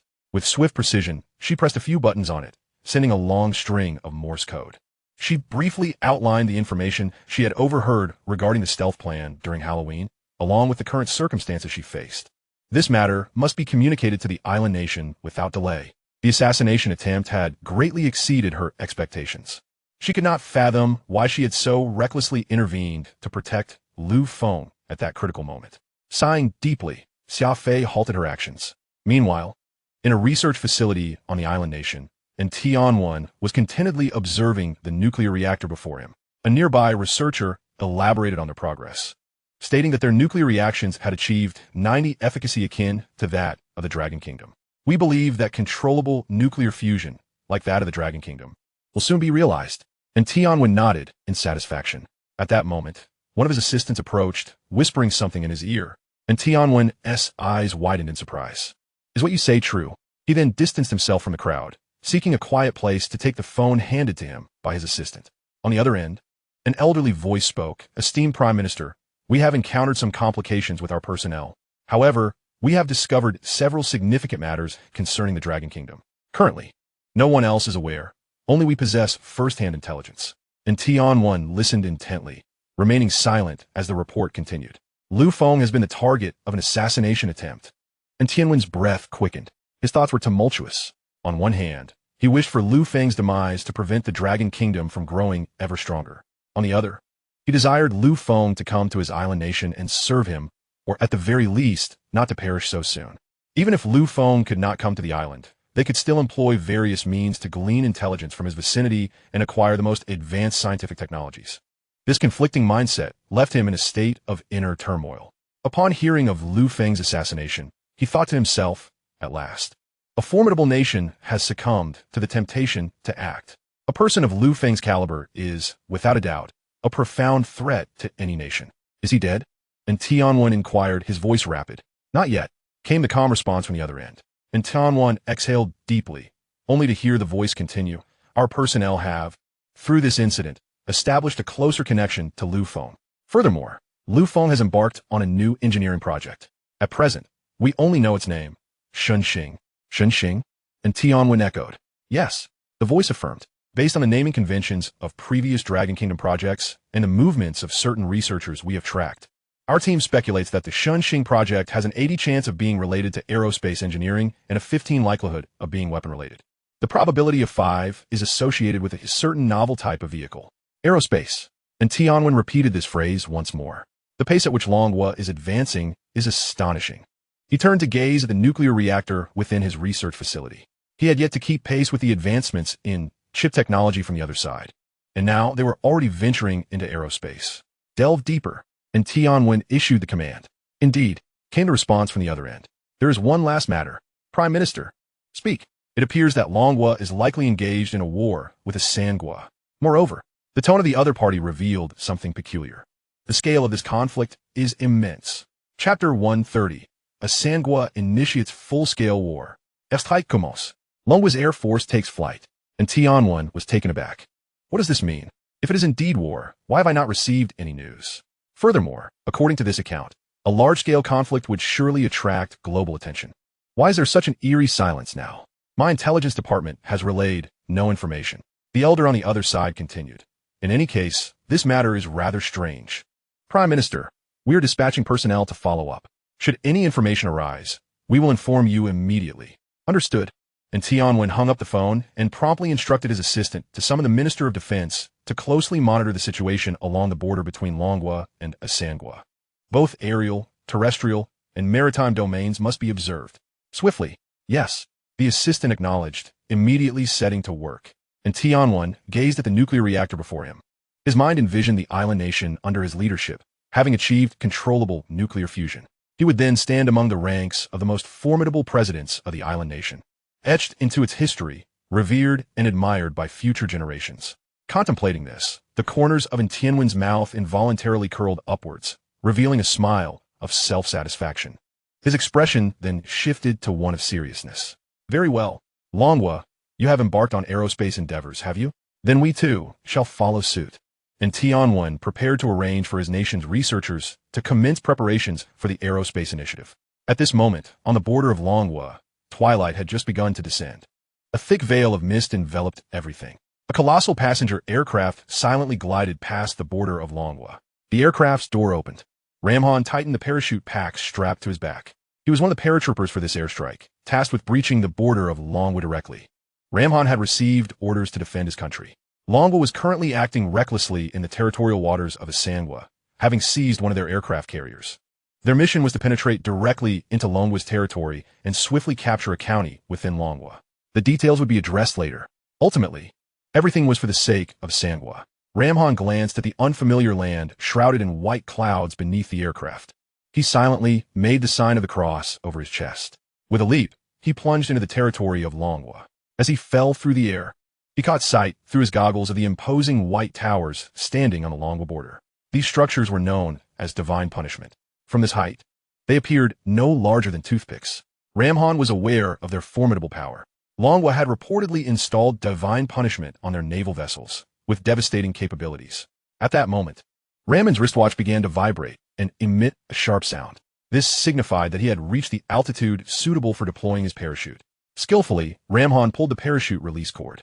With a sharp crack, the parachute burst open, the sudden force momentarily halting his descent. Behind him, soldiers followed suit, deploying their parachutes like flowers blooming in the sky. Ramhan raised his wrist to check his altitude. 1,500 meters. 1,400 meters. Sweat began to bead in his palms. This was his first time engaging in combat on foreign soil since enlisting. 1,300 meters. And it was for the defense of his homeland. 1,200 meters. Ramhan instinctively caressed the machine gun slung across his back, hoping that his ammunition would suffice. However, Longhua was likely unaware. 1,100 meters. Moreover, he had heard from the lieutenant that, in addition to the paratroopers, aerial support was also involved. Asangua would deploy F-15 fighter jets. 1,000 meters. Prepared. Ramhan gazed down at the increasingly closer ground, the land belonging to Longhua. Just then, a blinding white light flashed across his goggles. It was as if the sun had suddenly ignited. What was that? Ramhan instinctively squinted. After the burst of light, all he could hear, aside from the rushing wind, were the screams of his comrades. He jerked his head up and felt a cold sweat break out all over him. A chill surged from his toes to the back of his head, rendering him numb. The previously dense cluster of comrades behind him, their parachutes resembling enormous flowers, had nearly vanished by half. Yes, half had disappeared. Such an effect. Ramhan quickly turned his gaze toward the Longhua border, the location of the divine punishment. They had previously witnessed its power, but they were now at an altitude of 1,000 meters. How could the divine punishment towers possibly? In the next moment, Ramhan saw it. He finally beheld the operation of the divine punishment. He observed one of the towering structures emit a faint white light. From his height, this light appeared as trivial as the static electricity generated when pulling on a sweater. Yet this minuscule light surged toward another divine punishment, transmitting from one to the next. Like a trickle of water converging into a vast ocean, this minor static electricity, under the influence of dozens of divine punishment towers, transformed into a colossal white dragon. Radiating a dazzling brilliance, it shot directly toward them, even at an altitude of 1,000 meters. In the final moments of his life, Ramon's vision was engulfed by the blinding light. He frantically raised his hands to shield himself. Crack! Boom! Thunderous roar. Behind them, a colossal aircraft, cunningly disguised as a civilian passenger plane, roared with a violent explosion. The immense shockwave it generated sent their parachutes spiraling chaotically. Ramhan clutched his parachute with all his might, striving to stabilize his form. In the next moment, a dazzling white light reflected off his goggles once more. Major General Chang Yuan of the Dragon Kingdom's Air Force lowered his binoculars and gave a swift kick to the rear of the communications soldier beside him. Damn it! Just as General Qin predicted, these desperate individuals from the A3 nation will indeed resort to drastic measures. They will not cease until they are sufficiently chastised. Relay the orders immediately. All personnel are to take flight, employing the latest weaponry from the land of warriors. Yes, the communications soldier replied, but hesitated. Major General, if the divine punishment vaporizes the enemy, how can their aircraft still explode? Chang Yuan kicked the soldier again. Damn it, that is the prowess of the land of warriors. I have stated before that the divine punishment calculates and adjusts its own parameters. It has modulated its power to ensure the enemy's aircraft detonates mid-air. Is that resounding explosion not a sufficient reminder for you to get to work? Right. Major General Chang's reasoning was sound. He promptly retrieved his radio. All pilots, prepare for takeoff. Nearby, the thunderous roar of fighter jet engines reverberated across the skies. Chapter 131. The Dragon Kingdom's massive tanks crossed the border, requesting aerial support. Army Major General Gung Rong wore a serious expression as he addressed his subordinates. The A3 nation has already allowed its soldiers to invade our territory. From this moment forth, every action we undertake is to defend our homeland. This time, Gung Rong's gaze was resolute and fervent. We shall not only repel the enemy, but we will ensure they never dare to invade again. With a decisive flourish of his hand, he commanded, "On to the tanks." Yes, came a unified response. The rumble of the super-heavy dragon tanks, weighing 200 tons, echoed as they rolled out, newly equipped with nuclear-powered capabilities that generated an impressive 2,800 horsepower. This was merely a hasty modification, yet it represented the absolute limits of Team Lu Feng's capabilities, as Lu Feng's focus had not been entirely devoted to this endeavor previously. The immense power propelling the dragon tanks made it seem as effortless as a majestic steed pulling a small cart, producing almost no sound. The dragon tank, freshly developed and now deployed on the battlefield for the first time, was the largest of its kind in the world. It is likely that during the initial design phase, the researchers could hardly have anticipated that Lu Feng would create a compact nuclear fusion battery. Had they foreseen this, they might have designed the dragon tank to exceed 300 tons. Even so, the weapon systems of the dragon tank had undergone significant transformation. This formidable assembly, comprising over 200 tanks, advanced silently towards the borders of the A3 nation, evoking a chilling sense of dread akin to the stealthy approach of death itself. Thus, the Dragon Kingdom's naval, land, and air forces were all mobilized. This resolve from the Dragon Kingdom took everyone by surprise. Within the A3 nation's territory, Army Lieutenant General Mahadevan, stationed in a makeshift command base, listened intently to the reports from the front. Personnel scurried back and forth, relaying real-time information from the forefront. This unannounced war, not declared on the international stage, had silently commenced. The orders from President Mahadev were issued without the knowledge of the A3 nation's populace. Consequently, Mahadevan had little time to act. They needed to compel the Dragon Kingdom to comply and acknowledge their wrongdoing, returning the aircraft carrier they had unlawfully seized from the A3 nation. At that moment, one of his aides reported, "Our forces have begun infiltrating the Dragon Kingdom and are commencing airdrops."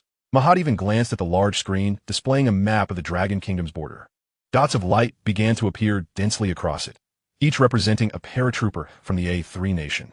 Once they crossed into Dragon territory, these dots would swiftly seize control of the counties along the border, making the Dragon Kingdom aware of the grave error they had committed. Just as Mahadevan fixated on the screen, all the dots abruptly vanished. Simultaneously, the aircraft designated for the airdrop disappeared from the map. Mahadevan was momentarily stunned. He turned to the communications officer. What is happening? His voice escalated in intensity. Is there a malfunction in the communications system? Fix it at once. Yes. The communications officer stood at attention and sprinted towards the screen's base. Soon, the message returned. Report, Commander. The communications equipment is functioning properly. What do you mean? Mahadevan inquired. Are you suggesting that our hundreds of men in the air simply vanished? The officer swallowed hard. We have been unable to establish contact with the captain overseeing this airdrop. However, based on the current reports, yes, our hundreds of personnel have completely disappeared. Mahadevan's pupils dilated in shock. He understood the implications of such an occurrence. Divine punishment. This is absurd. Quick, reopen the status of the divine punishment at the Dragon Kingdom's border. In no time, the map on the screen magnified several red dots. Mahadevan murmured, according to our intelligence, the divine punishment cannot defend against aerial incursions. Our paratroopers were eliminated before they even reached the ground, and the aircraft is gone? How could this be? What was our airdrop altitude? An aide quickly replied, it was at an altitude of 10,000 meters. How could this be possible? However, the Dragon Kingdom did not grant Army Lieutenant General Mahadevan any further time for contemplation, for in the next moment, a soldier burst in from outside, exclaiming with urgency, Commander, this is grave news. The Dragon Kingdom has crossed the border and is advancing toward us. What? Mahadevan abruptly straightened, fixing his gaze on the newcomer. How far are they from us? 63 kilometers. So soon. How did they arrive? It seems they're using tanks. Mahadevan scoffed coldly. Tanks? They underestimate our nation. Immediately connect me with Air Force General Amitabh. Request his assistance. Yes. The call was swiftly established. Hello. Is this General Amitabh? I urgently request air support.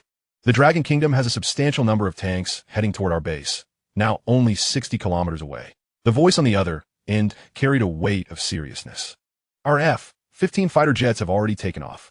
We have dispatched 16 aircraft this time. God bless us. Mahadevan exhaled a sigh of relief. For the arrival of Air Force fighters would render the tanks on the ground, particularly the heavy ones, mere targets. However, he discerned an unsettling tone in Amitabh's voice. What is the matter, General Amitabh? Is there something wrong? Amitabh's voice was notably somber. I've just received news. The Dragon Kingdom's fighter jets have already taken to the skies. What? Mahadevan's heart raced. This implies that either the Dragon Kingdom received intelligence early and anticipated our surprise attack, or they were prepared all along, lying in wait for us to strike. Given the current situation, I suspect the latter is far more likely. With a long exhale, Amitabh lamented, it seems the Dragon Kingdom has long been ready for a confrontation. Our timing plays right into their hands. May God protect us. Before the call could be concluded, the soldier's frantic shout pierced through. The Dragon Kingdom's tanks are only 50 kilometers away. Amitabh's voice crackled through the receiver. We will reach your base's airspace in 2 minutes. Chapter 132, All-Out War. A comprehensive confrontation between the Army and Air Force. The true might of the Dragon Kingdom. Mahadevan ended the call and turned to the large screen. Ahead, unmanned aerial vehicles equipped with night vision cameras, provided by the United States, sped toward the location of the Dragon Kingdom's tanks. Soon, the Dragon Kingdom's armored vehicles appeared on the screen. At the moment they became visible, the reconnaissance drone's night vision capabilities rendered the tanks clearer than they would be in daylight. What is that? Gasps of astonishment erupted from the crowd. Are those tanks? No, wait. That's the Dragon Kingdom's own developed long-style tank, an ultra-heavy tank. Wait, how are they moving so fast? Their speed rivals that of race cars. Is that the point? Look at the cannons mounted on their tanks. A voice exclaimed, realization dawning. Oh my God, it's the divine punishment. Their ultra-heavy long-style tanks are equipped with divine punishment. Mahadevan's pupils constricted sharply. The laser turret known as divine punishment had been under scrutiny by their military department since the Dragon Kingdom first employed it, with a conclusion drawn that it lacked mobility and could not inflict widespread damage, even with limitless energy supply. Clearly, they were mistaken, profoundly so. Mahadevan shouted to his subordinates, everyone, be alert, deploy our attack drones. Prepare long-range anti-tank missiles. Additionally, activate the air defense systems. As his words fell, the air defense alarms blared to life, echoing ominously. General Mahadevan, the Dragon Kingdom's fighter jets have entered our airspace. Mahadevan dashed outside. The sky began to lighten, the dawn approaching around 3 or 4 o'clock. He could hear the deafening roar of the Dragon Kingdom's fighter jets overhead. Grabbing his binoculars, he scanned the sky and quickly identified the aircraft as the domestically produced J-27. They were swift, over 20 in number, now clearly visible. The next moment, Mahadevan nearly dropped his binoculars in shock as he noticed each J-27 bore a massive cannon-like apparatus atop it. Gasping, he exclaimed, "They've lost their minds. The Dragon Kingdom has mounted divine punishment on their fighter jets." At that moment, a messenger shouted, "The Dragon Kingdom's tanks are less than 20 kilometers away. They are right in front of the base." 200 ultra-heavy tanks kicked up clouds of dust, surging forth like giants with furious strides, exhaling wrath as they raced toward their base. Mahadevan was not an inexperienced commander. His decisiveness and valor in the face of the enemy were well known. Upon witnessing the Dragon Kingdom's tank brigade advancing, he ordered without hesitation, "Open fire. All base anti-tank artillery. Aim at the sky." With a thunderous roar, countless missiles soared into the air, trailing white smoke as they surged toward the Dragon Kingdom's armored forces. Mahadevan looked up to see his own nation's F-15 fighters slicing through the air towards the Dragon Kingdom's position. This marked the first large-scale ground confrontation between the Dragon Kingdom and the A3 nation, a scenario they had never anticipated. How could they have dared to engage in such a conflict? Who bestowed such audacity upon the Dragon Nation? Mahadevan sneered coldly. "This time, the Dragon Nation shall pay a tremendous price." In the next moment, Mahadevan was rendered speechless, for he beheld the divine punishment emblazoned upon every tank of the Dragon Nation. A radiant white light began to weave itself into an expansive net, resembling a colossal dome-like shield, enveloping all the tanks within. At that moment, the anti-tank missiles from the A3 nation sliced through the night, reaching above the Dragon Nation's tanks. The instant they collided with the white laser net, they vanished without a trace. Mahadevan's pupils trembled in disbelief. The truth dawned upon him. He comprehended everything. He realized how the A3 nation's navy had met its demise. Without delay, Mahadevan seized the intercom. "Quick, contact General Amitabh. We have been deceived by President Modi. The Dragon Nation's current strength is utterly insurmountable. Unless we resort to the mushroom bomb, we stand no chance. President Modi has concealed the grim reality from us. Urgently summon General Amitabh back. Do not proceed. Listen to me. Turn back immediately." However, it was already too late. Mahadevan, the youngest major general in the A3 nation, acted swiftly and decisively. Upon witnessing the Dragon Nation's armored forces, he uttered no superfluous words and gave the order to fire. For when the Dragon Nation reached this juncture, it was clear they were prepared for battle. Any further discourse was rendered meaningless. After the first shots were fired, upon encountering weaponry he could scarcely fathom, he quickly connected it to the prior naval defeat and concluded that the forces equipped with the divine punishment system were invincible, at least at the current technological level. Without resorting to mushroom bombs, victory was unattainable. This was a realm unknown to them. Thus, he urgently instructed Amitabh's air force to cease their assault. Yet, it was too late. Everything was too late. For Amitabh's aircraft had already launched air-to-air missiles and activated their heat dispersion systems, attempting to disrupt the Dragon Nation's missile targeting. "Wrong." Mahadevan, witnessing this scene from the ground, shouted in desperation, "Wrong. It has been wrong from the very beginning. This time, the Dragon Nation cannot be confronted with conventional warfare tactics." A hum resonated, as if something were gently exploding near his ear. Mahadevan's gaze reflected the distant skyline, a pristine expanse of white. It appeared as if the divine were casting a derisive smile upon the ignorance of mortals. Within the presidential office of the A3 nation, President Modi was vociferously lamenting, "They are all bastards. All of them are damned bastards." With a crash, he hurled his notebook to the ground, sending his desk lamp toppling as well. "Our soldiers are bleeding outside. Where has the promised support gone? That son of a dog." His secretary, terrified, ducked and dodged, fearing to be struck by the president's flung objects. At that moment, a knock resounded at the door. Modi, exasperated, shouted, "Get lost. Get as far away as possible." A deep, authoritative voice replied from outside, "President Modi, it is Rajput." Modi was momentarily taken aback. The commander-in-chief, Rajput, had arrived. Rajput's voice was laced with restrained fury. "I demand an explanation. President Modi." Chapter 133. President Modi is captured. They possess mushroom bombs.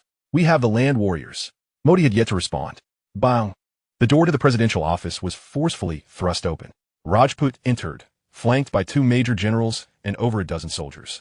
"What are you doing?" Modi exclaimed, his eyes wide. "What are your intentions?" Faced with the hostile gazes of those present, Modi struggled to compose himself. "Are you plotting a rebellion?" Rajput stood firm.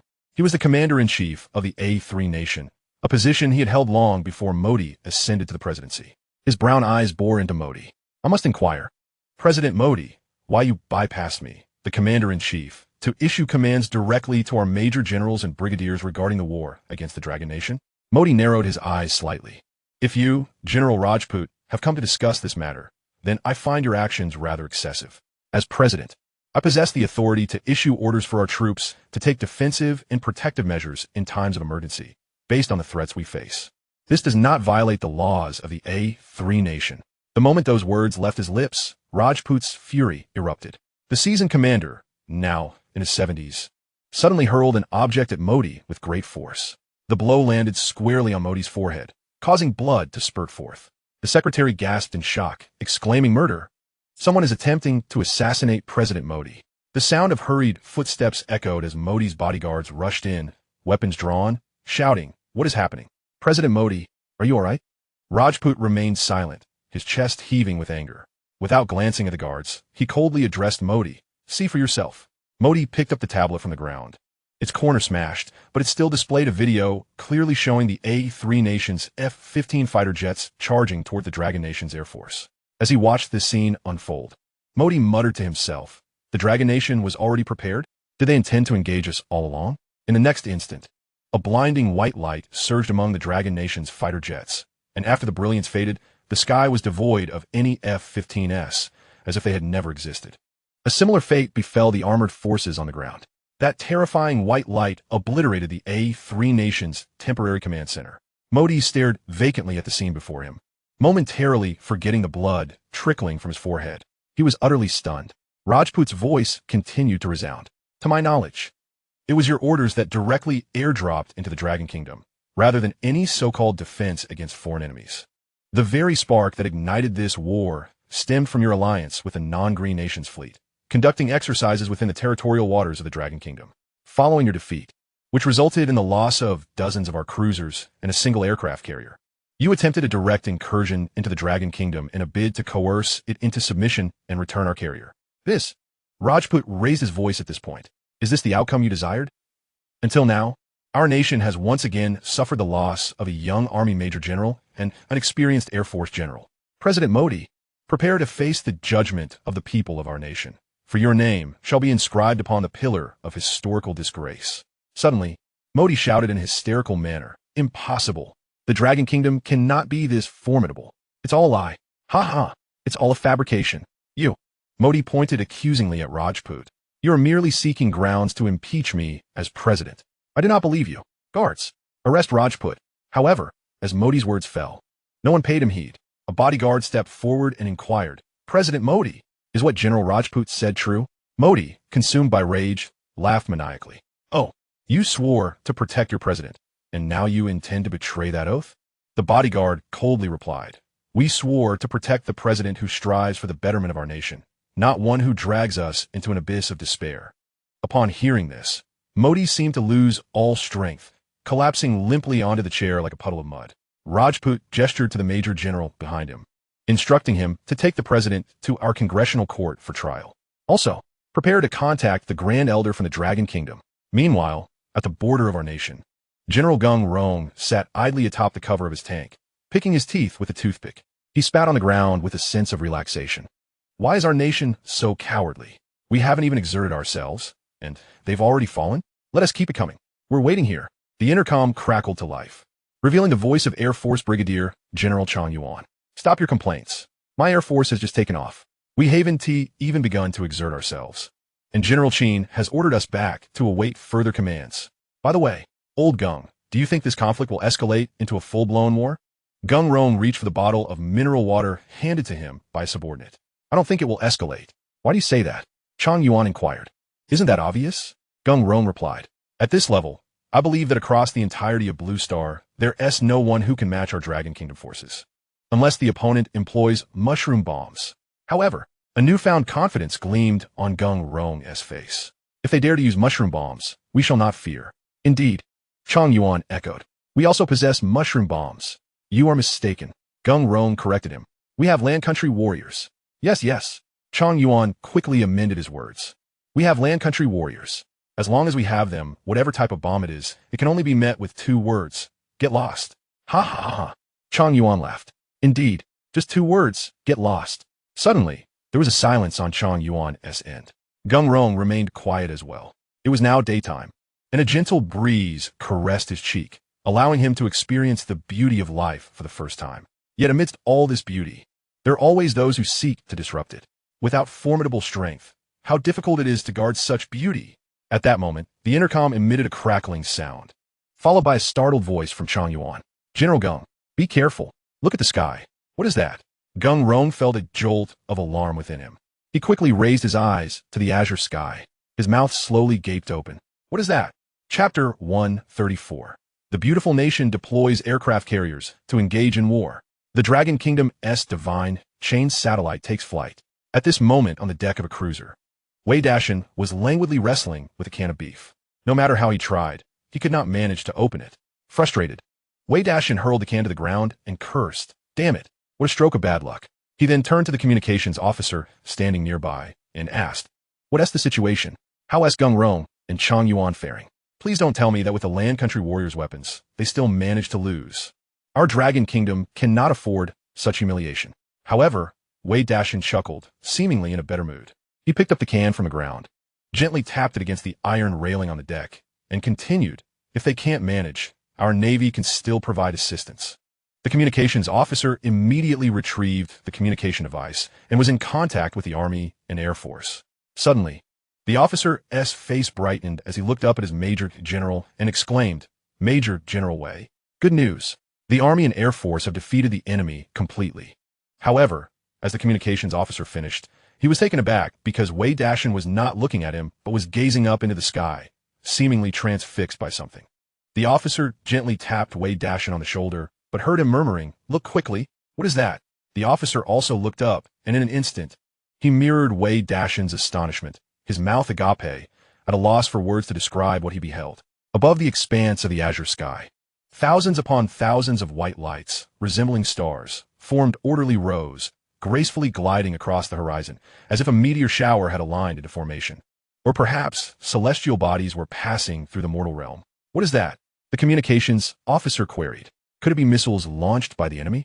"Impossible," an accompanying lieutenant interjected. "That's in low Earth orbit. What kind of missile would be launched into outer space?" At this point, the lieutenant seemed to have suddenly realized something. "Could it be a satellite?" "What satellite?" Wei Dashin snorted dismissively. His gaze remained fixed upon the heavens, yet his words were laced with reproach. "You, young man, should refrain from uttering such nonsense. Do not presume that I am oblivious to the facts. What satellites could possibly be launched all at once? Does your family possess an arsenal of rockets for simultaneous launch? Just by a cursory glance, it appears there are at least a few hundred satellites." Indeed, the Major General concurred, his reasoning sound. The lieutenant murmured in agreement. What could it possibly be? Within the confines of the cabinet courtyard, an exclamation erupted. "Look!" Elder Wu extended a colossal telescope to the Grand Elder, who received it with a perplexed expression. In the next moment, the Grand Elder's voice rang out in astonishment. "Is that a satellite?" "Yes." Elder 6 rushed forth, wielding an even larger telescope. "Those are our Dragon Nation's satellites. How could there be so many?" Elder Wu replied with a smile. "That rascal Lu Feng has abruptly initiated a divine chain project, intending to deploy at least 100,000 satellites in low Earth orbit using reusable rockets. These satellites will be interconnected to provide us with a continuous stream of mobile signals, allowing us to access the internet even in the desert." "Oh." The Grand Elder looked up at Elder Wu, puzzled. How does Wu Elder know so much? With a triumphant demeanor, Elder Wu brandished his phone before the crowd. "This is the device that Lu Feng has created. It is the first phone capable of directly receiving divine chain signals." As he spoke, Elder Wu dialed a number on his phone. "Now, I shall contact that rascal Lu Feng using the divine chain signal." Almost instantaneously upon dialing, Lu Feng's voice resonated from the receiver. "Second Elder, greetings." Elder Wu promptly inquired, "Young Lu, how goes it? How many satellites have we managed to launch for the divine chain project?" Lu Feng paused for a moment, seemingly calculating figures, before announcing, "So far, we have successfully launched 765 satellites. Currently, there are 1000 divine action rockets in operation." With a smile, Lu Feng added, "I extend my gratitude to all the elders for your financial support, which has enabled us to produce so many rockets in such a short span of time." Elder 6 interjected, "Lu, do not be modest. These funds were earned through your divine core chips. However, now that we have reached you via phone, we have some good news to share." Let the second Elder convey it. Clearing his throat, the second elder stated, according to the latest reports from Qing Guizhou, our Dragon Nation has achieved a comprehensive advantage over the A3 Nation in naval, land, and aerial domains across 3 distinct dimensions. I have just received information that the A3 Nation's president, known as the Enchanted Flute, has secretly mobilized the military and has been detained by their supreme commander on charges of treason. Wonderful, Fong exclaimed. But, he continued, did we inflict significant pain upon the A3 Nation this time? Will they learn from their mistakes? The Grand Elder scoffed, his gaze fixed upon the report in hand. I believe the A3 Nation has yet to be sufficiently chastised. Thus, our troops remain within their territory, though we have not advanced further. Should they exhibit any signs of unrest, we shall respond with even more stringent measures. Elder Wu added, Fong, I believe the divine chain phones developed by Hu Wei can now be widely deployed within the military. Our forces are in dire need of such technology. Fong replied affirmatively, no problem. Rest assured, Elder Wu. After a few more exchanges, the two concluded their call. However, Elder Wu's jovial expression quickly faded. I have received news that it seems the beautiful nation is taking action. The Grand Elder's brow furrowed. What do you mean? As of now, the beautiful nation has just deployed 2 aircraft carriers. They must have learned of our seizure of the A3 Nation's carrier. Moreover, it appears they are aware of our naval skirmish with the A3 Nation. Despite our efforts to maintain secrecy, the beautiful nation possesses a considerable number of satellites in the sky. At this moment, the Grand Elder seemed to have an epiphany. He looked skyward, pondering the implications. If the beautiful nation has so many satellites in space, what spectacle will it be when our Dragon Nation's 100,000 satellites are launched? I wager the beautiful nation will be incensed, Elder Wu remarked confidently. I am certain they will intervene to thwart this endeavor. They dare. The Grand Elder's voice rose in intensity. In the opulent halls of the beautiful nation's Black Palace, Bai Deng observed a video stream displaying an extensive array of satellites in formation, inciting fervent discussions across the nation. With a resolute demeanor, Bai Deng turned to the defense minister. The previous hesitations vanished, replaced by a swift decision. We cannot allow the Dragon Nation to continue its ascent. Deploy the aircraft carriers. Chapter 135. Our beautiful nation must uphold world peace. The dignity of the A3 Nation shall not be trampled. After issuing this command, Bai Deng addressed his secretary. Commence preparations for a press conference. The secretary inquired, who is this press conference aimed at? Bai Deng's expression hardened. It does not require a specific audience. This time, our press conference will be directed at the entire world. What about our allies? The secretary asked. Simply relay my message to our allies, informing them of the situation. We have reached a critical juncture.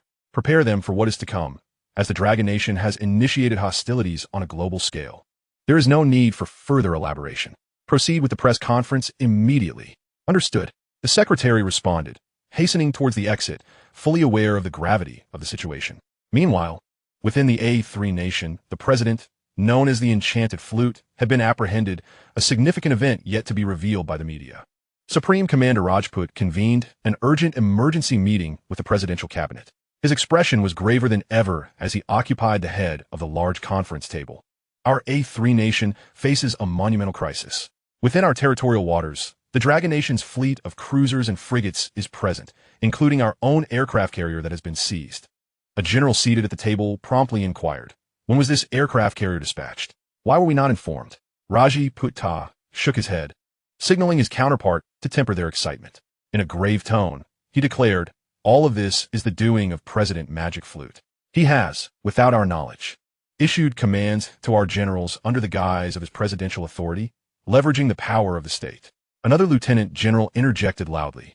Then let us mobilize our forces and reclaim our aircraft carrier.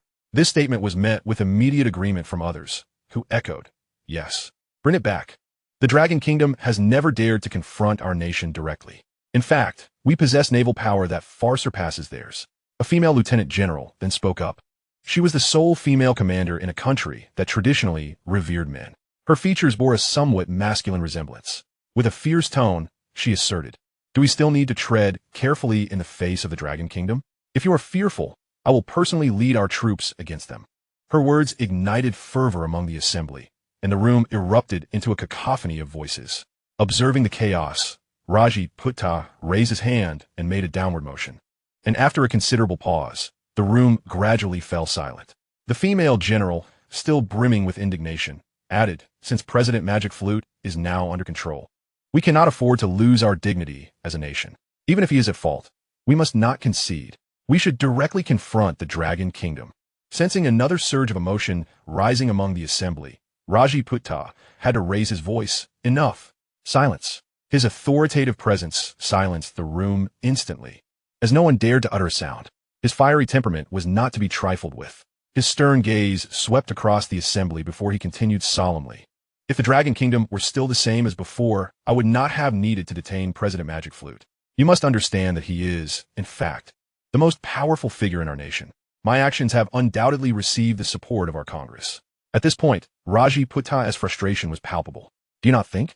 Given the nature of those power-hungry individuals in Congress, would they easily consent to placing the president under house arrest, especially since the impeachment process has already commenced? Have you considered why this is the case? His words prompted the attendees to furrow their brows in contemplation, though they struggled to grasp the crux of the matter. The primary reason lay in the fact that the Dragon Kingdom had, for many years, appeared exceedingly vulnerable and submissive. Their repeated forbearance at the borders, coupled with the display of their national strength, had led these generals to neglect any concern for them over the years. Thus, after the Dragon Kingdom's last act of defiance at the border, they dismissed it as a mere temper tantrum, not warranting further investigation into the underlying causes. Such complacency would be unthinkable in any other nation, yet it was a commonplace occurrence in a country like theirs. Rajputta sighed deeply upon witnessing the expressions of his subordinates, then nodded to his aides. One aide began to play a video on the large screen. As the footage displayed the Dragon Kingdom's military unleashing devastating beams of white light that obliterated a port, an eerie silence enveloped the conference room, rendering the atmosphere almost unsettling. After a moment, the female general spoke first. Marshal, I believe the current strength of the Dragon Kingdom, along with their new weaponry, has demonstrated formidable power. I am convinced that, aside from beautiful country, no one else in the world can rival it. However, if we, as a free nation, choose to back down, it will tarnish our standing in the world. So what do you propose? Rajputta interrupted her directly. What do you mean by that? The female general paused, then slowly replied, I think the situation has reached a point where we should consider deploying the mushroom silence. Rajputta cut her off before she could finish. Do not mention such things again. Setting aside the destructive capacity of a mushroom bomb and the global fear surrounding it. Should you dare to be the first to use it, you will become the enemy of the entire world. Furthermore, have you considered that the Dragon Kingdom possesses mushroom bombs as well? And I must inform you that they have also developed controllable nuclear fusion. Their divine punishment weaponry surely stems from a miniaturized nuclear fusion reactor. Do you honestly believe that if we strike first, they will have no means of countering us? The female general appeared agitated upon hearing this. Then what do you suggest we do? Are we to remain passive and concede? Rajputta sighed once more, just as he was about to respond, when suddenly bang, the door of the conference room swung open, and a figure rushed in. Chapter 136. A war of such magnitude. Are you telling me that the Dragon Kingdom remains unscathed? Everyone turned to see that it was President Magic Flute's secretary. He looked at those gathered around the table, his gaze finally locking onto Rajputta. This is bad. Marshal, we have received news from Congress. You need to see the current news reports. Beautiful country is holding a press conference. Rajputta instinctively sensed that matters might take a turn for the worse. Historically, beautiful country had prided itself as the guardian of world order. This time, Rajputta had refrained from communicating with beautiful country at the outset, believing that he must take control of a three nations' fate firmly in his own hands, as beautiful country would only exploit a three nation to further its own agenda. His eyelids twitched with urgency. Quick, turn on the news. The secretary hurriedly activated the news channel on the screen, somewhat anxious, having mistakenly pressed the remote several times. Finally, the press conference from the beautiful nation emerged on the large display. It featured the current Minister of Defense, Miles, who was somewhat balding and held a stack of speeches in his hands. The venue was filled with journalists from his own country, as well as numerous reporters from other nations stationed in the beautiful nation. Upon hearing that a significant announcement was imminent, they rushed to the scene without hesitation. At that moment, cameras were trained on Miles, and the flashes of lights illuminated his bald head, making it resemble a gigantic bulb. Miles' voice resonated. Greetings to all my esteemed journalist colleagues from various nations.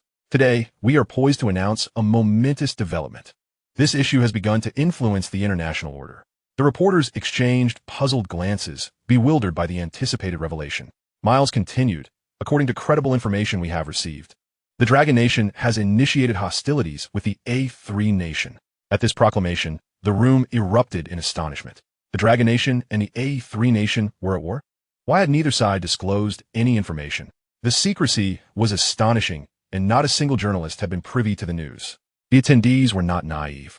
Such circumstances could only indicate two possibilities. Either both parties were preparing for conflict but had yet to engage, or one side had launched a rapid blitzkrieg. Such battles had occurred in history before. If it were the latter, all the reporters were intensely curious about who would emerge victorious in this lightning war. This was their foremost concern. Many immediately began to pull out their phones, reaching out to contacts on the front lines of their domestic news agencies, eager to connect with journalists from the Dragon Nation and the A3 Nation to unearth information and secure precious first-hand news leads at the earliest opportunity. Miles continued. Based on the information we have gathered and the heat imaging displayed by our satellites, the Dragon Nation has annihilated 24 A3 Nation cruisers and 20 destroyers, and has captured an A3 aircraft carrier containing 37 F-15 fighter jets. As the gravity of his statements sank in, Miles' voice persisted. Our latest intelligence reveals that the Dragon Nation has also taken prisoner an A3 naval commander named Regima, who was responsible for the deaths of an A3 Vice Admiral, Imran, and an Army Lieutenant General, Madhavan, along with an Air Force General, Amitbah. As these names were recited, the journalists stood in stunned silence, particularly those who were long-term A3 correspondents based in the beautiful nation. They were oblivious to such critical events occurring in their own country, learning about them only through a press conference held by the beautiful nation. How could this be? Why they received no prior information? Once Miles finished reading the extensive list of names, he lifted his gaze to the bewildered journalists, who were engulfed in a haze of confusion, questioning their own professionalism and relevance in their field. Miles' tone shifted to one of gravity and authority, imbued with the weight of great power. As he began to speak with an admonishing tone, this intelligence was acquired merely an hour ago. The current situation is that the Dragon Nation's Navy continues to amass forces within the territorial waters of the A3 Nation. The Dragon Nation's Army and Air Force remain entrenched within A3 territory. These actions pose a tremendous threat to the sovereignty and safety of the A3 Nation and to global peace. We, the beautiful nation, will not permit such occurrences to transpire. Therefore, just moments ago, President White signed a presidential order. Our two super aircraft carriers have already set sail to form a formidable aerial and naval presence, providing immediate support to the precarious A3 Nation. At this juncture, Miles' voice deepened, seemingly revealing the full extent of the capabilities of the world's strongest nation. The beautiful nation will not allow any country to believe that their strength grants them the right to flout international laws and trample upon others without consequence. We will continue to disseminate information. This press conference concludes here. With that, Miles grasped his speech and prepared to depart, but a throng of journalists clamored. Minister Miles, how did you acquire this information? What weaponry did the Dragon Nation employ? How could they inflict such devastating damage upon the A3 Nation in such a short time? Others shouted, Minister Miles, what intelligence do you have regarding the losses suffered by the Dragon Nation? Is it true that up until now, not a single soldier has been injured? Originally intending to ignore the journalists' inquiries, Miles paused momentarily at this particular question. He halted his stride and turned to face the reporter, his voice taking on a somber tone, as if grappling with the incredibility of the situation. According to our intelligence, he replied, the answer is yes. The Dragon Nation has, thus far, suffered not a single wounded soldier. A profound silence enveloped the gathering of reporters. What manner of battle was this?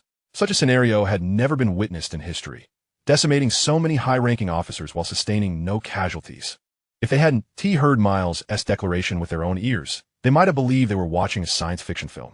Were the A3 forces truly standing idle, permitting the Dragon Nation to strike without retaliation? At this point, Miles truly departed the scene, leaving behind a press conference that would continue to reverberate throughout the world. Upon witnessing the entirety of the announcement, Marshal Rajput's expression shifted dramatically. He shouted to the people outside, quick, contact the Grand Elder of the Dragon Nation, and also, prepare for press conference immediately. Chapter 137, thoroughly grounded by the Dragon Nation, reduced to wagging tails and plea. Within the cabinet of the Dragon Nation, the Grand Elder, with a grave expression, had just finished watching the press conference of the beautiful nation. He turned to Elder Wu, his subordinate, and spoke in a low voice. What is your opinion on the beautiful nation's press conference, Second Elder?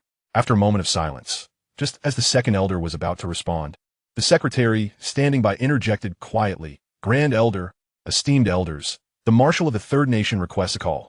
Instantly, the gaze of all the elders at the conference table shifted to the Grand Elder. If retaliation against the assassination of Lu Feng was the intent, it had already achieved its desired effect. Moreover, with the support of Lu Feng's new weaponry, the outcome had far exceeded expectations. The Dragon Nation had suffered no soldier casualties, which was the most formidable result. Now, the sudden involvement of the beautiful nation indicated that events were shifting towards an unpredictable direction. They had not anticipated such a swift and unexpected action from the beautiful nation. However, the fact that the Marshal of the Third Nation sought to establish contact with the Dragon Nation was something the latter welcomed. This was not the time to escalate matters to an irreconcilable state. This was precisely why the military forces of the Dragon Nation remained stationary. A declaration of war would have profound implications for the entire nation. For the sake of the greater good, the elders would not wish to see such an outcome. Thus, they hoped the Grand Elder would accept the olive branch extended by the Third Nation. After pondering for a moment, the Grand Elder slowly nodded. "Very well. Connect me to Rajputra." The secretary nodded and transferred the call to the cabinet's conference room. "Hello, esteemed Grand Elder of the Dragon Nation." The Grand Elder responded with a slight nod. "Greetings, Marshal Rajputra." Though Rajputra's tone was calm and measured, anyone familiar with him would know that he was exerting every effort to maintain his composure before the elders of the Dragon Nation, striving to uphold his last shred of dignity as the temporary highest authority of the Third Nation. His voice, though steady, concealed the tension beneath. "Esteemed Grand Elder, our Third Nation has always enjoyed a cordial relationship with the Dragon Nation. I believe this is merely a misunderstanding." The Grand Elder listened attentively to his opening remarks, remaining silent as he awaited Rajputra's subsequent words. Rajputra continued, "Our president, the Pied Piper, has made some excessively rash actions based on the slander of petty individuals. However, I firmly believe this will not affect the friendship between our two nations." At this declaration, all the elders instantly understood. The Third Nation had conceded. They had wholly acknowledged their defeat, without uttering a single word regarding the losses inflicted upon them by the Dragon Nation, and every statement admitted to their faults. Having just observed the beautiful nation's press conference, the Grand Elder realized upon receiving the call from Marshal Rajputra that the Pied Piper must have temporarily lost his power. Moreover, the military response from the Third Nation was swift and decisive. At that moment, if they believed the beautiful nation's aircraft carrier was directed at them, the country that would ultimately suffer the most losses would undoubtedly be the Third Nation. Hence, Rajputra's actions proved to be the most prudent course. Finally, the Grand Elder spoke. "I concur with Marshal Rajputra's assertions. The Dragon Nation has always regarded your Third Nation as a good friend. Thus, the actions of President Pied Piper have raised our concerns."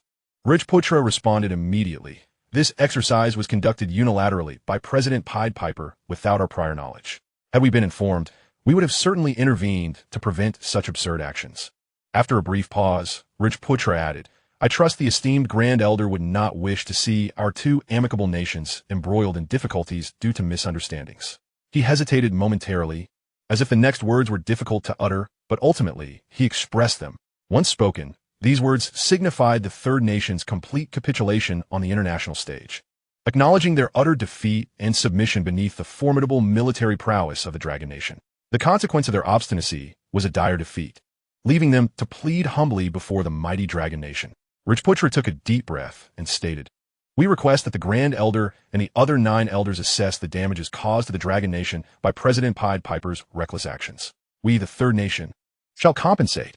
Upon hearing this candid admission, the second elder was instantly elated, nearly bursting into a dance atop the massive conference table, reveling in their triumph over the Third Nation. They were so fearful that they no longer dared to rely on the support of the beautiful nation. Anyone who witnessed the strength of the Dragon Nation would inevitably be intimidated.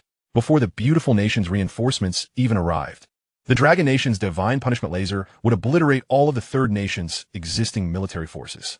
This could not merely be termed a blitzkrieg. It was an unambiguous, comprehensive annihilation, akin to a dimensional strike. Hearing Rajputra's words, the Grand Elder cleared his throat lightly. "Very well, Marshal Rajputra, I find your arguments most compelling. I shall instruct the 6th Elder to commence the assessment of the damages. As for the actions of the beautiful nation at present," Rajputra sensed the Grand Elder's shift in tone, and he let out a long sigh of relief. If this matter were to escalate into war due to the interference of the beautiful nation, The entire military capacity of the Third Nation could be eradicated by the Dragon Nation's divine punishment within a day. Preserving strength was of utmost importance, regardless of the cost. Rajputra promptly stated, "The beautiful nation has also received erroneous intelligence. I will hold a press conference to clarify this matter. Rest assured, Grand Elder." With that, the two concluded their conversation. The sixth elder has exited the conference room, embarking on the task of tallying the financial reparations owed by the opposing party. No, it should be the compensation for the losses inflicted upon the Dragon Nation. The Grand Elder cast a glance at the remaining elders and inquired, "What are your thoughts, esteemed elders?" The second elder was the first to speak, stating, "I believe that, given the circumstances, this outcome is optimal." The 10th elder interjected, "However, we must not overlook the threats posed by the beautiful nation. Thus, we should also deploy our aircraft carriers." The Grand Elder nodded in agreement, affirming the deployment of the carriers. The second elder chuckled, "I have heard from Qin Guazhu that the team under Feng has already commenced the retrofitting of our nuclear-powered aircraft carriers. Once the modifications are complete, our carriers will be capable of operating without regard for energy consumption, sailing freely within the territorial waters of our Dragon Nation." The fifth elder, responsible for domestic construction in the Dragon Nation, promptly inquired, "Can the divine punishment be fully installed on the aircraft carriers?" Naturally, simultaneously, the nation of San announced the imminent convening of a press conference. Just as Asan's announcement was made, the non-Green Nation also declared that significant news was forthcoming.